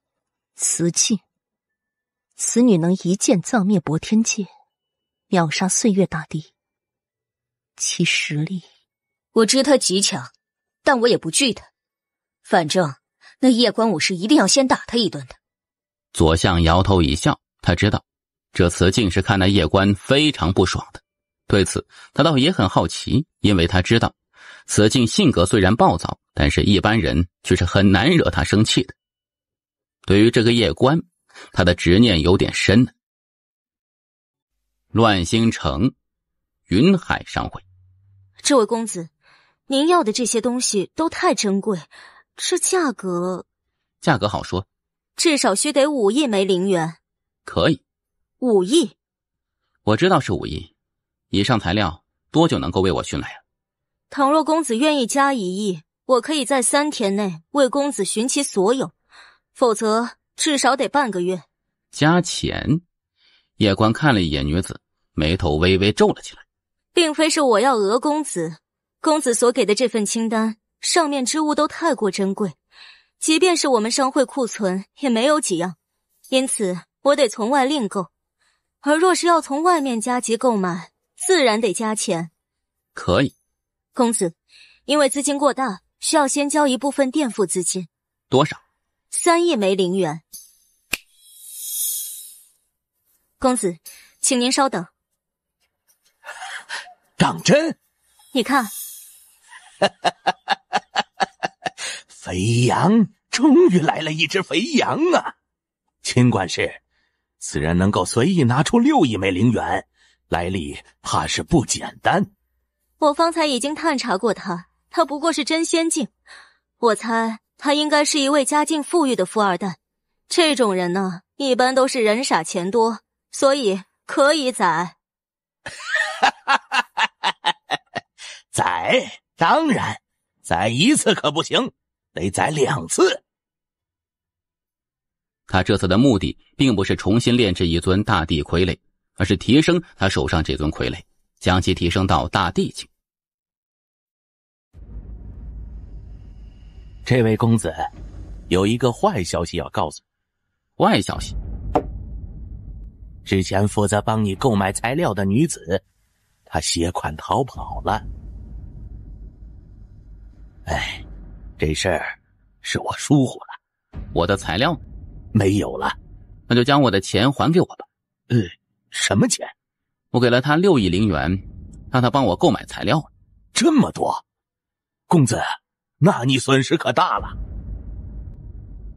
哎呀，公子，实不相瞒，那女子是我云海商会的一位临时工，她的所作所为啊，与我们云海商会没有任何关系。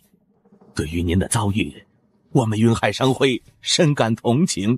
这么说，云海商会是不认账？公子，我已经说得很清楚了，他是我云海商会的临时工，其所作所为与我云海商会没有任何关系，请你不要胡搅蛮缠。我觉得我们应该讲讲道理，你们应该给我材料，或者是归还我的钱。我已经说过，我们对公子的遭遇深表同情。你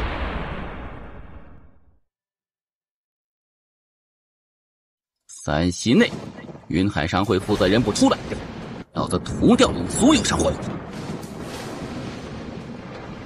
我们这商会的背后可是圣宗，圣你妈个头！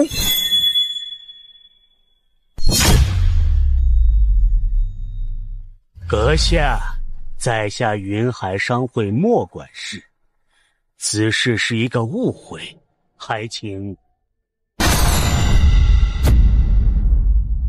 云海商会总部在哪里？云海界。云海界在何处？这个方向。此去600万里。哎，你别冲动，这里不是官选宇宙，现在我与神秘前辈都不能出手，你没有靠山。靠山靠山，没有靠山，我叶关就受着你的气。去他妈的靠山！没多久，叶关直接来到云海界，而刚入云海界，一名中年男子出现在叶关面前，而在他身旁站着之前那名负责接待叶关的秦管事。见到叶关，那秦管事眉头皱了起来，他没有想到这少年剑修居然杀到了这里。叶关看着那秦管事，目光冰冷。我的钱！哼，这位公子，我听不懂你在说什么。这云海商会，我今日屠！哼，好大的口气！屠我云海商会，你以为你是谁？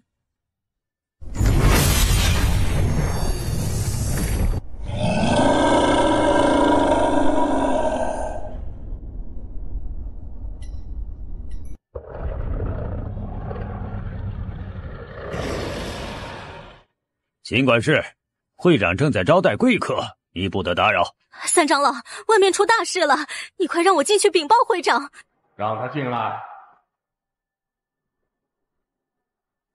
会长，外面来了一位少年，此人正在疯狂屠杀我云海商会强者。屠杀我云海商会强者？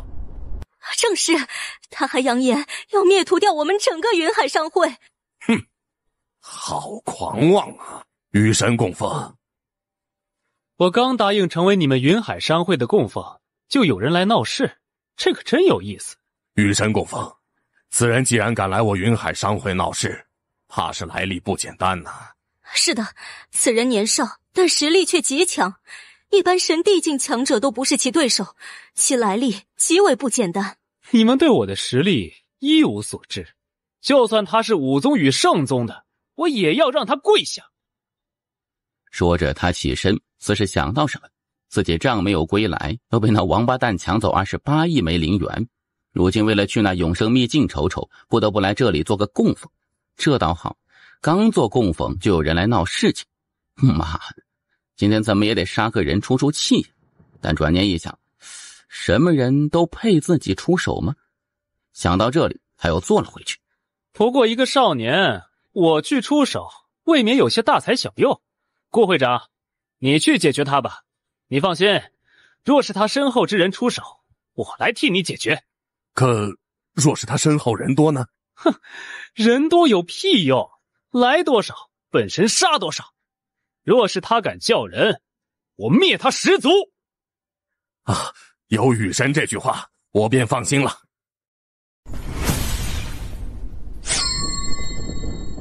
当二人来到战场时，此刻叶关已经连杀近100名的云海商会的强者了。见到这一幕，那赶来的顾云海脸色顿时为之一变。他没有想到这剑修少年竟如此强，云海商会的神帝境强者竟然都不是其对手，这他奶奶的不是一般的剑修。你是何人？竟来我云海商会撒野？你是云海商会会长？正是。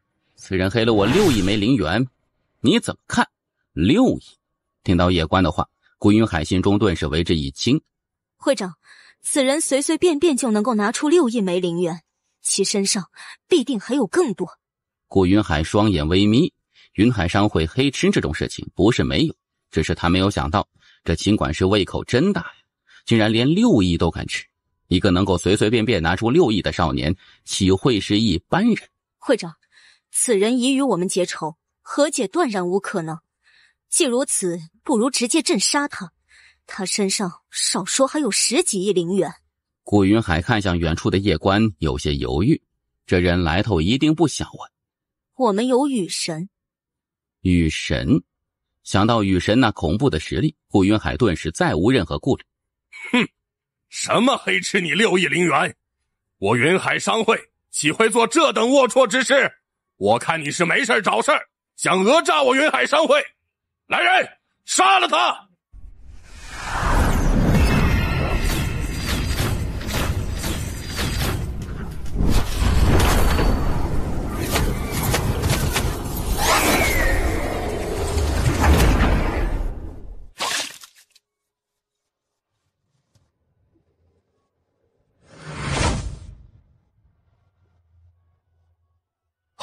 雨神，救我！这时，一名男子突然出现在顾云海的身旁，来人正是雨神。当看到叶关时，雨神就顿时愣在原地。我去！叶关眉头也是皱了起来，他没有想到在这里居然遇到这个家伙。这个家伙与云海商会是一伙的。雨神，就是此人！杀了他！杀了他！我们很熟吗？啊，雨神，我们不熟，别乱叫。你居然光明正大抢！那女人黑吃我6亿灵石，你去黑吃她的灵元？你是疯了吗？啊！去抢杨家人，怎么敢的？他都不敢呐！你要帮他们？我跟他们不熟，真的一点都不熟。就在这时，一旁顾云海直接掌心摊开，一枚令牌在他掌心之中冲天而起，叫人。这云海商会背后真正的主人其实是圣宗。这时，星空突然炸裂开，接着一名中年男子缓缓走了出来。来人正是如今圣宗宗主圣骑，也是星海界5大岁月大帝之一。而在圣骑身后还有4位岁月大帝以及9名普通大帝，圣宗顶级强者几乎全部赶至。此人来历怕是不简单呢。哼，他既敢杀我圣宗的人，那他身后就算是有岁月大帝为他撑腰，我圣宗也要灭之。而就在这时，远处那雨神眉头皱了起来，似是感受到什么，他突然转头看向远处天际云端之上。在那片白云之上站着一名女子，女子身着一袭素裙。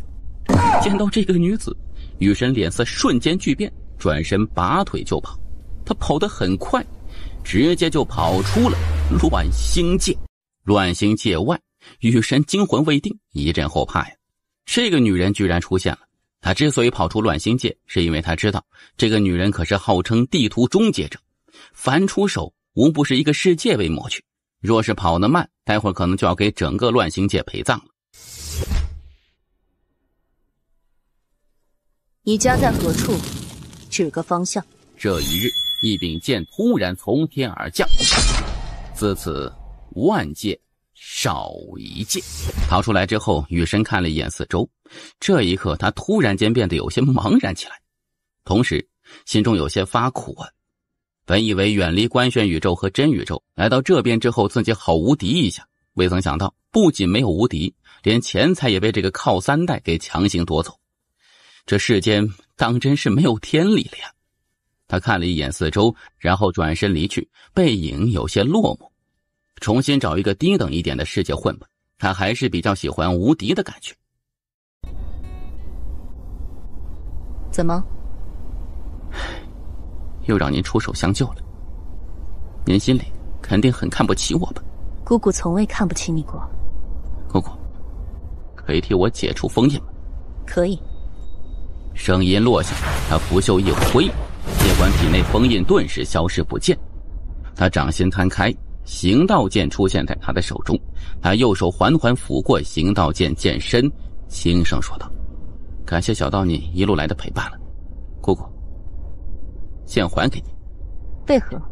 我不想再被你们看不起来，也不想再被世人称为靠3代。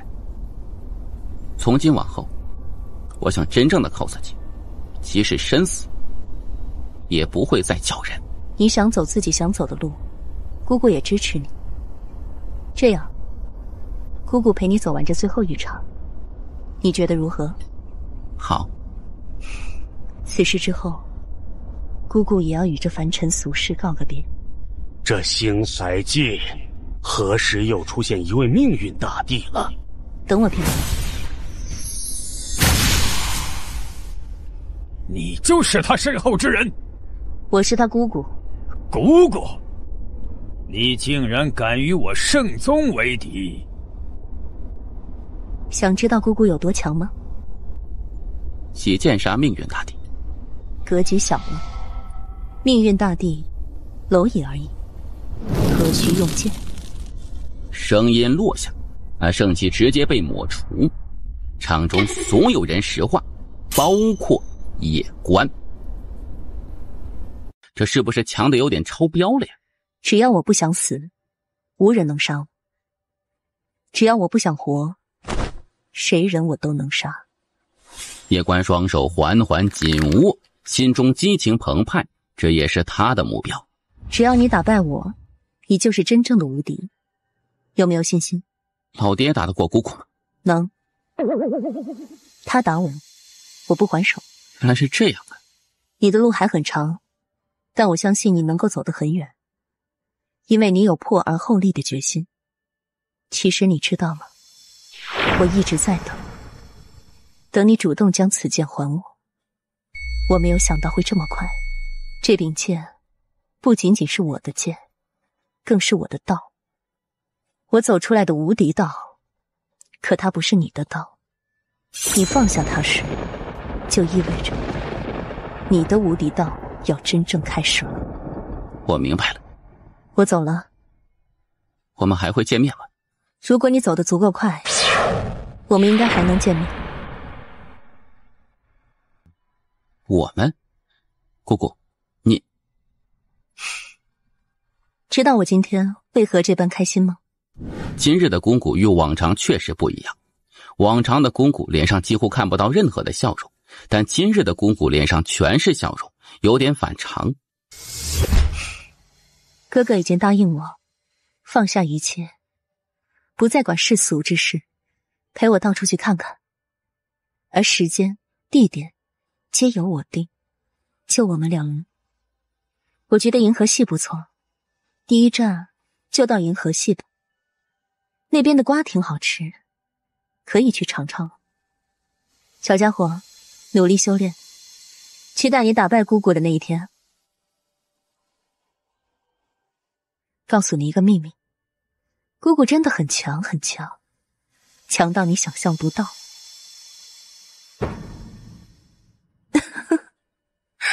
有空来银河系看姑姑，或者不想努力了，就叫一声姑姑，姑姑护着你。全宇宙谁敢动？姑姑再帮你一个忙，我将大道比主人镇压在银河系，只要他不出银河系，从此世间再无比刃能加你身。叶关看着天际，银河系，待自己实力强大一些之后，定要去那银河系去看看。要知道，娘亲秦关也是来自银河系。似是想到什么，叶关神色突然变得有些黯然，情绪也随之有些低迷。姑姑走了，老爹也走了，自己成孤儿了。他知道，老爹既然选择放下一切去陪姑姑，那就意味着从今天开始，官选宇宙的事情就只能他一个人扛了。至于姑姑离去时说那句不想努力，那就叫声姑姑。叶关摇头一笑啊，男子汉大丈夫，还是得靠自己立足世间吧。你是不是在想，以后就靠自己，坚决不喊出那一声姑姑？是的。哎呀妈，曾经有个男人也有过这样的想法，后来他很好奇，这小家伙能够坚持多久。当然他也知道，这家伙心高气傲，若真到那一天，一定是无比绝望的时候。似是想到什么，叶关突然转头看了一眼不远处那一众圣宗强者。见到叶关看来，那群圣宗强者脸色瞬间巨变，直接转身就逃。等等，云海商会讹了我60亿枚灵元，此事难道就算了吗？60亿？不是。什么不？我告诉你，做人可是要诚实。你说的是哪个城市？叶关盯着他不说话，看着叶关那冰冷的目光，尽管是心中畏惧，顿时不敢再说什么。你厉害，你想怎么诚实就诚实吧，60亿还我，否则圣宗今日从世上消失。还不交出来？怎么只有6亿？秦管事看了一眼一旁的叶关，不敢说话。见到这一幕，那大地强者如何还不明白，这少年剑修是要讹诈。虽然愤怒，但他却不敢发作。一位能够秒杀命运大帝的绝世强者，那绝不是圣宗能够抗衡。这位公子，你看，60亿。哎呀，这位公子，我们得讲讲道理，这确实只有6亿。我现在不想讲道理，60亿。我最后说一遍，你再废话，后果自负。公子稍等，我等去凑。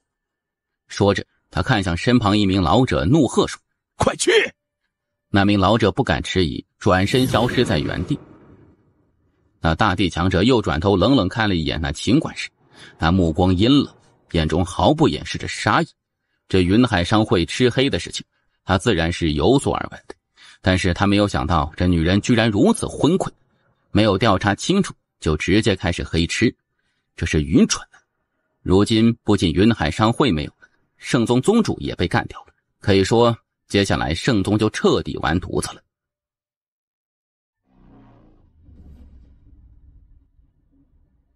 一旁，那秦管事见到大地强者眼神时，他自知必死无疑，因此此刻反倒是不再怕了。都怪你，你有如此强大的靠山，为何不早说？你是不是有毛病啊？这难道不是你的错吗？你有如此强大的靠山，为何一开始不言明？你若是早说，我又岂会贪你那几亿枚灵石啊？听到这女人的话，叶关顿时就愣住了，他被这套逻辑思维打得有些猝不及防啊。此事是因我贪心而起，但抛开事实不谈，难道你们男人就没有错吗？闭嘴！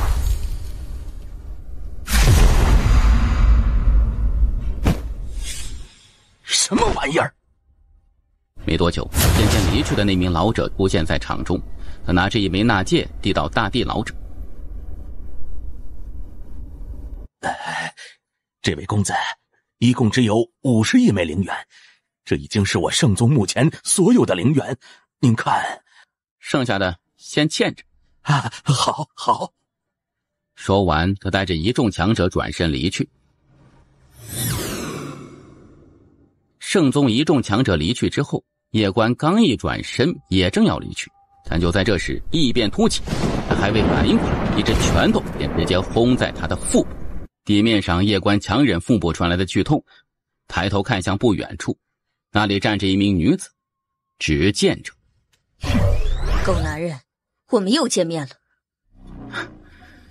堂堂真宇宙执剑者居然偷袭，我确实没有想到。打你还需要偷袭？我们之前约定的是1年之后大战，现在时间并未到1年。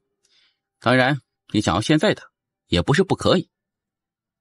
刚才我打了你一拳，为了公平起见，你将伤治好后，我再与你打。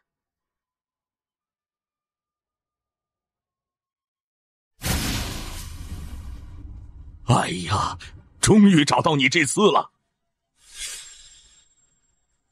你是谁？不想死就滚远点儿。滚！我只说一次。小小至仙境，口气如此狂。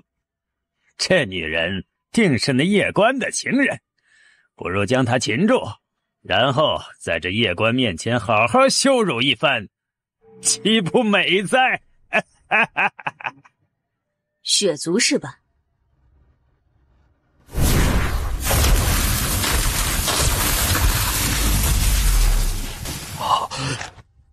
来人，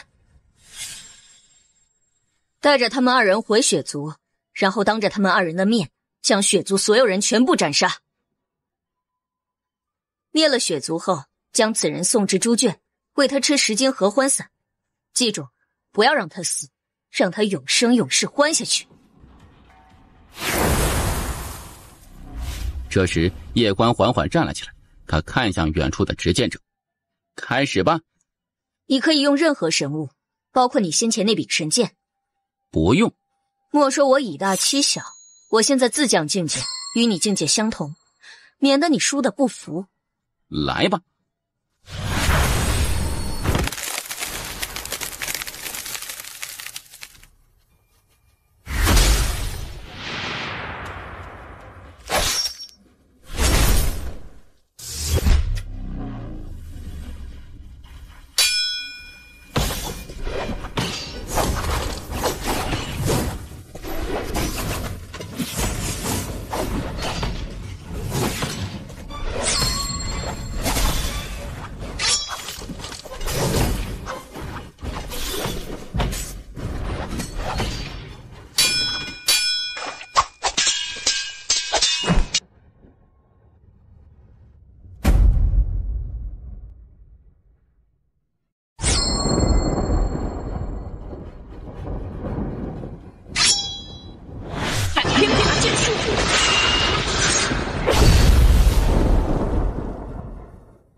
松开！你做梦！你放不放开？就破！我恢复实力，你信不信？你若恢复实力，那别人输不起。即使我被你杀了，我也会看不起你。执剑者盯着叶关不说话，叶关也盯着执剑者，他心中也有些慌。他自然是怕这个女人恢复实力的，不过此刻他也只能赌这个女人要脸了。而执剑者此刻心中却是惊骇无比，因为他发现他根本就无法恢复实力，此刻的他全身实力都被封印了。执剑者心中骇然，这是什么地方啊？而就在这时，他突然感受到下身有异样，脸色勃然大变，怒吼道：你敢轻薄我！你在说什么呀？我要杀了你！我要杀了你！你不要胡言乱语啊！我何时轻薄你了？我下身！那是我的血！闻言，执剑者愣住。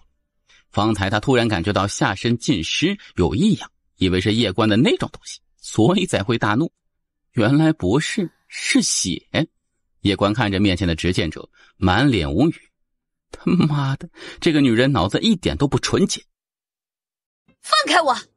不！蠢货！你看看你能不能调用玄气！叶关愣住，他连忙调用玄气，然而却发现一点玄气也无法调动。怎么回事？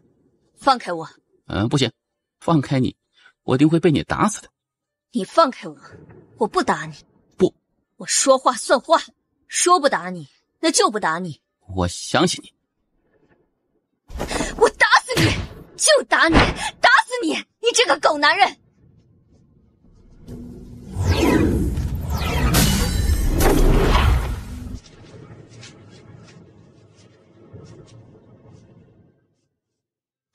你要做什么？而就在这时，已经慢慢失去理智的叶关见到眼前这一幕，呼吸变得急促起来。你敢辱我，我必将你碎尸万段！已经失去理智的叶关闻得此言，体内兽性突然间爆发，直接扑倒在他的身上。持续了许久，差不多有好几个时辰，这场大战才罢休。叶关躺在一旁，体内疯魔血脉已经慢慢退去，神智逐渐恢复清明。自己没有死，叶关有些诧异，这女人居然没有趁他昏迷时杀他。在不远处，那执剑者盯着叶关，眼中杀意毫不掩饰，但他却没有动手，因为他知道一旦把这个男人逼急，这个男人体内的疯魔血脉就会被激活，一旦这个男人的血脉被激活，他就不再是对手。可让他疑惑的是，这个神秘的禁止竟然无法封印叶关的血脉。执剑者压住心中的杀意，他双眼缓缓闭了起来。先日发生的事情对他而言无疑是奇耻大辱，还好这个男人不知道方才发生的事情。远处，叶关没有理着执剑者，他看了一眼四周，心中也是疑惑无比。这个地方居然连执剑者的修为都能够封印，实在是恐怖啊！你能联系到你塔里那个女人吗？塔耶？没有任何的回应。很显然，他也与那神秘女子前辈都被封印了。你也不知道这是什么地方吗？我知道还问你，你是不是傻呀？你脾气怎么这么暴躁啊？我就这么暴躁，关你屁事。还是八碗好。哼，那你去找你的八碗啊。叶关看了一眼执剑者，心中疑惑，这女人怎么有些莫名其妙的呀？执剑者，你我虽是死敌，但此刻你我身陷这个诡异的地方，若是我们再死斗，无非就是同归于尽罢了。老实说，我不想死在这里，你应该也是。既如此，我们何不暂且联手，等出去之后，我们恩怨再算，你看如何？我出去之后，第一时间就会杀了你。我们去前面那个古寺看看。狗男人，狗男人！这女人是疯了吗？这动不动就骂人。而当看到执剑者走路一拐一拐的时候，他顿时愣住了。自己之前伤了他腿吗？没有印象啊。看什么啊？你看什么？我难道闭着吗？闭着。你做什么？似你这般走，何时才能到那寺庙啊？放开我！他也不顾那执剑者的反对，然后直接将他横抱起来，转身朝远处走去。子树呢？他在石村。他不跟你走？为什么？他与你还有你们大姐关系那么好，跟我走，就等于是以后要与我一起联手对付你们。他肯定是不愿意的，我也不想强迫他做什么。那是自然，我们从小相依为命长大，他怎么可能去帮你打我们？叶关微微点头，不说话。怎么，是不是一想到你在他心中分量没我们重，就很心痛？你喜欢过人吗？你肯定没有的。你这么刻薄，又这么自以为是，怎么可能去喜欢男人呢？我就是刻薄，我就是自以为是。怎么，跟你有关系吗？没有关系，一点关系都没有。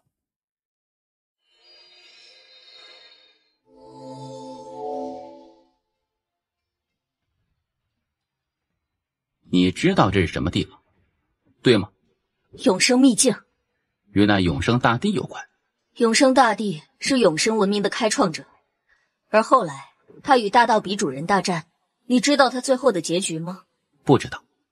想知道吗？你自己去猜啊。哼，当年那一战，永生大帝战败，然后被封印在永生秘境。这个地方就是封印永生大帝的地方，而这个地方的禁制就是大道比主人亲自布下的，封禁一切修为、神通、秘法、蛊术。那你可有法子出去吗？这座寺庙就是核心关键，这里的封印已经松动，永生大帝应该是要破除封印，重现世间了。现在就是等他破除这里的封印，那时我们实力就会恢复。你的意思是，这位被封印的永生大帝想要破封印？若是所料不错，被收进来的不仅仅是我们二人，还有别的人。若是不止我们，那也就是说，对方拉人进来，肯定是为了破封印了。而被拉进来的人，肯定是能够助对方破封印的。陵园。叶关心中疑惑，难道是因为这个原因吗？他身上可是有数十亿枚灵元呢。你知道那永生大帝何时突破封印吗？不知道。就在这时，异变突起，远处那寺庙之中，一道红光突然冲天而起，一股神秘力量突然间锁住了他。下一刻，他体内所有灵元突然间被一股强大力量强行夺走，而那些灵元被射走之后，直接幻化成一道道灵气光柱，宛如潮水一般朝那寺庙涌去。突然间，那寺庙之中，一道虚影缓缓飘起，永生大帝。此间天地大道神韵，竟然变得如此虚弱，难道是那大道比主人出了什么事？不应该呀，此人实力通天，谁能伤他？还是他别有所图，故意放我出来？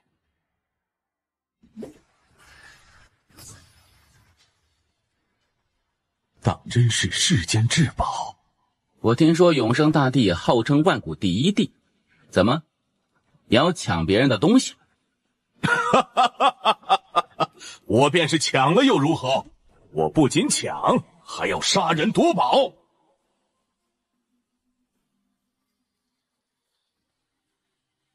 你的命是我的，天马剑术。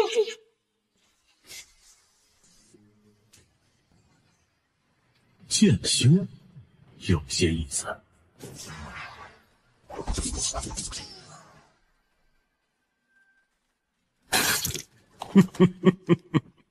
告诉你一个秘密，我现在还不到我巅峰时期30%实力。叫你那姑姑出来。我爹与我公公走了，不管你了。真可怜。我要杀的人，谁也保不住。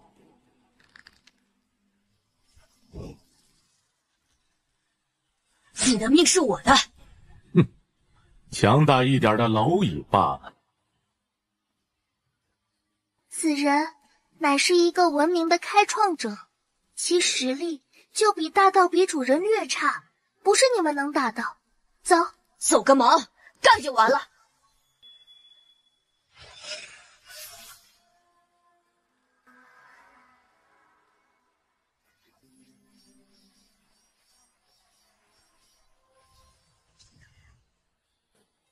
弱，真的弱。1万年过去，除了大道比主人，难道就没有出过强一点的人吗？装什么装？装什么装？既然你想死，那我便成全你。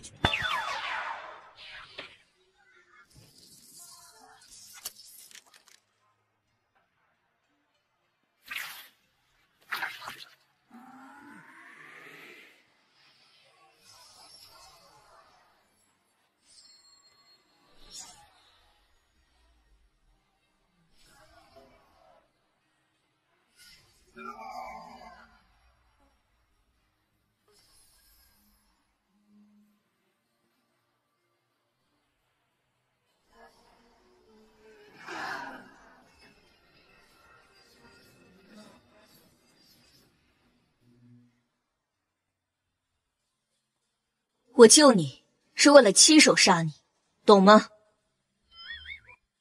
什么表情？怎么，你是认为我不敢杀你吗？只见这姑娘，我知你因为8晚的事情一直看我不太爽，可这事说到底是我和8晚的私事，你是不是管得有点多了呀？只见这冷冷盯着他不说话，可我想想也不太对，你现在针对我，私人恩怨很明显，可我细细想来，我们2人几乎没有什么交集。到底什么原因使你如此憎恨我，即使杀我都不得泄愤？哼，你放心，我不会那么快杀你的，我会让你生不如死，我要慢慢折磨你。慈静，怎么，来救你的老乡好了？慈静，你是吃炸药了吗？哼，思柔，你是不是跟他睡觉了？你是不是大姐的小黄书看多了啊？哼。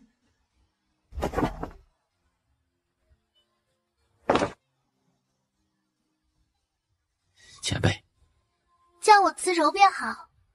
思柔，走。回关玄。不行，你现在可是我们的俘虏。我们？你？此刻他才想起，眼前这女子可也是真宇宙的人。哼，我虽然是真宇宙的，可我并未害过你，对吗？是的。他们在开会，我们也去听听。不合适吧？有什么不合适的？在我心中，你可一直都是自己人。好。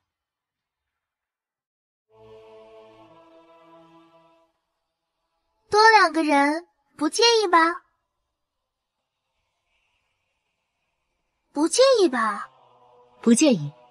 我们继续开始吧。最新消息，那永生大帝麾下有12位命运强者，上百位岁月大帝，普通大帝有上千，神帝境强者过万。除此之外，还有1000名来自永生文明时代的大术师，不断在复活曾经被大道比主人封印的永生文明时代强者。这批大术师实力不详，颇为神秘。除此之外，他还在招揽乱星界的强者。现在乱星界除那位雪帝外，所有势力都已经臣服他。还有一事，之前博天界被灭掉之后，博天界的边界被打碎。据我们探子回报，破碎的边界那边有一个特殊的世界，名为玄娥界。玄娥界内有一超级势力，名为詹台族，实力极强。那博天道现在在何处？自从博天界被灭之后，这博天道便是已经不知所踪。据我们推测，他们应该是在尽快恢复实力。这一世，他是第10世轮回，若是修为全部恢复，其实力将是有史以来最强啊！那谭台族可有什么意图？野心勃勃。不管是这永生文明，还是这詹台族，亦或者那博天道，我觉得都没有观玄宇宙威胁大。我观玄宇宙也觉得你们真宇宙威胁最大。叶公子，其实我很想听听你的想法。我没有想法。你有想法，你说嘛。坦白说，我的想法很简单。现在开始，我观玄宇宙什么也不做，因为永生文明肯定第一时间会来打你们真宇宙。你凭什么敢保证他的目标不是先打观玄宇宙？若我是他，我就先吃掉弱一些的宇宙，然后再集齐所有力量来打最强的。那永生大帝一出来就号称无敌，不把任何人放在眼里，如此自负自大的强者，他肯定第一时间打最强的。冒昧一问，现在真神是不是不能出手啊？真神在镇压宇宙劫，无法出手。若是宇宙劫爆发会如何？全宇宙毁灭。我知你不相信我，你可以问问慈柔。我知你不相信我，你可以问问慈柔。大姐无限制压制宇宙劫，压一次，那宇宙劫就会更强一些。如今这宇宙劫的威力已经无法想象，但可以确定的是，一旦爆发，现已知的所有宇宙与世界全部毁灭。我有一个想法，首先，宇宙劫不仅仅是我们真宇宙面临的问题，也是目前全宇宙所有生灵面临的最大问题。换句话来说，我们真宇宙与观玄宇宙最大的敌人，首要是这宇宙劫，其次是这永生大帝。此人号称万古第一帝，可以说就目前而言，真宇宙内除大姐外，单打独斗，我们这边无人能够与其抗衡。观玄宇宙除你那几个父辈外，也无人能够与其抗衡。哼，永生大帝一出来，喊的口号是什么？他要让永生文明重新统治宇宙。我的天，他居然要一统全宇宙，这是根本没有把我们真宇宙与观玄宇宙放在眼里啊！这怎么行？办他！我们一起办他！听到慈柔的话，店内一众真宇宙强者顿时明白他的意图了，只想让真宇宙和观玄宇宙联手。你觉得我说的好不好？很好，下次别说了。坏人！不要这样，容易让人误会。大家别误会，我们两个是纯洁的关系，没有发生过那种事情。别解释了。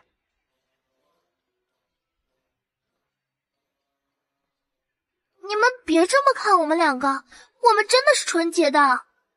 慈柔，我明白你的意思，你是想让观玄宇宙与真宇宙联手对抗永生大帝，是吗？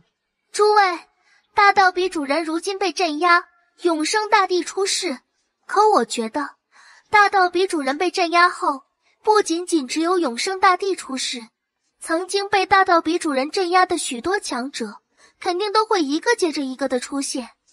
诸位别忘记，大姐当年也曾镇压过不少神道文明时代的前者。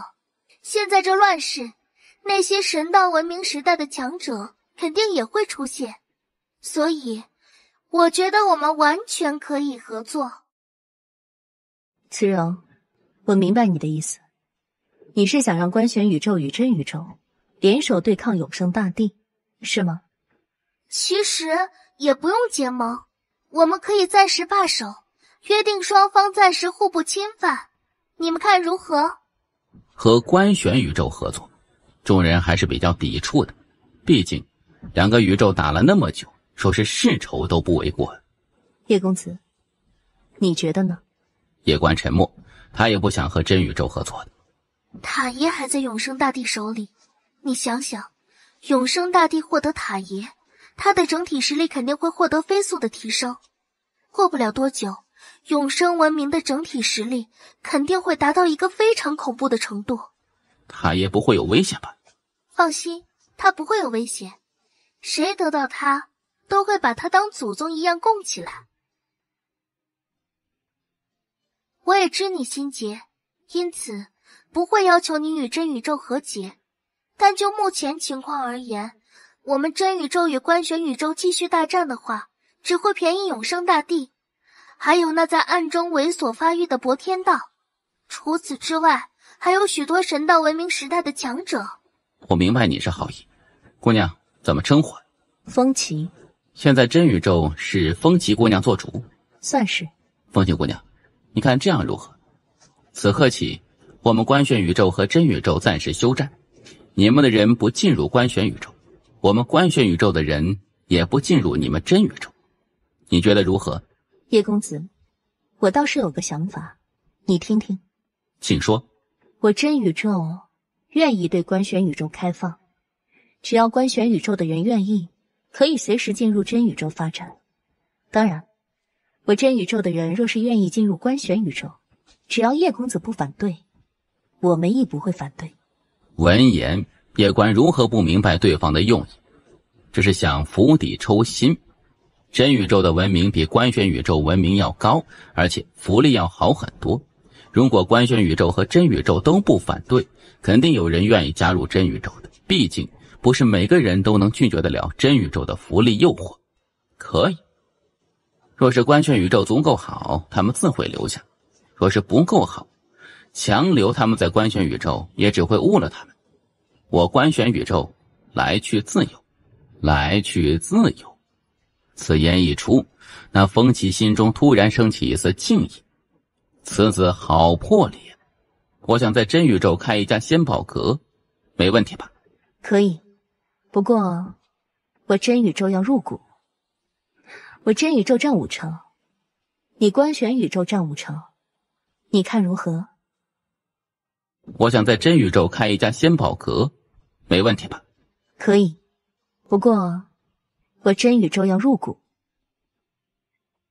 叶公子，就算我答应你，让你仙宝阁进入真宇宙，但若是仙宝阁没有真宇宙的支持，你真的觉得你们仙宝阁能够在真宇宙发展得起来吗？好。你还有什么要求吗？告辞。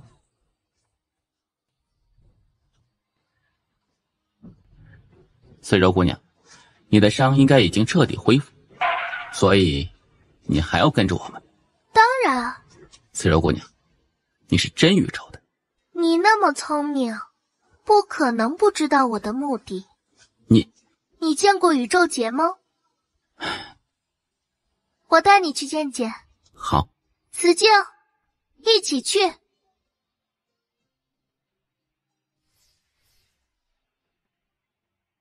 我知道你担心什么，放心，再怎么样，他也不会帮助观玄宇宙对我们真宇宙不利的。他与那叶关关系非同一般，不管发生什么，他都会站在我们这边。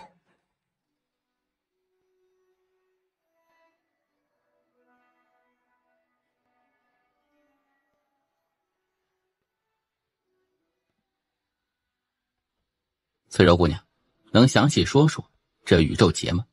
我曾与你说过大道本源，这大道本源就是天地间万物一切之源，而这宇宙劫就是因大道本源而生，可镇压，但不可彻底将其毁灭。为何呀？因为它本身就是这大道的一部分，灭它就等于是灭芸芸众生。只能镇压？是的，就像一个普通人，有生必有死，生与死都是大道的一部分。大姐现在做的只是在延缓这片宇宙毁灭的速度而已。你姑姑为了你将大道比主人镇压在银河系，这原本是好意，但是她可能没有想到过一件事，那就是大道比主人曾经是这无尽宇宙秩序的制定者，他镇压了许多强者，而随着他被镇压，他留在世间的封印松动，这永生大帝才得以脱困。当初大姐之所以赶走他，不镇压他，也是因为有这方面的原因。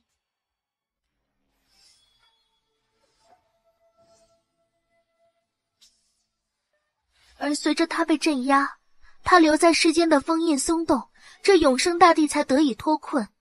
当初大姐之所以赶走他，不镇压他，也是因为有这方面的原因。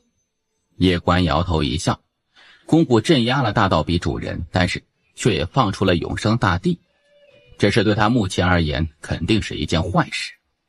你姑姑自然是好意，不过她可能没有想到你会这么弱。你知道这宇宙边界为何如此坚固吗？大道比主人吗？是的，他划分了宇宙区域，让各个文明独立发展。而当合适时，他会打通一些边界，让各个宇宙与世界连通。但是有些区域他还未打通。你是担心有别的宇宙文明会出现？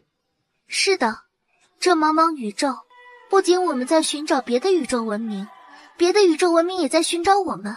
而据我所知，大道比主人在神道文明时代亲自加强了原本就已经坚固无比的宇宙边界。他为何要亲自加强宇宙边界？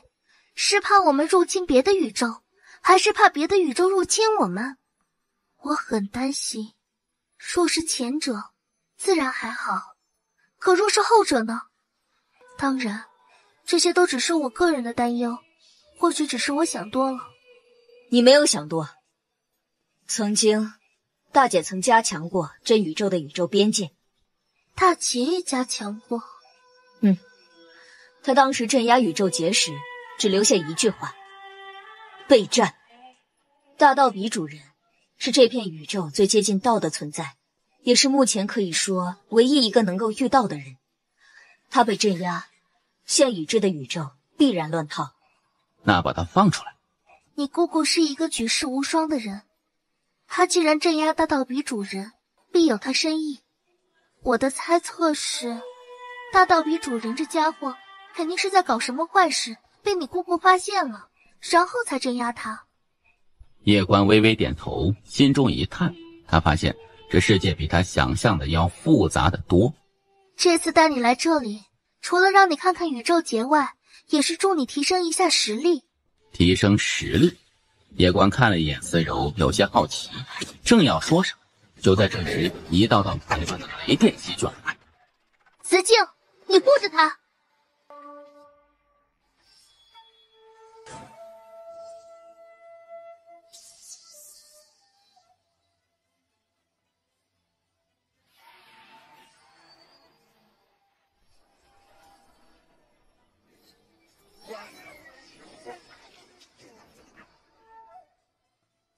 这些雷劫为何变得这般强了？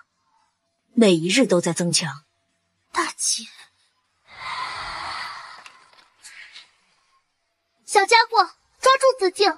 这传送阵已经承受不住，我们直接杀出去！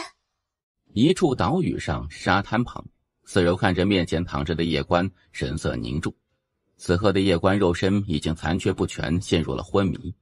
好在有自然神术为他修复身体，不然叶关必死无疑。子敬，这家伙长得可真帅哈！你跟着他，就是希望未来让真宇宙与官选宇宙能够和平相处。这只是我的目的之一，还有别的目的？我希望他以后能帮到大姐。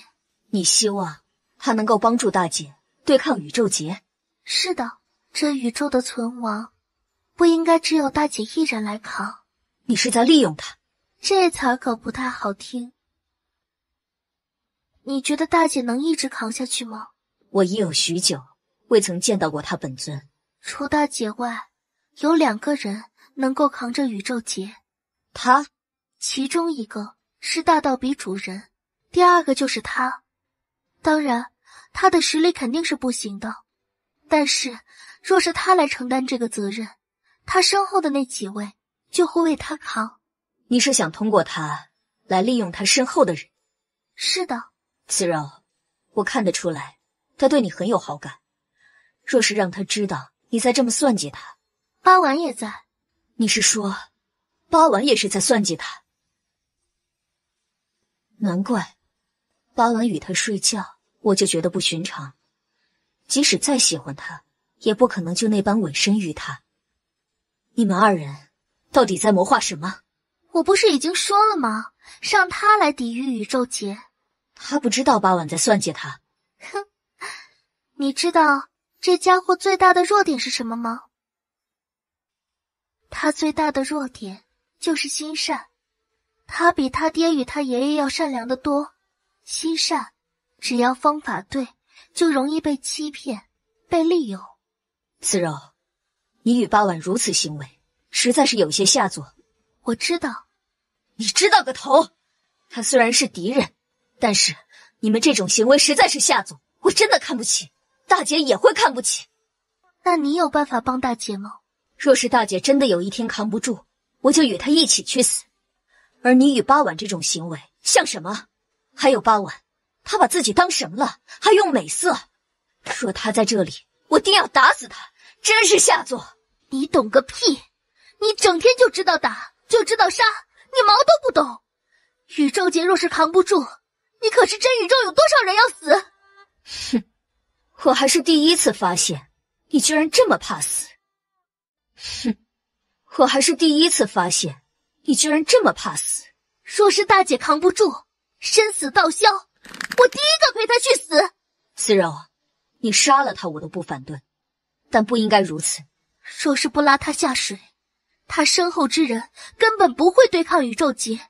宇宙劫毁灭全宇宙，凭什么要大姐一个人来扛？凭什么？我不管你那么多，等他醒来，我就告诉他真相。迟了，你看看。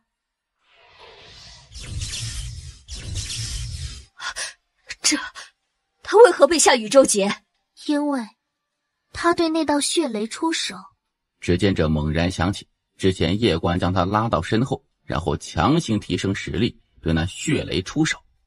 这是我设的第2局。我本来是想让自己受伤，然后让他出手来救我。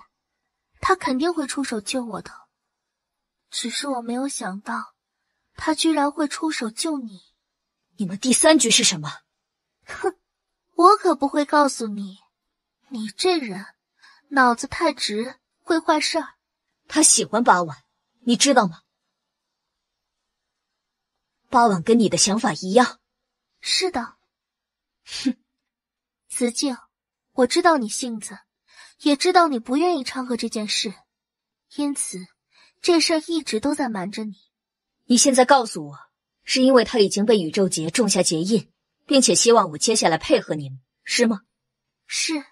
慈柔，我知道你与八婉是想帮大姐，但我可以确定告诉你，你们的所作所为不会得到大姐认可的。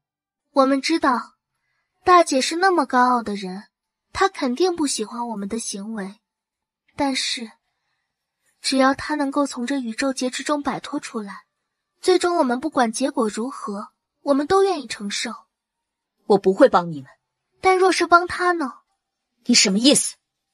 这家伙心高气傲，之前将那行道剑还给了素裙女子，并且还说至今往后都不再叫人，只做夜观，不做靠山。但，唉，他这倒是让我很意外，并且打破了我的一些计划。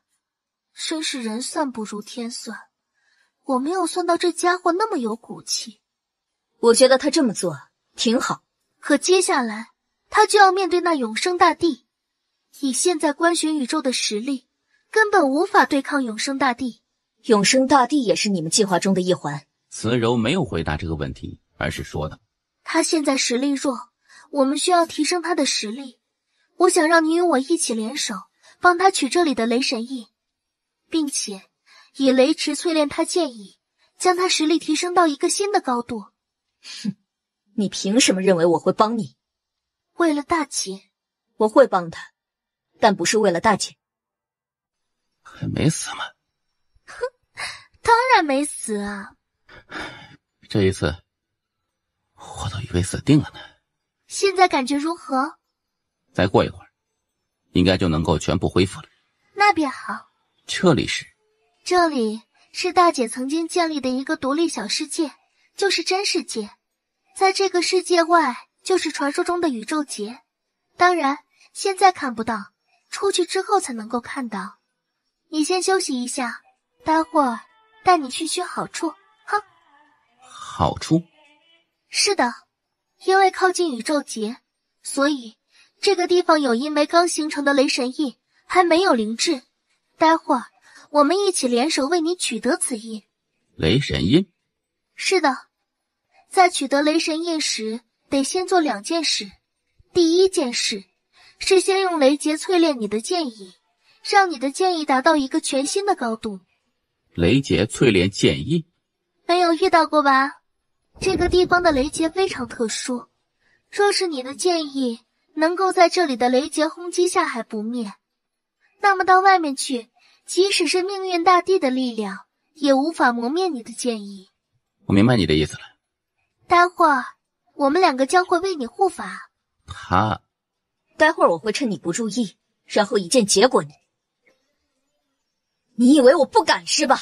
来，我现在就捅死你！好了好了，我们办正事吧。做好准备，出剑意。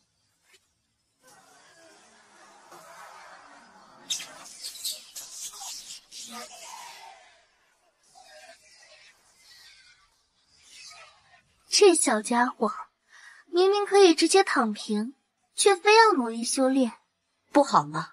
他的目的是能够达到他父辈他们那种高度，可他并不知道那有多难。可我觉得挺好的，他能够正视自己，并且有超越之心。就凭这点，他已经超越了无数的人。慈静，你对他好像没有那么厌恶了。我现在对你一语8完和厌恶。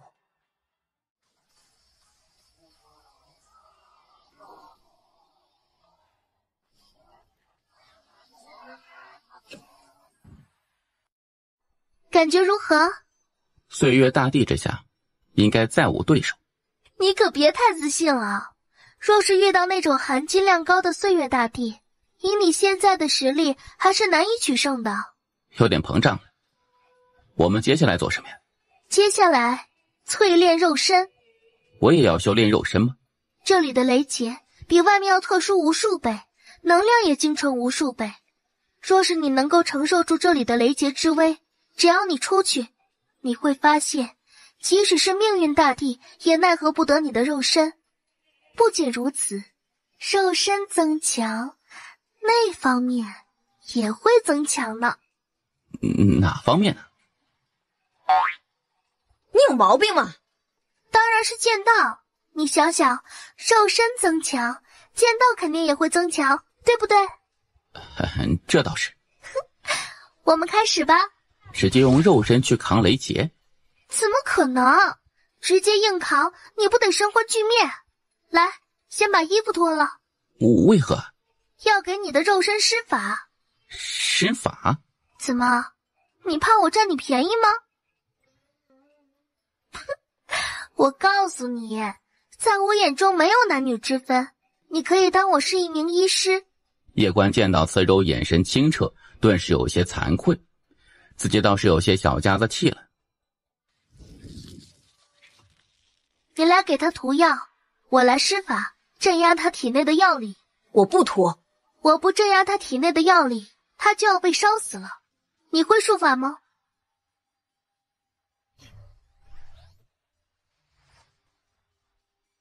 别墨迹，快涂！别硬！你在想什么啊？别说他了，大姐书上说过，这是正常反应。你也不是什么好东西。好了，我们开始吧。开！莫要反抗。随着时间一点一点过去，叶关的肉身就像一件铁器，不断被敲打着，然后开始慢慢的发生质变。就这样1月过去，他肉身已经完全能够硬扛雷劫。除此之外，他肉身上时不时闪烁着雷电，看着挺恐怖的。这肉身还能提升吗？暂时不能。我不怕疼。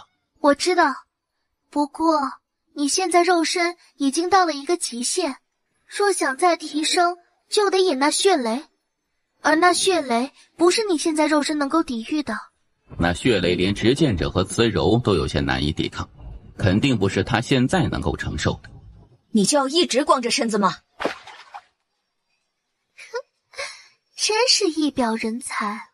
长得好看有什么用？笨得要死。慈柔姑娘，你之前说这里有雷神印，就知道你惦记着。开！此印也是无级别神物，你收服此印，它将与你身体融合，然后每日不断淬炼着你的肉身与你的剑意。换句话来说，只要你收服它，你的肉身与剑意每天都能够得到增强。可以这样？是的，最重要的是，此物还没有诞生灵智。你若是将其收服，一旦它诞生灵智，你就是它第一个主人，那意义是完全不一样的。意义不一样吗？是的，就像女人的第一个男人一样，不管他以后有多少男人，但第一个男人肯定会印象深刻的。慈柔姑娘，我要如何收服这雷印呢？很简单，强行收服。我试试。你真是一个傻子，被2个女人骗得团团转。现在只能靠他自己了。你这样会害死他的，你知道吗？人生经常有意外，这不是很正常的事情吗？你知道你现在有多恶心吗？表面看起来像个人，实际里呢，步步为营，处心积虑算计他，亏他那般信任你，待你如师。我们与他本就是敌人，请你搞清楚这一点。是敌人没错，但是官选宇宙对战我真宇宙，从未使用过卑鄙无耻的手段，而你呢？只要能帮到大姐，手段再卑鄙我也做。我告诉你，你也别生气，我就要利用他，让他顶替大姐扛下宇宙劫。你与八婉的行为我不苟同。你是疯了吗？竟然施展大姐教你的保命蛊术，你这个蠢货！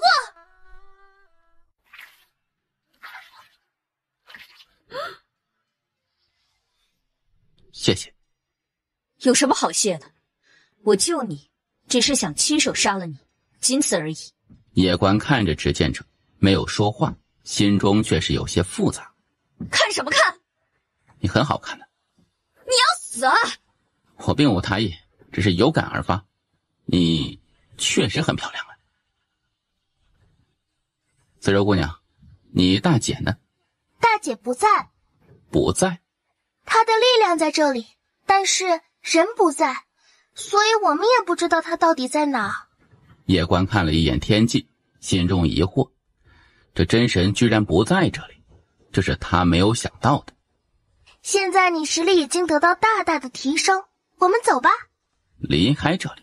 是的，接下来当务之急是对抗永生大帝。对抗完永生大帝之后呢？然后再说嘛。慈柔姑娘，让我来猜猜，对抗完永生大帝之后，便是对抗宇宙劫，对吗？你在说什么？慈柔姑娘，你对我很好，就像是师傅带徒弟一样。我也很希望你真的将我当作是徒弟，但理智告诉我，你跟着我必是有所谋。谋我的宝物？显然不是。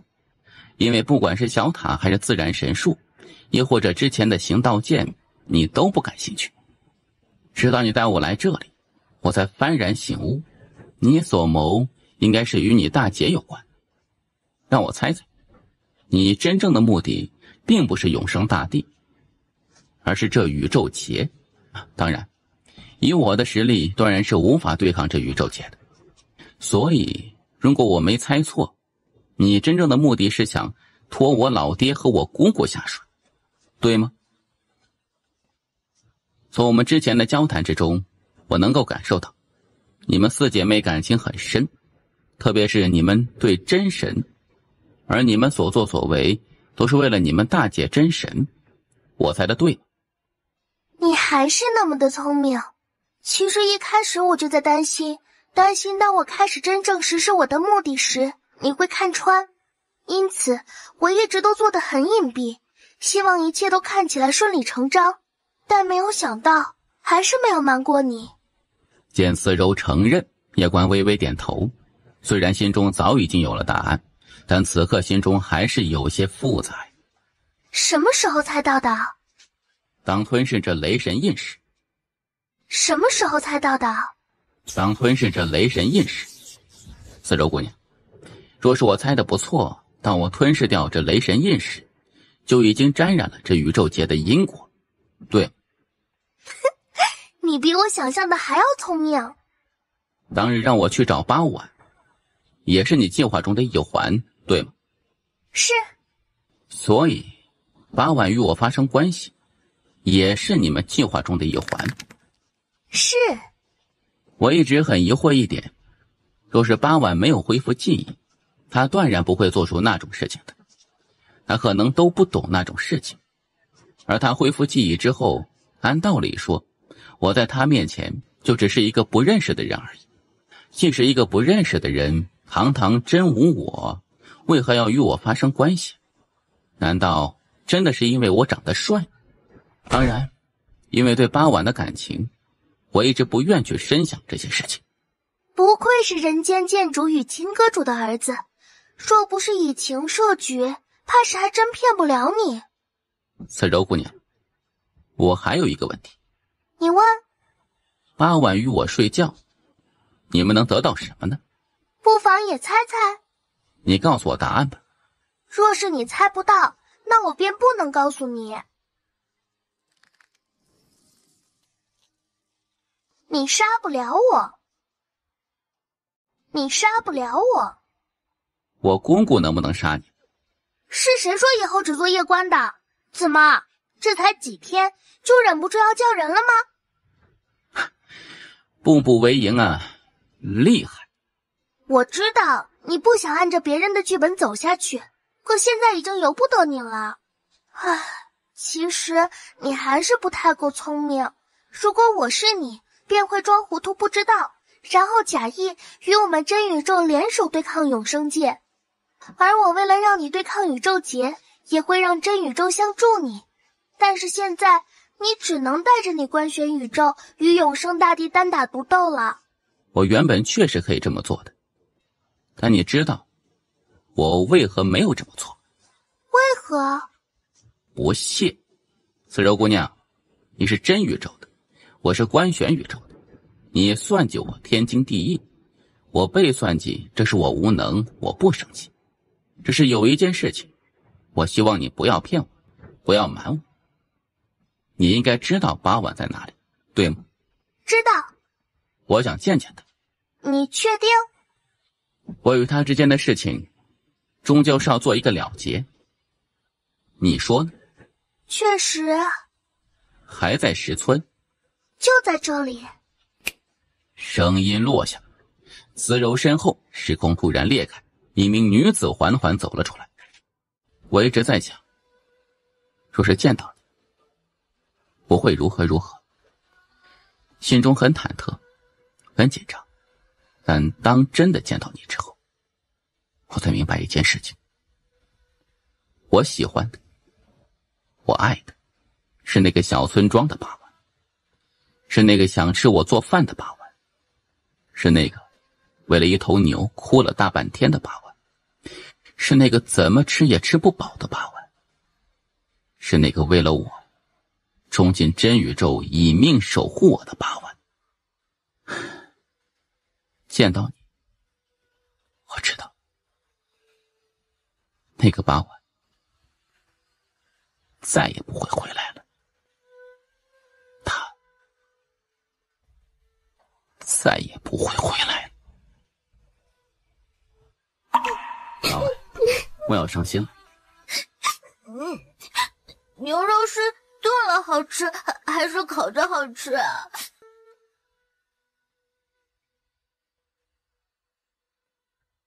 为什么这么把握？因为你对我好。就因为给你做吃的？是你从来不嫌我吃的多。傻丫头。八万，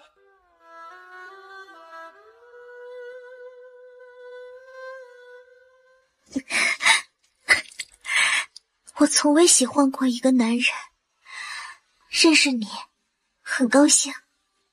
可是对不起，我不能帮你一起打真宇宙，因为他们都是我的至亲。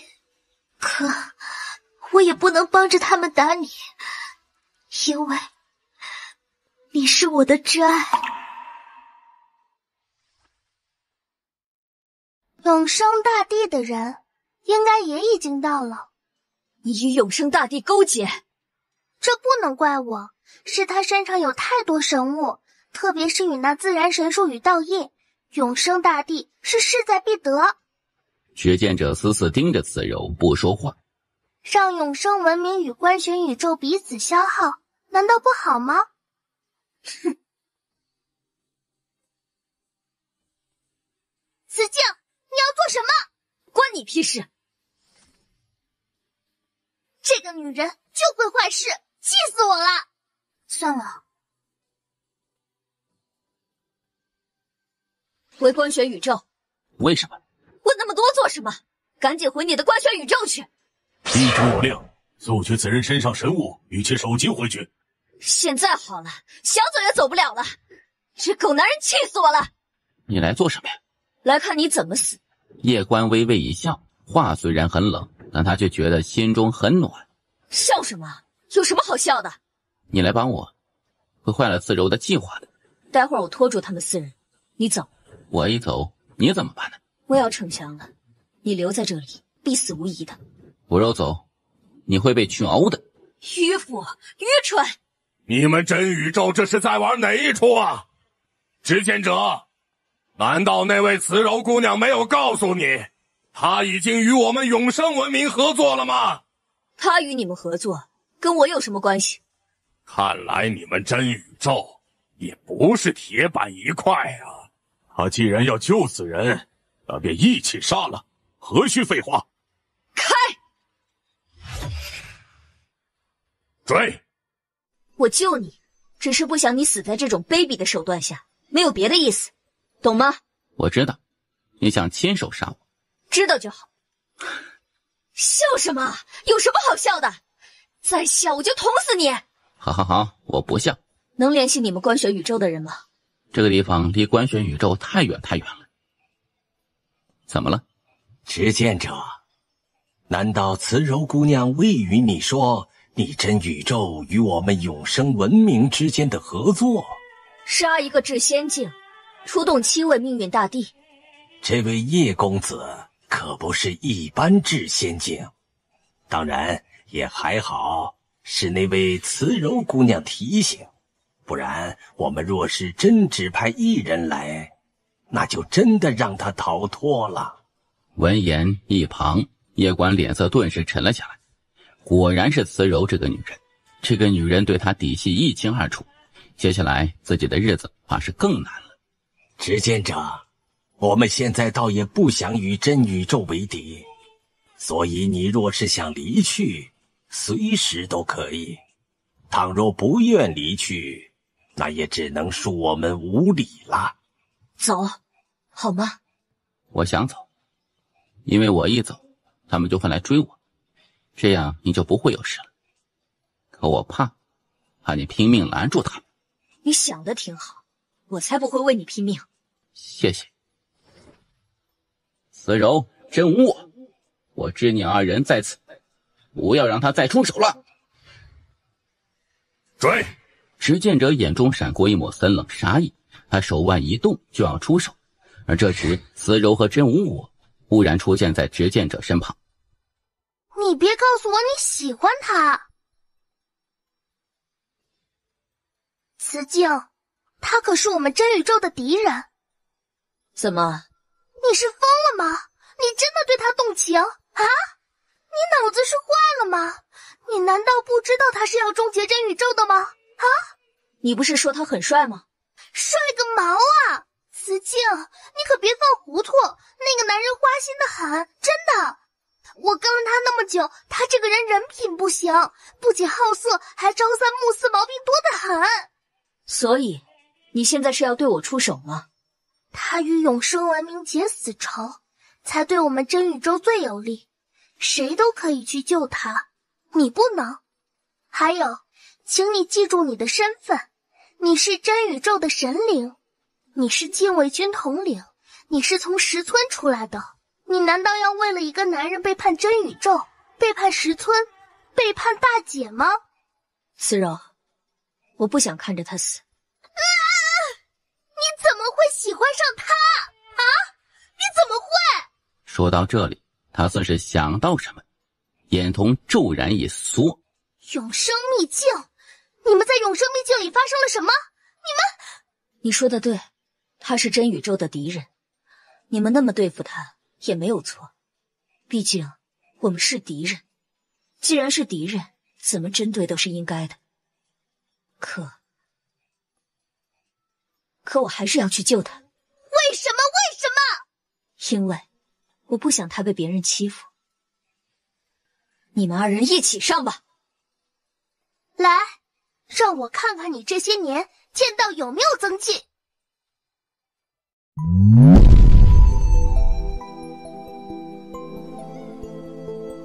你真是让我等意外。不过至仙境，但却能够与命运大帝抗衡。莫说放在这个时代，就是在永生时代，你也是妖孽中的妖孽，天才中的天才。你是永生时代的术师？是。我见过古神师，也见过神术师，但是还没见过永生时代的术士呢。让我见识一下。你是要与我单挑吗？还请赐教。你若是达到大帝，或许能与我一战。现在还是太弱。你也是一个人才，就这般杀掉，实在可惜。这样如何？我愿意给你一条生路。你若是愿意带着你观玄宇宙臣服，我可以做主，给你与观玄宇宙一条活路。杨家的人，宁战死，不跪着生。既如此，那你就与你的观玄宇宙一起葬灭吧。这是谁呀？与哥哥真像。姑姑。真聪明。是老爹让姑姑来保护我的吗？是，不过我也想来看看你。叶关笑了，他知道除素群姑姑之外，他还有好几个姑姑，而在见到眼前女子时，他觉得很亲切，因此才会喊出姑姑二字。退到一旁，姑姑来打。姑姑，我先打一个可好？先打一个？7个我着实打不过，但是1个我可以试试。可以。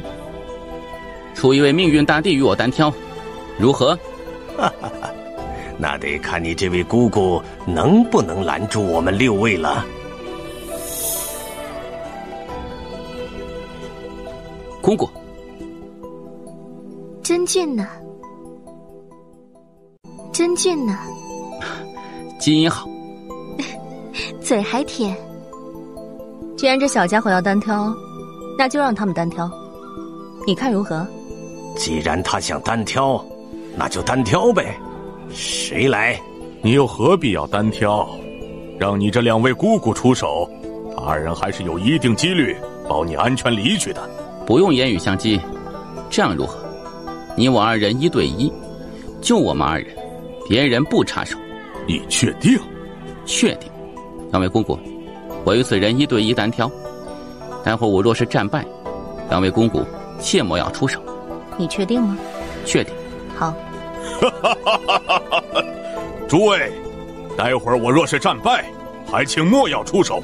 谁出手，我不仅不会感激他，还会视他为生死之敌。哼，敢以至仙境挑战命运大帝，不得不说，你很有勇气。这份气魄，即使在我那个时代也是少有。你放心，我也不会以大欺小。说着，他掌心弹开，然后轻轻往下一压，一瞬间，他境界直接从命运大帝压到了至仙境。见到这一幕，一旁的道袍老者眉头顿时皱了起来，本想说点什么，但是话到嘴边还是又吞了回去。这少年敢以至仙境挑战命运大帝，若是永生界这边真的以大欺小，那倒显得真是小气了。来吧！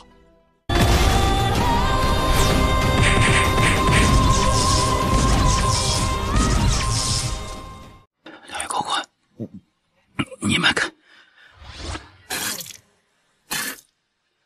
看，他们若不是以多欺少，我一个人也是能扛的。姑姑来帮你，你不需要有任何的心理负担，知道吗？这小家伙真是心高气傲的。好好疗伤，接下来交给姑姑。单挑还是群殴，你们选，我随意。有任务在身，就不与姑娘单独切磋了。6之血，引业障3灾，现！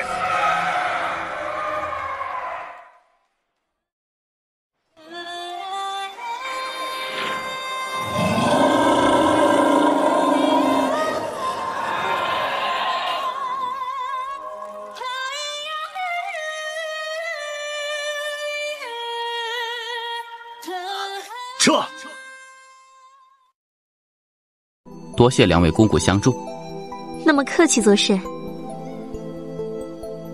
回观玄宇宙吧。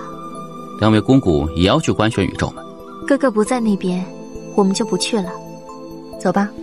2位姑姑，告辞。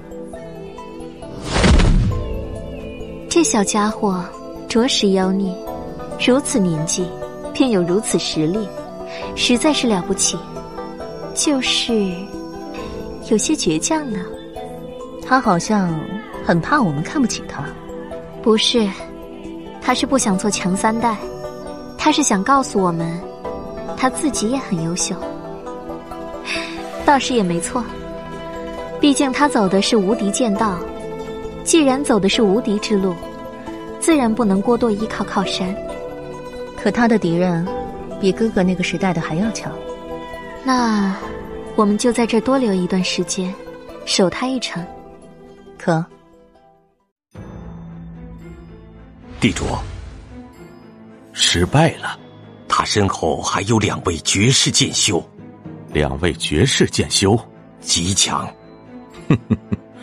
这才有意思。景晨，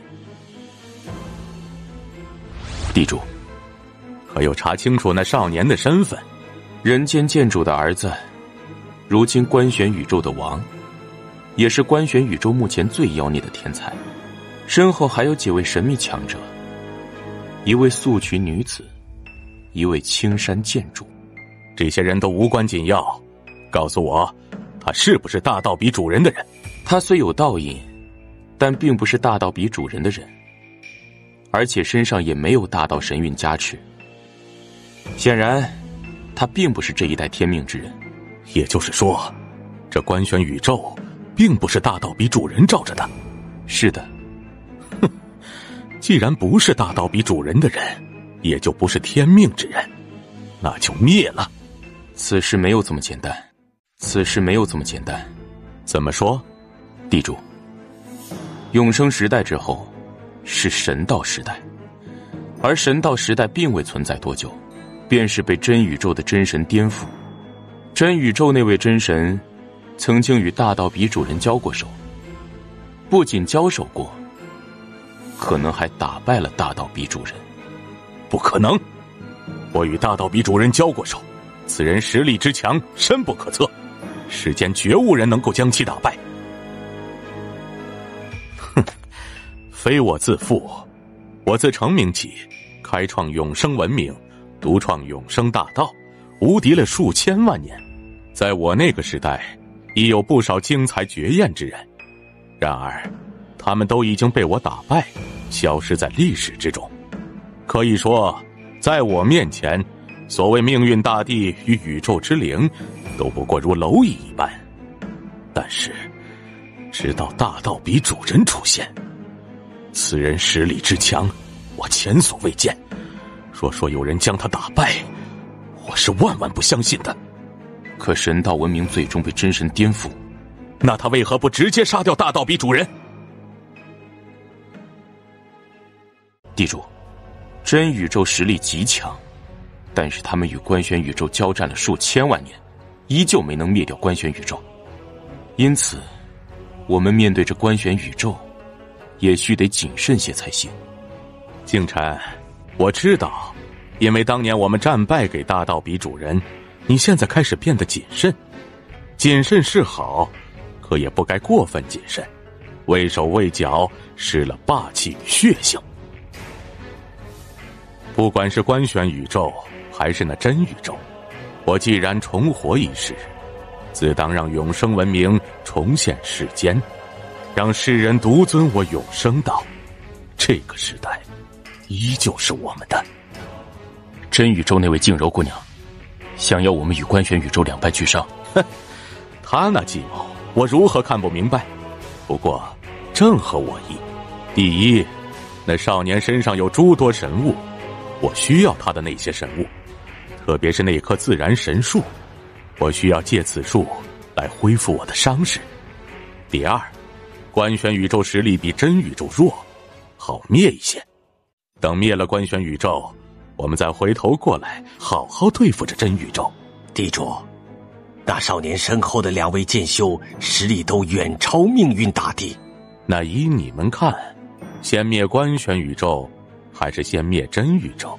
我的建议是先观望，好好发育，不着急称霸全宇宙。道袍老者也是点头，这个法子是最为稳妥的，因为与官玄宇宙的交手下来，他也发现这个宇宙并没有那么简单，若是贸然对其发动战争，可能会吃亏呀。我们现在最需要什么？现在他们缺什么？缺钱，缺灵气。这乱星界虽然被他们收服，可这个地方是个什么地方啊？简直就是个垃圾地方啊！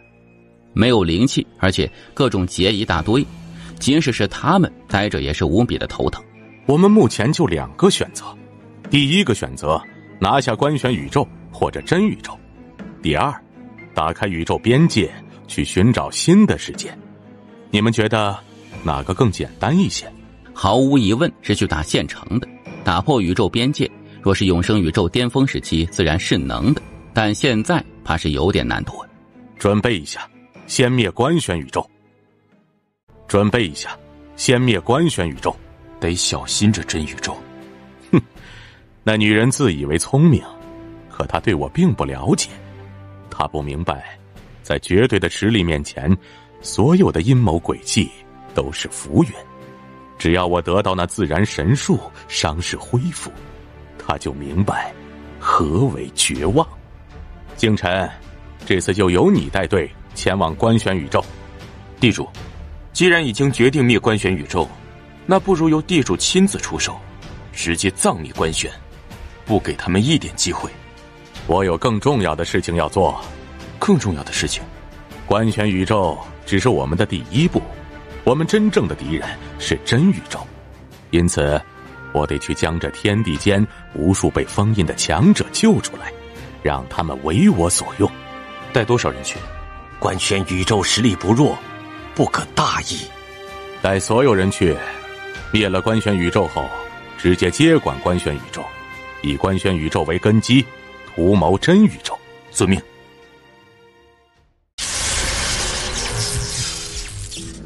阿良，你还没考虑好吗？我与你说，当年永生时代，不知有多少神物想认我为主，我可是都不屑一顾的。你存在的也挺久，我就问你，从你出生起至今，可有见过比我还强者？没有。那你还不认主？我有一心事未了，此乃我平生大憾。你若能帮我完成，我便认你为主，如何？你且说说看。我曾经与一人结过仇，你若是能够在未来帮我杀掉此人，我便认你为主。不就是杀个人的事吗？你要杀的是谁？素群天命。素群天命？何人也？一个大剑仙。区大剑仙也罢，待我事情办完，到时我帮你杀掉他。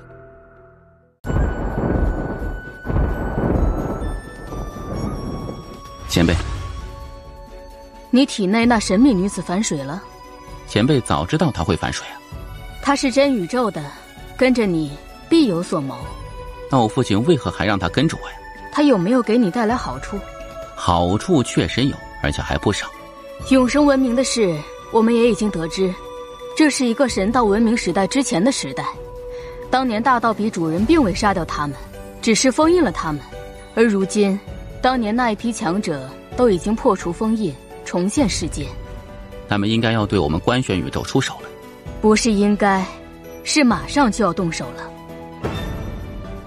永生文明若是对我们官玄宇宙发动战争，那么最终占便宜的肯定是真宇宙。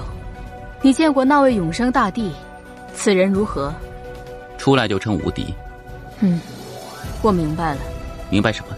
准备战斗吧，我去叫人。天龙族院长，伯父，我想见见芊芊。芊芊她说她在修炼，不想见人。那我在这里等她。让她进来吧。院长，请。芊芊，叶院长，男女授受不亲，还请自重。院长，叶关愣在原地，他也没有想到再次见面，突然间就变得如此陌生了。抱歉，你我生死与共，灵魂相融，彼此心意相通，早已超出男女之情。如果我能早点遇到你，那该多好。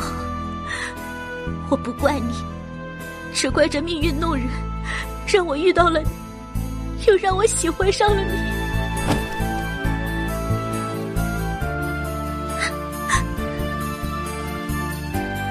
妈的，老子女儿为你死了那么多次，而如今却落得这个结局，真的是太欺负人了。芊芊姑娘，现在让你退出很不厚道，所以你愿意跟随我与他们一战吗？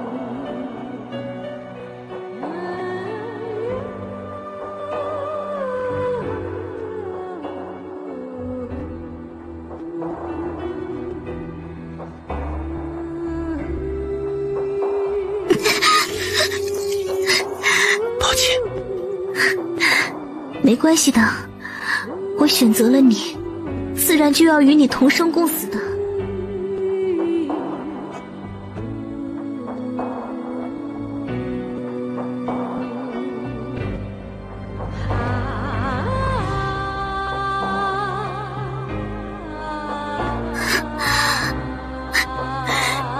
以后你还会记得我吗？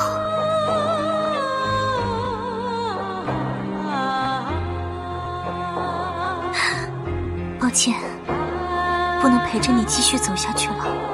你不会死，就算要死，也是我先死。问你最后一个问题，有喜欢过我吗？叶院长，芊芊为你死了数次，她哪里不好？她真的很喜欢你，罢了，是我们天龙族高攀不上，请院长莫要来招惹他了。抱歉。小师弟，依依师姐，回来了，也不去找我？正想去找你。是不是去了天龙族？看你闷闷不乐的，怎么没有与芊芊姑娘谈好？你真是个笨蛋，芊芊姑娘是喜欢你的，你知道吧？可是你与纳兰姑娘成婚了呢，你现在去找她，你让她如何面对你？难道要她与你说，夜观公子，没关系的，我愿意成为你第二个妻子？而以你的性格，肯定也说不出这种话来。而她看到你沉默，肯定是只有越想越气，不会给你好脸色看的。那依你看，我该怎么办呢？那你得告诉我真实的想法。真实想法？你喜欢芊芊姑娘，然后又喜欢纳兰姑娘，是不是？夜观神色顿时有些不自然，自己好像很渣。哎呀，都怪老爹和爷爷太花心，把这花心遗传给了自己。你喜欢芊芊姑娘，但是你又怕纳兰姑娘不高兴，所以你很犹豫，很为难。于是你选择暂时逃避，不去想感情的问题。依依师姐，你真是我肚子里的蛔虫啊！除了芊芊姑娘，你还喜欢哪位姑娘？这个季玄姑娘。还有呢？还有2个。谁？不说这个了。你是不是曾想过，与你喜欢的所有姑娘们都一起生活，大家和和睦睦的？这个正常的男人肯定都有这种想法的。不过小师弟，你可真是观玄宇宙第一渣男。小师弟，你对待感情这么优柔寡断可不行，因为你有实力，有颜值，有背景，有钱，人还很好，因此很容易勾搭上女孩子。这种情况下，你对待感情再优柔寡断，以后肯定还会伤更多人的心的。女孩子一旦动情，就是孽。你倒是没什么，但她们可能会孤独一生，你明白吗？我以后见到女人就离得远远的。你以为女子见到你都会喜欢你吗？你想的可真美。依依师姐，与你聊聊，我开心了好多。那你以后可以经常来找我呀。你还没告诉我要如何解决问题呢。既然喜欢，那就都娶了。你不娶他们，他们无非就2个结局：第一，孤独一生，这是你希望看到的吗？第二，他们用很久很久时间忘记你，然后嫁给别的男子，你愿意见到吗？所以你还有别的选择吗？除了季玄与芊芊姑娘，你还喜欢2个姑娘，那2个姑娘是谁呢？很想知道。夜观俯身在南陵依依耳边轻声说了一句，南陵依依的身体直接僵住。小师弟，方才的话是真的吗？嘿嘿，想提升肉身有好处吗？夜观早有准备，他连忙拿出一枚纳戒放到二丫手里，纳戒内全都是糖葫芦。很结实，但还是不够。什么不够啊？不够强。现在的你还承受不住我的血。不至于吧？孙子，你还太年轻。二丫姑娘，你可以叫我夜观或者小观。小观？好的，孙子。你肉身还不够强，若是吞噬我的血，会承受不住的。我现在的肉身很强的。我试试。好。二丫一拳轰在夜观胸口上，瞬息间夜观直接飞出1000丈之远，刚一停下来，他肉身直接裂开，鲜血直接飙。我还没有出全力。夜观苦笑，这二丫姑娘的力量实在是有些害人的，若是她出全力，自己怕是会被她一拳轰得粉碎。想提升肉身吗？是。有一个方法，你要不要试试？什么方法？挨揍。挨揍？挨揍是最好的提升方法。你跟我打，不仅能提升肉身，还能提升你的剑道。真的？真的，不信你问小白。来吧。永生文明马上就要出手了，我知道。他们马上就要自相残杀，那时真宇宙就可以坐收渔翁之利。永生文明可以灭，但观玄宇宙不行。为何？那个少年可以打他、欺他，但是不能杀他。他老爹与他姑姑还有他爷爷虽然让他自己成长，但前提是不能搞死他。说是真的要搞死他，他们不会真的不管的。而他们一旦出手，真宇宙就会亡。这么说，他夜观天生就已经立于不败之地。哼，别生气，投胎也是实力的一种。我们真正的目的是让他身后之人去抵抗宇宙劫，让大姐得以脱困。慈柔，可我觉得你是在玩火。他身后之人如此强，你这么算计他，你就不怕惹怒他身后之人？他身后之人造灭我真宇宙？不会的，断然不会的。为何？我与八婉还有后手。后手？他思索片刻之后，似是想到什么。八婉？八婉？他，别说出来。慈柔，你要让大姐出来，要化解两个宇宙的仇恨，唯有如此。慈柔，我调查过那位叶公子，此人与别的剑修不同。平时时他待人谦和，与人为善，但他若是动怒，比他爹还要果断与狠辣。你如此做，我怕以后适得其反。就算你成功，我怕他也不会饶过你。他的脾气我最清楚，我也知道最终我会有一个什么结局。可是有些事情我不得不做。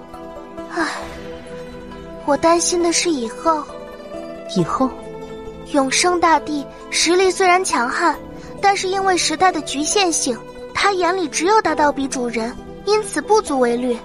我真正担忧的是那大道比主人。这一次永生文明所有强者都没有被杀，而只是被镇压，必定是此人刻意所为。此人必是在谋些什么。大道比主人，当年他与大姐一战，难道是故意败给大姐的？大道比主人，当年他与大姐一战，难道是故意败给大姐的？不至于，当年那一战他确实是打不过大姐。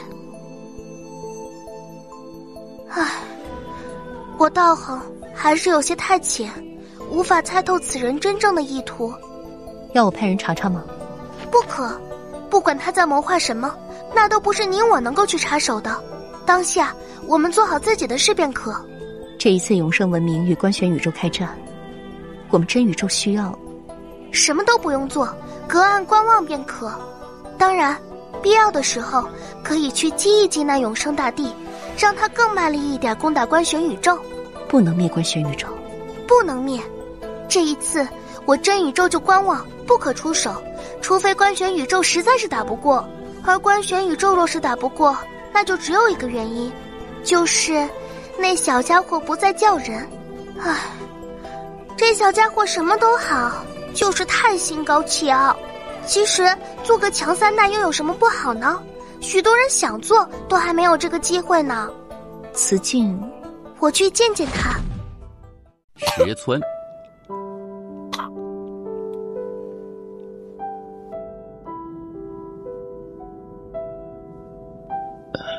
八婉。我想起了一些事情。什么事情啊？我想起了一个姐姐。她与你说什么？她与我说，若是遇到喜欢的人，就睡了他。八婉，这，我饿了。这个时候，我给你做饭。今天吃别的。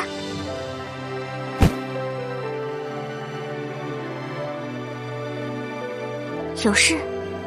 永生大帝要攻进观玄宇宙了，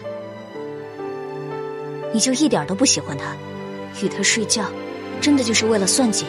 慈静，你那么喜欢他，那我问你，若是大姐与他必死一个人，你选谁？我可不喜欢他。哼，你觉得你瞒得过我与慈柔吗？回答我的问题。我不会为了大姐去害他，但也不会为了他去害大姐。若是他们真的要打架，那我就自杀。看不见就不烦恼了。难怪他会喜欢你。你在胡说什么？哼，他傻，你也很傻。你与慈柔那么多心眼儿，活着不累吗？累啊。那为何不活得简单一些？若是人人都简单，这真宇宙还守不守护了？慈树，不管你们初衷是什么，但我可以确定的是，大姐不喜欢你们这么做。慈静，哼，你别给我做这副表情，你这个没脑子的女人。永生文明要攻打官选宇宙了，你是不是很开心？慈静，我问你，你自己觉得你与那小家伙合适不？告诉我。我比你更早知道我与他之间合不合适，可是我舍不得看着他被人欺负。她就是一个没有脑子的女人，就知道打打杀杀。我倒是有些羡慕她呢。你不会还喜欢她吧？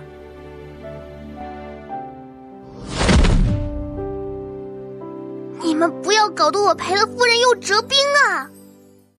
永生文明已知的强者有12名命运大帝、100位岁月大帝、200来位普通大帝、上万名神帝，还有上千大术师。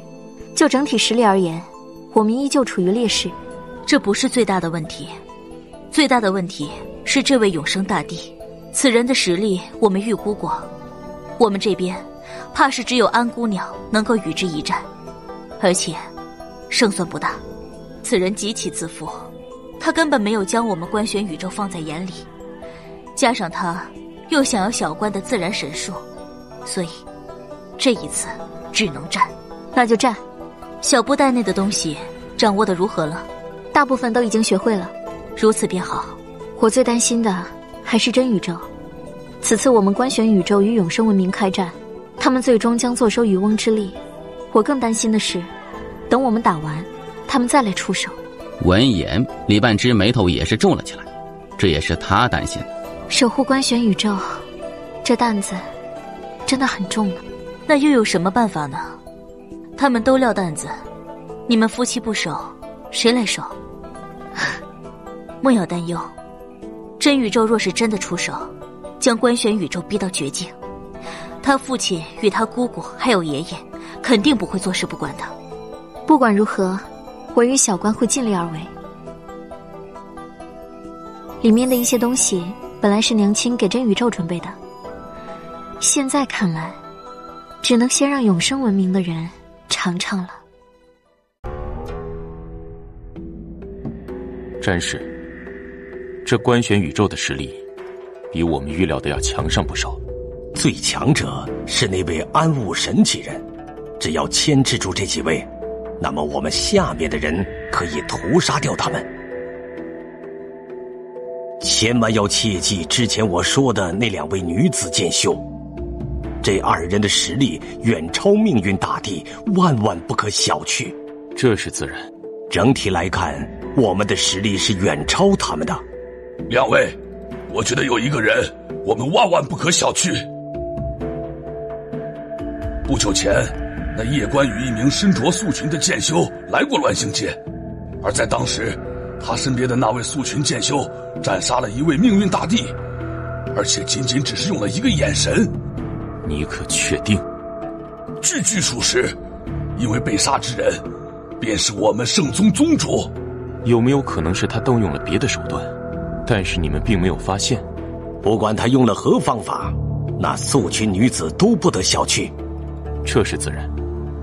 对方既然能杀一位命运大帝，其实力肯定是毋庸置疑的，就是不知道究竟有多强。这倒是好办，让一位命运大帝去见见他，便知他实力了。你可知那女人现在在何处？当日他离去时曾说过，他要周游宇宙，第一站便是那什么银河系。那便派1人前去银河系见见此人。你们谁去？我愿去会会此人，看看他是不是真的能一个眼神秒杀一位命运大帝。不可大意。放心，我即使打不过他，但我若是不恋战要逃，就算来10个他也拦不住我。我去也。准备一下，3日后进攻官玄宇宙。为何要3日后？先礼后兵。顾地，去一趟官玄书院，告诉他们，若是官玄宇宙愿降，官玄宇宙可免于刀兵灾祸；若是不降，3日后世间再无官玄宇宙。我觉得他们不会降。哼，3日后战地出关。啊，他伤势已全部恢复。差不多。那此次必胜无疑。天河，此刻起，你便不再是我武宗弟子。宗主，永生文明重现世间，本来是一件极好的事。因为如此，我们便可以离开这个地方，去外面的世界。后人也不用再受这宇宙劫的折磨，也可以拥有更好的世界。但我却觉得，这位永生大帝太过自负。此人一出世，便目中无人，除大道比主人外，不将世间任何人放在眼里。这种心态，迟早要吃大亏，连累众人。因此，我武宗跟着他，怕是祸大于福。宗主，我不想离开武宗。我武宗不能将所有筹码都压在永生大帝身上。你离开武宗，就算日后武宗出事，我武宗传承也不至于就此断绝。宗主，走吧，为武宗保留一丝希望，明白吗？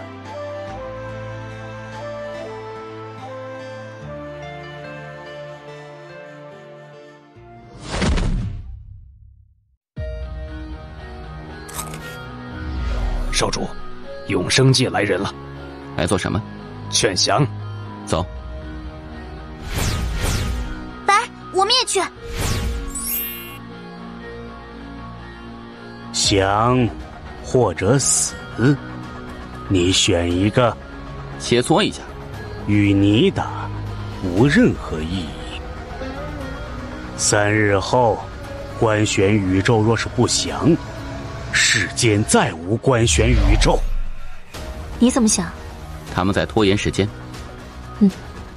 这一次，战场不能在虚真战场，去乱星界。前辈，你怎么看？去乱星界。好。念念姑娘，小家伙提升的真快。二丫姑娘教导有方。那是，在我的教导下，小孙子小关的实力已经提升了一大截，他现在可以挨我3拳了呢。二丫姑娘，待会儿去打架，去不去？安姐，一起去。好。就我们吗？就我们。人是不是有点少啊？是有点少。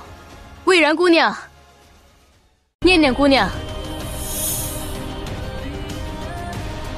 蔚然姑娘，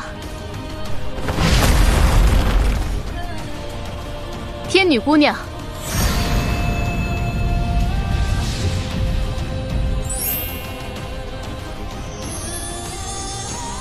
够了。好。有传送阵，我已经命人打通官宣宇宙与乱星界的时空通道，建立了传送阵，我们的人随时可以前往乱星界。汉优，走。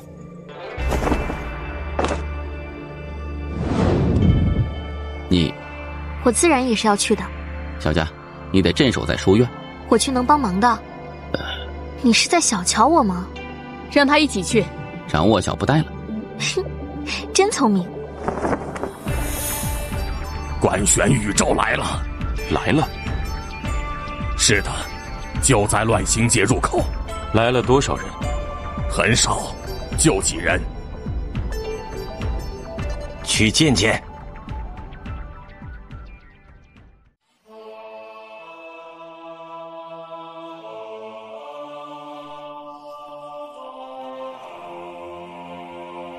叶公子，你是来投降的吗？我官玄宇宙与永生文明素无恩怨，你们又何必来针对我官玄宇宙？叶公子，我笑你真天真。这世界本就是强者为尊的世界，强者可以予取予求，弱者就该低眉顺眼。这点道理你都看不明白吗？我与你们确实没有恩怨，但这重要吗？我们想要你官玄宇宙的地盘与你身上的神物，你肯定不给，所以这恩怨不就来了吗？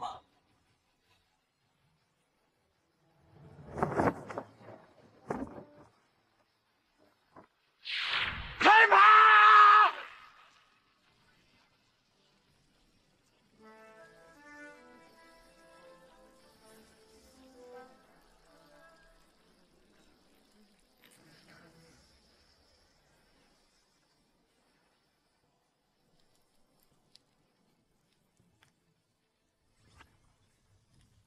有些不对劲。啊，你家没了。真的很漂亮，难怪他会那般喜欢你。雪姑娘，你认识我？认识。我来此就是想看看他的妻子纳兰姑娘，你很漂亮。莫说他一个男子，就是我一个女子看了都有些心动。雪姑娘，你与他的事情我也知晓一些，你觉得他对你如何？还重要吗？雪姑娘，他其实也喜欢你，可他选择了你。雪姑娘，我请问你，你可还喜欢他？还喜欢吗？他也不知道，他只知道这些时日来，他不管如何修炼，都忘不掉那个人。在我来之前，他就让人去通知你，让你离开这危险的乱星界，对吧？你怎知？雪姑娘，老实说，面对你，我心中亦是复杂无比。他若是不喜欢你也就罢了，可他偏偏喜欢你。纳兰姑娘，我认识他时并不知道他已经成亲了，若是知道……雪姑娘，小官什么都好，但唯独对感情一事优柔寡断。不对，他那么聪明的人，如何看不出女子的心思？他若是有心勾搭，这世间又有几人能抵挡他的诱惑？他在你们面前装傻充愣不回应，只是因为爱我，怕我伤心。他还喜欢别的女子？好几个呢，芊芊、季璇、南陵依依，还有真宇宙的那个什么八婉。最近又与真宇宙那执剑者暧昧无比，他以为我不知道，其实我什么都知道。这是不是很震惊？他……那你还喜欢他吗？纳兰姑娘，你如此美丽，即便是我见了都自惭形愧。有男子能娶你为妻，那不知是上辈子积了多少德。我若是男子，定要一心一意待你，绝不能有二心。他怎能朝三暮四，喜欢上那么多女子呢？他还喜欢你？雪姑娘，若是可以，我当然也希望他一心一意待我，但是他偏生的有些花心，我能怎么办？我也曾想过离开他，可是我做不到。雪姑娘，你与他可发生过那种……不，纳兰姑娘，我没有与他那般，真的。我虽然喜欢他，可是也不会没有成亲就与他那般。说着怎么说这些了？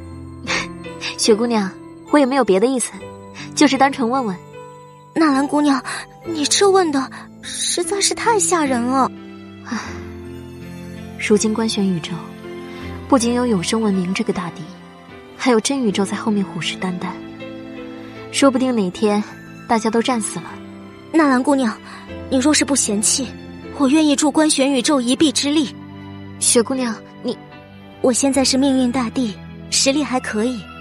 如今这乱星界已毁，雪姑娘，不如你带着你的那些弟子前往关玄宇宙，你看如何？好，那你先将你的人带到关玄宇宙安顿好后，到时候你若是愿意，可以加入内阁，我也正缺人手，若有你帮助，那真是再好不过了。好，那我们关玄宇宙见。纳兰姑娘，那永生文明实力不容小觑，你要小心啊。雪姑娘，你保重。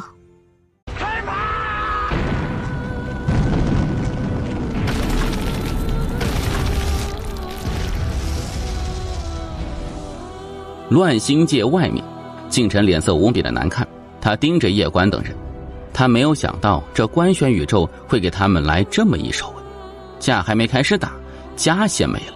相信我，你关玄宇宙会为今日的行为付出。废话真多。哼，你很能打吗？我们人多，不与他们耗，大家一起上。人多有什么用？小白，上。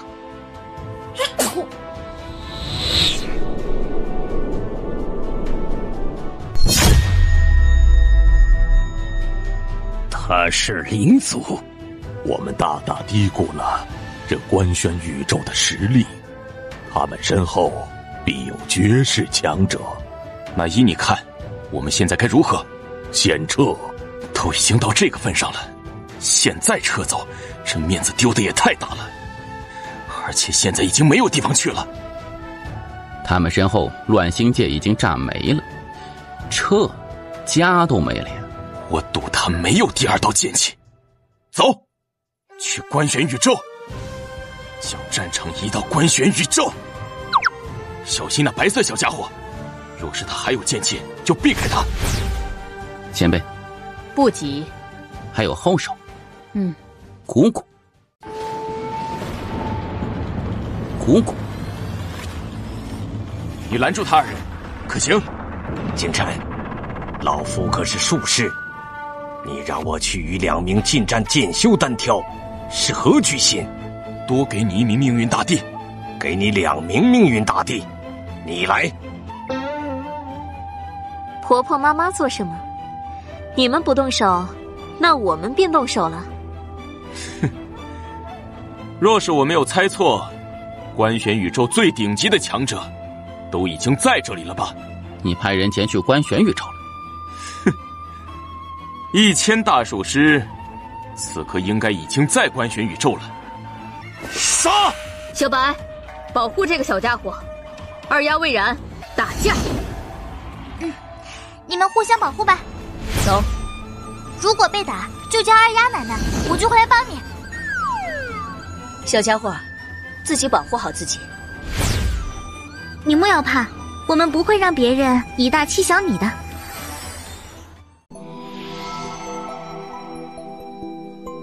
怎么这么久才出来啊？还不是因为你。因为自己。叶关听的是一头雾水。迷路了，所以耽搁了一下。小白，保护好我媳妇儿。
弟，你居然拿一个蝼蚁没有办法，这可真是太丢人了。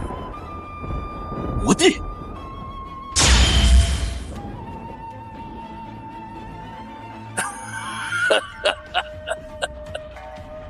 一群蝼蚁之人，也配与我永生文明为敌？不可大意！大意！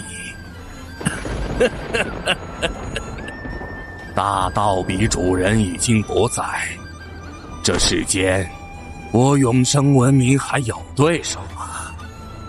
战帝，你当年受了严重的伤，奈何不得这些蝼蚁，我能理解。现在你在一旁看着，让我来。你便是那夜观？阁下是？魔帝，听过我的名号吗？很强吗？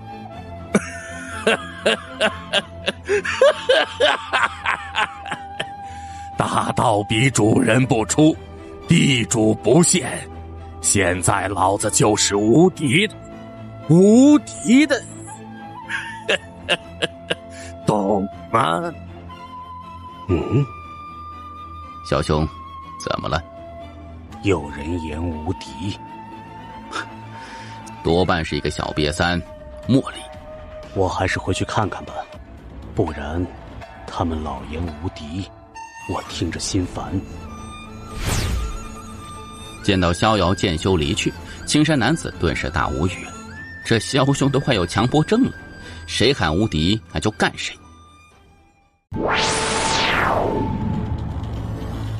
终于来了一个不那么弱的啦！是阁下在言无敌？正是我。怎么，你不服？倒也不是，就怕你在吹牛皮。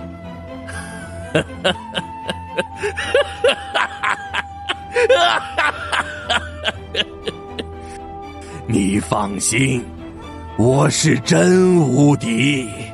希望如此，那我要出剑了。求杀！求杀！剑修愣住，他有些犹豫，他觉得切磋一下就好，没有必要杀人。他不远一里回来，不是为了杀人。求求你，求你杀死我！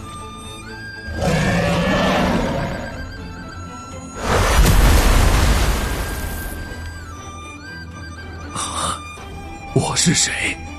我他妈怎么了？我被秒了？应该听杨兄的。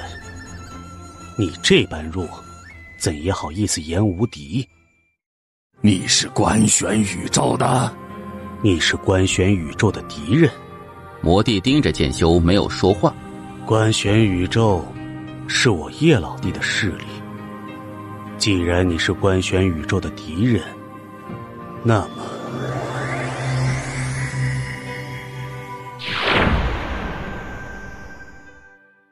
都是些骗子，动不动就言无敌。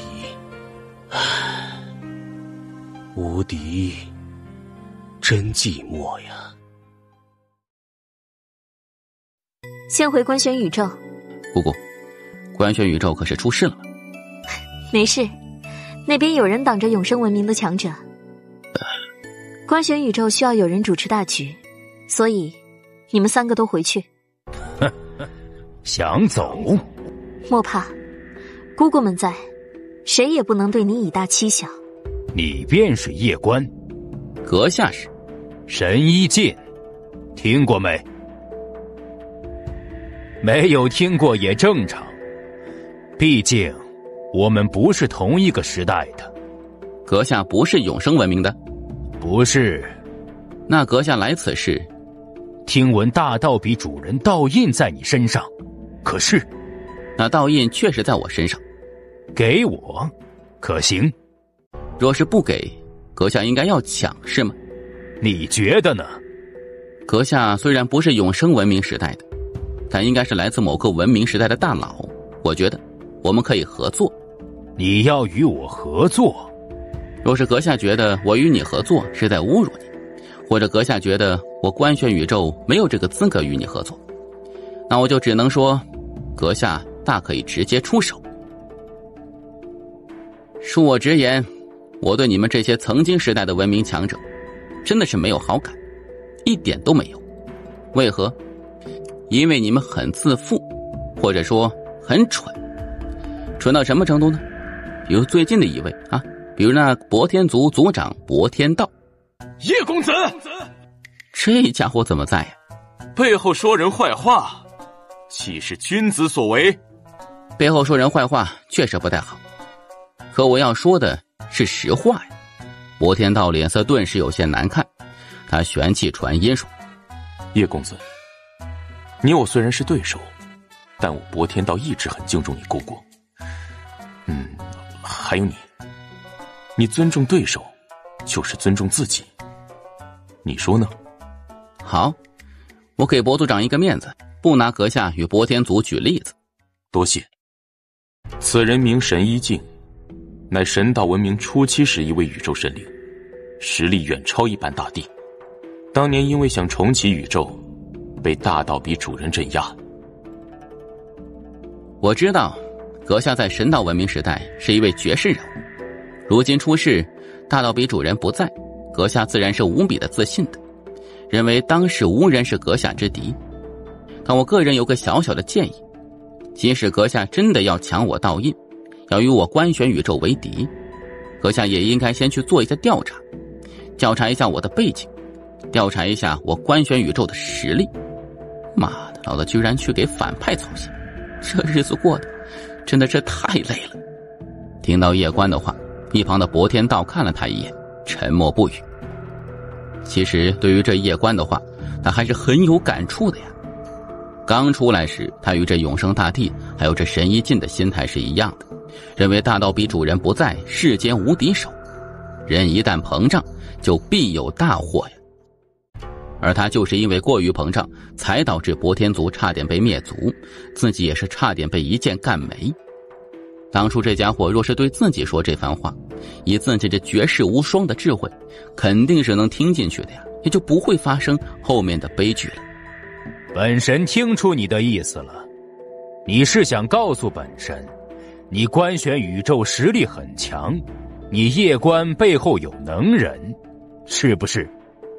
我承认，你说的话其实也是有道理的。与人为敌，自当先调查清楚对方实力与来历，以免招惹到不可敌之人，为自己招来杀身之祸。其实这句话也是我想对你说的。你知道我是谁吗？知道我的实力吗？你们做坏人真的能不能不要先无脑干呢？你们这么搞，我真的太累了呀。小家伙，这世界上大多数人都是自以为是的，他们都活在自己那狭隘的圈子里，他们没有见过更广阔的天地，因此他们没有敬畏之心，认知形成了闭环，而在这个闭环内，他们觉得自己就是神。以后若是遇到类似这种人，就不要去跟他讲道理，特别是当对方对你有敌意时，你要做的就是怎么把对方弄死，而不是去跟对方讲道理。因为道理只在剑锋上，讲10000遍道理不如给他一剑，你给他一剑，他也就什么都明白了。你素群姑姑什么都看得明白，所以他从不与人讲道理，也不让别人与他讲道理。我懂了。想不想看姑姑乱杀？白群姑姑没有你青丘姑姑与你素群姑姑那么强，所以只能用点外物了。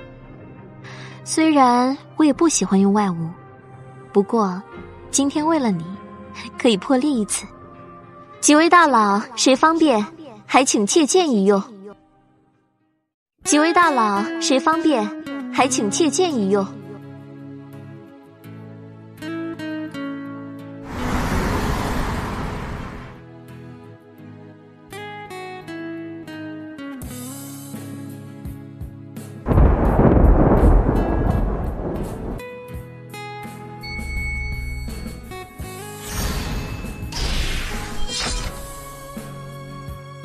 小家伙，你现在可以与他讲道理了。我想，不用。啊，夜观公子若是愿意高抬贵手，在下愿为官选宇宙效力。杀了！这就是愚蠢呢，被关了几千万年，终于出世，然后被抹除。博天道此刻心中暗暗庆幸，还好自己当初机灵跑得快，不然下场怕也是如这神医镜一样了。素群姑姑在银河系过得怎么样了？不知道，不过我们马上就要知道了。两位姑姑要去银河系？哥哥在那边，所以我们也想去那边。好，当然现在不会去，这永生大帝实力不简单，而且他还在到处招揽各个时代文明的顶级强者，所以我们得留在这里陪你。谢谢。都是一家人，说这些做什么？好，以后不说谢谢了。话说你也算是半个银河系人，以后有没有想过去那边看看？据我所知，你不少亲人都在那边，包括你母亲的母族秦族。以后看机会吧。你们先带小佳他们回去吧。好。这永生文明必是不会罢休的，因为那位永生大帝极其的自负。其实也不算自负，他的实力也确实很强。依你看，我们现在该如何？请木仪教我。其实相比永生文明，这真宇宙才是我们最应该防备的。你体内那位神秘女子没有跟着你，如果我没猜错，她的目的是不是已经暴露了？宇宙劫。木仪怎么知道啊？如果我没猜错，那个女人是想让你扛下宇宙劫，对吗？真是好算计了。老爹能破这宇宙劫吗？你爹破神后都奈何不得真神，而真神如今都只能镇压宇宙界，不能彻底将其毁灭。所以你说呢？曾经五维宇宙也有过一次这种经历，不过那劫相比这宇宙劫简直不值一提。这宇宙劫是全宇宙的劫，而且那真神一直压制，无限压制，导致其越来越恐怖。无解吗？有解，就像现在真神一直镇压着。夜观低声一叹，那个女人不是想让你去镇压，她是想让你招惹上宇宙劫，然后让你身后的人去镇压。这宇宙劫就相当于是无解呀。他现在大概明白老爹为何不再去找那真神麻烦了。你们谈谈吧。我们？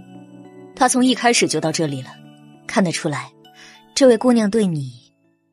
子敬，做什么？你是来帮我的吗？你想得挺美。笑个什么？见到你高兴啊。子敬，我们可以聊聊吗？聊什么？我是真宇宙的，你是官选宇宙的，我们之间能聊的就是怎么灭了对方，不是吗？那你为何三番两次救我？因为我想亲自杀了你。你若真想杀我，我早就死无数次了。理智告诉他，这男人是官选宇宙的，他死了才最好的。可是他自己每次都忍不住来看他，他心情很复杂，且充满了矛盾，很痛苦。我知道你内心肯定是很矛盾，也很难受。从永生秘境到真宇宙，再到真世界宇宙劫，再到现在，你三番两次助我，特别是好几次为了救我，你不惜与你姐妹动手。你对我从来都是那么的义无反顾，而我呢，我觉得我是一个废物，我却一直装傻充愣，连句喜欢都不敢与你说。你与我说这些做什么呢？在此之前，我一直在逃避，不敢面对你，因为一看到你，我就想到你是真宇宙的，你是执剑者，我们是敌人。不管你喜不喜欢我，反正我喜欢你。你喜欢我做什么？你是官选宇宙的，我是真宇宙的，我们两家是世仇，你忘了吗？难道后面要来上演一场狗血剧吗？你不会为了我背叛官选宇宙，我也不会为了你背叛真宇宙与大界，所以什么跟什么，我可从未说过喜欢你。差点被带偏了呀。只见这有些恼羞成怒，瞪了一眼面前夜观，这个狗男人真是太坏了。做什么？你再过来，我就捅死你了！狗男人，狗男人！我也不知道这是怎么了，可能是你太漂亮了，也可能是我太喜欢你了。你下次莫要这般轻薄了。哼，有奸情，关你屁事！听到执剑者的话，那慈柔表情顿时僵住。这还是自己认识的那个慈静吗？这还是那个慈静吗？被亲了居然都不生气，完了呀！不行，不能让慈静越陷越深。慈静，这个狗男人坏得很，我告诉你，他这是在欲擒故纵。我跟了他那么久，对他的性格很清楚的，他有很多缺点，真的。他有什么缺点？他这个人很花心，招惹了许多女人，用大姐的话来说就是暖男，给所有女人送温暖。你是说8晚吗？慈柔姑娘，别人喜欢我那是别人的事情，我也不可能阻止。不过我得承认，对于8晚我是真心喜欢的，就像喜欢慈静一样。当然我没有想到所有的一切都是慈柔姑娘设的局。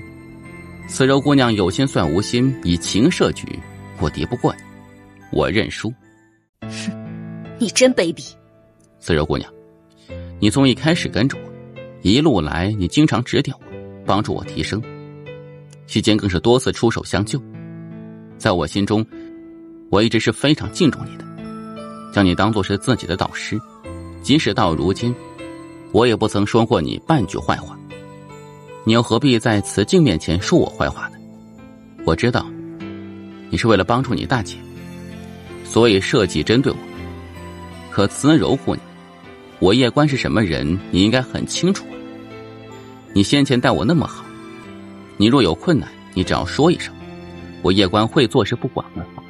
我知道宇宙劫很让人头疼，可若是真关系到全宇宙的安危，你只要好好与我说，以我对你的敬重，我肯定会将我公公和我爷爷还有我爹以及大伯叫过来，让他们帮忙想办法。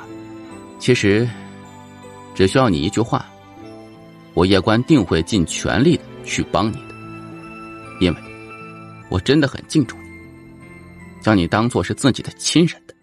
慈柔看着面前的叶关，芳心有些颤，他是真没有想到，他在眼前这男子心中的地位竟然是这般的重啊！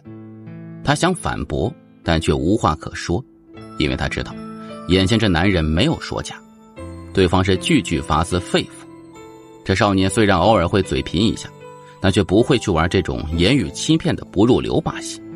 但此刻他倒是希望眼前这少年再与他玩心切了。我突然想到一个法子，若是你做真宇宙的王，我做官宣宇宙的王，如此一来，你我生个孩子，让他成为真宇宙的王，那不就是？你要死啊！好端端的，怎么又说这些不着边界的话？再说这种话，我就捅死你了！别笑，我不是在跟你开玩笑，我认真的。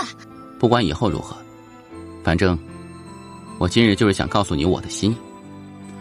不管你喜不喜欢我，反正我喜欢你。你与他是在永生秘境吗？跟你有关系吗？慈静，我知道你看不惯我与慈树的所作所为，但是我还是得提醒你，情一字最伤人。你就算喜欢他，也别着急，待以后。慈柔，我明白你的意思，可我觉得做人就该活得潇洒一些，该爱就爱，该恨就恨。即使有一天我与他真的兵戎相见，我觉得也没有什么。你也爱他？不，我很讨厌他。永生界，靖晨等人退回永生界之后，皆是后怕不已。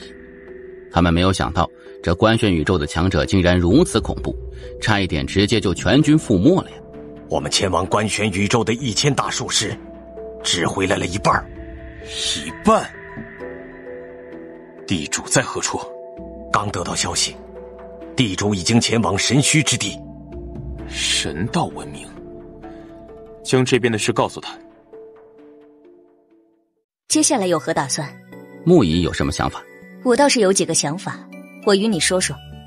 你若是觉得不妥，我们再商量。好的。你与之前那位执剑者姑娘谈得如何？说说。她曾数次出手救我，我们……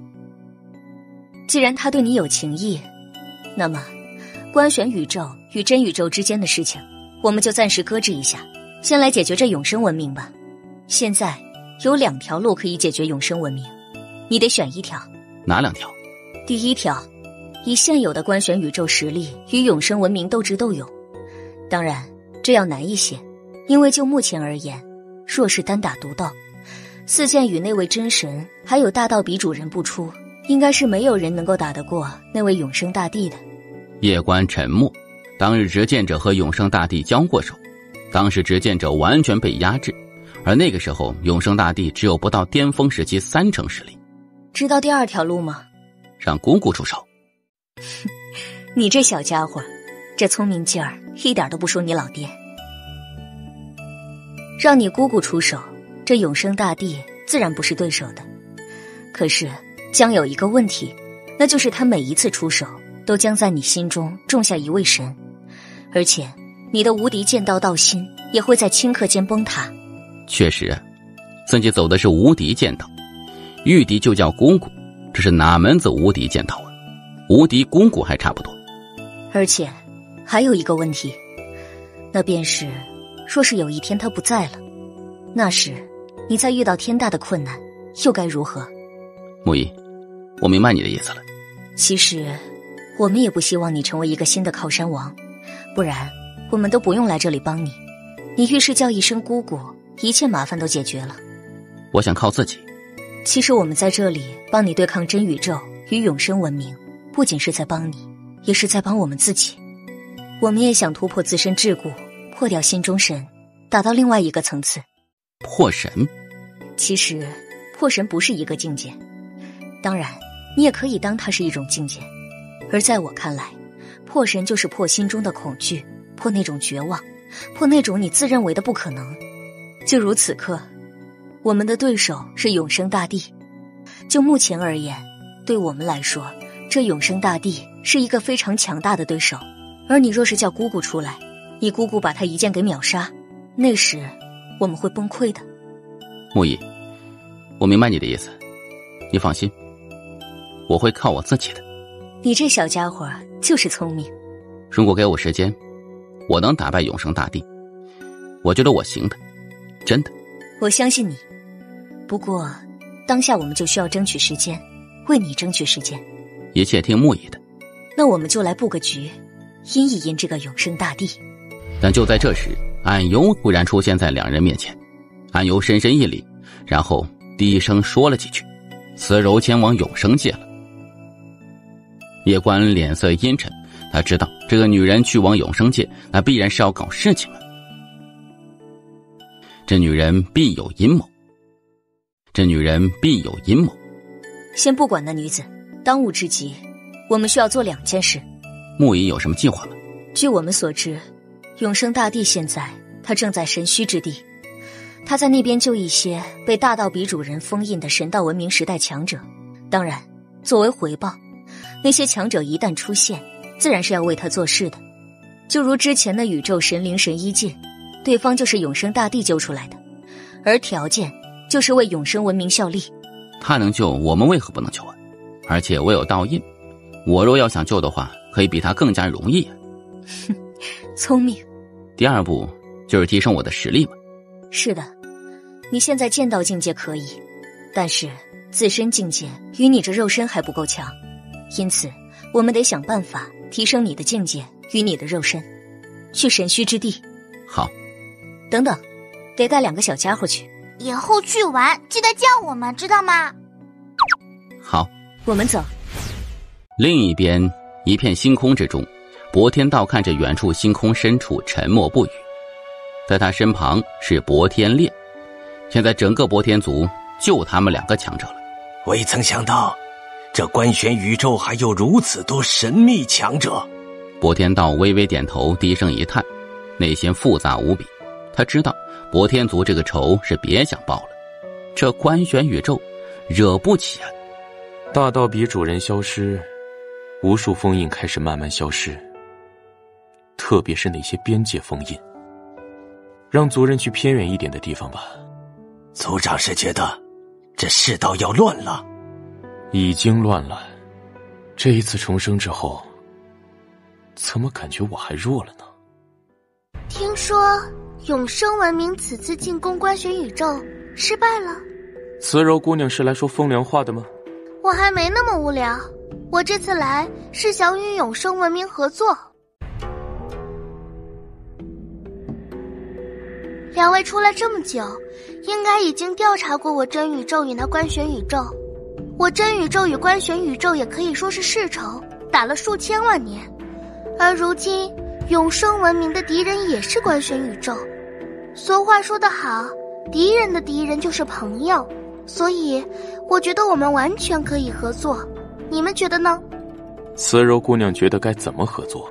官选宇宙最强的其实是那位在银河系的素裙女子，也就是之前在乱星界秒杀过命运大帝的那位。你们调查过她吧？调查过，不过此人实力究竟有多强，我们也不得知。但是我已经派人前往银河系，过不了多久，应该就会有消息传回来。此人乃是官选宇宙最强者。最强？是的，非常强。而且他也是一位宇宙神灵，属于一个极为遥远的时代。宇宙神灵？难怪此人如此之强。未曾想到这官选宇宙竟然也有一位宇宙神灵。这样如何？这素裙女子交给我真宇宙来对付，你们去对付官选宇宙。此人实力太强，至少得派10几位命运大帝及数十位岁月大帝群殴，才有可能将其斩杀。如今永生文明这情况，所以这最强的还是让我真宇宙来打吧。慈柔姑娘，此人交给我永生文明，官选宇宙交给真宇宙，你看如何？是的，慈柔姑娘，我永生文明巅峰强者较多，但中下层强者远不如真宇宙，因此我们更适合去对付那素裙女子。两位，那位素裙女子实力真的极强，一点点强者根本杀不死她，所以我觉得还是由我真宇宙来比较好。慈柔姑娘，那女人实力确实很强，但我永生文明自问还是有些能人的。你放心，只要你们真宇宙同意，老夫向你保证，我永生文明定将其首级取来。我这是为你们好。慈柔姑娘，你一直反对，难不成是有什么阴谋不成？我慈柔岂是那种人？我这次前来，那是代表我们真宇宙来的，我们是非常有诚意的，我怎么会有什么阴谋？你可以怀疑真宇宙，但不能怀疑我慈柔的人品。也罢，那就让我真宇宙去对付官选宇宙，你永生界去对付那素裙女子。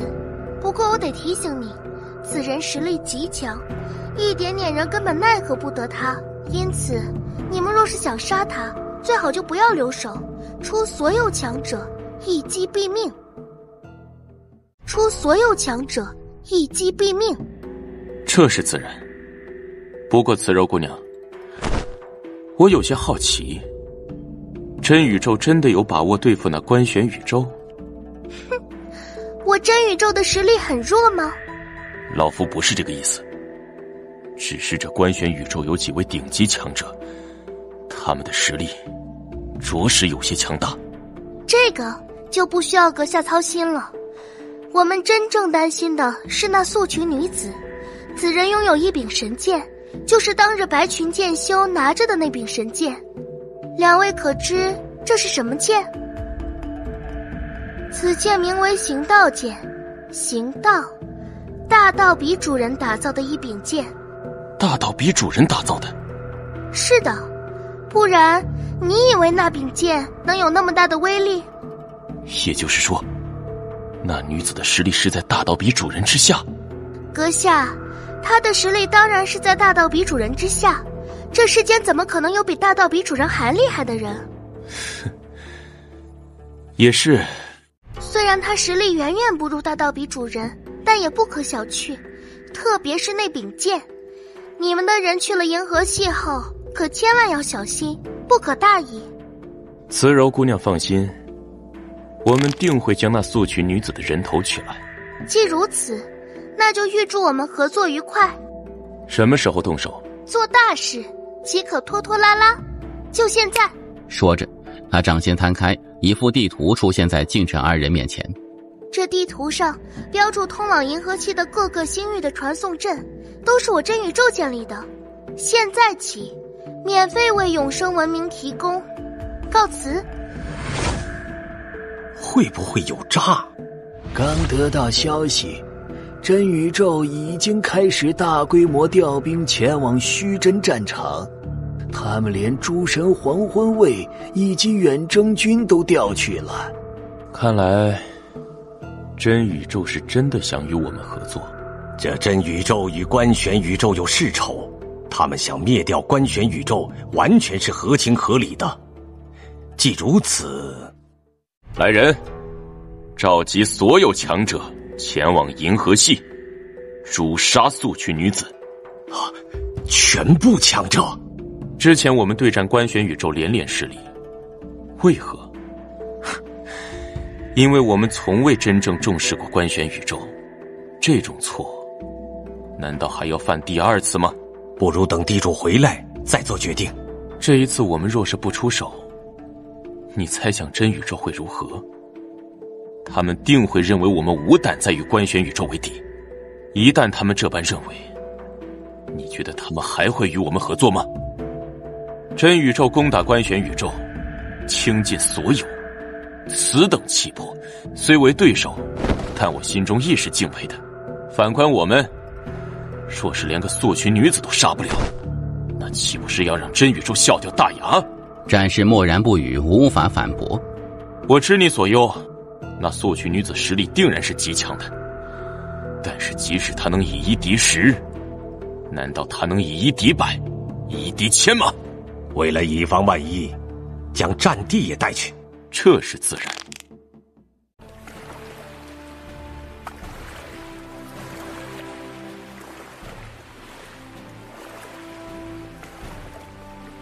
观玄宇宙传来消息，真宇宙派出了无数强者前往虚真战场，但是没有动手。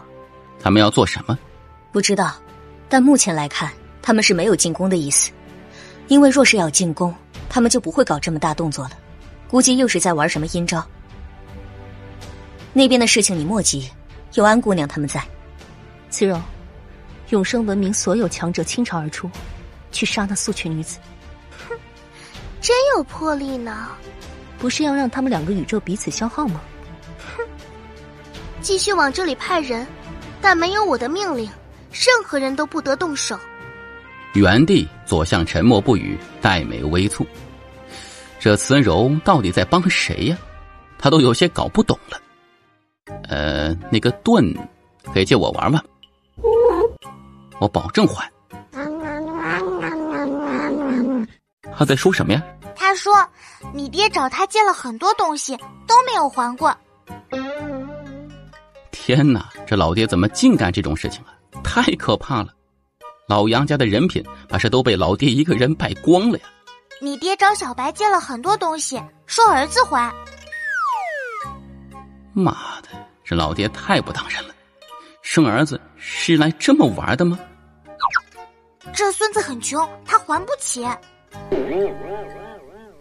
孙子，这二丫姑娘是真是把自己当孙子了呀，偏偏她还没法反驳，辈分在哪里呢？她是知道的，这二丫叫爷爷是叫哥的，别说自己，她叫老爹都是叫小玄子的。听到二丫的话，小白看了一眼叶关，似是想到什么。小白突然掌心摊开，叶关眉间一道道印和雷印飞了出来。这小家伙可以控制自己的神物。小白把玩了一下道印和雷印，小脑袋点了点头，觉得这两样东西还勉强能入眼，于是呢，直接把这两枚印给收了起来。小白，这是我的呀。阿斗，他说你的就是他的，他的还是他的。这小白怎么有点像土匪呀？跟谁学的呀？小白，你不能拿孙子的东西，他是孙子，我们是长辈，要照顾他，知道吗？听到二丫的话，小白犹豫了一下，然后把烙印和雷印还给了叶关。他也觉得拿孙子的东西好像有点不太好。叶关看了看烙印和雷印一眼，心中很是不满，这两货居然都不反抗一下。得想办法从小白这里借点宝物啊，也让儿子还。我们要到神虚之地了。木仪了解这神虚之地，知道的倒是不多，只知道这个地方曾经镇压了不少神道文明时代的强者，大道比主人时代的强者们。大道比主人虽然推翻了永生文明，但是他想创立的秩序却也损害了当时许多强者的利益，因此当年那个时代有不少曾经跟着他的人起来反抗他。这永生大帝此行就是为了救出曾经被大道比主人封印的那些强者，让他们来为他效力。大道比主人当年为何不斩尽杀绝？不知道。这一次我们的目的是去神虚之地的上剑宗。上剑宗？是的，神道文明时代初期最强大的2个宗门之一。这个上剑宗曾经就是大道比主人手中的一柄剑，但后来上剑宗第1代宗主带着整个上剑宗叛变，与大道比主人大战，最终不敌。上剑宗内许多顶级强者被镇压。其实如果神道文明初期不内乱的话，真神想要推翻整个神道文明并没有那么容易的。在真神与神道文明开战时，神道文明的实力就已经因为内乱而大不如前。神道文明当时内部应该出现什么事情，才导致他们内乱了？我猜测是理念不同。大道比主人之前的时代，所有生灵的寿命几乎是无穷无尽的，只要你修炼，你就能够一直有寿命，可以说是在牺牲宇宙来换取自己的生存。而大道比主人掌权之后，他想建立一个有生死的秩序。你想想，本来你可以活很久，但是他突然来给你的寿命强行画一个句号，你愿意吗？在大道比主人之前，秩序很混乱，而大道比主人起来后，他以大道为基础，创造命运与轮回一道，强行束缚芸芸众生，给这个世界制定秩序与规则。他的所作所为在当时无疑是犯了众怒的。难怪他会被打。你觉得大道比主人的所作所为是好还是坏？对于这茫茫宇宙而言，自然是一件极好的事情，但对于当时那个时代的芸芸众生而言，不是一件好事。若是你会怎么做？走永生文明的路子，还是走大道比主人的路子？大道比主人这个人他见过1、2面，给他的感觉其实还挺好。毕竟对方一出来并没有如博天道以及永生大帝那般要将他往死里干，其实这种人不是我现在能够评价的。你是说大道比主人？他所推行的大道对芸芸众生有害，但对整个宇宙却是有利的。若是真的让芸芸众生如此毫无顾忌地索取下去，宇宙迟早会不堪重负，而最终毁灭的还是这芸芸众生啊。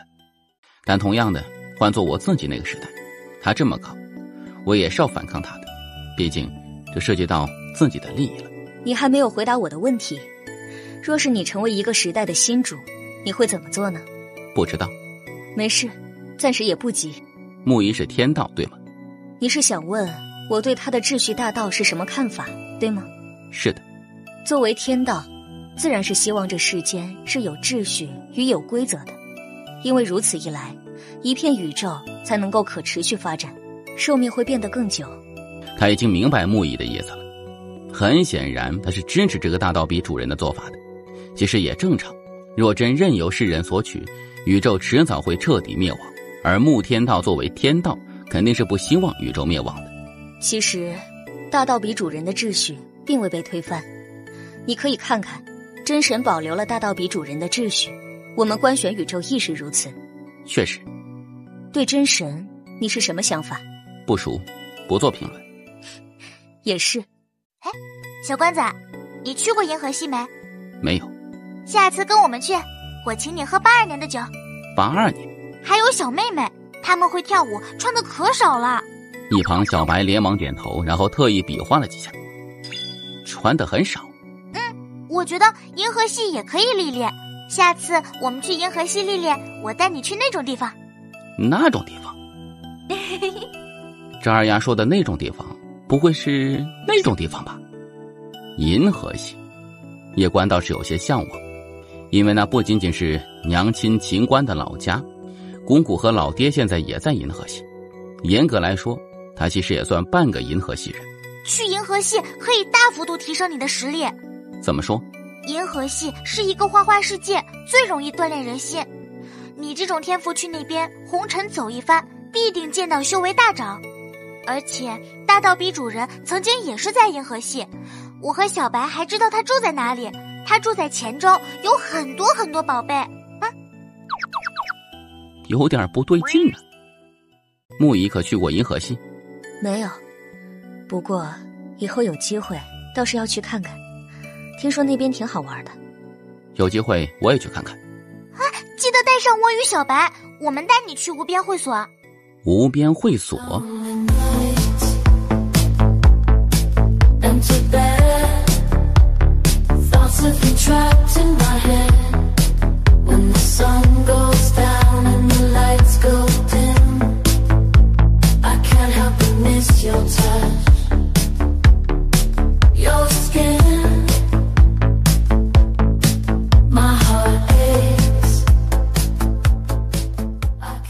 带我们去有好处，不然到时候我们一起去。好孙子。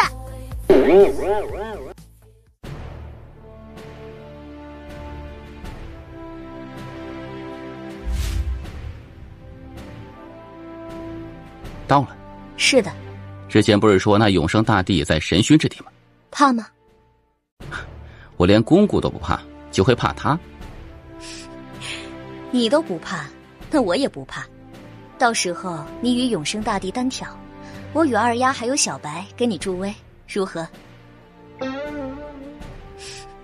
走吧。这上剑宗很不简单呢。确实。滚！久闻圣剑宗剑道乃神道文明剑道之最，今日我身旁这后辈不才，特来请教。剑修，嚣张一点。我无敌，你们随意。是不是太嚣张了呀？你觉得呢？反正我听木仪的。准备好挨打吧。你无敌？少年，击我一剑。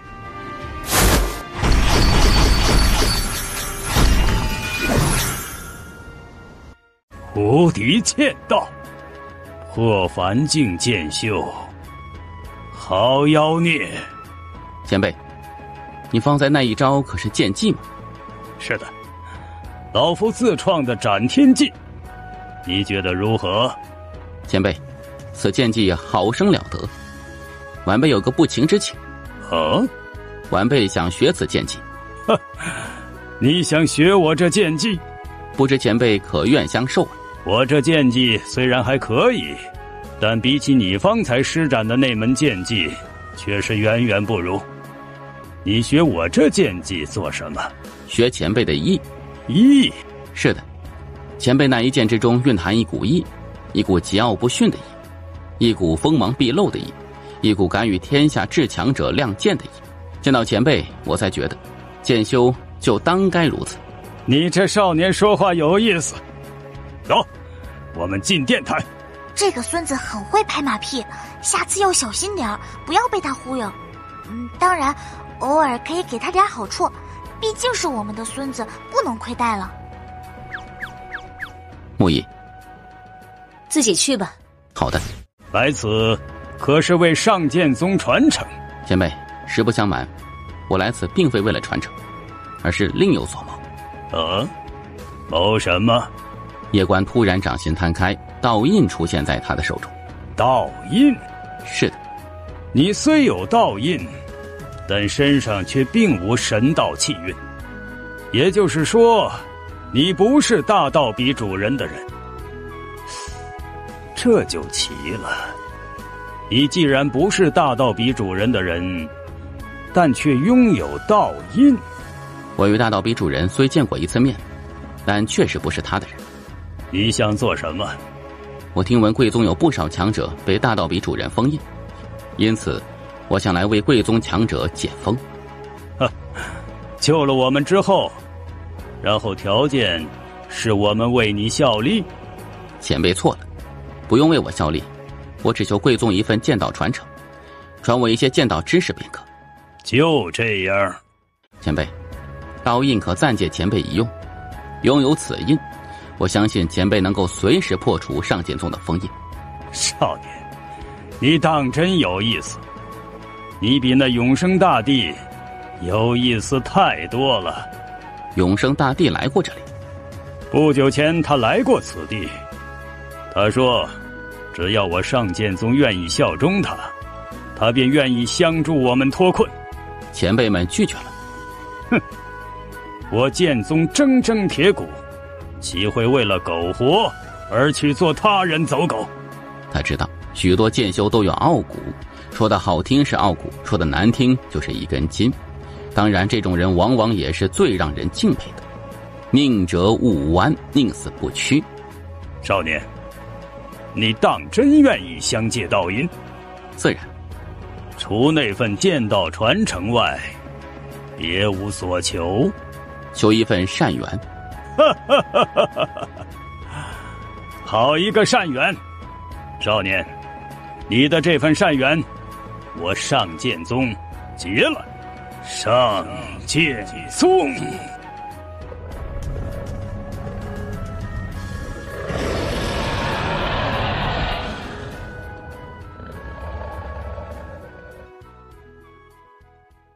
小友就不怕我强取这道印？前辈不是这种人。何以见得？前辈宁死也不做他人之狗，连死都不惧，又岂会做那般不耻之事？小友，你真有意思。可惜啊，你有自己的剑道，不然老夫真想收你做徒弟，让你做我上剑宗的宗主。小友，这是我上剑宗的一份剑道传承，其中有我上剑宗的核心剑道传承，希望对你的剑道有所帮助。多谢了，前辈，告辞了。等等，小友，这送你。前辈，叫前辈太生疏了，我年纪比你大，你叫我一声大哥吧。大哥？怎么？你可是不愿？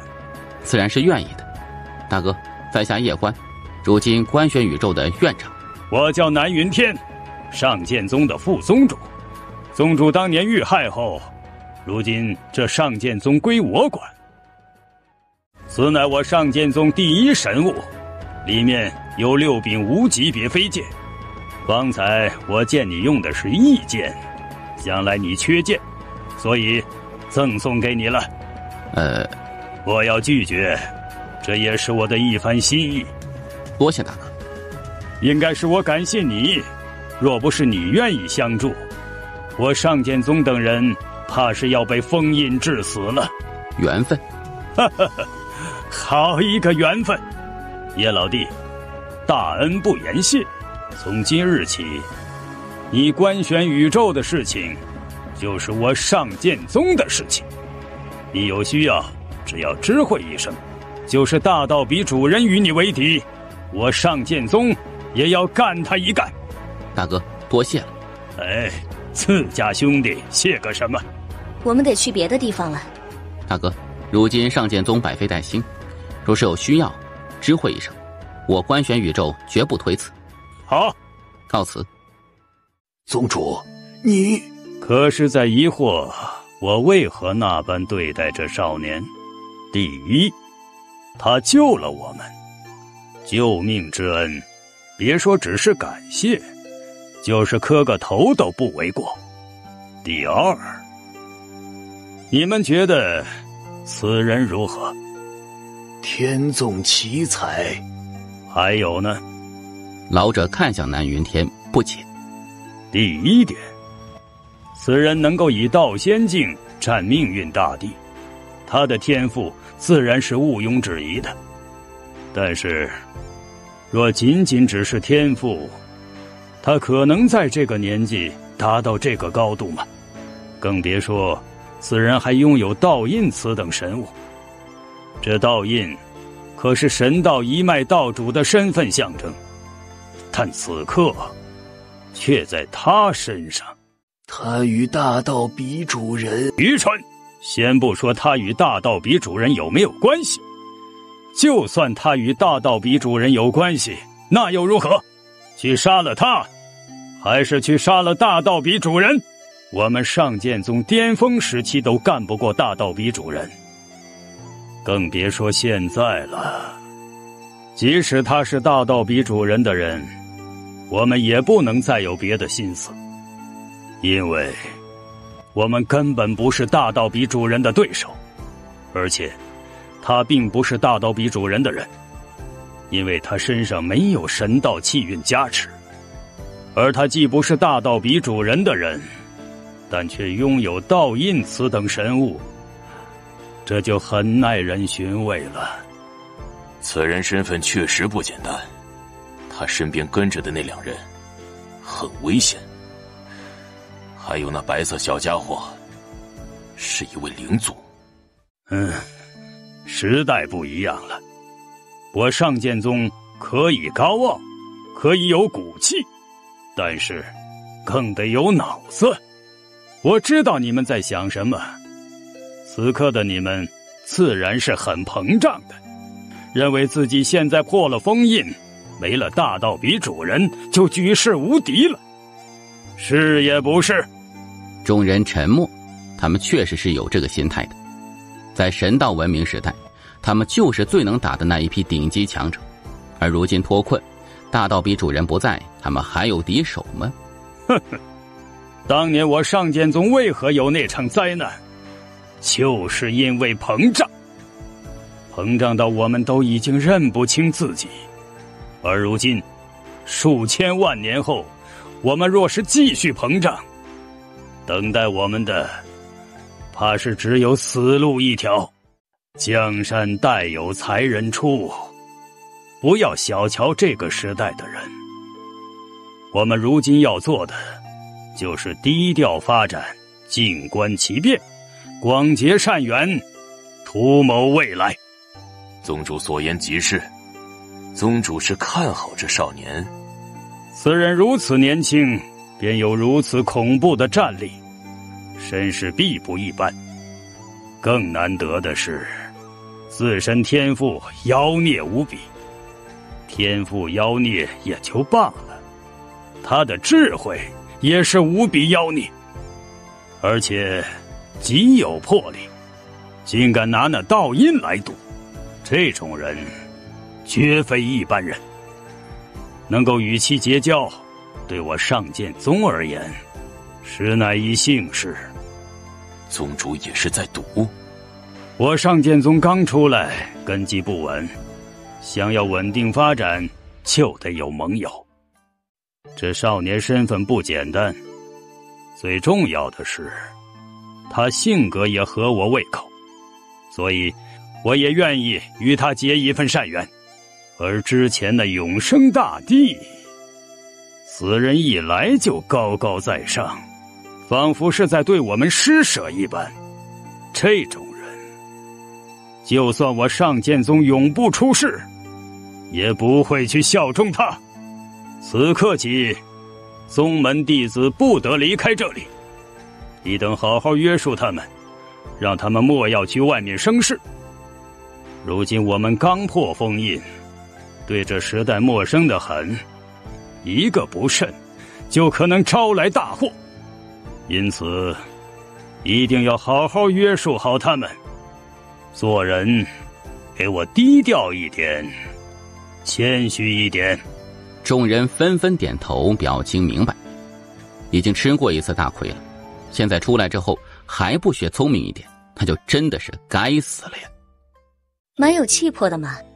主要是还有木乙和二丫姑娘你们在，若是不然我也不敢躲。你这小家伙。不管如何，这一次收获不小。这上剑宗的实力确实可以，特别是那宗主，其真正的实力不比之前的永生文明的战地弱。当然我们自己强才是王道，不然任何的结盟都是虚的。我明白。试试那上剑宗的剑道传承。我正有此意。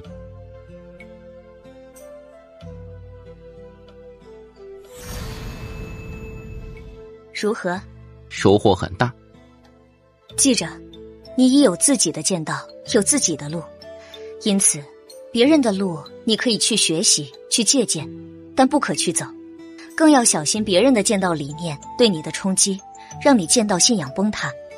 当然你心智坚定，毅力远超常人，这事情一般不会发生的，但谨慎一些是没有错的。我明白。我们去道宗吧。这道宗是神道文明时代有2个超级宗门，一个是上剑宗，还有一个是道宗。道宗当初也是大道比主人的支持者，而在后来他们也反大道比主人，于是与上剑宗一样都被镇压了。大道比主人当年是犯了众怒啊。正常的，你想想，当时的他们刚打败永生文明，正是分享果实的时候，而这个时候大道比主人突然来创造秩序，给所有人套上一层枷锁。可以说他的所作所为在当时对于那些神道文明的强者而言，比永生文明还要过分。最重要的是，本来他们的寿命几乎没有上限，但大道比主人大笔一挥，直接规定他们只能活多久。身处那个时代，谁都会反抗的。这大道比主人当年应该也算是众叛亲离了。其实如果不是真神横空出世，这大道比主人还真有可能成功。因为看得出来，即使当时那个时代的强者联手，也是奈何不得这大道比主人的。真神，此境的大姐，叶关心中顿时有些好奇，这到底是一个什么样的女子？而就在这时，一名黑衣老者突然出现在叶关面前。少主，刚得到消息，永生文明所有强者赶往了银河系，最多还有数日，可能就会赶到银河系。他们去银河系做什么呀？诛杀宿群天命。少主，需要支援这位宿群天命姑娘不？而顾好我自己吧。少主，这一次永生文明强者几乎是倾巢而出。不仅如此，据可靠消息，他们还带上了一些永生文明时代的超级术师。这一次他们是来真的。闻言，叶关顿时有些诧异，老实说他很意外，因为他真的没有想到这永生文明居然全部前往银河系，而且此去的目的是诛杀宿群姑姑。这是谁教他们的呀？真宇宙可有进攻啊？到目前为止，真宇宙虽然不断在向虚真战场增兵，但是他们并未有出手，对此我们也是很疑惑。叶关沉默不语，心中暗暗思量，这永生文明和真宇宙同时出手，绝对不是巧合。难道是慈柔那个坏女人在使坏吗？别人不知道素群姑姑的实力，但慈柔是知道的。难道这女人使了什么计谋，让这永生文明去找素群姑姑？慈柔这个女人心思深沉如海，许多时候她都看不透啊。少主，永生文明如此多强者前往银河系诛杀宿群天命，我们真的不支援了吗？为他们默哀吧。永生大帝去了吗？没有。闻言，叶关顿时有些失望，这永生大帝居然没有去啊！你下去吧，回去之后告诉安优，让他随时关注真宇宙的动向。不知道这永生大帝招揽到了多少强者。木易，如今大道比主人被镇压了，真神又被宇宙劫给拖住，我感觉现在的宇宙秩序极有可能会彻底崩塌呀。已经崩塌了，这永生大帝的目的就是要这宇宙世界秩序崩塌。他与真神不同，真神虽然打败了大道比主人，但是他并没有推翻大道比主人创立的秩序。不仅如此，他还加强了这宇宙秩序。而这永生大帝则不同，他的目的是彻底推翻现有的秩序，重回永生文明时代，那个没有任何规则、没有任何秩序的时代。当然，这个秩序不是我们现在该担心的，现在要小心的是这永生大帝。此人能够开创一个文明时代，他的实力不能小觑。我明白。让你自己面对永生大帝，你可有信心？给我时间。需要多久？来个10年吧。你想得美。现在他对你而言自然是很强，你远不是他对手。可我觉得，你应该要有点压力才行。所以，他交给你自己来对付，你觉得如何？给我多久时间？3年。可以。这么有信心？我若是一个散修，木易就算给我100年，我也不敢答应的。可我并不是散修，我要钱有钱，要背景有背景，拥有如此多的资源，注定我要比别人走得快才行啊。你爹当年将你放养一段时间，其实是对的。若是叶关一开始就是人间剑主和秦关带着，现在实力肯定会更强，但是却绝不会有这份心境和毅力，这是父母给不了的，而恰恰这种又是最重要的。3年，叶关突然想起他和慈静还有1年之约呢，到时候与慈静是打还是不打呢？有些犯难呢。走吧。阿斗，有宝贝。那先去右边。3000万年，老子苟了3000万年，终于到了大地了。如今人间剑主那个不要脸的貂毛，应该已经挂了吧？